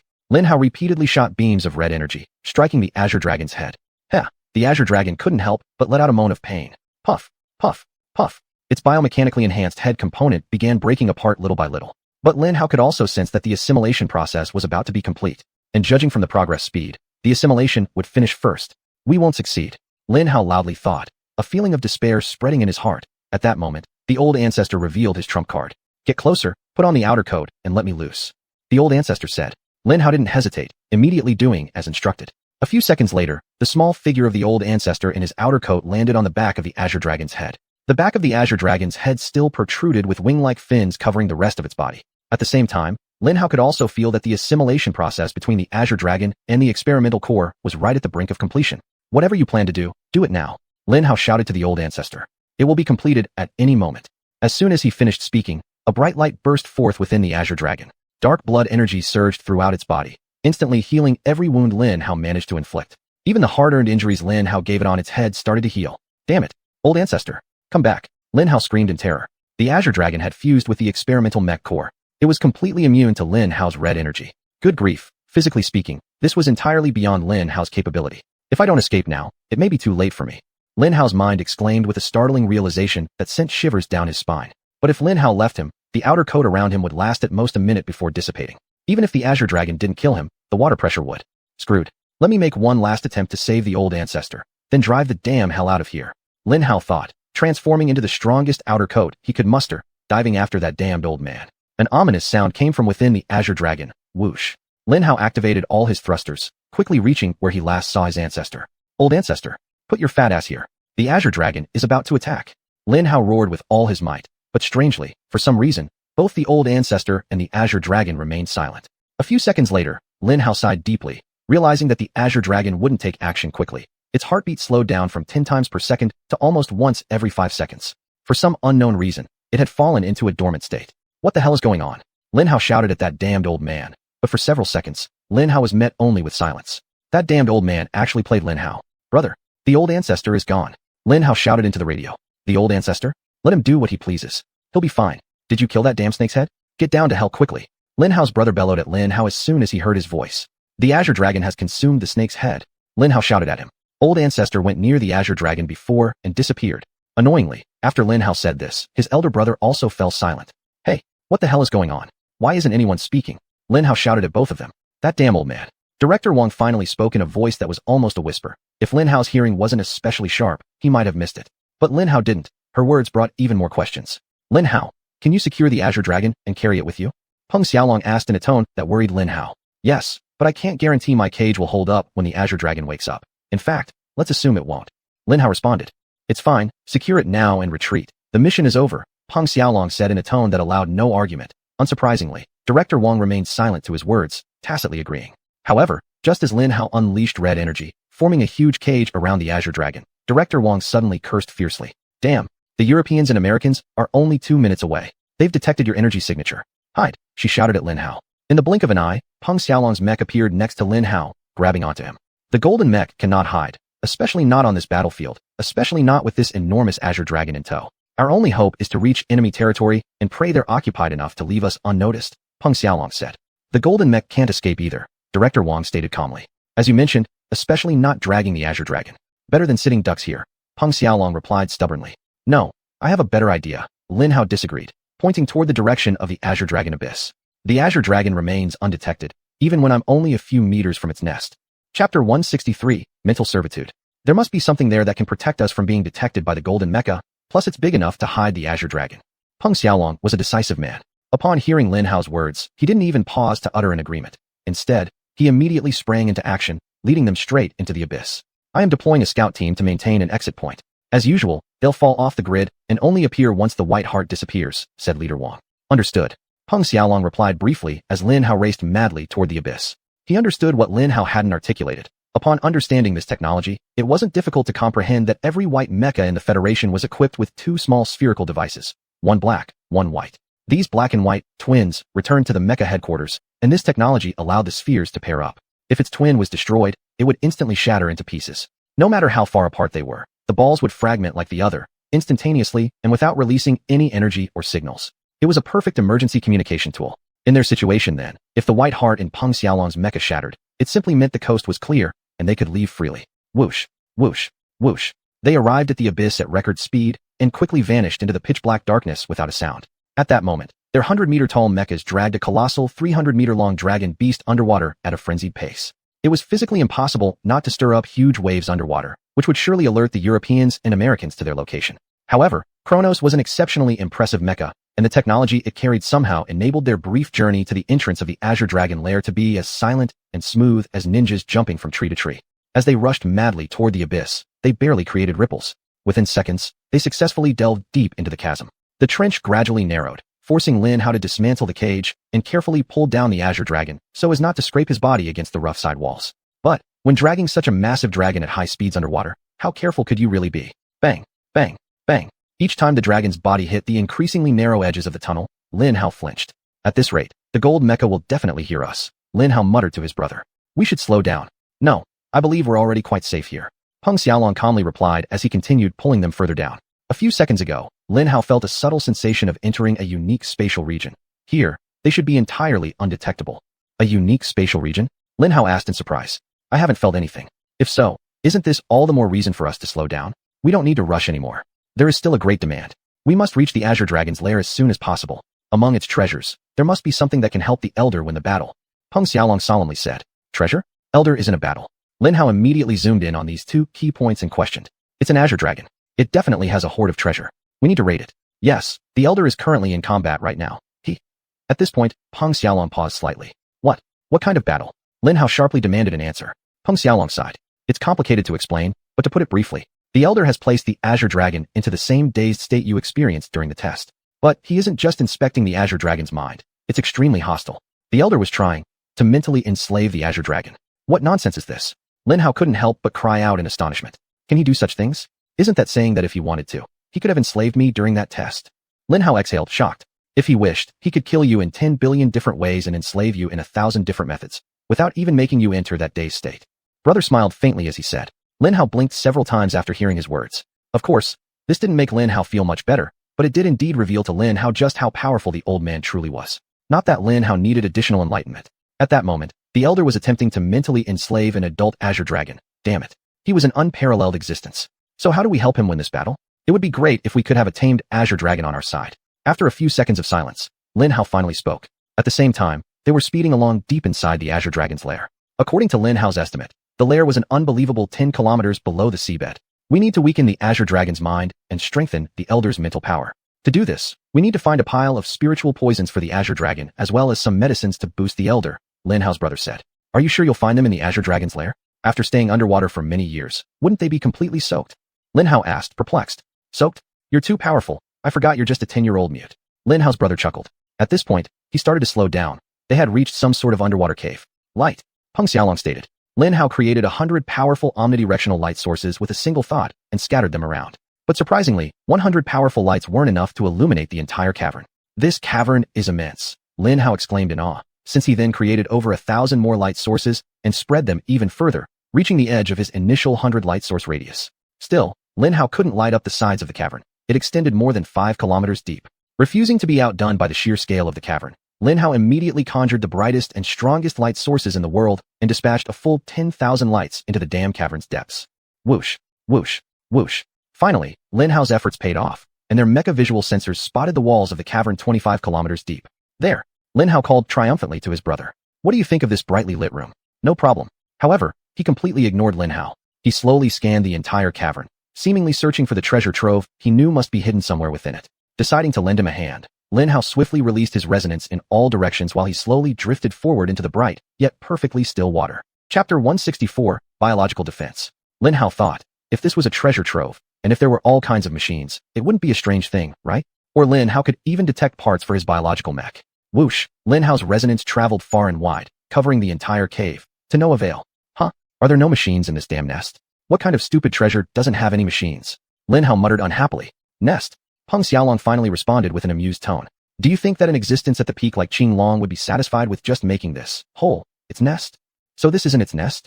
Lin Hao asked curiously. Water is still here, and this is the end of the road here. Apart from this place, there's nothing. That's correct. The issue is, where is the entrance? Peng Xiaolong said. Ah, so this is a vestibule, a waiting room leading into the nest. Lin Hao finally understood the situation. Probably something like that, Lin Hao thought. No, this isn't a waiting room, Peng Xiaolong calmly said. This is a killing room, the open space before a fortress wall, a place for enemies attempting to attack its nest to die. Lin Hao could only nervously swallow as he slowly approached the entrance, and for long minutes, they simply hovered around the entrance, trying their best to at least detect the gate. But it was in vain. There was nothing in front of them, just a vast expanse of stagnant, motionless, lifeless water. There were no plants, no forms of life, and eventually, Peng Xiaolong sighed. I suppose we have nothing but. He glanced at the unconscious Qinglong, where the old ancestor was still hiding somewhere inside. We don't have time to personally confirm the old ancestor's body, but Peng Xiaolong had confirmed earlier that he was hidden somewhere, so he was quite satisfied. Nothing but what? Lin Hao demanded, urging him to tell Lin Hao his plan. Nothing but you leading the way with Qinglong's body. The entrance might be biologically programmed to open only when the body of its owner is present. However, Lin Hao deeply sighed, preparing himself for whatever extreme danger trap this might lead him into. Biological defenses may detect that Qinglong is unconscious and respond accordingly to save him, his brother solemnly said. Biological defenses? I don't like the sound of that. And can it detect Qin Long's mental state? Are you sure? Lin Hao asked with great curiosity. No, I'm not sure. Do you want to take the risk? He seriously asked Lin Hao. It was the first time Lin Hao's elder brother truly and equally asked him a question and sought Lin Hao's opinion. Of course, Lin Hao told himself the most honest thoughts about the situation. We won't take risks. Let's throw the damn lizard forward and wait here. If the entrance opens, we'll chase after it. If the defense responds, then we will respond too. Lin Hao answered. Risking the life of the old ancestor? Peng Xiaolong rolled his eyes at Lin Hao. He's hidden somewhere within Qin Long. His life is in no danger whatsoever, Lin Hao insisted stubbornly. In fact, if everything goes south, he should be safer than us. I mean, the biological defenses you mentioned probably wouldn't attack their own master, right? Is that so? Well, since that's the case, let's hide ourselves inside Qin Long's body. If, as you say, being on Qin Long is safer than being outside Qin Long, then this should be the best way forward, Peng Xiaolong said, nodding approvingly. Lin Hao stared at him wide-eyed in surprise because he'd cunningly manipulated the conversation. Sneaky bastard. Lin Hao openly expressed his thoughts without reservation. All right, I'll keep Kronos behind, and give me an overcoat too. We'll find the old ancestor once we're inside, and you can drive Qin Long forward from there, Peng Xiaolong said. What could Lin Hao do? Before long, Lin Hao pushed the damned Qin Long forward. If Lin Hao had to name the most fatal flaw of his big brother, it was that he sometimes had laughably bad luck. Lin Hao could recount several key emergencies he found himself in due to his comically bad fortune. Most of them were confidential situations, thus unknown to the world, but one of them was high profile. The Holy's armored robbery. It was a robbery that shouldn't have happened because they had the perfect replica of the emerald, but as you know, the alarm was somehow triggered, plunging the whole world into near chaos in an attempt to find the thief. Lin Hao could now admit guilt-free that they were the thieves. Of course, they saw themselves as Robin Hoods, stealing from the strong and rich European empires so that the poor Z Federation could obtain a power source. Anyway, it was Peng Xiaolong who triggered that damn alarm. A strand of his invisibility cloth had been torn by the previous tricky trap, and just as they were about to escape, that shred inadvertently crossed a hypersensitive laser sensor, causing the entire fortress to be locked down. The world called it a robbery. Those in the know referred to it as such. Because Lin Hao had to blow up the last protective dome, cleanly devouring at least 1,000 mechs to make a clean getaway. But thanks to Lin Hao's big brother and his accursed bad luck, what should have been a clean heist turned into a fiasco. Still, that streak of bad luck knew how to keep itself in check and didn't rear its ugly head all the time. It only surfaced a few times. At other moments, it let its good counterpart, named Absurd Good Luck, loiter around Lin Hao's big brother, because if Lin Hao had to name one of Peng Xiaolong's biggest advantages, it would be his luck. Just like that moment when they had to drive the Qin Long into the massive cave. Tell me, why don't you outfit this Qin Long in some kind of full-body armor and put a helmet over its head? Let the blue light shine through, so if we happen to run into his subordinates, they won't realize their master is cold. Peng Xiaolong suggested offhandedly. Subordinates? You mean the biological defenses you mentioned? Lin Hao asked as he immediately followed his suggestion. The Qin Long quickly transformed into a terrifying semi-armored biomechanical creature with an angry-looking helmet and glowing green eyes. When you said biological defenses, I thought you meant viruses or autonomous biomechs. But subordinates, that might include other Qin Longs, right? Lin Hao asked. And even companions? Chapter 165, A Harem of Wives. The thought of meeting an angry Qin Long wife really made Lin Hao uneasy. I don't know, Peng Xiaolong answered honestly. But as long as... A terrible roar suddenly sounded. Where have you been? Came the roar's translation from the AI. Yes, it was a Qin Long wife, just as Lin Hao had said. Peng Xiaolong's luck was absurdly good in that situation, almost laughable. What's going on with that armor? Let me take a look. At that moment, Peng Xiaolong and Lin Hao exchanged a very complex glance. On one hand, they managed to enter the Qin Long's lair, great. On the other hand, his wife was inside. Horrifying. Another dragon roar sounded, clearly different from the first. Husband, you're home. What gifts did you bring me this time? Both of them couldn't help but widen their eyes in disbelief. What the hell? Lin Hao tightened his lips. But their surprises were not over yet. Gaga gaga. Shut up. You're just a concubine. You need to know your place. You shut up. You ugly old dragon. Peng Xiaolong began to smile slightly despite his shocked expression. You sticky dragon slut. I'll teach you a lesson right now. So come on then. Bring it, you decrepit old witch. For some reason, Lin Hao started feeling sorry for Qin Long Jr. Woo. 3 adorable roars also suddenly erupted as they reached the end of the cave. Mom, stop fighting with that ugly witch already. Yeah, Mom, ignore her. Don't fight anymore. Dad, check Dad's condition. He looks a bit strange. Though the roars sounded cute, their words carried great meaning. A cry filled with both anguish and indignation rose from the first dragon, likely the main wife, without children. Husband, come inside and give your slutty concubine and her hellspawn offspring a lesson. At the sound of her words, a massive portal flashed into existence. Without hesitation, they entered it smoothly. This might have been a vicious domestic drama, but somehow, everything worked out perfectly for Lin Hao and the others. If they hadn't fought, Mistress Wang wouldn't have opened the portal for Lin Hao and the rest. It would have been extremely troublesome because Lin Hao and company had no idea how to make a portal appear. After entering the portal, they were immediately teleported to an unfamiliar area. Or more accurately, a beautifully described paradise. Unbelievable as it may sound, everything about to be described, well, Everything Lin Hao mentioned and would mention is true. The Qinglong community within Earth is a very cautious community. First, they hid the only entrance deep in the Pacific Ocean, far away from any pesky crowds, protected by kilometers of water. Then, they set up an advanced invisibility force field as their second layer of defense, mainly to avoid being detected by sonar and sensors when their loud roars and mechanical parts occasionally traveled the seas outside their heaven. Then came the gigantic killing chambers capable of effortlessly slaughtering millions or tens of thousands of mechs, and finally, they concealed the entrances in the form of portals. All these measures pointed to one very clear fact. The Qinglong clan chose to hide. They didn't want to get involved with the rest of the world. Of course, this was the only logical conclusion. Otherwise, why would they live so peacefully for years when they possessed the power to openly rule the entire world? If it wasn't for defense against powerful enemies, what did all these layers of invisibility and protection signify, given that the world absolutely lacked such foes? Beyond these logical conclusions lay the question of alien intelligence behind Magawerl and other rapidly emerging oceanic civilizations.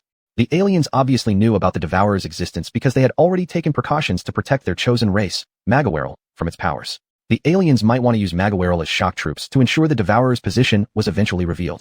Meanwhile, although both Magawerl and Blue Dragon are biomechs, they probably do not belong to the same faction, as proven by Magawerl's initial attempt to negotiate with Qinglong. Their lack of belonging to the same faction, along with Qinglong's decision to reveal themselves to this alien, who possessed an experimental mech core called Clone, despite trying hard to remain hidden, pointed to another conclusion. The experimental mech core was incredibly precious, so much so that Qinglong believed it to be more valuable than continuing their isolation from the world. As Lin Hao and the others entered the portal without hesitation, all these thoughts rampaged through Lin Hao's mind, accompanied by a certain degree of caution and vigilance. Whoosh. One moment they were in a dark underwater cave, and the next they were on a vast, open grassland. A huge river meandered lazily across it, heading toward what looked like cliffs, and finally culminating in an enormous waterfall. In the very, very far distance, one could see the outlines of gigantic mountains. Remember, despite Lin Hao's vision being powerfully enhanced, the outline stood out prominently. Those mountains were truly very, very far away, likely hundreds of kilometers. The sky was azure, with only occasional clouds skirting the horizon, contrasting sharply with the green expanse surrounding Lin Hao and the group. Where are we? Lin Hao murmured to Big Brother. The question is wrong, he murmured back. Then what's the right question? Lin Hao asked. Where are the other dragons? He whispered, sweeping his gaze over their surroundings. No signs of any dragons. However, when Lin Hao emitted resonance, he could clearly sense the presence of at least 100 massive and powerful biomechas. Lin Hao swallowed, opening his mouth to inform Big Brother of this. But before Lin Hao could do so, my dearest super hunk, some ugly which is bullying me, roared the translation delivered by the AI in a flat, emotionless tone. Whoosh. A strange glimmer appeared somewhere before them, and at least 20 Qinglongs manifested. Light refraction? They can hide right under everyone's noses? Impressive, Peng Xiaolong whispered in awe and surprise. Damn hussy. Stay away from Brewy. He must be tired of negotiating with nasty seahorses. Run before I bite that scrawny ass of yours, roared the head wife. No introductions needed. Lin Hao could easily identify them. The head wife was a colossal blue dragon, almost as fearsome as young Master Qinglong, her imposing aura unmistakable. She was at least 180 meters long, with an equally evil face crowned by equally wicked horns. Indeed, if not for their size difference, Lin Hao might have had trouble distinguishing between them. Chapter 166, Qinglong Community. The concubine was a much smaller specimen, about 130 meters in size, with two simple unicorn horns, a rather plain face, and a sinister smile. Her scales were also a softer shade of blue, lacking the profound luster of the empress's. 3 little blue dragons followed her like 3 adorable ducklings. But they weren't cute ducklings. They were terrible serpents that bit viciously and had even worse breath. One of them, the smallest one, looked distinctly different from the others, possessing his father's evil horns and a set of shinier scales. Trailing behind their quintet were around 20 more Qinglong warriors. They were all at least 150 meters tall, with plain horns and pale scales similar to the concubines. Lin Hao immediately grasped the situation. The Qinglong young master was probably a royal member who married another royal member but had no children. So he married another Qinglong, alas, not a royal one. He had 3 children with his second wife, and the third one seemed to carry his genes. Of course, the 2 wives didn't get along well. One was a tall and mighty royal member without children. The other was of a lower status but had 3 children with the king's bloodline. Their arguments might be our only hope for surviving this chaos. Just a second before the big hammer fell upon them, Lin Hao coldly told his elder brother. The hammer, of course, was the exceptionally intelligent third child. Stop fighting. Look at Dad. He has serious issues. He yelled in his tiny voice. At that moment, when the AI translation softly sounded through the speakers embedded in their coats, Lin Hao could feel his heart drop from the elevated stage to the dance floor like a microphone. Lin Hao timidly stole a glance at his elder brother to see his reaction, but to Lin Hao's dismay, he was an utterly unbothered Peng Xiaolong. There was no panic, no worry, just a mech god casually observing the dragons and the surrounding environment. Thankfully, although they were terrifying dragons capable of easily ruling the world with unmatched strength, they acted like any family there. They barely paid attention to the youngest child. Even though that smart one had issued a warning about this strange Qinglong figure, the two female dragons were busy glaring and roaring at each other, completely ignoring it. Neither did the two older siblings of the clever one take any notice. Go in that direction, and don't bother with them, Peng Xiaolong casually said, pointing toward the north where Lin Hao could see a massive circular stage far off in the distance. What? Should I deploy the thrusters? Or try flapping my wings to fly? Deploy the thrusters and full armor. Ignore the other dragons. You're the king here. Act like it. King? I can do that. Lin Hao's eyes lit up under the green glow, imbued with the authority of the sovereign of all things. Whoosh, whoosh. White mecha-grade nanomaterial armor formed around the blue dragon, along with two giant thrusters that could rotate on its sides. Roar! When Lin Hao took off vertically, his thrusters exploded with tremendous force and noise. Hey, husband, where are you going? The concubine painfully hissed. Yes, that's right. Don't mind this foolish slut. Go rest, darling. I've prepared delicious food. The empress began, but when she saw the young Qinglong heading towards the strange circular stage, she quickly changed her words. Or you can go to your circle treasure. Your favorite meditation elixir is there. Go have some to give yourself peace and quiet away from this noisy strumpet. Circle treasure, meditation elixir. Peng Xiaolong smirked at the incredible information provided by the mistress. If there's a circular treasure vault, then there must be square, triangular, rectangular, star-shaped ones, etc. Lin Hao mentioned a bit of good news, which clearly bloomed in both of their minds. And meditation elixirs. Sounds like exactly what the great ancestor needs. Certainly, I've read about the legendary meditation immortality pills discovered by the Russians during deep-sea explorations while pursuing mature biotechnology. These immortality pills can increase the intelligence of whoever eats them by at least 50% permanently, Peng Xiaolong excitedly explained. These immortality pills are the only reason the Russians remain viable in this modern era. Otherwise, their complete lack of technical breakthroughs would surely have relegated them to a third-tier country. If we can feed these meditation pills to the great ancestor. Lin Hao let the sentence trail off as they crossed the prairie and headed toward the circular stage. Although the idea of the ancestor successfully enslaving an adult dragon was exciting, they still needed to figure out how to open the treasure vault and obtain the meditation elixirs of immortality. Unfortunately, Peng Xiaolong's luck seemed to be running out. The damnable strumpet concubine did not let the Qinglong young master leave unscathed, but decided to stop things from taking their natural course. No, husband, you must punish that old hag. I am the mother of your children, shouted the strumpet concubine as she gave chase. Damn, cursed Peng Xiaolong. I've had it with that ugly old witch. You have to banish her from TH. Lin Hao didn't hesitate for a moment. In midair, he executed a series of highly skilled maneuvers, turning around, and struck her hard across the face with his fully armored wing. Smack! He hit her so hard that several scales on her face cracked. For a few seconds, there was only a heavy and stunned silence among all parties involved, including Peng Xiaolong. Ah! Ha ha ha! Well done! Excellent job! The main wife cheered ecstatically. Husband, you actually slapped Lin Hao. Don't you love me anymore? I am the mother of your children. The most beloved crown prince who carries 90% of your genes and strength. Husband, your beating of that stupid slut was well done. This is the treasure you've always wanted me to give you. Now that I know your true feelings for her, I'm not worried about letting you take advantage of this little concubine for a while. Ha ha ha ha. The main wife exclaimed triumphantly, releasing a wave of pure authoritative presence that lasted for several seconds.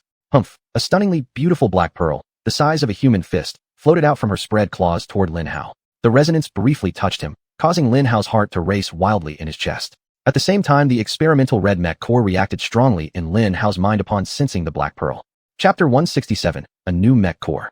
There was no doubt about it. The black pearl was another experimental mech core. Yes, it wasn't nearly as powerful as devouring or even cloning people, but it was still on the same level and had its own extremely powerful effects, whatever they were. Is it what I think it is? Peng Xiaolong asked incredulously. Yes, the absolute impenetrable sensation I sense from it is unmistakable. This is an experimental mech core. Lin Hao replied with a slightly trembling voice.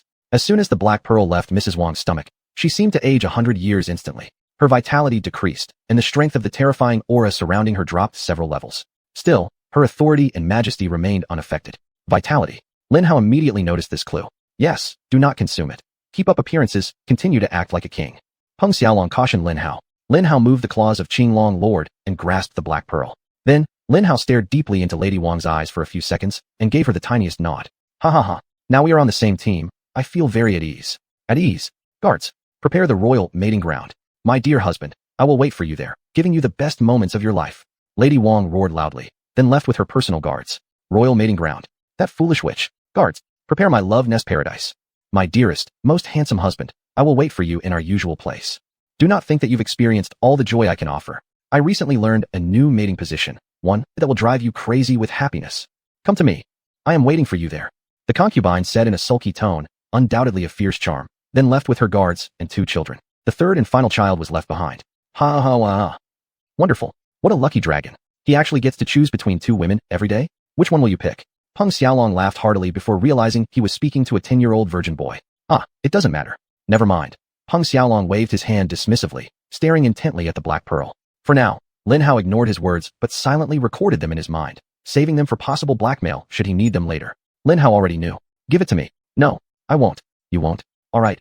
Why don't I tell Big Brother that choosing between two women every night sounds super wonderful? You bastard. Here. Take it, take it. But it was delayed satisfaction, and Lin Hao decided to wait for the right moment to use it. At that moment, Lin Hao himself conducted an in-depth study of the Black Pearl and the essence of the third dragon, while keeping an eye on Lin Hao. You're not my father, Long Ling declared. I know. Don't worry about that kid. Peng Xiaolong immediately said. Let's go to round treasure. Lin Hao did as he said, firing up his thrusters, with Little Dragon following stubbornly after Lin Hao. Ignoring him, Lin Hao took out the Black Pearl so he could touch it directly. As soon as he touched it, Lin Hao's red mech core almost exploded in bliss. What is going on here? Lin Hao asked, even as pure joy coursed through Lin Hao's veins. The Black Pearl emitted a faint glow, exuding an air of self-evidence, sitting in Lin Hao's hand like the most beautiful stone ever created. Humph, humph. It began to vibrate slightly. A few seconds later, Lin Hao realized his red mech core was emitting resonances that were slowly syncing with the Black Pearl. What are you doing? Peng Xiaolong asked Lin Hao with a tone of surprise. What do you mean? I'm not doing anything. Lin Hao immediately responded in confusion. Peng Xiaolong merely pointed at Lin Hao's body, prompting Lin Hao to look down and receive the biggest shock of his life. Lin Hao's entire body was covered by some ethereal black flames. What have you done to the Black Pearl? I can feel its aura changing. Xiaolong Ling shouted from behind Lin Hao. He seems to know a lot about the Black Pearl. Maybe we should capture him and interrogate him. Lin Hao frowned, saying. While Lin Hao tried to make sense of the situation, his thoughts accelerated at their fastest speed but lacked any concrete information. Lin Hao could not distinguish positive or negative outcomes from it. Or we can negotiate with him. He looks like a smart kid, and he knows adult dragons will never listen to him. Let's see what he wants, what his price is, Peng Xiaolong said wisely. Alright, for this, I will capture him no matter what, Lin Hao said, quickly forming a huge cage around Little Dragon Ling and establishing a communication bridge with it. Little Dragon Ling didn't struggle but settled down in the cage as if it had foreseen this all along. As a young dragon, it was impressive. It was a full 30 meters long, about the height of 2 stacked double-decker buses. If you can imagine 3 double-decker buses lined up in a row, you make 2 such lines, then stack another 6 double-decker buses on top of them. You'd get the rough size of that young dragon. As an ordinary human, facing it would be terrifying even with a thick layer of white mech armor between them. Little dragon, you seem to know quite a lot about the Black Pearl. Peng Xiaolong opened, speaking into the communication device, which quickly translated his words into ancient dragon tongue and relayed them into the cage. You can skip the small talk. I want half of the Black Pearl. In exchange, I'll let you absorb the other half and integrate it fully into round treasure, Little Dragon Ling immediately said without missing a beat. Lin Hao shared a surprised expression with Big Brother, then grinned, like two wolves reaching an agreement, not only to rob, but also completely manipulate a young, innocent, and arrogant fox. A big, fat, arrogant little fox who has access to the treasures of the Dragon Clan. Half of the Black Pearl? You must think we're some kind of social organization that sacrifices its own assets to help others get rich. Peng Xiaolong snorted with disdainful laughter. Without me, you won't be able to activate the Black Pearl. Accept my offer and get half, or reject me and end up with nothing, Little Dragon Ling responded. What makes you think we need your help to activate the Black Pearl? You just admitted it yourself. We're already doing something you don't know about. Peng Xiaolong coldly laughed. Chapter 168, Negotiation. Maybe that's true, but if you didn't need me at all, you wouldn't have held on to me like this. Aside from the Black Pearl, what else do you need me for? There's no greater treasure than the Black Pearl unless you haven't successfully taken over my father yet. In which case, if you don't accept my proposal, you're done for. Long Ling said with a cunning smile on his wicked little face. This brat is good. He'll be a tough nut to crack. Peng Xiaolong muttered to Lin Hao away from the communication devices. But he still revealed too much about himself to us. First, he told us that his regard for the Black Pearl far exceeds the sum of all the treasures. Second, compared to his father's freedom, he values obtaining half of the Black Pearl more, and we can collaborate with him. Lin Hao said confidently to the big brother. Alright, why don't you let me see your skills, Peng Xiaolong said, allowing Lin Hao to take control of the communication equipment. Xiaolong, you're a smart person. Fine, I'll negotiate with you. I want access to all the treasure vaults in your tribe. I require complete information regarding the Black Pearl, all for a mere 20% share. No room for negotiation, Lin Hao said nonchalantly. Half of the Black Pearl for a yuan bao. No room for negotiation, Xiaolong Ling also said casually. You seem not to know how well I'm doing, Xiaolong. If you're unwilling to cooperate, perhaps you should spend the rest of your life while I escape with the Black Pearl. My Sea Tribe researchers will surely figure out how to activate it, Lin Hao said, immediately shutting off the side of the communication device and then tightening the cage around Long Ling. Thick spears shot out ruthlessly from both sides of the cage, piercing into the body of the little dragon. That dragon prince had been living a purely comfortable and luxurious life. Lin Hao's cruel and brutal negotiation method caught him completely off guard. Cold-hearted, Peng Xiaolong nodded in approval. You damn bastard. It hurts so much. Damn you. The speaker transmitted anguished screams, but Lin Hao paid no attention to his cries and continued landing on the circular treasure. A thought swept through Lin Hao's resonance, instantly locating the mechanism to enter the Yuan Bao. Huh, you want half of the black pearl as circle treasure? Take a good look. I'll empty this cursed treasure right before your eyes. Lin Hao chuckled arrogantly. With deft skill, Lin Hao manipulated the lock mechanisms, effortlessly opening the door. Click. The circular stage smoothly split into two halves. Wonderful, let me out, and I'll head straight to search for meditation elixirs, Peng Xiaolong said as he entered the massive underground chamber. It resembled an entire world-class mech stadium, so vast that even Blue Dragon Gongzi could roll in all directions for a full minute without reaching the walls. In the colossal room, there were piles upon piles of glittering treasures. Lin Hao couldn't help swallowing hard, forcibly suppressing the greed that reared its head within him. Lin Hao quickly released Peng Xiaolong and began to slowly scan through the treasures. Of course, most of them were gold, gems, and the like. A few stacks contained extremely peculiar plants and life forms. Peng Xiaolong excitedly approached several other stacks filled with all sorts of bottles and boxes. Finally, approximately 10 large stacks were weapons, biomechanical parts, and mechs. That damn Qinglong Gongzi actually has a batch of mechs. Lin Hao couldn't help but shout in excitement. Lin Hao was like a little boy entering a treasury filled with toys and candies. Most importantly, a quick scan revealed at least 50 mechs, all completely unfamiliar with hardware and software entirely different. Lin Hao didn't hesitate for a second. The moment Lin Hao realized there were 50 strange mechs, Lin Hao immediately unleashed Lin Hao's red energy, attempting to crush them all into particles. Whoosh. But nothing happened. All the mechs completely resisted Lin Hao's red energy. Dang. Dang dang. Lin Hao bitterly cursed in extreme frustration. It was so close, yet so infuriatingly far away. Lin Hao jumped out from the still unconscious Qinglong Gongzi, heading towards the nearest mech. It was a red dragon-shaped mech, about 50 meters tall, very similar to Lin Hao's blue mech baron. It had mechanical wings folded like a real dragon and a unicorn horn on its head, indicating that it wasn't of royal status. But Lin Hao's initial resonance earlier showed that it wasn't cannon fodder. It possessed the power of a count. A peak blue mech. To conceal it within the circular treasure, it must have something unique. Swish. Lin Hao's foot came down hard on the mech's head, and he quickly placed his hand on its cold, shiny armor, conducting an extremely detailed scan using his resonance. A peak blue mech could release a force nearly equivalent to a small nuclear explosion within a radius of 1 kilometer, the blast range being roughly indicative of its power. Aside from nearly a nuclear explosion, there was no real need to further measure the intensity of the explosion within that radius because very few could survive it. And those who could would do so with ease, either being white mech-level beings or mere ashes in a nuclear explosion. But when Lin Hao unleashed his resonance deep within the crimson dragon-shaped mech, he realized they would soon have to create and name different levels of explosive intensity. Because while the power output of the dragon-shaped mech was at a count level, the technology powering its explosions was undoubtedly superior even to gold mechs. It used a multi-point injection system in a strange and unique weapon ignition chamber, capable of firing as a brute energy beam during a full assault, depleting most of its energy, or more conservatively, propelling what looked like high-grade explosives. This might sound simple, but then again, powerful engines are merely complex applications of a basic pulley system. With just one scan, Lin Hao became very clear that the dragon had pushed this special multi-point injection technology to a height comparable to an ant gazing up at the Eiffel Tower. Not only that, every aspect of the mech surpassed each index of their peak blue mechs, some indices such as top speed, acceleration, and maneuverability possibly even surpassing their white mechs. But this was not the most impressive part of the mech. Oh no, not by far. Chapter 169, Infinite Power. The most impressive part of the mecha was that in the middle of its body, there was a tiny cavity, almost unnoticed, about the size of a grain of sand. Its heart should have been there. If it weren't for the obvious energy channels leading from it to every imaginable corner of the mecha, Lin Hao would definitely have missed its existence. But it was there, a source of power capable of fueling all the technological wonders of the mecha, and yet it was only the size of a dot. Absolutely a place for the Black Pearl. Lin Hao realized as he pieced together the empty chamber with the arrogant Dragonkin's suggestion to split the Black Pearl. Crazy. Can the Black Pearl be split into such a small part? If such a small piece can provide power to an Earl-level mecha, then isn't the Black Pearl powerful enough to even power a golden mecha? Lin Hao glanced at the still glowing Black Pearl and the black ethereal flames that continued to cover him. With devouring and the Black Pearl, I will surely be unstoppable, Lin Hao thought to himself. The only question was what Lin Hao should do first. Attempt to absorb the dragon-shaped mecha, or deal with the Black Pearl? Let go of me. I'll tell you about the Black Pearl.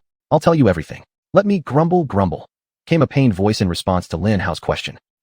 You should have told me when you had the chance. Now, it's too late. I don't need your foolish information, Lin Hao sneered at the naive Dragonkin. Always remember, in a negotiation where you hold the upper hand, the one who concedes first loses. After your opponent concedes, never agree. Agreeing to his first concession gives him hope and may lead to thoughts like, did I surrender too quickly? Should I have held out longer? No, reject his concession and force him to back down another step first. You might become a stubborn, unreasonable jerk, but you will ensure the victory in negotiations. This is extremely useful, especially when negotiating with enemies. No, you need me. The information I give you is something you could never discover on your own. Let me grumble. Information I could never discover myself. Like how a small portion of the Black Pearl alone can power the entire dragon-shaped mecha. Or does it possess some kind of secret dark power?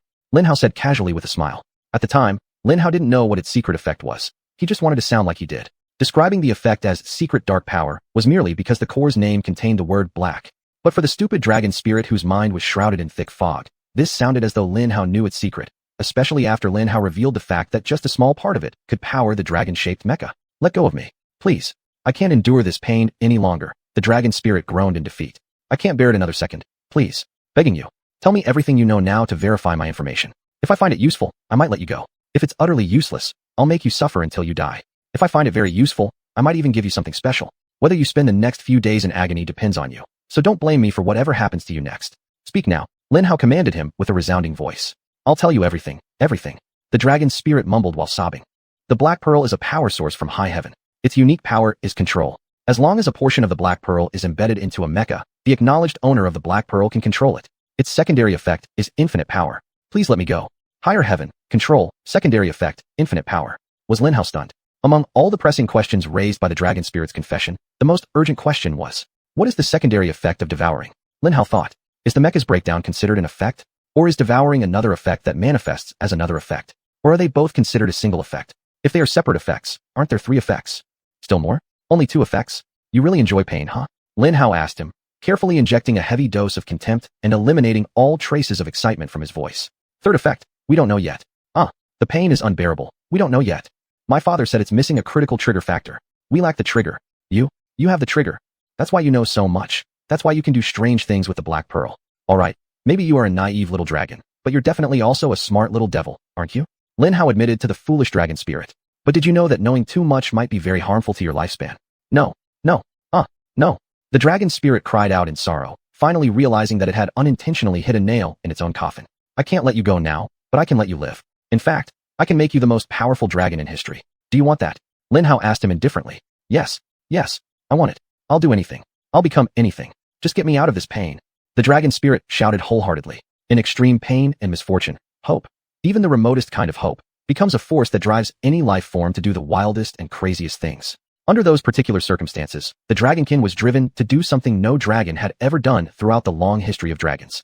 Swear absolute loyalty to me. I want your loyalty to me to supersede all other loyalties, including those to your race, clan, family, and your very bloodline. Lin Hao said half seriously, half casually. Lin Hao certainly wanted his loyalty to be absolute, but at the same time, Lin Hao didn't know how to make the oath binding. So he requested the strictest and most extreme oath possible. You can imagine Lin Hao's pleasant surprise when he discovered that dragons could summon the power of nature itself to enforce their oaths. The dragon spirit didn't know Lin Hao was unaware of this ability, so it assumed Lin Hao knew and called upon the full force of nature to bind its oath. Chapter 170, Loyalty. I swear complete loyalty to you, beyond my race, my clan, my family, and my bloodline. If I break this oath, let nature be my witness and enforcer. Long Ling shouted helplessly. Whoosh. At that moment, a strange gust of wind blew toward Lin Hao, and a small streak of black lightning appeared out of nowhere, striking the dragon's body. Instantly, Lin Hao had no doubt that the oath was effective. If Long Ling broke it, the black lightning that had entered its body would immediately kill it from the inside. Moreover, the oath subdued the dragon's active emotions, making it calmly submit to Lin Hao. This was the only way absolute loyalty could occur, and nature made it happen. It was incredible. So, do I now have a dragon baby? Lin Hao remembered feeling surprised at the thought. Of course, along with the uninhibited joy that all lottery winners might feel upon receiving an extremely ideal but unexpected prize. Lin Hao burst into laughter in his mind. Lin Hao waved his hand and quickly freed Long Ling from its suffering. Splash! It fell out of the cage Lin Hao had made for it, curling up on the ground, looking pitiful and wretched. Its condition was very, very bad. The 4 massive round slash wounds on its body were releasing large amounts of blood, and it was growing visibly weaker every second. Lin Hao glanced around the circular treasure vault, quickly testing his luck, and smashed the nearest few mechs around him. They couldn't all completely withstand my red energy, could they? Lin Hao muttered to himself. There must be 1 or 2. Yes. An ancient serpent-shaped mech, its half-rusted old armor trembling slightly, reacted as Lin Hao's red energy struck it fiercely from all sides. Though it didn't disintegrate directly into particles, it was the only one showing a reaction to them. Its red energy-resistant armor had a flaw. Wasting no time, Lin Hao released all of his red energy, which spread over a wide area, and surged toward it, smashing into it with unimaginable force. Crack! It first shattered into fragments. Then, poof! It disappeared into particles. Lin Hao instantly absorbed all its software and technology while leaving behind all of its armor. Since devouring has 3 effects, decomposition, absorption, and manifestation, then logically, each can be used separately. If that's the case, I should be able to manipulate mech particles without absorbing or possessing them. If I can do that, I could create mechs at will. I would become a portable mech factory. Snap! Snap! Lin Hao was excited, extremely so. If this were true, he could devour the materials of 1,000,000 mechs, transforming them into 1,000,000 stronger ones, even incorporating parts of the Black Pearl into them. Look, Lin Hao would then possess 1,000,000 mechs under his direct control. Let's see if it works, Lin Hao whispered, thrilled. Lin Hao waved his hand again and quickly injected a stream of nanomedicine composed of serpent armor particles into the dying Long Ling, starting to seal its wounds with mech-grade armor. Simultaneously, Lin Hao even applied the strongest biological mech design he had personally enhanced onto it. As a young dragon, it wasn't yet a biomech, so healing its nearly fatal wounds seemed like a good opportunity to officially bring it into its new life as a dragon biomech. Within minutes, its constant moaning and groaning subsided, replaced by occasional sounds of pain as the nanotechnology worked at full speed, healing it and installing a series of top-tier biomech parts. Even though the serpent mech Lin Hao absorbed was ancient, it was still armor and incredibly powerful at the peak of blue mech levels. In just a few short minutes, Long Ling started to look extremely cool. How cool? Keep in mind, Lin Hao designed and made his first biomech at the age of 10. If you think about it from this perspective, perhaps you'll understand why Long Ling turned out this way. The first thing Lin Hao did was to make it more like a real ancient Chinese dragon rather than a hybrid of Chinese and Western dragons. Lin Hao restructured its wings, making their span very short, but extended them to half the length of the body, making it look more like a Concorde than a standard Boeing 747. For its flight module, Lin Hao gave it a vertical takeoff and landing system, so it no longer needed to rely on its wings. Next, Lin Hao provided its limbs with a tremendous power boost, allowing them to extend to 3 times their original length. When Lin Hao was younger, he developed a brief fascination with a fictional monster called Godzilla. He was captivated by how its fins glowed and generated some kind of power, enabling it to unleash powerful energy beams. Now, with an understanding of countless incredible technologies, Lin Hao could definitively say that whoever came up with the idea of Godzilla's fins either came from a future where technical efficiency was extremely low or was a technological fool. The process of energy absorption followed by generating an energy beam couldn't be accomplished in such a manner. It would be highly inefficient, involve massive energy losses, and be extremely difficult to implement due to the needlessly complex creation of energy pathways to allow energy movement. Besides, in combat, this would be a tremendous liability. Who would want their energy-absorbing device so exposed and so easy to rip off? However, on the coolness scale, it went beyond the charts. So Lin Hao gave it to Long Ling. Of course, Lin Hao did this merely for them to act as secondary methods for energy absorption and conversion, a mini and inefficient turbocharger for the host, if you will. But when Lin Hao finished his modifications, 2 rows of sharp fins extended parallel along its back. It was capable of releasing its standard dragon breath, and, upon choosing to activate the module, enhancing its payload. Dragon breath would serve as its primary ranged weapon. Of course, Lin Hao didn't forget to equip it with a series of advanced energy turrets and standard thrusting machine guns and missiles. Lin Hao's offensive package turned it into a true war machine. Of course, Lin Hao didn't forget to place a mini pod on its body. Lin Hao had a dragon. If he occasionally didn't take it out for a joyride, he'd damn well. Finally, Lin Hao added a growth module to all the biomech modules he had crafted, one that could grow together with Long Ling. Lin Hao would have to regularly inject additional mech armor particles into this module to keep up with Long Ling's growth, but this was easy for him. When Lin Hao completed his first masterpiece, he felt incredibly, indescribably happy. Even happier was Lin Hao realizing that his crazy idea actually worked. Chapter 171, Absorption. Damn it. The Mech Emperor with 1,000,000 mech army. I'm coming. Lin Hao said to himself while admiring his handiwork. I'll call you Godzilla Dragon. Lin Hao solemnly announced. But because it's too long, your nickname can be shorter. Greetings, Master. The relatively smaller, yet still massive 30-meter-long enhanced dragon creature mech rumbled. Good. Now tell me how to make this Black Pearl recognize me as its master. As soon as Lin Hao finished inspecting his new toy, he immediately started making arrangements. Lin Hao also had the ancient snake-shaped mech he absorbed earlier for study and dissection, but it was far less interesting than the Black Pearl. Lin Hao wanted the main course first. Give the mech core a drop of your blood, Master. If it is compatible with the core, it will respond. Godzilla Dragon said. Upon hearing these words, Lin Hao tapped his forehead. Hard. I should have known this from the start. Lin Hao muttered to himself. This is exactly how I initially obtained the swallow ability. Lin Hao quickly cut his hand and let a drop of blood fall onto the glowing sphere. As soon as they touched, whoosh, puff, the Black Pearl broke down into particles, flowing into Lin Hao's body in a small but dense wave of black energy. Lin Hao's eyes widened, and his mouth opened wide in pleasure as the red energy inside him began to devour the Black Pearl. Adhesion. A clear ringing sound came from somewhere within Lin Hao's body, and the swallow ability began to merge with control. Then, a sensation that Lin Hao never wanted to feel again swept through his body. Hiss hiss. Lin Hao's red energy disappeared completely. The swallow ability went dormant, withdrawing everything it had digested and controlled. Damn it. What the hell? From somewhere in the pile of rare medicinal treasures, Peng Xiaolong's angry shout could be heard when Lin Hao's coat disappeared. I just swallowed the Black Pearl. Swallow is trying to digest it, but it suddenly entered a dormant state. Lin Hao shouted at him. explaining the situation urgently. What? Isn't it said that the old man's coat is gone too? Peng Xiaolong shouted. Damn, he's right. Lin Hao thought in panic, looking up at the still unconscious Qinglong. All the armor Lin Hao placed around it was gone, but Lin Hao clearly heard that his heartbeat had slightly quickened. The old man was losing control of the mental enslavement process. Big brother, did you get the pill?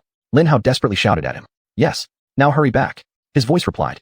Godzilla Dragon, bring that guy straight to your father's head now. Lin Hao ordered.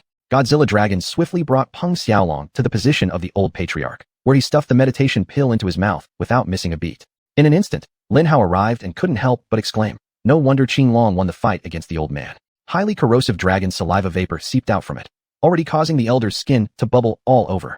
Many bubbles even burst, leading to blood seeping out of these wounds. The old patriarch was in a world of pain, which was affecting his mental battle with Qinglong. Fortunately, Peng Xiaolong clearly understood what would happen, and he brought other medicines that could resist the dragon saliva vapor and heal the elder's wounds. He quickly consumed those drugs, and the elder's condition improved rapidly, but the damage had already been done. Qinglong turned the tide. It was winning the battle. Its heart rate had increased to about 50% of its normal speed. It would recover soon. There was no time to waste. Lin Hao and company had to flee. Lin Hao and the others were powerless against a furious Qinglong who had assimilated clones. After all, he just made his crown prince be enslaved by Lin Hao. No bloody way. Let's go, Lin Hao said coldly, pointing to the joy pod of Godzilla Dragon that Lin Hao got quite lucky with before. I've enslaved this dragon spirit. We can escape together with him. Peng Xiaolong turned around and looked at Lin Hao, nodding. He grabbed the old patriarch, and a few seconds later, they were squeezed into the little pod. Then they left. They darted past the entrance of the circular treasure vault like lightning, heading toward the portal at astonishing speed. Of course, Americans and Europeans might still be on the Pacific Ocean, but encountering them was much better than meeting an angry dragon. In fact, letting dragons meet with other human factions would be an interesting sight, and Lin Hao didn't oppose such a situation one bit. Lin Hao kept looking back, fully expecting an angry Qinglong king to burst out and furiously chase Lin Hao and company. But fortunately, it never happened. It must still be struggling in the fight with the old man. The old man hasn't awakened either. Peng Xiaolong consoled. Lin Hao nodded, exhaling a deep breath. Lin Hao and his group fled from the Qinglong nest at ultra-high speed, diving straight into the dark, icy water of the abyss. How's the old man? Lin Hao finally asked, a sense of relief washing over him. He's fine. Actually, he's already doing well. He consumed a meditation pill and a bunch of rare treasures that can make his body several times stronger. He should wake up soon. Peng Xiaolong said thoughtfully while looking at Lin Hao. It's good to know that, but why are you staring at me like that? Lin Hao asked, squirming uncomfortably in the small pod. It was a spacious pod for one person, but for 3 people, it was pitifully small. Peng Xiaolong's face was only a meter or 2 away from Lin Hao. I guess your body doesn't need any more enhancement after taking another experimental core and a pile of Javril? He asked curiously. Yeah, I'm stronger than most white mech armors. You don't need to worry about my body. Lin Hao replied confidently. Good. Peng Xiaolong nodded. So I don't need to give you anything. I didn't manage to take many rare medicinal herbs with me. I'll share what I have with your sister-in-law and the other members of the Blood Moon team. Oh yes, sure. I don't need any material enhancement treasures, Lin Hao said, glancing at his bulging backpack. Didn't take many rare treasures? Right. Lin Hao glanced at the old man for a couple of seconds and nodded in doubt. His life force was very strong, and there was already a hint of black appearing at the roots of his white hair. That damn old man was actually reversing time and making his body younger. Absurd, but it was good news. The longer they had him around, the better it would be for the nation. Lin Hao glanced at the control panel and realized that if they set off now, it would take them nearly an hour to reach the academy. Should we go back? Or should we just hang out here first? Lin Hao asked the elder brother. Chapter 172 Escape. I need to check the black and white heart of Kronos. Your body should be able to withstand water pressure, right? Enter Kronos and check the situation. As he spoke, he shoved a small Kronos keychain into Lin Hao's hand. Lin Hao did as he was told and quickly entered Kronos. When Lin Hao saw that the white ball behind a small glass panel was intact, a wave of frustration surged within him. Next to it were black shards. The black heart was broken. Not only was the coast unclear, but it was entirely under enemy control. Lin Hao returned with the white heart to the pod. What do we do now? Lin Hao asked Peng Xiaolong with a furrowed brow. Qinglong might still be unconscious. If so, we must avoid drawing attention from the Americans and Europeans to our activities here. For now, we hide. The most dangerous place is the safest. Let's go back to Qinglong's den, Peng Xiaolong said calmly. Lin Hao swallowed hard, then nodded. Godzilla Long, you heard that person's voice. Find the safest hiding spot in your lair for us. Lin Hao ordered him. Hurry, we don't want to meet your father. Understood, Godzilla Long replied calmly, turning back toward the portal. Of course, Lin Hao was worried about Qinglong, but he also looked forward to his red energy being restored so he could absorb the rest of the powerful mechas from the treasure circle. Lin Hao thought to himself, this was life. 1 second, all you want is to get out of somewhere. The next second, that same place becomes somewhere you must reach as soon as possible. They dived back into the portal and found themselves on the same open grassland. As soon as Godzilla Long appeared, he turned right and soared at an incredible speed toward a medium-sized mountain range that seemed to encircle the entire area. Lin Hao was utterly unable to do anything to improve their current situation. Lin Hao's red energy was completely dormant. He had lost all his strength. Except for his unusually thick skin that allowed him to resist even a minor nuclear explosion, he was just a regular little boy sitting there, wearing an astonishing biomechanical dragon around his waist. In that case, it wasn't good. They wanted to hide and stay out of unnecessary attention, yet they were traveling in broad daylight. It was one of the most dazzling rides ever, illuminating the sky of the blue dragon nest with its brilliance. None of their people had ever seen a dragon biomecha with such strange wings and cool dorsal fins. If even one eye caught sight of Godzilla Long at that moment, they would be screwed. Fly low and fast, Peng Xiaolong commanded Godzilla Long calmly. As if knowing Peng Xiaolong was Lin Hao's elder, Godzilla Long immediately obeyed him. That day, however, Peng Xiaolong's wild luck held steady, allowing them to pass peacefully through most of their mountain journey. The idea of traveling so openly across such a distance just to find a hiding spot endlessly troubled Lin Hao, but there was no other option. After all, they were on a vast open grassland. With about half an hour of high-speed flight and incredible luck, they finally reached their destination, the mountain range east of the grassland. Though it seemed like they were heading toward a medium-sized mountain, the result was still a massive, towering mountain range that pierced through the clouds, disappearing into the heavens beyond Lin Hao's line of sight. They were like a tiny flea buzzing around the base of the Empire State Building. Godzilla Long led them deep into the mountains, passing valleys, winding rivers, waterfalls, and mini forests. Finally, after dozens of minutes of winding flight, they arrived at a relatively larger forest where there was a beautiful horseshoe-shaped waterfall supplying water to a large river winding through its center. It was a breathtaking scene, not because of the wondrous natural landscape, but because the giant trees provided excellent cover. They dived into the forest, crashing through the dense canopy of the tall trees, and landed on a small clearing by the riverbank. Godzilla Long, easily finding such an amazing spot, suggested this clearing might be his personal secret location. Lin Hao recalled the surprise he felt when stepping out of the pod. The air was filled with a heavy woody forest smell, and Lin Hao could distinguish the scent of herbs coming from somewhere nearby. Several peculiar types of trees towered over Lin Hao, making him feel quite insignificant. These trees might turn into sticks in my hand if I could transform into my ultimate mech form, Lin Hao muttered softly, raising his head and squinting to try to see the tops of the trees. He couldn't. Don't be intimidated by the size of the trees. Peng Xiaolong smiled at Lin Hao's words. You're not competing with nature. I'm not intimidated. Once I regain my strength, these trees will just be little sticks. Lin Hao furrowed his brow as he looked at Peng Xiaolong, quickly walking towards a cluster of massive rocks that overlooked the nearby large river. Lin Hao sat on one of the rocks and began to regulate his breathing. Meditation would calm his body down and put it in an optimal state for the benefit of his red energy. It might seem like a trivial matter, but Lin Hao wanted to speed up the process of his red energy digesting the black pearl as much as possible, and every tiny increase in speed mattered. Godzilla Long obediently sat beside Lin Hao, while Peng Xiaolong carefully tended to the elder, who was still unconscious. The atmosphere was very calm and peaceful, and soon, Lin Hao entered a semi-comatose resting state. Behind Lin Hao's mind, his brain processed all the blueprints and designs of everything he had absorbed in the past few hours, while his body fine-tuned itself to provide as much support as possible for his red energy. There was really nothing they could do until the white heart collapsed, and so, hours passed with complete silence over the small clearing. However, in Lin Hao's perspective, this was an entirely different story. Even in his semi-comatose state, Lin Hao's mind was bursting with fireworks.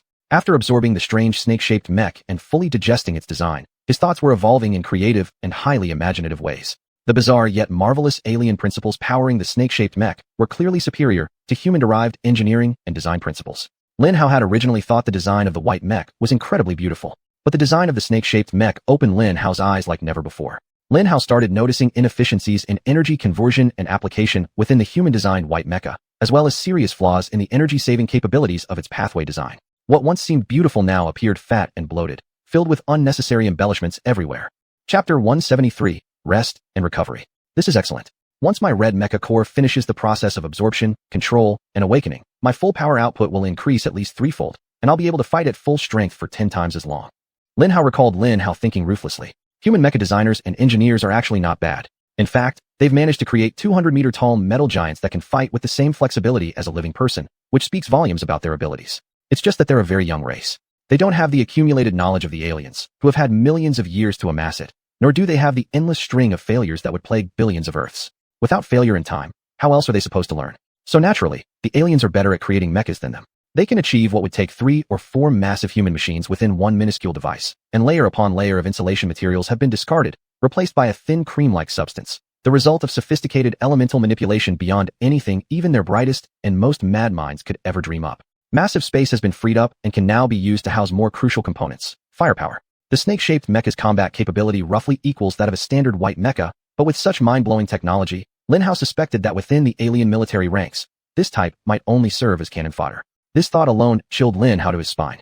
They were not alone in the universe, and those they shared it with were millions of years ahead of them in both technology and power. They needed to grow stronger, fast. Their mecha classes must increase in strength exponentially if they were to survive the final confrontation with the aliens.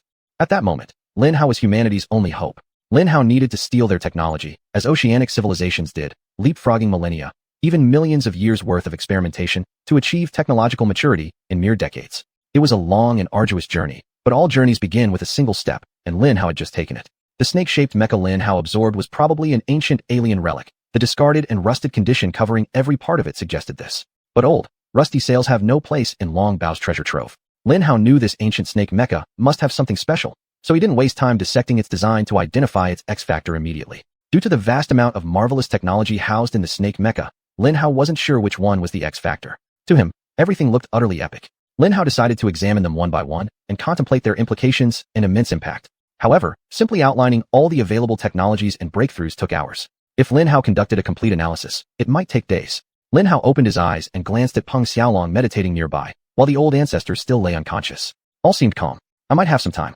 Americans and Europeans could possibly need more than a few days to flush out the entire ocean. Why not start now? When the old ancestor awakens, Lin Hao will be fully prepared to take advantage of these technical breakthroughs, which should be beneficial. Lin Hao thought before immersing himself in the wondrous task of integrating alien design principles with human ones. Before he realized it, time flew again. A day became 3. Apart from necessities for his body, Lin Hao had completely focused on studying new alien technologies. You might wonder how much one can accomplish in just 3 days of study. Moments of enlightenment and realization sometimes only require seconds, and in those initial hours, Lin Hao experienced 1,000. For the next several days, Lin Hao devoted himself to studying the answer sheet. That was the snake mecha, then redesigning the white mecha concept stored in his mind. Why stick with the white mecha design he already possessed instead of starting from scratch with a new one? Firstly, Lin Hao couldn't obtain the raw materials used by the aliens, so recreating a whole new design based purely on alien principles and technology wouldn't allow him to produce a mecha army. Secondly, though humans lagged far behind technologically, their lack of capabilities actually forced them to be creative in other areas. There were a few things they did better than the aliens. Small things, yes, but these were small advantages they held over the aliens, and Lin Hao wanted to maximize their use. Lastly, for heaven's sake, Lin Hao was human. Trying to recreate alien designs using their technology, but not entirely relying on it would add unnecessary complexity.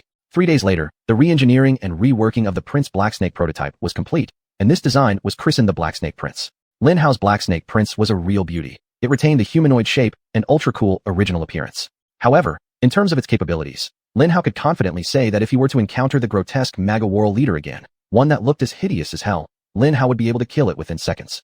The astonishing power and utility that Lin Hao's Blacksnake Prince could bring to bear would allow it to trap an opponent with a single move, then slay it in the next. Lin Hao's armor had nearly reached the pinnacle of white mecha strength, easily surpassing its limits and entering the golden mecha tier.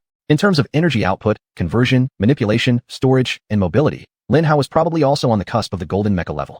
Yes, Lin Hao knew that golden mechas were 1,000 times stronger than white mechas, and Lin Hao was really very, very close to that level. Yet, in terms of practical application, Lin Hao excelled at that moment. The first application was transformation. Previously, Lin Hao could change his form at will, a power granted by his red energy. However, like with all forms of energy usage, overuse would deplete it. If Lin Hao continued using his red energy to extract and re-manifest his form, he wouldn't be able to sustain it for long. At that moment, after absorbing so much alien technology, one of the more useful effects Lin Hao gained was near-instantaneous transformation. To avoid diving into a technical explanation, Lin Hao would keep his description brief. Simply put, this technology did 2 very critical things. First, it allowed materials to have a greatly increased capacity to store energy, and second, it adjusted the state of the material through the manipulation of said energy.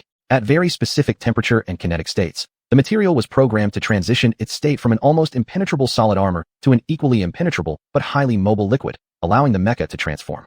Chapter 174, The Ancestor Awakens. This sounds very similar to the nanotechnology humans already possess. In some ways, they both work based on the same basic principles.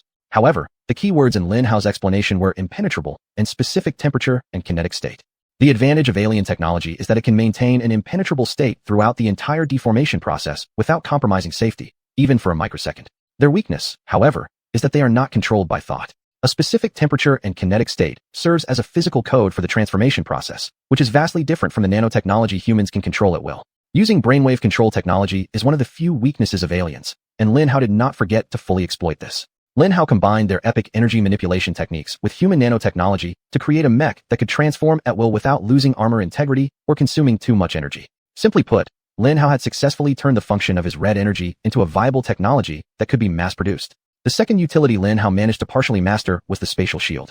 At that moment, Lin Hao could manipulate spatial energy in a very unique way, allowing him to create a spatial shield around a predetermined object. The spatial shield would cause every incoming object, whether energy or matter, to enter a dimensional tunnel at a preset distance, allowing them to pass through the object without making contact.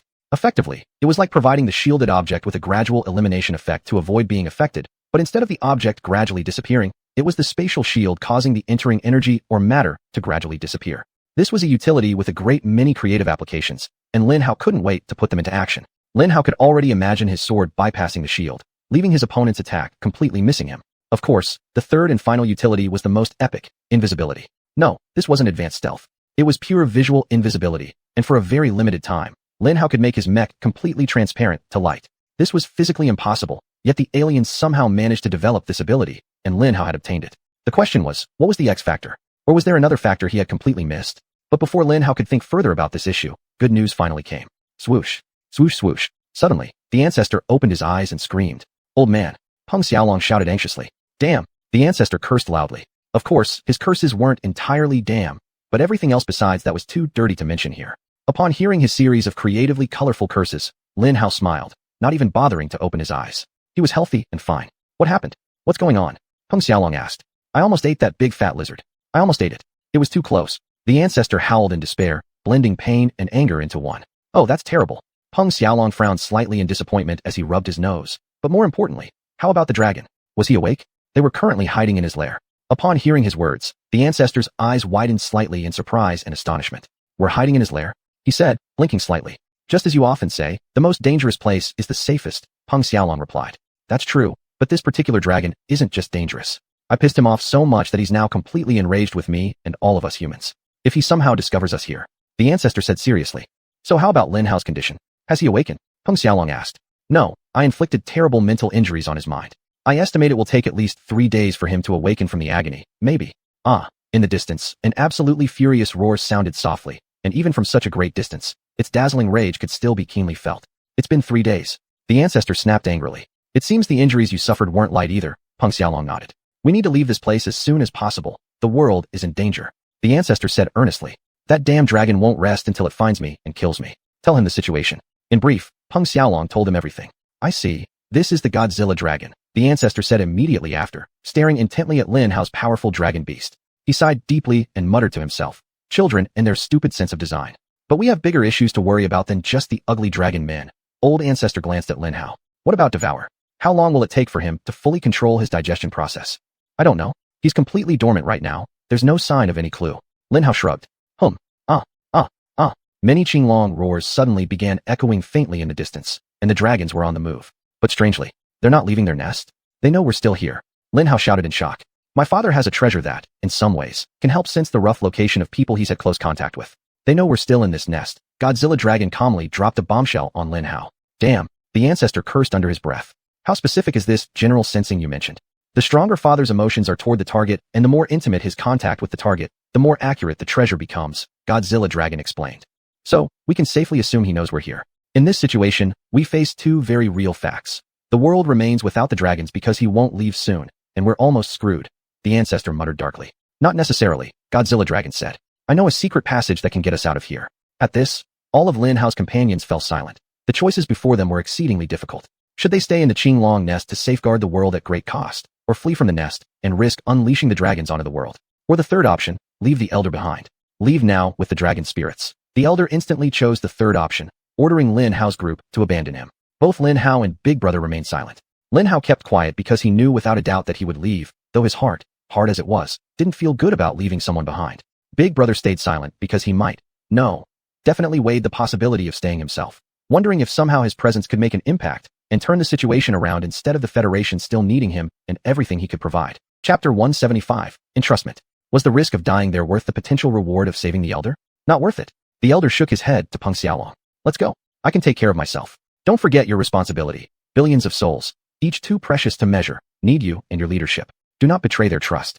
The elder did not mince words and immediately criticized Peng Xiaolong's rock-solid sense of duty. Peng Xiaolong's lips twitched slightly, probably suppressing a curse at this damn elder, because he mentioned an obvious and swift decision-making process that would alleviate painful back-and-forth deliberations, helping to slightly ease his guilt. The old patriarch looked at him with a bitter smile.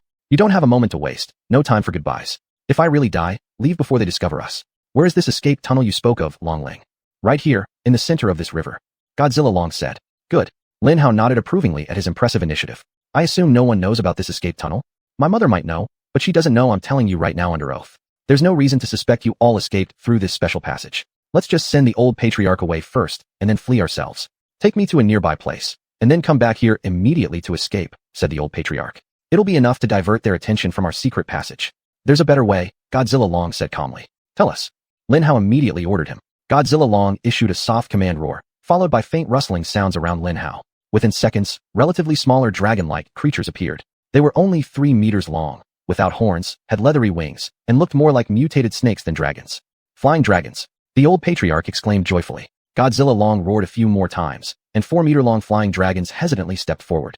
Great. With the flying dragons, I could even launch a counterattack, restoring my mental offense against the green dragon, said the old patriarch, his eyes shining with excitement. Good. Peng Xiaolong sighed with relief. If that's the case, then let's go. Here, take these treasures with you. You may need them.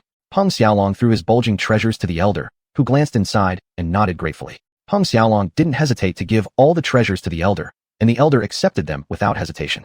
This fact told Lin Hao that in that moment, they shared far more trust than they had over the past several days combined. The elder played a very important role in Peng Xiaolong's heart. The likelihood of the elder surviving this predicament was actually quite low. Other than exchanging a simple farewell, there was nothing else they could do. The old patriarch climbed onto the blue flying dragon, pinched a strange flower to make its eyes glaze over momentarily. Immediately afterward, the flying dragon took off with powerful strides, soaring once again toward the grassland, heading toward another mountain on their left side. Let's go, Lin Hao said to Big Brother, as the two of them re-entered the pod. Where are we being led? There's a small portal that can transport us to an underwater cave near the true portal's crack, Godzilla Long replied. Perfect, Lin Hao said enthusiastically, settling himself comfortably in the pod. However, that cave is home to a giant mutant squid, and we will likely need to battle it the moment we leave the portal, Godzilla Long added. Giant mutant squid? Sounds delicious, Lin Hao casually remarked, as facing a huge green dragon and hundreds of thousands of seahorses made a giant mutant squid sound rather ordinary. My father once said if the squid was 25% smaller, he would hunt it and eat it. But since it is so tall and strong, eating it isn't worth the effort to kill it, Godzilla Long explained calmly. Tell me the coordinates of the cave, Peng Xiaolong said. I'll keep Kronos on standby in that area. With Kronos, killing the beast won't be an issue. Godzilla Long agreed and told him where it was. Subsequently, Lin Hao and the group dived into the river, heading toward the secret passage. What's troubling about the squid? Lin Hao asked curiously. Its skin is extremely elastic, nearly impossible to penetrate. Dealing with its 30 rubbery tentacles is a real hassle. It'll attack you from all sides and crush parts of your body with overwhelming strength. The tentacles are pure muscle, delivering incredible power, Godzilla Long explained. Sounds chewy and nutrient-rich. Lin Hao chuckled lightly, unwilling to take a squid seriously, even one that annoyed the king of the green dragon. If it's just about physical strength and elastic toughness, Lin Hao didn't worry at all. The damn squid might be able to withstand the sharpness of the green dragon's claws, but it couldn't resist Lin Hao's incredible nanotechnology, which he had luckily integrated into Godzilla Long's system. Godzilla Long's claws had a nanoscale sharpness and strength that surpassed diamonds. Biological mutations, no matter how fierce and absurdly powerful, had no chance against claws designed to be unstoppable, even against the strongest human mecha. Master, I wouldn't underestimate the giant mutant squid. It's almost 10 times bigger than me, and it might crush me easily, Godzilla Long said earnestly. You underestimate both yourself and my power. Lin Hao replied with a confident smile. I've made you nearly perfect. You can easily slice that damn squid into thin pieces and chunks. Don't worry too much. Just attack it with your dragon breath, and when it gets close, use your claws. Understood. Godzilla Long responded solemnly in his severe tone. We should arrive there in 3 minutes, master. Prepare for battle. All right, I'm ready to eat fried squid, Lin Hao replied with a laugh. However, 3 minutes later, Lin Hao's smile vanished completely. Lin Hao's group carefully stepped out of the portal, trying to get their bearings before engaging in the fight. But when they drifted into the cave, their breath caught in their throats. As expected, a giant mutant squid lay before Lin Hao's group. But this was not something Lin Hao could describe as merely dead. The word would be too mild to depict the state of the poor squid. It was, yes, shredded would describe the degree of the squid's demise quite accurately. Massive strips of muscular fibers surrounded them in the cavern, the cave's hue slightly reddish due to the squid's blood that hadn't yet dissipated. Chapter 176, A Mysterious Enemy. Something had completely annihilated the mutated giant squid, a feat even Qin Long found difficult to accomplish. And it wasn't just by exploiting the squid's weaknesses that it was killed. Instead, it faced the squid's greatest strength, its nearly indestructible rubber-like armor, and shredded it with cold-blooded precision. The mere thought of something capable of such a thing caught Lin Hao and his companions off guard, worrying them more than the grotesque scene before their eyes. The killing happened recently, no more than an hour ago. Be careful, the perpetrator might still be nearby, Peng Xiaolong warned Lin Hao and the others. Where is Kronos? Lin Hao softly asked him. It's safely docked nearby. Don't worry, there will be no harm. Let us focus on identifying and locating our enemy first, Peng Xiaolong answered seriously. Scan the area, Godzilla Dragon whispered. Detected 2 energy signatures 10 kilometers away. Both are incredibly powerful. Each is almost as strong as my father. I don't think he could fight both of them at the same time. Golden armors, Lin Hao and Peng Xiaolong said in unison. They're moving away from our position now. They were likely the ones who killed this squid, Godzilla Dragon continued, a rare trace of excitement finally showing through his unusually calm and emotionless voice. Lin Hao glanced at the white heart. It remained intact.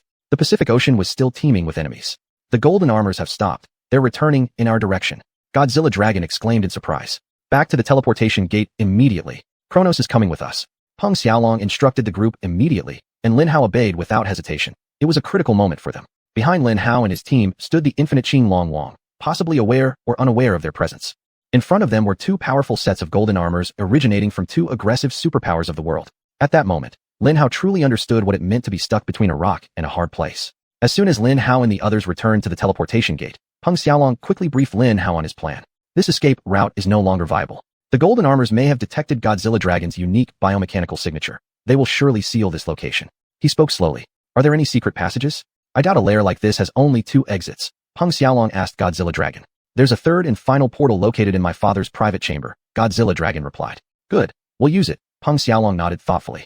Wait a minute. We're going to use the teleportation gate in his private room? Are you crazy? Lin Hao shouted at his clearly insane elder brother. Yes, I am crazy. Based on my experience, the crazier the plan, the greater our chances of catching the enemy off guard and achieving our objective. Fortunately, I'm absolutely not suicidal. So rest assured, my crazy plan has one goal, our survival. Peng Xiaolong declared resolutely. Kronos will go rescue the elder, drawing the enemy's attention. With Kronos, his chance of survival increases manifold, which also helps divert the enemy's focus. As soon as the elder creates enough chaos, we'll sneak into Qinglong's private teleportation gate and get out of here. Godzilla Dragon, where will this third teleportation gate lead us? Lin Hao's elder brother asked him. I don't know. When I was very young, I used it once. I'm unsure where we emerged. But that ocean felt exceptionally vibrant and peaceful. It might be far from the entrances of the other 2 portals, Godzilla Dragon responded. Perfect, let's go, Peng Xiaolong said. And just like that, Kronos disappeared from sight. Lin Hao didn't know how Peng Xiaolong planned to deliver Kronos to the elder, but he managed to execute it flawlessly. In less than 5 minutes, the expected disturbance occurred.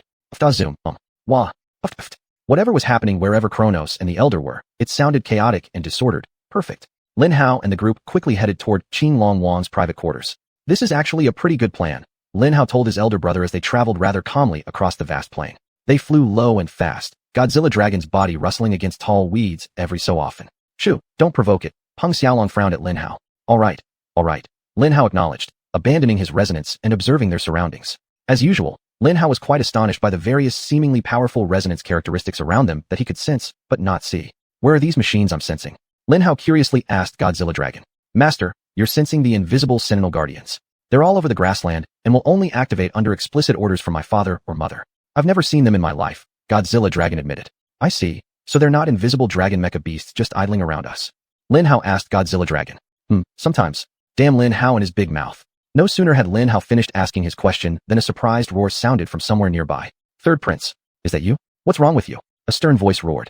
Shit. Peng Xiaolong muttered a curse. The pod is completely cloaked and embedded inside Godzilla Dragon's armor. We should be safe, Lin Hao reassured his elder brother. But our stealth mission has now been compromised. We must reach the meeting hall as soon as possible, Peng Xiaolong said seriously. Then there's no other choice. Godzilla Dragon, take out that dragon. Let's go, and get to the private quarters as quickly as possible. Lin Hao commanded. Without hesitation, Godzilla Dragon unleashed an immense force and surged forward at an unimaginable acceleration toward the now visible blue dragon. The blue dragon warrior bore Qilin horns and measured roughly 100 meters in size. It was a young adult blue dragon. Third Prince, what's wrong with you? Wake up. The blue dragon bellowed loudly as a shimmering blue barrier formed in front of it, mere seconds before Godzilla Dragon collided with him. Boom. Claws sliced through the air with ferocity. In an incomparable display of savagery, Godzilla Dragon brought all 4 of his claws together and effortlessly shattered through the blue barrier. His 4 claws pierced deep into the stunned blue dragon warrior's body, while his relatively smaller head clamped down on the warrior's neck. Then, with extreme malice, Godzilla Dragon tore his claws out and flung the neck violently to one side, ripping the blue dragon warrior apart. Pure brute strength. Chapter 177, Active Attack. Godzilla Long seized the opportunity to accelerate again and strode toward his father's private room. This time, all attempts at stealth were abandoned as they rocketed forward at full speed. Woo woo woo. 2 more ferocious roars rang out from 2 different directions the moment they broke the sound barrier.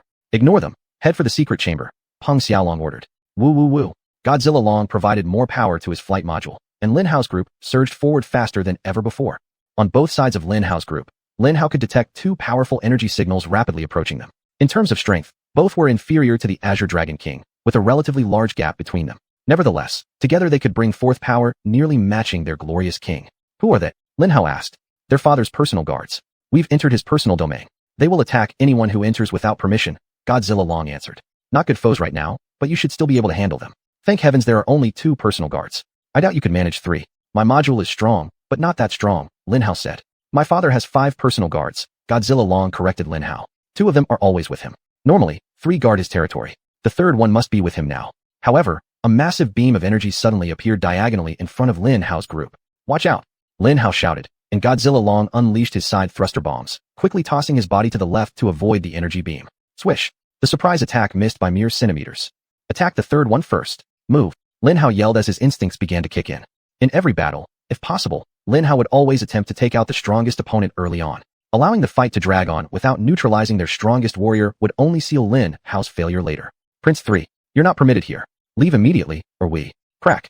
Godzilla Long's rear fins ominously activated, instantly generating immense energy. A chilling yellow energy beam erupted from Godzilla Long's claws, striking the third Azure Dragon, who had just appeared for a second. Boom. The energy beam pierced through any strange defensive barrier the Azure Dragon possessed, vaporizing the entire chest of the third dragon. Godzilla Long was already a royal-blooded dragon with a stronger breath attack compared to non-royal dragons. Even though he was merely a young dragon spirit, his breath was immensely potent. Coupled with the biomechanical module Lin Hao gave him, which significantly boosted his attack power, it wasn't surprising that the third personal guard was taken down in a single breath attack. One of its limbs collapsed to the ground, and copious amounts of dragon blood spurted out like a fountain from the gaping wound. Oh! The third giant dragon let out a feeble roar in shock as its lifeblood quickly drained away. It too fell to the ground alongside its limb with a loud thud. Dragons weren't a cowardly race. When Lin Hao sensed that the 2 Azure Dragons behind them were deeply affected after witnessing their brother's swift and tragic death under Godzilla Long's sudden attack, this fact struck Lin Hao even more forcefully. Godzilla Long emitted a ferocious warning roar, but the 2 dragons kept advancing. Ignore them. Proceed at full speed towards our objective. Peng Xiaolong repeated his order. Whoosh. Dual energy beams shot toward them from the 2 dragons, but Godzilla Long easily dodged them through a series of deft maneuvers. Even so, the energy beams achieved their intended purpose perfectly, slowing Godzilla Long down and allowing the 2 dragons to close the distance to Lin Hao's group. Whoosh. Whoosh. More energy beams came flying toward Lin Hao's group, and Godzilla Long lost more speed as he turned this way, and that to evade the attacks. Within seconds, the 2 adult Azure Dragons were alongside Lin Hao's group. Godzilla Long might have been an inexperienced dragon man, but its combat instincts were top-notch. As soon as the 2 dragons came into range, Godzilla Long unleashed volleys of lasers and missiles against them. The dragons had never faced such strange weapons before, and both were greatly startled. To make matters worse, several laser cannons actually managed to hit their eyes. With a simple maneuver, Godzilla Long successfully executed the first rule of combat: blind the bastards. The 2 dragons roared with outrage and excruciating pain as their sight was quickly taken away from them. But their fight was over, such was life. When facing an advantageous enemy, battles rarely get drawn out. The stronger side always strives to end the fight as soon as possible. If the disparity in strength is large enough, the more powerful side will usually succeed. Just like Lin Hao's short journey that day, the 4 colossal Azure Dragons, which would have wrought absolute devastation if unleashed upon the world, were swiftly neutralized by Godzilla Long. After disposing of the 4 dragons, the rest of Lin Hao's journey went extremely smoothly, and they soon arrived at the private chamber of the Azure Dragon King, entering without hesitation. No sane Azure Dragon would dare intrude into the inner sanctum, and even the insane ones probably wouldn't escape the ambush set by the 3 personal guards. Godzilla Long was the only being in the entire Azure Dragon community capable of this feat, and inside the Azure Dragon King's private room was an experience so eye-opening it defied belief. The notion that dragons love hoarding treasures and sleeping amidst them is actually very, very accurate. There was no decoration in that private room. Treasures piled up just like circles of treasure all over that enormous chamber. Lin Hao's resonance ached, even though he mourned his inability to absorb the various delectable mechs and strange machines he could sense. If only devouring wouldn't need rest, Lin Hao moaned heartbreakingly. Master, may I suggest you take a few treasures? You might find them quite useful. Godzilla Long said calmly. His serene tone was in sharp contrast to the incredible treasonous, yet highly thrilling words he had just spoken. Of course, Lin Hao exclaimed. Where are they? What should I take? Hurry up, we don't want to spend too much time here, Peng Xiaolong said, his own eyes gleaming with barely restrained greed. But Peng Xiaolong was Peng Xiaolong. Greed did not control him nor cloud his judgment. Chapter 178, Unexpected Joy. Without a word, Godzilla Long leaped toward the pile of treasures in the middle and grabbed a sword protruding from the hand of a massive golden trinket. Afterward, he walked to a place at the back of the pile and picked up a round object resembling a mecha core. Is that a mecha core? Seeing the glowing yellow sphere, Lin Hao's eyes widened. Yes, this is an energy core. However, it is not at the control level, so it has no effect. Nevertheless, it is an incredibly powerful energy core, which might be useful to you, Godzilla Long said in his calm voice, and then placed both items into the pot. However, what he didn't know was that as soon as the sword and the mecha core touched Lin Hao's hands, Lin Hao's red mecha core reacted. Snap. No effect? Haha, I'm not so sure. Lin Hao remembered inwardly with happiness, laughing heartily. For Lin Hao, this was indeed an exceptionally good expedition. Not one, but two experimental mecha cores. Good luck, let's go. Peng Xiaolong spoke with a hint of impatience. He couldn't wait to bring out the blue dragon nest. Let's go, Godzilla Long. Lin Hao said in a tranquil voice, perfectly concealing his rising incredulous excitement. Godzilla Long stood before a strange disc as large as a car tire and triggered the biotic portal activation sensor. Whoosh, the portal activated without much ado. Lin Hao and the others quickly entered the portal. As Godzilla Long had mentioned earlier, they appeared in a picturesque underwater paradise. They were underwater, but the water was so clear that they could still see sunlight faintly flowing in. Of course, Lin Hao and the others weren't very deep underwater. Yet generally speaking, sunlight ceases to exist after just 200 meters, making photosynthesis impossible beyond that depth. Lin Hao's sensor readings told him they were almost 300 meters down, and the sunlight was still filtering through. The water was crystal clear, and there were colorful fish and strange marine animals everywhere. This place brimmed with life. Nature seemed to have generously blessed this particular spot immensely. Where exactly are we? Lin Hao asked in awe, marveling at the beautiful underwater scene. Lin Hao was only 10 years old, having never viewed the ocean positively before. He never realized how beautifully magnificent the ocean could be when it wasn't filled with civilizations craving human blood. We're still in the Pacific, about 100 kilometers away from other populations.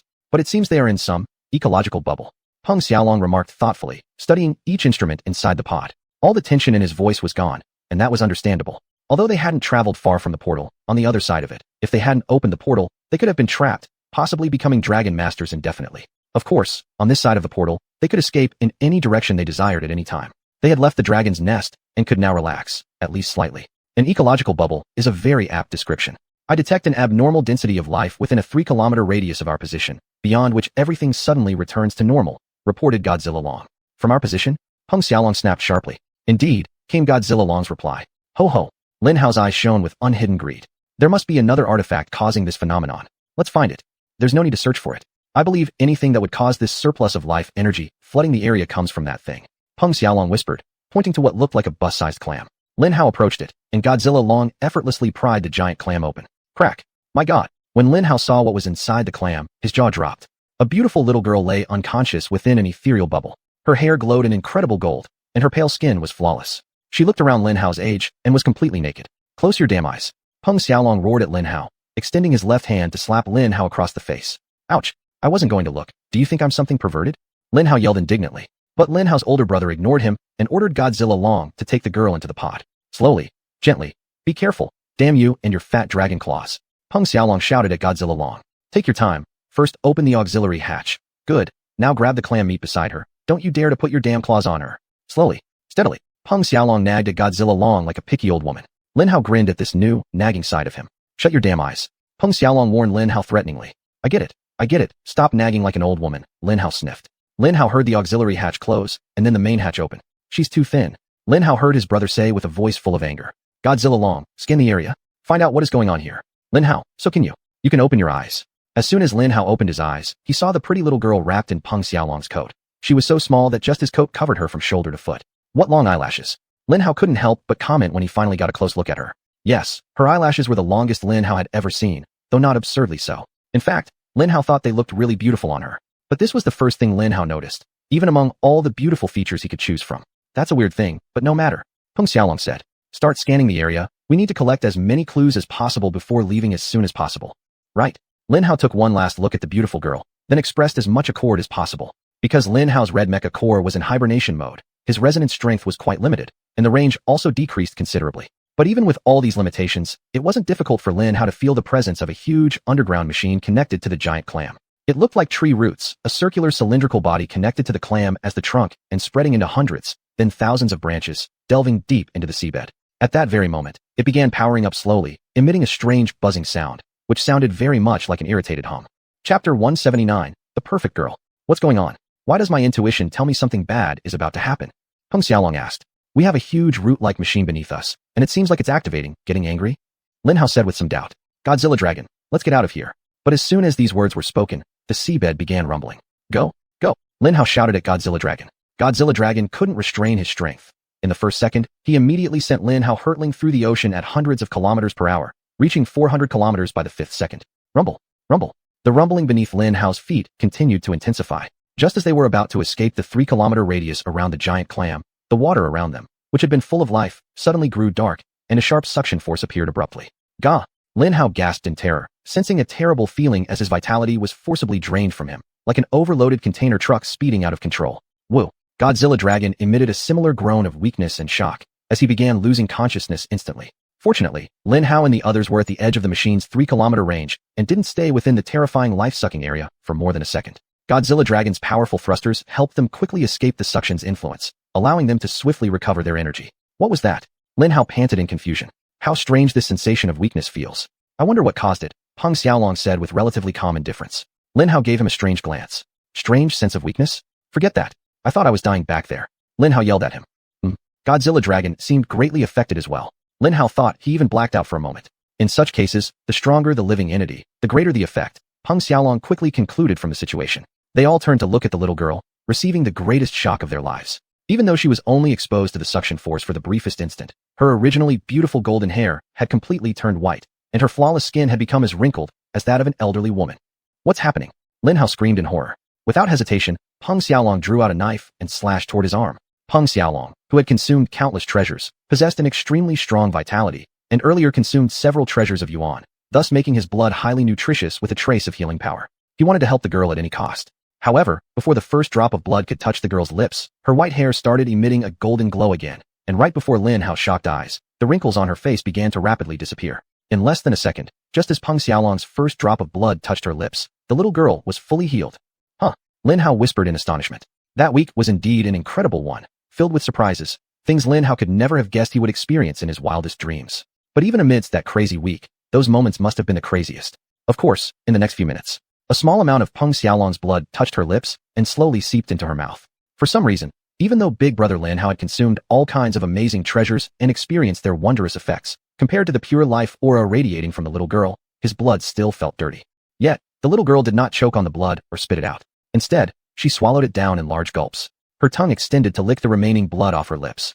Due to his powerful regenerative ability, his wound on his arm healed rapidly after forming a scab and was unable to release much blood.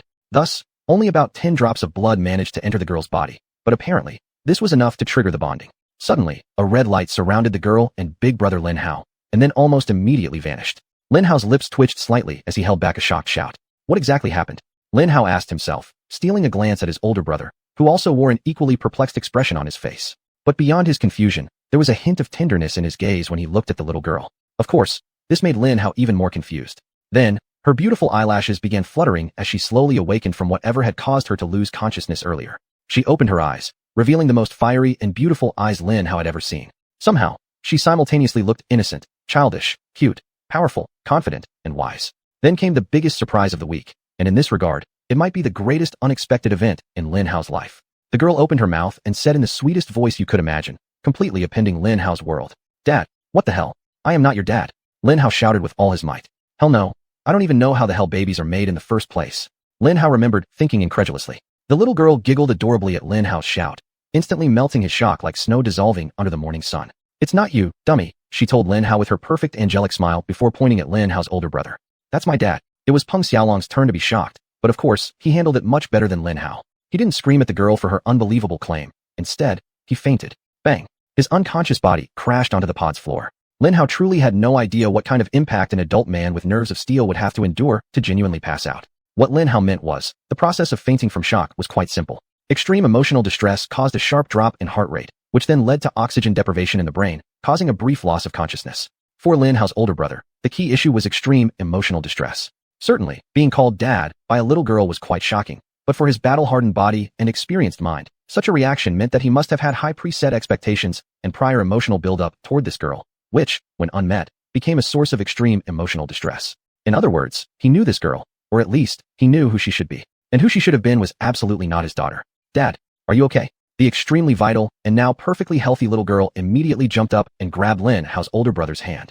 Chapter 180, Princess Augustine. When she did so, the jacket that had been covering her naked body slid off. Lin Hao quickly turned his head away. Lin Hao was not one to take advantage of a little girl, let alone that this little girl might be the source of unimaginable life energy within a 3-kilometer radius. A surge of vitality briefly erupted from the little girl, followed by Peng Xiaolong waking up with heavy breaths. Dad, are you sick? Did someone bully you? I haven't fully recovered my strength yet, but I think we can still give every living thing on this planet a good blow if necessary. The little girl anxiously said. Haha, I'm fine. There's nothing wrong with me. Peng Xiaolong laughed awkwardly. Don't worry about me. More importantly, why do you call me dad? Why do I call you dad? Don't you like the word dad? Do you want me to call you father? That sounds a bit too formal, don't you think? Dad maybe? Or old man. But you're not that old. Or perhaps dad is still the best option. After finishing these words, Peng Xiaolong choked slightly and started coughing. You don't look well. Are you sure no one has bullied you? I can clearly sense signs of pain and shock in your condition. Something must be pressuring you. Don't worry, Dad. I am Princess Augustine, and I will destroy anyone who dares to make you this painful, the little girl said. There's absolutely nothing on this planet that can threaten me. Princess Augustine? This planet?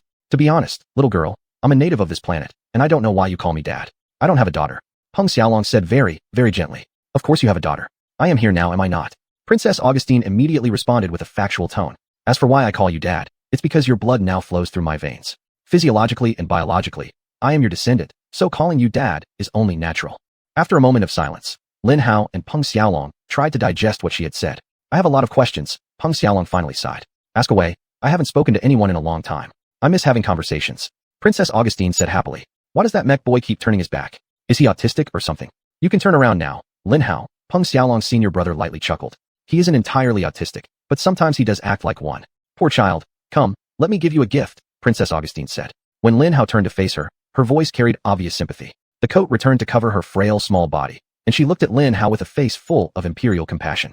It was like the cosmic queen about to present a meaningless coin to a pitiful beggar, which would utterly change the beggar's life. She extended her cute little hand and touched Lin Hao's. Two powerful currents surged through Lin Hao's body, bringing his red mech core back to life for a few moments before it went silent again. Wow, your little mech core is so lazy. I gave him 2 shots of life energy, and he still won't wake up. I've never seen such a lazy mech core. If you act quickly, I would definitely suggest you get rid of it and contract with a new mech core. Princess Augustine frowned slightly, making a series of questions pop into Lin Hao's mind. What? Lin Hao managed to stutter out. Your friend Lin Hao here really has some brain deficiencies. He seems unable to understand what I'm saying, or perhaps he has communication issues. Is he precious to you? If he is, I can try to help him a bit more. Princess Augustine pursed her lips slightly. Yes, this autistic little guy is actually my sworn brother. Please help him as much as you can, Lin Hao's senior brother said very loyally, even though he dragged Lin Hao's name through the mud. Oh, he is your sworn brother. Alright then, since that's the case, I'll seriously help him. Hey, autistic boy, I'm helping you. Princess Augustine spoke slowly and considerately, trying to make herself understood by the autistic little boy. Have you ever tried hot pot? It's an Eastern dish where a large amount of meat, vegetables, and various things are thrown into a pot of clear broth. It's a very simple way to cook a meal with all the nutrients a family needs. Everything just goes into one pot. That's it. Hotels supply breakfast, lunch, and dinner this way. At that moment, Lin Hao's heart was a whirl of emotions, like hot pot. Lin Hao was shocked by the Fengkong revelation from this little girl. A princess from another planet, capable of infusing life energy into his red mech core. Capable of recognizing the said mech core as familiar? Lin Hao went from being overjoyed to utterly confused. His red mech core seemed to have made a great leap in digesting control capabilities. Lin Hao's red mech core was still alive? Familiar? What did familiar even mean? Lin Hao exhaled, knowing not a single clue. The abilities of Lin Hao's red mech core had been swallowed up. Even if Lin Hao were to be forcibly inserted into the hierarchy of powers in the outside universe, he would probably still count as a fairly formidable force. Still, Lin Hao felt disheartened. Even with all this absorption, having reached a state where his body on Earth was practically indestructible, Lin Hao still felt like a little beggar in front of Princess Augustine. Their ages were similar, but if she was Peng Xiaolong's daughter, wouldn't that make Lin Hao her uncle? He seems lost and confused, poor boy. All will soon get better. I'll give you a royal gift, one suitable for an uncle of royalty, Princess Augustine said gently and kindly as her small hand caressed Lin Hao's once more. It might hurt a bit, but don't worry. Think happy thoughts, she consoled. Her cute little hand abruptly transformed into extremely sharp claws, which pierced into Lin Hao's hand flesh. A surge of powerful life energy then gushed through Lin Hao's left hand and spread throughout his entire body. What followed was sheer agony, only later understood by Lin Hao to be highly beneficial to him. When Lin Hao absorbed the bodies of the 2 hippocampuses, he also absorbed a large amount of impurities around them. At that moment, Lin Hao's body was like a juice extractor filled with fibrous waste from 2 rather repulsive fruits. Princess Augustine filled Lin Hao's body with her pure life energy. Through the flooding abundance of her advanced vitality, she mercilessly forced out the impurities from his system. Chapter 181, Triple Reinforcement. A black and red tar-like substance that smelled of decay and rotten food began seeping out of Lin Hao's body. At the same time, an excruciating pain tore through Lin Hao's body, causing him to completely lose consciousness. Lin Hao was unable to remain awake amidst such unbearable agony. Lin Hao did not know how long he had been unconscious, but when he woke up, Peng Xiaolong and Princess Augustina were whispering, while Godzilla slowly traversed the Pacific Ocean. As Lin Hao's senses came back online and began providing feedback on his body's condition, he couldn't help but be utterly astonished once again. Lin Hao had never felt so alive in his entire life. He could feel every part of his body with perfect clarity. It was as if he had previously been blind, but now suddenly gained vision into what was happening within his own body. Lin Hao could feel his energy flowing through the various channels of his body, nourishing and driving his muscles and organs. He could also feel that everything inside him was functioning perfectly, and behind it all lay a vast potential for performance enhancement. If Lin Hao so desired, he could exert hundreds of thousands or even millions of times the force he was currently generating at that moment. What could Lin Hao say? It was glorious. He felt like the strongest man or boy in the world. Of course, the benefits Lin Hao received were not limited to physical strength. His mecha core also greatly benefited. It was still dormant as before, however, at that moment, Lin Hao could clearly feel that the digestion process had reached around 60%, and the speed of digestion had astonishingly accelerated by 200%. This was very exciting news for Lin Hao, especially when he calculated that the remaining time needed to complete the digestion process was approximately 50 days. A task that originally would have taken a whole year to complete would now be finished in just 50 short days. Additionally, the increase in digestion speed also meant that the quality of Lin Hao's red mecha core had improved. And as Lin Hao recalled that he still had a sword and another mecha core waiting for him to slowly inspect and absorb, his heart was completely filled with happiness. After taking stock of his extraordinarily fortunate situation, Lin Hao finally turned his attention to the conversation between his older brother and his niece. Not worth it. Peng Xiaolong shook his head. Of course it is worth it. I am Princess Augustina, and you are Lin Hao's father now. You deserve to be the king of my country, and my royal brother will step down and hand over the throne to you. Without me, the kingdom will collapse under the might of the Dark Empire. If I say his reign as king is over, then he'd better return the damn throne to me. Princess Augustina said angrily. Watch your language. Peng Xiaolong warned sharply. Hee. Anyway, wait here for me to come back. Then I'll take you home to become the king. Lin Hao had to blink several times to digest what Princess Augustina had said. She wants to bring my older brother back to her planet and make him the king of a kingdom called the Kingdom of Light, and have her royal brother, who is the current king, step down during this process. Lin Hao thought incredulously. No, that goes too far. I don't need it, nor do I want to be king. I don't even want to go to your planet. As I mentioned earlier, I still have many things to do here. My wife, my responsibilities are here, Peng Xiaolong said firmly. You don't want to return with me to the Kingdom of Light? Princess Augustina pouted cutely. Haha. Surprisingly, the answer to that question is a resounding no. Peng Xiaolong replied patiently, laughing. All right. I think the old saying holds true. The reason you don't love me is because you don't know me well enough yet. Fine. When the time comes, I'll stay by your side, spending more time with you. I'll make both you and your mother fall in love with me. And then when I next ask you to return with me to the Kingdom of Light, you'll have no choice but to agree. Ha ha. Princess Augustina laughed deviously, exuding an over-the-top cuteness. Indeed. And by doing that, in fact, while you're here, you can strengthen our citizens physically and share your knowledge with us, thereby helping your elders' country. Peng Xiaolong chuckled with satisfaction. Why don't I just kill all of your enemies for you? Once I recover my full strength, I'll be able to do that extremely easily. Princess Augustina stated casually. Yeah, why not? When will you be fully recovered? Peng Xiaolong asked. I will probably be fully recovered. She didn't get a chance to finish her sentence before suddenly collapsing to the ground. Augustina, Peng Xiaolong shouted in shock.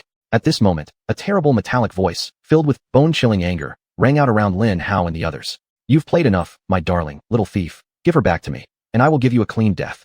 Without hesitation, Lin Hao released his resonance, immediately discovering that somehow the dreadful root-like machine attached to Princess Augustina's sleeping clam had quietly caught up with them, already completely surrounding an area of 3 kilometers in radius. It lay right below them on the seabed, its root-like tentacles forming a massive cage around them. If it were allowed to unleash its terrifying life-draining force upon them, there was no doubt they would die. They couldn't reach the edge of the 3-kilometer radius in time, and even if they could, they might need more time to break free from its tentacles, which was something Lin Hao and his companions didn't have. Damn. Lin Hao cursed silently as his heart sank. Godzilla Dragon, attack the robot's main body. Peng Xiaolong commanded calmly. Godzilla Dragon immediately dove down, shooting toward the accursed root's main body. You won't let her go? Then die. The terrible voice rumbled. It's charging. Godzilla Dragon, hit its body with energy now. Lin Hao shouted. Godzilla Dragon launched a quick assault on the root's main body. Boom. Energy beams crackled with astonishing force as they smashed against the root's metallic body, causing a large chunk of it to melt. Its body is weak.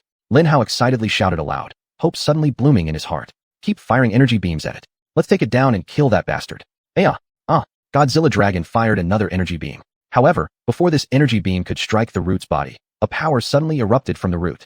Whoosh, whoosh, whoosh, whoosh. A strange vitality collided with the energy beam, effortlessly neutralizing it, while at the same time, Lin Hao could feel that the damage Godzilla Dragon had inflicted earlier was completely repaired.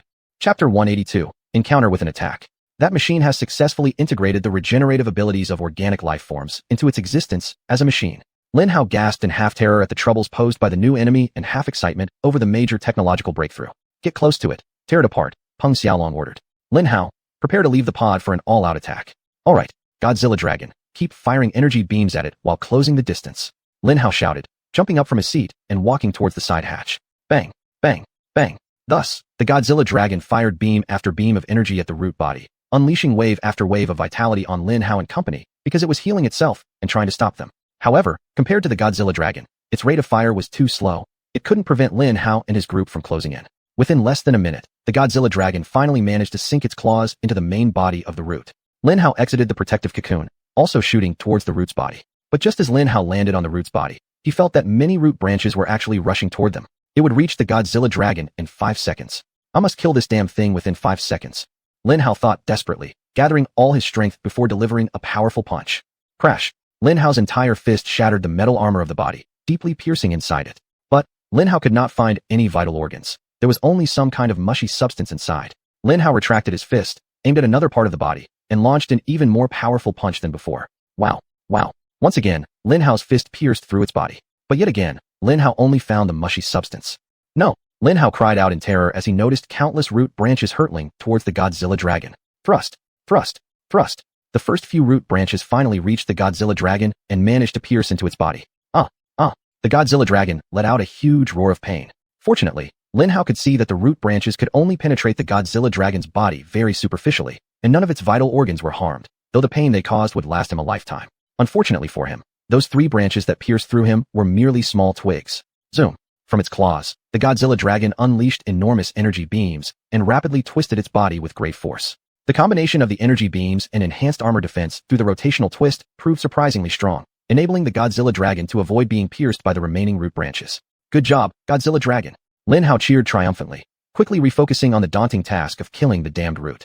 With Lin Hao personally pummeling the root, it was entirely unable to unleash its vitality-draining attacks, so temporarily, Lin Hao was safe. Yet, Lin Hao could not locate any vital organs. All his attacks were frustratingly non-fatal. Where the hell are your heart and lungs, you damn thing? Lin Hao shouted as his 10th or 11th punch drove deep into its body. You will regret this. A deep, rumbling voice came from somewhere beneath the body. Underneath, Lin Hao immediately moved toward where the voice was coming from. Although Lin Hao could hold his breath much longer with his greatly enhanced and strengthened body, the longer he didn't breathe, the weaker he became. So Lin Hao really had to work fast in order to inflict as much damage as possible. When Lin Hao reached the bottom of the body, he encountered an unpleasant surprise once again. What the hell is this? Lin Hao shouted, wincing in pain, as he saw the ugliest thing he had ever seen in his life. Beneath the root's body was actually a bizarre face with human-like features. Eyes, nose, mouth, and sagging cheeks. Die! The sagging cheeks snarled angrily, sending 100 branches surging towards Lin Hao. Lin Hao sensed the incoming branches and immediately drew inspiration from them. You want to stab me with your damn branches? Here, taste your own damn medicine. Lin Hao grabbed the nearest branch and effortlessly snapped it in two, despite the other branches smashing onto himself. What was Lin Hao? Lin Hao was a human possessing white mechanic-level skin. Every single branch attempting to pierce Lin Hao either bounced off or cleanly broke into 2 halves. Lin Hao kicked away a few branches and pushed forward toward the ugly, sagging face, then plunged the broken branch into its strange left eye. Oh! It screamed in agony. What? You want more? Fine. This is your own fault. Lin Hao shouted as he rammed the branch into its left eye. You demon! You demon! It screamed at Lin Hao. What? More and more. You sadistic bastard. Here, take this. Lin Hao grabbed a couple of severed tentacles nearby and jabbed dozens of sharp branches all over its face. When Lin Hao said, jab, he meant an incredibly deep stab, until only tiny portions of the broken branches remained visible. At that moment, the root machine/creature either died or passed out because for the next few minutes, until Lin Hao confirmed it was truly dead, dismembered it limb by limb with Godzilla Dragon, and shredded it to pieces, it didn't utter a single word. A few minutes later, Lin Hao returned to the second hatch of the pod. A huge wave of hot air crashed down on Lin Hao, completely drying him off before placing him into the chamber where Peng Xiaolong awaited, his face wearing an expression of slight irritation. What? Did I do something wrong? I successfully killed that ugly beast.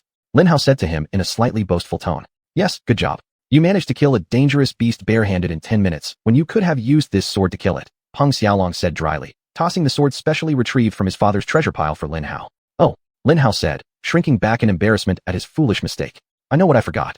Peng Xiaolong sighed again, then hurried back to anxiously watch Princess Augustine. Has she not awakened yet?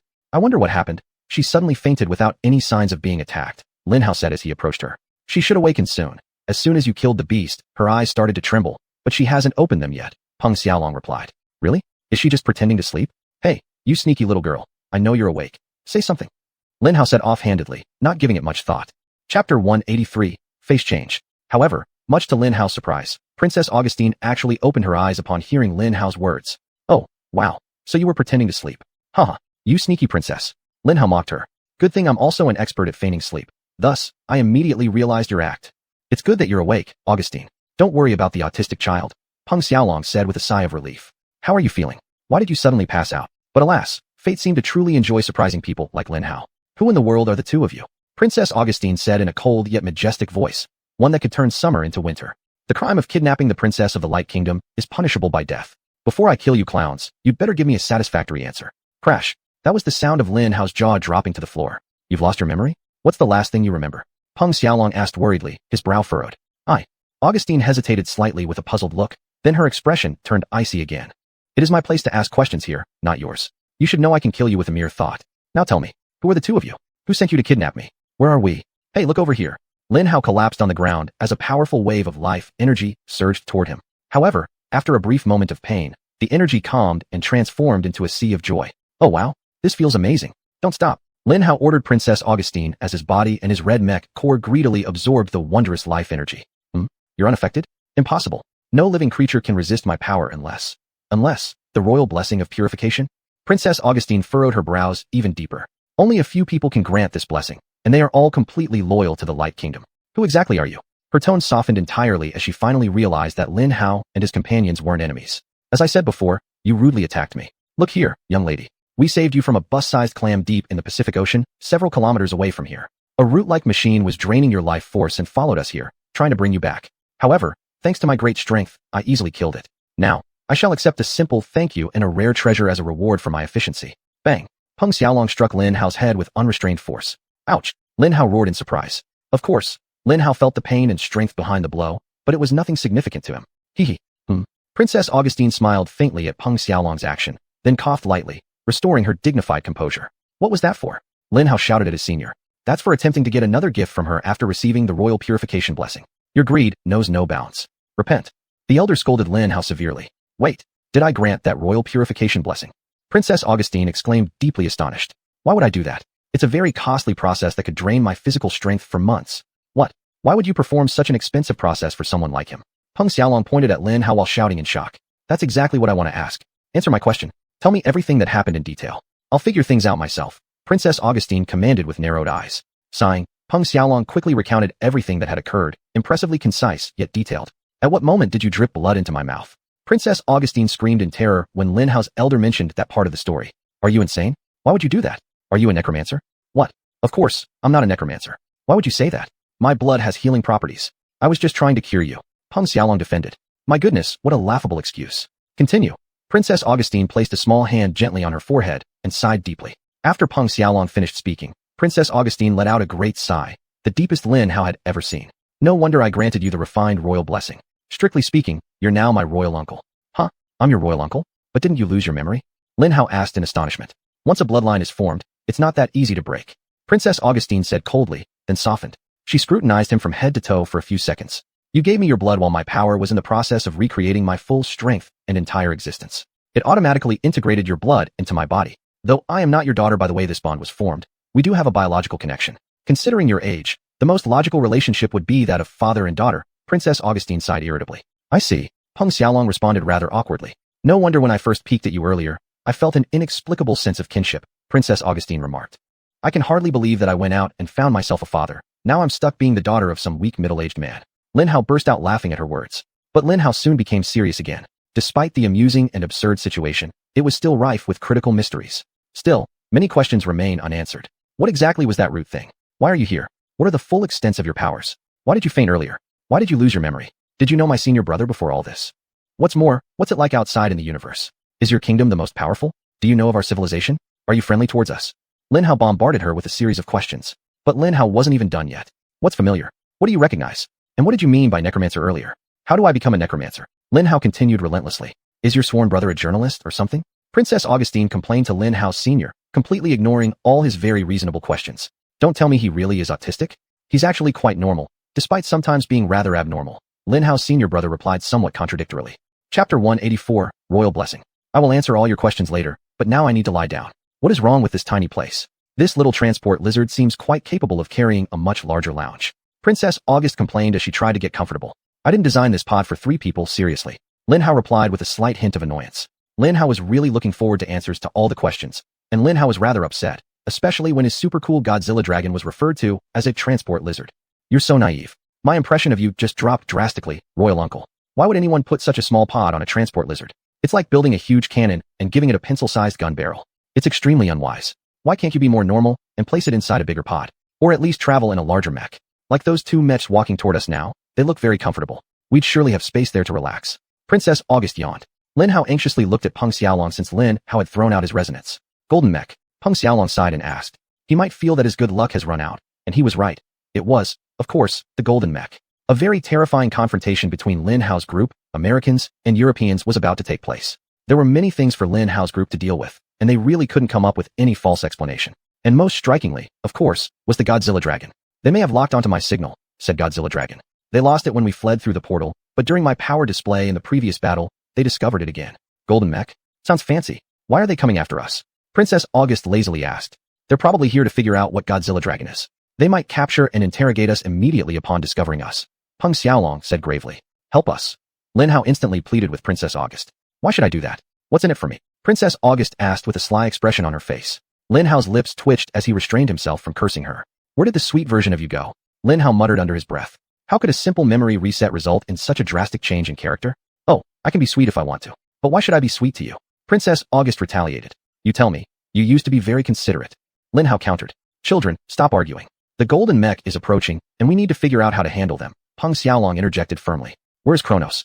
If it can reach our position, we could use it to escape. It might be strong enough to drag Godzilla dragon along, right? Lin Hao asked his older brother. Kronos is currently in hibernation. The ancient ancestor might be hiding somewhere or captured. Either way, I cannot risk bringing it to our position now, Peng Xiaolong said. If we can't run, then we must fight. I will not surrender without a fight. Lin Hao resolved with determination, glancing at Princess August who had closed her eyes, seemingly content to let them handle the situation. Lin Hao knew he needed to throw out a juicy bait or prepare a sharp stick to motivate her into action. Let's start with the bait, Lin Hao thought, pulling out 2 treasures specifically bought by Godzilla dragon from his father's collection. Lin Hao lightly waved the sword in his right hand, causing it to emit a soft buzzing sound. Mysterious energy shimmered with vitality, leaving a trail of blue electric discharge behind it. From the corner of his eye, Lin Hao noticed Princess August sneaking a peek at the sword before turning away, her expression unchanged. First bait, failed. Godzilla dragon, use this mech core to drive your backup core. It's different from what you told me earlier. I found this mech core has several surprisingly powerful effects. Lin Hao exclaimed loudly, moving towards the control panel he had placed in the pod. Wait, what? Let me see. Princess August suddenly shouted excitedly. Second bait, an impressive success. Oh, this one? It's an ultra-rare and powerful energy core, the main treasure hidden by the Qinglong family on this planet. Lin Hao smoothly lied. Unfortunately, since you don't want to help us deal with the golden mech, it will probably fall into the hands of the Americans or Europeans. Leave it to me. I'll take care of 2 golden mechs for you. Princess August said eagerly. If you can bring back 2 golden mechs to my place, I'll let you use them for 2 minutes. Lin Hao immediately countered. If you give me the energy core, I'll do all of this for you. Princess August pouted in frustration. One day, if you do all of this, I'll lend it to you for a whole day. This is my final offer. Take it or leave it. Lin Hao firmly said, waving the mech core in front of her to speed up her decision. Fine. One day, it'll be enough to take care of those weaklings. Princess August huffed impatiently. She waved her small hand and pointed at the 2 golden mechs several kilometers away. Through the window, Lin Hao could see a pair of giant bubbles quickly floating toward the 2 unsuspecting top-tier mechs of Earth's superpower. Both the bubbles and the golden mechs were traveling so fast that their collision happened mere seconds later. The 2 massive golden mechs crashed straight into the bubbles and were suddenly frozen by some strange force. Princess August waved her hand again, bringing the 2 huge golden mechs towards Lin Hao's group. There, I've captured 2 weaklings as we agreed. Do whatever you want with them. Now give me the energy core. Princess August demanded, extending her hand impatiently towards Lin Hao. Lin Hao grinned and threw the yellow mech core to her. All right, Lin Hao said cheerfully, grinning at his older brother, who could only smile helplessly as he dealt with the children of the 2 golden mechs, who were powerful enough to essentially be world dominators, trading favors as if they were toys on a playground. Princess August greedily grabbed the yellow mech core and immediately closed her eyes to study it. Chapter 185, Return Spear. Lin Hao and his big brother continued to marvel at the 2 gigantic toys so generously handed over to them. Just as they were about to grin at each other, Princess Augustine's voice came from behind Lin Hao. I want this core and more. Let's go back to the dragon den and find them. But what is a golden mech? Even if they belong to only 2 countries, they are still Earth's pride and joy in the grand plan before the alien community. Despite having relatively cumbersome technology and an inefficient energy manipulation system, they still walk within nuclear reactors. Suddenly, the 2 golden mechs emitted a loud buzz, and the pilots unleashed all their strength. A faint cracking sound could be heard as Princess Augustine's bubble tensely held the golden mechs in place. In an instant, the Godzilla dragon retreated several hundred meters away. Well, that's not good. Whatever you just did, it's not powerful enough to hold them. They will escape soon. Reinforce your bubble. Lin Hao urged Princess Augustine anxiously. Reinforce my bubble? Do you think I'm waving around a bubble gun? That was already my strongest cage. Its power comes from its reaction to the target. Secondary bubbles won't work. Why are you so worried? If they escape, I'll catch them again. Princess Augustine replied disdainfully. It may sound strange, but at that moment, Lin Hao realized something. Princess Augustine, despite her incredible power, was extremely lacking in combat experience. She didn't realize that her earlier success was entirely due to surprise. The golden mechs had no idea what was about to hit them. But at that moment, they achieved it. And it would be impossible to repeat her previous success so easily. To repeat her earlier success, she would need to prepare her secondary bubbles and have them on standby around the golden mechs, ready to reapply the bindings at any time. Even so, Lin Hao doubted whether it would work. The momentum gained by the golden mechs after breaking through the first layer might destroy the second layer before it could take effect. With chilling certainty, Lin Hao realized they wouldn't be able to bind the golden mechs for much longer. Lin Hao sighed deeply. So close, yet so far. If only Lin Hao's red mech core wasn't dormant, he would certainly tear these 2 golden mechs apart, transform them into something easy to transport, and then leave the area, hiding somewhere to slowly absorb their power. By then, Lin Hao would become one of the world's top powerhouses. But alas, things didn't go as planned. Whine. The golden mechs continued to exert full force on the bubble, causing continuous crackling sounds. Lin Hao opened his mouth, wanting to renegotiate with the princess, but before he could say a word, Peng Xiaolong suddenly whispered. Kronos is moving. Yes, heading this way. Great. Let's run. Lin Hao shouted. He had actually grown tired of adventuring and wanted to consolidate his gains slowly. Without the red mech core, he was just an irreparably cheeky kid, unable to fight against powerful mechs. However, if there were only so many twists, Lin Hao's story would be boring. If he had to say, his story was incredibly exciting. The biggest twist in Lin Hao's underwater adventure had just arrived. Wow, kid. I thought Lin Hao had just completed the greatest feat in human history, capturing an adult blue dragon. But what the hell? Somehow you 2 managed to capture 2 golden mechs? Are you messing with me? How on earth did you manage that? A familiar voice, livelier than usual, rang out in Lin Hao's communications. You succeeded in catching the blue dragon? Lin Hao shouted in surprise. With the blue dragon and the princess negotiating, Lin Hao's team should have enough firepower to take down the 2 golden mechs. Ha ha ha, who do you think I am? Of course I did it. I enslaved that damn lizard and took most of its treasures. We're rich. We'll soon become superpowers like the Americans and Europeans, came the self-satisfied voice of the old ancestor. Good. Lin Hao quickly responded. Prepare for battle. The 2 golden mechs are about to break free. What the hell? Came an indignant shout. Why are you doing all this work on 2 damned heavy gold mechs? How many times must I tell you? Never attack a stronger enemy unless you're absolutely confident in victory. But Lin Hao ignored him and turned his attention back to the princess. Your part of the deal has failed. You heard the old man say that he got the dragon and its treasures. Help us deal with the golden mechas, and you can take the next energy core we found in the dragon's hoard, Lin Hao said to Princess Augustine. Deal. She immediately agreed and threw the energy core back to Lin Hao. Right on cue, bang bang. The bindings on the 2 nearly 300-meter-tall golden mechas finally shattered. Without a moment's hesitation, the 2 golden mechas immediately launched an attack on Lin Hao and his group. Imagine that you've gone back to your childhood when you were 5. Do you remember that far back? Do you remember how small, weak, and fragile you were? Now imagine yourself standing in the middle of a highway while the largest, sturdiest Rolls-Royce cargo trucks honk their horns as they speed towards your 5-year-old self at 200 kilometers per hour. No, manufacture those 2 Rolls-Royce cargo trucks. That's exactly how it felt for them on the 30-meter-long Godzilla dragon when the 2 300-meter-tall golden mechas finally erupted and rushed towards Lin Hao's group. Old man, get your damn dragon to stop the golden mechas. We won't be able to resist their all-out attacks at the same time. Whoosh. Wow. Wow wow. The loudest underwater collision in world history probably happened right then, as the Azure Dragon lunged toward the 2 golden mechas and collided with them. The fight was joined. 2 peak white mechas, an adult Azure Dragon, and an alien princess wielding strange life energy versus 2 golden mechas. One of the most intense battles in the world. You think how this battle is going? Stay and prepare to flee with Kronos. The old ancestor's stern voice came from Lin Hao's communication device. We found an alien healer who can provide assistance from afar. Peng Xiaolong calmly responded. So, the Azure Dragon then. Ow! The old ancestor shouted as the first golden mecha, which looked like a giant square-shaped being, smashed its shield onto the Azure Dragon's head. These 2 golden mechas belonged to the Americans and the Europeans. They were not allies, and they absolutely had not shared any of their technological breakthroughs with each other. Chapter 186, An Intense Battle. Although their spy network made less important technologies of each superpower readily available, their most powerful ones were protected very strictly. Thus, Even though they were all gold mecha class, they were completely different. The American gold mecha was square-shaped, looking extremely formidable in terms of defense. It carried a pair of tower shields on its arms and held two enormous long spears. Though it looked very cumbersome, due to its incredible motion system, its speed seemed to be quite fast. The shield that struck the Xuanyuan was precisely its left one, while its right hand, gripping an enormous long spear, had already viciously swung down from above. The second golden mecha ignored Xuanyuan and was exploding towards Lin Hao. That was the European mecha, and its shape resembled a mature ancient war god. It was smooth, with sharp angles, brandishing a pair of sword rods, appearing extremely swift and lethal. Moreover, a pair of shoulder-mounted cannons appeared, which looked quite ordinary. Lin Hao wouldn't be foolish enough to ignore them because of their appearance. Lin Hao's sixth sense was ringing loudly, screaming at him to get out of this area as soon as possible. But it was too late. The pilots of the gold mecha were aces among aces. Hesitation was not a word familiar to them. Pada pada pada. Two red laser beams shot out from the shoulder-mounted cannons towards the Godzilla dragon. Wow, these are pretty concentrated laser beams. I thought you were a rather primitive civilization based on the technology installed on your transport lizard and the power output I sensed earlier from the two golden mechas. But your application of energy is actually quite creative. These laser beams are incredibly strong, though not as strong as me. Princess Augustine giggled lightly and waved her hands like a street magician. However, what appeared around the Godzilla dragon in the blink of an eye wasn't a party trick. A blue-green barrier flickered around Lin Hao and scattered immediately upon contact with the powerful laser beams. Anti-laser shield, said Princess Augustine with a hint of pride. Even in the main universe, this technology is relatively new. Good. Lin Hao was only gasping for breath amidst relief and pressure. They managed to counteract the laser beam attack and survive. But the European golden mecha was still coming towards them at a very high speed.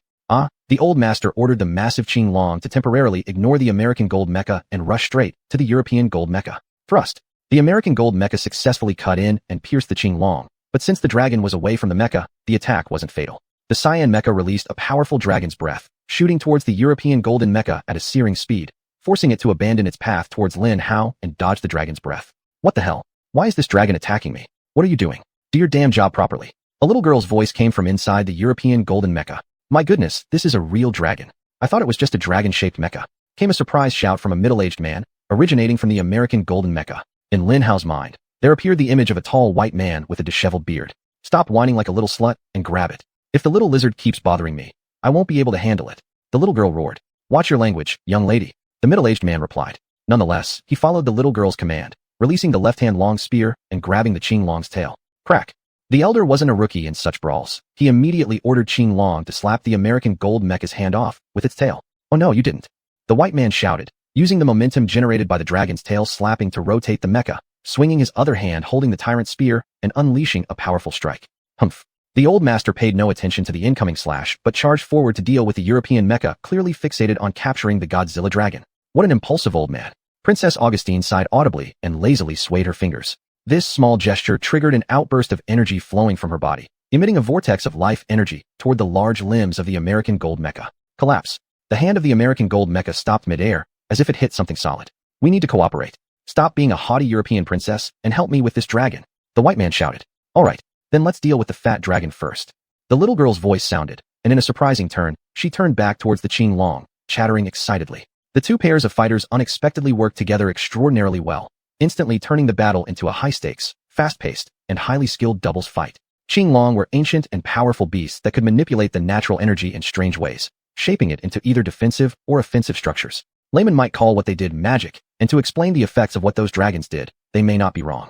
Without technology, what Xuanyuan could do looked truly magical. However, there was nothing inherently magical or supernatural about what they did.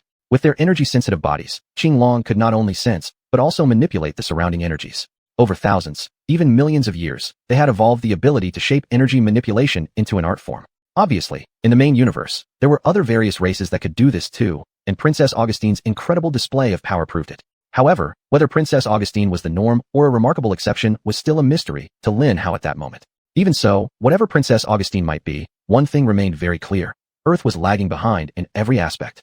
Humans did not have naturally energy-sensitive bodies. They needed bioenhancements to facilitate energy manipulation, but that was a level of technological mastery humanity had yet to reach. Without reaching that level, Lin Hao and his people would never understand, let alone replicate, the seemingly magical actions of the Xuanyuan. Thus, even though Lin Hao's two gold mecha were extremely powerful and boasted the most advanced offensive arsenal available at the time, they were still helplessly being overpowered by the Xuanyuan. And the Xuanyuan they were facing now wasn't just any Xuanyuan. This was a Xuanyuan that had successfully assimilated with the experimental mech core clone, yes, and it had succeeded. This already existed as an entity quite resistant to Lin Hao's red mech's energy. Now, with the addition of the clone into its arsenal, it became all the more formidable. Chapter 187. New Member, Cyan Storm. Qinglong was once invulnerable due to Lin Hao's ferocious red energy, capable of dismantling its biomechanical components in one strike. Now it stood before the world as a truly unparalleled existence. With Princess Augustine by his side, it would only make Qinglong's battles much easier. Swish! Qinglong unleashed two short bursts of rampant energy towards the sleek European mech, forcing it to halt its advance once again. But with the attention of the twin golden mechs, their ancestor was almost at what he sought. I believe it's time to see if the newest member of Blood Moon is ready to rival superpowers, said the ancestor, his voice tinged with obvious excitement. Cyan Storm, give it your all. Instantly, a strange energy began swirling around the enslaved Qinglong king. The ancestor named this power the Cyan Storm. Rotate. The water surrounding the Cyan Storm grew intensely agitated and then began spinning around the massive Qinglong with astonishing speed and force. Moreover, streaks of scorching electricity started shooting out from the body of the Cyan Storm in all directions. There was nothing trivial about the strength of the vortex surrounding the Cyan Storm. Despite the immense power of the twin golden mechs, capable of standing still even in the wildest storms, they were, after all, but ants against the forces of nature. And in that moment, it seemed as though the entire ocean's might was crashing down upon them, circling them around the Cyan Storm. This accursed dragon can manipulate water with great power. I must use 25% of my strength just to stabilize myself, said the American. We need to be careful. If it is this powerful at this range, up close it must be terrifying. Shut your trap, old man. No matter how strong, you'll never surpass the European Empire. God save the king. Devil laser barrage, shouted the little girl. Huh, what a noisy girl. She is nothing like me. I am so calm and composed, Princess Augustine said quite loudly. Anti-laser shield. As before, a cyan shield appeared before the Cyan Storm, cleanly absorbing the laser barrage. Arg, that strange cyan shield again. It neutralizes my devil laser barrage. It must be alien technology, screamed the little girl. Haha, how old are you? Of course it's alien technology. We're fighting a dragon, mocked the American at her obvious statement. Shut up. If you don't plan on attacking, go rot back in your stupid village, shouted the little girl while her mech glowed ominously orange. Good, defensive formation established. Don't think I'll give you time to recharge your gold mech. Unleash your full power. Attack. Release lightning field, yelled the ancestor. Crackle crackle, many bolts of white lightning emanating from the Cyan Storm instantly saw a tremendous power boost. They began combining into groups of 5 or 6, forming large and dangerous lightning constructs. Crackle crackle. Under the ancestor's expert guidance, a bolt of lightning shot towards the two golden mechs. This isn't good, little girl, stay behind me. Fortress of God, the American shouted, merging the two giant tower shields on his arms into one. As they moved, a dark black miasma emitted from within, expanding the shield's size to cover his entire golden mech. Don't give me orders, take care of yourself. Lightning. The European girl sneered at the American as she tossed a small ball towards the Cyan Storm. Dozens of lightning bolts converged on the golden mech, making it look like an enormous lightning rod standing tall amidst the storm. The first set of lightning struck the American's massive shield, violently throwing him backward.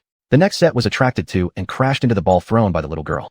Thanks to this, the European mech remained relatively unaffected by the lightning, emerging at high speed from the explosion with both swords extended towards the Cyan Storm. She looked determined as she closed the distance for close combat. However, she made barely any progress when another true wall of lightning erupted from the Qinglong and rushed toward her. Lightning slash. Suddenly, the double swords of the European mech shone with orange light as the girl swung them forward diagonally for both defense and attack. Her own orange lightning shot forth from the hilts of her swords, colliding with the incoming lightning wall. With this surprising and powerful move, the young girl managed to survive safely through the next batch of lightning. However, at that moment, that was all she could do. There was no progress in countering this terrible spell. What the hell? Are these lightning strikes endless? The little girl angrily shouted as she was forced to retreat far away, so that the newly forming lightning walls wouldn't target her. The aquatic and lightning domains have been established successfully. Excellent. Now take it up a notch. Charge forward and bring the fight to them. Ancestor roared half victoriously, doing exactly what the European mech had tried to do moments before. In such a scenario, both sides yearned to close the distance for close-quarters combat, which essentially signified that both parties were brimming with confidence in their own combat capabilities. However, the likelihood of them being evenly matched was minimal. One was undoubtedly stronger than the other. The only question was, which one? The Cyan Storm charged ahead, bringing with it an immense rotating oceanic typhoon along with hundreds of bolts of lightning rapidly accumulating around him. Is this about coming after me, Lin Hao? Great. Come meet your death then, you cursed lizard. The little girl screamed defiantly as she rushed forward fearlessly. Yet, she had already very subtly tossed several small balls to either side. Grouping those balls together seemed to have an exponential effect on their ability to attract lightning. Once activated, every bolt of lightning amassed around the Cyan Storm shot toward those balls. They exploded spectacularly, but what they did went far beyond mere explosions. They cleared the way through the storm toward Qinglong. Swish! The golden mech fired all its rather powerful thrusters, diving straight through with a pair of deadly-looking sword rods. Humph! Both swords emitted orange glows before unleashing a pair of immensely powerful nuclear beams. What the hell? I didn't expect the golden mech to be capable of something like this. Ancestor snarled indignantly, making Qinglong abruptly turn aside, dodging the beams. But, somehow powered and guided by the alien targeting system acquired by the Europeans, the beams actually turned and repositioned, eventually colliding into the cyan storm. Bang! Roar! Chapter 188, Preventing the Escape. Qinglong screamed in agony as dual nuclear beams ravaged its left arm and shoulder. They can even guide energy beams? What the hell are those nuclear beams? Patriarch cursed harshly. But he hadn't moved far because the little girl had not yet fully capitalized on the advantage her sphere brought. She managed to enter within range of the sword's reach, releasing a series of highly sophisticated thin sword slashes at Qinglong in just a blink of an eye. Her sword is actually layered with nuclear energy? Patriarch gasped in icy surprise as the little girl cleanly severed Qinglong's injured left arm. In the battle between the divine Qinglong and the European gold mech, unexpectedly, the golden mech held a clear advantage. Regenerate. The patriarch barked fiercely at Qinglong. I said, give it your all. Why haven't you activated cloning? Create some clones, and kick that damn European mech's ass. Whoosh! Qinglong emitted an eerie howl and activated a green glow. Instantly, its dragon arm regrew, and two smaller but clearly identical Qinglong dragons suddenly shimmered into existence, created by the power of cloned mech cores. This dragon can clone itself? That's troublesome. We need to leave here. The little girl shouted very decisively, then slammed on the brakes and turned around. Her ability to instantly decide on retreat showed that she was a formidable warrior who wasn't lost in false invincibility. Though she might be a young girl, her maturity and decision-making wisdom exceeded the charts. Additionally, her sensors were top-notch. She immediately detected that the two smaller dragons weren't harmless illusions. They were real cyan phantoms, and if they struck her mech, it would certainly bring immense impact. Gurgle gurgle. The European golden mech exploded away in the opposite direction at the same speed, seemingly trying to close the distance. But would Patriarch allow her to come and go freely? Oh no, Patriarch had the two small clones grab hold of the European mech and began attempting to prevent her escape.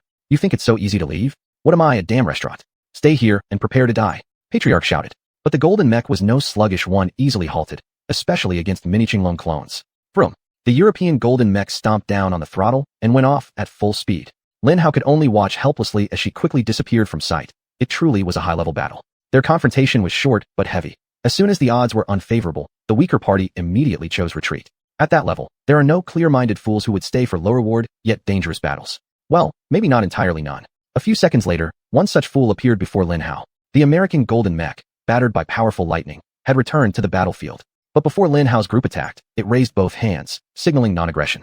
Wait, don't attack. I'm not here to continue the fight. The American said. Qinglong growled threateningly at the golden dragon, but Patriarch stopped its attack. My name is Jackson. I represent one of the two superpowers in this world, and we wish to have a dialogue with you, Jackson said. Disable and capture him. Lions have no need to speak with rabbits. Princess Augustine yawned and said, You've discovered a very interesting person over there, Lin Hao. I really like her, Patriarch chuckled. But he took no action. He simply let Qinglong growl softly, indicating a willingness to listen. Not surprisingly, you understand me. America is the most powerful country in the world. Would you like to discuss your intentions and plans with us? I believe we can reach an agreement, Jackson said amiably. Agreement? Haha. When did America become so compliant? This guy is clearly very afraid of us. Lin Hao laughed loudly, but Peng Xiaolong's expression remained serious. This guy is cunning. Our answers may reveal most of what we wish to keep mysterious. Peng Xiaolong whispered quietly to Patriarch. Just capture him. All of you are too compliant. I want an energy core of my choice from Qinglong. Princess Augustine said impatiently. I don't think he would be foolish enough to stay here if he doesn't have a trump card ensuring his escape. Capturing him won't be easy, Patriarch said seriously. No response is the answer. I hope you understand that, old man. Princess Augustine said. Make a decision. A bird in the hand is worth two in the bush. I said it before, capture him, and obtain whatever he has to offer. Of course, whatever information you could glean from conversing with him would never be as valuable as what the golden mech and its pilot possess, right? Would an alliance with America be more valuable than a golden mech and an enemy defeated? Old Patriarch asked. No. Princess Augustine and Lin Hao replied simultaneously, exchanging glances and flashing conspiratorial smiles. Alliances are peace concepts for the weak. They leave power in the hands of your allies. True peace comes when you hold the power yourself, Princess Augustine wisely stated. Indeed, you articulated my thoughts better than I ever could, Lin Hao nodded in agreement. If this is how the younger generation thinks, then our nation is certainly destined for war, the old patriarch sighed ruefully. Nevertheless, young lady, it seems you possess some peculiar powers. Can you disable him for a few seconds? 3 seconds, Princess Augustine responded. That's sufficient. Whenever you're ready, proceed, the old patriarch said. I'm always ready, Princess Augustine declared as she flicked her fingers. I really need to learn how to do that, Lin Hao marveled, watching her flick her fingers. This is not something weaklings like you can accomplish. Only an ascended being like me can achieve this, Princess Augustine boasted proudly, while another massive bubble shot forth at high speed from Godzilla mech. Jackson was on the defensive against Qinglong's storm, completely unaware of their sudden attack until the bubble successfully enveloped him, freezing him in place. However, since he had prepared himself for battle, most of his strength was already on standby and almost immediately mobilized to shatter the bubble. A huge crack appeared in the surface of the bubble membrane just before it completely disappeared. In summary, it lasted less than 2 seconds. Oops. Princess Augustine giggled. Weak ones aren't as weak as I imagined them to be. Chapter 189, The First Golden Mecha. But fortunately, the old man succeeded. He utilized the time bought for him by Princess Augustine and quickly gathered the energy of the blue storm to create a full-size clone. Oh, you sneaky bastard. So you don't want to talk? Great. Then feel the full power of the United Americas. Jackson shouted before the full-sized, and 2 mini clones pounced on him. Crunch. They bit into his mecha with powerful jaws, pinning him down. Great. Now it's the grand finale, Frozen Winter. Old Master yelled.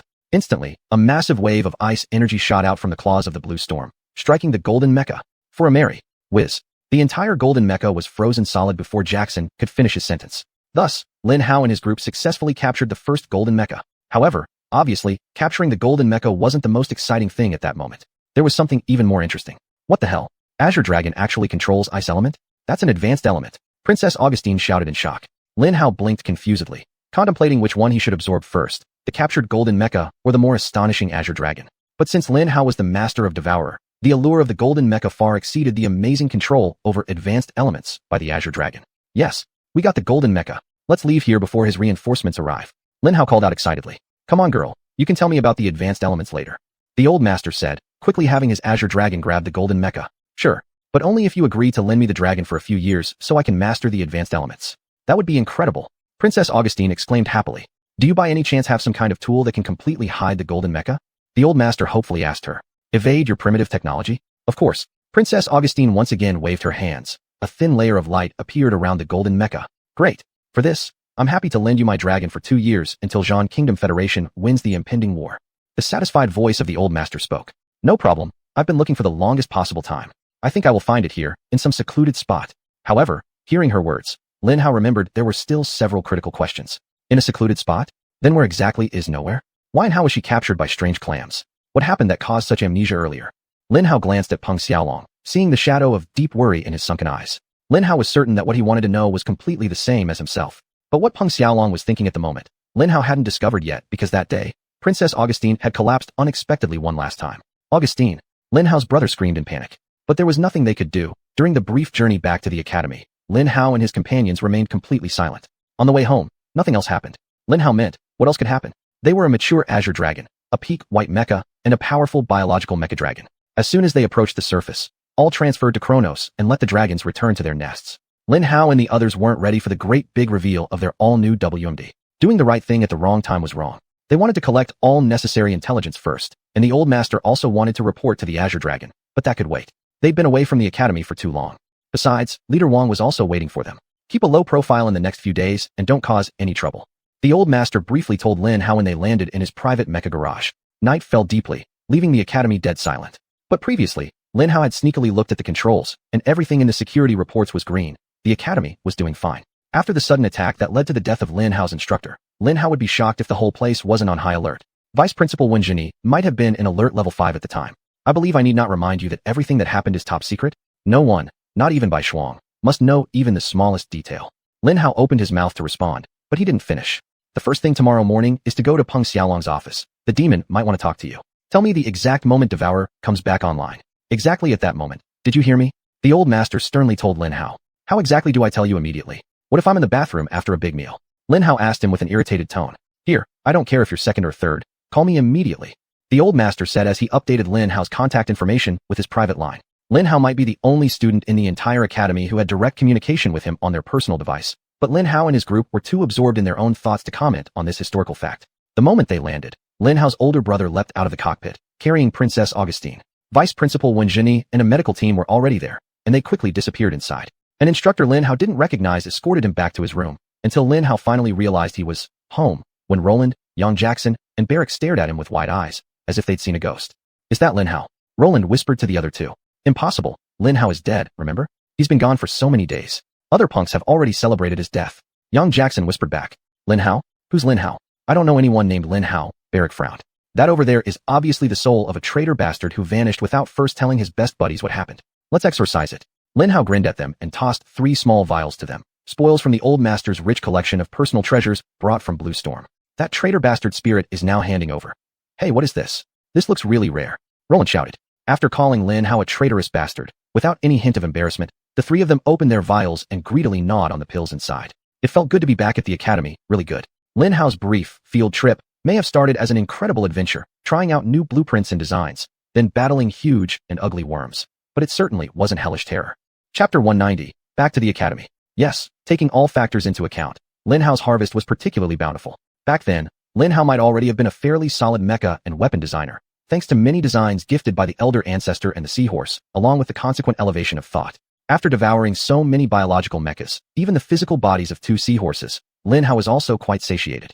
Furthermore, Lin Hao had received something akin to a royal blessing, which could cleanse every bit of impurity from his body, making him an embodiment of the peak of life and health. Yes, Lin Hao was also ecstatic because he possessed not 1, but 2 new experimental mecha cores, one of which was currently being rapidly devoured.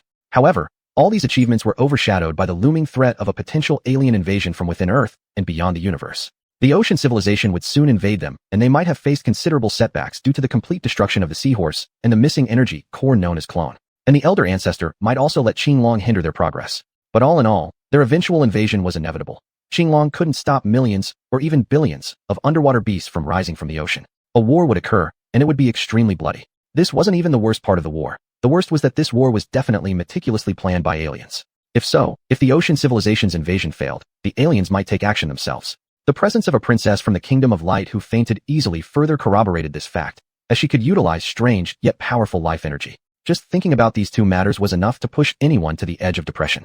But was this all of Lin Hao's concerns? Of course not. Lin Hao still had the Americans and Europeans to worry about. A war between superpowers was also imminent, as tensions had never been so high following the death of a senior European ambassador in the Z Country Federation. Moreover, they discovered that the Z Country Federation had already acquired the ability to perform non-nuclear platinum-level explosions.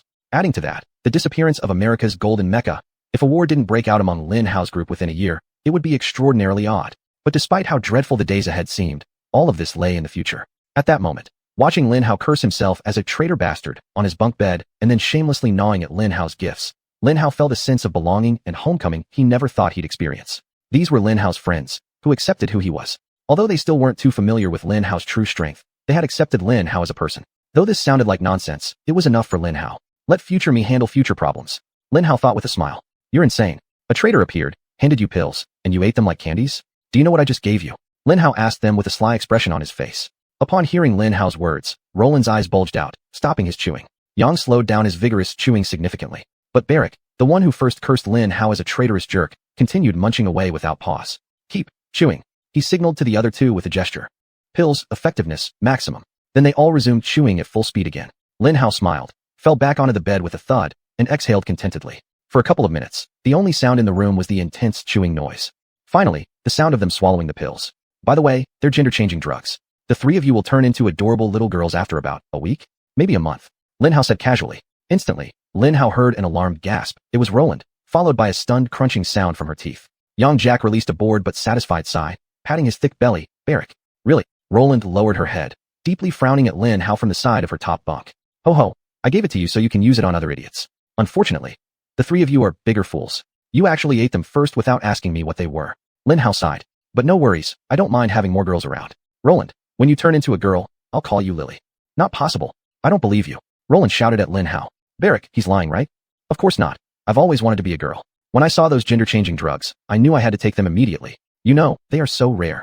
Of course, I don't want to become a girl myself, which is why I urged you all to chew these pills properly. Barrick Ray said lazily. A choking sound could be heard from Yang Jack's bed. Relax and enjoy the process, Barrick Ray added. It's impossible. You're lying. Roland screamed in panic. By the time this sentence was heard, Lin Hao was already trying hard not to laugh. Believe it or not, Barrick pulling off such a prank brought it to an almost traumatic level of shock in Roland's mind. No, I'm certainly not lying, Barrick lied smoothly. Being a girl is wonderful. Boys will chase you, buy you flowers, gifts, take you out for delicious meals. Besides, I overheard Lin Hao's older sister and her best friend talking about some incredibly magical things. What she described sounded so good that I nearly died of pure joy. He paused and looked at Lin Hao, enjoying the prank even more. What was it? Lin Hao asked steadily, his face scrunching up to prevent himself from breaking down. I'm not entirely sure myself. But my sister mentioned it in the context of building intimacy with her husband or something like that. She said it made her the happiest woman in the world. and she remarked, "It's too bad if one never gets to experience it," Barrick explained. "I see." Lin Hao nodded, keeping those words in mind for future reference. "Well, I hope once you become a girl, you get that kind of pleasure multiple times a day for the rest of your life." "I hope so." "Hey, Roland, you need to eat more. You don't want to turn into a flat-chested girl, do you?" Barrick shouted. "If you want to have boobs as big as the cafeteria Annie you've been staring at, you need to eat at least 3 times as much as you're eating now." "Ha ha ha. Oh my god. If Roland really becomes a girl with mountain-sized breasts like that, there's no way he'd be able to stand up. Those mountains would be too heavy." "Ha ha ha." Barrick laughed uncontrollably. Chapter 191, Genetic Enhancement. Lin Hao joined in the laughter, and soon all 4 of them were laughing together. Of course, it echoed very loudly in the silent dormitory. Click. Their dormitory door slammed open, and a rather angry drill instructor appeared. She was wearing a black combat bodysuit, and she tightly held an advanced battle spear in her hand. "What is going on here?" she asked in a soft but dangerous voice. "What's so funny about breasts as big as mountains?" At this, all 4 of Lin Hao's gazes focused on her chest area, where her own mountain-sized breasts were prominently outlined under her tight combat suit, inspiring awe. Although Lin Hao and his friends might still be young, the topic of breasts was already extremely exciting for them. They nervously swallowed and gave her awkward smiles. "I don't want this room to make any more noise for the rest of the night. Do you understand? If I hear any of you snoring, I will ensure that each of you spends the rest of the week with fake sandbags hanging from your chests as big as mountains." She threatened them with what she believed was the most terrifying threat to children in human thought. "Yes, ma'am," they all shouted loudly. Whoosh. She slammed the door shut. The 4 of them exchanged amused glances and the biggest smiles ever before pulling up their blankets and falling asleep. It was a beautiful reunion for the 4 of them. The next day, they woke up early, just before the alarm clock rang halfway through. Lin Hao sighed deeply as soon as he woke up, preparing for interrogation by the chief leader. However, it turned out that a short memo had been slid under the room door, which read, "Lin Hao, the morning meeting with the chief leader is cancelled. Go to class, and don't cause trouble." "Yes," Lin Hao shouted, seemingly unloading a huge burden from his chest. "What is that?" Roland nosily asked while snatching the memo from Lin Hao's hands. He quickly glanced at it, and then threw it to Yang Jack, who had extended his hand. "Freak? What kind of demon? What exactly are you doing? You gave us something yesterday, and I can't feel any difference," Roland asked. "Are you part of some evil cult or something? Why mess with demons?" Yang Jack asked, crumpling the memo into a ball and throwing it into the trash can. Barrick was putting on his shirt, wearing the usual concerned expression on his face. Of course, he did not request to read the note. He really didn't care about these things. He knew Lin Hao would tell them soon if he could, and even if Barrick had asked, Lin Hao might not have told them. And indeed, that was the case. "Once I get permission, I'll tell you about my travels. Don't worry too much," Lin Hao vaguely answered. "As for what I gave you, it's actually a type of latent enhancement pill called Extreme Breaker." "Huh? Tell me more," Barrick said, those words immediately spilling out. "The Extreme Breaker pill helps increase the upper limit your body can reach in terms of speed, strength, flexibility, and endurance. It doesn't directly affect anything, but with effort, you will become much more than you originally could have," Lin Hao explained as simply as possible. Of course, the Extreme Breaker pills are somewhat more useful than that. They also enhance physical growth, regeneration, and resistance to various natural toxins. It even allows them to intentionally unlock a state where they can function at 10% muscle utilization, but explaining that at the moment would be too troublesome. Even without explaining these matters, the 3 of them were already shocked beyond imagining. "What? Isn't this an effective gene unlocking pill?" Barrick exclaimed. "What's a gene unlocking pill? Sounds cooler than my Extreme Breaker pill," Lin Hao joked lightly. But the 3 of them were too shocked to pay attention to Lin Hao's weak attempt at humor. "A gene unlocking pill fully matches the effects you just mentioned. It raises the upper limit of our physical extremes to levels even higher than our genes theoretically can achieve, transcending generational complications and negative mutations," Yang Jack exclaimed. "Huh? That sounds like a gene optimization pill or a gene cleaning pill. What's the difference?" Lin Hao asked with slight confusion. "A gene cleaning pill is like washing and changing the car. It clears the impurities in our genes, which obstruct the actual physical manifestation of the gene's existence. It differs from a gene optimization pill, which is like a mechanic working on the car. It repairs the errors in the genetic code itself, causing weakening in bodily performance even without any impurities obstructing it. However, a gene unlocking pill is like the car factory itself. It not only fixes the genetic code, but, according to the strength of the pill, it also releases the potential of the genetic code, modifying it to make it stronger," Yang Jack explained. "Oh, I don't think that's what my Extreme Breaker pills do. They just raise your physical limits. I'm not sure if they do anything to your genes," Lin Hao said in surprise, as he remembered the brief description of the treasure. "No, there was nothing about genes mentioned on the label," Lin Hao confirmed. "Does it matter? If it does what you just said, then I'll be getting the benefits of a gene unlocking pill, which is worth at least several $billion," Barrick said happily, patting his stomach. Several $billion. It was Lin Hao's turn to exclaim, but Lin Hao furrowed his brow for a moment as his mind raced with thoughts of what he could buy with $20 billion. That sounds like a lot of money. A lot. Even now, in the current market, even if you have the money, you can't get one, so it might even be as expensive as $100 or a dozen $billion today. To take 3 pills at once? At least 50 million. Barrick smiled. "You're a good big brother, giving us more of such good stuff?" Barrick stared at the small box Lin Hao had just taken out, filled with these gene unlocking pills, about 50 in total. Roland's trembling fingers pointed at the box, his voice choked with emotion. That are those. But Barik did what only a best friend could do. He sighed and reached out his hand. Big brother, how can you keep so many? Give me at least 5, 2 for my parents, 2 for my siblings, and 1 for me, in case I need money. Lin Hao grinned at them and handed each of them 10 pills. I don't think your body can handle more than 1. So either give the pills to your family or save them to sell later for money. Chapter 192, Harvesting Loyalty. Nothing buys loyalty quite like wealth or the promise of it. At the age of 10, Lin Hao had given them wealth beyond their wildest imaginations. If Lin Hao could give them such crazy riches at such a young age, what would they gain if they followed Lin Hao for the rest of their lives? This is how the human mind works. Cost and benefit were the main considerations for Lin Hao's circle. Of course, brotherhood would extend beyond this, but brotherhood was a sacred relationship and its path was fraught with difficulties. The difficulty could be more easily traversed with treasure, and there was plenty of it. Thank you, Barik said happily. That fat idiot was indeed a materialistic one. When Lin Hao disappeared and reappeared, he wasn't even smiling. But after receiving the treasure from Lin Hao, he grinned like a Buddha. What a fool. And Barik was Barik. Showing him one treasure only made him feel that you had more. What other treasures do you have? Come on, don't be stingy. I believe there are more from where those came. He said eagerly, in stark contrast to Roland and Yang Jieka, who still stared dumbfounded at the vast wealth in their hands. Of course, there's more. Lin Hao said proactively, sliding his hand into his pocket. Barik's eyes sparkled, greedily wide open. Lin Hao took out his hand, and then continued by punching him hard on the head. Bang. There. I obtained so many treasures on my journey. Let me share them with you. Lin Hao shouted, starting to beat him with his fists. Ouch. Ouch. Also give some to Roland and Jack. They didn't ask for more treasures. You did. Now take this. That morning Lin Hao gave him an appropriate beating for being too greedy. Of course, it wasn't too harsh since he was Lin Hao's brother, but it couldn't be too light either because he was a greedy idiot. 10 minutes later, they were devouring heartily. As usual, Lin Hao distributed the medicine to them, and just like the other 3 idiots, they ate without asking anything beforehand. Lin Hao's friendship developed into such unquestionable trust, which was nothing short of a miracle to Lin Hao. As before the entire incident with devouring and Emma, Lin Hao didn't even have someone he could call an acquaintance, let alone a friend. But of course, it wasn't just blind trust, especially with the Long family and Wang family. They were all smart enough to know the treasures upon sight. They are gender-changing drugs, Roland announced with a cunning smile on his face. What? Gender-changing drugs? Gerald roared in terror, while Victor and Haley rolled their eyes at their extremely gullible cousin. Yes, when your balls drop, it will hurt like crazy. Roland excitedly shouted, thrilled with himself. He hadn't expected that in this group. There was another idiot who fell for such a stupid prank. My balls will drop? Lin Hao, you son of a bitch. Why are you taking my balls away? Gerald screamed with all his might. The rest burst out laughing, and within moments, Gerald realized what had happened, glaring furiously at Roland. But Roland was still lost in his own excitement. Yes, not only your balls. Your little butt cheeks will fall off too. It will hurt. Like this. Gerald asked while grabbing Roland's ear and pulling hard. Sheila laughed uncontrollably, slumping onto the bench and beginning to catch her breath. Boys are so stupid. Shirley chuckled at the antics of the 2 idiots at the far end of Lin Hao's long table. Not all boys, thank you very much. Victor retorted immediately. All boys are dumbass. Shirley repeated, staring at Victor, clearly challenging him. Fine, I will represent all the boys in this academy and the world once and for all to prove that boys are not only not dumb, but we are smarter than girls, Victor said with a smirk nearly bordering on condescension.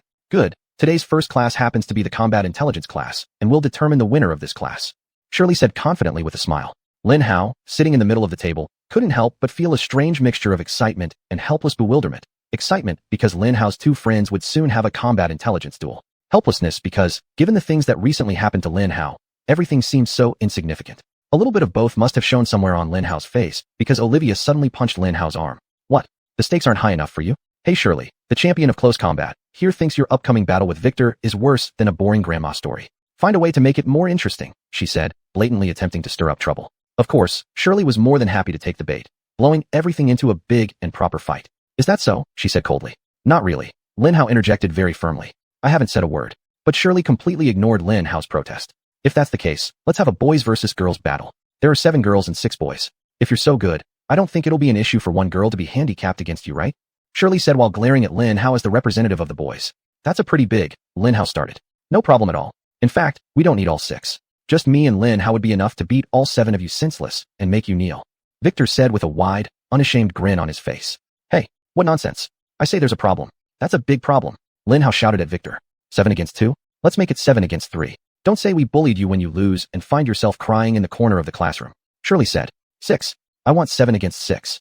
Lin Hao protested loudly, only to be completely ignored by the 2 leaders who were eyeing each other like daggers. Suit yourself, 2 might work, but with 3, it'll be too easy. Victor shrugged indifferently. Good. The losing team will have to answer the summons of the winning team next week, no? Next month, Olivia exclaimed happily. No way, Lin Hao shouted. Deal, Victor said calmly, overriding Lin Hao's objection. Tisk. Losers become personal maids for a whole month. Olivia laughed, and the other girls joined in her laughter. They were extremely carefree, looking forward to the next class, while Lin Hao sighed deeply, glaring at Olivia, the source of all his impending misery.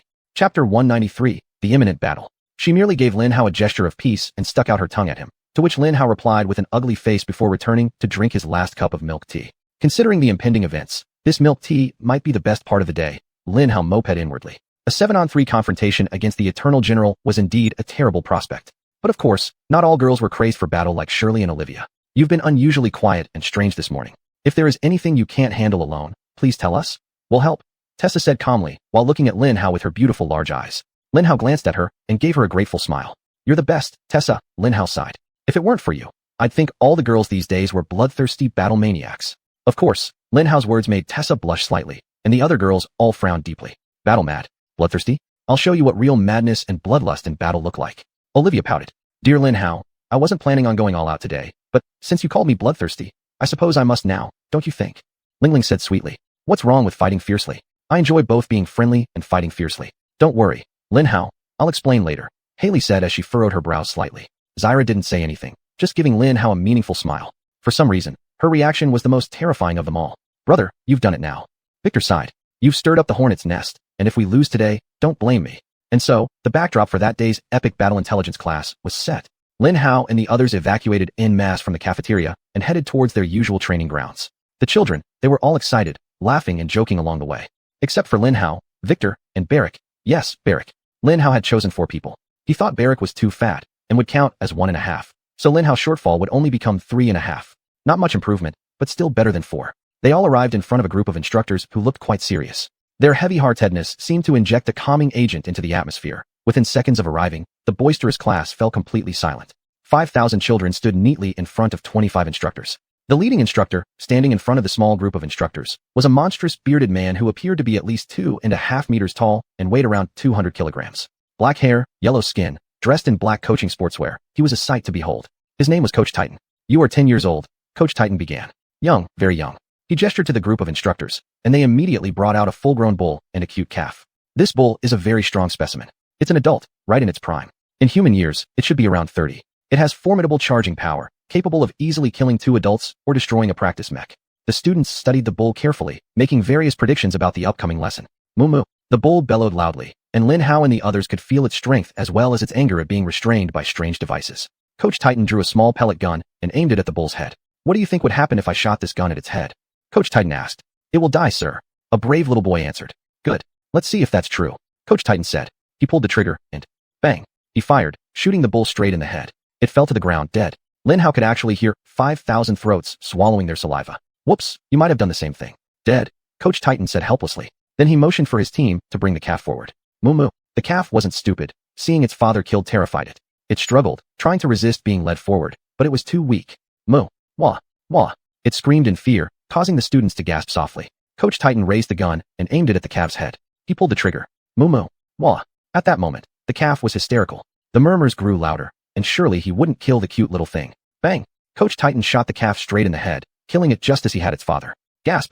Everyone was greatly shocked, and some girls even started to sniffle softly. Remember this. In war, no one in the enemy ranks will tell you how old you are.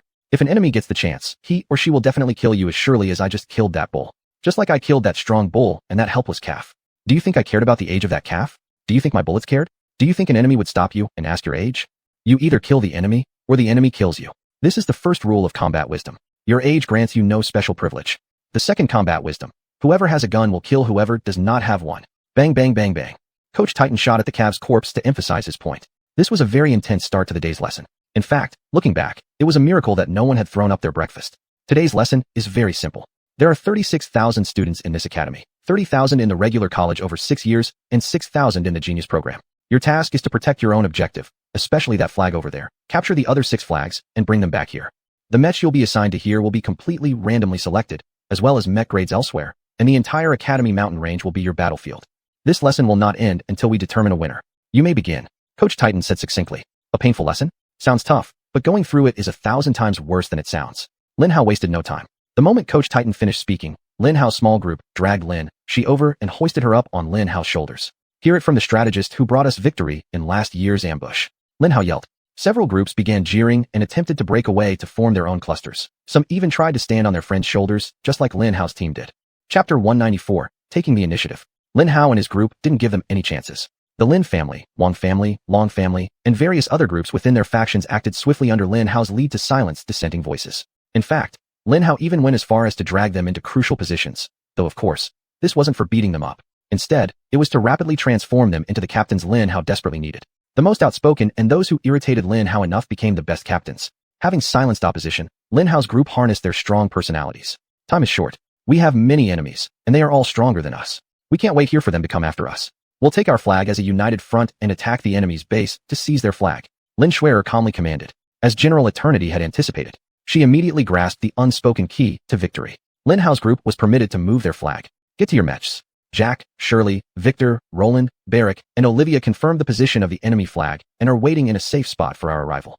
Lin Hao, you carry the flag and lead us into the enemy's base, Xuanyuan ordered. They won't expect our full charge with the flag appearing in such a way. This will throw them into confusion and give us an advantage.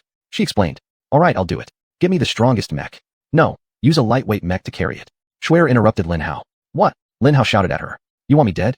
Lin Hao's devouring ability was dormant, leaving him no way to reinforce his mech. If he charged the enemy only with a lightweight mech, he would be crushed. Lost your secret technique. Xuanyuan frowned while looking at Lin Hao. It's not available at the moment, Lin Hao admitted. Fine. The backup plan is to get the heaviest mech you can find, pick up the flag, then hundreds of mechs together will charge toward the nearest enemy base. If you can grab their flag, shoot out a green signal, and we'll come to reinforce you. If you lose the flag, send out a red signal, and try to return alive. We'll let the other grades fight first, then clean up towards the end, and secure total victory. As freshmen, others wouldn't suspect that losing our flag so quickly was part of our strategy.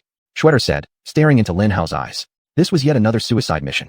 Has Lin Hao ever told you that Lin Xuanyuan is a vicious, cold-blooded tactical genius? Of course, it was a good plan. If Lin Hao performed well, they'd have 2 flags, and she was confident about facing off against the other grades. If Lin Hao failed, well, it was merely phase 1 of her master plan. Try hard, succeed. She gave Lin Hao a faint smile before turning her attention to the other children. We will go in 3 waves. The first and second waves consist of 1,000 mechs each, while the third wave will comprise 3,000 mechs. No, wrong. In 5 minutes, we will begin advancing up the mountain. Certainly, complete chaos reigned. Nothing could be accomplished in just 5 minutes. Tens of thousands of children were running around everywhere, shouting to form their groups. However, despite the disarray, the first batch of around 300 mechs managed to assemble within this brief span of time. Lin Hao found himself seated in a relatively ordinary-looking heavy mech equipped with a massive tower shield and a long spear. He was among the prepared 300. Special Forces. Advance. Engage the enemy upon contact. Lin Xuanyuan shouted from her own heavy mech, surrounded by kids from the Lin family, except for Lin Xueli. Wow, are we part of the Special Forces? This is awesome. Move out. Let's go kill some sophomores. After Lin Hao's incredible victories over the past few weeks, morale was incredibly high. But Lin Hao didn't feel it. A significant portion of their previous victories depended on his battlefield prowess, which currently lay dormant and unable to activate. Without it, Lin Hao felt like a lamb led to slaughter, handing his group's flag straight to the enemy. He hated this feeling. I'm too reliant on devouring. Lin Hao realized. That's bad. I'll use this opportunity when devouring is lying low to prove to myself that I can still dominate. After all, my RPL might still lead everyone. With extreme ease, Lin Hao drove his heavy mech forward, placing himself at the forefront of a mere 300-strong squad. Lin Hao headed in the general direction of the northern mountains while awaiting the latest intelligence on the enemy's positions. The heavy footfalls of the mechs grew abnormally noticeable during their task of locating the enemy. This was something Lin Hao didn't notice while directly engaging with the enemy. Bang, bang, bang. The footsteps of Lin Hao's group thundered, revealing their location to those nearby with just ears and brains. Lin Hao frowned. He knew Xuanyuan was sending him to his death. But was she planning another layer of the game? Everything seemed off. Something doesn't feel right, Anna announced calmly. Yes, you're correct. Elise agreed without hesitation. For some strange reason, these 2 girls were assigned to Lin Hao's suicide squad, which he couldn't understand. Why waste 2 fully competent general-level people to die with me when they should be allocated elsewhere? Oh right, we're all pieces. This could be another move by Xuanyuan. Kill the flag carrier, pretend to defect, something like that. Lin Hao thought gloomily. But now wasn't the time for dark thoughts. Against me, there's an entire future Ace Academy ahead, offering a great opportunity to learn on the job and realize my full potential. Stop after 3 steps, Lin Hao ordered. Bang, bang. The 300 kids accompanying me were the fastest and collected most quickly, so their quality might be much better. 300 mechs perfectly executed the stop after 3 steps, and the entire valley we were in suddenly became completely silent. What do you plan to do?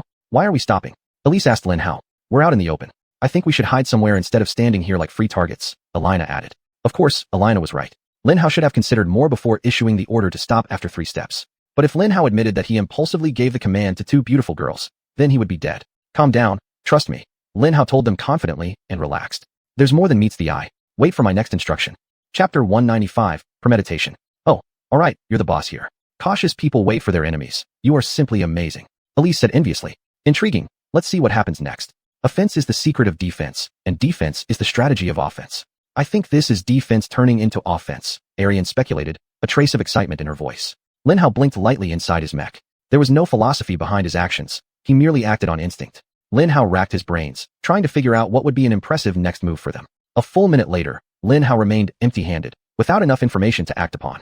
Without information, Lin Hao could only rely on his intuition, which told him it was too dangerous to make too much noise at that particular moment. At that very moment, a strange bleeping sound could be heard from the flag in Lin Hao's hand. Flag GPS mapping sequence activated. When the national flag gets closer to another flag, it will emit louder and more urgent bleeps. The flag emitted a brief announcement. The sound wasn't too loud. Only the 2 girls standing beside Lin Hao could hear the sound of the flag. The flag emits slow and lethargic bleeps. There must be another flag not too far away from us, Arian said thoughtfully, considering how a new variable had entered the battle, offering options they could use. Wait, its speed is incredibly slow, Elise exclaimed. In the distance, Lin Hao's keen ears finally caught the sound. Thud, thud, faint sounds of many mechs moving. Power off, completely. Everyone's eyes were fixed on Lin Hao. Once powered up, follow Lin Hao's charge. Lin Hao immediately ordered. 300 mechs complied instantly. By then, the rumbling sound was already clearly audible. They knew they were about to ambush their first enemy. And not just any enemy, but a flag.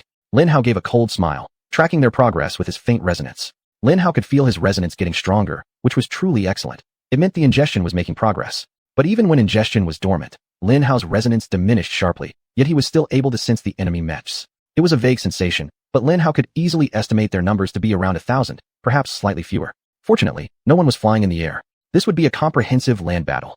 300 against 1,000. We have the element of surprise, but the pilots are much weaker.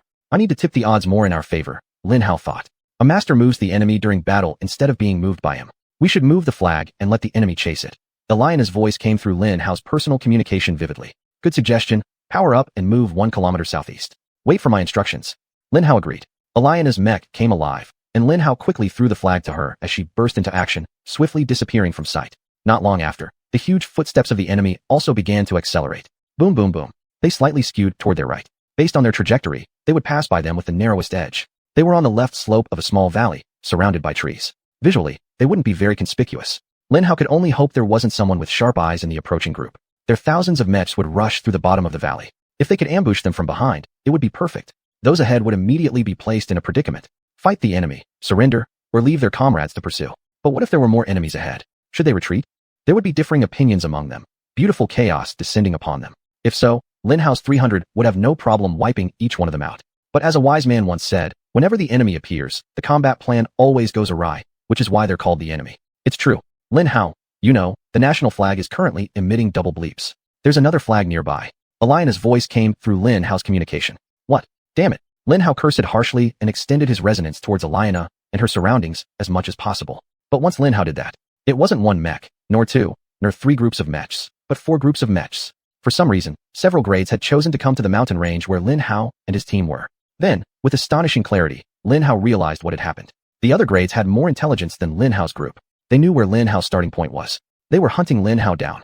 Teacher really wants us to taste failure, doesn't he? You want to know what? I won't let you. What do you plan to do? Lin Hao roared in anger. Lin Hao was furious. They had intentionally placed Lin Hao at a disadvantage. Slap, slap, slap. Lin Hao's heart began pounding violently as the dormant red mech core awakened amidst Lin Hao's rampaging fury. A small amount but extremely dense red energy leaked out from the semi-dormant red mech core. Once it happened, Lin Hao's resonance intensity skyrocketed, enabling him to accurately perceive the details of the mechs around them. A bunch of sneaky, beyond help people. Lin Hao made a wry face as he took stock of the situation. That old man is definitely the mastermind behind all this. He deliberately used my red mech core's dormancy period to force-feed me a dose of failure. For groups of mechs were heading towards Lin Hao's position. These 4 teams consisted of at least 2,000 people, not including the first 1,000 who had already moved in on Lin Hao's location. 300 first-year students were surrounded by 9,000 older students who were eager to snatch an easy flag and break Lin Hao's winning streak. It didn't look good at all. It was almost certain that the entire situation had been set up from the beginning with the purpose of giving Lin Hao's group a lesson. Worse still, Lin Xuanyuan had probably already figured it out, deliberately sending Lin Hao and the national flag away with only 300 children in order to conserve the stamina of most of the first-year students. One demonic old man and a sly classmate. How am I supposed to survive till year-end? Pitiful. I'm doomed. Lin Hao lamented pitifully for a moment before his anger surged back with full force.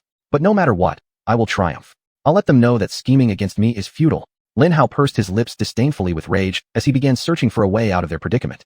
Chapter 196. Engaging in battle. Lin Hao's strength was partially restored, but calling the single wisp of thick red energy that returned to Lin Hao partial might be a bit exaggerated. In reality, it may not even account for a fraction of Lin Hao's total capacity of red energy. But that one wisp was fully transformed essence, and despite its small amount, it was enough to increase Lin Hao's armor by several folds. In terms of armor alone, Lin Hao might be as strong as a Viscount, a standard blue mech. Alternatively, if Lin Hao wished, he could channel all the red energy to boost his speed up to countable levels. Against training mechs, if he so desired, he could probably take on hundreds or even 1,000 mechs at once. With a few good strategies, he still had a chance not only to survive the engagement, but also to win with 3 flags. Hide the flags in an inaccessible location and then return. Lin Hao immediately ordered Eliana. Lin Hao's first strategy was copied from their situation. Let them go all out for the national flag. Once they were severely wounded, Lin Hao would clean them up. Lin Hao's second strategy was simpler. Hide, or more precisely, remain hidden. There was no place within those mountains that could effectively hide 300 mechs. Their current position was already the best provided by the terrain. Moreover, moving at this point would alert the enemy to their position, so they might as well stay put. However, these 2 strategies only applied to Lin Hao's group of 300. Lin Hao carried his red energy around for use in the upcoming battle, where he could slightly modify his armor to blend into the enemy. Once there, Lin Hao would do his utmost to instigate chaos. Soon, Eliana quietly returned to Lin Hao's position, and Lin Hao's resonance told him that 4 groups totaling 2,000 mechs had converged in part. A second later, the sounds of mech battles rang out violently, and Lin Hao nodded seriously, approving of his own genius, preparing to move out. Lin Hao's first strategy was highly effective, but Lin Hao quickly realized something was off. Where are the 1,000 mechs? Lin Hao asked in a puzzled tone, spreading his resonance toward the last direction he felt them, and gasped in surprise when he realized they too were stationary like his group. Not only that, they were only hundreds of kilometers away from Lin Hao's group. They are waiting for the 4 groups to duel first, and then pouncing, Lin Hao realized. Should I strike while they are still completely powered down? Or should I attack from behind once they make a move? But the longer I wait, the greater the chance they notice us. But if I attack now, I will alert the 4 groups that there are at least 2 other groups nearby, in which case they may not fight with full strength. Lin Hao considered the situation for a moment and decided to trigger the attack, destroying the nearest 1,000 mechs before they could destroy his group. Lin Hao activated his mech, raising the spear. Humph. The 300 mechs began powering up around Lin Hao. Charge! Lin Hao roared, leaping towards the 1,000 mechs. Boom, boom, boom. 300 first-class gray cultivation mechs charged out from the woods surrounding them, thundering toward the 1,000 mechs. A few seconds later, they came into view. They had purple bands on their arms and purple decorations on their mechs. Purple? They're students from the genius course. Wang Lingling breathed in shock. Talented geniuses? Lin Hao's eyes widened in surprise. He hadn't expected to encounter them so soon. Is Emerald among them? Lin Hao wondered, jumping over a fallen log and quickly reaching their first mech. Whoosh. Lin Hao leaped onto a mech still in the process of powering up, pushing it down. Clang. Whoosh. Lin Hao quickly jabbed twice with his spear at the 2 nearest genius course student mechs, then spun it and delivered a fearsome blow to the third, easily causing it to lose balance and fall. With experience from previous ambushes against enemies, Lin Hao knew exactly what to do. Delving deep into the enemy's defensive line, Lin Hao didn't bother to cleanly eliminate the enemies, but attempted to cause as much shock and odd damage in the shortest time possible. Bang! Smash! Jab! Shoulder-mounted gun barrels, shield-shattering and merciless spears rained down on Lin Hao's enemies as he seemed to lead his forces in another successful ambush. Soon, Lin Hao managed to reach about half of the thousands of mechs. But Lin Hao was utterly shocked to find that after breaking through 500 enemy mechs, he was now facing off against the remaining 500 enemy mechs standing in neat defensive formations. Damn it, Lin Hao cursed. The lower half of the 1,000 mechs were already prepared. Without a bloody way out, Lin Hao could manage to turn and run away in time before the enemies charged. If Lin Hao had given the order to turn at that moment, the time his squad needed to process the command and actually act on it would have been enough for the enemies to make their move. Add to that, the 500 mechs surrounding them which had been knocked down were not completely out of action. In fact, those who hadn't died farthest away were already standing up. If Lin Hao retreated, they would meet a wave of angry mechs with their backs exposed to more attacks from their peers. Lin Hao couldn't retreat. His ambush had failed, and he had no choice but to lead his 300 people in a fight for survival. What else could Lin Hao do? In an emergency, there is only a split second to make a decision, and people usually revert to their comfort zone, doing what they're accustomed to or at least what they've done before. It was the same for Lin Hao. He needed to quickly provoke them, break their formation, and create opportunities for his team to pass through. So Lin Hao resorted to his tried and true provocation method. When Lin Hao collided with his first victim, he shouted loudly again. Lin Hao wanted to create as much space as possible for the other members of his team to break through their defenses and hope to reach the other side. So he focused on pushing the mechs in front of him left and right, causing their comrades to lose balance. allowing Eliana and Elise rushing beside him to pass through easily. Fortunately, they quickly realized what Lin Hao was doing and did the same to the victims who lost their balance, thereby enabling their comrades to pass through easily as well. Lin Hao didn't know how many others were doing the same as he was, but all he knew was that after several minutes of fierce fighting and charging, when Lin Hao looked back, he was surprised to find that at least 50 of his men had succeeded. The 1,000 purple-clothed genius student mechs were completely disarrayed, their morale likely shattered, trampled by Lin Hao's fearless and efficient charge through their broken formations. Chapter 197, The Battle to Death. After spending so much time being treated as the Academy's prized ace, being defeated by a numerically inferior and younger enemy might be a terrible psychological blow. Not that Lin Hao cared. At that moment, all Lin Hao was concerned about was whether they would regroup and chase them, but fortunately, they did not. Their flag still stood among them, and they knew that without their flag, dealing with Lin Hao's group would purely be a waste of time and energy. So they stayed behind to finish off Lin Hao's fallen comrades. Lin Hao watched them do this, wanting to charge towards them to save his own squad. But wiser minds prevailed. Leave them. It's better to lose 20 or 50 than 300. Xuanyuan said bluntly. Lin Hao gritted his teeth and nodded. My brothers and sisters, we will avenge you in time. Purple mech pilots, I swear vengeance. Lin Hao shouted from afar to boost the morale of the surviving squad members, then quickly left the valley. For Lin Hao, everything was catastrophic. A wise person once said, the night before dawn is the darkest. Or put another way, how much worse could it get? That person might have been right. However, for Lin Hao, apparently, it wasn't dark enough. Lin Hao only had 50 student soldiers left, their morale low. Lin Hao's banner was now contended by 8,000 mechs. Just as Lin Hao escaped the battlefield, a painful vibration rippled through Lin Hao's resonance. A group of mechs were moving rapidly toward Lin Hao, coming down from the sky. Shit. Defensive formation. Prepare for an aerial assault. Lin Hao yelled desperately to Lin Hao's squad. If they were attacked by another group of mechs, that would be the end of them. Logically, the enemy had no reason to attack Lin Hao's group. What Lin Hao meant was, what's the point? Killing Lin Hao's group wouldn't give them any advantage. Revenge is best served cold, hot, warm, whatever. As long as it lands on the table, it tastes good. And judging from the trajectories of these flying mechs, they were headed straight for Lin Hao. They must be second-year students, Lin Hao said aloud while preparing his shield and spear. Our journey today might end here, guys. But let's not make it easy for them. Before we go down, let's charge our butcher's bill against them. Nobody dies here unless taking at least 3 enemies with us. Death. Unto death. Death. Unto death. Lin Hao's passionate roar ignited a flame within the squad, causing them to roar their battle cries with immense fervor. But much to Lin Hao's shock, when the first airborne mech came into sight, a familiar voice rang out from the sky. So eager to die? Came James' mocking voice. James? Thank God, I'm glad it's you. Lin Hao shouted, a wave of relief sweeping over him. Come, let's fight. Hey, why are you shooting at me? Waha, you transcendent bastard. James bellowed gleefully. All units, aim at the sorry punk I'm targeting. Fire freely, don't stop until he's reduced to a pile of smoldering scrap. He's someone accomplished and exceptional, and our parents would use his resume to shame ours. Kill him, kill him. Upon hearing his words, Lin Hao's heart flared again as all the comfort flooding his mind just moments ago turned into searing rage. You son of a bitch. I'll make sure you live your remaining life without bacon. Lin Hao howled furiously at the unfairness of the situation, as the first wave of light mech rifle fire rained down upon him like heavy raindrops during a thunderstorm. Their bright rifle fire blanketed the sky, leaving Lin Hao's team completely trapped, unable to escape. Lin Hao's team was 50 close-range heavy mechs, going up against nearly 500 airborne rifle mechs. Yes, they were light mechs. But their numbers were 10 times greater than Lin Hao's team, and they had rifles. They were descending from the sky. Out of 50 people, only 5 survived, thanks to James and his small band of misfits managing to survive the initial onslaught.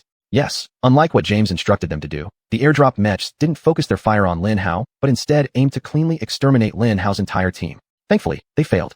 Ileana, Elise, and 2 others managed to raise their shields in time, somehow surviving either by luck or divine intervention. Drop your weapons, grab those shields. Lin Hao shouted at them, pointing to the shields of their fallen comrades. They immediately followed Lin Hao's instructions, thus keeping Lin Hao's team far from the downpour of light rifles. That was great. Next, Lin Hao's team only had 500 mechs to deal with. Seeing Lin Hao's team being brutally beaten by the airborne mechs, the purple mechs actually sent out hundreds more to confirm the slaughter. So at that moment, the 5 of them had to face 700 mechs, all eager to complete the task of wiping them out. Follow me. If they're so willing to kill us at all costs, then they'll pay for this unwarranted bloodlust. Lin Hao said confidently to the other 4, then charged toward the 200 purple mechs cautiously advancing toward them.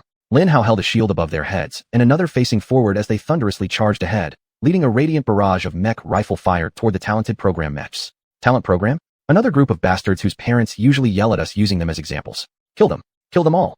James howled in excitement. This time, his team was glad to oblige. The purple mech pilots realized their mistake too late.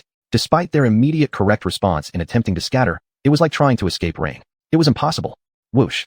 Bang. Smash. James and his gang happily cut down the genius pilots who tried to approach Lin Hao's team. In such chaos, Lin Hao's red mech corps, seemed to receive extra stimulation, and Lin Hao could feel the digestion process speeding up slightly. It appeared capable of sensing Lin Hao's emotions and attempted to contribute its share again for Lin Hao's use, releasing another thread of red energy into Lin Hao's control.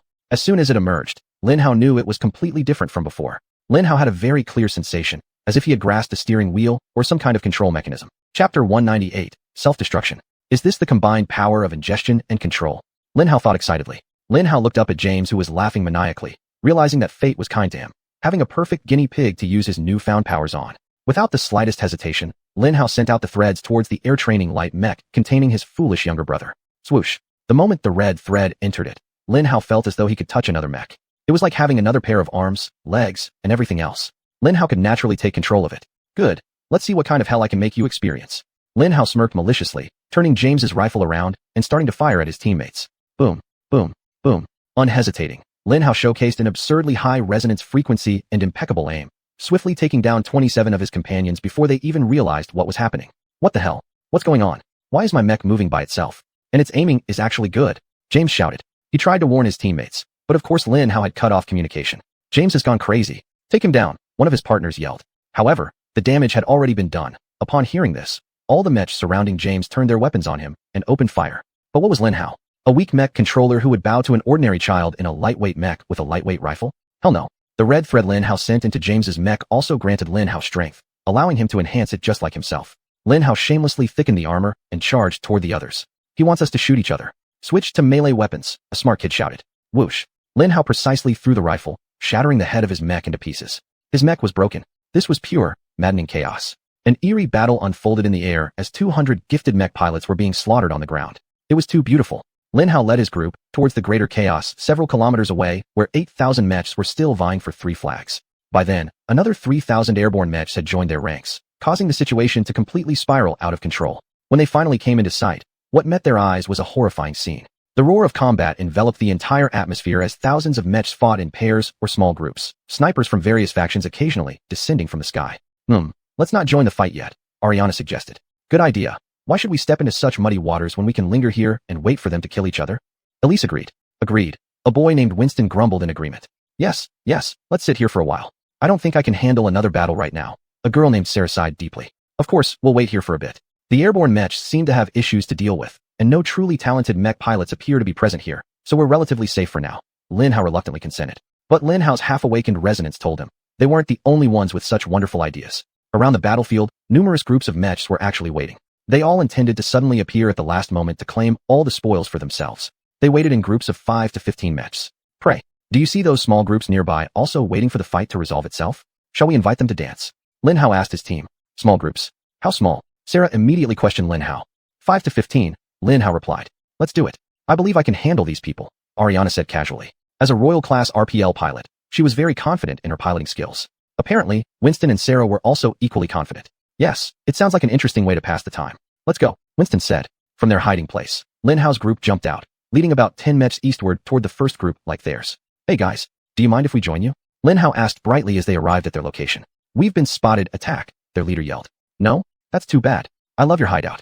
I want it. Lin Hao shouted, rushing in. Whoosh, whoosh. Lin Hao slammed a shield into one of them and used a spear to smash another's head. However, both mechs effortlessly blocked Lin Hao's attack. These were definitely older students. Your fighting is unusually terrible. Are you underclassmen? Their leader asked in surprise, using his skilled spear strike to easily crush Winston's mech. They must be underclassmen, his partner said coldly, as he also crushed Sarah's mech with a stomp after tripping her. Are you sure? This one is pretty talented, another partner complained, gritting his teeth while dueling with Elise. Damn. The one facing Elise grunted. Underclassmen? I knocked out your seniors' mechs this morning. You're the underclassmen. Lin Hao mocked them, easily evading the sweeping spear attack from their leader. Crack. His knee shot up and smashed right into Lin Hao's face. But it wasn't Lin Hao's face that exploded into pieces, it was his knee. Not bad, but in battle, people with guns kill those without guns. Lin Hao ominously repeated the Titan instructor's words to him, then crushed the man's head with his own spear, reducing it to fragments. They are special forces, equipped with stronger mechs sent by instructors to drive a wedge in our operation plan. A mech pilot who had accidentally overheard Lin Hao's remark about their now-dead leader screamed in panic. Retreat. Like hell I'll let you retreat. Lin Hao roared, hurling his spear like a javelin to pierce through the mech that had just yelled out. Lin Hao quickly rushed over to assist Elise and Ariana, and together they swiftly defeated their opponents. Still, Lin Hao's group couldn't stop the others from escaping. Good. Fifth-year students escaping from underclassmen? You useless trash, A solemn voice rang out in the distance. A group of 5 mechs appeared before the fleeing fifth-year students and, with extreme prejudice, began launching fierce attacks on them with several swift motions. Chapter 199, Standoff. Killian, you bastard. Just because you managed to get into the genius program doesn't mean you can look down on us like this. One of the fleeing mech pilots shouted in the split second before being killed by the newcomer. Someone weak like you has no right to call my name. The new leader sneered contemptuously. Their battle had only lasted 10 seconds, and all the fleeing mechs were dead around them. All in all, quite impressive. Are you a fifth-year genius student? Our senior's standards seem low. If waste like you can enter the genius program. Ileana's sweet voice carried, laced with vicious words. All right, a girl with steel balls. You must be a freak, Killian said as he pulled his massive sword from the victim's blackened armor. 3 first-year students versus 5 fifth-year genius program students. No, wait. Lin Hao meant 3 first-year students and 1 very reluctant second-year student. Because at that moment, Lin Hao, with James and his group of angry companions, flew over to help them. Lin, something's wrong with my mech. James wailed like a trapped pig. Life is never fair. By all common sense standards, even a 5th-year Genius Course student could easily kill 10 novice first-year students, let alone 5 5th-year Genius Course students against 3 novice first-year students. Killian and his little gang completely expected to roll over Lin Hao and his group, and then continue doing whatever they planned to do before meeting them. What they didn't expect was a screaming second-year mech would come flying toward them at full speed, with nearly 400 second-year students firing at them madly. Killian, save me. Lin Hao screamed through James' speaker and then turned to fire at his own group of friends. Wah! Lin Hao made James' mech dive sharply towards Killian and his companions. He wants to frame us. Killian shouted. Scatter. But it was useless. Ask any veteran, what's the most important thing in combat, and they would definitely say air superiority. Whoever rules the skies, rules the land. In this era, airborne mechs are the ultimate form of air superiority. As part of the grand plan for random equipment distribution that day, the second-year students got 400 air light mechs, which could be considered hitting the jackpot. Thus, despite the fact that these 5 fifth-year Genius Project students possessed many skills, perhaps even more combined than those 400 second-year students, without shields or other anti-air defense equipment, they were nothing in front of so many mechs raining bullets from above. They might as well have been adorable, enormous, yellow-sitting ducks. Killian's final sentence was followed by a hail of rifle bullets fired by nearly 100 crazy second-year students, landing solidly and accurately on him. He turned black instantly, just like the old regulars he had dispatched a few seconds ago. Lin Hao gave a cold laugh at the white-clad jerk under the shield, then slowly led the Wang twins away while instructing James to charge eastward to another group, flying off toward another crowd on the periphery of the 8,000 mech battle. Events unfolded so quickly that when Lin Hao and his group moved westward toward another group of mechs, the twins were rather quiet. Not long ago, there were 300 of them, then 50, then 5, then finally 3. The 2 girls might each have personally destroyed 100 mechs. Based on the progress of the battle that day, their adventure had just begun. Are you girls all right? Lin Hao asked softly. Ho ho, we're fine. We're just counting our kills compared to yours. Looks like you're still leading, Wang Schweder sighed. It seems the boys versus girls competition will be brutal for us. Ali also sighed. Lin Hao was speechless. So much excitement happened that Lin Hao completely forgot about the bet they made that morning during breakfast. Let's keep hunting, but don't be greedy. Next time please don't kill so many mechs, Wang Lina humphed. Yes, take a step back, let's fight properly. Winning the bet by becoming a total bastard brings no honor, Wang Lina said as she grabbed Lin Hao by the shoulder and pulled him back. The 2 girls continued discussing and started to drift further away, leaving Lin Hao stomping toward the dense forest where the next group of mechs hid. This time there were only 3 mechs, and in this evenly matched confrontation, Lin Hao was very confident that they could win. But of course, when had battle expectations become so easily satisfied? When Lin Hao and the others were a few hundred meters away from their location, the first uneasy feeling struck Lin Hao. They hadn't tried to hide their progress or intentions at all. Lin Hao and the group had been heading straight for them for some time already, so unless they were mute, deaf, blind, or dead, they would have known Lin Hao and his companions were approaching. But very strangely, they remained perfectly still. Lin Hao's resonance told him that the mechs were undamaged and powered on. What was going on here? Girls, be careful. Something doesn't feel right. They haven't responded to our approach, Lin Hao shouted loudly to the twins. However, just as Lin Hao finished speaking, the 3 mechs in front of them moved slightly and slowly approached. In the midst of large-scale battles taking place all over, somehow both sides managed to face each other relatively peacefully. Their slow and casual non-aggressive movements caught Lin Hao and his companions off guard. It was awkward. Lin Hao meant, what should they say to the other 3 mechs they planned to destroy? Apparently, Elise and Wang Lina found words effortlessly. In this aspect, they truly followed in the footsteps of their mother, who once served as a diplomat. Or under such special circumstances. Hey, you 3 kids, why don't you surrender? Elise called out with her unmistakably young voice for a first-year student. Sorry, we don't take prisoners. We've got a lot of things to do. Yes, if you're too scared to fight us but still want to avoid a painful end, you can turn off your mech automatically to avoid it. And when you do, we won't attack you. I promise. Ileana offered magnanimously. But right at that moment, the leading mech emitted a clear and familiar laugh. It was a chestnut-colored medium-sized mech, wielding a shield and spear like Lin Hao. Chapter 200, Reunion with an Old Friend. Lin Hao, you little playboy. In such a short time at school, You've turned the entire battlefield into your personal dating ground? Not just one girl, but two. By their voices, twins. Margaret's voice sounded quite impressed. Margaret, Lin Hao exclaimed happily. But Lin Hao quickly remembered what happened during the last battle when he encountered Bai Shuang, and immediately became vigilant again. Hey, Lin Hao, don't make friends with the enemy, Elise warned Lin Hao. Yes, don't let your guard down, Ella added. Haha, your girlfriend is really the jealous type. Hey, girls, I'd really love to hang out with Lin Hao. In fact, Lin Hao has two other super pretty girls. They're the twin flowers of third year, probably 100 times prettier than the two of you. Let me borrow him for a while, okay? Margaret said very provocatively. Sorry, he's not someone to be borrowed. In hell, you girls are really impossible to be as beautiful as you say, because well, in the notorious stupid and ugly third year, there are no girls prettier than us. It's physically impossible, Wang Yilisi said while swinging her sword towards them. Yeah, third year twin flowers? You mean twin Wang flowers? You poor fools from third year. Born ugly and still so desperate to give yourselves ridiculous titles like twin flowers to sound beautiful. I pity unfortunate souls like you. Maybe I should let you go today since your lives are already so miserable. Wang Tingting unleashed a barrage of verbal attacks. Little girl, are your faces as despicable as your tongues? If so, then after we use your dead mech to wipe the floor, your little boyfriend will be ours. The mech on Margaret's left retaliated. How weak of a response. Your brain must be full of mush. What have you been doing for the past 3 years? One plastic surgery after another? Perhaps brain surgery? Oh, not brain surgery. Brain implantation? To boost your previously small, Wang Yilisi fired all her side cannons at the girl on the left. Non-existent, Wang Lina interrupted. My apologies, I meant non-existent, huh? Wang Yilisi let out a condescending laugh. Don't let the little girl provoke you. Margaret twitched the corner of her mouth, but it was too late. For an untested novice, you talk too much. Come taste my blade. The mech on Margaret's left burst into action, releasing a massive overhead swing with her greatsword aimed at Yilisi. Yilisi wasted no time. A moment after Jackie, she rushed forward, wielding her own greatsword and launching a powerful attack. Bang! Bang! Isabel, why don't you play with the other girl? Margaret suggested. Isabel wordlessly charged forward as did Eliana, and the two began a vicious fight. It soon became clear that the young ladies of the Wang family were being utterly overpowered. Neither of the third-year students pulled any punches.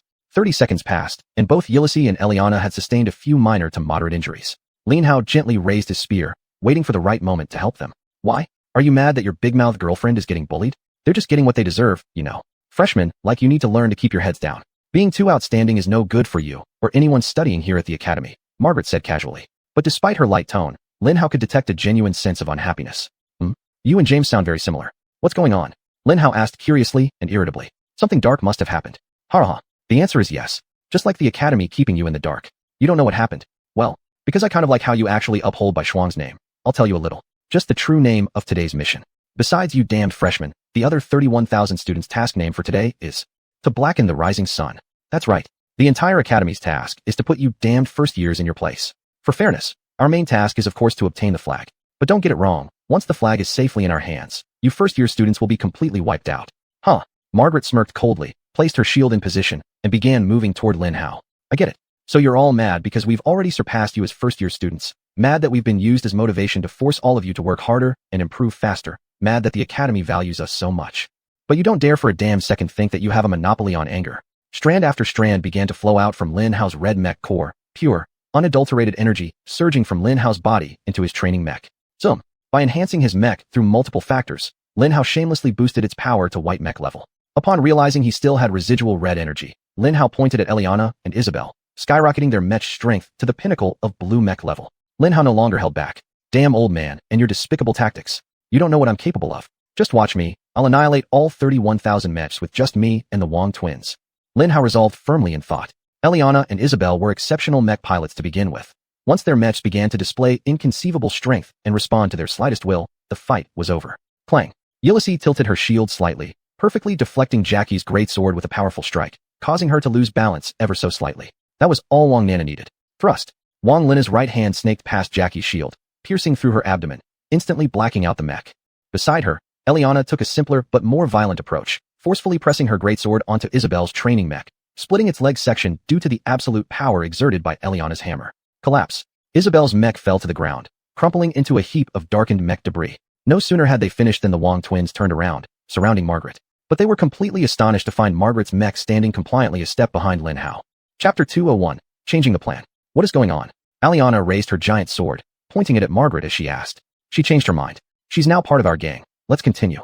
Lin Hao answered simply, gesturing toward the next batch of mechs several kilometers away from them. Of course, Margaret hadn't truly changed her mind.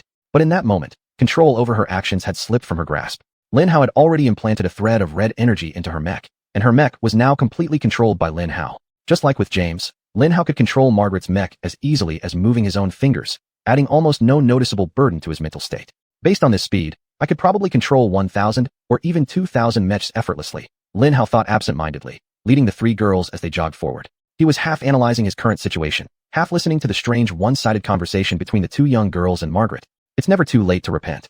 Now that you've turned a new page and learned your place as a senior inferior in body to us, you need to play your role. Aliana said rather mercilessly to the silent Margaret following behind Lin Hao. Yes, you must show us the highest respect. After all, in war, bullets and our enemies don't care about our age. Skills matter most. And if our skills surpass yours, then based on that alone, you need to respect us. Elise added. Lin Hao understood perfectly what they were doing. Normally sweet girls, the Wang sisters were deliberately using harsh words to elicit a reaction from Margaret, trying to understand what had happened after realizing Lin Hao was a dead end for information. But it was unfortunate for them. Margaret had formally stepped out of the spotlight, quietly processing the situation. Lin Hao didn't bother explaining anything to her. He simply said, I'm taking over your mech. When you're ready to pledge yourself to me, let me know. Following that, her mech refused to respond to any of her commands. Margaret was still Margaret. After quickly running through her checklist of rapid tests, she remained utterly silent. She realized she was completely unable to control her mech, not even through emergency controls. Naturally, this suited Lin Hao just fine. Lin Hao, you bastard. What have you done to my mech? Don't tell me it wasn't you. It has to be you. You're the only one who benefits from this absurd mess. James' voice finally roared through Lin Hao's communication device. It's me, Lin Hao replied calmly. I'm controlling your mech. I'm dealing with those damn hands trying to corrupt the rising sun. Do you want to come along? James hesitated slightly before responding. So you've surely captured another victim and extracted information from them? If so, then you must know that 75% of our annual budget is in danger. The dam instructor said that if we don't end the day with all the flags, our budget will be halved. The winners get the other half. If the freshmen get all 7 flags, we'll lose 75% of the budget to you. Tell me, what would you do if you were me? James demanded. Do you think I care? The school is trying to treat me unfairly with ridiculous methods. I just want to level the playing field. Are you in or out? Tell me fast. Lin Hao pressed James. What's in it for me? Do you have something useful to give me to make up for the loss in educational funding? Like, maybe that strange ability of yours? James slyly questioned. My ability is mine, but I can use a white mech if we. Done. Count me in. Whatever you want me to do, I'll do it. Just give me a white mech. James immediately agreed to join Lin Hao without letting him finish speaking. If we can find the materials for it, Lin Hao firmly concluded. Yes, acquiring a white mech isn't easy, but as long as we're making progress in this, I don't mind. It's much faster than getting it through the Bai family clan. Now, what do you want me to do? James said impatiently. Come with me. Your classmates aren't chasing you anymore. Where did they go? They were called to assist in the main battle. Good. Hand the control back to my mech. And just like that, James became the first to enter Lin Hao's personal circle. Dropship mechs are coming, Lingna announced, raising her shield. He's a friendly guy, Lin Hao hastily said. Ah, that James guy earlier, another one who changed his mind? Wang Tingting chuckled lightly. Bang. James landed with a thud beside Lin Hao. Yes, completely changed my mind. James said in a voice filled with helplessness. Lin Hao and the Baishuang clan had some strange things happen, Wang Lingna announced. Of course, strange, but exciting. Please count me in, Wang Tingting agreed. Are you sure you want to get involved? Your Wang family is so tall and mighty. Why associate with us declining Baishuang clan? As James stomped his foot, his steps seemed springier due to newfound power. Lin Hao had just injected him with a thread of red energy, enhancing his lightweight mech strength to match the peak of the blue mech from the Wang family. He quickly adapted to the increased strength and ease of control. Falling? But even a hungry camel is still stronger than a horse. My mother always says, despite your heavy losses in recent years, the Baishuang are still an unignorable force. You are still at the core of the Federation's most feared assault teams. You may have lost a few top warriors, but the rulers of this clan system still run smoothly. With the old man still at the helm, the days of decline are far from over. Wang Tingting replied with the talent of an experienced diplomat. Who can say for sure that Phil Baishuang is really dead? If one day he returns, your Baishuang might regain its ascent. Besides, I heard his daughter Emma is. Wang Tingting stopped her words mid-sentence here. Not your business. James preemptively cut her off from continuing. Touchy subject, huh? Wang Lingling poked James lightly from behind. James bravely ignored her, if such a topic existed. Anyway, what I'm truly interested in, of course, isn't all this stuff. Our Wang family. Although we cannot send out a powerful army to influence the battlefield like you guys, we don't lack money or soldiers. Chapter 202, Secret. Most importantly, allies can do the same as you and may produce even greater effects. However, what we don't have is an ace in a hole like this one. I'm on this side, Elise said with a strong sense of curiosity in her voice. Realizing Lin Hao had no intention of taking her bait and started to spill beans, she gave her hook and line a few swings. Firstly, this is the incredible secret of his so natural reinforcement of Mecha. None of you White Frost members have shown any resemblance, so this ability belongs solely to him. This amazing and unique power points towards something beyond the White Frost or some experimental stuff. Considering that our family investigators discovered a large amount of missing funds, this is most likely the second possibility. Secondly, his strange control over your White Frost group. Despite such a dark background, how did he manage to gain your support? And despite his terrible growth experience, how did he manage to achieve such incredible RPL, which drove my investigators completely insane? Finally, his recent disappearance and the change in his aura upon his return. What's going on here? Lin Hao couldn't help but swallow with a touch of astonishment. Lin Hao originally thought that possession of swallowing wouldn't be so easily discovered. But Lin Hao was there, listening to a short analysis from a 10-year-old child, pointing directly at himself having an incredible ability, almost only explainable by the fact that he owns swallowing. Thank goodness, White Frost has spent a lot of money on Emma and her yet unactivated experimental core. Having another experimental core within Lin Hao is still acceptable. This will bring up a question about how and why White Frost managed to develop a second experimental core. But it's easier to accept that the White Frost clan was able to accomplish this rather than Lin Hao's body not only absorbing white and golden mechas, but also containing alien technology power. Nevertheless, Wang twins knowing nothing about the experimental core inside Emma proves at least that Wang leadership knows when to draw the line with her children. Raising them to be excellent diplomats is one thing. National secrets are another. Do you want to know my secrets? Lin Hao finally spoke, asking the two girls a question they might have been dying to hear. Yes. Both responded coldly, yet their immediate agreement betrayed just how excited they were. There's no free lunch in this world. This secret concerns my life, my happiness, and my future. If you want to know it, then you must follow the rules and declare your loyalty to me, Lin Hao said simply. Lin Hao knew he sounded like the leader of a secret cult, but Lin Hao really wanted additional guarantees. The young ladies of the Wang family would probably not betray her. After all, their lineage runs red with justice in the annals of Xuanyuan. Making them loudly declare their loyalty to me might scare them off. Lin Hao remembered thinking internally. They would never do such a thing. I hereby declare my loyalty to Lin Hao, the guy right here. After being loyal to my country and my family, I shall be loyal to Lin Hao and the secrets he will share with us, came Wang Lingling's solemn voice. No sooner had it ended than Wang Lina's voice rang out, repeating the exact same words without error. What nonsense? Are you too crazy? Pledging allegiance to him? Are you so sure he's worth it? What if he turns out to be a lazy vagrant who just orders you two to endlessly provide him with bacon while the world burns due to war? James let out an incredulous shout. What? Do you think he's like you? Wang Lingling probably rolled her eyes at him at that moment. Did you not get his power enhancement? Would someone possessing such world-changing abilities sit idly by eating bacon while the world burns in war? Wang Lina probably also rolled her eyes at him. Did you also get his power enhancement?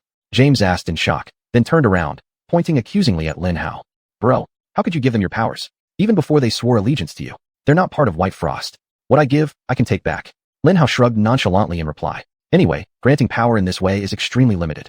Once you move beyond a certain distance from me, it won't work. So you're saying, apart from staying close to you, there's another way for power to function? Wang Lingling asked eagerly toward Lin Hao. Of course, acquiring the necessary materials isn't easy, but I can do things like this. Lin Hao nodded confidently. Impressive, Wang Tingting said happily. However, let's set aside those happy thoughts for a moment and clean up the bugs around here. Lin Hao and the others climbed up a small hill. Several hundred meters away, there were 15 mechas hiding in a pile of broken bushes. Sloppy, James smirked and then soared into the sky. Stay here. I'll clean these no-name riffraff within 5 minutes. What a pompous guy. Wang Lingling giggled slightly, but still followed his command and didn't move. Her mecha's eyes remained fully focused on James. Be careful now. Don't start liking White Frost too much. Wang Lina warned severely. Huh? What exactly are you talking about? Wang Lingling asked with a smile. I don't have even an ounce of feelings towards that arrogant White Frost. So you don't have feelings for that particular White Frost. That means you have some feelings for White Frost as a whole. As her twin, Wang Lina immediately seized on Wang Lingling's slip-up and mercilessly cornered her. What are you talking about? We're just kids. Kids. Do you know what a boyfriend looks like? What is a boy? I have no idea. Ha ha ha. Wang Lingling responded in a flustered voice. As the two girls bickered back and forth, James was showing off his skills as a member of the White Frost. Wang Lingling had been right before. Even without their top warriors, the White Frost clan was still a force to be reckoned with. The average skill level of their pilots was at least several tiers higher than other armies. They had all been trained from a young age, and the average ability of their children far outpaced those of other families. Even in the assault teams of the Z Country Federation Army, they truly deserved the title of elite. James shrewdly positioned himself right behind the sun so that his enemies would have difficulty seeing him clearly. Although it didn't matter much since he would clearly show up on his enemies' radar screens, and their targeting systems might lock onto him anyway, White Frost members were trained never to waste any advantage, no matter how small. Chapter 203, Demonstrating Strength.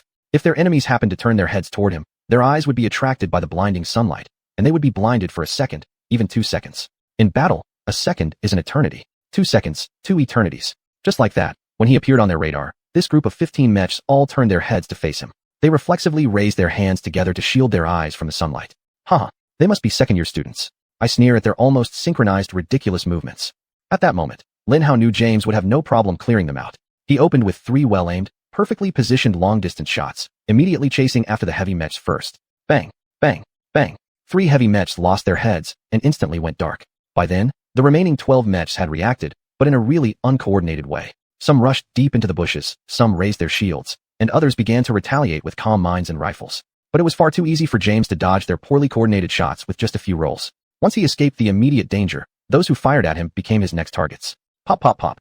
Pop pop pop. 6 shots. 6 kills.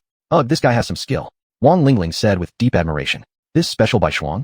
Why do you always compare him to the one you like? Do you really like him? Haha. I'll tell Mom that you like the Bai family's person. Wang Lina laughed and screamed. And so, they resumed their quarrel. Lin Hao sighed and shook his head at them. But Lin Hao's attention was soon drawn back to the battle. James put away his rifle and drew his twin swords. There were still 6 mechs left, and James would engage them in close combat. James dived down at incredible speed. His twin swords swung backward, ready to deliver devastating slashes. The sight of James was very, very cool. Bang! He let the 2 swords pierce through 2 mechs, whose brutality didn't even allow them to raise their shields, then delivered a devastating kick with both feet, completely destroying the 3rd mech. Ouch! Lin Hao flinched slightly for the poor 3rd mech.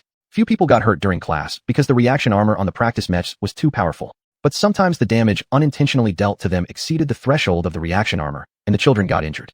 Of course, that was extremely rare. But James' kick was absolutely one of those rare moments.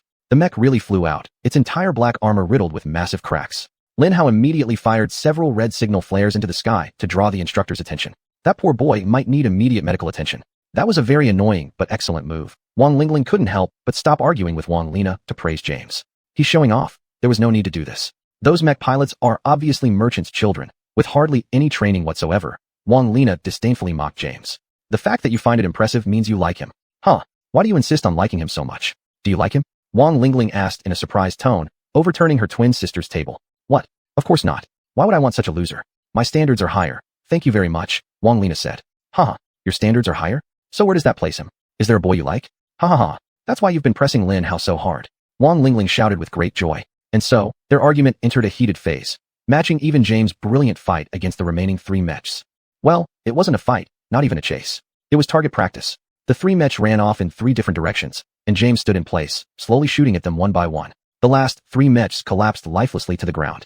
Woo-ha-ha, what do you think of that performance? James called out triumphantly as he soared into the air again, flying back to join Lin Hao and the others. But unfortunately, none of Lin Hao's group looked at him. The 2 girls were clearly still loudly arguing, and as for Lin Hao stared at Margaret. Inside Lin Hao's mech, Lin Hao listened to her words and smiled very, very broadly. I swear my loyalty to you, above my loyalty to the Federation, above my loyalty to my clan. As long as you give me strength, change my fate, change the destiny of my clan and country, I am willing to betray them for their good. Margaret solemnly told Lin Hao. Even at a young age, Margaret was a very cool girl. She was extremely mature and decisive, willing to do anything and become anyone for her clan and country. Lin Hao was deeply impressed and greatly surprised. Combined with her sudden declaration of loyalty, which was in stark contrast to her previous posturing and slightly hostile attitude towards Lin Hao, he had no idea that such an event would transpire. As long as you serve me well as per your words, my power and authority will rise together with yours, Lin Hao replied very seriously. Lin Hao pointed at her with his finger, releasing her from his control and elevating her power to the peak of a blue mech. I don't need you to serve every whim of mine. Just follow my orders when the time comes, Lin Hao told her. That's good. I can serve you better as a soldier you've unleashed rather than one you control, Margaret said as she tested her newfound strength and executed a series of smooth movements. Hey, did you not see what I just did? James complained indignantly. I worked so hard, and none of you. Shut up and stop whining, Margaret snapped at James. Oh, come on. Hey, Margaret. I didn't know it was always you. Why are you so quiet? I mean, Lin Hao knows you're not big on talking. But you didn't even say hello. Bang. Margaret swung her right fist and delivered a solid punch straight into James' abdomen. Oof. James immediately doubled over, his mech humming and buzzing softly. But all things considered, he was fine. Good. Margaret nodded approvingly, satisfied with the power she could unleash and James' ability to withstand such powerful blows. Wow. You're actually pretty cool, idiot, Elise began. You can stop your annoying cursing, Margaret said calmly. We're on the same side now. Chapter 204, Admiration. Oh, we are? Great. Hey, Sister Margaret. I'm so glad you finally joined us. Wang Lingling said happily, making a complete 180-degree turn in her attitude towards Margaret. Knowing Margaret, she was probably restraining her response, which might sound like, you can also stop your clingy girl comments. The Lin Haos are not, and will never be that close. If she lets herself go and freely makes the comment. But knowing from that moment on they would be on the same team until an unknown future, she just nodded, maintaining silence for the sake of getting along. Sister Margaret, I'm actually your big fan. 2 years ago when you participated in the Grand Melee, I was a spectator, and I noticed how you broke through that group of mechs to save your partner. Snap. Wang Lina actually went on and on like a little fangirl, moving closer to Margaret. Yes, me too. You're so cool, Wang Lingling said, with enthusiasm no less than her sisters. Really? I saw it too and thought it was a foolish move that somehow paid off. James said disdainfully. You should have seen my performance in the grand melee. Although I didn't win like this guy, my performance was excellent. Especially, Sister Margaret, can you teach me that super cool trick you did in the grand melee where you managed to parry the overhead sword swing and somehow turned it into a fatal blow? It's the coolest thing I've ever seen. Wang Tingting said, completely ignoring poor James. Yes, I want to learn too, Wang Lingling said excitedly. Of course, Lin Hao understood their excitement. In fact, Lin Hao not only understood it, but he felt it too. Sounds like a great idea. Come on, show us. Lin Hao excitedly joined in. All right, I'll take on the next batch of mechs and perform that move, Margaret sighed, agreeing to Lin Hao's request. Yes, Wang Tingting shouted. The National Mech Pilot Academy is an excellent school. It uses experiential learning methods to teach students, investing a great deal of effort and thought in course design, as well as incredible resources to implement the courses. The crazy course that Lin Hao and the others were going through was just one of many wild ideas the Academy had implemented to pursue highly relevant educational experiences for its students. Lin Hao would say that in most cases, it succeeded, and only in very select and unique circumstances did the students fail to achieve their learning outcomes. Of course, their situation in that particular course was rare. Lin Hao's newly discovered ability to boost team power completely undermined the school's intention to teach them how to deal with being outnumbered, shootings, and being manipulated by enemies. While every first-year student may be experiencing ambush after ambush, tense drills, and repositioning, they had a relatively fun time while everyone else was fighting for their lives. The key to successfully completing this move lies entirely in the position of your sword. Most people receive and parry the enemy's overhead swing about 10 centimeters above their head. This makes sense because it allows you to keep the enemy's sword at a relatively safe distance from you, and also enables you to use your maximum strength to parry the attack, Margaret began to explain as the next group of enemies appeared. There was a large group of about 30 mechs. However, compared to accepting the enemy's parry at a higher position, this position isn't ideal. The standard parry has two key disadvantages. First, it allows the enemy's strike to fully unleash its force as it completes the arc down toward you. Even though you can use your maximum strength to resist it, compared to the benefits you get from parrying the enemy's attack, you'll gain less benefit than what the enemy gains. Second, it puts you entirely on the defensive, leaving no room for a counterattack within a specific sequence. The instructors in my family always say that defense is part of the plan for offense. Whenever you defend, you should do so in a way that ties in a counterattack. If you parry when your arms are fully extended or close to the enemy's swing, you will eliminate his momentum and strength in the attack. At the same time, your sword will be under his and over his body. You'll be in the perfect position to attack. Let me tell you, pay attention now. Margaret started jogging fearlessly towards the 30 mechs, showing no concern for what grade these 30 mechs belonged to. With her mech at peak power, she could face off against 6th grade gifted students, and she would definitely be fine. Look guys, a mech is walking towards us. Is that thing committing suicide? A somewhat mature voice rang out from the mech closest to Margaret. Which grade is it? It has a sky blue bag. 3rd? 4th? Who knows? Who cares? Kill it. The commanding voice ordered again. There are 4 mechs standing a few hundred meters behind her. Should we kill them too? Yes, you idiot. They'll expose our position. Fat eagle, fat demon, go take out the 4 mechs. Fat lion, go teach that lone wanderer a lesson. Yes, boss, came the replies from 3 mechs. 3 mechs soon revealed themselves as 2 mid-sized flying mechs carrying rifles and 1 sword/shield heavy mech. The flyers slowly ascended into the air. Their heavy armor crushed their ability to move quickly, even in the sky. Mid-sized pilots were essentially flying tanks. They could rain destruction from above. However, this required a high-end flight system to allow them to be agile in the air, so there weren't many good mid-sized flyers. Most armies only liked to equip their mid-sized flyers with cheap flight systems when they were about to win a war, so they could deliver the final blow to any last bastions the enemy had. Even though the risk of them being shot down was high, the war would be over anyway. To end the war as quickly as possible, they could afford to take the risk. Sending equally numbered mid-sized flyers with weak flight systems against enemy mechs was foolish. Fat Boss sent 2 such mechs after Lin Hao and his team of 4, which showed either he was an idiot or didn't care about them at all. Though, it was probably the latter. But they would never know, because at that moment, Margaret suddenly moved, completely shocking Lin Hao and the others. Margaret, upon seeing the 2 mechs slowly ascending, hurled her shield straight at them. Chapter 205, demonstrating a killer move. Bang, bang, bang. The shield sailed through the sky like a frisbee, smashing into the first mech and then rebounding to strike the second one. Before Pang Eagle and Pang Devil could take to the skies, they were brought down. However, that was just Margaret's way of saying hello to this group. Margaret had already fearlessly charged towards the 28 individuals, her right hand holding the sword horizontally to the right as a sign of absolute confidence. All units, go help me kill that little punk, Pang Boss ordered his troops calmly but quite unreasonably, who would dispatch all their forces against a single enemy. But in his opinion, this was the correct decision. His intuition was actually pretty sharp. Any other command against Margaret and her peak blue mech would have been foolish. Without a shield, most solo mechs would find it incredibly difficult to stay upright for more than a minute even against 3 opponents. But for Margaret, bullying 28 mechs was like a 3-meter-tall NBA player who spent 5 hours every day at the gym playing against a group of tall but skinny high schoolers. Pang Lion led the charge, roaring out a fierce battle cry as they all thundered towards Margaret with anger. They were obviously veterans from the academy. Even without explicit instructions from Pang Boss, their orderly formation demonstrated that fact. From Lin Hao's perspective, Margaret charging alone against so many enemies looked absolutely epic. Oh my god, she's amazing. Wang Lina chattered on endlessly in full fangirl mode. A frog in a well, James murmured in response, though even he couldn't tear his eyes away from the scene unfolding before him. Within seconds, the battle erupted. Bang! Margaret's left hand without the shield swung out, delivering a fatal blow to the unfortunate Pang Lion, smashing his head brutally. Her right foot slammed into the ground, propelling her forward with astonishing speed, leaving even the spectators like Lin Hao stunned. The poor mech positioned further back had no chance to react. Margaret's sword flashed slightly under the sunlight, striking its unsuspecting neck at an acute angle, cleanly severing it. TCH. Gah! Super cheat.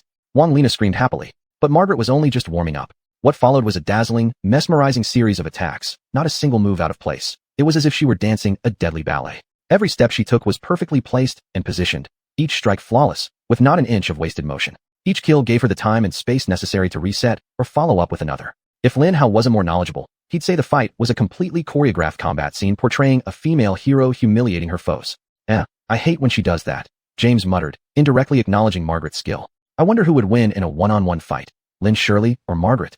Lin Hao called out loudly. Do you even need to ask? As talented as Margaret is, don't forget she's also a genius of the Lin family. They're a mech maker clan, not warriors. James replied disdainfully. I have to agree. Lin Shirley is a once-in-a-century prodigy, but the Bifrost clan isn't lacking in prodigies either. If the Lin family's genius fought against the Bifrost family's prodigy, I'd support Bifrost anytime, Wang Lingling said.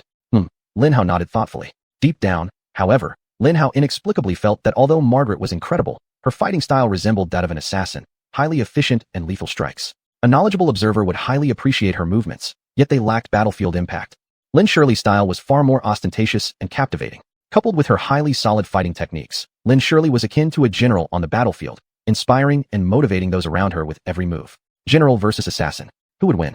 Lin Hao spent a couple of minutes happily comparing the two girls, imagining their imagined battle, while Margaret utterly decimated the remaining 20-odd mechs until they met disgraceful ends. Finally, after disabling 29 mechs, she faced off against the final boss. Pang Boss. Very good, you're exceptionally talented. What's your name? I'm Gerald, Pang Boss began, but unfortunately, Lin Hao and the others would never know what he intended to say. Bang! Margaret's right hand lazily flicked out, crushing his head into fragments. Bang! His mech instantly powered down, and he fell to his knees. Bang! Margaret kicked him aside with not an ounce of sympathy or emotion. She was indeed cold. Big Sister Margaret. Accept these kowtows as a student's respect. You're my master now? Wang Lina knelt down, her mech's head crashing down 3 times heavily. Lin Hao rolled his eyes helplessly. Wang Lingling still kept her cool, not joining her twin sister's antics. Did you catch that move I mentioned? I only did it twice, Margaret said as she reached Lin Hao, coldly ignoring Wang Lina and her fangirl act. She didn't care if her master hadn't acknowledged her yet. She stood dutifully behind her, like a disciple. Yeah, it was good. Not just that move. I've learned a lot. You're really skilled, Lin Hao commented. Thank you. Well, the show's over. What do we do now? Margaret asked. We want to obtain these 3 flags, but we don't want to join this large-scale battle. So I plan to sweep the periphery, taking out everyone lying in wait, then cleaning up the survivors of the main fight and securing the 3 flags. Afterward, we'll search for the other 4 markers and protect them. Oh, and destroy as many mechs as possible. Lin Hao explained his combat strategy to her. All right, lead the way, Margaret said. And so the Eternal General's massacre continued. This was perhaps the only time the Academy's lesson plan and learning outcomes had ended in such a debacle. Like experiential learning, the experiences students go through are intended to elicit emotional and psychological responses, which are then shaped by the events of the course. If the experience doesn't happen according to the design of the course, then the learning outcomes are essentially shot. How can you reach the desired result if the experience is different? Thus, the title of the course must be changed, from The Dawn Turns Black to The Eternal General's Massacre. Lin Hao thought it fitting, because even though Lin Hao and his group of 5 contributed their part to the massacre, they weren't the stars of the show. The main star of the show was Lin Shirley. Chapter 206, Strategy. What could Lin Hao say about that masterpiece by Lin Xueli on that day? Lin Hao was sure, by now, everything about Lin Xueli's past achievements had been dissected, exaggerated, and celebrated. It was probably compiled into some kind of sacred manual for war and combat. But for those who were just being introduced to Lin Hao's story, let him briefly explain what happened that day. On the day, 36,000 students participated in the battle. 10,000 fought at Lin Hao's location, where there were 3 flags available for capture. 26 people fought at Lin Xueli's location, where 4 flags were being contested. To cut a long story short, Lin Hao effortlessly cleared the periphery, then pounced onto the main battle as it was nearing its end, with fewer than 1,000 mechs remaining. They smashed squad after squad guarding the 3 flags one by one, then spent the next few minutes joyfully cleaning up the entire battlefield. They chased survivors all over the place, ensuring damn well that every brother and sister nearby was taken down. It was exciting and satisfying on a personal level, But compared to the sheer slaughter unleashed by Lin Xueli with only 4,700 rookie freshmen at the time, it was nothing. In war, the ultimate skill is winning without fighting. However, this optimal result can only be achieved through astute diplomacy and cunning tricks against enemies who still have the option to surrender. This was not the case for Lin Xueli. She faced an enemy superior in numbers and technically extremely proficient, and her reason for going to battle was to fight. Victory cannot be obtained without fighting. Lin Xueli had no choice but to fight, and my goodness, did she fight. Lin Hao talked to her about her experience in the battle. She shared her thoughts in detail with Lin Hao, and what Lin Hao wanted to tell you is the truth of the whole matter. All the information you hear or read from mainstream media is different from what Lin Hao is saying here, and it is all nonsense.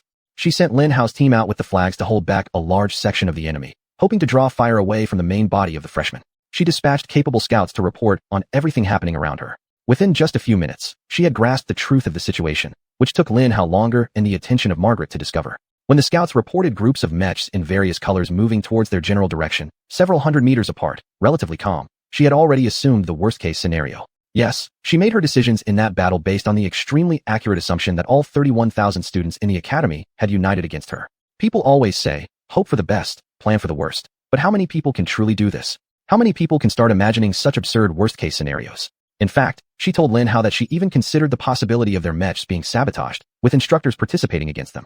Thankfully, the instructors hadn't gone crazy or grown old. They were simply regular jerks. Still, the fact remains that Lin Xueli had the imagination, courage, and calculating calmness to not only accept this worst-case scenario, but immediately operate according to it. Her plan depended on three key factors.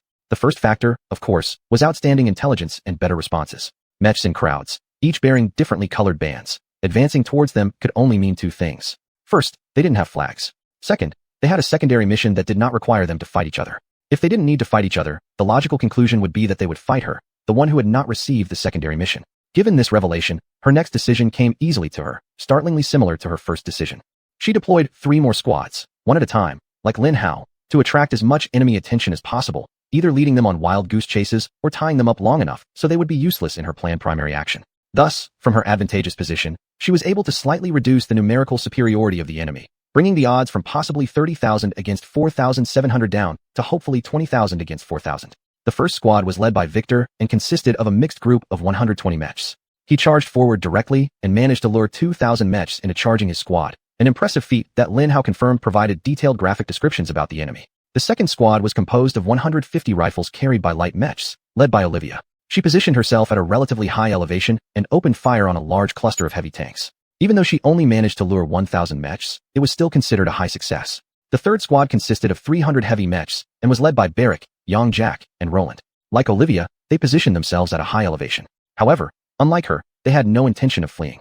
They were the key to the second factor that allowed Lin Xueli to nearly massacre all the students in the academy. The second factor was brilliant strategy and tactics. She used the manipulation of terrain and positioning to leverage her advantages like a god. The dormitories and training grounds for the freshmen were located in the southern part of the entire academy, so Lin Hao's group had their backs against the wall. But Lin Xueli didn't see this as a disadvantage. She regarded it as an advantage, meaning she had one fewer direction to worry about. Thus, she stationed the most interesting part of her small army right there, on the southern side of the mountain range. 2,500 mechs were neatly lined up in the valley at the entrance of the mountains. A few kilometers in front of the main freshman force was an intriguing plateau, a steeply sloped high ground with a relatively flat top capable of holding around 1,000 mechs. The plateau cut through the mountain range, resembling the central part of a W, with the two sides being continuously rising slopes of the mountain range. On either side of the mini plateau were narrow paths where mechs could pass, or they could choose to cross through the wooded hillsides of the slopes. However, this path would be very rugged due to the thick and large trees. So overall, the mini plateau served as the perfect defensive high ground. Barrick, Yang Jack, and Roland were there with their 300 heavy mechs. Each carried enormous shields, swords, and the sturdiest rifles. In Lin Xueli's meticulously planned grand scheme, the 300 heavy mechs would serve as bait, a defensive fortress, and killing machines. Their small numbers would attract enemies, their heavy armor would prevent them from being easily killed, and their rifles would enable them to destroy enemies who chose to bypass them and push toward the main force. Chapter 207, Fearless Charge. But even with such a perfect position and situation, they ultimately numbered only 300. When the heat was on, their ability to influence the battle would be limited. If they decided to stream heavily past the enemy, they wouldn't be able to stop them. That's where the remaining 1,500 mechs came into play. Unlike her other mechs, these 1,500 were paired up and spread across 2 slopes. All of them carried rifles and spears, no shields. They had one job: to kill when the time came. The large trees surrounding them made it extremely difficult for the enemy to leverage their numbers against them, while providing them with substantial cover. They would have the advantage of time and terrain, unleashing sheer hell on any enemy determined enough to break through the woods and climb the wooded slopes. If the enemy chose the narrow paths at the foot of the plateau and the slopes instead, that would be even better, perfect. As the operation unfolded, Lin Xueli's plans proceeded as expected, and the battle erupted relatively smoothly. After Victor and Olivia successfully lured away 3,000 enemy mechs, the first batch of the remaining mechs charged toward the plateau. 3,000 overconfident, screaming children surged toward the plateau in 4 groups. These were the ones assigned the secondary task of dealing with Lin Hao and his team. They brandished swords, spears, and warhammers, charging forward onto the plateau amidst a cacophony of powerful yet chaotic roars. Die? This will teach you not to stand out too much in achievements. Sorry kids, I don't like bullying the weak, but no one messes with my resources. If you do, I don't care if you're cute little infants. They shouted their battle cries and twisted motives like villains in a storybook, breaching the firing range boundary. Boom, boom, boom. The mechs in the forests on either side of the plateau fired first. Their rifle fire struck the charging 3,000 like a colossal stick, slamming them and sending many sprawling onto the ground. A moment later, the 300 heavy mechs also opened fire. Bang, bang, bang. The firepower from nearly 1,000 rifles found its mark, felling close to 100 enemies in that lethal first volley. Raise shields. Protect yourselves during the charge. A large gray mech in the middle of the first group shouted. To demonstrate good training and better battlefield awareness, the charging mechs raised their shields as they ran, managing to block a significant portion of the incoming rifle fire. Still, despite their effective shielding, their numbers were far too great. Lin Xueli's forces were attacking from 2 directions. Those on the plateau could aim farther. They were raising their shields to defend against shots from the wooded areas, and vice versa. Damn it. These people are well prepared. We've walked into a trap. Call the main commander to retreat. Damn it. Stop your nonsense. These are just ranked units. Once we close the distance, they'll fall apart. Charge. Their arrogant overconfidence pushed some of them to continue rushing along the narrow path, while others began struggling up the relatively steep slope to enter close combat. But the rifle fire didn't stop, and soon, their numbers dwindled from 3,000 to a mere 1,000. 5 minutes had barely passed, and 2,000 dead mechs already lay scattered across the battlefield. As the battle progressed, the casualty rate of the first wave of 3,000 mechs was horrific. It fell squarely into the category of massacre. Apart from highly trained special forces, most military units would collapse once subjected to such shocking casualties. It was logical that students, who endured far lower casualties than adult soldiers, broke and fled. But this was not the case for the students who entered this particular setup. Instead of breaking and fleeing at a 50% casualty rate, these students continued charging into the battlefield until they exceeded 90% commitment. In a way, one might blame the reason why these glorious National Mech Pilot Academy students kept blindly rushing into Shina's killing zone, only to die due to unfavorable terrain. Beyond the plateau where the 300 heavy infantry were stationed, there was a small ridge blocking the line of sight of any incoming army. They had to first charge up the ridge before they could see the plateau. Even then, all they could see were the steep slopes and the 300 armored mechs atop the peak. They couldn't see the 2,500 mechs stationed further away or the 1,500 mechs hidden within the trees on both slopes of the hill. Their orders were likely something like this. 1st Battalion, engage and eliminate the heavy forces on that mountain. The rest of you, rush ahead, find their main army, and destroy them. Then, as the trap unfolded around them, the orders might have been something like this. Ambush on the hillside. There are more of Lin Hao's soldiers than you think, but don't worry. The 2nd Battalion, to the right. The 3rd Battalion, to the left. Take them out. You others, charge forward. This would be the final order given, and Lin Xueli knew it.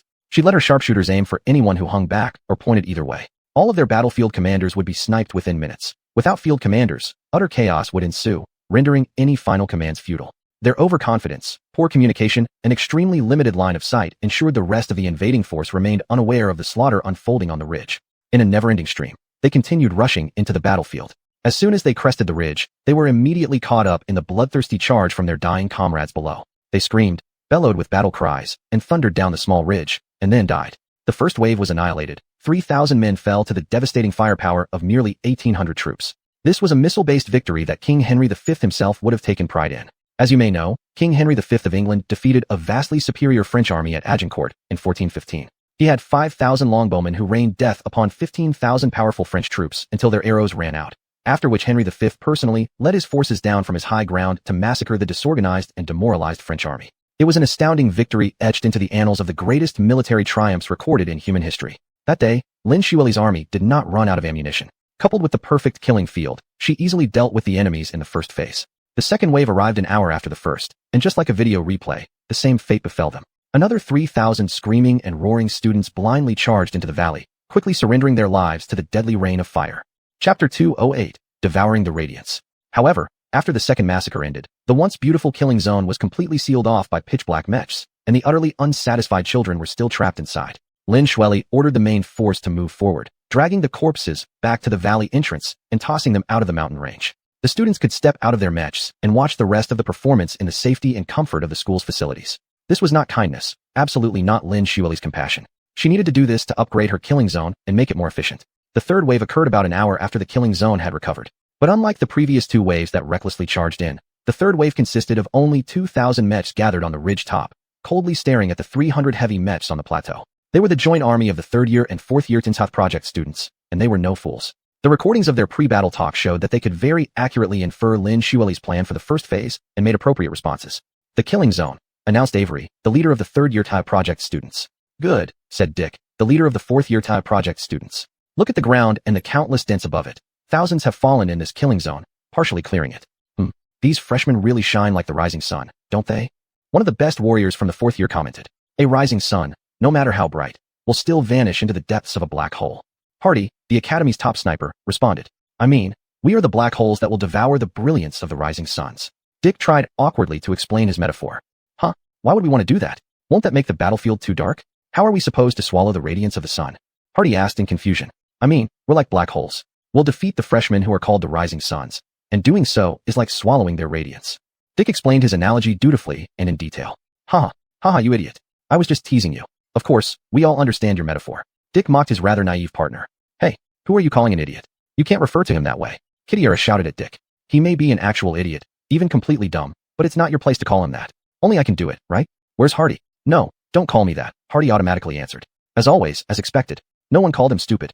Those who dare to do so will face the consequences. Kitiara slammed the butt of her spear onto the ground with great force, glaring at Dick. All right, I won't call your boyfriend that, Dick said helplessly. I'm not her boyfriend, Hardy automatically replied. Yet you aren't my boyfriend either, dummy. Kitiara giggled, lightly bumping his arm with her elbow. You should have let her die last time. Dick sighed sympathetically to Hardy, patting his shoulder. What happened last time? Avery curiously asked them. To make a long story short, Hardy was the last mech standing after our 1st battalion was ambushed by 5th-year students. Hardy is the scout for Lin Hao's 2nd battalion, and it was being brought to the rear of Lin. He saw Kit surrounded by 100 5th-year students and continued to provide covering fire for Kit until she slowly fought her way out. Before Kit successfully escaped, they had already slaughtered at least 50 mechs. After that, Dick left his words hanging, just casually waving his hand at them. I get it, Avery nodded, also looking sympathetically at Hardy. That's enough chit-chat, you gossip mongers. Give us your orders. Kitiara snapped angrily at the two leaders. That killing zone looks perfect for Death Rain. If we charge in, our army will be forced to split in half, leaving us very exposed to rifle fire from the slopes and the plateau itself. Judging from the ground conditions, I think this might have happened earlier, Avery began. Agreed. To deal with that, I suggest we circle around the mountain and attack the main force from the rear. Is the intelligence we received regarding the location of the main force solid? Dick said. As solid as a rock. Got it straight from the teacher. Avery grinned. Circling around the mountain? That will take us half a day. By then, the battle will be over. I say we find a better strategy to break this damn trap. I don't believe we can't beat a bunch of rookies and their weak traps, Kitiara said hotly. My dumb boy is too smart. Look, he has the solution. All we need to do is drive them off that plateau, down the slope. Kitiara exclaimed happily. So what do you suggest we do? Dick asked her sternly. That's your job, aren't you the leader? Think something up, Kitiara said nonchalantly. We have 10 pilots. I suggest we send them up to shoot at the heavy mechs. They will be forced to raise their shields to protect themselves. Once they do, Hardy can fire upon those mechs and destroy them. This should force them off the plateau, Avery said. I think that won't work. The heavy mechs should have powerful rifles. They could shoot our pilots out of the sky, Kitiara argued. We'll fire from such a high altitude downward. Our range will be much longer than theirs, Avery said. But shooting at such a long distance will be much harder. Let me descend from the sky and fire at them. The rest of our snipers can remain on the ground and take them out once an opportunity arises, Hardy volunteered. All right, let's do it this way. But after we drive them off the plateau, what's next? Avery asked. Well, obviously, after we occupy their plateau, we will station our riflemen there to provide cover while we clear the slopes. Let's complete this task before discussing the next step. After all, things might develop midway that force us to adapt, Dick said wisely. Agreed, let's go, Avery said. And thus, the next phase of the massacre officially began as Tam Xuanyuan ascended into the sky. Upon reaching his position, he showcased his divine sniper skills with hilariously accurate shots, forcing the heavy tanks on the plateau into defensive mode. Chapter 209, Recapturing the Plateau. Shields were raised, and they quickly retaliated. Avery was right. The range of rifles during firing was greatly reduced, allowing Hardy to take down heavy rifles from a position of complete safety. Snipers on the ridge began moving forward into position, starting to fire at the distracted heavy machine guns. For a brief moment, it seemed like the plan was working perfectly. The heavy mechs started taking damage. After eliminating 2 or 3 this way, they began descending from the plateau. It's time for the black hole to swallow the light of the sunrise, boys. Let's go. To the hill shield. Responsible. Take the plateau. Dick shouted excitedly. 2,000 mechs began charging along the ridge, entering the killing field. Bang, bang, bang. The Prodigy students charged in formation, with their heavily armed mechs up front following Mitt, and then the lighter riflemen in the rear. Within seconds, they waded into the kill zone, where many mech corpses still lay scattered around. There were at least 2,500 such bodies on the ground. The final and third reason why Lin Xueli was able to carry out such a mindless and horrifying massacre was due to the color of the mechs assigned to the first-year students. Yes, color. The first-year students were assigned black mechs. Therefore, regardless of whether Lin Hao's team powered down or stayed active, their armor would retain the same color. Lin Xueli shamelessly took full advantage of this fact, clearing the battlefield of dead mechs and replacing them with her own live combat units. As the Prodigy children examined the trap, the experienced eyes noticed first the 300 heavy mechs on top of the plateau. They only briefly scanned the 2,500 darkened mechs. Of course, this was understandable. It takes an experienced and battle-hardened general with a keen eye to thoroughly investigate the conditions of fallen soldiers scattered across the battlefield. Gifted children, no matter how skilled they are in martial arts or how lethal their attacks, often lack cynicism and suspicion. They needed to question if the dead were truly dead. And so, 2,000 gifted children charged perfectly into the trap in immaculate formation. On both sides, the heavy shields were lifted high, providing cover for the medium ones in the van, while their lights followed from behind, supplying covering firepower for the mediums. It was a damn good formation, customized perfectly to deal with the first part of the trap. Bang, bang, bang. The first members of their army collided with the line of dead mechs and waded into the fray. They trampled over some, charging forward at high speed, eager to close in on the 300 heavily armed machine guns, destroy them, and claim the plateau for themselves. 100 mechs waded in. Lin Xueli's mech fired from the tree line, unleashing deadly explosive projectiles onto them. However, due to the absence of crossfire from the central plateau trigger point, the attacks from the tree line were largely negated by the shields carried by the Prodigy children. The firestorm raining down around them only further ignited their bloodlust, driving them to charge faster and more desperately. 200 waded in, then 500, then 1,000. By that point, the Prodigy children had already roared their battle cries. For most of them, the thirst for blood spread wildly in their hearts. Dick, Avery, even Hardy above, were shouting excitedly. Everyone except Kitiara, whose voice vanished very clearly in the battle recordings Lin Hao had obtained. Her intuition might have sounded like an urgent air raid warning in Britain during the German Air Force attacks, but she was but one girl in a sea of crazy warriors, absolutely powerless to stop them. Within seconds, the first elements of the Prodigy army broke through the field of dead mechs and clashed fiercely with the 300 heavy mechs. Despite being mediums, they were highly confident in their ability to handle just first-year rookies, and in most cases, they were right. The first 100 medium mechs engaged the 300 mechs and astonishingly managed to survive, even taking down a few heavy mechs. However, their confidence in charging forward primarily stemmed from knowing that the remaining 1,900 comrades in their army were right behind them. They would be able to swiftly overwhelm the 300 heavy tanks with sheer numbers and then capture the plateau. Alas, for them, reality was cruel, extremely, exceedingly harsh. Hiss! A sharp, grating bell sound rang out. Hum! A loud collective buzzing echoed across the battlefield as 2,500 mechs activated within seconds. Huh! What's happening? Damn it, it's a trap. These people aren't dead. Wah! Around the battlefield, 2,500 mechs swung their arms, legs, swords, spears, rifles, everything, at the charging Prodigy mechs, launching a fatal assault. Almost everyone fell to the ground, tripped up, damaged, or even killed instantly by the surprise attack. When this happened, there was absolutely no chance of recovery. The assault from the 1,500 mechs within sight began to converge, and the 2,500 mechs on the ground could unleash their first and second attacks against unguarded targets. In just 2 short minutes, excited battle cries turned into horrific screams, and after another 2 minutes, these screams were replaced by victorious cheers. Under Lin Xueli's masterful leadership, 4,300 freshmen inflicted a massacre of 8,000 upperclassmen with fewer than 100 losses. The celebrated geniuses and warriors of the 3rd and 4th year Prodigy programs, Dick, Avery, and Kitiara, had made zero noteworthy impact during the Great Slaughter. Hardy had survived temporarily. He retreated, delivering precious first-hand intelligence for the next army. For now, however, the instructors and guests watching the battle on site might have either been cursing the foolishness of 8,000 children or drooling over the unprecedented, unimaginable treasure that had emerged at the National Mech Pilot Academy.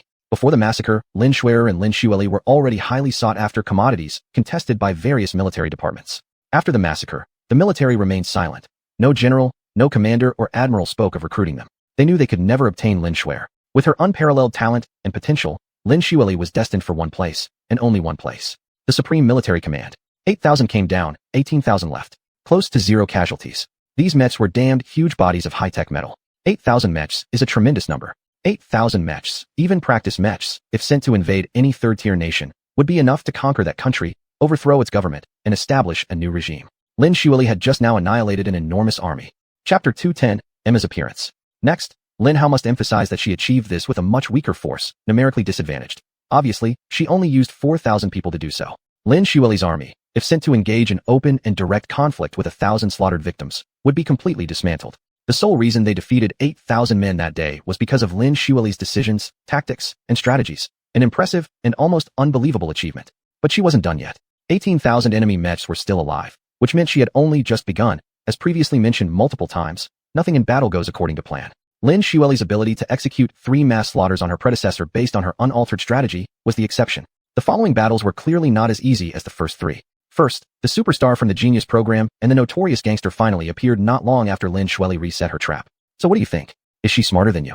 Amos asked with a light laugh. Smarter, Emma admitted, with an evident reluctance in her voice. Good. The first quality of a good leader is knowing when he or she has been outmatched, outgunned, outnumbered, or outsmarted. Accepting reality as it is the first step to formulating a winning strategy, Amos said in a gentle tone, somehow easy to accept. I don't need your lectures. I just need 1,000 mechs, and I will break through this stupid trap and destroy that arrogant upstart. Emma snapped at Amos in her usual style, but noticeably sharper than her usual interactions with Lin Hao. She was much gentler with Lin Hao, even though her words were still harsh. As previously mentioned, her very adverse upbringing made her who she was. Yes, Lin Hao was on the defensive. Why shouldn't Lin Hao be? She was Lin Hao's Emma. Watch your words, Amos chuckled softly. You've just admitted that this little general is smarter than you. Do you want to rush into such an obvious trap with merely a quarter of our forces? Do you know how hard it was to persuade those idiots to ally with us? She's smarter, yes. I can never create such an effective trap as beautifully as she does. But traps are still traps. Once we figure out how to deal with them, the trap set for us will ultimately trap them. Emma pointed at the fallen soldiers. I only need 1,000 mechs to charge towards those fake corpses and crush them. Even light mechs will do. I'll give you those 1,000 mechs, but not until we have more backup plans ready. I don't have the habit of treating an obviously brilliant general's weakness at face value. Against generals as cunning as her, you can be sure that when they look weak, they're actually strong there. Answer me this. If those mechs were truly dead, hiding among those trees instead, what would you do? 2,000 on each slope, half firing at you, the other half charging in to finish you off. Amos asked Emma seriously. You and I both know that if they did that, then they'd lose. You could use all your power to sweep one slope clean while I lock those rushing towards me in place. Once they lost one slope, their beautiful terrain advantage would vanish. Without their perfect trap, they'd just be weak freshmen. I wouldn't even need your reinforcements to kill them. My 200-man unit alone would suffice. Emma answered disdainfully. You'd be the first one to bear the brunt of their attacks. Are you sure you? Stop nagging like an old grandmother. Give me those 1,000 mechs, and I'll lure them out. You can do whatever you want anyway. You're not an idiot either. Emma shot him a sharp glare. If these are their true forces, as Hardy says, then victory is assured. I won't leave a single living soul. He was silent for several minutes, probably brewing his ridiculous genius-level plan, not at all inferior to Lin Xueli's. Finally, just seconds before Emma likely exploded, Amos spoke. I'll give you 500 flying mechs, lead them to exterminate half of the corpses on the ground, then withdraw from the fight upon my signal, attack their leader. Everything depends on my signal. Can you do that? Amos asked Emma. Flying mechs? Good. You've finally come to your senses. With flying mechs, I might eliminate every freshman before you even give your signal. Emma replied with a satisfied tone. No, don't eliminate them. Don't push desperate enemies too hard. Besides, I won't wait long. Just watch for my signal, all right? Amos inquired with urgency. Fine. Now hand over those flying mechs. Emma answered with impatience. Amos. Before Lin Xueli and Lin Hao's other monstrous companions arrived at the National Mech Pilot Academy, his name might have already ranked among the top 3 most famous and recognized figures. Like Emma, he was a formidable fighter, his shoulder armor cool and made of brass, and his intelligence and sharp intuition were also first-rate. All these qualities formed an extremely terrifying combination, making him, like Lin Xueli before the battle, one of the most competitive students in the military zone. Prior to Lin Xueli's 4,000 men, he had appeared with 2,000 mechs, which could very well be a military reconnaissance dream come true. A top-tier superstar versus a rising star sensation. Emma was no obscure character either, especially within circles of influence. However, due to her difficult family circumstances, she had somewhat bullied others in school, forming her own small gang. Her gang wasn't exactly a collection of budding stars. In fact, it could even be said that they were a gathering of some individuals from the Genius program. But nonetheless, they were gifted students. The 200 weakest geniuses in the Genius program were still the 200 best regular students. Additionally, her arrival pointed directly to the strange undercurrents brewing within the Academy's student body, a spectacle that, for viewers acquainted with Academy politics, felt nothing short of exhilarating. Because many heavyweight families sent their offspring to the Academy, the factions formed by the students suggested the shifting alliances of powerful family groups in real life. For the government, especially senior officers who needed to maintain a certain degree of separation from families and clans, watching the political maneuvering of the children within the Academy was akin to keeping up with current news updates. Lin Hao had once skimmed through the secret recordings of that period's military audience zones and discovered a truth that clearly revealed the stance of the military upper echelons. Chapter 211, The Offensive Plan. Amos Jean taking the lead with Emma. Interesting. Very interesting. The Jean family and White Frost will be a very powerful combination. It's like an ox and a bear teaming up. They are both warrior clans.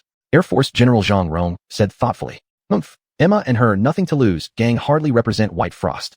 Wait, Emma and her motley crew are the perfect representatives of the White Frost clan.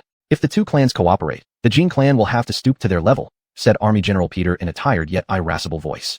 The irritable old man, your subjective views on White Frost are a disgrace to the military. You need to overcome them. I heard your precious grandson Victor has a feud going on with that new White Frost bastard. Why are you still so angry about it? Asked General Vetri, sighing and shaking his head at the old general. I'm not angry about that incident. Peter snapped. White Frost has set off a snowball they can't take responsibility for, and for some strange reason, the government is willing to cover for them. All these unreasonable conspiracies deeply infuriate me. Speaking of conspiracies, something big must be happening at the high command. All my smartest scientists, researchers, and engineers have been invited over, said General Vetri. Mine too. General Xuanyuan replied thoughtfully. Those White Frost undead must be involved somehow. Peter snorted loudly. Of course, and there's also Emma. Her performance this time will be an excellent opportunity to gather some clues. General Vetri said excitedly.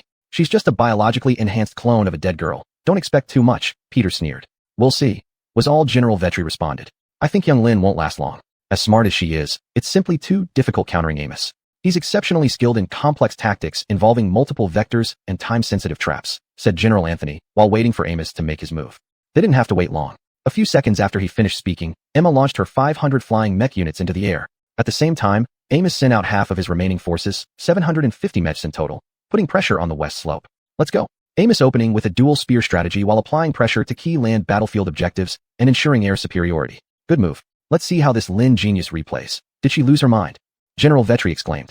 On the battlefield, the 750 mechs dispatched by Amos were suddenly met by 750 mechs from within the west slope. Lin Xueli had ordered her western flank to leave the forest's cover and meet the talented students head-on. A confrontation she absolutely had no chance of winning. You, an old guy with one foot in the grave, who has 10,000 times more experience than her combined, reacting in such a way proves she isn't crazy. She surprised you, didn't she? If you're surprised, what do you think Amos must be feeling?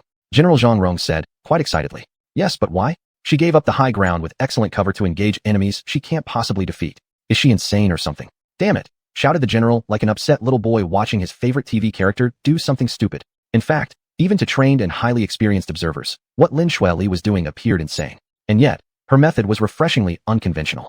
Right at that moment, the other 750 mechs on the eastern slope also broke out of their cover and charged toward the numerous bodies lying before the central zone where 300 heavy mechs stood ready. What the hell? What is she planning? Damn it, cursed Amos loudly. His mind remained calm as he stuck to his plan without panic while observing how the situation evolved. But under those specific circumstances, he truly couldn't assess whether the situation was positive or negative. For an entrenched enemy to willingly give up their terrain advantage, it was far too unusual. They must be doing this because they're trying to gain a stronger advantage. Or is it a trick meant to throw me off? Does she have the capability to bluff, risking everything in the battle just for a bluff? Amos muttered to himself. A few seconds passed. Emma's flying mechs finally gained enough altitude to start moving forward. Amos' 750 mechs also began rushing toward Lin Xueli's 750 mechs, which were emerging in droves from the west slope. As the mechs behind Amos started making noise, the situation became increasingly chaotic. Those stupid first-year students have finally lost. Their previous victories must have given them too much confidence. Yes, that's right. They've already broken their own traps. Let's charge down and take them out. So much for their rising sun status. Lin Hao could already picture the heaviness in the heart of Priam or any competent commander. Anything that looks too good to be true probably is, Amos muttered. If this were a move in the heat of battle, it might indicate some kind of collapse, but this is her opening gambit. Let's play defense. He immediately signaled his 750 mechs to retreat. In the gifted course, immediate obedience had been drilled into the students, especially in combat situations. Thus, the mechs, which were less than 100 meters from the starting line, instantly slowed down and began retreating up the ridge. However, instead of returning to their cover on each slope, the 750 mechs actually started to gather in front of the large number of mechs on the plateau. In total, 1,800 mechs with rifles gathered loosely in formation. Why are they clustering there? Isn't there no apparent advantage to doing so? Amos voiced aloud, wondering. The only advantage they gain from massing together is an increased power in volleys, which serves no use here. Why? Why would their commander do such a thing? Amos was puzzled, his mind wavering. Initiate an attack against the enemy. A calm voice from Emma came through the communication line. Only then did it strike Amos. They're not massing for an offensive, Priam realized. They're gathering. For defense. Priam made a new decision. He had let the ominous reputation of the enemy general cloud his judgment and taken too many precautions just in case. He had underestimated the strength constituted by his 500 flyers and hadn't anticipated the enemy treating them so seriously. Chapter 212, Lotus Attack Cascade. To the point that they were actually willing to forego their terrain advantage just to mount a ferocious defense in order to extract as much as possible from the flyers. But before Amos could further reproach himself and react to Shui Lin's move, she made another gesture that had him grinding his teeth in anger and confusion. Pata, pata pata. A blue signal shot out from behind the plateau, and immediately, the 750 mechs on the slope made a sharp turn, scrambling to return to their original positions. Faint. Amos almost choked on his own saliva. Humph. One first-year self-proclaimed general can employ not one, but two separate units in executing a task? This batch of first years is truly impressive. General Xuanyuan praised. Indeed, not only Miss Lin, but the entire troop is exceptional. Most 10-year-olds I know are still cute and clueless. Yet somehow, a full 5,000 fierce mechs have gathered here. General Wei Taili said with an emotional voice. For some reason? The reason is very clear. Of course, it's the exceedingly strict entrance exams and absurd experiential learning methods of the National Mech Pilot Academy. If you recall, this is heavily influenced by the way our family raises children. These children already knew, even before school, that every day was a battle, and that these battles would be tough. General Peter said in a slightly smug tone. The other two generals could only helplessly laugh at General Peter's unprofessional and absurd closeness with his family. Back on the battlefield, Amos ordered his soldiers to return and apply pressure on the western slope. You're being led around by the nose, and I hope you realize it, Emma declared loudly as she coordinated her flying mech, releasing bombs over the battlefield below. They flew relatively low, allowing them a degree of accuracy, but not so low that they would feel the impact of the first year's rifle fire. This was a delicate consideration. Emma's usual orders prioritized safety over accuracy. She'd rather make 9 inaccurate shots to get 1 good hit than make precise shots and risk losing the mech entirely to enemy fire. Currently, her strategy was proving to be brilliant. With so many dead mechs carelessly scattered across the battlefield, her 500 flyers didn't need high precision to hit their targets. Bang, bang, bang. One mech after another was shattered by direct hits from the pilot's rifles. I know we're up against a highly capable general, hammering down on 300 heavy mechs, and those pretending to be dead. Make sure they don't attack us in a pincer movement, Amos responded casually to Emma. I don't want to tell you, but I think these dead mechs on the battlefield aren't faked ones where the first-year students pretended to be dead. Despite a few lucky hits, I've barely managed to do any damage to them. They're really hardened. Damn it. Not all of them are fake. Some are real. Be careful. Pull up, you blind fools. Emma shouted loudly. Bang, bang, bang.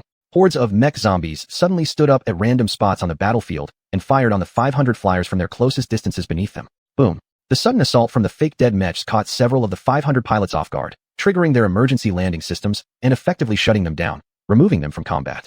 Press the attack. Don't slacken, Amos commanded Emma. Join your squad. Activate the Lotus Cascade attack sequence. Emma shouted while diving down furiously. As she disengaged from the group of 500 and plummeted downward, she started firing intensely at the 300 heavy tanks, showcasing remarkable courage, skill, and flawless decision-making. Many awakened mechs stopped firing at the 500 pilots and began targeting her instead. Meanwhile, many among the 300 also started concentrating their fire on her. With a single maneuver, she had drawn all attacks to herself and neutralized the threat to the team. She had a personal mission to complete, and she needed her pilot squad alive to finish it. There was no way she could exert enough pressure on the entire first-year army alone to flush out Lin Hao. She wanted to fight Lin Hao and beat Lin Hao again. Bang, bang, bang. Thousands of rifle shots streaked through the sky as the first years gave their all to bring down Emma's mech.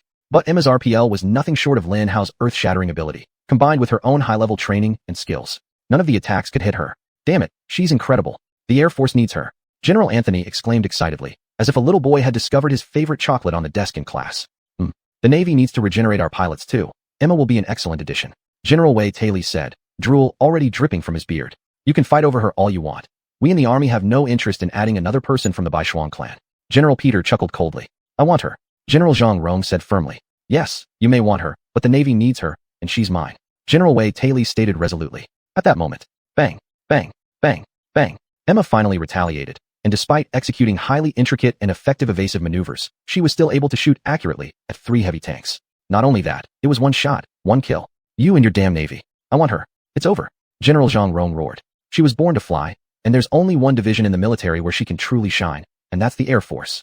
Air Force. If you're operating 10 billion miles away from the enemy, how would you even reach them? Her skills are more suited to the Navy, where she'll quickly experience real combat. General Wei Taili shouted back at General Anthony Zhang. As the two generals argued over Emma, she continued her solo performance, skillfully evading all continuous rifle fire while slowly destroying 1 heavy mech at a time. With the attention of the heavy infantry and the awakened zombies diverted, the 500 flyers were free to execute their Lotus Cascade attack sequence perfectly, just as Emma had hoped. Like a beautiful lotus in full bloom, the flyers first shot upward in a cylindrical formation for hundreds of meters, then blossomed outward in 10 different directions. In groups of 10, the flyers surged from their ascent, diving downward behind Emma, their guns blazing as they fired upon the distracted awakened mechs. Bang, bang, bang. The awakened mechs began to take casualties, some collapsing onto the ground as their clever trick finally turned into a bitter irony. Chapter 213, Mech Darkening. However, there were at least hundreds of such awakened mechs, and the ones under attack did not significantly impact the situation. The Lotus Cascade attack sequence is usually extremely lethal in normal combat scenarios, yet it did not achieve much against Lin Xueli. Why was this? In most cases, this was because there were only 500 pilots. The Lotus Cascade attack sequence relies on endless mechs flying out from the central position to strike the battlefield from all directions. With just 500, the number of ripples that could be created was limited, as was the number of mechs that could be deployed in each wave. Due to the reduced numbers, the effectiveness of the Lotus Cascade attack sequence was weakened. However, a small portion was also influenced by Lin Xueli's ingenious move, where every awakened mech came accompanied by 2 or 3 blackened students who had previously been in combat. They were the perfect meat shields for Lin Xueli and her troops.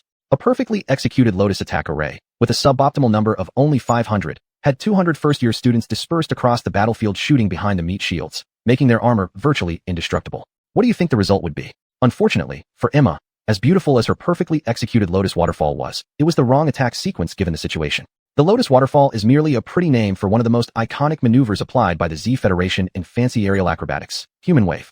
If executed with sufficient numbers, the Lotus Waterfall can very effectively allow a general to quickly and completely control the battlefield without missing any position.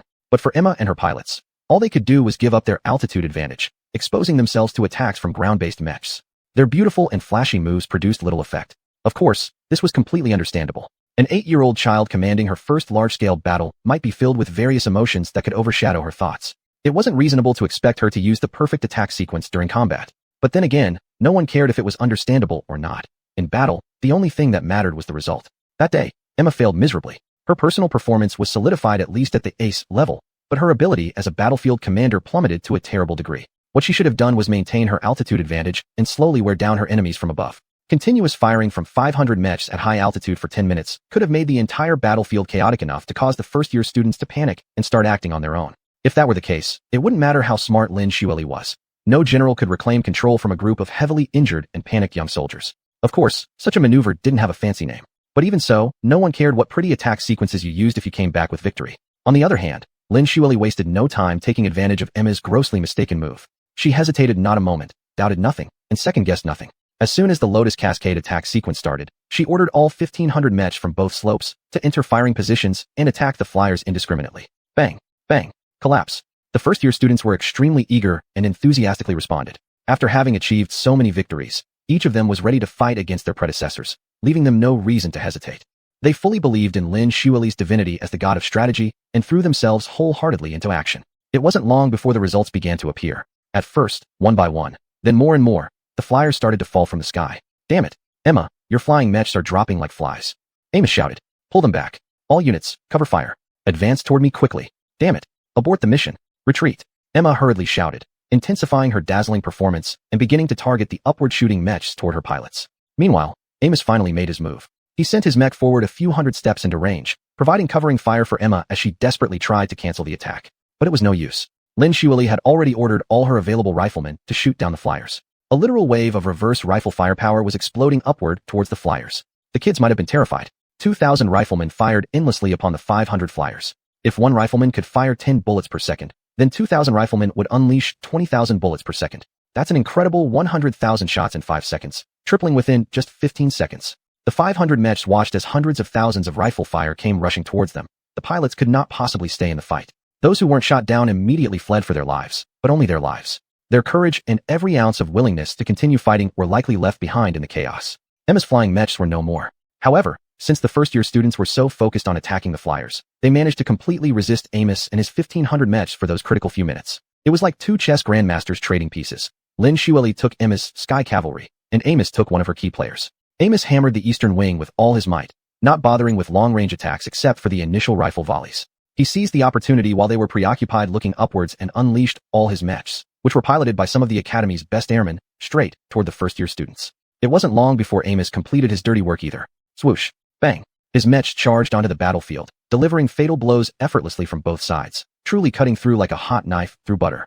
The first-year students were all too busy shooting at the flying mechs to react sufficiently to the ferocious assault from this group of enraged advanced student pilots. How much longer will we be humiliated by these damn kids? They might have bitterly thought together in unison. Just as Emma's flying mechs were being gradually shot down, the first-year students on the eastern slope were also completely annihilated by the raging elite program students. In terms of numbers, Amos appeared to have gained the upper hand in the exchange, losing only 500 mechs compared to Lin Xueli's 750. To better deal with his situation, Amos had also managed to secure a crucial battlefield position, while Lin Xueli lost one of her key wings. But seasoned veterans would surely get involved another way. Amos lost a quarter of his elite forces, with the remaining soldiers now gathered on a hard-to-manage slope, their enemies nearly equal in front of them, and over 2,000 more still unaccounted for. Chapter 214, Defensive Posture. To be more cruel, Amos sacrificed his troops to put himself in a bind. But as previously mentioned, Amos had a very calm mind. He knew that although the situation was awkward, he still had more than 10,000 mechs around him, and these mechs might soon rush to the battlefield to attempt blackening the rising sun. Time was on his side, and all he needed to do was to take a defensive stance. He needed to crouch within the heavily wooded eastern slope and repel any attacks on his higher ground.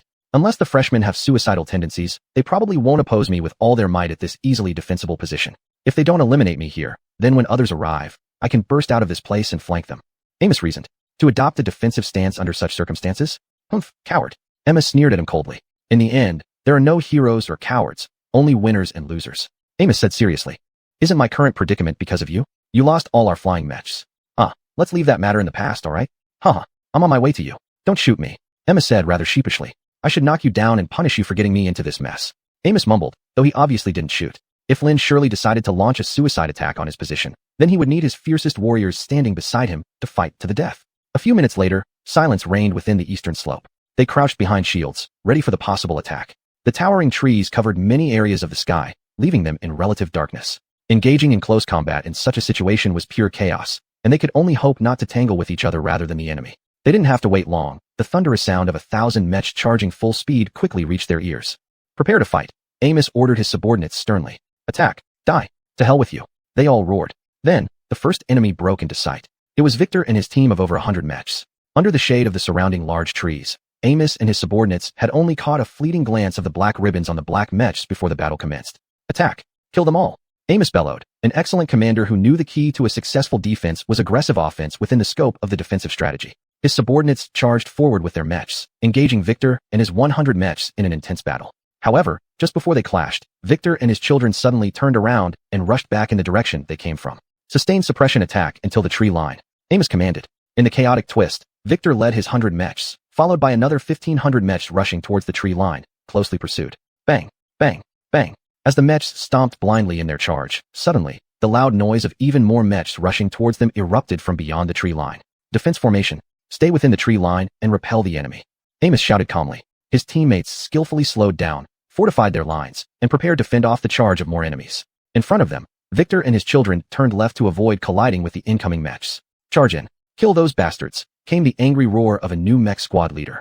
Bang, bang, bang. Amidst the surging tide at the entrance of the wooded eastern slope area, nearly 2,000 mechs surged in, beginning to engage Amos and his subordinates. Kill those annoying cowards. So you finally decided to stand your ground, huh? You bunch of boys. Amos and his soldiers were no less fierce, firing upon them. The verbal conflict escalated into a ferocious posture, even overshadowing the physical combat happening in that dark, shadowy forest. Again and again, they fought, spears clashing with shields, swords hitting against swords. Soon, both sides' mechs began to darken, and what started as an almost completely dark battle eventually led to casualties. Then hundreds of mechs began to fall. Damn it, the first wave of mechs were decent. Don't give up. Keep fighting, cried out the newcomer in frustration. These freshmen must be fierce. We're starting to suffer casualties. One of Amos' soldiers called out in alarm. Intensify the attack. Go all out, screamed the angered commanders among the newcomers. Eradicate them at all costs. Do not conceal your secret techniques. Kill. Amos yelled desperately. The number of casualties began to increase. However, the talented students under Amos's command were a group of fierce warriors. Their skill advantages, the pride of the academy, finally shone in the darkness of the situation. Their losses eventually stabilized at around 500 because their higher discipline and ability to support each other in battle allowed them to take down 2 mechs before succumbing to their own. In the first 10 minutes of intense fighting, 1,000 newcomers fell. You freshman bastards. You'll regret being so arrogant. One of the newcomers' commanders howled as he was under a combined assault by 2 soldiers. Freshmen? What are you talking about? We come from the talent program, led by talents. The soldier retorted, even as his sword pierced through the commander's torso. Heavens, don't tell me. That was the commander's last words before he turned dark. Amos, I don't think they are. Die? How dare you kill our commander? Came an angry roar. Then a sharp spear crushed the head of the talent's mech into pieces. Damn, we're not freshmen, you fool. We've been tricked. Another talented soldier shouted, realization dawning terrifyingly in his mind. Frauds. Die. The newcomer yelled and charged toward the talented soldier. But the talented soldier was too skilled. easily dodging the wild attack and reluctantly piercing the newcomer's torso for a fatal blow. Amos, she shouted loudly. These aren't freshmen. Fall back. Defensive formation. Amos barked out a sharp order. Without hesitation, the newcomers immediately seized the opportunity to attack while the enemy was trying to regroup, instantly causing dozens of casualties. I'm Amos from the talent program. We're not freshmen, the Xuanyuan elder roared. Stop fighting. We've been deceived. What? Stop, cease the fighting, came the shout of the newcomer commander. Chapter 215, cleverly borrowing the east wind. But before his soldiers could fully react, a sudden excited shout rang out beside Amos. The stratagem has worked. Attack immediately. Following that, 5 mechs burst forth from beside Amos and swiftly killed their targets. At this sight, the newly arrived group let out a collective roar of unrestrained anger and surged forward with even greater ferocity than before. They hurled themselves at the lying bastards, with some even initiating suicidal attacks. That day, 2,000 fourth-year students charged into Dongpa to confront 1,500 gifted children led by Amos. By the time the battle concluded, only 53 fourth-year students remained, while merely 112 from Amos' side were left standing. Amos himself fell in the fight. As we said before, we are not first years. We come from the genius program, hunting first years like you. Emma Baishuang said coldly. The exhausted 165 mechs could only stand still as they fully grasped what they had done. Seething regret exploded from their souls in painful waves, coursing through their veins like molten lava. Their minds replayed their deeds, making them all the more remorseful for what they had done to their allies. Like a breached dam, each of the 165 mechs began screaming wildly and cursing at the first years. However, before they could channel their immense anger and regret into a torrent of curses, boom, boom, boom, the final straw broke the camel's back. The real first-year students walked in with rifles, stealing the show and mowing them down. In a true battle, it would be an act of mercy, as death welcomed them into its sweet embrace, freeing 160 souls from agony. But this was not a real fight. Their mechs just went dark, and their pain continued, trapped within the impenetrable cockpits. I would be very surprised if those kids walked away from that special combat unscathed. Damn it, I'll be back. Emma screamed loudly, soaring high into the sky and weaving her way through streams of rifle fire that nearly covered the heavens. But with so many trees providing cover for her, she managed to escape cleanly. The battle was over. It was another massacre, the fourth such event of the day. In just a few hours, Lin Xueli had cold-bloodedly slaughtered 12,000 seniors, leaving 16,000 remaining. All this came at the cost of merely 750 mechs on her own side, while 3,500 stayed within her own army. I don't know whether I should feel angry or ecstatic, General Vetri sighed. The performances of all our top picks from recent years have been abysmal. But we have a new crop of superstars who have the potential to become ace pilots unlike anything we've ever seen. Ecstatic, definitely ecstatic. Didn't you see Victor's performance? His trick executed perfectly. He's the MVP of the entire battle. General Peters said, excited and notably biased. I concur. Though I am slightly disappointed with Amos and how he executed his battle plan, these losses will do them good, burning a real flame into their hearts. Yes, the new batch of kids from the National Mecha Pilot Academy. Ha! General Zhang, Hui chuckled lightly. Ha! General Vetri chuckled lightly too. For Lin Xueli and the freshmen including Lin Hao, it was an incredible day, a day of victory beyond measure for everyone. Even if Lin Hao's team lost the next battle and exited the day's activities, Lin Xueli's glory and victory wouldn't diminish even a bit. But she wasn't finished yet. By her estimation, the most intense battle of the day was yet to come. Reset the trap and continue moving into Formation C, Lin Xueli calmly commanded the freshmen. Scouts, update. I've just seized 3 flags about 20 kilometers north of our position. The other 4 flags have been claimed by a coalition of geniuses and regulars. There are 5,000 enemy mechs remaining, and they're heading here, one scout reported. Olivia is still escaping from the heavy forces. I've guided her toward my position per your instructions. Scouts 1 and 2, track the group of 5,000, the rest of the scouts, return. Our final battle is approaching. I, along with Olivia, will handle 1,000 heavy units and prepare to flank the enemy main force according to my orders, Lin Xueli commanded calmly. She was able to accurately measure the abilities of her subordinates and assign them tasks suited to their capabilities, almost like a deity. Of course, she had not fully grasped Lin Hao's true potential. Nevertheless, without hesitation, she handed Lin Hao an impossible task, cleaning up any messy loose ends in her strategy and then acting as a pincer attack force against an army 50 times larger than his. Alright, our mission here is complete. Olivia is in trouble. She's being pursued by 1,000 heavy mechs. We need to rescue her, and then have her squad ambush and destroy the 5,000-strong enemy army. Lin Hao announced to his group. If we destroy that army, we'll win today's competition. Only 5,000 left. That's quite fast. There must have been some sort of massive massacre somewhere, James said. Wang Lingling just giggled softly. In the commander's voice channel, she precisely knew what had happened. It doesn't matter. Let's finish this off and start looking for mech materials, Margaret said with a hint of impatience in her voice. The master speaks truly, let's go. Wang Lina shouted loudly. Let's go? We have 1,000 heavy mechs to fight. They dare to bully Olivia. Do they even have the guts? They must know. My friends are absolutely forbidden from being attacked. Lin Hao declared loudly and unreasonably, beginning to jog toward the coordinates provided by the scouts. Lin Hao's 4 companions followed closely on either side of him, forming a wedge formation of 5 people with Lin Hao leading the charge. They rounded a colossal mountain, one that seemed to stretch endlessly in all directions. It wasn't long before Lin Hao and his team caught sight of Olivia and her 100 mechs. They had been fleeing for hours, spiraling through the mountains, completely exhausted. Olivia, come towards us. We're your reinforcements. Lin Hao shouted as he rushed toward her. Chapter 216, Convergence. Heavy mechs are just 1 minute away. What plans have you made for us? Olivia panted as they finally regrouped. Her 120 mechs were still intact, and considering all factors, they were actually a fairly reasonable force. If allowed to fire freely from protected positions, they could still deliver a powerful blow to the enemy. Lin Hao quickly reviewed the surrounding map and found an excellent location. A medium-sized cliff overlooking the clearing. If I can lead and hold off the enemy's mechs in that clearing while Olivia and her riflemen pick them off from the cliff, it will be perfect, Lin Hao thought. Apparently, Lin Hao wasn't the only one with this idea. Let's go to this spot. Olivia, you climb the cliff. I'll lure the enemies into the clearing, and we'll slaughter them there, Margaret said confidently. Sounds good, but I need some time to get to the top of the cliff. You need to hold them off for at least 15 minutes. Olivia shouted loudly. No problem, let's keep going. We'll slow them down and string them along, Lin Hao said, giving her a shushing gesture. All right, let's go everyone. Doom is coming. Olivia shouted to her team, who reluctantly trudged away amidst numerous protests. Just as they left, the sight of 1,000 heavy mechs came into view. The 5 of them stood silently in a long line, at least 20 meters apart, and charged fearlessly toward the enemy. Bang, bang, bang. 5 suicidal bastards. They think they can slow us down with just 5? Crush them. Trample them.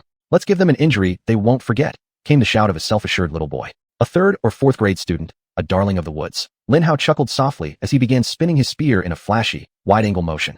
Utterly useless in real combat between equally strong mechs. But it was remarkably effective against such big, adorable little ducks. To death! James roared eagerly. You shouldn't have chased my friend for so long, Wang Lingling sighed. It's time to regret your sins. My teacher and I will destroy your entire camp. Wang Lina shouted joyfully. Bang, bang, bang, bang, bang. The 5 of them collided with the heavyweight line with ridiculous strength, instantly stalling their charge. Boom, boom, boom. The 5 of them wreaked havoc on the ranks of the 1,000 heavy personnel. 10, then 20, 30, 40 mechs quickly collapsed around Lin Hao and his team. Enough, let's start retreating before we scare them off. Olivia and her team also need to vent their frustration after being chased for half a day. You're too considerate. You and Olivia seem pretty close, Wang Lingling remarked. Of course, I'm a very considerate person. Yes, we're very close, Lin Hao replied nonchalantly, turning to begin his retreat. Wang Lingling responded in a slightly heavier tone. You're not closer to anyone than me, Lin Hao added. Ah yes, certainly, Wang Lingling answered sweetly, and they executed what was arguably one of the best combat retreats of the day. Of course, on a very small scale, but they established a very solid rhythm, endlessly frustrating the heavy mech operators. They would trip, injure, and disable their enemies for a second or two, then swiftly retreat to avoid being surrounded. The 5 of them repeated the entire process over and over again. Any experienced commander would immediately realize they were being led somewhere by the nose, possibly to a prepared kill zone. But for a commander willing to order 1,000 heavy mechs to chase 100 light mechs around a mountain for half a day, no, they still completely ignored the precision and deliberate actions of Lin Hao and his team. After idly delaying 15 minutes, the 5 of them finally reached the kill zone. By then, 900 heavyweight mechs remained, all more furious than a bull in heat whose potential mate had just been taken away mid-coupling. Bastard, bastard, bastard. A particularly sharp scream rang out, filled with a mix of guilty joy and genuine anger, possibly a spoiled child whose parents were strict and never allowed him free use of curse words. 900 heavy mechs burst out of the sparse underbrush into the clearing, towering cliffs facing Lin Hao and his group. We've driven them into a corner like rats. Kill. Kill them all. Kill those bastards. Kill. Lin Hao grinned as he circled around about 20 meters from the cliff, giving Olivia an excellent angle to fire at those poor bastards. Olivia, open fire at will. Lin Hao shouted loudly. Roger that, targeting the enemies at the back first. Fire at will. Olivia shouted in response as she turned back. A storm of rifle fire descended upon the 900 heavy infantrymen. Bang, bang, bang. Kill them all, Lin Hao ordered his companions. In that battle, they were like demons from a millennium-old paper shredder, slaughtering every mech that came before them. As Olivia tore through their rear, the mechs moved forward, trying to evade her rifle shots. But with all the enemies they had slaughtered up front, the front line soon decided they wanted nothing to do with them. Within less than a minute, as the heavy mechs pushed forward from the back and were pushed back from the front, a massive clash occurred, causing them to clump together like juicy meat patties right in the middle. Charge! James shouted eagerly, plunging into the fray like death itself. James charged in like a 1,000-year hungry immortal wolf god, starved for food. What could Lin Hao and the others possibly do? They charged in alongside him. Lin Hao swung his spear with his right hand, holding his shield horizontally like a vast and broad blade, mercilessly obliterating the mechs before him. In the tense minutes that followed, Lin Hao and the others truly fulfilled James's cry. They charged in. It is only in moments of utmost crisis that one can see who the heroes are, who the cowards are, who the warriors are, who the possums are, And who are those willing to throw their comrades into the fire just to escape themselves? That special massacre revealed all sorts of filth within their victims' hearts. Follow me. I'll stall them. Go to hell, you irredeemable first graders. Hold your ground. They're only 5 people. Yes, you idiot. Hold your ground. Chapter 217, The Decisive Battle. Run for your lives. Fight. Don't be a coward. The first few minutes were complete chaos, but all the heroes who stood by their positions truly earned immense respect and admiration in everyone's hearts. They were the emerging leaders of the Federation, and their futures were absolutely incredibly bright. But for now, they were the first to fall, and after their initial defense crumbled, it was very easy to kill the rest. Any seasoned soldier would tell you that killing soldiers trying to flee during a rout is the easiest thing in the world, especially if they aren't utterly cornered. Indeed, the rear was advancing forward, attempting to avoid the accurate rifle fire from atop the cliff, but this was a soft wall. If they couldn't escape to the front line, they could pass through a killing zone. Thus, without a tough corner forcing them to fight to a painful end, their hearts could freely explode in the pure, undiluted glory of panic driven by a deep and powerful motive. To escape to the front area, they could already see ahead. Under the combined assault of fierce rifle fire and the vicious close-range attacks from Lin Hao's team, the enemy was quickly reduced to fewer than 500 mechs. By then, they were in a state of total panic and finally collapsed, running in all directions. All they wanted to do was to get out of the killing zone. Lin Hao's team did their best, eliminating anyone within range. Hundreds managed to escape with their lives, but that day, few could return to battle. Soon, the massacre was over, and Lin Hao swung his spear, finishing off the last helpless mech kneeling on the ground. Bang! Aya! The mechs on top of the cliff let out tremendous victory roars. After being chased across the mountains for half a day, being able to eliminate those pesky pests was a massive burden lifted from their shoulders. Long live Olivia! First-year victors. With emotions running high, the first-year students shouted heartfelt messages to their seniors, and then finally left to continue their last battle of the day. This was the decisive battle between the last survivors, and at this point, Lin Zuerli's final supreme strategy was in full swing. Someone once said that supremacy means retreating without fighting, and that was precisely what Lin Zuerli did that day. That day, she slaughtered a total of 11,000 mechs, losing only 750 of her own. There were about 12,000 dead mechs available for her use. As someone who specialized in psychological warfare and never failed, Lin Zuerli would never miss an opportunity to demoralize the enemy. She ordered her soldiers to seize the dead mechs and pile them into small hills scattered across the battlefield, with one particularly large hill atop the plateau. When she was done, her surviving mechs stood neatly behind stack after stack of dead ones, filled with confidence. A confidence that could only come from surpassing their wildest dreams. The incoming allied force consisted of 5,000 of the finest warriors from the academy, and they had to navigate winding paths among the piles of dead mechs to reach them.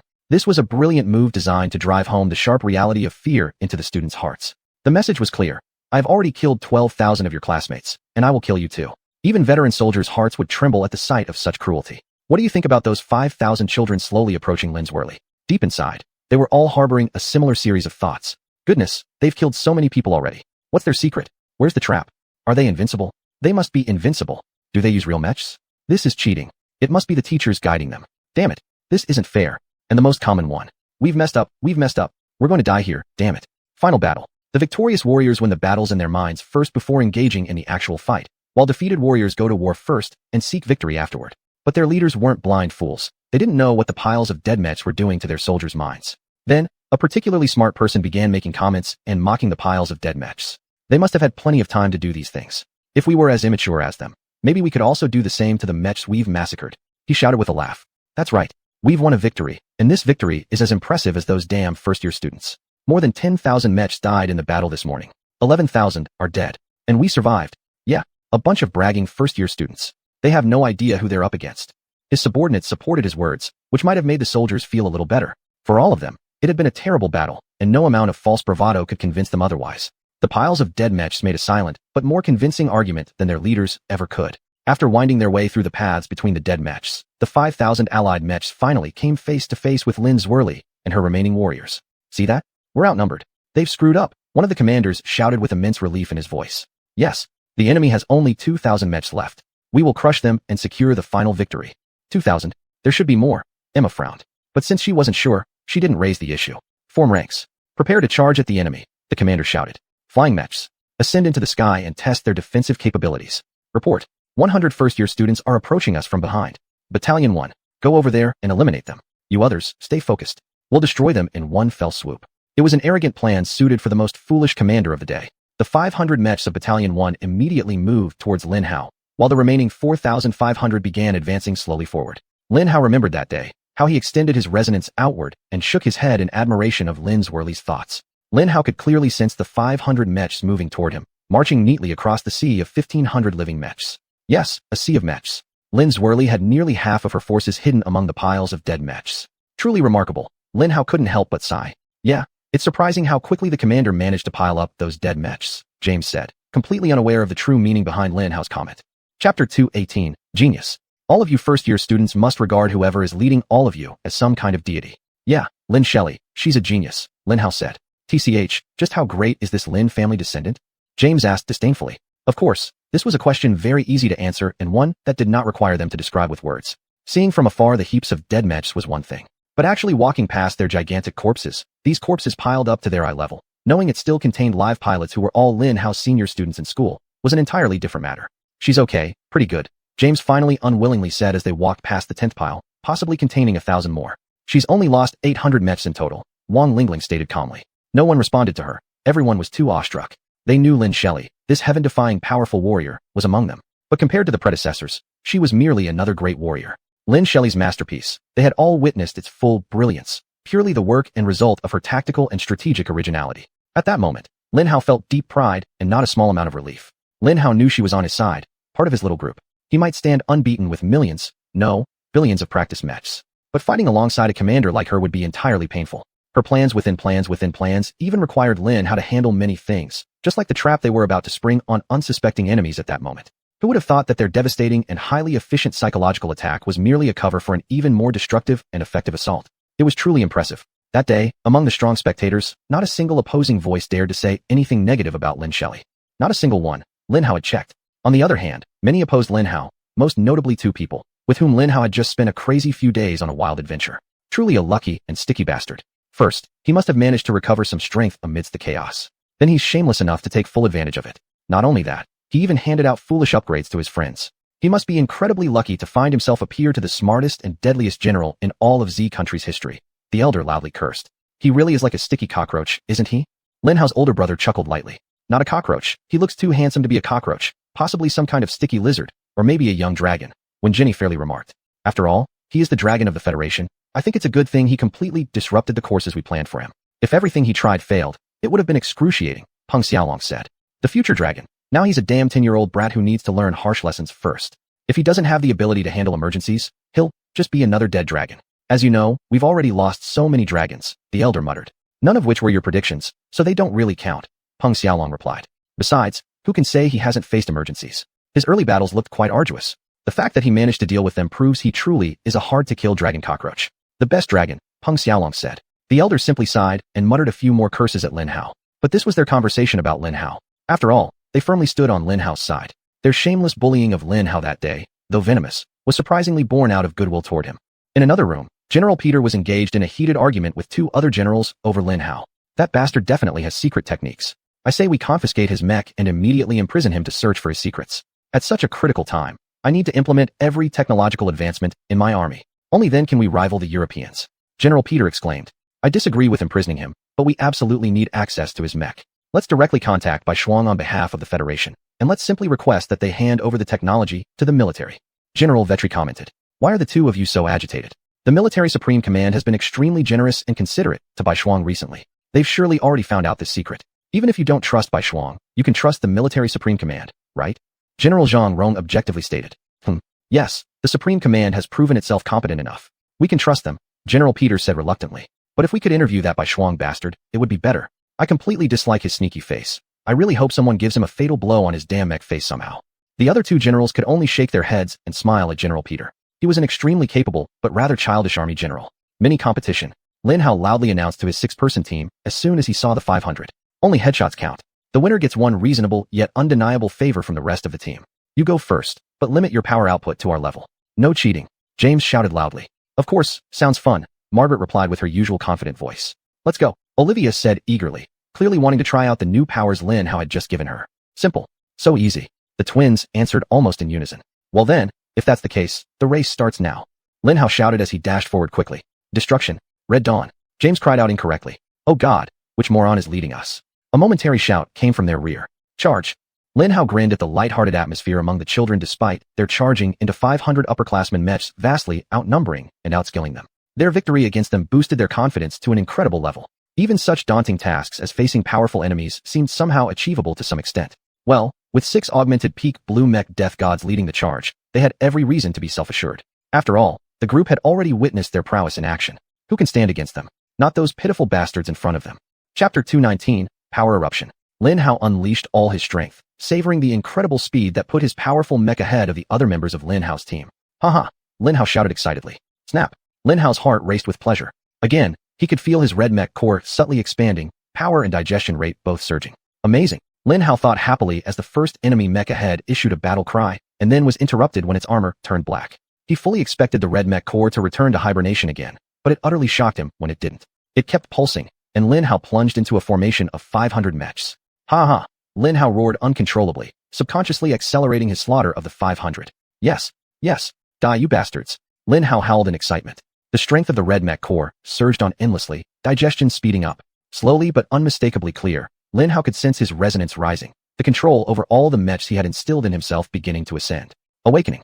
This was the closest word Lin Hao could think of to describe how he felt at that moment. You know the feeling when your brain gears up and starts operating early every morning as you begin navigating through the fog of sleep to reach consciousness? It was relatively close to what Lin Hao was experiencing then. Lin Hao glanced at all the mechs accepting his power, much like you would look at arms suddenly grown overnight from your chest. Lin Hao knew he only needed a single thought to control them. Attack! Lin Hao thought as he saw James screaming wildly and delivering a strong overhead swing against a heavy mech hiding behind a huge shield. Instantly, absolutely effortless, your hand responds to your thoughts. James dropped everything. Assuming a cute Monkey King pose, right mech hand scratching his head, left mech hand scratching his left buttock, left leg bent outward, left foot placed on his right knee. Oh, hey, Lin Hao made his mech scream. What the hell? A first-year student panting behind James shouted in shock. Haha, what did you eat just now? Are you crazy? Wang Lingling laughed out loud while not missing an opportunity during her own enemy massacre. I knew it. I knew there was something wrong with him. Wang Lina triumphantly exclaimed. Margaret simply cast a glance at Lin Hao, seeing James' half-stiff posture while looking at Lin Hao. She knew he was doing his work. What Lin Hao had just done to James seemed not too different from what he could already do before and what he had been doing earlier. But the difference was enormous. It was the difference between holding a remote control and flying toy helicopters around versus flapping your own wings and flying around. At that moment, controlling James' mech was incredibly easy for Lin Hao. Hee. Lin Hao grinned to himself and handed the mech's control back to him. What exactly did you do to me, you bastard? James shouted wholeheartedly at Lin Hao. His anger had risen sharply, and after being transformed into a real monkey-like pose, his overflowed emotions instantly converted into anger. However, his enemies seized the chance within his crazy, monkey stance, unleashing their own series of vulnerable skills. Bang, bang, bang. An impressive sequence of spear attacks rained down on James like a storm after he finished shouting the word, bastard, with the last one striking forcefully on his face. Don't bother me, call me brother. James turned his mech's head and roared at the stunned enemy. Boom. James swung his right arm, and a simple stab shattered the unfortunate heavy mech's head. Stop complaining and keep applying pressure. Margaret scolded James like a good older sister. James muttered loudly without panting for breath as he stomped forward, mercilessly releasing his wrath on the enemy. No skill required, not for James, nor for any of the 6 of them including Lin Hao. Who has ever heard of children unleashing their best moves while stepping on ants? It was quite a long day, though there was still plenty of juice left in Lin Hao's team's tanks. They were extremely excited at the thought of completing the match and securing ultimate victory. Lin Hao finally managed to smile victoriously at that damned old man who grew increasingly impatient. So he started seriously waving his shield and spear around, creating a scene of total destruction around himself. Lin Hao's mood must have been very infectious, because soon, his 5 teammates were just like him, together carving out 5 paths of slaughter, rushing straight to the end of the 500 mechs. Charged directly at the main force. Lin Hao shouted excitedly, bursting through the last row of mechs and thundering along a winding path around a pile of dead mechs. Charge! Charge! The 6 of them leaped forward at the fastest speed, leaving the remaining 100 mechs to clean up the enemies stunned by their fierce attacks. They might be completely broken and defeated in another minute or two. Boom, boom, boom. The other 5 converged behind Lin Hao, reforming into a wedge formation led by Lin Hao. As time passed, they surged forward faster and faster, their momentum increasing to a terrifying level. Soon, the enemy's rear came into view. A squad had already turned to prepare for meeting Lin Hao and his team in battle. What? Those freshmen actually escaped from the attack of the first camp? But it's too bad for them. They ran in the wrong direction. Huh. They must be panicking and don't know where they're going. Hey, they are actually pretty fast. Can cultivating mech skills reach this speed? My goodness. They are still accelerating. Get ready. Countercharge. Charge. Puff puff. The ensuing clash was so intense it sounded more like a massive explosion than 2 mech squads meeting in combat. Lin Hao and his team burst into the squad, scattering them like overwhelming cavalry charging towards infantry. Annihilate all of them. Let's announce our ultimate victory. Lin Hao loudly encouraged his teammates. But at that very moment, Lin Hao heard her voice again. So you're the freshman's secret ace? Good. I'll destroy you and all of you fools who dared provoke me. Emma's voice rang through the noise of battle as an overly eager mech ascended amidst mechs flying in from all directions. She aimed her dual swords directly at Lin Hao, obviously issuing a one-on-one combat challenge. You want to challenge Lin Hao? Not so. Eliana began to shout. Chapter 220, Two-Person Duel. But Margaret soon silenced her with a simple gesture. Let them fight, Margaret said with a trace of laughter in her voice. Fight her. But if you're a man, fight her fairly. James chuckled to Lin Hao. Hey Emma, so this is the group of dead mechs you've been hiding all along? No wonder you've managed to survive till now, not at all struggling. After several long weeks, Lin Hao greeted brightly at their first reunion. You're still as annoying as ever. So school life hasn't civilized your tongue or taught you manners, huh? Let this princess give you a lesson and put you back in your place. Emma shouted as she fired her thrusters directly at Lin Hao. Hey, I never said I accept your challenge. Lin Hao loudly protested. I still need to kill all these, damn. Bang. Emma hurled herself at Lin Hao, her twin swords viciously hacking down on Lin Hao's shoulders.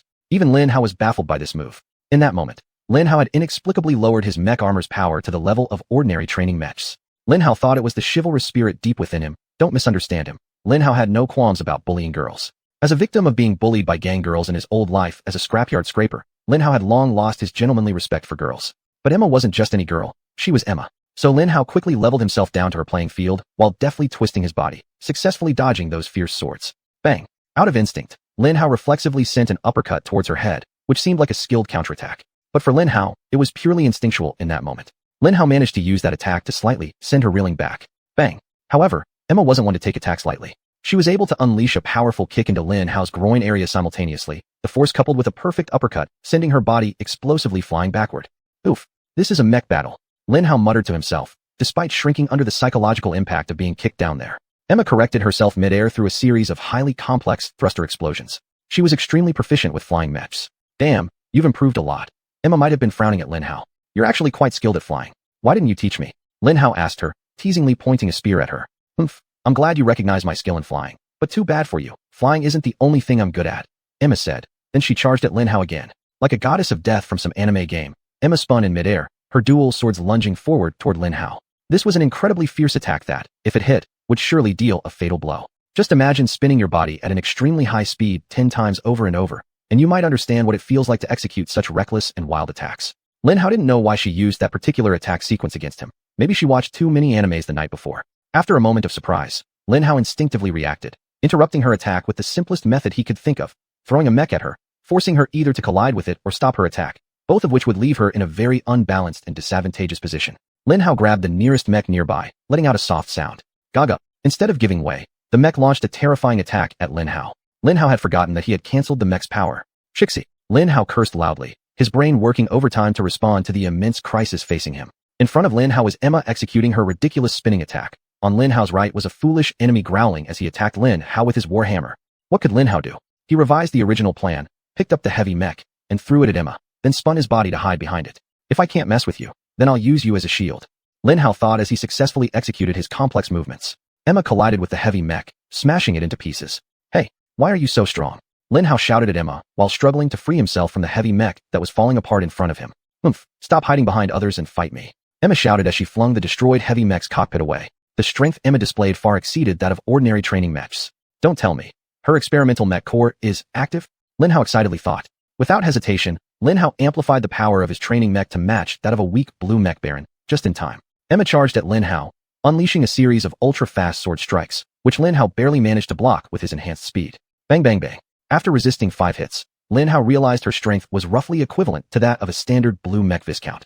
But her speed, it was too insane. She was incredibly fast. For an ordinary blue mech, this speed was far too rapid, even surpassing the speed of a standard white mech. What the hell? Lin Hao cursed as he shamelessly increased his own power again and again just to catch up with her speed. Why are you so brutal? Bang bang bang. As their high-speed exchanges continued, 5 hits turned into 50. Do you think you're the only one who's special? Let me give you a lesson. There's always a higher mountain, Lin Hao. Emma shouted urgently, the excitement in her voice betraying the sharpness of her words and revealing to him that, even for her, all of this was quite new. Emma accelerated her speed once more, and not only that, she started moving in a strange but extremely effective way, allowing her to efficiently deliver a series of powerful attacks, each one precisely targeting Lin Hao's weaknesses.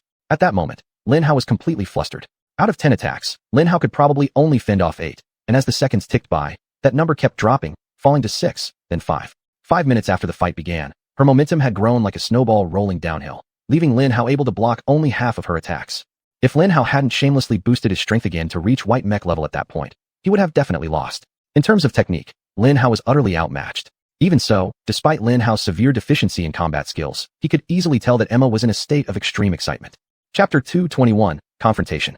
Her attacks were astonishingly fast and accurate, lethal in their precision. However, if she calmed down and correctly selected her targets, her deadliness would be twice as effective. This must be a recent awakening. Let me see if I can infuse my power into her and control her, Lin Hao thought, a brilliant idea suddenly occurring to him. Snap!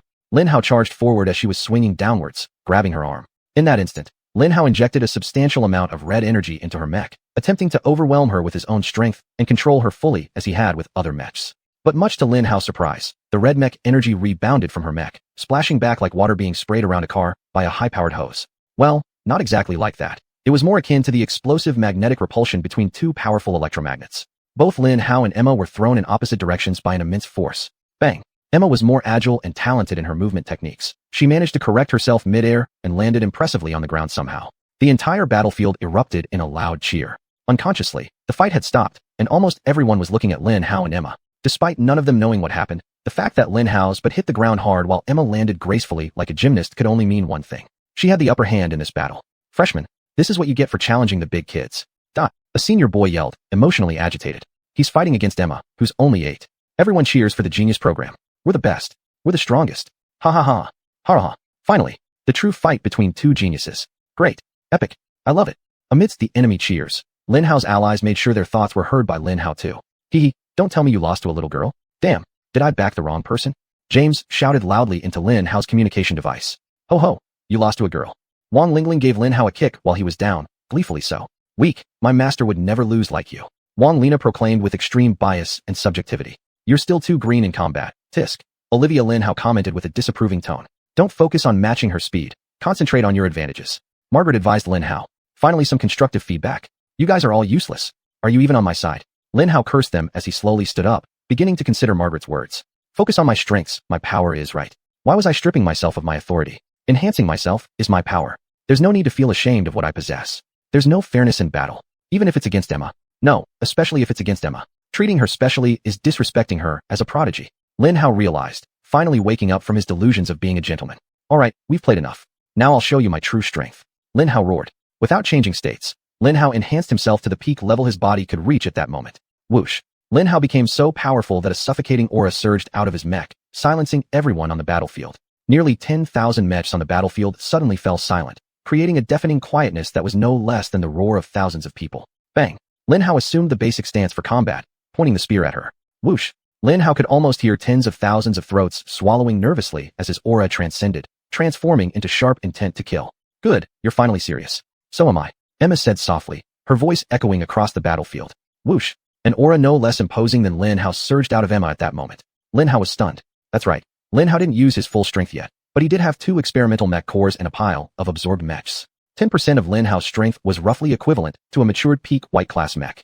And there she was, casually emitting powerful energy waves from her practice mech, easily placing her among the top 50 powers in the world. So my full strength is about the same as yours. Not too bad for you, Emma said somewhat condescendingly. Lin Hao gave her a wry smile, too lazy to correct her misunderstanding. Stop talking about how strong you are and come at me. Lin Hao pointed his spear at her, and even before the sound of her explosive speed reached Lin Hao's ears, Emma had already disappeared from his line of sight. Her dual swords crashed down on Lin Hao's shield with such force that he barely managed to position himself correctly. If she was an irresistible force, then Lin Hao was the immovable object. Their collision generated a massive shockwave, so powerful that every mech around them was pushed back several steps. You can't overpower me with brute strength. Such mindless frontal attacks won't work. Lin Hao gave her a sly smile as he effortlessly shoved her away. Emma was someone who didn't care about what others thought of her. Oh really? That's your take. I'll show you otherwise. Emma retorted fiercely. Whoosh. Her thrusters exploded with tremendous power, propelling her forward again to collide with Lin Hao. Clang, clang, bang, bang.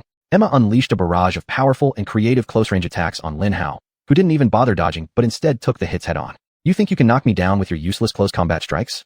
Fine, I'll just stand here and let you attack me to your heart's content. I'll drive you to despair, without taking a single step towards you. Huh, Lin Hao yelled at her, standing casually with the spear resting horizontally behind his neck like Sun Wukong. In fact, Lin Hao's ability to stand so casually without making any effort to lower his center of gravity for stability was itself a strong statement. He was basically telling her, I don't need to put in any effort to resist your pathetic and pitiful attacks, not with words, but through the louder medium of his own actions. You arrogant bastard. I will bring you down, even if it's the last thing I do. Emma screamed furiously at Lin Hao, increasing the intensity of her attacks another notch. Clang, clang, clang. Chapter 222. Off guard without evading. The speed of her attacks grew like an avalanche, so much so that the sound of her sword hitting Lin Hao blended into one continuous tone. Wow, ha ha ha. Weak. Too weak. Is this really all your strength? Why don't I feel even a hint of threat? Am I being attacked here? Is there danger? Where am I being attacked? Oh, look, there's an ant on my foot. I think I just felt something. Lin Hao happily shouted while bending down to flick off an imaginary ant from his super armor mech's foot. Bang. When Emma saw Lin Hao's butt sticking up so high, she immediately launched a powerful kick. Although Lin Hao was strong, his resistance to the laws of physics was limited. Losing balance, with Lin Hao's bottom raised high, her kick finally managed to move Lin Hao. Due to extreme arrogance, Lin Hao crashed headfirst into the ground. The fool has fallen. Lin Hao, you idiot. What are you doing? The enemy is regaining their morale. Wang Tingting shouted at Lin Hao. Stop playing around and take her out. In the distance, Lin Hao's resonance told him that 2,000 mechs were slowly advancing towards them. Lin Shili is pushing her troops forward. She still needs more time. Let me buy her some by drawing attention here. Lin Hao thought. Lin Hao suddenly leapt up and then shouted at the top of his lungs. Huh, is that all you've got? Your brilliant plan is nonsense. Even your best warrior is terrible. All of you, come at me. Fighting only one person is too boring. Lin Hao, you've gone too far. Pride goes before a fall. Remember that today you're going to die. Emma said in an angry voice laced with hurt. Lin Hao felt a bit guilty, but he needed all their attention on himself. Though he didn't like saying all these things, he didn't want to lose more. Come on, attack me, you weaklings. Are you scared?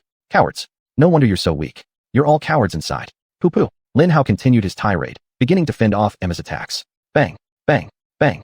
With all his might, Lin Hao was able to easily keep up with Emma's speed and press against her sword strikes. In fact, Lin Hao blocked so powerfully that due to the massive recoil she had to handle, he managed to slightly disrupt her momentum. After 10 lightning-fast strikes, just as the first wave of furious students from the Genius Project charged towards Lin Hao managed to push her back. Attack! Kill them all! Lin Hao shouted to his subordinates who had finally caught up. Over 100 mechs faced off against over 4,000 people. It was quite a sight. Get ready to retreat into the pile of dead mechs. Lin Hao ordered them all, even as they engaged in fierce combat together. This was a sensible command. Even though Lin Hao's group had high morale, their numbers were outnumbered by 20 times, and they lacked the quality to break through so many enemies.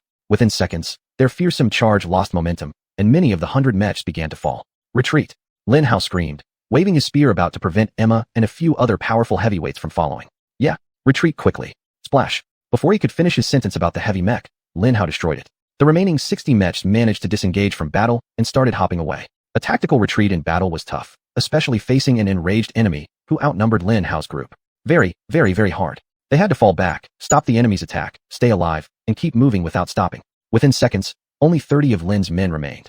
Lin Hao could feel the rising bloodlust of the enemies and the desperation of his teammates. Just a little more. Keep going. Once we reach the pile of mechs, they won't be able to kill us anymore. Lin Hao shouted to his teammates. Chase them. Eliminate every single one of them. Die, die, die. Dare to insult our noble ones.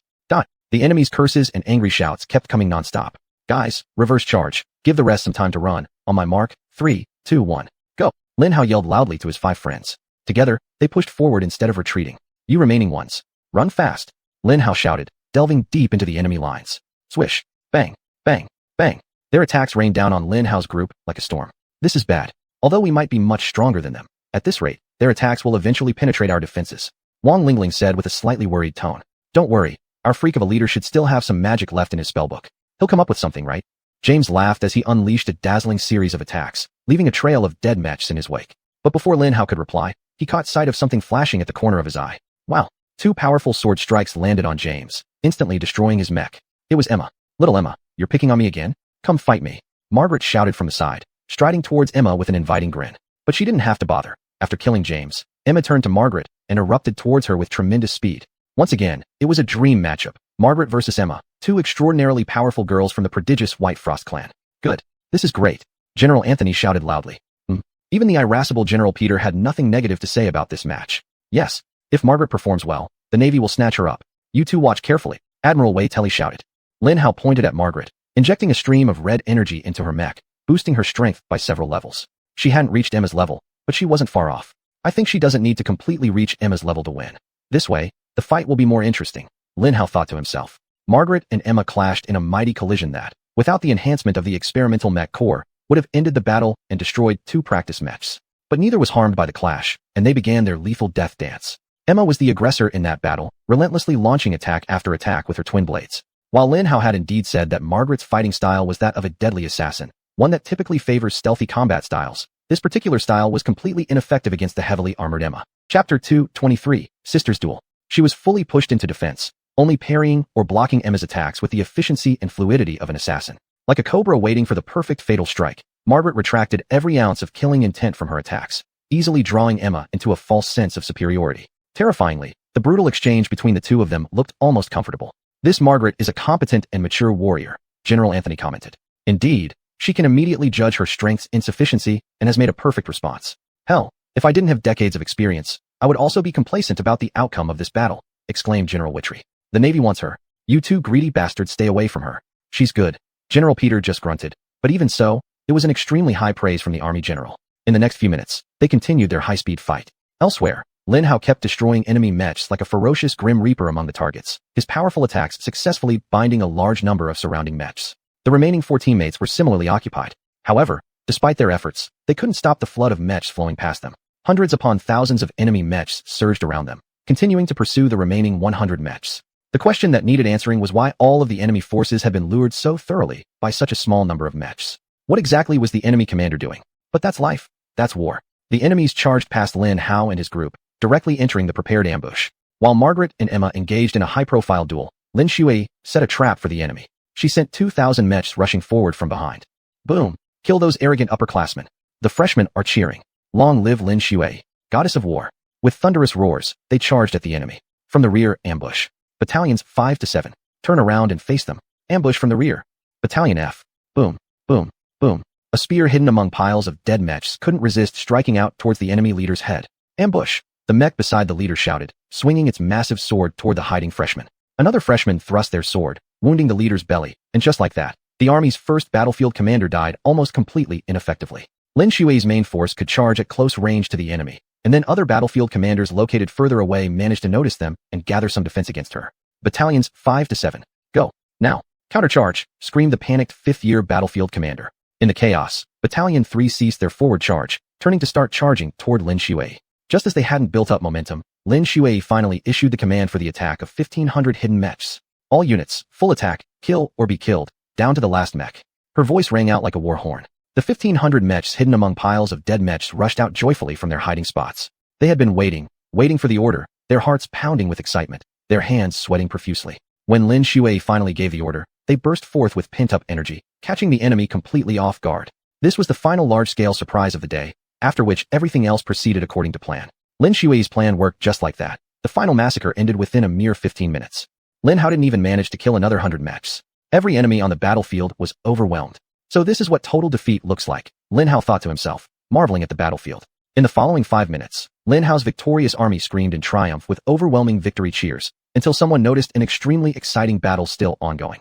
The cheers of victory quickly subsided, and everyone began to surround the last 2 combatants, watching the final battle of the day.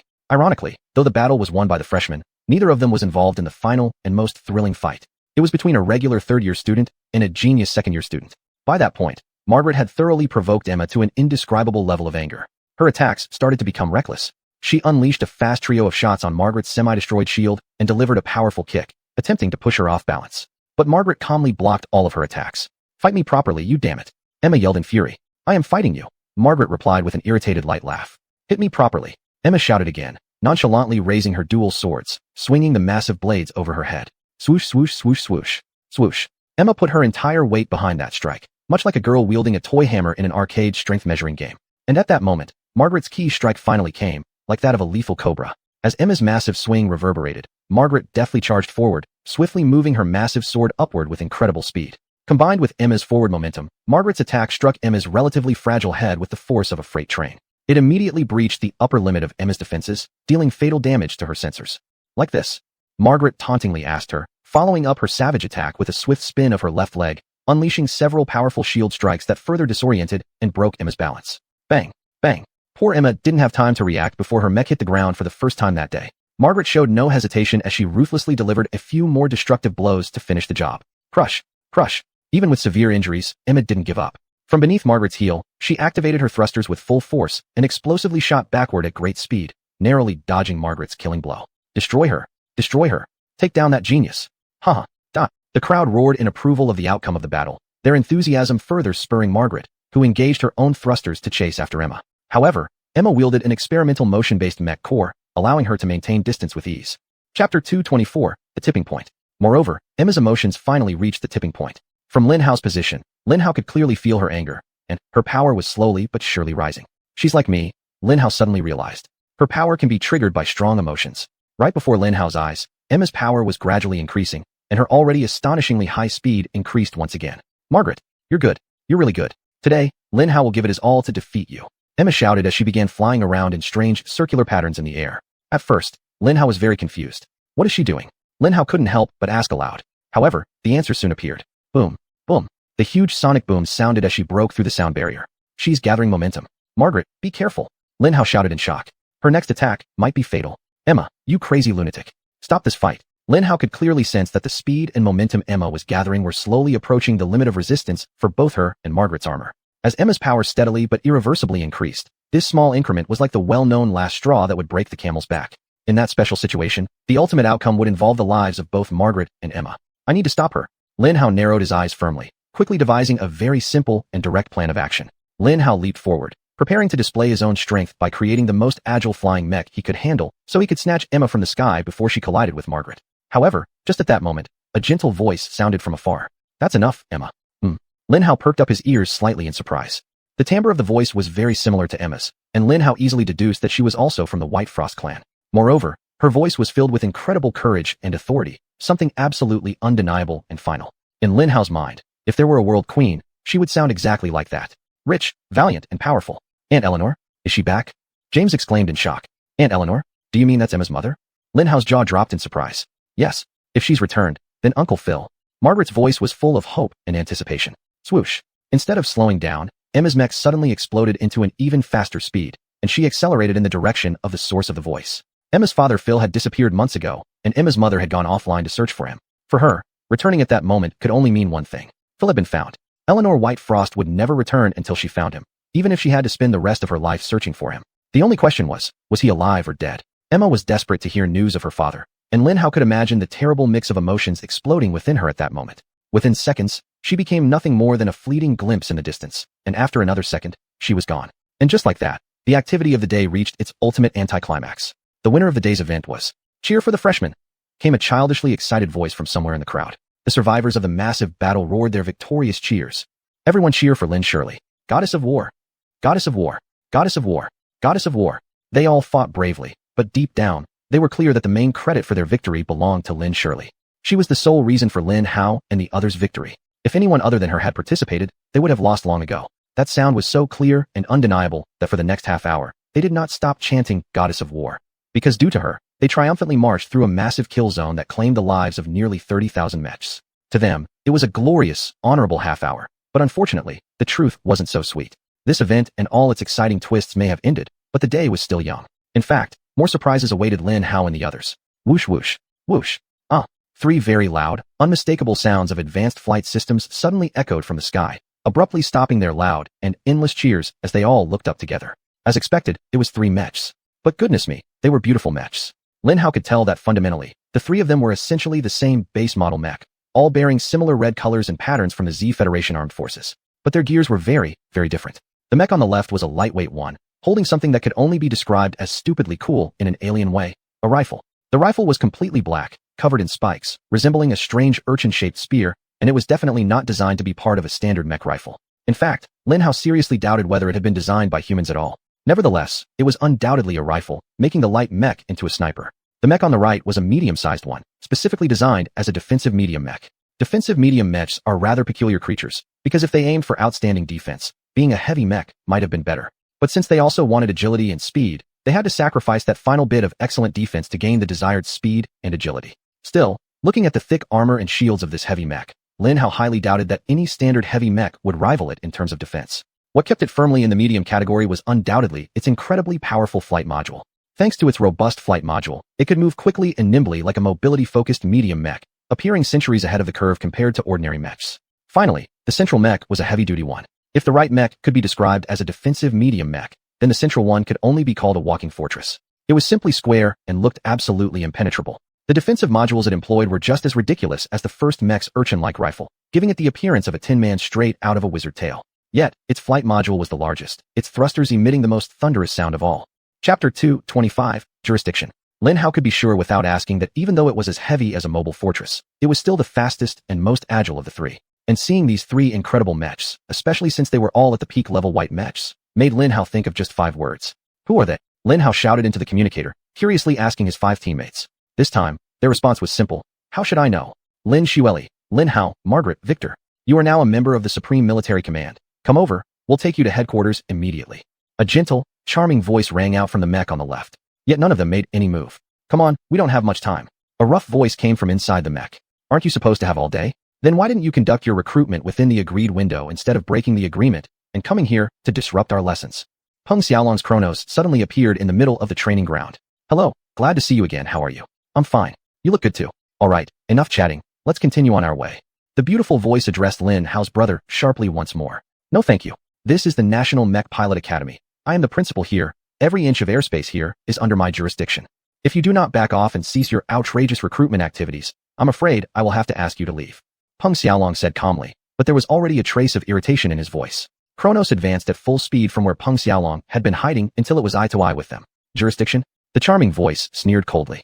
There is no higher jurisdiction than what I gained after joining the Supreme Military Command. Either you hand over the 4 children to us, or prepare for a damn battle. Officially, I suggest you give up the kids. But personally, I've always wanted to see if the mech god is as good as they say. Mech god? I'm not the mech god. No, I won't fight you. You're simply no match for me. Peng Xiaolong just smiled in response. He sheathed his dual swords, drew a mech-sized enormous greatsword, and began to gently swing it. Just like the beautiful voice, Peng Xiaolong was actually required by law to de-escalate the situation, yet he also enjoyed that beautiful voice. He wanted very much to fight her. So he just pointed his massive sword at the huge mech and beckoned her to come towards him with one hand. Julie, go ahead, teach this person a lesson. A lazy voice came from the leading mech. Julie? Humph, she wants to challenge Peng Xiaolong. She's far too inexperienced. Fight me first. Wen Jinjia's voice came through. Wen Jinjia's mech, Guardian Voidwalker, just like the 3 guests from the Supreme Military Command, was also a peak white mech. It was a beautiful deep purple and possessed a powerful flight system better than standard white mechs. However, Lin Hao could sense that compared to lightweight mechs, it was inferior. Still, with her locking skills, she should be able to handle Julie and her mech easily. In the worst case scenario, if she gets overwhelmed by that arrogant woman, I can upgrade Auntie's mech. Lin Hao thought. Lin Hao had only known Julie for a few seconds, but already disliked her. Alright, Julie, before you deal with that person, beat up that little girl first. The lazy voice came again from the leading mech. However, before anyone could react, a strange blue dome appeared around the 3 Supreme Command mechs. Super Spatial Vortex. Peng Xiaolong said calmly. All 3 mechs froze inside the blue dome. You come to my school, you try to illegally take away my students, you want to fight my wife, and you think I, Peng Xiaolong, am some kind of joke? Big brother spoke with an ominous calmness. Peng Xiaolong. Wen Jinjia warned with a tone that might mean calm down. But Lin Hao's big brother ignored her. Peng Xiaolong, stop. A voice rang out from afar, and several mechs rushed to their position. Leader Wang. Lin Hao glanced at the approaching mech. Leader Wang. You already know my mom's nickname, right? Wang Lina chuckled behind Lin Hao. Peng Xiaolong. Leader Wang's voice called out again urgently. But Lin Hao's big brother ignored her too, and Lin Hao could tell he was extremely angry. Wen Jinjia was his weakness. Who would have thought they could threaten her in front of him and expect him to just stand by, unless they had never heard of Peng Xiaolong before, or were complete idiots. And there was absolutely no one in the entire Zihua General Trade Union who had never heard of Peng Xiaolong before. He sheathed his greatsword and drew his dual swords. This clearly indicated that he intended to take all the time he wanted to do whatever he pleased. Kronos, like a deathly specter, slipped smoothly into the blue dome, advancing towards the leader of the 3 mechs. You think the Supreme Military Command has jurisdiction here? Let me tell you just how much jurisdiction you actually have. Peng Xiaolong said with a trace of a cold smirk, a hint of emotion finally creeping into his voice. Bang! Lin Hao's big brother moved at lightning speed, fast enough to defy the ability of the eye to follow, attacking the lead mech with his dual swords. Alas, its armor was too formidable for Kronos. His dual swords failed to pierce it. All they managed to do was leave a slight dent in its armor. That wasn't good. The dent signified that the armor had flexibility. It was built to absorb attacks rather than resist them directly. Unlike armor that could withstand assaults and would shatter rather than bend after being struck by Lin Hao's big brother's dual swords. Plasticity in armor offered less protection against impact waves within the mech, but allowed it to better resist piercing attacks. Lin Hao's big brother would have been better off using a warhammer instead of dual swords against the armored mech. But no matter, if Lin Hao's big brother so desired, he could attack with a knife, and that day he would still get what he wanted. Lin Hao wouldn't let his big brother suppress his anger after such a public threat to his wife. Lin Hao chuckled wickedly, extracting all power enhancements from each mech and swiftly redirecting them all to Kronos. Furthermore, Lin Hao squeezed the red mech core with all his might, pushing out every ounce of red energy. As if understanding Lin Hao's intentions, the red mech core complied, releasing another 10% of its strength. Whoosh! An invisible torrent of red energy surged into Kronos from all directions, instantly elevating its power from that of a peak white mech, straight toward the boundary of a golden mech. Chapter 226, Bearing the Wrath. Lin Hao's elder brother paused for a moment, as if acknowledging Lin Hao's little gift, then launched another dazzling attack with his twin swords. His twin swords effortlessly cut off the arm of the leading tin soldier. My God, scared out of my wits. What in heaven's name are you doing? Chief Wang shouted in panic, finally arriving at the scene of the battle. As a diplomat, Director Wang had been trying her best to maintain peace and harmony among the powerful factions within the national leadership. But she didn't move an inch toward the Blue Dome. Within that Blue Dome, Peng Xiaolong was God, and Director Wang couldn't save the three fools. She couldn't, but someone else could. Director Wang turned to face Wenzini, but before she could say anything, she shook her head. No, Wenzini said. For the sake of the Federation, you must. Director Wang exclaimed loudly. For the sake of the Federation, I cannot. The Supreme Military Command is too arrogant. They need this lesson. It's better to discipline them before the war begins rather than later during the war when we won't have the time or luxury to repair their mechas, Wenzini said calmly. Again, two simple sword swings severed the legs of the tin soldier. Peng Xiaolong did not miss a beat, cutting off the limbs of the lightweight mecha, but he ignored the medium-sized one. Peng Xiaolong calmly extracted all 8 severed limbs and stepped out of his own hyperspace vortex. He stopped right in front of Wenzini and Director Wang, binding the limbs together with some kind of metal rope, and then very casually extended his hand, handing over the package to Wenzini. Thank you, Peng Xiaolong, Wenzini said sweetly upon receiving the package. Lin Hao's elder brother slightly tilted his head toward him, indicating that he appreciated the crucial help he received. A roast pork feast for the both of you tonight, Wenzini announced loudly. Roast pork sounds good. Peng Xiaolong nodded, then turned around, gently waving his hand to disperse his own hyperspace vortex. Who?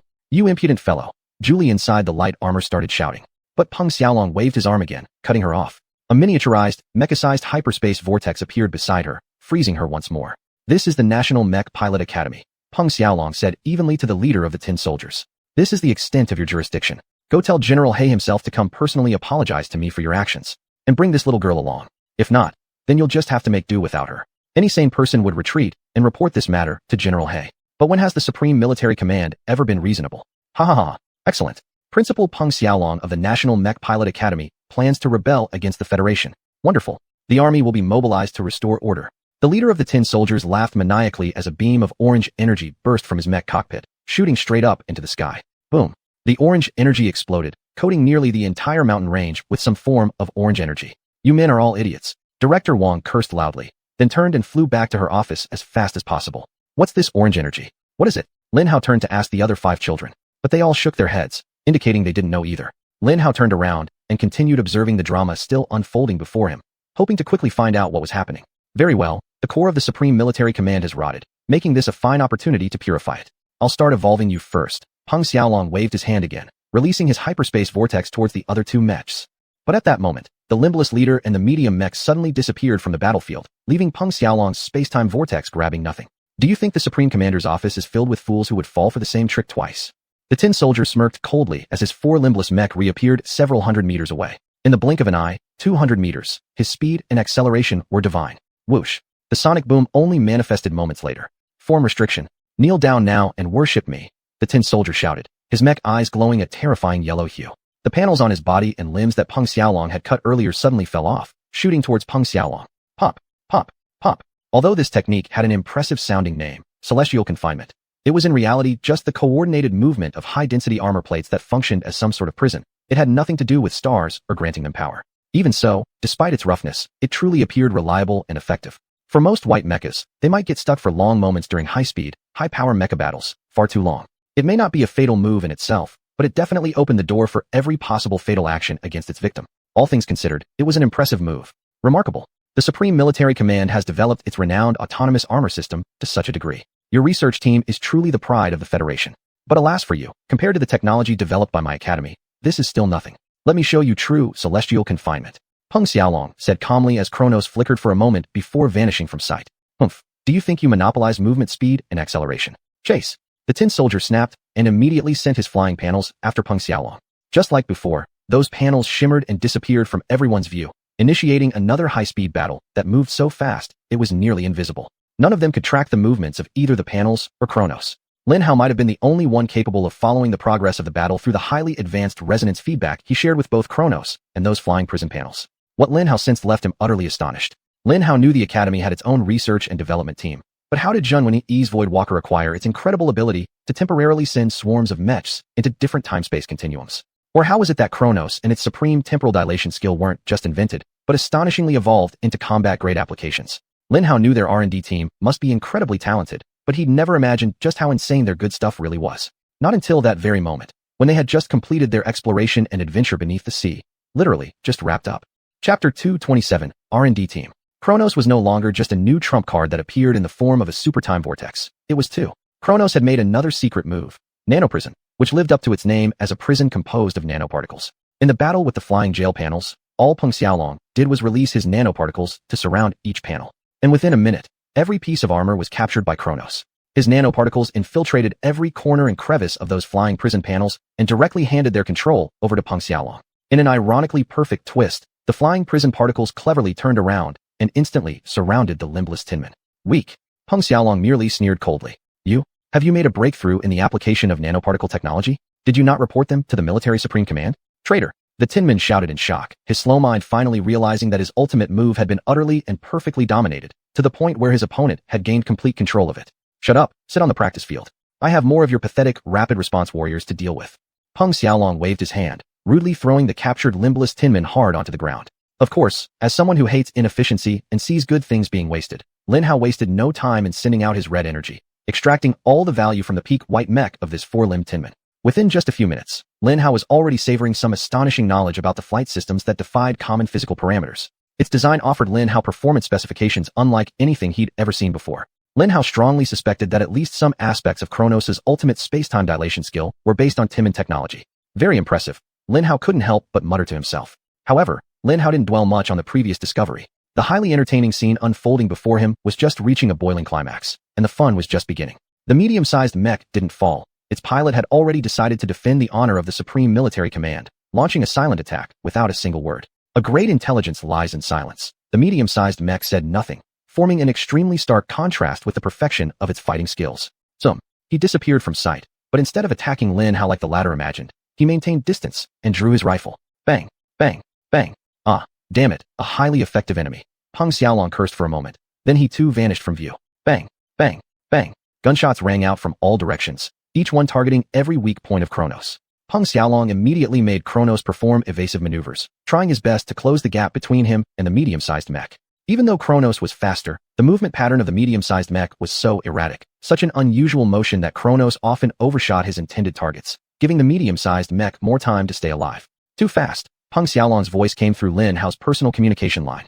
Reduce my acceleration by 17.5%, lower my top speed precisely by 12.3. I need perfect control.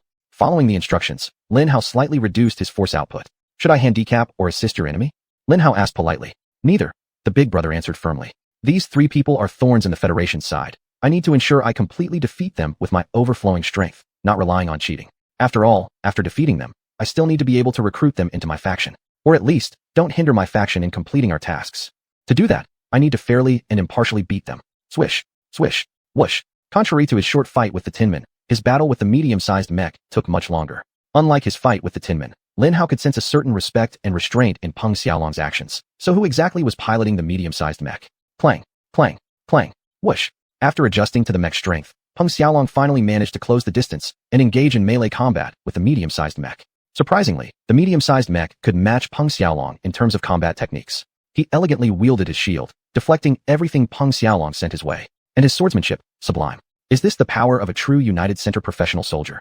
Lin Hao's jaw dropped. It was insane. That medium-sized mech is so skilled, he can actually match Principal Peng Xiaolong? Impressive. Wang Lina shouted loudly. No, Lin Hao withdrew the power enhancement to us and gave it to the principal. That medium-sized mech is actually at a disadvantage in the fight, yet he can overcome it. He's more proficient than the principal. He's stronger than even the god of mechs. Margaret said reverently in a hushed tone. Impossible. The god of mechs is the best warrior in our country. The military supreme command cannot have a better warrior. I refuse to believe it. James declared firmly. But no matter how much he refused to accept it, the evidence was right before their eyes. The battle had become strikingly clear. It was glorious, and no one had expected that on that day they would witness such a frenzied and high-level duel. The children were having their daily lessons there, and scouts from various military departments were watching the kids-level fights. They could never have imagined that they would be watching an exhilarating showdown between two top-tier white mechs, especially after the disastrous meeting began. Still, After several rounds of high-speed exchanges, the mutual respect and restraint between these two peak white mechs became extremely apparent, slowing down their movements until observers could clearly watch them battle. The peak medium-sized mech swung his massive broadsword as if it were just a lightweight scimitar, unleashing a series of breathtaking attacks from behind his shield. If you've never seen a greatsword wielded like a lightsaber, you likely can't picture the pure strength and terror the medium-sized mech exhibited in that moment. There were no devastating large-scale fluctuations. It was just a giant sword capable of cleaving mountains, descending in one direction in the blink of an eye, then reversing its path with tremendous force the next. Against any mech other than Kronos, the medium-sized mech would undoubtedly have turned its opponent into minced meat. Chapter 228, The Mysterious Person. But Kronos was the king of speed. He could easily match the incredible attack speed of the medium mech, and not only that, with Lin Hao's shameless injection of power, he could also rival the strength of the medium mech. Clang, clang, clang. Peng Xiaolong wielded his twin swords with similar agility, effortlessly parrying the massive sword attacks from the medium mech. However, a convincing and somewhat concerning fact was that Peng Xiaolong had to use two lightweight twin swords to parry the heavyweight greatsword of the medium mech. This is absurd. Who's piloting that medium mech? The military couldn't possibly have such a skilled pilot without any ranking. We know every pilot ranked higher than Peng Xiaolong at the National Mech Pilot Academy. James shouted with great emotion and curiosity. How many pilots are ranked higher than Peng Xiaolong? Lin Hao curiously asked him. A better question would be, how many living pilots are ranked higher than Peng Xiaolong? The answer is 3, and 2 of these 3 are old generals who have served for about 10,000 years, accumulating very many contribution points. James replied, wow, so Peng Xiaolong is the 4th-ranked living mech pilot in the Federation? That's crazy. Lin Hao exclaimed in surprise. The one last ranked above him, who isn't an old undead. Hearing Lin Hao's words, a brief silence suddenly fell. Filled by Xuanyuan, Emma's dad. Margaret finally said. Lin Hao's thoughts were immediately shaken by Margaret's words. Could it be? Wang Lina exhaled in shock. First, Emma's mom shows up, and now a more familiar figure than Peng Xiaolong appears. This can't be a coincidence. It must be Uncle Phil. James shouted excitedly, just as the medium mech's greatsword inexplicably slid through Lin Hao's brother's incredible defense, delivering a powerful blow. Bang! The force behind that massive sword attack was so absurd that Kronos flew away at high speed. At that moment, Lin Hao's resonance suddenly stung. At least 1,000 ultra-strong blue mechs appeared several kilometers away from their position, bordering the white mech. Not only that, but they were also approaching them at an incredibly fast speed. Big brother, 1,000 blue mechs are coming. Lin Hao shouted into his personal communicator. Just 1,000 blue mechs? I'll sit back and relax while enjoying the show. Peng Xiaolong almost immediately replied, even though he was still retreating. Strangely, there was no anger in his voice. In fact, there was even a strange tone of satisfaction in it. Something very interesting is happening right in front of me, but I don't understand what it is. Lin Hao thought, completely relaxing himself as he prepared to enjoy a large-scale conflict among true soldiers. Will the instructors come out and fight those 1,000 blue mechs using training mechs? All our instructors are high-level warriors. Mechs from the National Mech Pilot Academy shot out from nearby secret hangars, facing off against thousands of mechs, but instead of hundreds of people being sent out, only 2 came out to play. And based on the resonance Lin Hao detected, they were both disciples of the Blood Moon Mech School. Under normal circumstances, one white mech was enough to slaughter thousands of blue mechs. But these were no ordinary blue mechs. Each of them was so powerful that they truly tested the definition of a blue mech.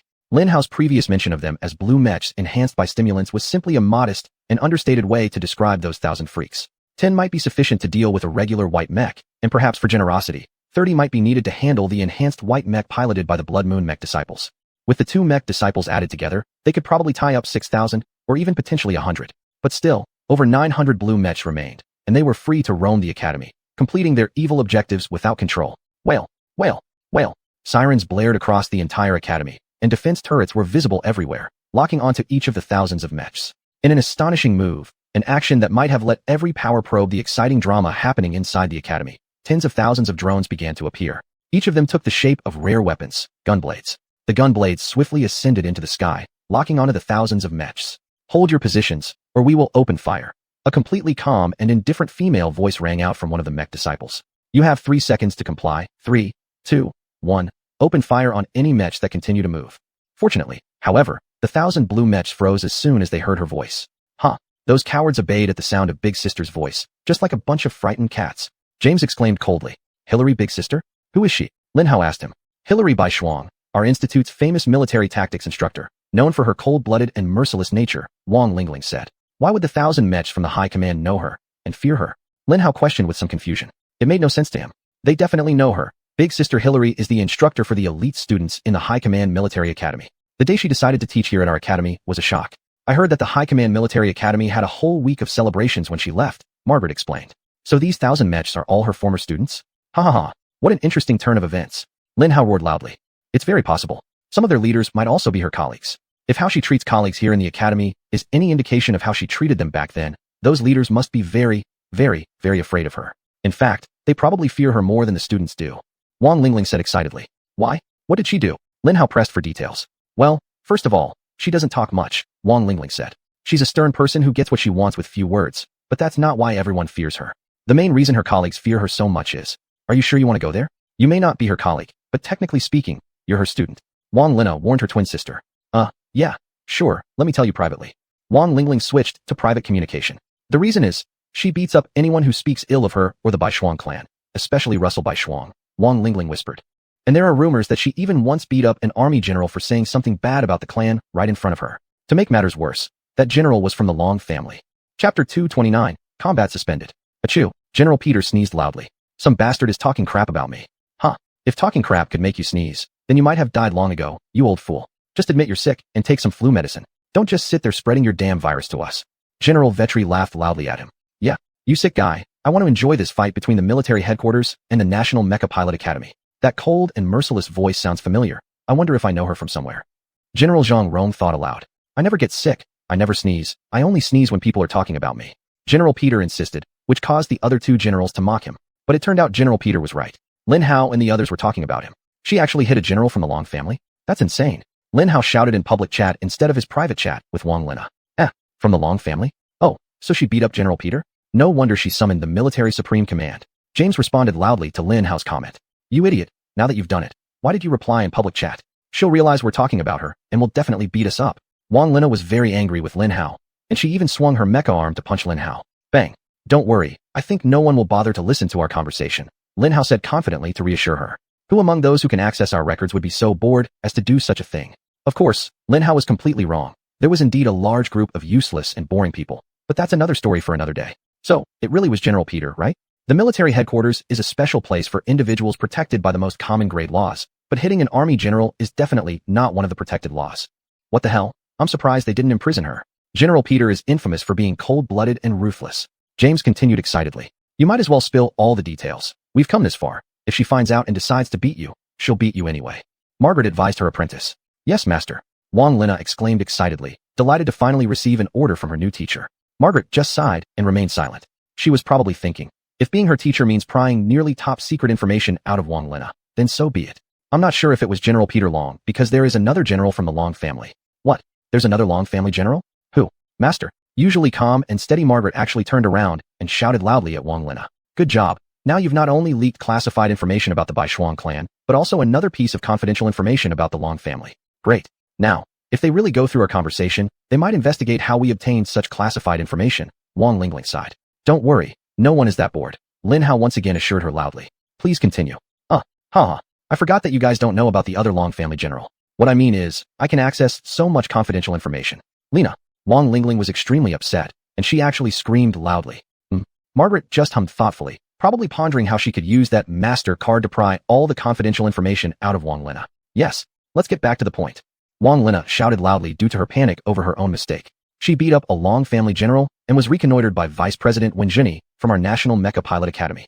Nobody knows what happened, but afterward, the Long family general withdrew all charges. It took Lin Hao only a second to figure out what had happened. She'd been recruited into Blood Moon and granted full immunity for minor offenses like assaulting a general. So can I freely beat up generals now? Lin Hao remembered the joy and creative thoughts that filled her mind. But before they could delve deeper into the conversation, Hillary did something completely crazy. Seeing thousands of blue mechas from the military supreme command frozen due to her simple threat, she sighed deeply. You haven't changed, your cowardice will bring me a lot of trouble. All units, open fire on the limbs and demand the price for invading the academy, Hillary said in her emotionless voice. And then came, crack, crack, boom, boom, boom. All kinds of powerful launch mechanisms activated, unleashing a hellish storm of bullets, destructive projectiles, and energy beams towards the thousands of mechas. Arms and legs were blown to pieces, rendering 1,000 blue mechas immediately useless as they hastily retreated. Cease Operation Orange immediately, their leader screamed. Crack, crack, crack. Lin Hao would never forget the bizarre sight of 1,000 limbless mechas flying away, just as Peng Xiaolong had said. It truly was a spectacle worth watching. From every angle, it was a short performance, but still an enjoyable one.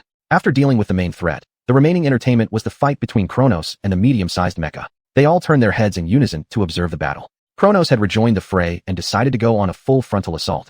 His twin swords drawn, both hands wielded enormous greatswords. Both mechas swung massive greatswords, but what differed was that the medium-sized mecha only used one hand to swing its weapon, while Peng Xiaolong had to use both hands to do so. And from the massive shockwaves released by their sword edges, Peng Xiaolong's double-handed swing could only match the single-handed swing of the medium-sized mecha. What the hell? Is that really Uncle Phil? If it is, what exactly is he doing at the Military Supreme Command? James muttered. The Military Supreme Command is where all the talented people gather.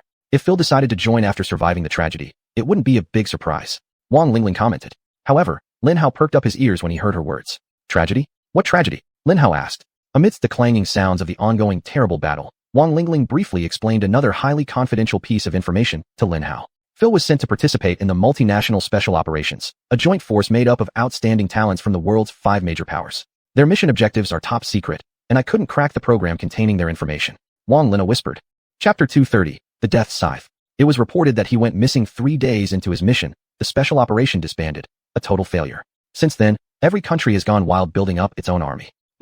Something that can unite top forces, even for a short mission. Lin Hao said thoughtfully. Yes, it must be an alien threat. Wang Lina whispered excitedly. Or they found a threat from the ocean. But if they really did discover this kind of threat, why were Peng Xiaolong and the old man so surprised by what we found during our ocean adventure? Unless before their mission went off track in some way, they didn't manage to get any confirmation. If that's the case, then my ocean adventure was entirely according to their intentions. Then there's more. I even came back with a huge bounty. Lin Hao thought excitedly. Aliens? Oh, are they real? James asked excitedly. Lin Hao wanted to answer. Yes, they are. But he managed to hold those words back. However, at that moment, the battle finally ended. That's enough. Peng Xiaolong finally spoke up because his massive swing had been effortlessly blocked, putting the medium mech in the perfect position to launch a shield attack. Strangely enough, the medium mech did exactly what Peng Xiaolong said and stopped fighting. You've improved again, well done. Peng Xiaolong said with a tinge of annoyance. Teacher, you let me win. If you used your new skill, you'd have turned me into minced meat. The pilot of the medium mech finally spoke her first sentence. I am not your teacher. Peng Xiaolong replied with a laugh. At this rate, I have no qualifications to be your teacher. I have nothing left to teach you. Even so, if it wasn't for your kindness and teachings, I wouldn't be here. A day as a student is a lifetime as a father. Now that I'm back, please accept my respect. The medium mech that easily defeated Peng Xiaolong knelt down and bowed her head 3 times against the ground. It's good that you've come back, and it's good that you still remember your debts. Now, in the military headquarters, serve the nation humbly and loyally with all your effort. Peng Xiaolong said contentedly and emphasized the word humbly. My student will never forget your teachings or instructions, she responded while kneeling, then stood up. Still, after saying these words, she did not leave. The academy will never abandon its students. All of you should know that clearly. Peng Xiaolong said plainly. Yes, teacher. Even so, I must insist. This is for the Federation. We must have the best pilots, give them the best mechs, and let them undergo the best training. The best mechs. Peng Xiaolong said with a laugh. The best training? Quizala, have you been away too long that you've forgotten what you experienced with us? Teacher, I haven't forgotten the time I spent in this academy, not one class, nor a single word spoken. Quizala said softly. And these memories, especially my mission orders, are why I must possess those 4 children.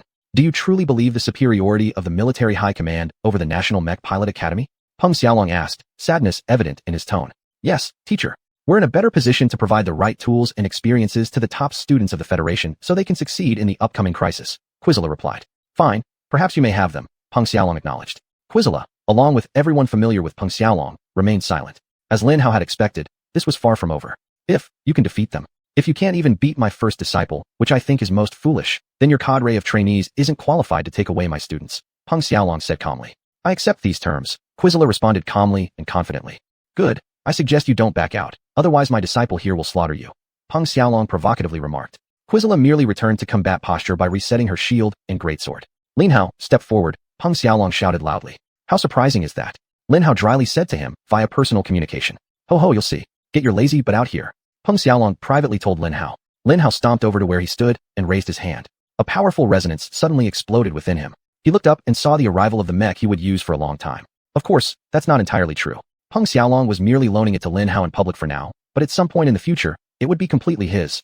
This was the Death Scythe. A jealous roar rippled through the crowd, from every onlooker present. What? That White Frost kid. Oh, what is that mech? Too brutal, too bloodthirsty. Is that the Death Scythe? Oh, that scythe looks very bloodthirsty and powerful. What the hell, he's too lucky. First his secret techniques, then the barbarian class mech, and now this? Is the principal insane? I don't think the principal really gave him the Death Scythe, let alone without reason. Maybe he just lent it to him. Yeah, of course. Certainly, the crowd's uproar of anger, jealousy, and disbelief was expected. But what Lin Hao hadn't anticipated was that even the military greatly envied the Academy's blood moon. Damn it, he's showing off that mech. Assistant. Where's your assistant? General Peter roared furiously. Send another formal complaint to the president. I want those blueprints for that mech. Gorgeous, absolutely gorgeous. I'd trade my ex-wife, my current wife, and my next 5 wives for that mech.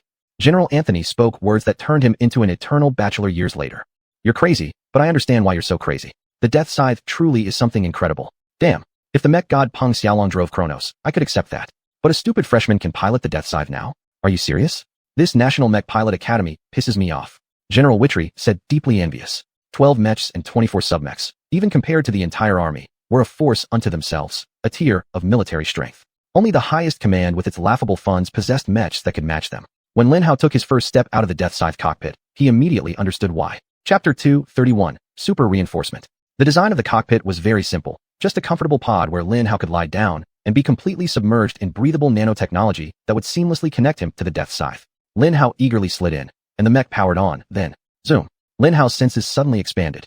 He opened his eyes, and then, what the hell? Lin Hao shouted loudly, immediately quieting down when he heard his voice echoing loudly throughout the valley. Hey, watch your language, Peng Xiaolong said sternly. Lin Hao was too shocked to care. The mech directly connected to Lin Hao's brain, completely overlaying his senses. In other words, Lin Hao was seeing through the mech's eyes, speaking through its mouth. It was a crazy concept, something absolutely only the researchers at the National Mech Pilot Academy could have thought of. Lin Hao looked down at his towering mech body and felt the coolness of the incredibly sleek scythe metal handle. Then he grinned. Zoom, zoom, zoom. Lin Hao lightly swung the scythe, then leapt up and crashed back down to the ground. Bang, bang, bang. The scythe blade pierced through the ground effortlessly, and its massive staff crushed it into pieces. He was satisfied, very satisfied. Lin Hao could perfectly control the Death Scythe, as if it were his own body. The technology used to build the Death Scythe was indeed decades ahead of its time. Moreover, the material of the scythe itself truly felt superior to anything he had ever seen or resonated with. Lin Hao felt an overwhelming desire to absorb it and recreate it there, making it a part of himself. But of course, he did not do such a thing. Too many eyes were watching him. Good moves. Listen, you're no match for her skills right now. Heck, you might never be a match for her, by the way. So don't bother competing fairly. I need you to crush her like a dragon stepping on a puppy. You get that? Peng Xiaolong privately told Lin Hao. Lin Hao chuckled at his words. You're asking me to shamelessly unleash all the power of the Red Mech Corps to reach Gold Mech standards and rip her limbs apart like you did to her leader? Lin Hao privately confirmed the mission instructions with Peng Xiaolong.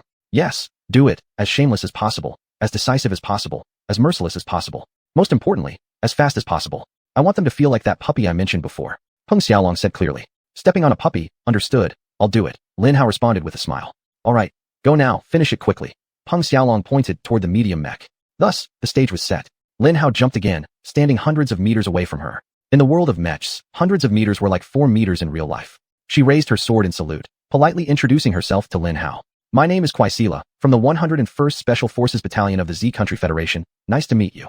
Any other polite person would raise their weapon in salute and introduce themselves, but Lin Hao was a complete scrapyard scraper. Lin Hao introduced himself with his scythe. Snap. His super-enhanced movement system, which was almost at the limit of Gold Mech standards, exploded, hurling him forward at an incredible speed. In less than the blink of an eye, he covered 100 meters. Whoosh whoosh whoosh. Lin Hao swung his scythe forward, executing a high-speed side swipe that instantly broke the sound barrier. However, Lin Hao's attack hit only air because Xuanyuan, with her powerful movement system, easily dodged Lin Hao's attack with a perfectly timed step backward. You must be that garbage worker from the scrapyard, Xuanyuan said calmly. The fact that she spoke this sentence in a factual tone made her words cut even deeper, sparking Lin Hao's unprecedented anger. By then, Lin Hao's Red Mech Corps had become so familiar with its trigger points that, like a tightly wound spring, as soon as his anger surged, it entered an overdrive state, releasing a full 50% of its strength and instantly propelling him into the ranks of gold-class mech warriors. A gold mech was a truly terrifying creation. In its prime, it held nuclear explosive force capable of leveling entire continents. With only 50% of the upgraded Red Mech Corps, he had already reached such heights. And against a peak white mech, Lin Hao truly was like a dragon confronting a cute little dog.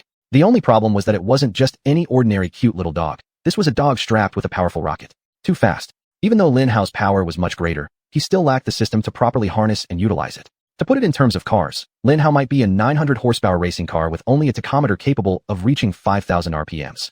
In contests of raw strength, he could easily explode and reduce every white mech to ashes. But in a battle of skill, Lin Hao was completely outclassed. Damn it. I need to absorb the software and systems of a gold mech as soon as possible. Lin Hao cursed loudly. This mech is too powerful for my control devices. Let me downgrade it to 3 times the output of a white mech. That way, I will still be strong and agile enough to fight this Xuanyuan. Lin Hao immediately put his words into action, significantly reducing his power. And as expected, once his power decreased, his actual combat effectiveness actually increased. In front of the cute little dog, Lin Hao was no longer a dragon, but an oversized wolf. An oversized wolf was perfect against a super-fast puppy strapped with a powerful rocket. Whoosh, whoosh, bang. The two exchanged a series of quick probing attacks, gaining a rough understanding of each other's abilities, and subsequently, both developed a respect for one another.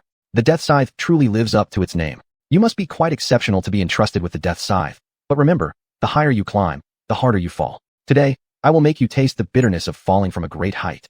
Quaisila said coldly, indirectly praising Lin Hao. You're good, but you talk too much. Your head will be the most prestigious trophy in my personal hangar. Lin Hao smirked at her, slightly more direct in his compliment. After Lin Hao said these words, just for a moment, he wondered if this girl Quaisila was around his age. But he quickly dismissed this crazy idea. How could she be? She did call brother teacher, but she may only be around 20 years old, Lin Hao thought, just before launching another series of attacks against her. Bang, bang, bang. Each attack unleashed by Lin Hao was so powerful that it actually pushed her back several steps at least. Chapter 232, Defeating the Enemy. I may not be the most skilled warrior there, but I should be enough to hold my own. After the two quickly exchanged hundreds of hits and let her retreat a few kilometers, Lin Hao continued to think smugly. But unfortunately, he was dead wrong. When most children couldn't see, she suddenly switched her attack. I am not humiliating you openly in front of him and his students for the sake of giving face to my teacher, but now we are far from most people. This farce is over.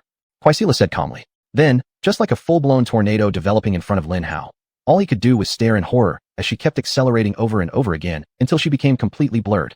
It's worth noting here that Lin Hao also had the ability to reach her speed, but as he had previously stated, he couldn't harness such power. But she was there, on the beast moving at extreme speed, and was very effectively maneuvering it with a worse system than Lin Hao's, allowing her to hit Lin Hao accurately time after time. Bang, bang, bang, bang. Her attacks landed on Lin Hao, like many huge hammers falling from the sky, striking Lin Hao. If Lin Hao wasn't that freak, he doubted he could survive even 3 of her attacks. No wonder Big Brother said I might never reach her skill level. She's really a monster. Lin Hao frowned and thought. I'm already a super freak who has not only absorbed the mech, but also the seahorse. Then, I was even purified by Princess Augustine. My body's response and reaction time are top-notch. So why can she do what I can't? Lin Hao anxiously wanted to see how she did it, hoping to discover some kind of secret. But there was none. She simply manipulated her sword arm physically, perfectly synchronized with her body, and every second she passed by Lin Hao, making the sword graze his mech. She was also able to accurately balance the recoil of her attacks and incorporate it into her stability while flying around. She was a monster. But alas, whether or not she was a monster, Lin Hao was there, standing firmly like a rock, enduring dozens, then hundreds of attacks. Worse still, Lin Hao remained completely unharmed. Who was the real monster? Huff. After hundreds of attacks, she finally stopped. Not because she gave up, but because her giant sword and massive shield were completely destroyed. She landed heavily on the ground, throwing the sword and shield aside. Are you really completely uninjured? She panted slightly, asking. Those 200 high-speed attack sequences had consumed a lot of energy. She was probably exhausted. Haha. Is this all you have, Xuanyuan from the Supreme Military Command? If so, then it's my turn. Take my blow. Lin Hao shouted, rushing forward with the scythe toward her. As before, she easily evaded Lin Hao's attack. But after studying her attack style and launching 200 complete attacks, if Lin Hao didn't learn anything, he would become the greatest fool in the world.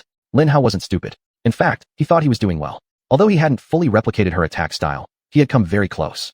Swish, swish, swish, swish. Lin Hao took fewer than 50 strikes to knock her down, actually only needing 2 hits to get the job done. But that Quaisila was a true demon. She was really good at dodging. Lin Hao missed a total of 48 attacks, almost despairing, and then dealt her a very lucky strike, which momentarily disrupted her balance, allowing Lin Hao to hit her a second time. Bang! Her broken mech fell heavily to the ground. Splash! Splash! In an instant, 2 mechs hiding in stealth, ones even Lin Hao hadn't noticed, appeared in the sky and lightly landed next to her. One bent down to pick her up, while the other turned around to face Lin Hao. No, not Lin Hao, it was Peng Xiaolong. The moment the 2 mechs came out of stealth, he immediately stepped in front of Lin Hao. Peng Xiaolong, respected Dean of the National Mech Pilot Academy, your R&D team has succeeded once again. The second mech sincerely congratulated him. No, Lin Hao's older brother answered without even bothering to listen to their words. Let's trade. The second mech pilot directly said. No, the older brother stubbornly replied. Hand over Quaisila, and leave my academy. That's exactly my intention. I'm willing to exchange Quaisila for the schematics of the Death Scythe. The second mech pilot said. Lin Hao thought that Peng Xiaolong would scold him and continue to expel him from the academy, but to his surprise, he remained silent. She will continue her studies at the National Mech Pilot Academy, and she will have no affiliation with the Supreme Military Command student group. You will gain a highly skilled student and absolutely no loss. In fact, the Federation will benefit from a strengthened Supreme Military Command, the second mech pilot continued. I've already reported this to the President, and you have no way to replicate any mech, so obtaining the schematics is completely useless to you. To minimize the risk of the schematics leaking to other powers, I have been instructed not to share them with anyone, which is a direct order from the President, and you should know that, Peng Xiaolong said concisely. My purpose isn't to replicate the mech. I only want blueprints for learning and research. My researchers have great value in studying masterpieces, the second mech pilot also stubbornly replied. I will not violate the president's orders, Peng Xiaolong answered calmly. Hee, Peng Xiaolong. I've been waiting for you to say that. Here, take a good look at this. The second mech pilot cackled loudly, projecting what seemed to be a recently signed presidential order. In short, the order directed all organizations to comply with requests from the Supreme Military Command. It was a vague instruction that could allow the second mech pilot to forcefully obtain his blueprints without even proposing a trade. But he was politically savvy, and he knew that if he enforced that specific presidential order, he would infuriate Peng Xiaolong, leading to retaliation, which would be catastrophic for him. In fact, it might even cause the president to completely rescind the order. So he used Peng Xiaolong's weakness, his concern for students, to negotiate a deal. Of course, Peng Xiaolong wasn't easily compromised. He was a master negotiator, and the rule of negotiation was simple: never accept the first offer. No, Peng Xiaolong said after a pause, intentionally delaying to show interest but directly rejecting him, telling him his price was too low. Chapter 233, The Deal. Casella is the greatest genius of her generation so far, the second mech pilot said. Having her in your academy would increase your chances of winning the triennial mech competition. That championship trophy is ours, with or without Casella. Peng Xiaolong casually replied. I don't need her to win. All right, Casella and Kainan. These two girls are the best of their respective generations. This is my final offer. No more. The second mech pilot shouted loudly. He might be a godlike warrior, but he was truly terrible at negotiating. Guess what Peng Xiaolong did in response to the overly enthusiastic negotiation style of the second mech pilot? No. If this is all you're prepared to trade, then you're wasting my time. I'll have you thrown out before I mobilize Blood Moon. Peng Xiaolong pulled out a large gun and gestured slightly. Wait. Hold on. All right. The girls in Hajin. That's my hold on. Plus the blueprint for my flight pod. It's fair, right? You'll get blueprints for upgrading mechs. The second mech pilot desperately yelled. Behind him, Lin Hao could see the first mech gently shaking its head. Casella, Kainan, Hajin, plus a flight pod blueprint? Or do you want full mech blueprints? Are you sure this is fair? If you were me, would you accept this deal? Peng Xiaolong chuckled softly. I would, the second mech pilot confidently said. Definitely. You would, of course. You have no idea how valuable mech blueprints are. If you knew, you'd reject them outright like I am now. I'm tired of this nonsense. If you aren't serious, leave. Peng Xiaolong turned around and started to lead Lin Hao away. This was the perfect definition of rejection. In any negotiation, you must always reserve the right to refuse. If the deal isn't in your favor, you can walk away. Without the right to say no, you'll find yourself in a position where even lopsided deals might seem acceptable. And that's exactly what was happening to the second mech pilot. Seeing Peng Xiaolong start to walk away probably felt like watching the sky begin to fall. He quickly did what most desperate negotiators would do in such a situation. He went all in. Fine. Take 5 students from my cadre of trainees. Plus full blueprints for 3 mechs. He shouted. That's my final price. Peng Xiaolong turned back around to face him and simply said one word. Deal. Bang. The first mech looked extremely depressed, almost slamming its hand into its own forehead. Huh? Brexit? The second mech pilot asked puzzledly, his emotional state completely confused as he wanted to cheer for getting what he wanted, but also cry because of the enormous cost it took. I'll come to your headquarters tomorrow to settle our deal. You can leave Casella here with me. Starting now, I've got a lot to do by the end of the day. As Peng Xiaolong spoke, he leaped forward swiftly, pulling Casella out of her down mech. Her mech cockpit opened, revealing a young girl who appeared to be only 14 or 15 years old. Oh my god, she's so young, Lin Hao shouted. What kind of madness is this? Why are there so many crazy geniuses? Hee, Margaret, you've got a rival now. Do you think you can defeat her? James teased. However, Margaret responded very seriously. In 3 months, I'll be able to beat her, she said. 3? Why 3? Why not 2 months or less? James curiously asked. The 3 months are what I need to adapt to an advanced mech and break through my limits. Once I do that, there's no question that I'll defeat her, Margaret said. Really? So you're saying that you're already better than Peng Xiaolong since that girl could defeat him in direct combat? James said. I don't need to be better than Peng Xiaolong to beat her, Margaret smiled. Lin Hao did it, didn't he? Lin Hao's a cheater, James immediately answered. Am I not? Margaret asked simply. Ha ha ha, long live the master. That's the indomitable spirit. Wang Lina cheered joyfully. In love and war, everything is fair. If we can cheat our way to victory, why should we bother with convention and justice? Hee, Wang Lingling also laughed. It looks like you might get to test your claim. Look, she's entering Chronos while the top brass is retreating, James excitedly said. Finally, is our ordeal finally over? Olivia exclaimed in surprise. I'm completely exhausted. Over? Look, Peng Xiaolong is ascending. The instructors are joining him. All freshmen, all winners of the freshman class, cheer. Wang Lingling shouted loudly, causing the rest of the freshmen to erupt in cheers once again. But if things had gone their way as they expected, the National Mech Pilot Academy wouldn't have such a notorious reputation, just because they thought the day was over with the arrival of night and dinner time. The first phase of today's mission has been perfectly accomplished. The freshman won. Well done. Now we'll move on to the second phase of today's mission. The second phase of today's mission is very, very simple. Your 50 instructors will enter the battlefield at 1-minute intervals for a total of 50 minutes.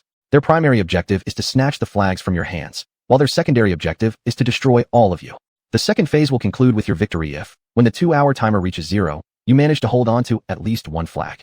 Ready? Begin. Peng Xiaolong shouted, stunning every surviving freshman. And just like that, the first instructor, clad in a standard-level light blue mech, descended from the sky where all 50 participants were gathered. What the heck? I'm getting extremely angry now. Yes, this isn't fair. We're being bullied. Darn right. You know, my aunt works in the Ministry of Defense. This is terrible. Even the instructors are here. Shut up and form a defensive formation. Lin Zwirly shouted. Lin Hao and me. Kill that mech within 1 minute. The rest of you, 50 people form a circle. Inside are rifles. Outside is melee combat. Lin Zwirly commanded calmly. Aim at the instructor. Only fire if you're confident, and do not fire recklessly. Backup squad, Victor and Haley, the Wong twins. Tess and Olivia, get ready to advance according to my orders. Chapter 234, Zombie Hand. Lin Hao had 2 banners on his person, while the other 4 were held by Luo Lan, Barrick, John, and Gerald. Lin Schwerer continued issuing commands as Lin Hao began his assault on the heavy mechs. Peng Xiaolong did not throw a single punch during today's class. Lin Hao's meaning was clear.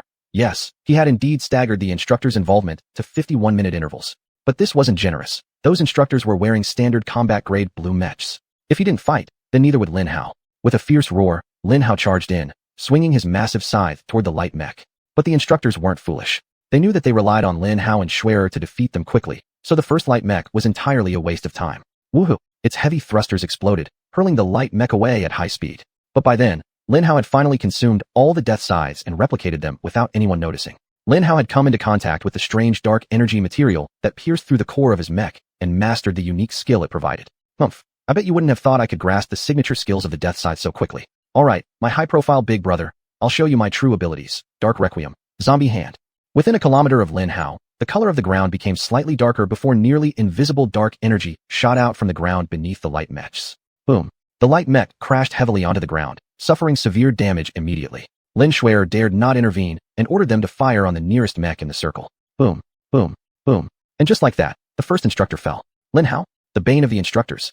Ah, a high-pitched, excited voice rang out. One Lin Hao was almost 100% certain belonged to Roland, causing great cheers among the first-year students. Ah, the instructor is trash. Instructors are trash. A particularly excited boy shouted, losing himself in the moment.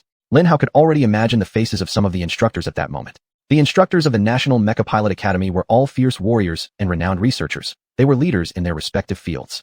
Being insulted by a first-year student might even cause the most resolute among them to burn with passion, eager to completely destroy them, enthusiastically teaching them a good lesson, instilling the fear of God in their hearts. But to do that, they needed to take Lin Hao down first, the shameless, cheating first year who led their counterpart Peng Xiaolong. The remaining 49 pairs of eyes, as if perfectly choreographed, swiveled toward Lin Hao, their gazes daggers pointed directly at him. Oh, excellent, excellent. Lin Hao muttered under his breath as he prepared to greet the second instructor. It seems they aren't powerful enough yet. Now they will only be enraged and bloodthirsty by royalty, rather than just their usual lethal selves. Soon, the second instructor swooped down from an airborne unit. It was a medium mech, wielding a huge spear of Overlord, which Lin Hao found eerily familiar. I know that spear. I've seen an instructor use it before. Oh, crap, that's Black Diamond.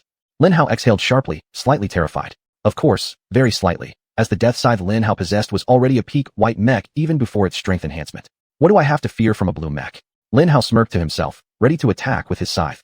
However, just before Black Diamond reached Lin Hao's position, Lin Hao realized the resonance emitted by the mech absolutely wasn't that of a blue mech. Black Diamond was inside a white mech. And not just any white mech, but a peak white mech. What the hell? Lin Hao screamed in terror as Black Diamond's immense spear of Overlord swung down at an even more absurd speed. Boom. Lin Hao failed to place his scythe in the appropriate defensive position, but that was fine because he was a shameless bastard. The spear of Overlord recoiled like a bouncing ball off the poorly positioned scythe. Huh, you think you're shameless? I'm the king of shamelessness. Boom. Before Lin Hao could finish his taunt, Black Diamond had already used the momentum generated by his massive recoil to swing the spear again, striking Lin Hao accurately on his left knee. It was a brutal hit that forced him to utilize the full strength of his triple peak white mech death scythe just to maintain his stance. Boom. As Lin Hao was busy keeping his balance, Black Diamond slammed his armored head into Lin Hao's chest, finally causing him to lose his balance and begin falling backward. Boom. Black Diamond spun the spear of Overlord and smashed it powerfully against his chest again, accelerating his fall. Boom. Lying on the ground reminded Lin Hao of many recent experiences he had fighting with Lin Schwerer in large-scale melees. However, things were very different from the big free-for-all. Lin Hao was not being forcibly restricted in power. Additionally, he had the super-strong Dark Requiem, zombie hand of the Death Scythe, at his disposal. So that's exactly what Lin Hao did. He let his power surge all the way to a golden mech, while simultaneously unleashing the Dark Requiem, zombie hand on Black Diamond, to stop his ferocious assault. But astonishingly, crack! The zombie hand that Lin Hao unleashed on Black Diamond cracked and shattered into pieces. This guy's mech isn't an ordinary mech. Is he part of Blood Moon? But I don't remember seeing this particular mech in the Blood Moon arsenal, Lin Hao thought to himself. Black Diamond had only been briefly slowed down by the zombie hand. Boom boom. A barrage of attacks rained down on Lin Hao one after another. But Lin Hao didn't show even a hint of panic. At his level, Lin Hao could disregard such low-power assaults entirely. Lin Hao brushed the spear aside and slowly stood up. Like a grim reaper, he gently gripped his scythe with his right hand, then nonchalantly swung it toward Black Diamond. Swoosh! Black Diamond leapt backward, easily evading Lin Hao's heavy attack. Lin Hao was overly cautious with his attacks. As a gold mech, killing Black Diamond would be as easy as squashing an ant. Unlike Quaisila, who possessed an extremely powerful flight system allowing her to completely avoid every one of Lin Hao's strikes while accurately firing hundreds of her own attacks, Black Diamond's peak medium mech was an ordinary peak white mech. Lin Hao was faster and stronger than Black Diamond. But who was Black Diamond? He was one of the strongest warriors in the Federation. Pity or special consideration for a first-year student wasn't his style, no matter how outstanding they were. You're too soft, kid. Black Diamond's voice came from within his mech. If you have an advantage, use it to its fullest extent. Stop being an idiot and attack me properly. Of course, Lin Hao was no samurai, and after receiving such an enthusiastic invitation, Lin Hao instantly jumped from casually exerting 10% of his strength to 100%. Chapter 235, Ambush. Bang, bang, bang. Lin Hao spun his scythe, aiming to chop off Black Diamond's 4 limbs. But he was still a bit too fast and too cunning for Lin Hao. The easiest attacks to avoid and counter are the ones you know are coming. He narrowly dodged the attack and launched a fierce counterattack on Lin Hao. Crack! His Overlord spear struck Lin Hao's head with all his trembling strength. Unfortunately, his strongest attack barely grazed Lin Hao's head. Lin Hao was too powerful for him. Boom! Lin Hao continued following his suggestion by smashing his left fist into the man's abdomen, which quickly disintegrated under his savage assault. His white mech toppled over helplessly onto the ground. Suddenly, Lin Hao's communicator erupted in chaos. Damn it, Lin Hao! Do you think we have infinite resources? Be gentle with those peak white mechs. You bastard! Peng Xiaolong was terrified. End this farce immediately. Either send the entire Blood Moon after him or fail. Damn it! We have a war to prepare for. The angry voice of the elder transmitted through. A second later, Peng Xiaolong's voice came through the communicator as well. Blood Moon, you've heard the elder's words. It wasn't until that moment that Lin Hao finally had a profound realization. First-year students and himself were not the ones undergoing the experiential learning. It was others. Lin Hao didn't know who they were or when the decision was made, but at some point during that extremely long day, the leaders of the academy decided, if they were so damn bloodthirsty strong, if Lin Hao was so damn invincible, why not use them as whetstones? So all the children were sent out to destroy them, from the military high command to instructors, and even at one point, even Blood Moon. This was the only reasonable explanation for why they would continue sending those poor lambs to the slaughterhouse, even knowing that Lin Hao could destroy a Black Diamond's peak white mech with a single punch. Peng Xiaolong wanted everyone to taste the experience of fighting an enemy surprisingly beyond their power level, and that enemy was Lin Hao. However, before Blood Moon had time to mobilize, the sharp wail of Federal air raid alarms suddenly rang out. Even the abrupt explosion of action from the upper leadership caught them off guard. Class dismissed. All students, return to your dormitories. Vice Principal Wen Zhini shouted loudly as she soared into the sky. Frontline instructors, battle formation. Second-line instructors, protect the students. Black Diamond, find yourself a mech. Peng Xiaolong ordered. The massive buzzing sound of hundreds of mechs moving in calm and orderly fashion brought a sense of control to the tense situation, but there was no denying that a sudden wave of tension swept through the entire student body. As the emergency protocols activated, their practice mechs instantly sprang to life, ferrying them all back to their individual training grounds beside the dorms. Lin Hao, follow me. Let's see what kind of feast we can consume this time. Wen Zhini's voice came through Lin Hao's communicator. I'm glad you said that. Lin Hao replied, and immediately followed her, flying into the sky. Lin Hao's communicator crackled as he was pulled into the high-level discussions within the military. It was wise to include Lin Hao, as the Federation's ace, in real-time discussions based on real-time intelligence. Preliminary reports show a large aerial organism army has broken through the Federation's 100-mile barrier from the south. Minister Wang's deep voice transmitted. The Navy is up above. Our rapid response teams have established our initial line of defense 50 miles out.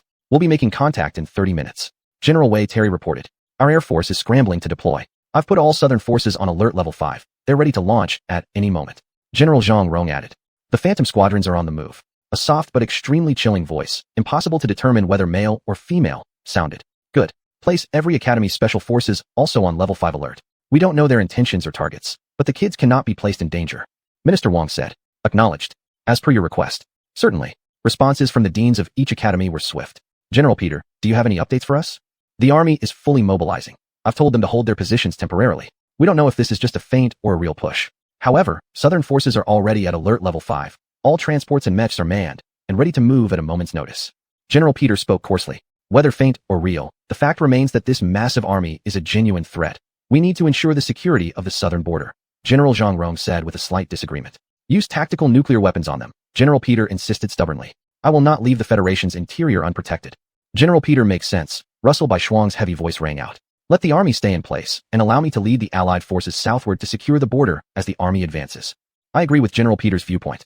I say we use nuclear weapons against them and show no mercy to our enemies. A male student whom Lin Hao did not know said. No, as always, nuclear weapons will be our last resort. A deep and authoritative voice spoke. For now, the Navy and Air Force will hold the line 50 miles out. Peng Xiaolong will lead a special operations team on a barbecue operation based on his findings, and then we'll decide whether to send the army south. Russell will take command of the Southern Civilian Forces and redeploy to South Point 12. All units stand by for further instructions. Yes, Mr. President, came everyone's immediate replies, after which silence followed on the comm, indicating the specific channel had adjourned. Where are you? Kid, fly faster. Peng Xiaolong's voice came through Lin Hao's communicator. Barbecue operation, huh? I hope this operation turns out as epic as it sounds. Lin Hao responded while speeding up. Lin Hao's death scythe soared swiftly through the air, catching up to Peng Xiaolong and Wen Jinyi, who were flying relatively slower. It will be, because of your prior performance, I proposed this operation name right away. Peng Xiaolong chuckled lightly. Really? So what is that army made up of, biomechas, or something else? Lin Hao asked eagerly. On site, Peng Xiaolong answered. If everything goes smoothly, in 15 minutes you'll be among the first to see them, and the incoming army will fall under the Navy's first salvo of bullet walls. Humph. So you want me to keep them moving while absorbing everything else detrimental to their forward flight capability? Lin Hao asked with eyes full of anticipation. Chapter 236, Feng Kong, Tun Shi. At that time, Lin Hao's Red Mech Corps already had 50% active status, and his ability to consume other mechanical units had increased by more than 4 times compared to before. Moreover, Lin Hao's skill of emitting red energy to take over other machines had significantly improved. In fact, he was quite eager to do it. If I could control 1 or 2 generals from their army and make them fight each other, wouldn't that be better? We wouldn't have to fire a single shot, and I can absorb the entire biotic mech in the chaos. Lin Hao suggested. This will deviate from our mission objective, but I dare say the president would not have any issues with it. Deputy Director Wen laughed heartily. Go ahead, you can try doing this later. All right, let's do it. You two follow me. Lin Hao shouted loudly, speeding up again and rushing past both of them. Whistling sounds. Kronos exploded forward at an incredible speed, easily keeping up with Lin Hao's pace, while Voidwalker took longer to catch up. However, it didn't take too long because she was also a special white mech. After several minutes, they arrived at the beach, and after another minute, they crossed the Navy's 50-mile defensive line. Soon, the massive army that Minister Wang had mentioned earlier came into view. As Lin Hao expected, they were marine-based armors fully equipped for aerial combat. A preliminary observation revealed that their troop count was roughly around 1 million. They were like natural freaks that Lin Hao had never seen before, like domain-outside seahorses. They were bird-like creatures with 3 pairs of scaly wings stacked together and an odd long tail that forked like a snake's tongue at the end. Their bodies were covered with black scales. If not for their 3 pairs of wings, they would look more like snakes than birds. Their beaks were thick and sharp, looking as if they could easily rip open a man's stomach and devour his innards with just one bite. By themselves, these creatures were absolutely terrifying. In the vast army of 1 million mechanical monstrosities, the word terror barely scratched the surface of what Lin Hao felt. What the hell is this? Did they really come from the ocean, instead of some secret place deep within the earth or down from some infernal abyss? Lin Hao exclaimed aloud when he first clearly saw them. They come from Southeast Asian countries, right above the Indian Ocean. We caught a few of them before, but they only had 2 pairs of wings, not 3, and without that terrible beak. Deputy Director Wen Jinyi said. Those are their breathing apparatuses and flying mechanisms.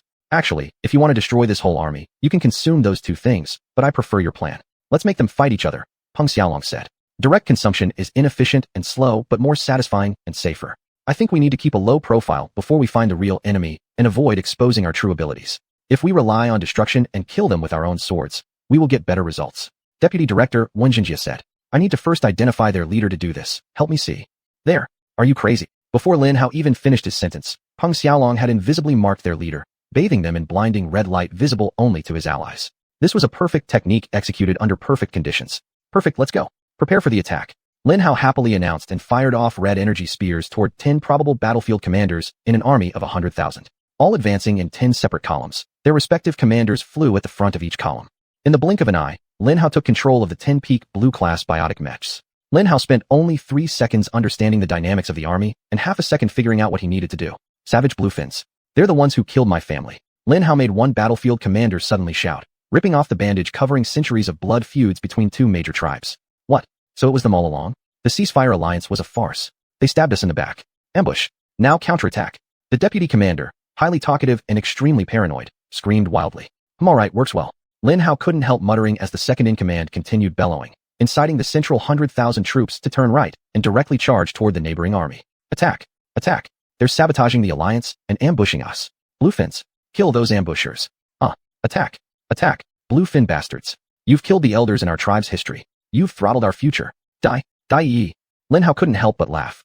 Their long battle cries explicitly explained their thoughts in detail, but who fought like this? But this was how they fought, and Lin Hao was content to just sit back, smile, and enjoy the show. Besides, he wasn't done yet. Lin Hao had only completed half of his plan when chaos descended upon the vast army of 1,000,000. Wen Jinjie nearly fell out of the sky from laughing too hard. Ha, can't breathe. Ha. She laughed, choked, and panted heavily, struggling to catch her breath. I think these are the most dramatic life forms in the universe, Peng Xiaolong muttered. You've been impressed by so much drama? Come, watch this. Lin Hao smiled at him. Peng Xiaolong. Wen Jinjie laughed even harder. Like domain outside seahorses, those strange marine birds were primitive life forms that had made great progress technologically, but their psychological maturity was about that of a 7 to 8-year-old child. Worse still, they carried as much arrogance as a child that age. With all their petty grievances and juvenile attitudes, getting them to deploy a 1,000,000-strong powerful army and march peacefully up to that point might have been a miracle for whoever planned it. Not all miracles.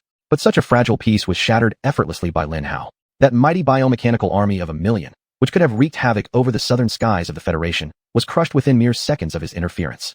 Within minutes, many of them had ultimately become nutrients for Lin Hao's red mech core. It was no longer just a bright red. By then, its hue had darkened slightly, nearing chestnut brown, though it wasn't entirely there yet. Pop.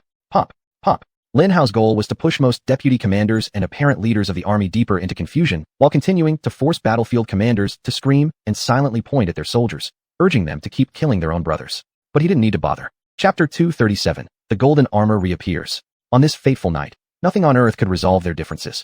The seabirds went mad and savagely tore at each other. That night, they had a great time. Lin Hao estimated that by then, he would be capable of deploying his own army of 1,000,000 armors. What he meant was, he had the raw materials to do it, but not the mental capacity to truly complete it, let alone control them after completion. I need to somehow upgrade myself or create a system for the 1,000,000 armors that can help automate the process, Lin Hao thought. This isn't easy, but if I can achieve this, then I would be a walking army of 1,000,000 armors. Nothing could stop me. But even if just minimal, I should be able to display an enormous fortress around myself if I need to. I'm practically invincible now. Huh, that's good, Wen Jinjie said contentedly. This will make a perfect headline for tomorrow's global news update. The 1,000,000-power nation ocean creature army attacks the Z Federal Union and is wiped out overnight without the use of nuclear weapons. What secret weapon do they have? But just as she spoke, a familiar voice suddenly interrupted. Hey, you weaklings of Z country, you're surely lucky that these sea eagles are arguing right in front of your door, engaging in civil war.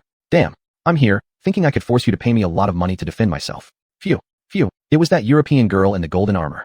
Don't forget, we don't know her. Peng Xiaolong's voice rang out instantly in Lin Hao's communication device. I know, I'm not dumb, Lin Hao snorted. Hey, that beautiful scythe you made over there belongs to me. Give it here, the European girl shouted at Lin Hao. Give it to you? Come and get it, you European wench. Lin Hao angrily shouted back. He says he's not dumb, Peng Xiaolong sighed to when shouting. With the reappearance of the European golden armor, all hope that Wen Jinjie had that it would alert the world to the potential power of the Federation had vanished. The question marks lingering in their minds disappeared. Actually, they might have never been there to begin with. Such a massive energy signature couldn't possibly have gone unnoticed by powerful satellite cameras. Both superpowers might already have owned 8K Ultra HD videos from every angle of their entire armies. But they had never known how powerful their spy cameras were, whether they were strong enough to penetrate the chaotic signals of the Federation as though it didn't exist, or were they affected to some degree. So, there was still that glimmer of hope, albeit one destroyed by that European wench. European wench? I haven't exercised my right to kill for weeks, and I think I'll try it on you. Taking down your pitiful scythe. Bang! Lin Hao carelessly shot a powerful beam of energy from his newly manufactured energy cannon, shutting her up. The right to kill? How about I give you the right to shut up? Lin Hao yelled at her, then rushed toward her to attack. Lin Hao? What's wrong with you? Wen Jinjie shouted, angry. Let him go, the older brother said calmly. That girl really needs a lesson. She's gone too far. If Lin Hao could endure her behavior without reacting, then he'd be too weak. Weak? Having self-control to avoid a war with Europeans. How does that make one weak? Wen Jinjie retorted to her husband. War with Europeans? Almost unavoidable. Peng Xiaolong chuckled lightly. I think these two superpowers may be discussing the pros and cons of granting us semi-superpower status and forming an alliance. They cannot afford to fight us during humanity's greatest crisis ever. Lin Hao can beat this little slut black and blue, and we'll be perfectly fine. You're so sure those damn Europeans won't take advantage of our distraction to attack us? Wen Jinjie asked doubtfully. When the lips are gone, the teeth will feel cold. A healthy and strong Chinese Federation acting as a buffer against the Pacific tribes aligns with their best interests. They still have the Atlantic and the Arctic to worry about, Peng Xiaolong said calmly. Well then, since that's the case, defeat that bitch, Lin Hao. The sister-in-law shouted loudly to encourage him. But Lin Hao didn't need encouragement. He was furious at that foolish European woman and launched a thorough and hellish assault against her. They both had golden armors, but she possessed a golden armor level system that could unleash the full power of the armor, while Lin Hao did not. However, Lin Hao did have his own red armored energy, which he completely abused, devouring several key components of her software and causing it to malfunction. Of course, Lin Hao hadn't forgotten to devour a few key components of her hardware either. Within seconds, Lin Hao had turned a powerful and awe-inspiring golden mecha into nothing more than a punching bag. Bang, bang, bang, bang, bang, bang. Lin Hao unleashed a rapid succession of high-speed punches at her while effortlessly dodging her attacks, which were agonizingly slow in comparison. Take that. Last time, you gave me trouble without receiving a lesson from me, but now with half of my abilities awakened, it's enough to crush you. Lin Hao thought to himself with great satisfaction. What the hell? Wait, what's wrong with my mech? Demon. The European woman panicked, her French accent coming back full force as she loudly cursed Lin Hao and her malfunctioning mech. Whiz, whiz, bang, bang. Lin Hao continued unleashing hellish strikes against her with a joyous heart, reveling in the pleasure of defeating a superior mech, until he remembered a similar, yet particularly awful experience months ago with Amelia. In a flash, Lin Hao leapt backward, switching from pounding her with his fists to smashing her with his scythe. At least I'll have time and space to react if she plans to throw a mech virus like Amelia did, Lin Hao thought. But for the European girl, it seemed as though Lin Hao was now getting serious and was about to tear her apart. Wait, I'm Princess Louise from the European Empire. I can give you anything you want. Don't kill me, Lin Hao. Splutter. Ow. Princess Louise shrieked hysterically. She's losing it. This is our chance. Lin Hao, let the damn seabirds overwhelm us completely, then fully devour that European golden mech. Quick. Peng Xiaolong commanded Lin Hao. Without hesitation, Lin Hao unleashed as much red energy as possible and began to control as many biotic mechs as he could. Hundreds of mechs from each tribe, then thousands, and eventually nearly 10,000 biotic mechs fell under Lin Hao's control. Then once again, he pointed at their leaders, making them turn toward him, and began screaming incomprehensible words. Chapter 238, the gold mecha reappears. Then, Lin Hao ordered them all to rush towards their position. Swoosh, swoosh, swoosh. Seeing nearly 10,000 of them suddenly charging toward the place their leader pointed at, screaming, the rest of the surviving army quickly followed. When they had completely overwhelmed Lin Hao's group, he fully devoured the gold mecha. Its immensely powerful golden core was the first thing swallowed, followed by its extremely complex and powerful system. Lin Hao absorbed half of its body and turned what remained into a smaller mecha that looked like a twin of Death's Scythe. He threw Princess Louisa inside and locked her up. Infiltrate the sea, Xuanyuan, protect us, let's go home underwater, Peng Xiaolong said immediately upon seeing this. Wait, give me a minute. While speaking, Lin Hao took a deep breath and then crushed the original 10,000 biomechas into particles, swiftly sending them deep into the ocean where he remodeled them into smaller blue versions of Death's Scythe's mechas.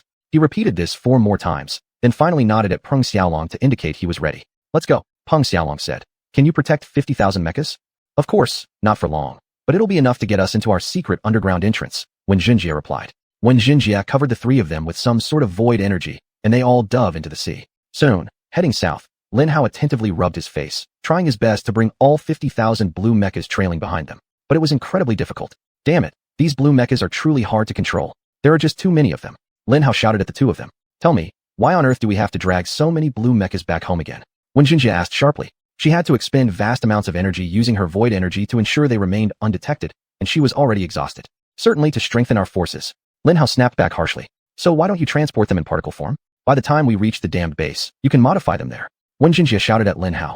Lin Hao blinked and once again crushed all 50,000 mechas into particles, allowing them to fly forward as fast as possible. My goodness, you really did pick the most suitable brother. Sometimes he's as stupid as you, and right now, he's doing something unimaginably dumber than you. Xuanyuan complained to her husband as she sped up, shaking off the useless burden of protecting 50,000 blue mechas. Peng Xiaolong could only chuckle awkwardly. However, at that moment, their sensors lit up. A powerful nuclear explosion erupted with tremendous force aimed at the group of sea eagles. The massive nuclear explosion caused enormous amounts of the ocean to evaporate, causing the surrounding water to surge out from the blast in an overwhelming tide. It was fortunate that the 50,000 top-tier blue mechas were in particle form at that moment, because they would have been unable to evade the powerful golden mecha that had infiltrated the depths of the sea. For Xuanyuan, maintaining her void shield amidst the turmoil of the ocean to keep them hidden from the powerful golden mecha was an unbearable strain. Princess Louisa, where are you? Came a commanding shout from the leading golden mecha. The Europeans didn't hesitate in searching for Princess Louisa and her golden mecha. Lin Hao wasn't sure which they cared about more, the girl or the mecha. If it was the mecha, then things could become very precarious. After all, half of it was already inside him. On that fateful day, 6 European golden mechas were deployed to search for Princess Louisa and her golden mecha. This was an overt demonstration of supreme power intended to send a clear message to the world, particularly to the Federal Republic of Z. Don't attempt anything interesting. We're capable of wiping your entire nation off the map. We aren't afraid to use such power. For any potential enemy who might have abducted their precious little princess, the message was even simpler. We will find you, and we will kill you. Unfortunately for them, Lin Hao, as the abductor of Princess Louisa, completely misinterpreted their message. Rather than threatening his life, they inadvertently provoked within him 6 golden mechas. Lin Hao exclaimed breathlessly, imagining how astonishing it would be if he successfully consumed them. Don't be greedy. Hurry up and get out of this area. Stay close to your sister-in-law, and we'll enter the channel back to the mainland. Peng Xiaolong burst Lin Hao's burgeoning greed bubble with a simple command. It would be disastrous. If I could devour all 6 of them, that would be epic. I'd immediately become the strongest in the world. Lin Hao said dreamily. Of course, he might already be the strongest person in the world. But evidently, back on their home planet, people were growing increasingly uneasy and frightened, as humans weren't sitting pretty at the top of the food chain anymore. If this world had an azure dragon, then it could have anything. Likewise, literal meanings behind secret domains likely hid the entrances to their secrets in deep mountains, deserts, or under the sea. Even now, Lin Hao was quite sure they hadn't uncovered, let alone solved, all the mysteries this world offered. Because of this, Lin Hao's personal strength in the early stages of the gold mecha was difficult to classify as great. But life has never been about one-on-one battles. Fair fights are for entertainment, tournaments, matches, things people clap for, things very far removed from reality. On the other hand, life, especially war, is determined by factional strength. Lin Hao's personal strength was only as useful as his faction's overall strength, unless, of course, Lin Hao's individual power was enough to rival an entire faction. That situation would have been different, but at the time, it wasn't. And at that moment, when faced with 6 potentially peak-level gold mechas, the faction led by Lin Hao could only be described as pitiful. Those golden mechas really arrived here so quickly. Were they hiding nearby? Or do they have some sort of movement skill? Lin Hao muttered. The Federal Republic of Z isn't a superpower, yet we've developed powerful motion-based technologies allowing near-instant teleportation. As true superpowers, Europeans must certainly possess something similar, Peng Xiaolong said. But I thought the Federal Republic of Z acquired part of the alien tech system for motion capabilities? Motion-based technology should be our strong suit, Lin Hao argued. Chapter 239, Unique Technology. Yes, mobility and control are our strong points. Americans and Europeans can't beat us in applying motion-based technology in mechs. However, in long-distance transportation, they may not be inferior to us, Peng Xiaolong explained. Why? If they can design long-distance moving technology, they should be able to use this technology within smaller ranges with the mechs as well, Lin Hao asked curiously. Long-distance transport is mostly about absurd speeds on a straight line. They don't need precise and complex technologies to achieve 50 Mach in large high-speed transports. They just strap a big dumb engine and cover the transport with lightweight, heat-resistant armor, and you're probably done. However, if they want their mechs to move at extreme speeds while still being agile, that would require a level of technology they currently do not possess. Furthermore, they are approaching the problem incorrectly. You cannot physically achieve both high speed and agility in mechs. The explosive forces required to push mech physics to those thresholds would damage the mech as much as an enemy's full power attack. The path to extreme speed lies through time dilation technology, and this unique technology is exclusively owned by the Z Government Federation, Peng Xiaolong said smugly. Specifically, it's exclusive to Kronos. Wen Jinjie said with half-sarcastic, half-joking tone. If this technology could be used across all our mechs, the Z Government Federation would be a superpower. I understand. Then why don't you let me see Kronos blueprints? It's better to have 2 people capable of performing time dilation rather than just 1. Who knows, we might need me to act swiftly at some point. Lin Hao suggested quite casually and innocently. Would you like that, wouldn't you?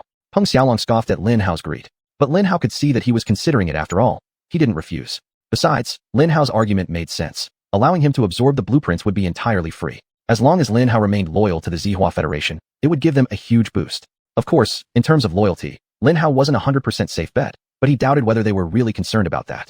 They might worry more about Lin Hao falling into enemy hands and somehow being forced to serve them. Lin Hao suspected that this was Peng Xiaolong's main reason for hesitating. After all, when it came to Lin Hao's ridiculous personal power, he was still a 10-year-old boy. There was silence for a moment as Peng Xiaolong thought about the issue.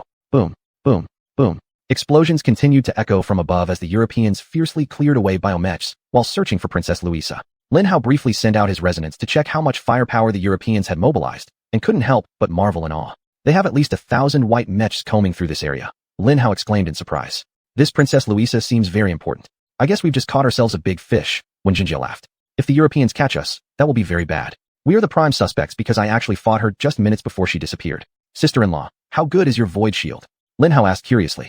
It's good, Wen Jinjie replied. It works by having my mech core manipulate a unique form of energy called spatial energy. By covering our mechs with this spatial energy, we become completely undetectable. For example, anything moving and touching us from the right would pass through the spatial energy and exit on our left side, as though we don't exist. What the hell? That's too powerful. Lin Hao couldn't help but exclaim in shock. Yes, now it's strong enough to work on sensors and small objects. But with advances in technology, I should eventually be able to apply this to larger things until one day I'll become utterly invulnerable. Ha ha. At that moment, his sister-in-law emitted an uncharacteristic, evil laugh. So you're saying water now completely flows through the spatial energy? Are we just bubbles traveling in the ocean? Lin Hao asked, marveling at the impressive technology. At the same time, Lin Hao couldn't help but feel that this skill felt strange, like the ability of some experimental mech core. Exactly. Of course, not everything. Things too large to pass through my spatial energy lining will only collide and be deflected. Therefore, unless the Europeans observe every small thing moving in this turbulent sea very carefully, they'll never find us, Wen Xinjie said confidently. I see. Well, I hope you're right. Because I think 3 of their gold mechs are moving toward us at extremely high speed, Lin Hao said. Xiaolongpeng. His sister-in-law asked her brother with slight worry. They've only sent out 3. They're uncertain if the princess is here. But this is still half of their strength, so they strongly suspect she is here and are gathering clues in some way, Peng Xiaolong said slowly. Let me create something to distract them, Lin Hao suggested. Too late. They may have already locked onto this area. Anything suddenly appearing will only raise their suspicions. Let me think, Peng Xiaolong said. No need to think. Let's fight and devour those 3 gold mechs. Lin Hao exclaimed. You idiot. After devouring an alien energy core, your power was stopped for so long. Now you just devoured a golden mech core. Can you do it again? Don't be greedy. Peng Xiaolong warned Lin Hao. Lin Hao quickly scanned his red mech core's capacity, and indeed, it was once again extremely full and showing signs of sluggishness. After devouring the golden mech core, any space created during the acceleration process of swallowing and control had been entirely devoted to dealing with the golden mech core. Lin Hao couldn't fight for long now, let alone devour another golden mech core. Not to mention 3 fully golden mechs. Damn it. I'm reaching full load again, and I'm about to become weak again. Lin Hao cursed loudly, rubbing his face in irritation. Can you still well control mech particles? Wen Xinjie asked. Yes, as of now, controlling them is still very feasible. But I don't think I can keep it up for long, Lin Hao replied. Focus on controlling those mech particles, spread them apart, and try to lower their density as much as possible. It might be too dense right now, which is why it's showing up on their sensors as a golden mech. Their sensors may be far more powerful than ours, Wen Xinjie urged hastily. Lin Hao widened his eyes in surprise because he realized she was right. Chapter 240. Exerting all efforts to conceal. Lin Hao wasted no time dispersing the mech particles in all directions, spreading them as far apart as possible. Instantly, the speed of the 3 golden mechs drastically slowed down, and they came to a complete stop just a few kilometers away from them. So this is the clue they are investigating. Peng Xiaolong sighed with slight relief. Let's keep moving forward. I hope we maintain as much distance as possible between us and those golden mechs, Wen Xinjie urged immediately. However, strangely enough, the 3 mechs began drifting slowly towards Lin Hao's group, effortlessly keeping up with their frantic pace. Lin Hao furrowed his brows slightly and subtly altered the trajectory of the particles, making them deviate from their path by a few degrees. Within seconds, the 3 golden mechs also began to deviate. They have been somehow locked onto the particles. I can send the particles away from us, but how far they can go before I lose control is limited, Lin Hao said, reporting the situation to the other 2. Then bring the 3 mechs along and rush all the way to Japan, delivering the particles into one of Japan's secret military bases. The Europeans might attack, and as steadfast allies, the Americans might defend the Japanese. How perfect, Wen Xinjie chuckled lightly. In that case, let's speed up. The sooner we reach safety, the better, Peng Xiaolong nodded. The trio increased their cruising speed while Lin Hao maintained the golden mechs about 5 kilometers away from him. Time passed second by second, then hour by hour. About 3 hours later, they entered Japanese waters. I knew it was the Americans. They're involved. A curse came angrily from afar, from one of the golden mechs. Lin Hao immediately synchronized the other 2 to the decoded conversation signals he managed to intercept. Of course, this was facilitated by assimilating one of the golden mechs from their group, which helped him decode their encryption, though it was mainly his talent. This strange cloud doesn't make any sense. It could still be something natural, a calm voice said. Bullshit, a naturally occurring event brought us all the way to Japanese waters, against several crucial ocean currents? Only a damn fool would say that, the first angry voice sounded. Alright, this isn't naturally occurring, but we still don't know what this underwater cloud is. Technically, we shouldn't even be able to detect it, so we can't accuse them of anything. Also, there's no direct link between this cloud and Princess Louisa's disappearance. The second voice responded again. Direct link? Are you kidding? This cloud was almost directly below where the entire battle occurred in the sky. That's exactly where Princess Louisa disappeared. It doesn't get more direct than that, the first angry guy roared. Okay, it was directly involved. This cloud abducted Princess Louisa. Go capture it and rescue the princess. The second voice grumbled irritably. Why should I do that? I can't capture a weird mass of particles. I'll seize the entire Japanese government and interrogate them one by one until they tell me where the princess is, the first angry voice roared. Hee, that will be entertaining, Wen Xinjie giggled upon hearing the first angry voice. Send the particles to these coordinates according to the plan, Peng Xiaolong said, and Lin Hao did as instructed. Before long, the particles arrived at Japan's secret base. The cloud entered that foolish secret military facility. Is there enough evidence now proving that the Americans are involved, girl? Came the stern words of the first voice. I'll wait here with Boris, she replied immediately. I don't need you, the first voice barked. In no time, the first golden mech exploded out of the sea, surging into the sky. It resembled a terrifying black beast, torrents rolling off its body as it fell back into the sea, then rose again from the skies above the circular small island at the entrance of the Japanese secret military base. You Japanese bastards. You've had fun playing fools out of us Europeans, haven't you? Let me tell you how we deal with those who try to fool us. Die, the first lunatic howled. He aimed his rifle at the entrance of the secret base and charged forward. Humph. Crazy bastard. He'll make a perfect cover for our gradual disappearance, Xuanyuan muttered. Be careful. Those two golden mechs are probably vigilant. We need to engage these two first, then escape, Peng Xiaolong said slowly. The golden mech's rifle unleashed a massive beam of energy, carrying the power of a full nuclear explosion, vaporizing the island. A powerful shockwave rippled outward from the point of impact of the rifle. Instantly, extremely loud air raid sirens erupted from all directions. That bastard just unleashed a nuclear-level rifle blast on the Japanese. The Americans can't possibly not respond to this. Xuanyuan exclaimed in surprise. They're already on their way. From appearances, the Americans aren't shying away either. 5 golden mechs are en route, Peng Xiaolong said with a hint of satisfaction in his voice. I guess the tracking worked well. Xuanyuan asked. Perfect. 2 golden mechs stationed at the North Korea-South Korea border were lured here this way, and the 2 individuals from Japan are already here. Clearly, the secret golden mech station near Russia is also on its way, Peng Xiaolong explained. Wow. Did you manage to successfully crack the password of the golden mech we captured? Lin Hao asked in astonishment. As a country without a golden mech, being able to crack its password and use it to track the secret signals of other golden mechs was indeed an extraordinary feat. It might not be long before the Federation's mad research team manages to design their own golden mech, Lin Hao thought to himself. Still, they need some time to manufacture the mech as they lack the core materials. Wait a moment. What the hell am I thinking? That damn old ancestor just acquired an entire Qing-Long slave and all of its dragon-grade treasures. The Federation can produce their own golden mech at any time. Lin Hao slightly widened his eyes. In fact, that greedy old bastard probably has that dragon transporting all its treasures into his secret mech production facility while simultaneously whipping his design team into working overtime to continue unraveling the secrets of the American golden mech. Not only that, but if he combines the information from the American golden mech with the European mech that I consumed, then wouldn't the Federation obtain the ultimate technologies of 2 superpowers? Chapter 241, The Battle Between Mechas. The Americans' high defense technology makes us as immovable as a mountain, while the Europeans' highly offensive techniques make our weapons irresistible. We will be able to burst forth with overwhelming power and attain the status of a world-class superpower in one fell swoop. It was an exhilarating thought, but at that moment, despite Lin Hao's exciting ideas, they weren't as thrilling as the events unfolding right before their eyes.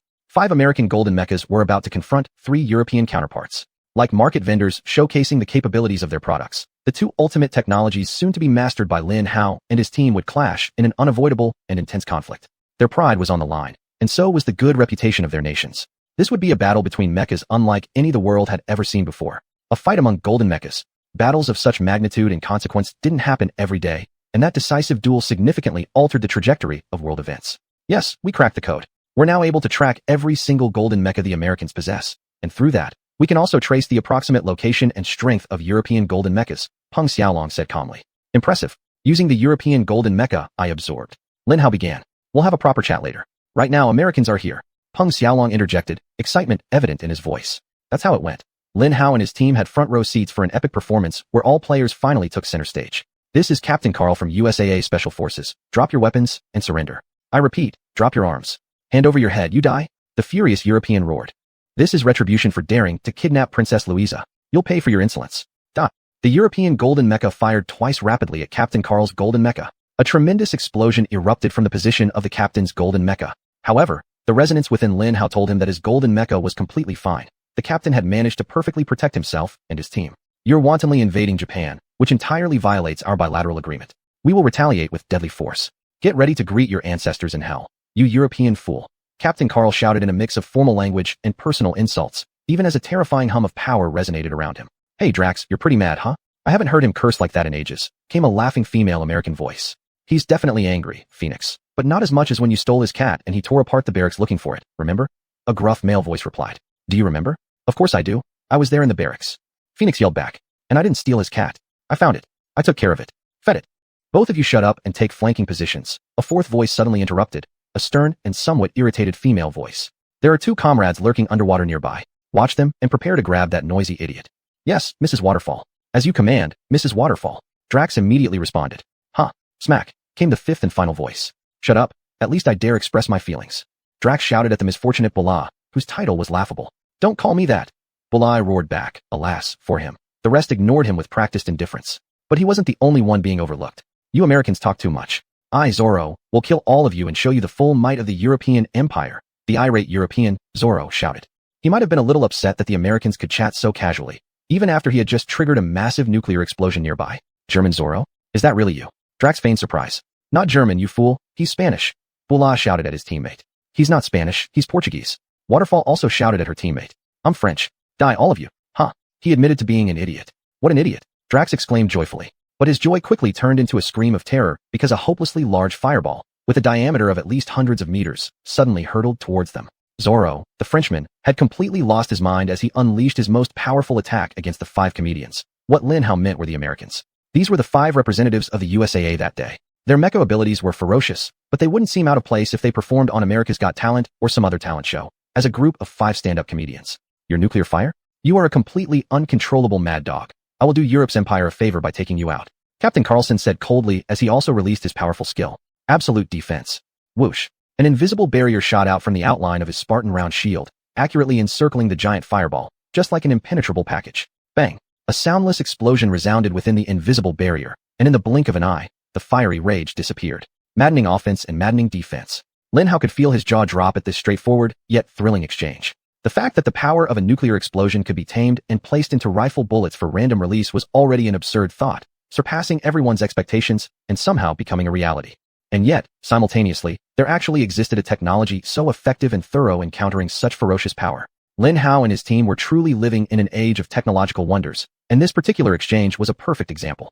Do you think your little tricks can stop me? Eat these American sausages, screamed the completely feng-hung French Zoro. Whoosh. Whistle. Whoopee. His rifle spewed out dozens of massive fireballs in succession, fully illuminating the pitch-black night sky and turning the southern coast of Japan into daylight. Absurd. He has gone insane. We must immediately and decisively eliminate him. The 4-star prison listens to my command, said Captain Carl coldly, his shield radiating brilliant white light, releasing several huge invisible barriers towards the dozens of incoming fireballs. Just as before, the invisible barriers swiftly enveloped the massive fireballs. Chapter 242, Fury. However, the French Zoro was not a fool. He wouldn't continue to attack in such an obviously vulnerable way. Shockingly, French Zoro burst into sudden laughter. Ha! At the same time, among dozens of massive fireballs, each suddenly split into hundreds of smaller fireballs and shot off in all directions. Then they turned and sped toward the Japanese mainland. You bastard! Captain Carl shouted in terror. If allowed to continue, those smaller fireballs would barbecue the entire Japanese nation. Without being told, his 4 teams turned around and charged towards the fireballs. They pulled out their rifles and every automatic aiming and firing weapon system they had on them, and began shooting down thousands upon thousands of mini fireballs. Boom, boom, boom, boom. The already bright night sky lit up again. Not just dozens, but hundreds of small nuclear explosions raged across the sky, making it look like raining mushroom clouds. I will kill you today, Zoro, Captain Carl said with a deadly chill in his voice as his strange golden mech suit suddenly began to rapidly transform. In an instant, the humanoid golden mech disappeared, replaced by 10 smaller mechs. And these weren't just any 10 ordinary mechs. They were 10 dragons. Of course, they were from the Z country dragons, the long serpentine creatures with 2 pairs of terrifying claws, somehow capable of flight. Each of Carl's 10 dragons was about 100 meters long, enough to stun an untrained mind watching the battle. How could just one mech possibly form 10 dragons of this size? Someone might wonder. Yes, it's a golden mech, but physical laws can't bend simply because it's a golden mech. The golden mech isn't large enough to contain 10 giant dragons, but a trained mind would beg to differ. The physical laws haven't bent at all. They've been, yes, shattered into pieces. Technological advancements related to energy manipulation then made physical laws no longer apply. Energy cannot be created or destroyed. Mass must remain constant. That might have been the case before aliens accidentally dumped technology worth 1,000,000 years' progress on their heads, but those rules no longer applied. The 10 dragons unfurled in the sky, exuding an atmosphere of pure brutality and mercilessness, then quickly spread around the European golden mech. I see, so Americans have made advancements in space energy manipulation. Aren't you just a golden mech? What do you do? A Power Ranger? Ha ha ha. It makes no difference. Defense doesn't win wars. I'll show you how I'm going to take down your 10 dragons. Zoro shouted at Captain Carl with his cheesy French accent. Captain Carl was too lazy to reply. After all, after initially declaring that he would kill the mad dog, you don't waste your saliva conversing with a mad dog. His 10 great dragons opened their enormous claws and began to emit brief flashes of light, followed by 10 invisible beams of energy shooting forth from their bodies toward the French Zoro and his powerful golden mech. Whoosh. Unlike normal dragon breaths, these invisible energies spiraled in strange ways and collided, forming a lattice of spatial energy that compressed the surrounding energy, severely inhibiting its movement.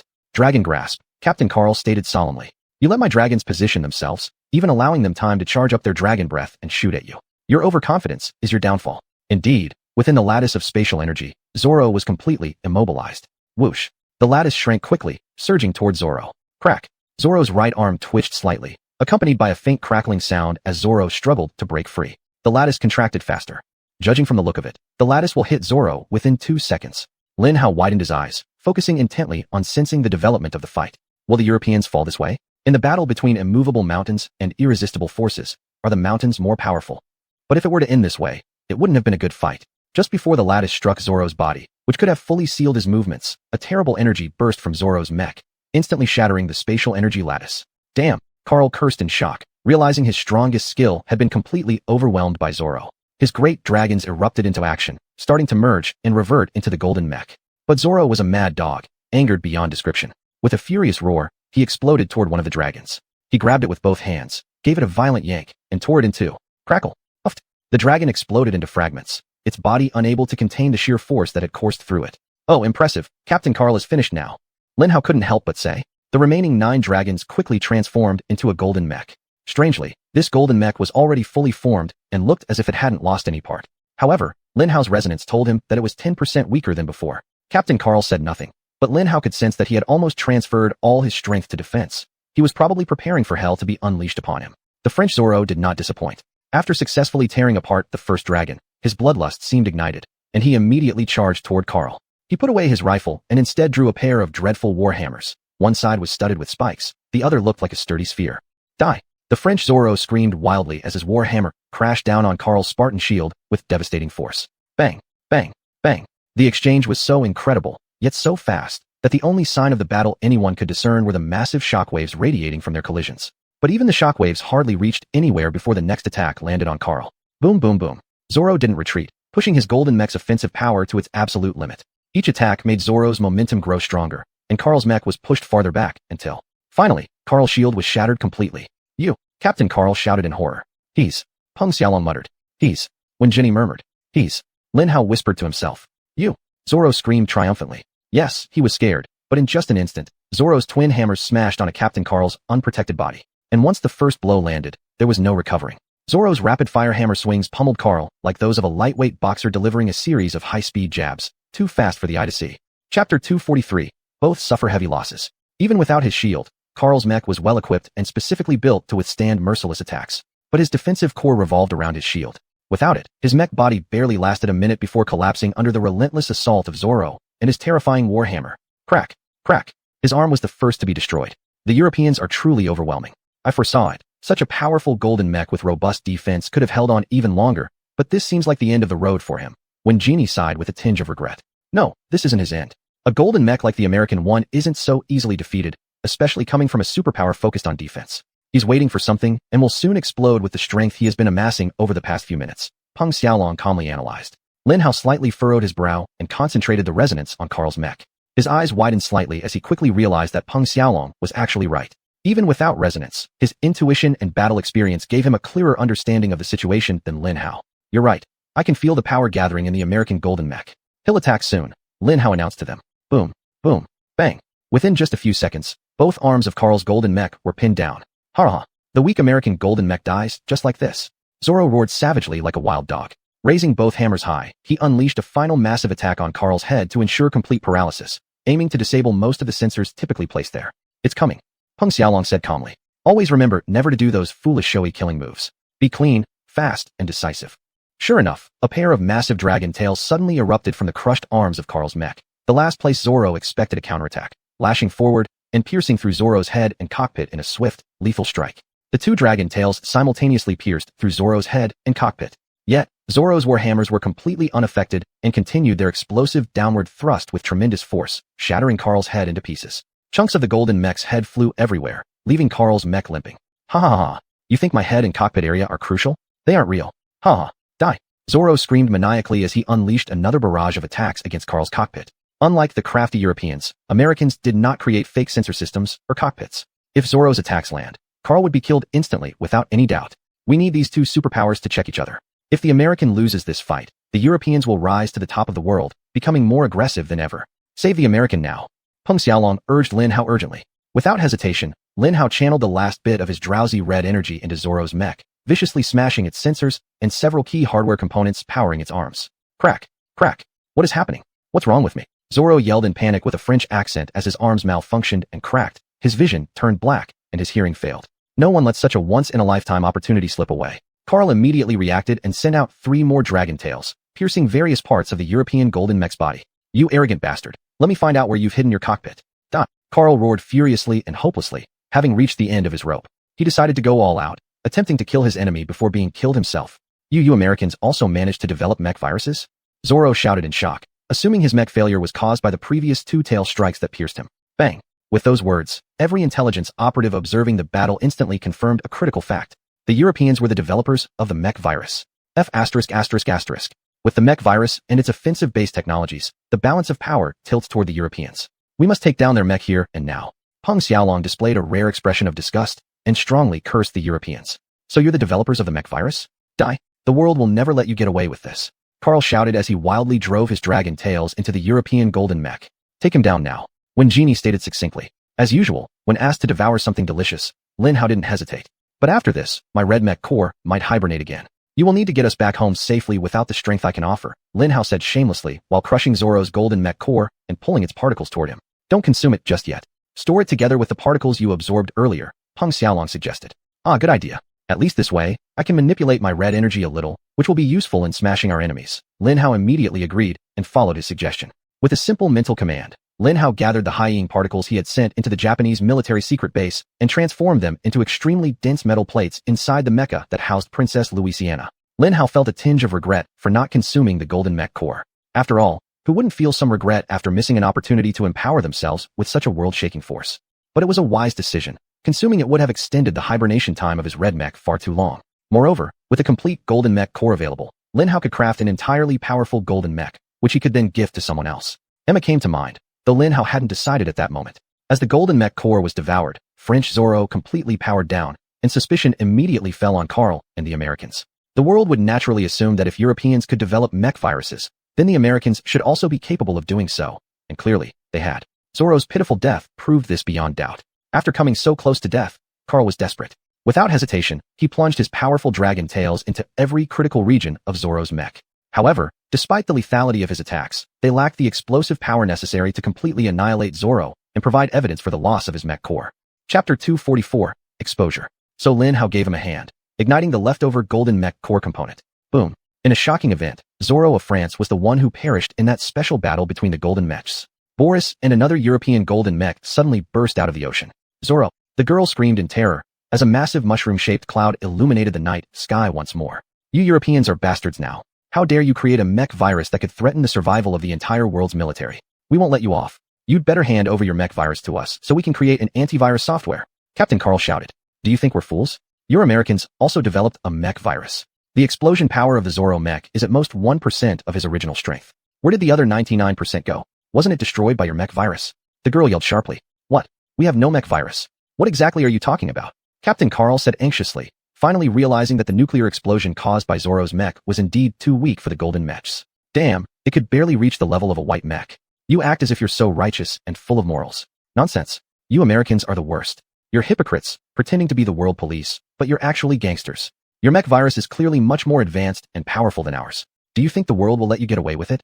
The girl smirked coldly, pulling out her rifle and aiming at the half-dead Captain Carl and his golden mech. She wasn't the type of movie villain who would keep talking, letting her target somehow find a way to avoid being killed. So as soon as her rifle gathered the required energy, she fired immediately, attempting to annihilate the heavily armored golden mech. However, enough time had passed from when Captain Carl's arm was crushed to that moment, and he somehow managed to operate his arm and place his shield in front of him. Absolute defense. He unleashed a basic defensive skill, using intangible energy defense to successfully block the ferocious rifle fire. Nevertheless, his attempt was merely the last effort of a dying man. He managed to nullify one rifle shot, but golden mechs aren't armed with rifles that only have one bullet. Bang, bang, bang. The girl's rifle spat out terrifying firepower at the dying Captain Carl with astonishing speed. Superspatial vortex. A cold voice from Peng Xiaolong rang out, and instantly, a blue sphere appeared around the two European golden mechs, completely freezing them. Meanwhile, he broke through the void shield, rushing toward Carl at an extremely high time dilation speed. Bang. He completely bypassed the rifle bullets, colliding with Captain Carl. With this decisive but reckless move, Peng Xiaolong managed to push him off the trajectory of the rifle shots, thus saving his life. I can only hold them in place for a few seconds. Run well. Remember that you owe a life to the ZH Federation, Peng Xiaolong said to Carl. Kronos lingered before the fallen American golden mech like an angel of God watching over the small human he had just saved from a wild monster's attack. We Americans will never leave debts unpaid. I thank you. Captain Carl replied straightforwardly, then launched his massive thrusters and flew away at the fastest speed. In the distance, his four companions had done all they could to destroy Zoro's crazy attacks and were walking back toward their leader. With 4 complete defensive golden mechs, the Europeans were utterly powerless, and Captain Carl escaped the danger. The battle between the Europeans and the Americans ended. However, while the Americans could escape with their powerful gold-level flight systems, Lin Hao and the others couldn't do so without exposing their hidden strength. Thus, when Peng Xiaolong's superspatial vortex shattered and dissolved into fragments around the Europeans, Lin Hao realized they were in deep trouble. "You China bastard!" The European girl angrily howled. Lin Hao could see that the Europeans were furious. Well, at this point, even a baby could tell that the calm girl's scream was far too obvious. But Lin Hao could see they were really mad in ways most people couldn't match. Lin Hao's resonance told him that the 2 European golden mechs were both raising their core power outputs to an absolutely terrifying level. If we let them release the accumulated energy unchecked, the entire area will be evaporated. Lin Hao cried out in fear. "We must stop them," Winnie Jinny said anxiously. Peng Xiaolong could only give a brief response, as he tried to find a way to defuse the situation without exposing Lin Hao's power. Fortunately, the answer almost immediately appeared before them. "Do you China people have viruses too? It was your doing that got that lunatic mech infected, right?" Captain Carl's voice came through the communication, initiating a public chat at a specific location. "Yes, in limited quantities and for extremely specific applications," Peng Xiaolong replied immediately. "Good, I don't need to know the details. Just apply the virus on my team's weapons, and we'll deal with those 2 psychopaths," said Carl. "Understood. Fly to within 100 meters of my position, and then go eliminate those bastards." Peng Xiaolong gave them a fake requirement. Woo. All 4 American golden mechs moved toward Kronos' explosion site, and then turned towards the 2 European mechs. "Take both of them down." No hesitation, Peng Xiaolong ordered Lin Hao. Absolutely delighted, Lin Hao responded enthusiastically. Bang, bang, bang, bang. The 2 Europeans didn't wait for the 4 Americans to get close. They immediately opened fire with high-power rifles, spewing out massive nuclear-based fireballs at an incredible speed, like some mutated nuclear dragons. However, the Americans, who were geared toward defense, calmly accepted the fiery barrage and coolly released their own rifle volleys. But the bullets from their rifles weren't fireballs. Instead, they were strange white bombs that exploded upon contact with the fireballs and instantly eliminated them. But remember, the Americans couldn't possibly shoot high-speed bullets in the form of fireballs. So who exactly did it? Using rifle firepower to counteract rifle firepower could only mean one thing. These golden mechs were equipped with high-level targeting systems. As the terrifying fireballs were cancelled out, the American golden mechs charged once again toward the 2 Europeans. Chapter 245, The Green Virus. Our offensive breakthrough is not just about long-range attacks. Let me show you the true strength of European power. The girl shouted loudly as she led her friend Boris into close combat, facing off against 4 Americans. Here they come, Lin Hao thought to himself, while sending his red energy towards 2 Europeans. However, before Lin Hao's red energy could affect them, a strange green energy shot out from the shoulder-mounted cannon on Boris, striking the first American mech. Instantly, the first American mech froze and began plummeting straight down from the sky. Lin Hao's red energy struck them in an instant. But to his horror, Boris was full of terrifying green energy that corroded his red energy like super-concentrated acid on paper. Whoosh! The red energy Lin Hao sent towards Boris evaporated like a drop of water before an open-air furnace. Fortunately, there were no traces of the green energy virus in the girl's mech. Lin Hao was able to crush her core and all the critical parts of her golden mech, completely freezing it and causing her golden mech to also fall from the sky. Retreat! The final European shows complete immunity to our virus. Lin Hao shouted into the empty communication channel as he poured every ounce of red energy he had left into the struggling American golden mech, trying to save it. But it was useless. The green mech virus was raging within it, making Lin Hao's red energy vanish as soon as it entered the American gold mech. Lin Hao quickly withdrew all the remaining red energy he had left, instructing it to collect trophies from the European girl's golden mech and store them again in Princess Louise's mech. Lin Hao compressed vast amounts of particles into extremely dense metal plates, then arranged them on his mech, instantly becoming much heavier than 10 golden mechs combined. But this was the safest place to store such large amounts of material. Lin Hao dumped it all into his mech. Back in the battle, the fight went from 2-on-4 to 1-on-3 almost instantly. Nevertheless, the Americans were not cowards. They absolutely did not intend to back down in a 3-against-1 battle with Europeans. Their pride was at stake. The remaining 3 mechs released high-level suppression space energy spheres, hurling them towards the last golden European mech. Crack!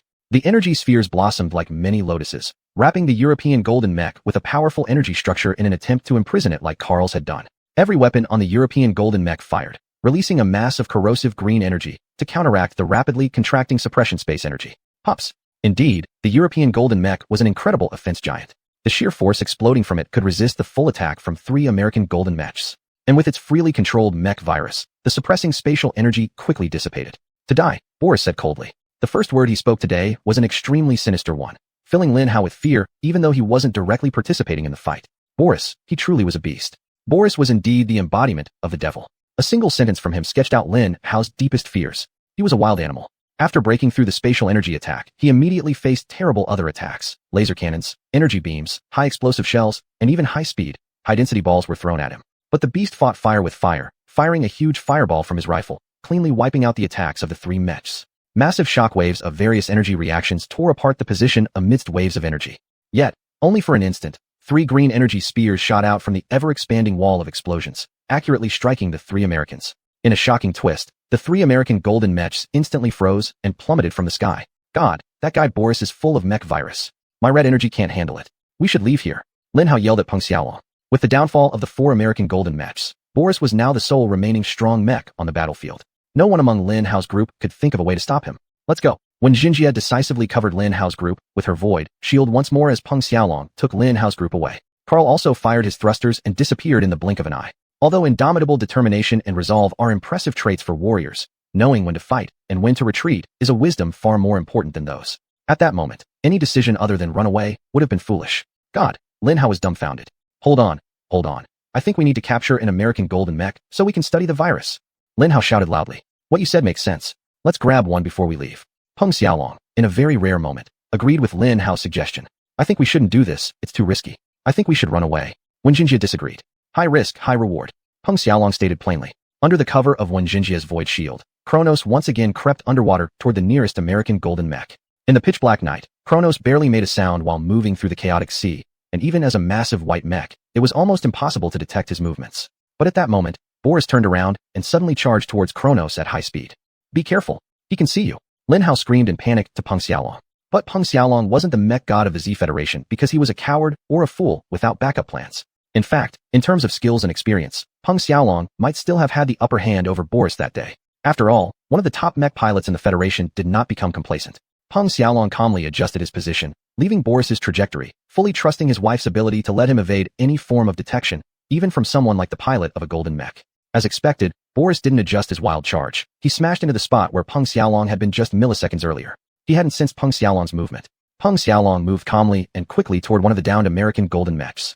I need something to distract him, he said to Lin Hao. Leave it to me, Lin Hao said, sending a small stream of particles about 3 kilometers away. Lin Hao skillfully transformed them into a full-sized blue mech bearing Princess Diana's signature golden mech emblem, then sent it flying out into the open ocean at maximum speed. In an instant, Boris broke away from chasing the blue mech and rapidly closed the distance to several hundred meters within just a few seconds. Chapter 246, Split Retreat. Puff. Lin Hao crushed the blue mech into particles again and collected them when suddenly Peng Xiaolong's voice came through the communication line. Let's go, he said. Where? I think we shouldn't enter any secret passage near that damn European mech, Lin Hao replied. To the North Pole. At this point, the farther we are from the Federation, the better, Peng Xiaolong answered. No. I say we go to the American Aerospace Bureau, cut off all trails leading to the Federation. We will never know if the Europeans have other ways to track us. Once we reach USA, we can figure out a way to send Lin Hao back to the Federation while smuggling the princess, Wen Xinjie said wisely. I don't mind, Lin Hao said excitedly. Of course, he didn't mind. They were going to America in the Americas. This would be epic. They began moving swiftly eastward again, delving deeper into the Pacific Ocean. In his wildest dreams, he had never imagined himself returning there so soon. After such an exhilarating adventure, Lin Hao did not say, I will never return to the Pacific. But damn it, what a terrible day. They moved quickly and quietly, drawing a straight line on the world map heading directly towards the U.S. West Coast thousands of kilometers away. As they were doing this, Peng Xiaolong dropped several kinds of secret substances which, upon detecting any mechs within a 1-kilometer radius, would dissolve into nothingness. These were one-time use sensors, perfect for their needs. The dissolution of one such sensor could easily be attributed to some random passing mech. However, if 10 of these sensors placed hundreds of meters apart along the path Lin Hao was traveling started dissolving one after another, that would be a clear sign of only one thing. They were being tracked. Just as Wen Xinjie predicted, this was exactly what happened within an hour of their departure. We're being tracked, 200 kilometers behind us, Peng Xiaolong announced seriously. It's a good thing we left the Federation for the USA. They don't have the technology to break my void shield. The fact that the European mech failed to detect Peng Xiaolong is solid evidence. So they must have found us some other way, Wen Xinjie frowned. Biological signal? Just like the signals we use to detect those sensors I've dropped. Peng Xiaolong asked. That's possible. They might have a biolock on the princess, giving them a very rough position of where she is, Wen Xinjie agreed. But they're following our path almost perfectly. I don't think biological signals can be that accurate, especially from behind my void shield. Yes, I think it's a biolock, Lin Hao suddenly interjected. But not on the princess, maybe on the mech virus. Oh no, I think you're right. The golden mech we're carrying is stuffed full of mech viruses. Their weapons have high-level detection capabilities. It makes perfect sense. Wen Xinjie gasped in surprise at Lin Hao's thought. Geez, damn it. We should not have accepted it then. Lin Hao said with annoyance. No, that's not the problem. We need to dissect the mech virus and determine its antivirus software as soon as possible. If the cost of this determination is that the Europeans will keep chasing us, then it is entirely worth it, Peng Xiaolong said firmly. Especially now that we're going to USA, once we get there, they won't be able to touch us. Peng Xiaolong's words were ominous because they all caught the unsaid part of his statement. Once they reached the USA, Lin Hao's group would be far from the Europeans, but until Lin Hao's group arrived there, they wouldn't be out of range. The Europeans knew this too, and what they planned to do before Lin Hao's group reached the Americans would be obvious. The answer was certain. Mobilize everything, recover the mech virus, and if possible, capture all the thieves as well. They will pull out all the stops, trying to catch us soon. Lin Hao felt a deep chill inside. Just as Lin Hao thought this, Peng Xiaolong signaled to stop. Enemies ahead, he said coldly. Is their lock on the virus's signal that strong? Wen Jinjie breathed heavily. The golden mech is completely covered by my void shield. That should dull their sensors significantly, at least 80 to 90%. They may just be predicting where we'll go. After all, we haven't been walking on a completely unpredictable route, Peng Xiaolong said. Let's change direction, keep changing it. In an instant, Lin Hao changed direction, moving 15 degrees southward. After a while, Peng Xiaolong guided them downward another 20 degrees. It seems they've surrounded us. The enemies are around us, closing in, Peng Xiaolong stated briefly. This is the middle of the ocean. It's impossible for them to surround us from all sides. They don't have enough manpower to do that. Lin Hao frowned, sending out resonance to look at himself. They're drones, not piloted mechs. They must have deployed over 1 million drones this way to surround us. Peng Xiaolong whispered softly. He was right. Their numbers were overwhelming indeed. In fact, 1 million was a conservative estimate. It could easily be several millions. 1 million drones? Impressive, but not impressive enough. If just the sheer number of drones were problematic, I could break their strategy with ease. Lin Hao said scornfully. At his single thought, he quickly crafted 1,000 blue mechs, firing them off in all directions. Each blue mech should be able to crash and disable 100 drones. Let all drones fire toward different directions. This is our chance. Go. Let's follow this, while the rest cause chaos elsewhere. Lin Hao followed a random unmanned blue mech heading east. Splash, splash, splash. Lin Hao's 1,000 mechs caused enormous commotion as they exploded violently at high speed and crashed into the drones. With so many collisions everywhere, they had actually broken free from the Europeans' attempts to encircle and lock down their position. Let's go at top speed, Lin Hao shouted. This time, both Peng Xiaolong and Wen Jinjie remained silent and did exactly as Lin Hao said. Lin Hao retracted the blue mechs and started accelerating rapidly. Their speed increased quickly, reaching slightly below Mach 1, allowing them to steadily pull away from the pursuers. They learned from previous experiences and took a more circuitous route toward the USA. However, despite their best efforts, Peng Xiaolong's sensors didn't stop dissolving. Chapter 247, Mysterious Realm. The Europeans were still behind Lin Hao and the others. I think we need to split up. Lin Hao heads south to Brazil, while we head north to Alaska. Drop these sensor spheres every kilometer or so. If the Europeans split up and follow you, we'll reassemble within 100 kilometers. If not, turn back home. Peng Xiaolong instructed. No way. Lin Hao rejected him without hesitation. Their main objective was actually very simple. To go to America and place all doubts and responsibilities on them, thus allowing the Z Country Federation to remain hidden in the shadows, hiding their full strength for a while as they wait for the perfect moment to reveal everything. Of course, to accomplish this seamlessly, they needed to avoid many traps and capture attempts set by the Europeans who closely followed them from all directions. This was a carefully designed narrative to inform the Europeans through their secret actions and seemingly desperate attempts to return home. For this, Kronos used his time dilation skill underwater to lead them at extremely high speeds, while the Voidwalker protected Lin Hao and the others with her void shield. Lin Hao and the others surpassed their pursuers. The only thing that stood out like a sore thumb in their situation was the massive golden mech filled with mech viruses, continuously disclosing their position to the Europeans. But everything was going well. This feels like we're taking a walk while carrying a ferocious dog. Lin Hao chuckled lightly as they changed direction for the 10th time. They constantly changed direction just to ensure that the Europeans wouldn't set traps for them and would fall behind. A ferocious mad dog, someone suffering from rabies and various fatal diseases. Wen Jinjie chuckled softly, adding to the conversation.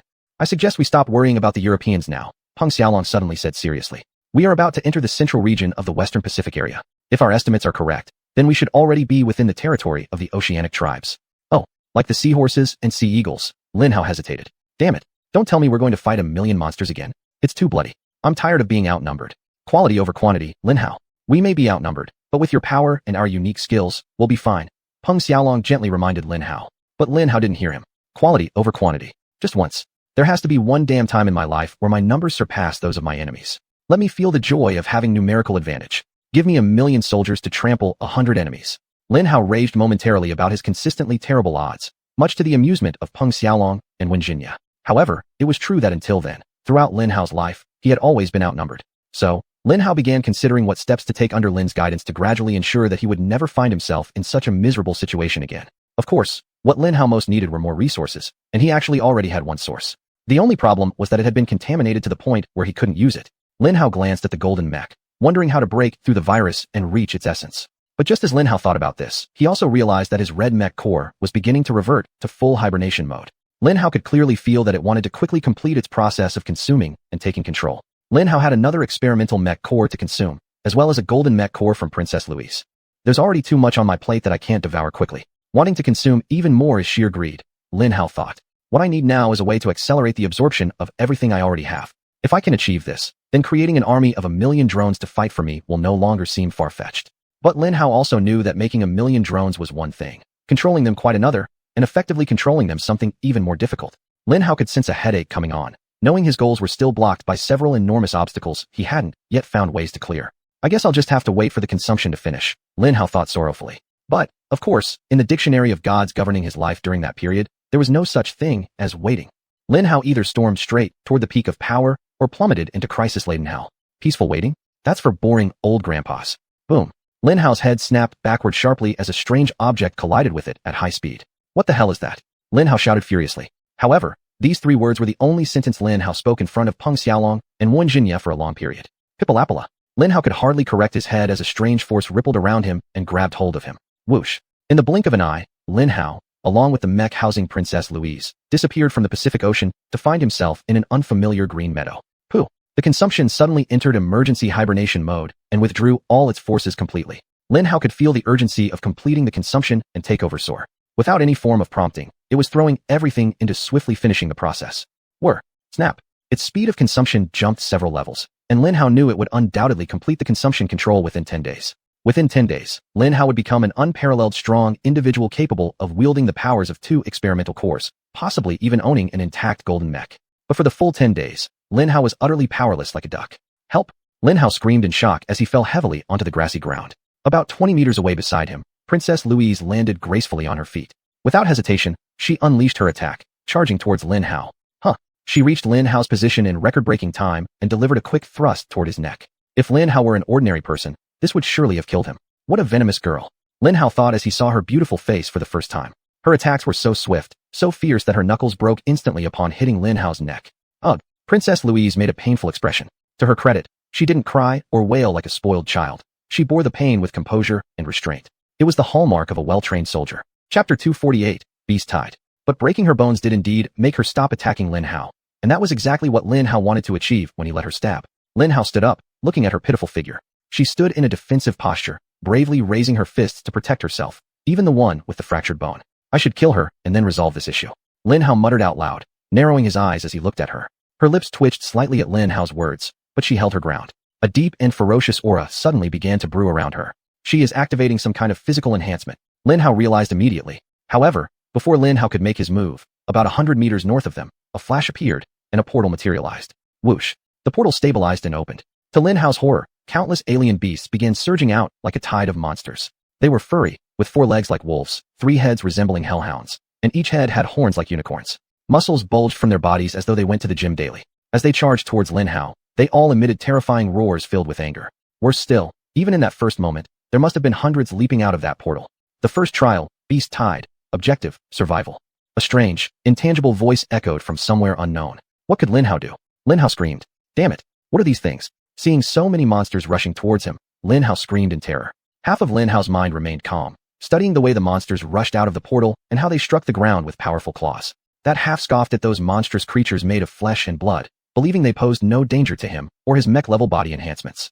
The other half, however, saw tens of thousands of long-horned, 3-headed monsters charging Lin Hao from who knows where, fully intent on killing him. Snap! Lin Hao's heart started pounding wildly, pure energy coursing through his veins, fueling his body with the strength needed to unleash a massacre upon the land. It is worth noting that the energy coursing through Lin Hao's veins at that moment was not red energy. This was stamina, plain and simple. In moments of madness, such as the specific moment Lin Hao experienced, many people respond in various strange ways according to their inherent mindset. Some would cling desperately to the hope of escaping the monsters and start running. Others would despair, just collapsing on the ground waiting for sharp teeth to end them. Still others, like Lin Hao, would stake everything on a wild, frenzied response. Lin Hao's thoughts froze for a brief moment, clashed on both sides, and then snapped, urging his body forward to meet the damn beasts in battle. Die! Lin Hao roared, slightly lowering his head and dashing forward. Lin Hao slipped his body between the 3 horns of the first monster he reached, using his body to ram it aside. The damnable beast had its bones crushed and was flung away like a rag doll. Good. This is the fate of all of you, Lin Hao shouted, beginning a savage assault against all the monsters even as they lowered their heads and attempted to impale him with their horns. Lin Hao blinked lightly, the terrible horns poking at him, but once they failed to harm him, Lin Hao quickly overcame it. Lin Hao unleashed a series of karate martial arts moves, swiftly breaking several horns that had poked him. Snap! The beasts wailed in pain, but their wails did nothing to halt the charge of the other beasts. Bang! Bang! Bang! Lin Hao began unleashing punches and kicks left and right, trying to kill as many monsters as possible. Each attack resulted in blood and flesh exploding as their bodies burst under Lin Hao's brutal assault. As Lin Hao trudged through the massive tide of beasts, he subconsciously utilized his combat techniques, merging them perfectly with his incredible enhanced senses and reaction speed. Bang! Bang! Bang! Lin Hao was like a slow but efficient paper shredder, mercilessly destroying everything the beast tide threw at him with ruthless efficiency and bloody results. Meanwhile, Lin Hao's combat techniques improved yet again. Yes, it might only be suitable for brainless brute beasts or equally skilled humans, but for someone inexperienced like Lin Hao, real-life combat experience fighting a pack of roaring, fearsome monsters was undoubtedly invaluable. After roughly 15 minutes and thousands of dead beasts, Lin Hao felt quite good about himself. Wow, ha ha ha. Such a simple challenge. Whoever is in charge of this cursed game must surely be impressed by my performance. Lin Hao shouted gleefully as he smashed another monster into a bloody mist. But among the scattered monsters, Lin Hao noticed something strange. Absolutely no monsters were attacking him from his right side. What the hell? Where? What the hell? Lin Hao exclaimed in shock as he finally realized the massacre happening on his entire right flank. It was Princess Louis. Just like Lin Hao, she had charged into the horde of monsters. But unlike Lin Hao, she wasn't unarmed or unprotected. A white sphere glowing fiercely around her was drenched in red monster blood, and an elegant spear-like lightsaber extended from it. She simply thrust forward with the spear, unleashing devastating attack sequences, killing far more monsters than Lin Hao could. Every monster that fell under her spear-like lightsaber was instantly shredded to pieces, while those that managed to evade her spear and retaliate were severely burned by the energy of her spherical shield. Within this brief 15 minutes, Lin Hao had managed to kill about 3,000 to 4,000. Princess Louis's setup might have tripled Lin Hao's score. Do you possess such powerful armor and weapons on your person? Lin Hao yelled at her incredulously, but she was too lazy to respond to Lin Hao, and when Lin Hao briefly glanced at her, he noticed she looked extremely pale, and her movements were clearly beginning to slow. Bang! Lin Hao continued barreling through the unconscious monsters charging towards him, slowly making his way toward her. When Lin Hao was less than 5 meters away from her, the spherical glow around her began to flicker faintly. Lin Hao frowned. Whatever energy source powered her shield and spear would likely run out soon, and when it did, she would definitely die. Should I help her? Or should I let her die and claim her amazing set of armor and spear for myself? Lin Hao thought. After all, she is nothing but a thorough bitch who wanted to kill me. But at that moment, she turned her deathly pale face toward Lin Hao, slightly opening her mouth to utter one word. Help! Chapter 249, Rescue the Princess. After saying this, she collapsed, and the spherical light around her disappeared in the blink of an eye. Without hesitation, Lin Hao charged at her with full power, dashing toward the monster about to pierce her with its horn. The monster flew away. Lin Hao quickly noticed a strange device around her neck and realized that it was this device that had previously produced the strange, but very powerful shield. Did she power the device with her blood? Lin Hao thought in horror as his resonance sank into the device, and he soon figured out how it worked. Another monster came near Lin Hao. Lin Hao grabbed its head and began spinning it like a helicopter blade. Bang! Bang! Bang! Its body smashed into the approaching crowd of monsters, throwing them all off. While doing this, Lin Hao activated the device with his other hand. It was hard to make it penetrate Lin Hao's indestructible body, but thank goodness the Europeans hadn't skimped on the quality of the royal device's manufacture. Lin Hao was able to successfully puncture his own skin slightly and let a drop of blood fall onto the device. At that moment, a powerful spherical light, possibly 1,000 times stronger than the previous one emitted by Princess Louis, appeared beside Lin Hao, exploding outward and flying towards the monsters. Flash! In an instant, thousands of monsters around Lin Hao erupted with eerie white flames and were quickly scorched into bones. Within a 100-meter radius of where Lin Hao stood, every single monster died within seconds. Boom! Lin Hao shouted in shock. Is my blood this powerful? This was indeed an unexpected development. Well, the entire situation was an unexpected development. Lin Hao had been kidnapped by aliens and somehow found himself in a strange game-like scenario where he had to survive the tide of beasts. For Lin Hao, who had happily fled to the USA, this was certainly unexpected. However, the fact that a drop of his blood could power the device to such an extent was also strange. Moreover, subsequent questions started appearing in Lin Hao's mind. Can I use my blood for other purposes? Are there other devices that can utilize my blood?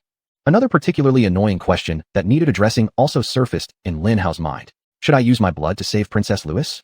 But the answer to this question was soon made clear by the system. The trial has passed. 2 participants detected, recalculating scores based on the number of participants. Calculation. Male participant score, 85%. Female participant score, 75%. Rewards are coming your way. Please use voice commands to unlock the reward chest. An intangible voice came from the sky. Lin Hao needed her alive to unlock the reward chest. Not just that specific chest, but all chests for the other trials too. This was truly a strange experience for Lin Hao. Lin Hao eventually completed the entire stage with an unexpected move, and he was even about to receive a reward from the person responsible for the damn trial. More complicated still, Princess Louis fainted due to blood loss. On the surface, she's actually on the brink of death. I guess I need to give her my super rare, super powerful, super valuable blood to save her life. Lin Hao thought as he glanced at her for a moment. Well, for her continued participation and rewards, I'll save her. Lin Hao finally sighed and began attempting to revive her. Lin Hao managed to break through his own skin, extracting a small drop of blood and dripping it into her mouth. For a moment, nothing happened, but just then, the drop of blood on her lips suddenly disappeared, as if absorbed by her body. At that very moment, Lin Hao discovered a groundbreaking development. Lin Hao could feel a connection slowly forming between Princess Louis and himself. What the hell? Lin Hao couldn't help but exclaim in amazement. My blood has this much power. However, the initial shock of this strange connection being formed was quickly overshadowed by an avalanche, as the nature of this connection was revealed to Lin Hao. What is this feeling? Domination? Control? Lin Hao's jaw dropped. My blood has the ability to take over humans and control them. Yet, Lin Hao's shock was rather short-lived, as Lin Hao's blood regenerative ability activated and somehow triggered a recovery effect on Princess Louis's mind and body. Lin Hao felt his control over her slowly fade under the pressure of her mental strength. I see, my control is still relatively weak. I can exert control over an unconscious person, but when it comes to someone conscious, especially a well-trained individual like this princess who is particularly eager for battle, my influence on her is completely overshadowed by her conscious mental strength. Lin Hao analyzed the situation in his mind as he observed. Before Lin Hao, Princess Louis's pale face gradually regained its color, turning back to a healthy pink, and then her eyelids fluttered lightly. Lin Hao looked at her deceitful and seemingly ruthless face, and suddenly felt a strong urge to slap her. This girl was willing to kill me just to get what she wanted from me. She's truly evil, and slapping her would only be a small retribution for her wickedness. Lin Hao muttered to himself while trying hard to suppress his sudden impulse. Lin Hao's hand twitched slightly. She deserves it, Lin Hao thought. And so, that's exactly what Lin Hao did.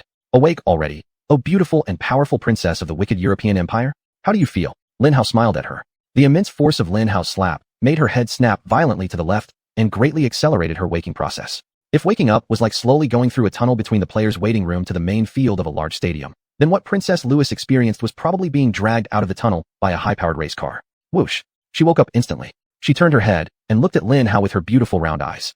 Strangely, there wasn't a trace of anger in her eyes. Instead, there was a lot of confusion, and a fleeting hint of faint joy crossed her expression. Wow, what happened? Where are the monsters? Did you kill them all? She asked hesitantly. A cascade of questions likely flooded a corner of her mind.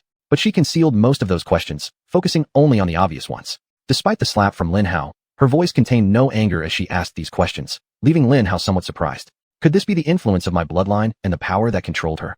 Lin Hao stared at her intently, his heart rate accelerating. As Lin Hao pondered, incredible things really started to happen. Chapter 250, Reward. She was actually blushing. She shyly turned her head away. What? Lin Hao was greatly shocked.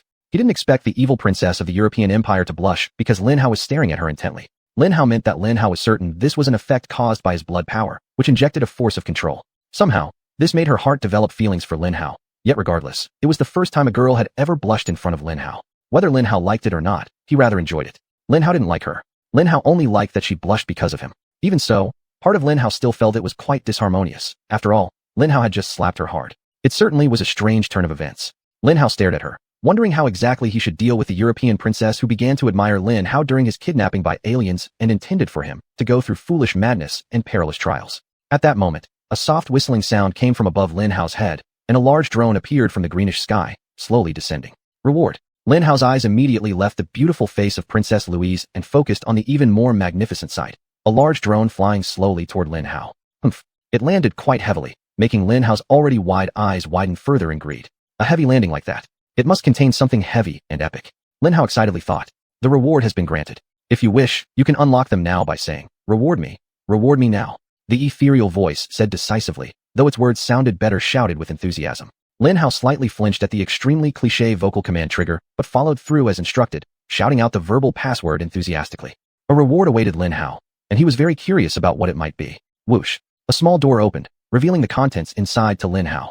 To Lin Hao's disappointment, there was no visible giant object clearly explaining why the drone landed so heavily. Impressive sound hardware wasn't suited for Lin Hao. Damn it, my score is definitely higher than hers, so why did she get so many good things? Lin Hao huffed. I need a heavy reward.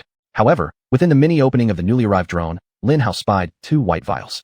For the main survivor of the first trial, living as one of the residents of the mini-terrestrial marsh requires powerful bloodlines to cultivate both a strong body and soul. Your reward consists of these two powerful bloodlines. Drink as you please. The voice echoed again. Bloodlines. This sounds like a highly imbalanced reward. Lin Hao extended his hand into the drone's opening and retrieved the two vials, conveniently setting aside the topic of mini-terrestrial marsh for later analysis. Lin Hao's attention centered on the two vials. Within them, a pair of potent latent energies lurked. Interestingly, they were also highly synergistic, as if originating from two life forms dependent on each other. Lin Hao spent precisely 1 second pondering whether he should drink it, then another 4 seconds opening the stoppers and swallowing their contents. Glug, glug, glug, glug. Hiss, hiss. Smoke began erupting all over Lin Hao's skin, a searing pain tearing through his body in that instant. His eyes bulged out, his mouth wide open in shock. How potent this drug is. Ah! Lin Hao screamed aloud. Princess Louise leaped to Lin Hao's position, swiftly dumping her own small vial into his body. Hiss, hiss. Lin Hao's eyes bulged even further at Princess Louise's startling action. Is this her sneak attack? Does she plan to kill me? Lin Hao's thoughts raced wildly. For a brief moment, Lin Hao seemed correct since another wave of terrible agony swept over him.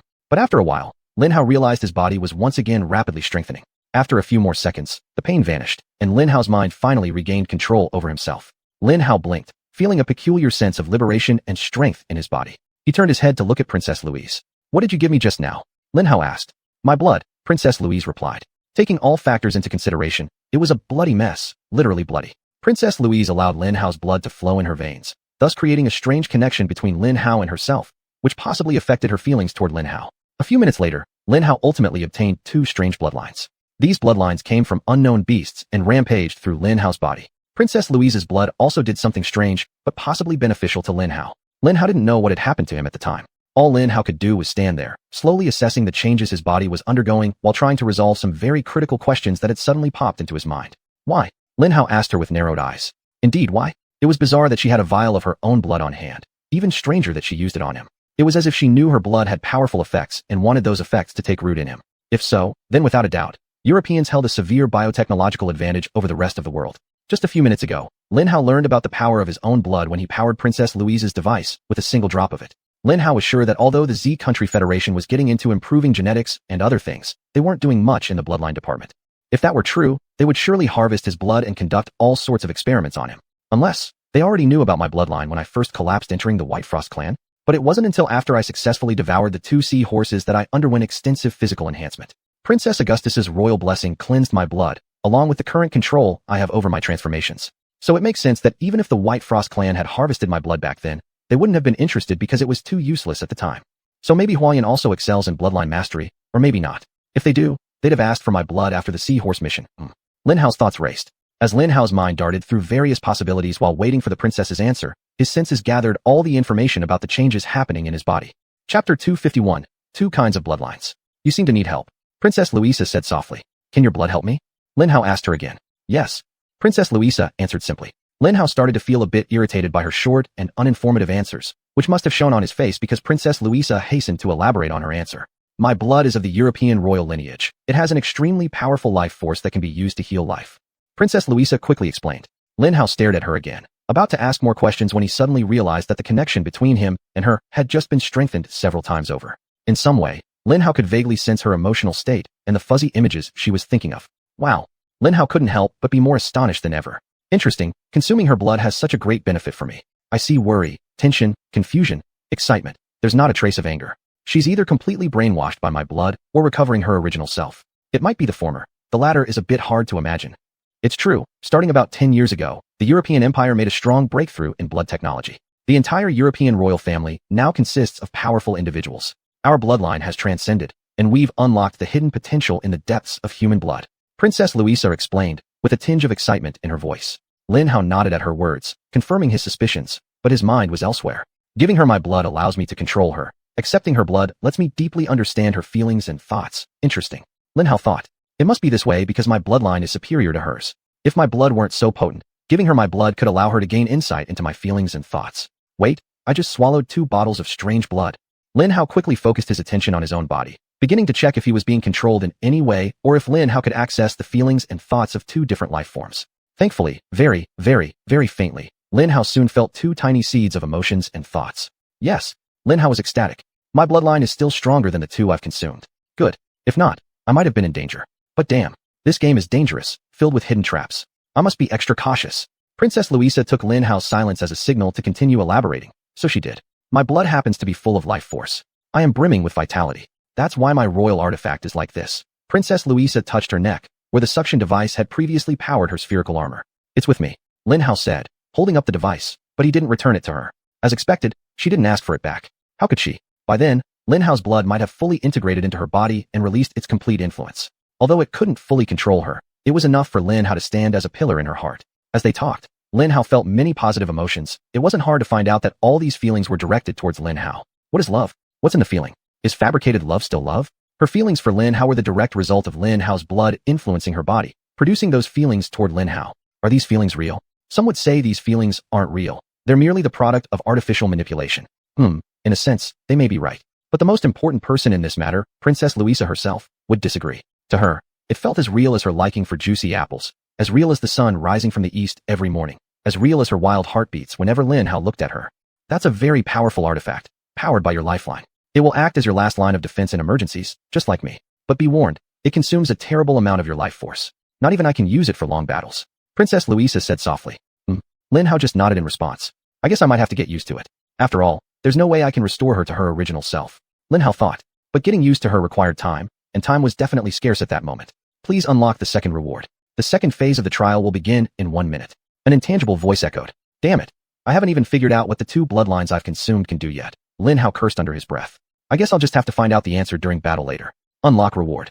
Princess Louisa triggered the voice command and unlocked the drone. Zoom. The main doors opened, revealing a set of relatively small but dazzling mech armor. Without hesitation, Lin Hao's focus was drawn to it. It was a blue-class mech, yes, but this was undeniably a technological marvel. There was no doubt about it. While it could only output blue-class mech level power, it still had the capability to rival white-class mechs from around the world. How could it not? Its armor strength surpassed the white-class mech level. It could effortlessly withstand attacks from white-class mechs.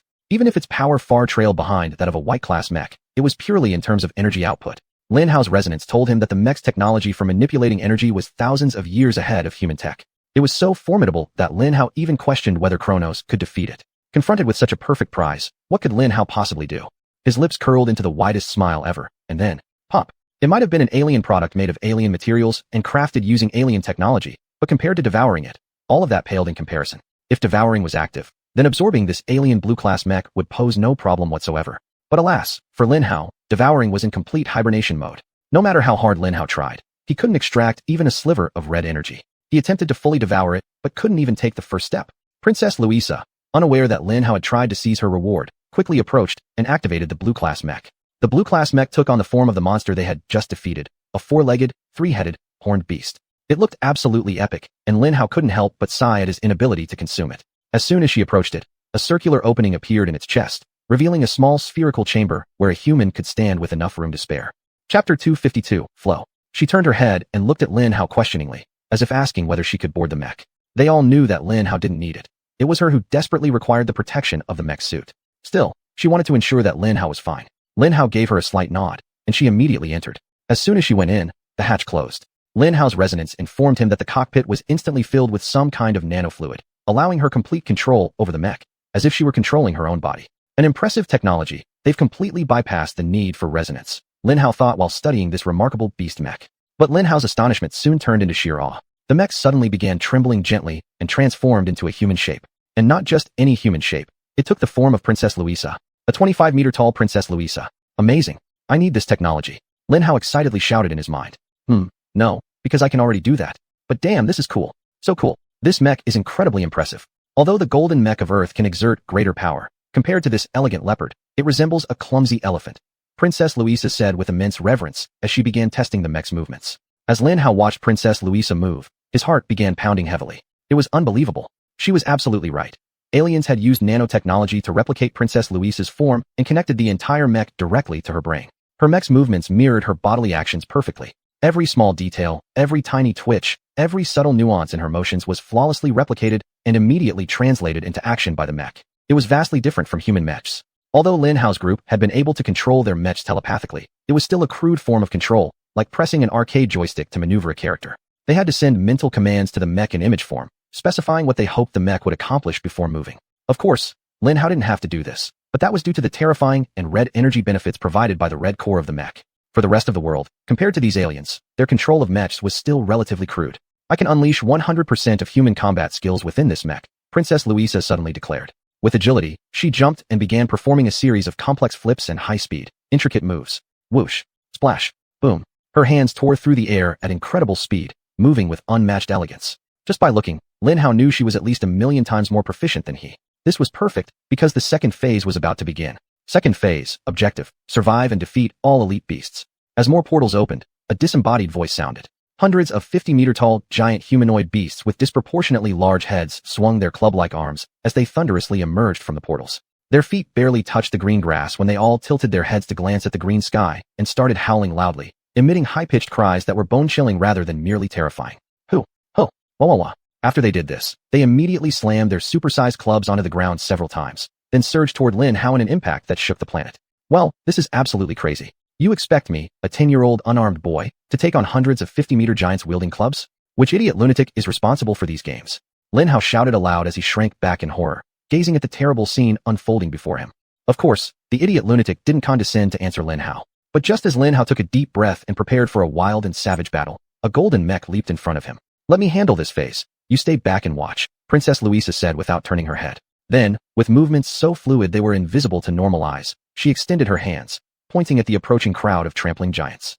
High-speed projectiles shot out from her fingers, homing in on every monster at the front line. Unsurprisingly, she caught the attention of every single monster, which immediately changed direction and advanced toward her. Saying nothing else, she lunged forward once again, colliding forcefully with the first monster in a thunderous explosion. Bang! Splash! A 50-meter-tall behemoth simply exploded into fragments upon making contact with Princess Louisa. What the hell? Lin Hao's jaw dropped. This was not a simple collision. A simple collision would only have pushed the larger, 50-meter-tall beast away, but instead, the beast exploded? Lin Hao narrowed his eyes, focusing all his attention on Princess Louisa's mech. Bang! Splash! In an instant, the same thing happened again to another beast. And another one. And yet another. By the fifth time, Lin Hao felt like throwing up. It was utterly revolting, completely inhumane. She charged into those beast-like giants as if she were a sharp metal sphere colliding with an ocean of rubber balloons filled with flesh and blood fragments. That alien mech is disgusting, Lin Hao remarked with strong disapproval. Lin Hao had no hesitation about killing the ugly giant monsters. In fact, he wouldn't mind tearing them apart, slaughtering them, to show brutality and ruthlessness. But what Princess Louisa did was just pure massacre.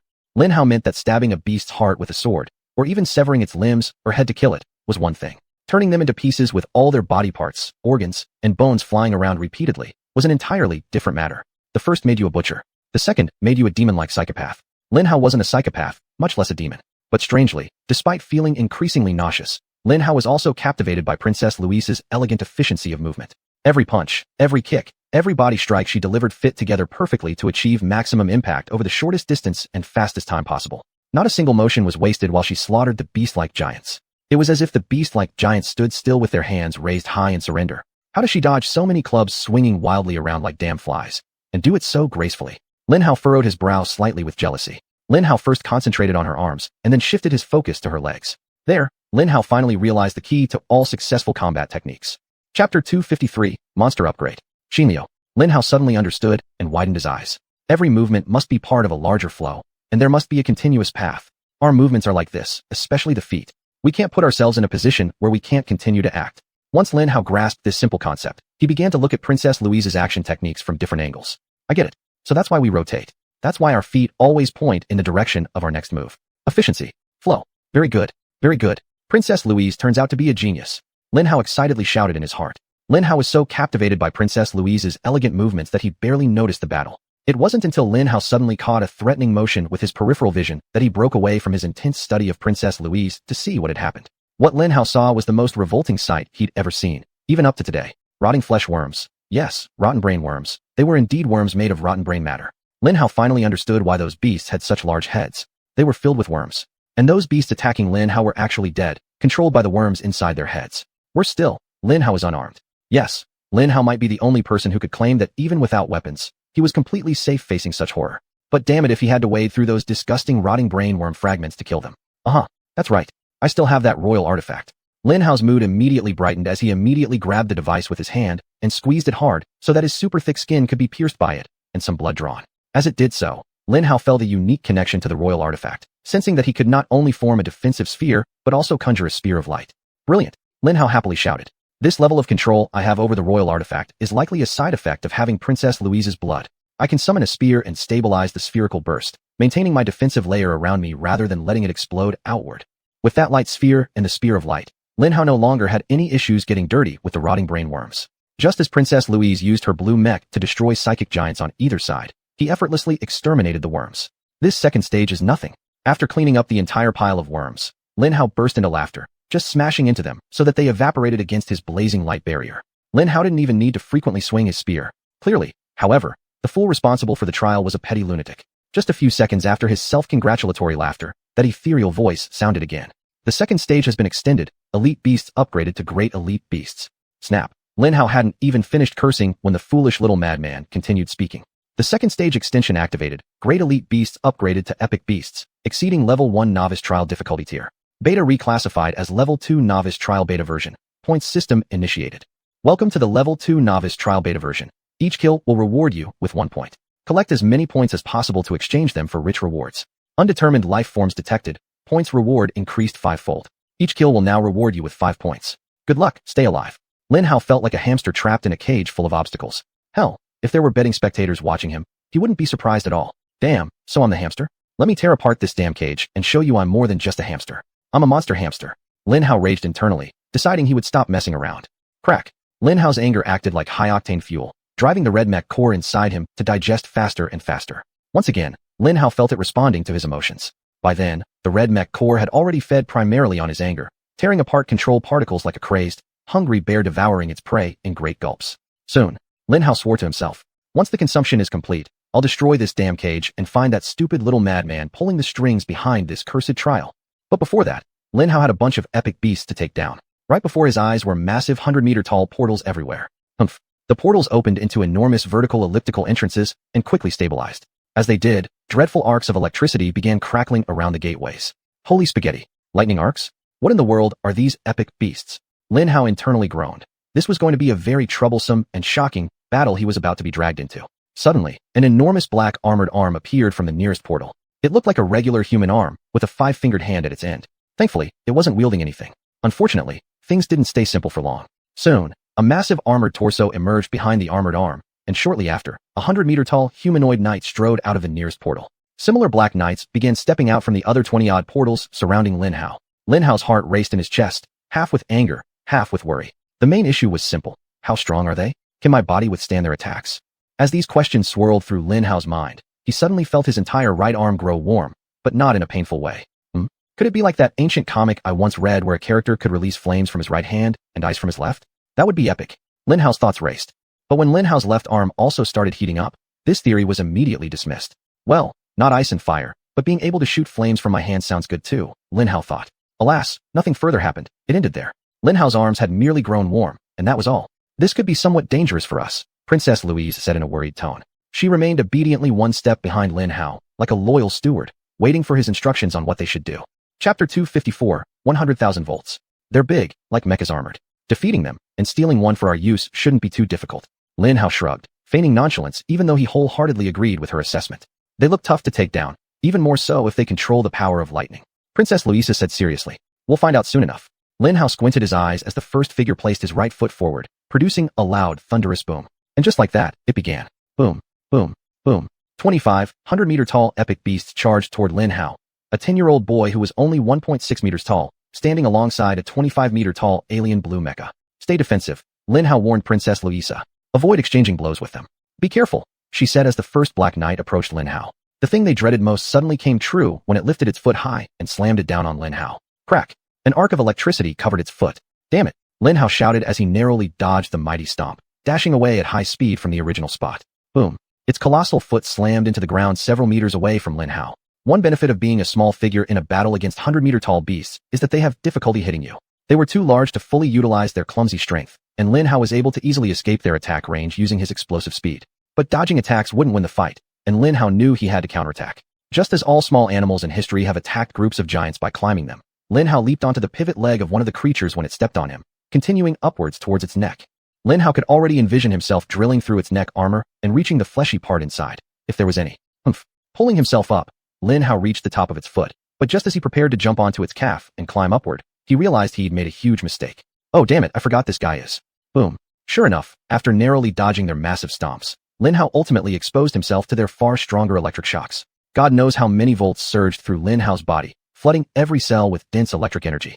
If you've never been electrocuted before, then you'll never understand what Lin Hao experienced in that moment. Even if you have been electrocuted before, compared to Lin Hao, who had just been thrown into the middle of an ocean during a wild thunderstorm, you'd be like soaking your feet in a small swimming pool. Thankfully, the electric energy wasn't fatal to Lin Hao. By then, he had become so strong and enduring that he didn't know what kind of energy was powerful enough to kill him. But just because it wasn't lethal didn't mean it had no effect on Lin Hao. He still screamed like a trapped pig as the electric energy completely permeated him from the tips of his hair to his toenails. For what felt like long seconds, Lin Hao emitted a white glow, bathing in pure electricity. But just as suddenly as it began, the electric surge stopped. Lin Hao was ecstatic. Whoa, do it again. Lin Hao happily screamed. My goodness, being electrocuted by that enormous black knight felt amazing. For some strange reason, after that, Lin Hao's blood began to boil, and a deep, primal hunger awakened within him. Specifically, within his blood. Lin Hao he needed more electricity. Unfortunately, after electrocuting Lin Hao to his heart's content, the Black Knight died. Yes, the Black Knight that had just electrocuted Lin Hao completely ceased all movement. Lin Hao stomped on its giant foot like a spoiled child, hoping it would electrocute him again in response, but it remained as still as a statue. Dead? What a pity. But fortunately, there are over 20 more left. Haha. Hey, come on, give me your lightning energy. Lin Hao enthusiastically shouted at the next Black Knight. Fortunately, the Black Knights were either incredibly brave or unable to think, as none of them showed any signs of wanting to flee, even after seeing one of their own freeze solid and become lifeless. With eager excitement, Lin Hao jumped off the dead Black Knight and rushed toward the nearest one beside him. Lin Hao leaped high, reaching the sole of its foot in a smooth motion. Unsurprisingly. Give me more. Lin Hao exclaimed once again, overwhelmed by the lightning energy. Lin Hao could feel his arms getting hotter and hotter, and he almost heard the pure joyous screams of his blood. Lin Hao's entire body was tingling, as if experiencing a full-body climax that was not sexual in nature. Yes, Lin Hao knew there was no such thing as a non-sexual climax, but it sure felt like it to him. Alas, this blissful experience was abruptly cut short when the second Black Knight also died. The electric surge vanished, leaving Lin Hao breathless. Damn it, you over there. Give me your lightning energy. Lin Hao roared angrily, utterly enraged by the interruption of his non-sexual climax. With a mighty leap, Lin Hao darted forward from his original spot and landed on the knee of the third Black Knight. Once again, the orchestra began to play, and Lin Hao submerged himself in pure ecstasy. That's it. Just like that. Lin Hao shouted, his blood continuing to boil as the two bloodlines he had absorbed started to stir and activate. Over and over again, Lin Hao went through the cycle of absorbing the lightning energy from all the Black Knights on that alien land bathed in green light. Throughout this process, Lin Hao could sense the two bloodlines within him slowly blossoming into an awakening.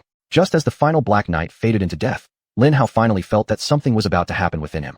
Slowly but surely, they were activating, with the lightning demon spike bloodline being the first to fully awaken. Clutching his hand tightly, Lin Hao could feel his lightning energy crackling around his fist. The power of lightning is in my hands. What have I become? China's Atom. Lin Hao muttered to himself, in awe of himself and the newfound strength. But unlike the simple power of the famous anti-hero who just releases lightning arcs from his hands, Lin Hao's strength was slightly more complex than that. The lightning demon spike bloodline lived up to its name. It was a silent, nearly imperceptible, yet highly lethal form of lightning bloodline, excelling at unleashing massive bursts of power in a short period. High-intensity lightning energy that could almost pierce through anything. Enough to kill even gods who were susceptible to lightning attacks. Chapter 255, New Skill. I hope there's a third phase for them in this ridiculous trial. Lin Hao muttered to himself. I need to try out my new skill. Hee, is it the power of your new bloodline? Princess Louisa lightly landed beside Lin Hao and asked. Lin Hao responded absent-mindedly. At that moment, Lin Hao's blood was bubbling with strange bubbles, and he didn't notice her. Lin Hao's second bloodline had awakened. Lin Hao could feel its arrival. A wave of heat surged from deep within his bones. Fire. Lin Hao's eyes widened, filled with anticipation. But just as it was about to fully bloom and awaken, a sense of emptiness arose within Lin Hao's body, and the heat in his blood began to dissipate. Not enough lightning energy? Lin Hao couldn't help but cry out in surprise. Princess Louisa immediately leaped off the mech and handed over a few small bottles filled with her blood. Take them. My blood is supportive. It will empower your bloodline and help activate it, she said. Lin Hao didn't hesitate. He opened the small bottle and swallowed its contents thoroughly. As she had said, her blood quickly merged into Lin Hao's body, and the surging heat that accompanied his second bloodline awakening fully returned. At the same time, Lin Hao could feel his ability to read Princess Louisa's inner thoughts and mind skyrocketing. Lin Hao blinked in slight surprise, but continued focusing on the second bloodline awakening. The heat rapidly spread throughout Lin Hao's body. Within a few seconds, the heat overflowed and erupted through the pores of his skin. However, a peculiar black energy didn't manifest as fire in the way Lin Hao expected. It flowed out instead, covering Lin Hao's entire body. Black energy? What exactly does it do? Lin Hao frowned as he asked, yet instinctively, Lin Hao realized what the black energy did. Lin Hao pointed at the corpse of a dead, three-headed wolf nearest to him, and the black energy excitedly shot inside. Whoosh. The spirit of the three-headed wolf rose from its body and immediately walked towards Lin Hao. Wow, am I a necromancer? Lin Hao's jaw dropped in astonishment once again. But Lin Hao's shock didn't end there. As if showing off to its rookie new master, the spirit of the three-headed beast suddenly stretched out its 3 claws, forming 3 glowing white lightning spheres with golden luster, which were almost instantly released. The 3 lightning spheres all shot out from its claws, striking the nearby giant Black Knight hard. Unexpectedly, these small spheres struck the deceased Black Knight with such force that it was slightly pushed backward and fell down with a crash. I see, as a product of my combined bloodlines, this spirit beast of mine also possesses lightning powers. But if that's the case, then my lightning isn't. Lin Hao activated his Thousand House. He meant the lightning energy on his right hand, and focused on combining it with the black energy. Lin Hao's originally white lightning energy instantly turned black.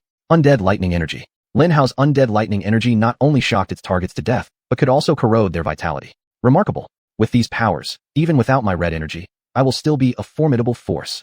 Lin Hao exclaimed joyfully. But as soon as those words left Lin Hao's lips, a thought suddenly popped into his mind. Wait, if I can combine these 2 forces with my red mech core, what would happen? Could I resurrect fallen mechs? Lin Hao's heartbeat quickened. If I can achieve this, then I will form an army composed of death mechs globally, and these mechs will be as numerous as the sands by the sea. I will become the most powerful force in the entire world, and I will be a true hegemon.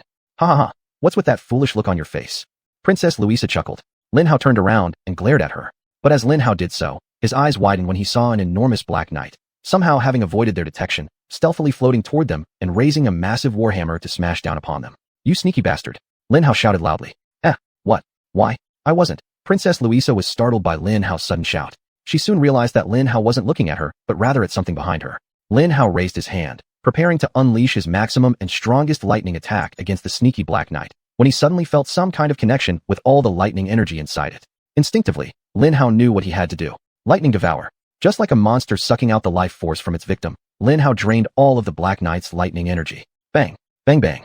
After fully activating his lightning magic assassin bloodline, Lin Hao no longer felt the ecstasy as he devoured the lightning energy. Instead, it felt like Lin Hao had drunk the most delicious and refreshing cold beverage under the scorching sun. He truly felt extremely satisfied. Hee. Lin Hao laughed, just like an evil vampire after having his fill. The lightning energy within Lin Hao increased to about 10%. Hey, you crazy game master idiot. I need 10 more giant Black Knights. Or a Black Knight boss. Hurry up and send them over. Lin Hao shouted half-jokingly. The powerless Black Knight fell with a thunderous crash behind Lin Hao. Level 2 trial for beginners successfully completed. Collected 125 points. Full score. Triple multiplier granted. Collected 375 points. Congratulations. Please choose 3 rewards from the options. Option 1. Experimental Starfall Flyer. Option 2. Red Dragon Blood Essence. Option 3. Prestigious gold medal conferring status as an outer disciple of the Black Assassin clan. Lin Hao furrowed his brows slightly as some evident interference suddenly altered the third reward option. Black Assassin clan. So they're interfering on behalf of those who kidnapped me and brought me here? I'll remember them and seek them when the opportunity arises. Lin Hao thought to himself. Maybe I can cooperate with them to give my kidnappers trouble, but now. I choose the first option, Lin Hao announced loudly. Give me that experimental Starfall Flyer. The reason Lin Hao chose the experimental Starfall Flyer was simple. Yes, he wanted to devour it. Chapter 256, Starfall Flyer. No matter what experimental technologies the flyer pilots had, Lin Hao would obtain them and replicate them across all his mecha. They thought they only gave Lin Hao one experimental technology, but little did they know, they were practically handing over blueprints of all their technologies to Lin Hao. However, the interference from the Black Assassin clan turned out to be much stronger than Lin Hao had imagined. After loudly announcing Lin Hao's choice, that ethereal voice simply repeated the reward options to Lin Hao. I said, I want the first option, the experimental Starfall Flyer. Lin Hao loudly repeated. But like a stubborn child, the ethereal voice once again repeated the reward options to Lin Hao. At least 10 times. All Lin Hao did was repeat himself until finally. Fine, keep your reward. Let the trial continue, or send us back. Lin Hao shouted angrily. Great choice, you've chosen the third option. You are now officially an outer sect disciple. What? I didn't choose the third option. Lin Hao angrily roared at the ethereal voice. You will be transported back to your original position. However, please note, the passage of time here differs from your original position. By then, someone from the Black Assassin clan will come for you. Best wishes, farewell. Damn it, I want my flyer. Whoosh. The game master, like a complete fool, sent Lin Hao back to their original position, which, if you recall, was in the middle of the damn Pacific Ocean. Just moments before, Lin Hao had been standing on a meadow under the green sky of an alien world. The next moment, he was hundreds of meters underwater. Lin Hao wasn't wearing any mecha suit. Ugh, Lin Hao shouted with wide eyes. Thankfully, Princess Louise was there with her alien mecha. She brought Lin Hao into her mecha, rescuing him from the myriad of troubles of having to survive underwater in the perilous Pacific Ocean. Damn those aliens. Lin Hao sincerely cursed them. My pleasure, no need to thank me. Princess Louise said gently. Yes, thank you for saving me. No, Thank you for trying to kill me so many times, Lin Hao muttered to her. The alien voice said time flowed differently there. I need to connect to the internet and find out exactly how much time has passed, Princess Louise said, ignoring Lin Hao's complaints. Why rush? We just got back, Lin Hao sighed as he lay down in the extremely cramped cockpit. When we were captured, we were only 105 days away from launching a full-scale attack on USA, Princess Louise said calmly. What the hell? Lin Hao turned around and shouted at the damn European princess. I knew you Europeans were useless. Attack others with all your damn mecha viruses. Princess Louise ignored Lin Hao's words and continued checking the date. Only 12 days have passed. We're not too bad, Princess Louise said with a touch of relief in her voice. 12 days? My elder brother and sister might have already returned to the Federation by now, Lin Hao thought. Come back to Europe with me. Princess Louise looked at Lin Hao with her beautiful round eyes and reached out to touch Lin Hao's hand. After returning to Earth, some of her backbone had recovered, allowing her to speak semi-equally with Lin Hao. With you by my side, I'll gain the Empire's throne in a short time, and then together we'll unify the world. The whole world will be under our rule. We can strengthen our defenses, develop our armies, and rid ourselves of all alien threats once and for all, Princess Louise said. No, Lin Hao shook his head and frowned at her. But Princess Louise did not give up. What's stopping you? You don't look like part of ZG's ruling alliance. You're either from a small external clan, or an orphan taken in by their main clan. Either way, you shouldn't have too many obstacles. Not when I offer you the world. The world, and... Here, Princess Louise blushed slightly. The answer is still no. Take us to shore, and we'll go our separate ways. I won't kill you today, but if you Europeans continue with your global unification plan, then the day I must kill you will come. When that happens, do not resent me for it. Lin Hao seriously told her. At least come back to the Empire with me, Princess Louise said with a slightly pleading tone. Go there and experience life as one of us. Perhaps you'll like it. Lin Hao was about to shake his head angrily again when suddenly a thought struck him. Hey, if I go to Europe, I'll be able to influence them from within. At the very least, I'll be able to steal all their technology and greatly enhance my own strength. After all, they do have the best offensive tech in the world. Lin Hao pondered. You can do whatever you want over there. Princess Louise added quickly, eager to sweeten the deal and entice Lin Hao to follow her back. You could attend school, go on road trips, explore everything the Empire has to offer. I'm not interested in sightseeing. Lin Hao rolled his eyes at her. Then what are you interested in? Just name your wish, and I will grant it. Princess Louise said confidently. I want all your tech. Lin Hao shamelessly stated. The gold mecha viruses, experiments, everything. Lin Hao raised a questioning eyebrow at her, putting her earlier declaration quickly to the test. She paused for a moment, an inner war waging literally inside her. Which is stronger, her feelings for him, or her duty for her empire? Lin Hao mused, watching the emotions play out on her face. Finally, after a minute or two of consideration, Princess Louise's face suddenly cleared up. I can do this for you, but I have one condition, she said with a mysterious smile on her face. All right, interesting, let's see what your traitor's price is. Tell me your condition. Lin Hao said with a scheming smile. It's simple, if you marry me. Princess Louise's face was tinged with deep crimson as she spoke. Marry you? Haha, we're still kids, why bring up marriage already? Lin Hao exclaimed in surprise. The answer is still no. I don't make promises I can't keep, and besides, you're the princess of a superpower empire. I don't think you even get to choose who you marry. Chapter 257, Choice. Because the empire is a superpower, I have complete freedom to choose whom I marry. My family holds absolute power, but we don't have any merchant princes or generals to uphold. They either serve us wholeheartedly, or they die. However, after saying this, Princess Louisa frowned. Marrying me? I'm beautiful, my mom and grandma own properties, and eventually, I will too. I'll satisfy your physical needs as much as possible. Plus I'm smart. I'll care for you. I am your best choice. Lin Hao watched her casually mentioning properties and bodily satisfaction, his eyes wide. Lin Hao might be a scrapyard worker, but Lin Hao had a rough idea of what it meant. A very rough idea. Ah. Let me see. Great, really great. Lin Hao babbled because he had lost his composure a bit. Of course it's good. Princess Louisa puffed out her chest slightly. Though still small, the bumps had formed. We are still too young for those mischievous things, but if you want, I can give you something beforehand. I'm fine, thank you. Lin Hao hurriedly said. Let's not get too serious. I won't marry you. That's all. I won't betray my friends. Deep inside, Lin Hao could feel his heart slightly breaking over the missed opportunity to explore a girl's body. He might only be 10 years old, but his physical development was close to that of an 18-year-old. Thankfully, Lin Hao's sense of right and wrong had developed well too. His refusal to take advantage of her left a few parts of his soul feeling disappointed. Princess Louisa narrowed her eyes slightly at Lin Hao's words. So, am I not your friend? She asked softly. Am I? Lin Hao retorted, rolling his eyes slightly. I understand. Fine, I'll show you a golden mech and an experimental technology. In return, you must study at my school for 2 months and become my friend, a true friend. Do we have a deal? Princess Louisa said gently. She was determined to make a move on Lin Hao. Lin Hao carefully considered her words. The deal was for a golden mech and an experimental technology. There was no restriction on Lin Hao doing his best to steal other technologies that he could get his hands on. Clearly, Princess Louisa wasn't a silent type. If you can access other technologies, that's your gain. I won't begrudge anything you acquire through your efforts. She smiled. You will be treated as a VIP, entering my private quarters. I see. Lin Hao grinned at her openness, just helplessly shaking his head.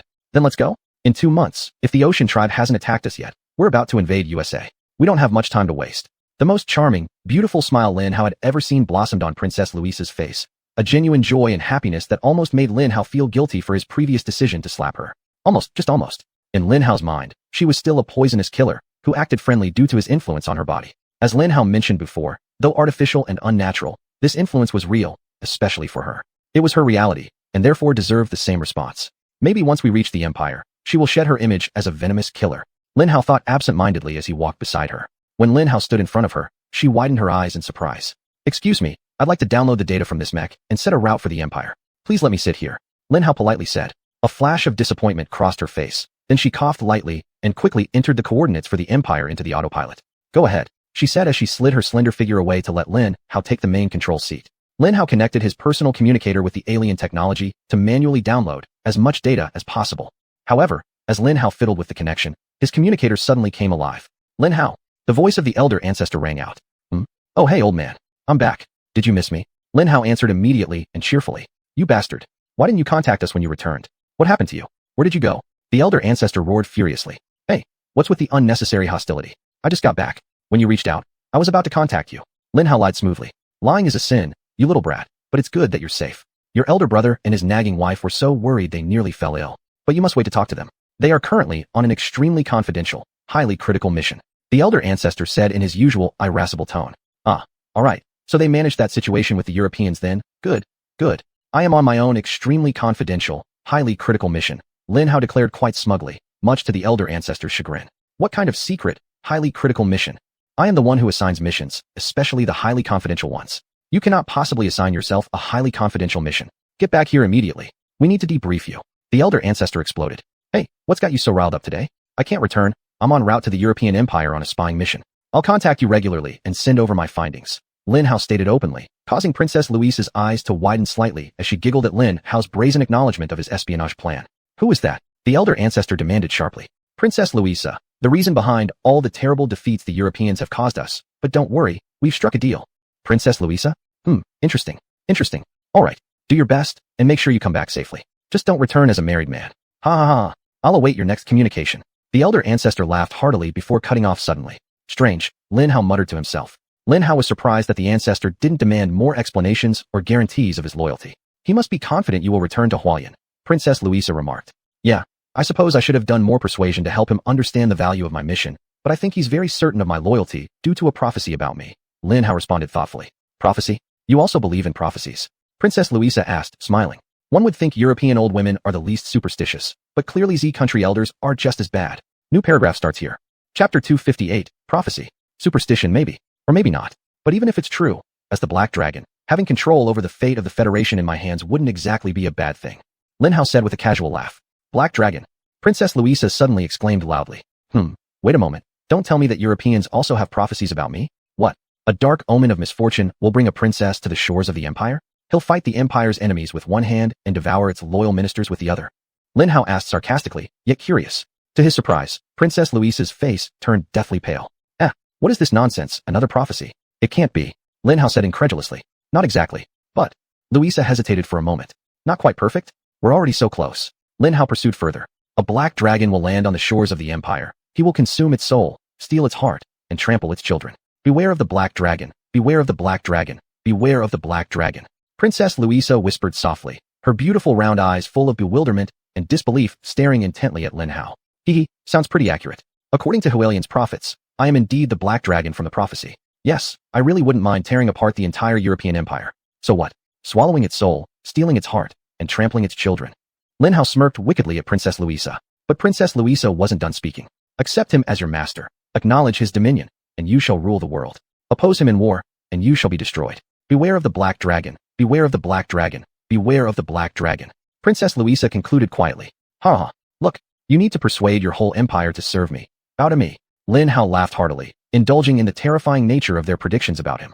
To think that both the Hu Federal Republic and the European Empire have prophecies about me makes me feel a bit honored. Many people have clearly been waiting for my arrival, right? Lin Hao continued with his sly grin. Tell your father quickly to appoint me as Crown Prince and prepare to merge the Empire and the Federation. I'm afraid we cannot do that. The Crown Prince has already been appointed, and he will soon ascend to the throne. On the day he rises as king, that's when we invade. Princess Louisa replied softly. Why go to war without the black dragon? If he doesn't stand by your side, then you're bound to lose. Lin Hao paused in confusion before finally realizing something. Unless.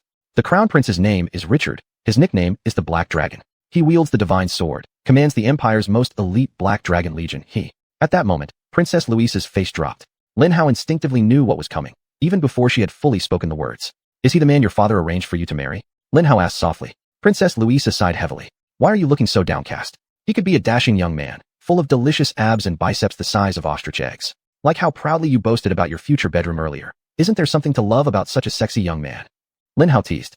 But Princess Louisa only let out another deep sigh, as if she carried the weight of the world on her shoulders. Her movements were slow and deliberate as she entered something into the control panel of her mech, and a holographic image appeared. When Lin Hao's gaze fell upon the figure, he shrank back from the pain coursing through his body. Damn it. Forget it. I don't want to see this. Gah. The person was the most repulsive monster Lin Hao had ever laid eyes on, even up to today. His thin, spindly gray hair barely covered part of his pockmarked head, which was covered with abnormal swellings, as though terrible insects writhed beneath his scalp. His squirrel-like black eyes looked irate, layer after layer of greasy fat barely contained by his skin, covering his cheeks down to his thick beard. He had no neck. His head simply sloped downward directly to his soft shoulders, appearing entirely incapable of supporting the weight of the elaborate shoulder pads framing his head. And those were just the good parts. Below his shoulders. What the hell? Which sea monster and demon offspring created this hideous bastard? Lin Hao shrieked in horror. Is that even a human body? Why so horrifying? There's no way someone can become this perfectly round. Impossible. Not even a mother of 9 children could become this plump. Princess Louisa merely sighed deeply again. How could he be the Black Dragon? This is clearly just a black ball. Lin Hao continued to shout in terror. If you shrink this guy to 1 meter tall, every single gym in the world would pay good money to use him as an exercise ball. Princess Louisa sighed again and tapped the control, making the holographic image become more realistic. This is his true height, she said, completely dejected. The already hideously ugly 1.7 meter tall hologram projected to about 2.2 meters, multiplying the horror of looking at him by at least 10 times. Or maybe 100. Exclamation point. Lin Hao cursed while resisting the enormous impulse to punch that grotesque face and wipe it off the earth. At that moment, Lin Hao's mind was flooded with jokes, and he couldn't help but blurt out a few aloud. This bastard is so fat, when he jumps. Lin Hao paused abruptly. Wait, he can't jump. Lin Hao admitted that it wasn't very funny, but among all the jokes Lin Hao could make, what he said was precisely the thing that made Princess Louisa even more disheartened. She clicked the console again and switched to video mode. The hologram changed, now showing the black ball riding something that looked like a huge mechanical dragon. It hovered alone before a literal sea of blue mechs led by several white ones. He wore regular round armor, but wielded a massive broadsword by himself, obviously an extraordinary artifact. It caused severe pain in Lin Hao's sixth sense, even though it was only in holographic mode. Could that big sword be? Does he have leg thrusters? Lin Hao shouted. What the hell? He doesn't. The black ball had just jumped off his mechanical dragon, raising the divine sword high. Instead of falling off as most extra fat people would from such a jump, he launched off the dragon like a teenager jumping off a trampoline. Splatter. His divine sword struck the head of a white mech above him, slicing it cleanly in half before he landed hard on the ground. After destroying the first white mech, he continued to destroy another one within just a few short minutes. Chapter 259, Reasons. Over the next 5 minutes, Lin Hao watched as the black ball and his mechanical dragon slaughtered the blue mech army. He was ruthless, bloodthirsty, and highly skilled in the art of war. All of this, aside from his ugly but terrifyingly strong physique, led Lin Hao to boldly claim that it was one of the strongest builds in the world. At that moment, Lin Hao had no idea who would win if he himself had to face him in a one-on-one fist fight. But during those 5 minutes of meaningless slaughter, Lin Hao's main takeaway wasn't the black ball. He could go to hell and explode into a billion pieces for everything Lin Hao cared about. Lin Hao was intently focused on 2 far more interesting things. Indeed, much better looking ones if Lin Hao noticed him. He wouldn't have been able to sit quietly for the full 5 minutes. I want the blueprint of that mechanical dragon, Lin Hao declared as the holographic display of the massacre ended. And the divine sword. Damn, that sword is epic. Take them if you must, Princess Louisa said with evident urgency in her voice. Retrieve them from his severed, lifeless fingers. Ever since he was named the prophesied Black Dragon and Crown Prince, he's been nothing but a terror to the Empire. This is what I want to ask you. Why are you so sure he's the Black Dragon? I mean, he's good at fighting, but what makes him the fulfillment of the prophecy? Lin Hao asked curiously. The nature of prophecies is that before they come true, it's hard to be entirely certain of their authenticity. We aren't completely sure he's the Black Dragon. But my father, for some reason, he was somehow convinced. When this monster obliterated every rebel group in 6 months without losing a single battle, my father's belief rose too. Princess Louisa took a deep sigh, unable to continue. Her father must have arranged for her to marry that black ball as a future wife, Lin Hao thought to himself. In a way, she has a pretty tragic story, no wonder she's always so angry. So you're boasting earlier about being able to marry whoever you want, along with your plan to bring me back to the Empire. Lin Hao trailed off, raising an eyebrow at her skeptically. I get to choose who I marry. Princess Louisa snapped harshly. I'd rather die than marry that black fuzzball. No one could persuade me otherwise. I see, this is indeed a messy situation, but luckily, I'm the real black dragon. Just as your prophecy clearly indicates, those who oppose me in battle will surely die, so I assume the black ball will soon perish. Don't worry, Lin Hao reassured her with a smile. Yes, that's right, then we'll get married. As the secondary prophecy proclaimed, Princess Louisa exclaimed joyfully. Hold on, what? There's another prophecy? We're getting married? Lin Hao asked in shock. Yes, but as I said, prophecies aren't certain, so you don't need to worry too much. Follow me. Focus on your mission, don't concern yourself with it. Princess Louisa urged hurriedly. Lin Hao furrowed his brow, narrowing his eyes as he looked at her. What exactly does this prophecy say? Lin Hao questioned. I don't remember. Princess Louisa lied, her cheeks turning red. Lin Hao sighed. Things were getting far too complicated for him. All Lin Hao wanted to do was steal their most intricate designs, which should have been a straightforward task. They hid and protected their secrets, while Lin Hao sneaked around trying to steal them. It was supposed to be a regular, risky heist. But prophecies and marriage, crazy, ugly bastards, and poor princesses just had to complicate things. And that damned old ancestor was willing to throw himself to the empire, which also worried Lin Hao. Did he receive another prophecy? That old man never sends me on missions unless it's good for me. There must be something significant happening in the empire that benefits both him and the Federation, Lin Hao muttered to himself. After a short while, Lin Hao decided to wreck everything. Fine, screw the prophecy. I'm going to the empire. I'll steal all your powerful offensive technologies, gather intelligence, and if possible, kill your best warriors. I won't hesitate, Lin Hao warned Princess Louisa. She swallowed hard, nodding without a word. She had known from the start that she was letting a wolf into her nest. She may have originally thought her nest was a dragon's lair, something the wolf shouldn't fear. But at that moment, she began to doubt whether she truly was a dragon, because even if she were, Lin Hao started looking less like a wolf and increasingly more like a dragon. Then let's go to the empire, Lin Hao sighed. Exactly where are we heading? Of course, we're going to the royal palace in the capital, Princess Louisa said with a smile. You seem quite happy to be going back, Lin Hao remarked upon seeing her smile. Yes, home is a good place for me, she answered calmly. Even if it's currently descending into chaos with the so-called Black Dragon running amok as he pleases. He's still only the pure crown prince. My territory remains my haven, and even his much-hyped and feared Black Dragon Legion is just one among hundreds of legions. My own Silver Legion can easily counter him. I see. I'll need to learn more about your empire's politics later. So will I be treated as your honored guest? What's the deal? Lin Hao asked curiously. You mean how it works? Princess Louisa questioned in confusion. You will stay in my palace as my special guest. You'll be granted access to every place I can enter. You'll attend school with me, eat with me, and do all sorts of things with me. Of course, if you wish, you're free to conduct your own activities, but those will be under armed escort and with a guide accompanying you. Oh, all right. Lin Hao nodded as if he had expected this. Of course, Lin Hao hadn't. Lin Hao was a scrapyard worker who later became a superstar of the Z Country Federation, but Lin Hao remained completely oblivious to the intricacies of royal lifestyles. Princess Louisa was rather perceptive, and she began detailing what Lin Hao should expect. My father is the emperor. His name is Emperor Ajax I. As the emperor, he has many consorts and countless children, all bearing the titles of prince and princess. However, naturally, princes and princesses come in different ranks. For concubines, their rank is denoted by color prefixes based on their class: blue, white, gold, red, in ascending order. For instance, White Prince Doran or Gold Princess Hela. Chapter 260, Two Forces. The use of these prefixes is very strict and more important than their names. Lastly, we whose mothers are queens, we don't have prefixes. I am Princess Louisa, nice to meet you. She smiled faintly and extended a delicate, soft hand toward Lin Hao.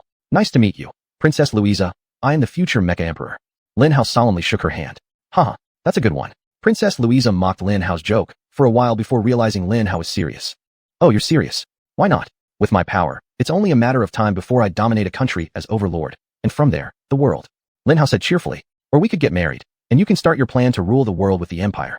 Princess Louisa casually suggested, quite warm and amiable. Lin Hao just smiled at her constant enthusiasm about becoming his wife. Go on. So you have Rainbow Prince, High Prince, and Prince. How many pure-blooded siblings do you have? Lin Hao continued. I also have 3 other siblings, 2 older brothers, and an older sister. Prince Wilford is the eldest, Prince Harris is the second, Princess Diane is the third, and I am the fourth. Princess Louisa explained. So what type of prince is the crown prince? Lin Hao asked. He is the blue prince, but now as crown prince, he sits above all royalty except the emperor and empress. Princess Louisa's expression darkened as she mentioned that ugly bastard. Ah, so you were forced to marry your half-brother. Lin Hao grimaced in disgust. Technically, he isn't my half-brother. He's the son of my father's first marriage to a concubine, but it makes no difference. Princess Louisa grimaced in equal distaste. I see. Well, if the opportunity arises, I'll help you kill him. Lin Hao comforted her. Talking about murder as a form of comfort really felt strange, but Lin Hao supposed this was life. Princess Louisa rewarded Lin Hao with a grateful, beautiful, and perfect smile. Over the next hour or so, she practically told Lin Hao everything he needed to know about the internal gossip of the empire. Who was with whom, who disliked what, who wanted what. She even showed Lin Hao holograms of key characters so he could put faces to the names. In short, the empire was split in two under the Black Dragon faction. The emperor and most of those aligned with him staunchly supported Richard as both the Black Dragon and Crown Prince. They even looked forward to the USA invasion, believing that as the current ruling power, events were unfolding according to their plans. Well, the emperor decreed it, but he was already old and would soon step down, thinking he was entrusting the empire to capable hands. In his defense, age may have clouded his judgment and led him to believe Richard truly was the Black Dragon. But Lin Hao thought this justified a very poor decision. Why must he go all out during a global crisis and wage war with the USA? Selecting a false Black Dragon as successor was foolish. But when the Ocean Tribe was about to attack, starting a war with the world's only other superpower, it took a special kind of senility to pull something like that off. Regardless, within the empire, there existed a group of rational individuals who adamantly opposed Richard's entire concept as Black Dragon, his ascension to the throne, and the planned war with the USA. But because they weren't the emperor, they could only plot in the shadows and attempt to devise plans to prevent the aforementioned disasters. However, with spies, traitors, and schemers everywhere, making significant progress was difficult. Everyone was extraordinarily cautious, working through proxies. Identities were kept secret from each other as factions tried to accomplish their own goals and block the objectives of others. Assassination attempts were on the rise. Frustratingly enough, successful assassinations were also becoming everyday occurrences. So far, no major figures had died, but the way things were developing, the fall of the first big name was inevitable. Once one fell, the situation was simmering, like a giant powder keg ready to explode. For Lin Hao, this was a perfect scenario to insert himself into the empire's conspiracies and plots. I think I shouldn't go as a VIP. It doesn't sound good enough, Lin Hao mused. As Princess Louisa's guest, you are an influential person, she pouted slightly. If I do this, I'll automatically take on all of your social and political trappings. I won't be able to freely make my own friends or criticize my own enemies. I don't want that, Lin Hao said firmly. What is the empire value? What position would make me a valuable asset? You have a point, Princess Louisa reluctantly agreed, looking somewhat disheartened. What kind of person is highly valued in the empire? Lin Hao pressed further. You're a 10-year-old boy? How much value could you possibly have? Princess Louisa's pout grew more pronounced, and her dismay deepened. That's fine, give me something. Exotic general? Wealthy heir of a global corporation? Mad scientist? Child prodigy designer? Lin Hao casually rattled off a list of possible identities. Princess Louisa fell silent for a moment. Actually, being a prodigy designer would be a very valuable asset, Princess Louisa mused thoughtfully, as Lin Hao's series of interesting suggestions finally spurred her mind into action. The empire has spent years and trillions on research and development, building an incredible educational system that churns out millions of highly skilled designers each year. Designers are highly respected in the empire, but at the same time, the competition is brutal. That sounds lucrative. A good starting point, let's go with that, Lin Hao said enthusiastically, as he began to shape a persona that would instill awe and respect in those cursed Europeans' hearts. Yes, it would be a great starting point. If you were really a prodigy designer. Princess Louisa rolled her eyes at Lin Hao. Lin Hao flashed her a grin. What? Don't tell me you're actually a prodigy designer. Princess Louisa asked curiously. Your physical body isn't the only thing that's unnatural, weird, terrifying, and unsettling. Now you know how amazing I am. Lin Hao interrupted her proudly. How much of a prodigy are you? For instance, if you could really create a full silver gray design at your age, that would be impressive, but we might still have a million designers capable of doing that, Princess Louisa said. Chapter 261, The Prodigy Designer. Silver grade? A little toy that can instantly destroy a blue mech? I can design them in my sleep, Lin Hao said with disdain. Do you have the ability to design gold-grade weapons? That's wonderful. Only about 1,000 designers can accomplish this. Among these thousands, only around 700 are certified gold designers, and absolutely none are under 20 years old. Your skills will be highly sought after. Your potential will immediately propel you to the top of the designer ecosystem. You will undoubtedly be seen as a future platinum designer, Princess Louisa said happily. Oh, the title of future platinum designer sounds really good, but do you know what sounds even better? The current platinum designer. Lin Hao gave Princess Louisa a slight wink and flashed a big smile. Princess Louisa's eyes widened when she heard Lin Hao's words. Impossible. Can you create a platinum mech? A weapon capable of destroying a white mech with one strike? She asked incredulously. Why not? Lin Hao questioned, as if it were the most appropriate response to her disbelief. Why not? Of course no. Platinum-level designs are almost impossible to make. There are only a few people in the entire world who can design them, and as far as I know, none are below 70 years old. A 10-year-old platinum designer is physically impossible, Princess Louisa asserted firmly. So, if I enter the empire as a 10-year-old platinum designer, would I immediately cause a sensation? Lin Hao asked with an interested smile.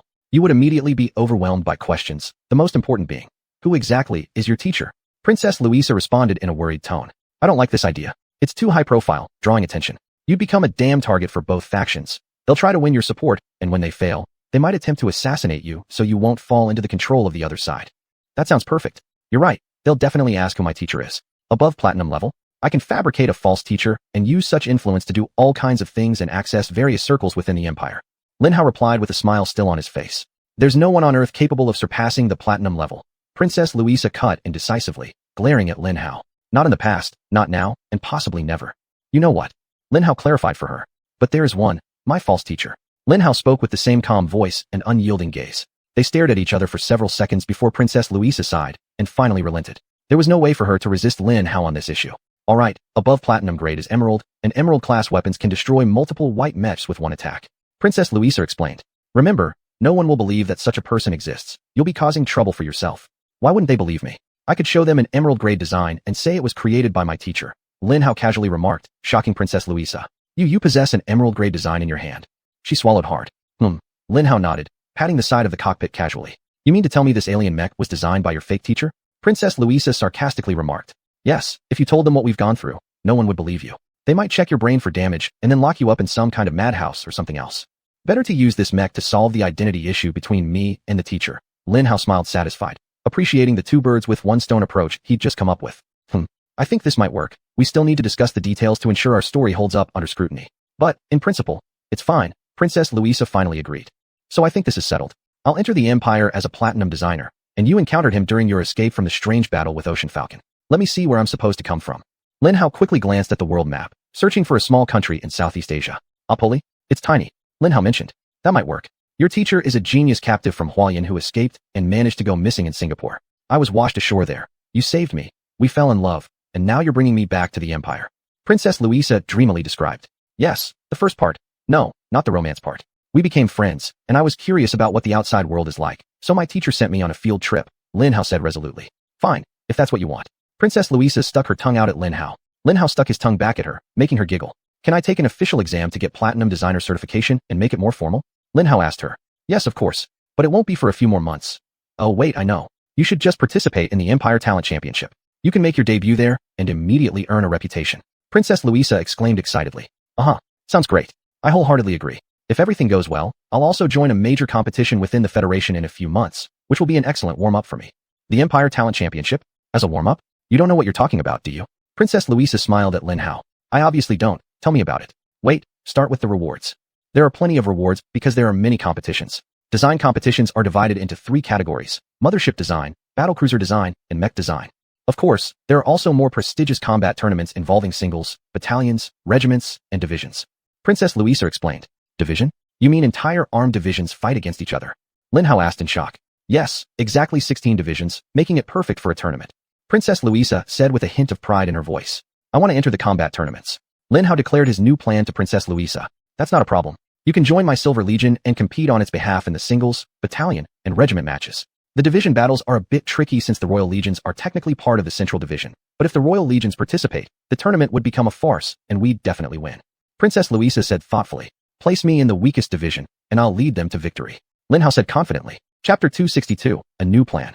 I think this might work. Don't worry, I will handle the technical issues. If you're participating in the Royal Talent Tournament, then I suggest you prepare now. The event will start in 2 days, beginning with the controversial mecha designs. But don't let the name of the competition fool you. It's not just about creativity and powerful design in mechas. It includes groundbreaking and ingenious designs of weapons, armor, and other technologies as well. It's a complete package. Princess Louisa warned Lin Hao. 2 days? That's just enough time to relax first and enjoy being a royal guest. Don't forget to give me a complete rulebook before the event starts. I don't want to be disqualified because of some obscure, sneaky rules. Lin Hao told her. Also, I want to know what the rewards are. I need details. Lin Hao didn't tell her that he would already be unbeatable in 2 days. After activating his 2 new bloodlines, his red mecha core once again increased its absorption speed, and the 10 days required for cleaning up control had again been reduced to 2 days. The perfect timing for the tournament.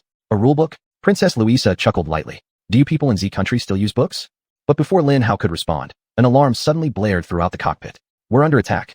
Princess Louisa shouted, sounding incredulous and shocked. She furiously pounded on the speaker, releasing a string of words which essentially meant, "This is Princess Louisa. Stop right there, or your entire family will be slaughtered when I return." Of course, there were also many other bloody and violent adjectives, but it seemed to have no effect, a series of warning sounds continuing to ring out. Damn it, they must be from another faction. They're taking advantage of the fact that we're in an unknown mecha of questionable origins. Even though I've clearly identified myself, they're still trying to destroy us. Princess Louisa cursed loudly. You're not a powerless, featherless animal. You have weapons, fight back. Lin Hao yawned and said. However, Princess Louisa was inputting something into the control panel, making the mecha sensors display some energy signature data to her while she skillfully maneuvered the mecha through a series of evasive movements. She may be trying to figure out who our opponent is, Lin Hao thought to himself, glancing at the progress of his red mecha core. Lin Hao gently urged her along. Give me something, I might need it, Lin Hao muttered. To Lin Hao's great astonishment, the red mecha core actually responded. You little human brat, if you bother me one more time, I'll go on strike. All I need is 30 hours of uninterrupted silence. 30 hours. Is that too much to ask? An irritable middle-aged woman's voice sounded in Lin Hao's mind. Lin Hao's jaw dropped. The middle-aged woman/mecha core seemed to sense Lin Hao's shock. What are you so surprised about? Obviously, I'm a form of life. How do you think a dead energy core can produce such powerful effects like dissolution and absorption? You idiot, she said, still in her complaining tone. Lin Hao gasped heavily as he struggled to accept the fact that over the past few weeks, some kind of organism had been residing inside him. You woke me up just to deal with these little flies? Damn it, what kind of weakling are you? Handle them in a normal way. For the next 30 hours, I will be completely unreachable. No, make that 60 hours, after all the hard work. I need some rest time. Goodbye. Whoosh, a wall appeared between Lin Hao's mind and the red mecha core, feeling like his own bedroom, doors slamming shut in front of him. Lin Hao's lips twitched slightly. With a mere thought, Lin Hao sent a strong and clearly not gentle mental stimulus towards that unfamiliar wall to test its strength. It broke without much resistance, the presence of the red mecha core flooding Lin Hao's mind again. Hey, you little human hoodlum. What are you doing? Just like millions of armies led by an emperor marching solemnly, yet mercilessly, Lin Hao formed his spiritual presence and imposed his will on her. However, Lin Hao restrained himself from fully invading her existence and allowed her to retain control over a large section of space for her private use. Lin Hao's silent message was clear. I take charge, and you obey me. As long as the foundation of our relationship is respected, you'll have your privacy and dignity, followed by my respect and consideration for your needs. You might think it quite unbelievable that such lengthy information could be inferred from Lin Hao's simple and wordless actions, but you'd be surprised at how much two people who share a mindscape so closely can come to understand from each other's simple, wordless actions. I thought I'd made myself out to be some immature weakling. The middle-aged woman/red mecha core sighed sadly. All right, I'll do as you say, but no buts. You either see yourself as a partner worthy of my respect and earn my trust, or act like a stingy and lazy worker who deserves to be treated as such. Lin Hao said calmly yet firmly. You're good, you're very good. All right. We'll do things your way. She sighed deeply again, with less false lamentation this time, replaced by more reluctant acceptance. Good, my name is Lin Hao, what about you? Lin Hao asked, satisfied with a smile. My name is Arabella, she murmured softly. Arabella, that's a beautiful name, Lin Hao said sincerely. She remained silent in response to Lin Hao's words, but he could feel her beginning to emanate warmth. Whoosh. In that moment, Arabella's human form appeared in Lin Hao's mind. She looked exactly as she sounded, a stunning redhead in her middle years. You're human? Lin Hao gasped heavily as such a fiery image of a middle-aged woman emerged in his mind. Lin Hao was 10 years old, but her appearance may have accelerated the maturity of both his spirit and body by a full 5 years. I am, Arabella replied calmly.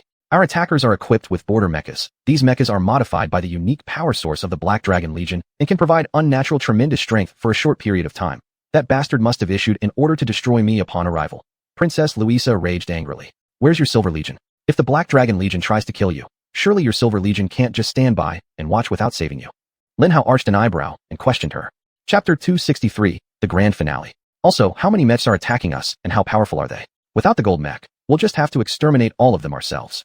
I don't know where the Silver Army is, but as you said, they must be nearby and ready. They should arrive soon. Meanwhile, there are only 100 blue mechs, 2 white mechs, and no gold mechs. But the Black Dragon Army consists of elites, Princess Louisa said. Let me think about that. Lin Hao replied and immediately resumed communicating with Arabella. Arabella, I know, don't worry. Against such weaklings, I won't even need 3 seconds. I could dissolve. No, we're not going to dissolve them. It would expose your presence. I want to keep you secret for as long as possible. Let's enhance this mech and increase its power instead. Crushing those flies will then be like a cat killing a group of rats. Difficult, but inevitable, Lin Hao stated. Alright, if you say so. Do you want to handle it yourself, or do you need my help?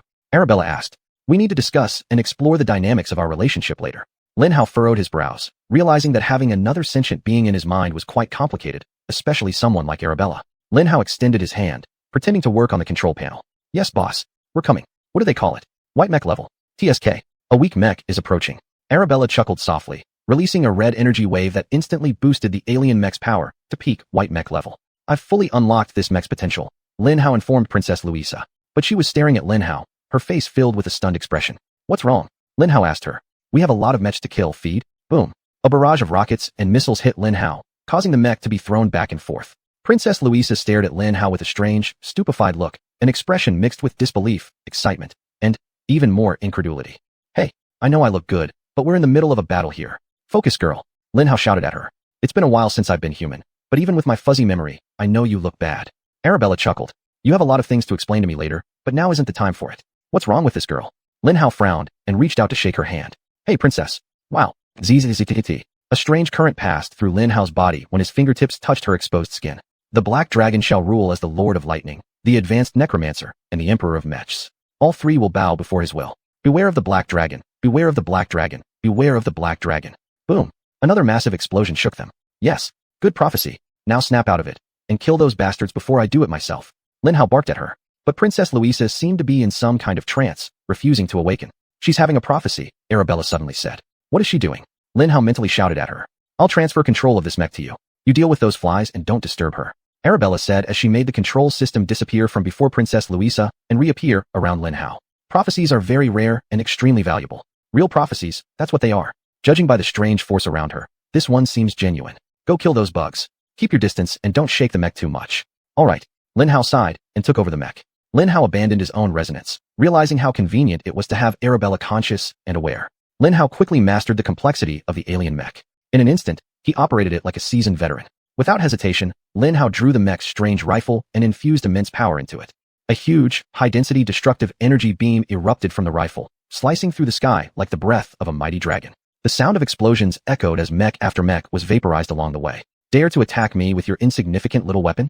Let me teach you what a real black dragon attack looks like. Lin Hao yelled into the microphone, modifying his voice to sound like the roar of an angry monster. TSS. Woo. Wire. Destructive energy beams streaked across the sky, turning blue mech after blue mech into dust particles. Hey, Arabella, didn't I say not to make the mech too powerful? Lin Hao complained softly. This is too easy. Stop playing with those toys and start looking for the two white mechs. They're not easy at all. In fact, if you can find and defeat them within 5 minutes, I'll give you a reward. Arabella chuckled lightly. Huh. You've made a deal with yourself. I love rewards, so you'd better not be stingy and prepare a good one for me. Lin Hao grinned and immediately hurled the chicken outward to search for the two white mechs. Lin Hao found the first one easily. It was a fully armored heavy white mech, extremely sturdy, and it looked capable of surviving a full-scale nuclear explosion. He stood behind all the blue mechs, slowly and steadily raising his enormous spear. Lin Hao glanced at his weapons and burst into laughter immediately. Perfect, this will be an easy giveaway. Lin Hao chuckled softly. Among all the weapon types and energy types available to him, he had to use the lightning spear. Huge arcs and terrifying white lightning crackled around the tip of his spear, its power level rising at an astonishing rate.